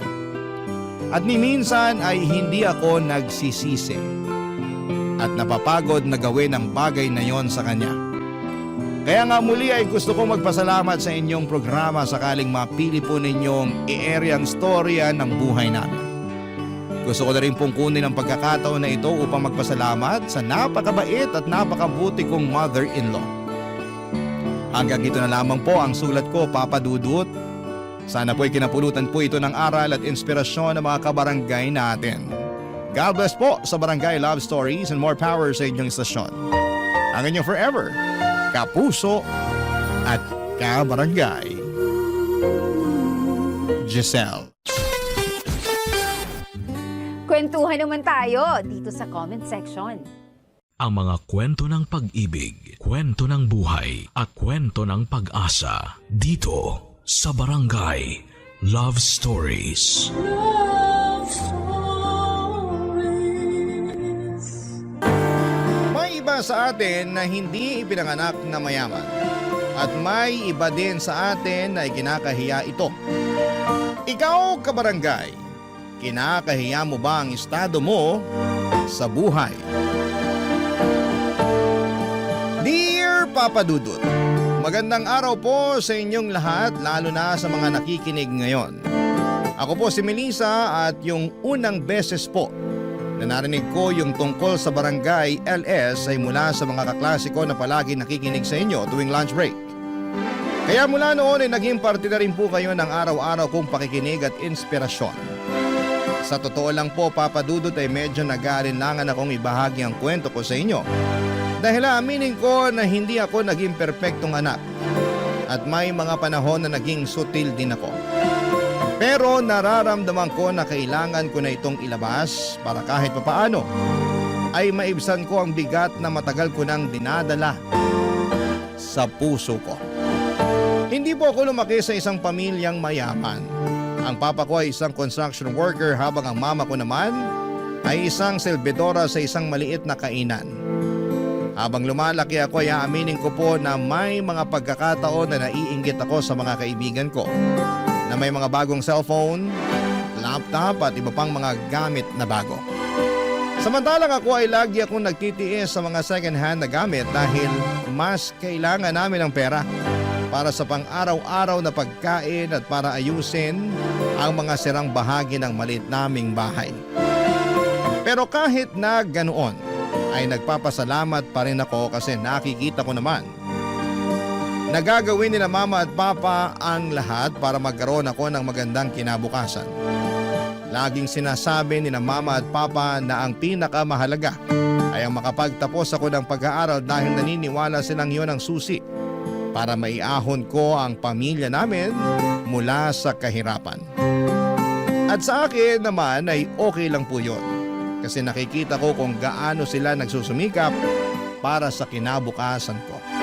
At mas lalo kong napatunayan ang kanilang pagmamahal nang matanggap si Mama bilang selbidora sa isang cafeteria ng isa sa mga pinakamagandang paaralan dito sa Pilipinas. Ang maganda pa dyan, dahil may employees discount si Mama, ginamit niya ito para mapag-aral ako mismo sa eskwelahan na yon. At sa totoo lang ay sobrang saya ko noon dahil buong buhay ko ay nasa public school lamang ako. At para sa unang pagkakataon ay mararanasan ko ang buhay bilang estudyante sa isang private school. Isang bagong yugto na puno ng pag-asa at pangarap. Pero aaminin ko po na medyo naiilang talaga ako noon. Kasi karamihan sa mga estudyante sa school na yon ay mga galing sa mayayamang pamilya. Pero noong first day ko sa school ay nakilala ko si Benson. Isang kaklase na naging dahilan para gumaan ang pakiramdam ko. At maibsan ang kaba at pag-aalinlangan ko, Papa Dudut.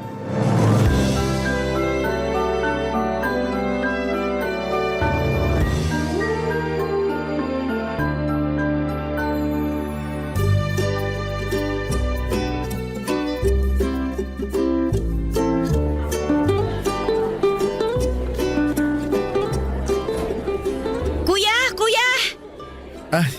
Bakit? Nawawala ako eh. Hindi ko mahanap yung classroom ko. Alam mo ba kung saan tong classroom na to? Ito oh. Sandali, patingin nga ulit. Okay, tamang-tama. Magkaklase pala tayo. Ay, salamat naman. Mapapadali na rin ang buhay ko. Kanina pa ako kasi nahihilo eh. Lika, sumama ka sa akin. Papunta na rin naman ako sa classroom natin eh. Ay, tamang-tama. Sige. Nga pala ako si Benson. Hello, ako naman si Melissa. Transferi ka dito, no?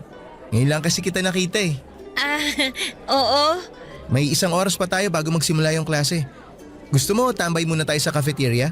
Ha? Ayoko doon. Bakit naman? Di ba maraming tao doon? Ayoko kasi ng maingay eh. Ayos, may mga upuan pala dito.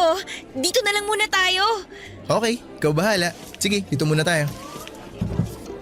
Siya nga pala, Benson. Matagal ka na bang nag-aaral dito? Oo, dito na ako nag-aaral simula elementary. Wow, siguro mayaman ang pamilya nito. Ano yun? Ang sabi ko mabuti naman kung ganon.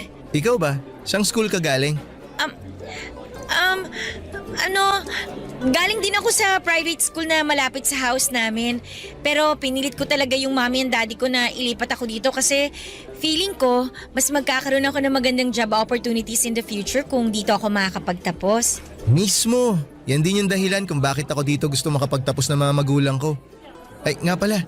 Tanong ko lang ano palang work ng parents mo? Ha? Ba't mo naman naitanong yan? Wala lang, curious lang. Bakit? Masama ba magtanong? Ito naman, hindi. Ang totoo niyan, walang work yung mami at daddy ko. Ha? Unemployed, ganon? Hindi na nila kailangan maging employed kasi may small business kami. Anong business? Maliit lang na restaurant sa QC. Wow! Uy, punta naman tayo sa restaurant nyo minsan. Sure. Pero hindi muna sa ngayon kasi under renovation pa yung resto namin. Next month pa kami magbubukas ulit. Anyway, maiba ko. Ano nga palang work ng parents mo? Bali yung dad ko, executive chef siya, tapos yung mom ko, housewife. Executive. Okay, I see. Nice. Alam mo, ang gaan mong kasama. Pwede bang friends na tayo simula ngayon? Malit na bagay. Siyempre naman walang problema yan. Ay, nga pala, pahingi ako ng number mo. Sige. Wait lang, kunin ko lang yung phone ko sa backpack ko. Saan ba yun? Ito. Wow! Yan ba yung bagong labas na model? Talagang napansin mo Oo, ito nga yung latest. Pero regalo lang sa akin to ng dad ko. Anyway, anong number mo? Sige, ako na magta-type. Sige, ikaw na mag-type.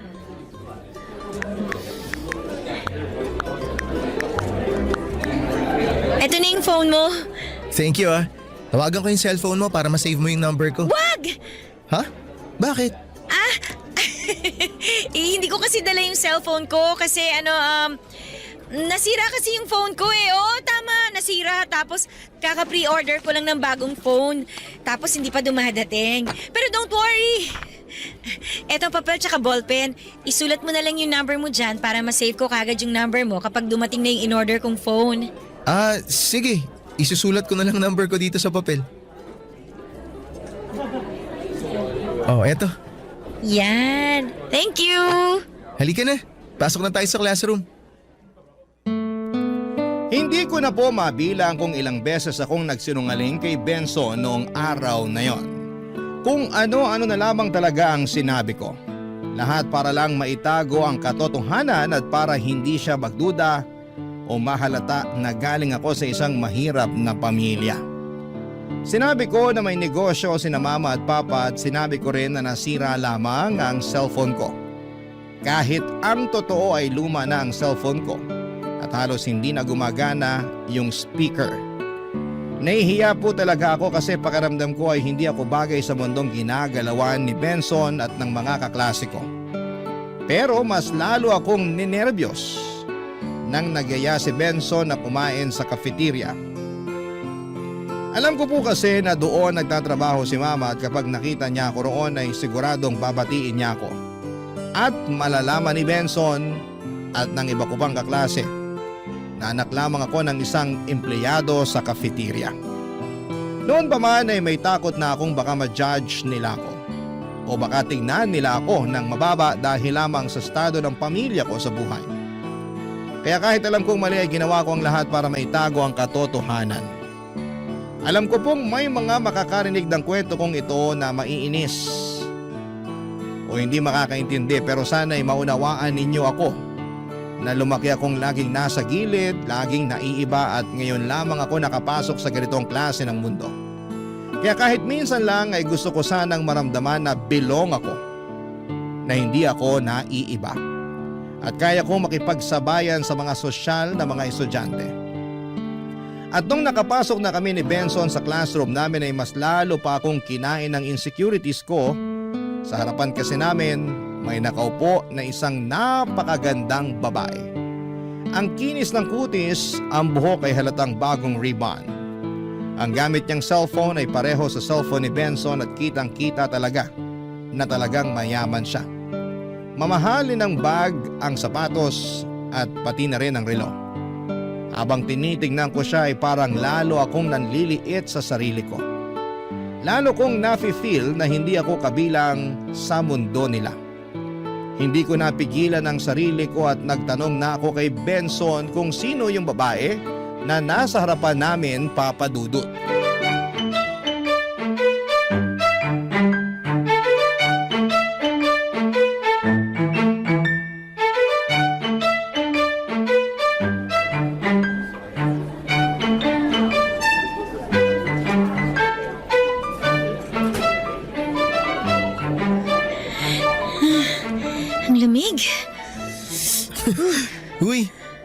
Okay ka lang ba?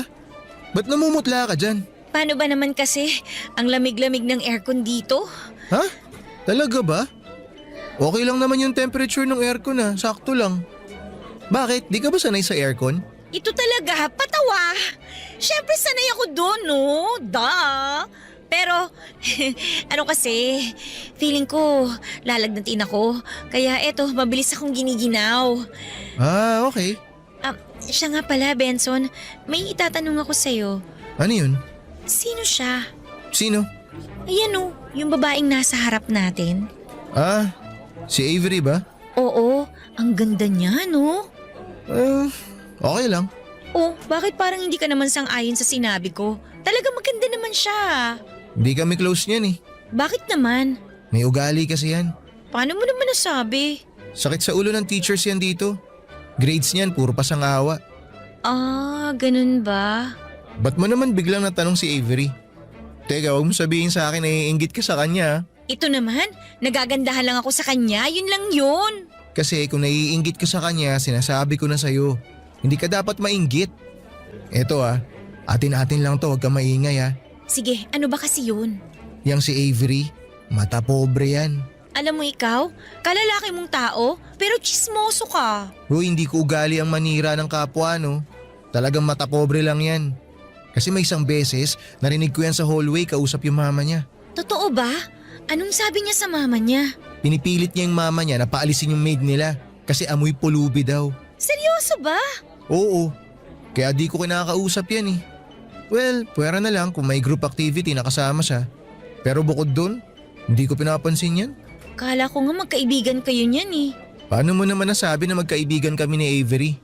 Pareho kasi kayong mukhang mayaman at pareho din kayong, Parehong ano? Parehong may tsura. Ah, so sa tingin mo gwapo ako? Alam mo ikaw, feeling ka rin no? Inulit ko lang naman yung sinabi mo Oo na, inaamin ko. Nagugwapuhan ako sa'yo. Oh, happy ka na? Okay ka na? Mabuti naman kung ganun because the feeling is mutual. Ha? Anong ibig mong sabihin? Nagagandahan ako sa'yo. Talaga ba? Oo. Thank you Nga pala, sabay ka na sa akin mag-lunch mamaya Ha? Saan naman tayo kakain? Eto talaga. Saan pa? Di syempre sa cafeteria. Busog pa kasi ako ikaw na lang. Alam ko na yung ginagawa mo. Ha? Anong ibig mong sabihin? Alam ko na marami sa inyo mga babae panayan diet ngayon. Di ko nga alam kung ba't gusto nyong pumayat eh. Ano ba goal nyo maging ting-ting? Pero maniwala ka sa akin. Mas lalo mo lang ikapapahamak yan. Kaya sige na, sabayan mo na ako sa cafeteria mamaya. Oo, diet, tama. Benson, pasensya ka na ha. Pero wala talaga ako sa mood para mag-lunch eh. Dito na siguro muna ako sa classroom. Tapos balikan mo na lang ako kapag tapos ka ng kumain. Sige na nga. Mukhang wala naman ako magagawa eh. Pero sigurado kang okay ka lang ha? Oo, ayos lang ako. Huwag mo akong isipin. Noong araw na yon ay buong puso ko talagang tinanggihan ang alok ni Benson na mag-lunch kami sa cafeteria. Hindi dahil ayaw kong makasama siya kundi dahil sa takot. Takot na baka makita niya si Mama roon at malaman ang katotohanan tungkol sa akin. Kaya para makaiwas ay nagsimula na ako magbaon ng pagkain sa pang-araw-araw. Pero hindi tulad ng mga sosyal kong kaklase na may mga packed meals mula sa bahay o nagpapadeliver pa ng food mula sa mga mamahaling resto. Nagtitiis lamang po ako sa mga mumurahing pagkain. Minsan sardinas at minsan naman ay noodles. At dahil ayaw kong mapansin o ma-judge ng iba, sa loob ng CR ako palaging kumakain. Oo, sa loob ng CR. Doon ako nagtitiis araw-araw tuwing lunch break. Habang sila ay nagtatawanan sa cafeteria, sa bawat subo ko ng baon kong galing sa latay, ramdam ko ang lungkot at pagkahiya. At habang tumatagal ay napapansin na rin ni Benson na palagi akong nawawala tuwing lunch. Paulit-ulit niya akong tinatanong kung saan ako kumakain, pero gaya ng nakasanayan ko ay nagsisinungaling na naman ako. Sabi ko ay sa labas ako kumakain. Kunwari lumalabas ako para mag-lunch sa malapit na restaurant. At sa tingin ko ay naniniwala naman siya sa lahat ng sinasabi ko. Pero sa totoo lang, habang tumatagal ay unti-unti na rin akong kinakain ng konsensya ko. Sobrang bait ni Benson sa akin. Palagi niya akong kinakausap, tinutulungan sa mga schoolworks at kahit minsan ay hindi ko siya naramdamang hinuhusgahan ako. Kaya naman talagang nakokonsensya ako kay Benson kasi wala na akong ibang ginawa, Papa Dudut, kung hindi ang magsinungaling sa kanya at itago sa kanya ang tunay na kalagayan ko. Barangay Love Stories. Barangay Love Stories. Lumipas ang mga buwan at dumating din yung araw na inamin na ni Benson na may gusto siya sa akin. Aaminin ko po, halos malaglag ang puso ko sa sobrang kilig. Parang hindi ako makapaniwala na ang gwapo, matalino, mabait at mayaman na lalaki ay magkakagusto pa pala sa isang katulad kong simpleng babae na galing sa pamilyang salat sa yaman. Sa totoo lang po, noong mga panahong yon ay pakiramdam ko ay parang ako yung bida sa isang fairy tale na hindi ko naman inakalang mangyayari sa tunay na buhay. Ako yung tipikal na damsel in distress na biglang pinansin ng prinsipeng nakatira sa isang malaki na kastilyo. At dahil si ate mong marupok ay kilig na kilig ay hindi na ako nagpaligoy-ligoy pa. Napa-oo agad ako kay Benson. At opisyal na naging kami. Simula noon ay halos araw-araw ay puno ng kilig at lambing ang mundo ko. Napaka-sweet niya, napaka-gentleman at wala siyang araw na pinapalampas para iparamdam sa akin na espesyal ako. Palagi niyang sinasabi na maganda ako, na proud siya sa akin at swerte siya sa akin. Kahit ako mismo ay hindi ko yun madalas maramdaman sa sarili ko. Pero sa kabila ng lahat ng pagmamahal at kabutihan ni Benson, hindi pa rin naging sapat yon para maging totoo ako sa kanya. Sa halip na ipagtapat ko ang tunay na kalagayan ko sa buhay, ay mas pinili ko magpatuloy sa pagpapanggap. Patuloy kong pinapalabas na galing ako sa pamilyang may kaya, na kaya kong sumabay sa lifestyle niya at ng mga kaibigan niya. Hindi ko alam kung dahil ba sa takot o dahil ayokong mawala yung magandang imahe na meron siya sa akin. Maging si Mama ay nagtataka na kung bakit hindi niya ako nakikita sa cafeteria. Ilang beses niya akong tinatanong kung okay lamang ba ako, pero palagi kong sinasabi na busy ako sa mga school projects kaya hindi ako nakakadaan sa cafeteria. Pero ang totoo ay iniiwasan ko talaga siya kasi baka sa isang iglap ay mabunyag ang lahat ng sekreto ko. Hanggang isang araw ay pinilit na talaga ako ni Benson na samahan siyang kumain sa cafeteria. Wala na akong lusot at wala na rin akong ibang dahilan na maisip pa. At habang papalapit kami sa pinto ng cafeteria, pakiramdam ko ay parang unti-unting bumabagal ang paligid. Doon ko talaga naramdaman ang bigat ng lahat ng kasinungalingan ko. Yung kaba na parang sasabog ang dibdib ko. Dahil alam kong sa oras na makita ako ni Mama at matawag ako ng anak ay wala na akong matatakbuhan. Alam kong oras na lang ang binibilang bago tuluyang mabasag ang perpektong imahe na ipinakita ko kay Benson, Papa Dudut.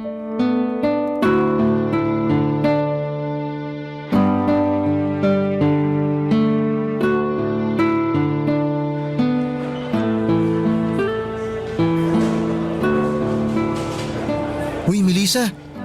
Ayos ka lang? Ba't pinagpapawisan ka? Huwag mo akong intindihin. Okay lang ako. Halika na. Benson, ikaw nang umorder ng pagkain natin, ha? Samahan mo ako para makapili ka ng gusto mong kainin. Ay, naku, wag na. Ikaw nang bahala. Maghahanap na lang ako ng mauupuan natin. Sige na nga, hanap ka muna ng mauupuan natin. Bili lang ako sandali balik ako agad. Sige. Ay, pambihirang buhay to, oo. Munti ka na ako dun, Diyos me, Melissa, ano ba kasi itong pinasok mo?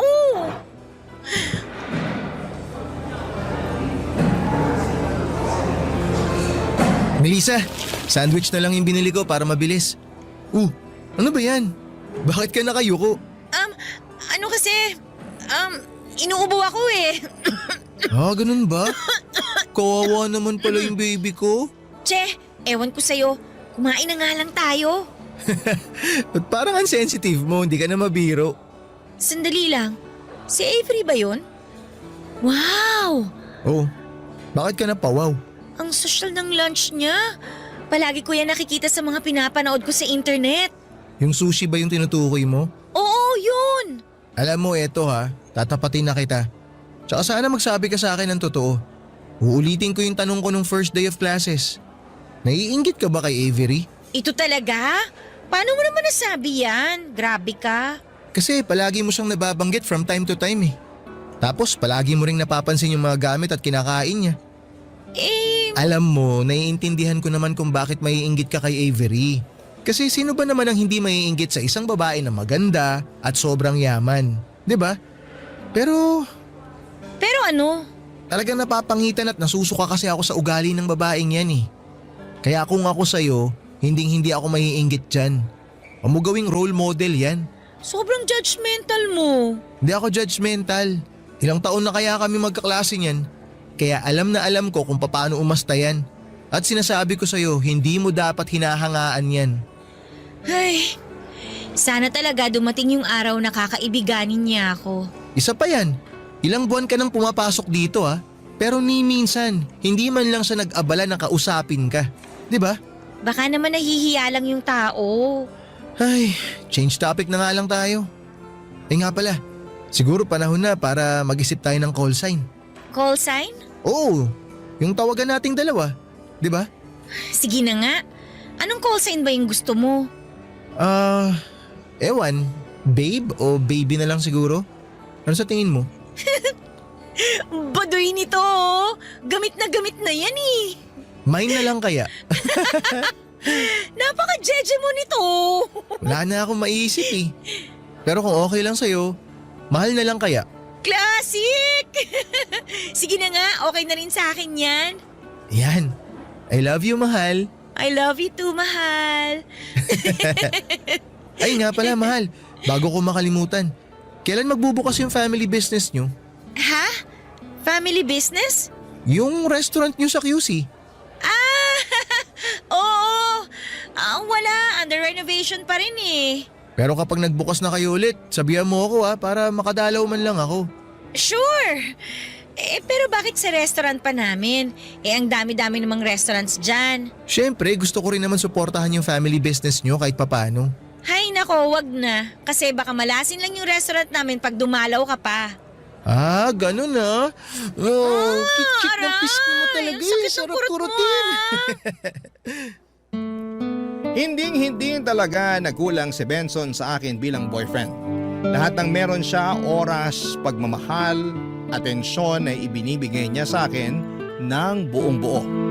Pero sa kabila noon ay patuloy pa rin akong nagpapanggap na mayaman. Pilit na tinatago ang totoo kong pagkatao.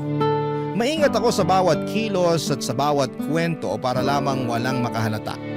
Pero isang araw ay naging kagroup ko si Avery para sa isang school project. Tahimik lamang siya at parang laging may sariling mundo.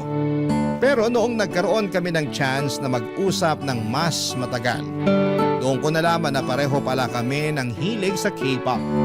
Kaya mula noon ay naging malapit na kami na magkaibigan at madalas na rin akong sumasama sa kanya. Napansin ko rin na parang nagsiselos na si Benson sa friendship naming dalawa. Ramdam ko yon sa mga titig niya tuwing nakikita niya kami ni Avery na magkasama. At minsan ay nasasabi na rin niya sa akin na parang nag-iiba na raw ako. Mas nagiging maarte, mas conscious sa sarili, at mas iba na raw akong kumilos kumpara dati. Hindi ko rin maitatanggi na may mga ugali si Avery na parang kusa kong na-adapt. Yung paraan niya ng pananamit, pagsasalita, pati yung standards niya sa mga bagay-bagay. Siguro kasi gusto ko ring ma-feel na belong ako sa mundong ginagalawan niya. Yung mundo na may kaya, ng mga sosyal, at ng mga mukhang walang problema sa buhay. At dahil doon ay hindi ko namamalaya na unti-unti ko na palang nakakalimutan kung sino talaga ako. At mas lumala lang ang lahat ng isang araw ay sabay kaming pumasok ni Avery sa cafeteria. Pagkakuha niya ng food sa tray ay nakita niyang may patay na lamok sa pagkain niya, Papa Dudut. Bigla siyang nandiri at sinigawan ni Avery ang mga staff sa cafeteria ng mga oras na yon.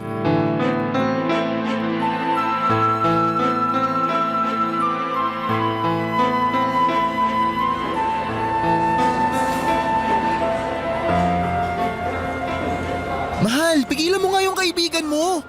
Nakakahiya na yung ginagawa niya, oh. Para siyang bata na nagtatantrums. Hayaan mo na nga lang si Avery. Valid din naman yung nararamdaman niya eh. Ikaw naman kaya makakita ng patay na lamok sa pagkain mo. Siyempre mandidiri at magagalit ka rin naman, di ba? Napaka-arte naman niya. Pwede naman niyang itapon yung pagkain, di ba?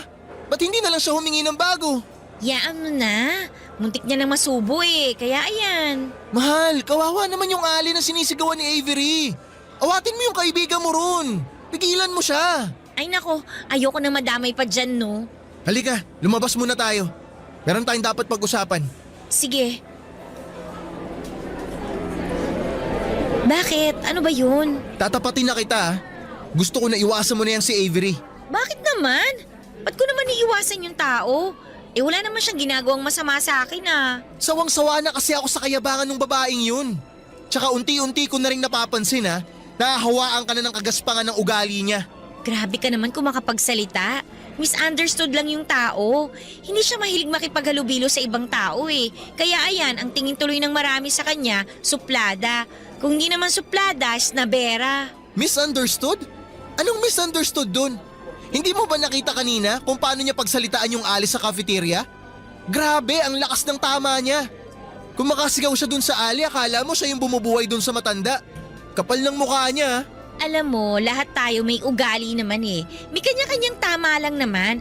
Kaya imbis na manguhusga ka dyan, intindihin mo rin naman kung saan siya nanggagaling. Kasi hindi naman magwawala yan kung wala siyang pinanggalingan. Basta, hindi ko na nagugustuhan yung inaasta ng kaibigan mo. Sumusobra na siya.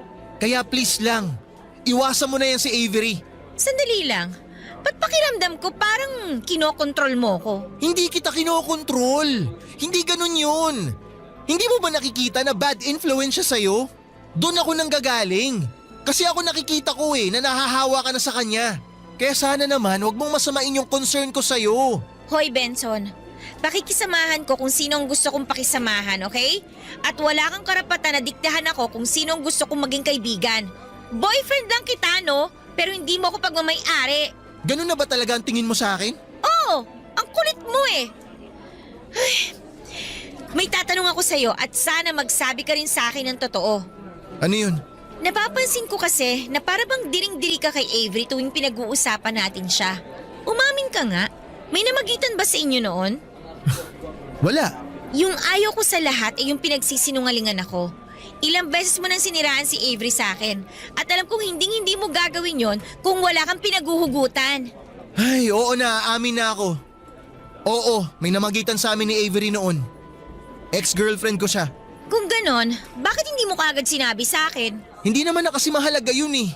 Matagal na kaming tapos. Pero kung sinabi mo lang yan na mas maaga sa akin, edi sana umpisa pa lang hindi na ako nagtaka kung bakit tutol na tutol ka na makipagkaibigan ako sa kanya. Sorry na. Tinago mo sa akin na may namagitan sa inyo ni Avery. Para sabihin ko lang sa'yo, yung ayaw ko sa lahat, yung pinagsisinungalingan ako at pinagtataguan ako ng mga sikreto. Pasensya ka na talaga, mahal. Inaamin ko naman ang kasalanan ko kung bakit di ko agad sinabi sa'yo. Pero pangako, simula sa araw na to wala nang secrets. Sasabihin ko na lahat-lahat. Talaga ba? Pangako. Mabuti naman kung ganon. Siya nga pala, bakit kayo naghiwalay ni Avery? Nalaman ko kasi na niloloko niya ako eh. Ha? Paano niloko? Nakita ko yung messenger niya. Meron siyang kinakausap na ibang lalaki. Simula nun, nakipaghiwalay na ako sa kanya. Pero ni minsan hindi siya humingi sa akin ng sorry. Ah, kaya naman pala. Kaya naman pala Parang ganun-ganun na lang yung galit mo sa kanya. Mas naiintindihan ko na ngayon kung bakit palagi mo siyang sinisiraan sa akin. Ha? Hindi ako galit sa kanya. At hindi ko rin siya sinisiraan sa'yo. Ang akin lang naman, alam ko yung totoong ugali ng babaeng yun. At ayoko matulad ka sa kanya. Benson, hindi na ako bata. Alam ko na yung ginagawa ko at wala ka rin karapatan na pagbawalan ako. Kaya please lang, kung ayaw mo na magkasira tayo, wag na wag mo akong kokontrolin kasi yun yung ayaw ko sa lahat eh. Yung pakiramdam na parang minamanduhan ako. Mahal naman. Ayoko na makipagtalo sa'yo, okay? Sige na, pupunta muna ako ng CR. Maiwan na muna kita dyan. Aaminin ko po sa inyo na sobrang nakonsensya ako noong nakita kong pinagsalitaan ng masama ni Avery ang mama ko sa harapan ng maraming tao sa cafeteria. At ang mas masakit pa roon nang nakausap ko si Benson tungkol sa nangyari, mas siya pa ang nagpakita ng pag-aalala at awa sa mama ko. Na para bang mas siya pa ang anak kesa sa akin. Pero kahit na ganoon ay pinili ko pa ring manahimik at magpanggap. Kasi iniisip ko na kapag nalaman ng lahat na yung Selbidora ang pinahiya ni Avery ay ang mama ko ay baka pandirihan nila ako o baliwalain. At yon ang pinakaayaw kong maramdaman. Pagkatapos ng usapan namin ni Benson ay nagkaroon na ng distansya sa pagitan namin. Hindi ko muna siya kinausap kasi aaminin kong naiirita ako kapag pakiramdam ko ay kinokontrol ako. Ayoko yung dinidiktahan ako kung sino ang dapat kong iwasan o kaibiganin. Kaya naman noong paulit-ulit niyang sinasabi na iwasan ko si Avery ay mas lalo lamang akong napipikon. At habang lumilipas ang mga araw, mas naging madalas na ang pagsasama namin ni Avery. Mas nakikilala ko siya at aaminin ko rin na mas lalo ko siyang hinahangaan dahil maganda at mayaman siya. Pero habang tumitibay ang samahan namin ni Avery ay unti-unti rin naman na napapalayo ang damdamin ko kay Benson. Napapansin ko rin na hindi na niya ako nilalambing at hindi na rin siya masyadong nag-i-effort sa akin. Aaminin ko na sobra ako nasasaktan noong unti-unti kong nararamdaman na lumalayo na ang loob sa akin ni Benson pero wala akong ibang nagawa kundi ang tanggapin yon. At habang mas dumadalas ang oras ko kay Avery, mas nararamdaman ko ring lumalamig na ang relasyon namin ni Benson. Para bang pareho naming nararamdaman na may nagbago na. Pero pareho rin kaming walang lakas ng loob na aminin ito ng direkta sa bawat isa ng mga panahong yon. Barangay Love Stories. Barangay Love Stories. Papadudod, syempre dumating din ang araw na pareho kaming napagod ni Benson sa matagal naming pag-iiwasan. Kaya nag-usap kami ng tapat at prangka. Dito namin ibinahagi sa isa't isa ang tunay naming nararamdaman at kung bakit unti-unti nang lumalamig ang relasyon namin. Sinabi ni Benson na pakiramdam niya ay binabastos ko siya tuwing kasama ko si Avery. Ang sabi niya na si Avery ang unang babae na nanloko at nanakit sa kanya. Kaya nahihirapan siyang makita akong napapalapit sa kanya. Dagdag pa niya habang tumatagal ay parang nagiging katulad na daw ako ni Avery. Mas nagiging maarte, mas naging conscious sa sarili at nawawala na raw yung simpleng Melissa na nakilala at minahal niya noon. At sa totoo lang, papadudot ay nasaktan ako sa mga sinabi niya. Hindi alam ni Benson yung mga pinagdaanan ko sa buhay at kung gaano kami kasalat sa pera at hindi ko makakamit ang pagkakataong makapag-aral sa private school kung hindi dahil sa trabaho ni Mama bilang Selbidora at sa discount na natatanggap niya. At sa totoo lang ay ang mga oras na kasama ko si Avery, ang mga sandaling nakakalimutan ko ang hirap ng buhay. Tuwing kasama ko si Avery, pakiramdam ko ay bilong na bilong ako sa mga babaeng hinahangaan sa school namin dahil may kaya sila. Kaya naman sinabi ko kay Benson na kung hindi niya kayang tanggapin na masaya ako sa friendship namin ni Avery at kung palagi niya akong pipigilan at ipaparamdam na mali ako sa mga desisyon ko sa buhay, siguro ay panahon na para maghiwalay muna kami. Hindi dahil wala na akong pagmamahal sa kanya kundi dahil baka magkaiba lang talaga kami ng pananaw sa buhay.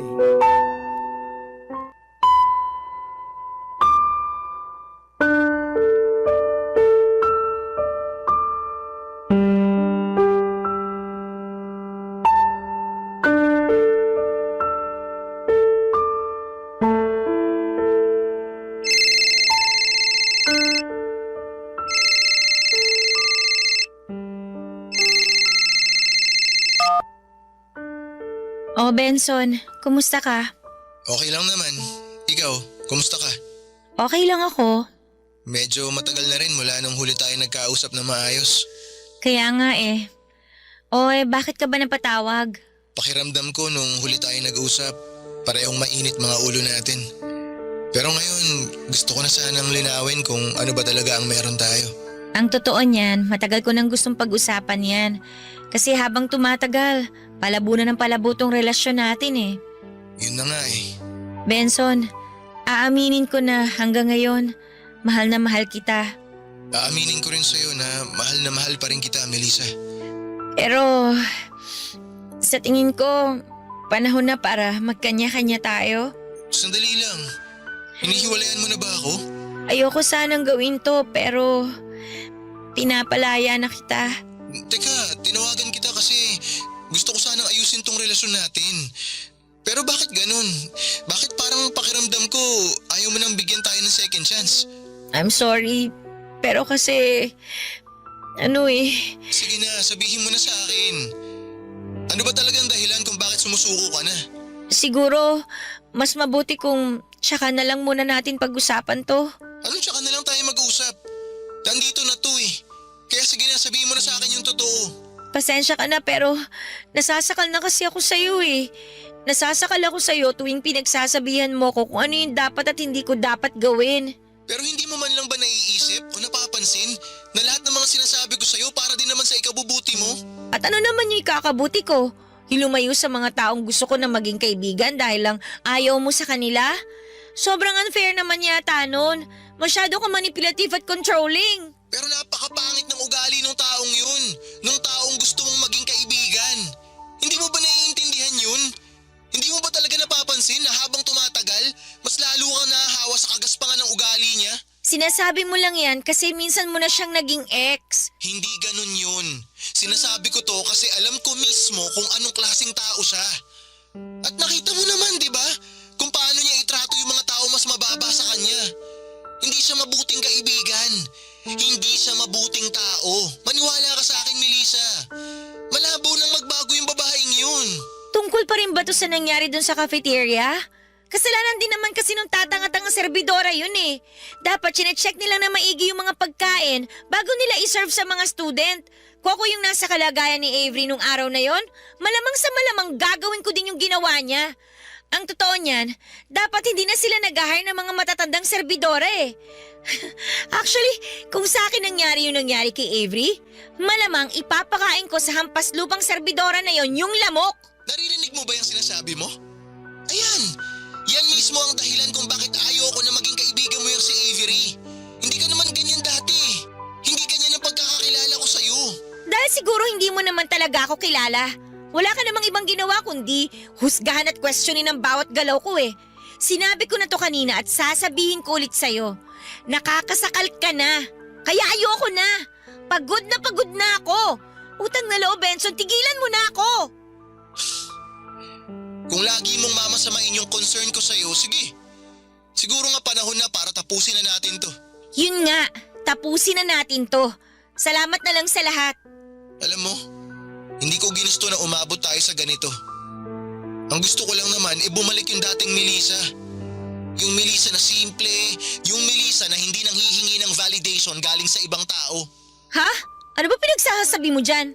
Akala mo ba hindi ko napapansin na unti-unti mo nang kinokopya bawat kilos ni Avery? Para kang uhaw na uhaw sa approval at atensyon niya. Ano bang nakita mo sa babaeng yun? Ba't idol na idol mo yun? Mabuti sana kung good influence yung tao eh. Pero hindi naman. Mas naiintindihan ko na ngayon kung bakit kayo naghiwalay ni Avery. Ano sinasabi mo? Siguro katulad ko, nasasakal na din siya sa'yo kasi ang dami mong drama sa buhay. Daig mo pa ang babae sa kakadada mo dyan. Bago mo kami husgahan, tingnan mo kaya muna yung sarili mo sa salamin kasi hindi ka rin naman perpekto, Benson. Sige na, ibababa ko na to. Ayaw na kitang kausap. Ayoko na magkasamaan pa tayo ng loob. Bahala ka sa buhay mo. Maghanap ka ng ibang babae na kokontrolin mo. At yun na nga Papadudo, tuluyan na kaming naghiwalay ni Benson pagkatapos ng tawag na yon. Sa totoo lang ay masakit siya sa simula pero habang tumatagal ay na-realize ko na siguro ay may mga relasyon talagang kahit na anong pilit ay hindi talaga magtatagal. May mga magjowa talaga na kahit mahal ang isa't isa, hindi magkakaintindihan dahil magkaiba ng pananaw nila sa buhay. At naisip ko rin na ayokong tumulad sa mga babaeng iniiwan ng mga kaibigan nila para lamang sa lalaki. Kaya naman pinili kong maging mabuting kaibigan para kay Avery. Kasi sa dami ng tao sa mundo ay madali lang humanap ng boyfriend. Pero ang tunay na kaibigan, yung totoo at totoo rin sa iyo ay madalang lang yon. At noong mga panahon na yon ay si Avery ang akala kong kaibigan ko. Pero paglipas ng ilang linggo ay napansin kong parang may mali na. Unti-unti ay para na akong sinasakal sa pakikisama kay Avery. Sa una ay okay lang. Iniisip ko na baka ganun lang talaga siya o baka nasanay lang siya na palaging may tumutulong sa kanya, pero dumating sa punto na parang hindi na ako ang kaibigan niya kundi alalay na niya. Ako na ang taga-bitbit ng bag niya, tagahawak ng mga libro niya at ang pinaka walang hiya sa lahat. Pati assignments and projects niya ay inaasa na niya sa akin na parang responsibilidad ko yon. Hindi na siya humihingi ng tulong kundi inuutos na niya. Hanggang sa dumating yung araw na napagtanto ko na hindi na ito pagkakaibigan at ginagamit lamang ako ni Avery. Nung una ay tinitiis ko ang lahat kasi iniisip ko na baka stress lang si Avery o baka sanay lang siyang may tumutulong sa kanya kasi lumaki siya sa marangyang pamilya. Pero habang tumatagal ay napapansin ko na hindi na ako kaibigan sa paningin niya at parang ginawa na niya akong personal assistant. At sa mga oras na yon ay bigla ko naalala lahat ng mga sinabi ni Benson. Lahat ng mga babala niya, lahat ng concern niya.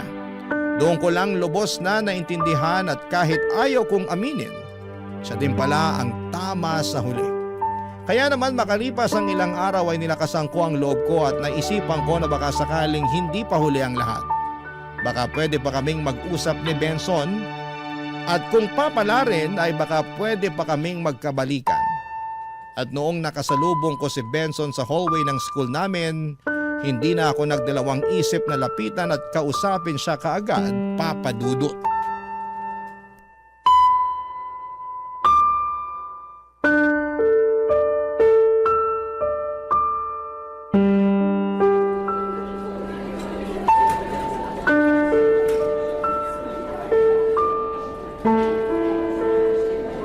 Benson! Sandali lang!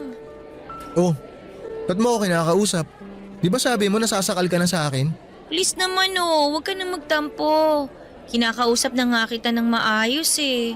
Pagkatapos kitang tawagan nung last time, ilang linggo mo akong hindi kinibo. Parang awa mo na, kalimutan mo na yun. Andito ako para kausapin ka ng maayos. O bakit gusto mo akong kausapin? Ano kailangan mo? Bilisan mo na, may tatapusin pa akong project pagdating ko sa bahay. Narealize ko na tama yung lahat ng sinabi mo tungkol kay Avery, na hanggang ngayon, hindi pa rin siya nagbabago. Hindi pala kaibigan ang hanap niya, kundi isang tao na magiging sunod-sunuran sa kanya. I'm sorry kung hindi ako kagad nakinig sa'yo. Dapat sa simula pa lang naniwala na ako sa'yo. Kasi kung tutuusin, mas una kayo nagkakilala at naging girlfriend mo pa siya. Wala nang kwenta ang realization mo. Matagal mo nang tinapos kung ano yung meron tayo. Ganyan na ba talaga katigas ang puso mo? Humihingi na nga ako ng tawad sa'yo oh. Inaamin ko na ako na tong nagkamali at nagpakatanga para lang matanggap ni Avery. Melissa, diretsuhin mo na nga ako. Ano ba talagang gusto mo mangyari? Hindi pa ba obvious? Gusto ko magkabalikan tayo. Hanggang ngayon hindi pa rin nawawala yung pagmamahal ko sa'yo. At sigurado ako na ganun din ang nararamdaman mo para sa akin. Pasensya ka na pero malabo na yan. Ha? Bakit naman nagkakaganyan ka? Hindi ka naman ganyan dati ha. Noon nga, ikaw pa tong atat na ayusin yung relasyon natin eh. Atat na atat ako noon. Pero marami kasi ako na-realize ngayon. At buo na yung desisyon ko na iwan ka. Alam mo, hindi kita maintindihan, Benson. I'm sorry kung napapaiyak ako ngayon. Pero hindi ko lang talaga kasi maintindihan kung saan ka nang gagaling eh. Ba't ba bigla ka na lang nanlamig sa akin? Saka na lang natin to pag-usapan. Kailangan ko na talagang umuwi. Hindi ka aalis. Dito ka lang. Dito ka lang hanggang sa malaman ko kung bakit ka nagkakaganyan. Maniwala ka sa akin, Melissa. Kapag sinagot ko yan, hindi mo magugustuhan yung maririnig mo. Wala akong pakialam. Magsalita ka! ko na nga na nagkamali ako kay Avery, di ba? Inaamin ko na all along, ikaw tong tama at dapat matagal ko na siyang nilayuan. Sana naman wag mo akong pagkaitan ng second chance. Kasi lahat naman tayo nagkakamali eh. Hindi naman ako nagkakaganito dahil sa pagkakaibigan nyo ni Avery. Eh kung gano'n naman pala, ano yung dahilan? Sabihin mo na sa akin para at least malaman ko naman kung saan ka nanggagaling. Hindi ako manghuhula, Benson. Kaya utang na loob naman, magsalita ka. Kasi alam ko na yung totoo, Melissa. Ha? Anong totoo? Alam ko na yung alis sa cafeteria, nanay mo yun. Paano mo nalaman yan? Isang beses nakita ko siyang umiiyak. Nilapitan ko siya para kumustahin. Sabi ko baka mapagaan ko yung loob niya. Bigla na lang niyang inamin sa akin. Napapaluha daw siya tuwing naiisip niya na kahit minsan hindi man lang siya kinumusta ng anak niya dito sa campus. Tapos nung tinanong ko kung anong pangalan ng anak niya, alam mo kung ano sabi niya? Melissa. Melissa daw ang pangalan ng anak niya. Oo na! Inaamin ko na hindi mayaman yung pamilya ko. Ngayon na alam mo na yung totoo. Wala nang point para itago ko pa sa iyo yung katotohanan. Nagpapanggap lang ako na mayaman para mag-fit in ako sa mga kaklase natin. Pero sana wag mo naman akong husgahan dahil lang sa estado ng buhay namin. Yan ang wag na wag mong gagawin, Melissa. Anong ibig mong sabihin? Wag mo akong babaliktarin. Wag na wag mong babaliktarin ang kwento.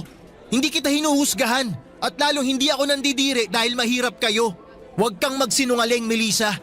Hinuhusgahan at pinandidirian kita kasi hindi ko lubos akalain na magagawa mo yon sa sarili mong nanay. Narinig ko na dati kung paano mo siya pagsalitaan. Ano nga ulit yung sabi mo? Na ipapakain mo sa kanya yung lamok? Benson, I'm sorry. Hindi naman kasi ako ganong klase ng tao eh. Talagang nakaramdam lang ako ng peer pressure kasi pakiramdam ko hindi ako belong dito eh. Kaya ako lang nagawa yun dahil gusto ko maramdaman na hindi ako salat sa buhay. Pero hindi sapat na dahilan yun para bastusin at pagsalitaan mo yung mama mo. Ako mahal na mahal ko ma'am ko. At hindi ko magagawa sa kanya yung ginagawa mo sa mama mo. Madali lang para sa'yo na sabihin yan kasi mayaman kayo.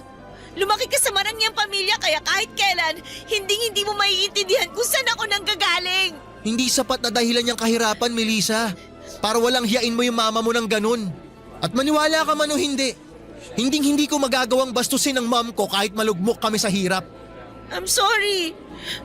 Please, patawarin mo na ako. Alam mo mismo sa sarili mo na wala akong kasalanan. Nakasalanan ni Avery kung bakit ako nagkakaganito. Nagmamakawa ako sa'yo. Sana naman bigyan mo pa ng second chance ang relasyon natin. Siguro nga naging bad influence si Avery sa'yo. Pero hindi ka na bata, Melissa. Alam mo na ang tama't mali. At sa mga nalaman ko at mga pinakita mo sa akin, mas lalo mo lang pinatunayan na dapat na kitang layuan. Benson! Benson, sandali lang!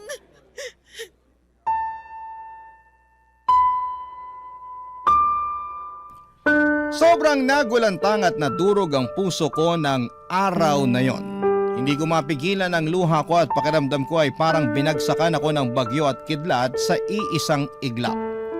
Hindi ko inakalang malalaman ni Benson ang buong katotohanan tungkol sa tunay na kalagayan ko. At siguro ay kung naging totoo lamang ako sa simula, kung hindi ako nagpanggap at hindi ako nagpadala sa pressure na makisabay sa mga mayayaman naming kaklase, baka iba ang naging ending ng kwento namin. Pero wala na akong magagawa at nangyari na ang lahat. At ang tanging magagawa ko na lamang ngayon ay tanggapin na hanggang doon na lamang talaga ang relasyon namin ni Benson. Ngayon ay single na ako at patuloy pa rin nag-aaral. Sa dami ng mga nangyari ay natutunan ko na hindi mo kailangang magbago para lamang matanggap ka ng ibang tao. Hindi mo kailangang magkunwari para lamang maramdaman mong bilong ka. Kasi ang mga totoong tao ay tatanggapin ka maging sino ka man. Habang sinusulat ko po ito ay mas lalo kong nararamdaman ang konsensya at guilt sa mga kung paano ko trinato ang mama ko noon. Kaya unti-unti tinanggap ko na rin ang tunay kong pinagmulan. Natutunan kong mahalin ang sitwasyon ko sa buhay at hindi ito ikahiya. At higit sa lahat ay natutunan kong pahalagahan ang mama ko dahil kahit na hindi kami mayaman ay siya ang dahilan kung bakit nakatungtong ako sa isang private school. At dahil sa kanya kahit papaano ay naaabot ko ang mga pangarap ko na noon ay pinapangarap ko lamang. Para kay mama, mahal na mahal kita at humihingi ako ng tawad sa lahat ng panahong ikinahiya ko po kayo. Ngayon ko lang talaga na-realize kung gaano ka kabuting ina at kung gaano ako kapalad na kayo ang naging mama ko. At para naman kay Benson, aaminin ko na mahal pa rin kita. At kung sakaling naririnig mo man ito, sana'y mabigyan mo pa ako ng isang pagkakataon. Ngayon ay masasabi ko nang mas kilala ko na ang sarili ko at handa na akong maging totoo sa sarili ko at sa mga taong nasa paligid ko. Maraming salamat po sa inyo, Papa Dudut, at sa Barangay LS sa pagbibigay ng pagkakataong maibahagi ko ang kwento ko. Sana po ay may napulot kayong aral sa mga pinagdaanan ko, and God bless. Para kay Benson, sana dumating ang pagkakataon na muli tayong magkita. Ang inyong forever kapuso at kabarangay, Melissa. Ako? Gigil na gigil talaga ako sa nangyayari sa kwento natin. O ikaw, kabarangay, kumukulo rin ba dugo mo? Pwede kang mag-iwan ng comment sa ating comment section.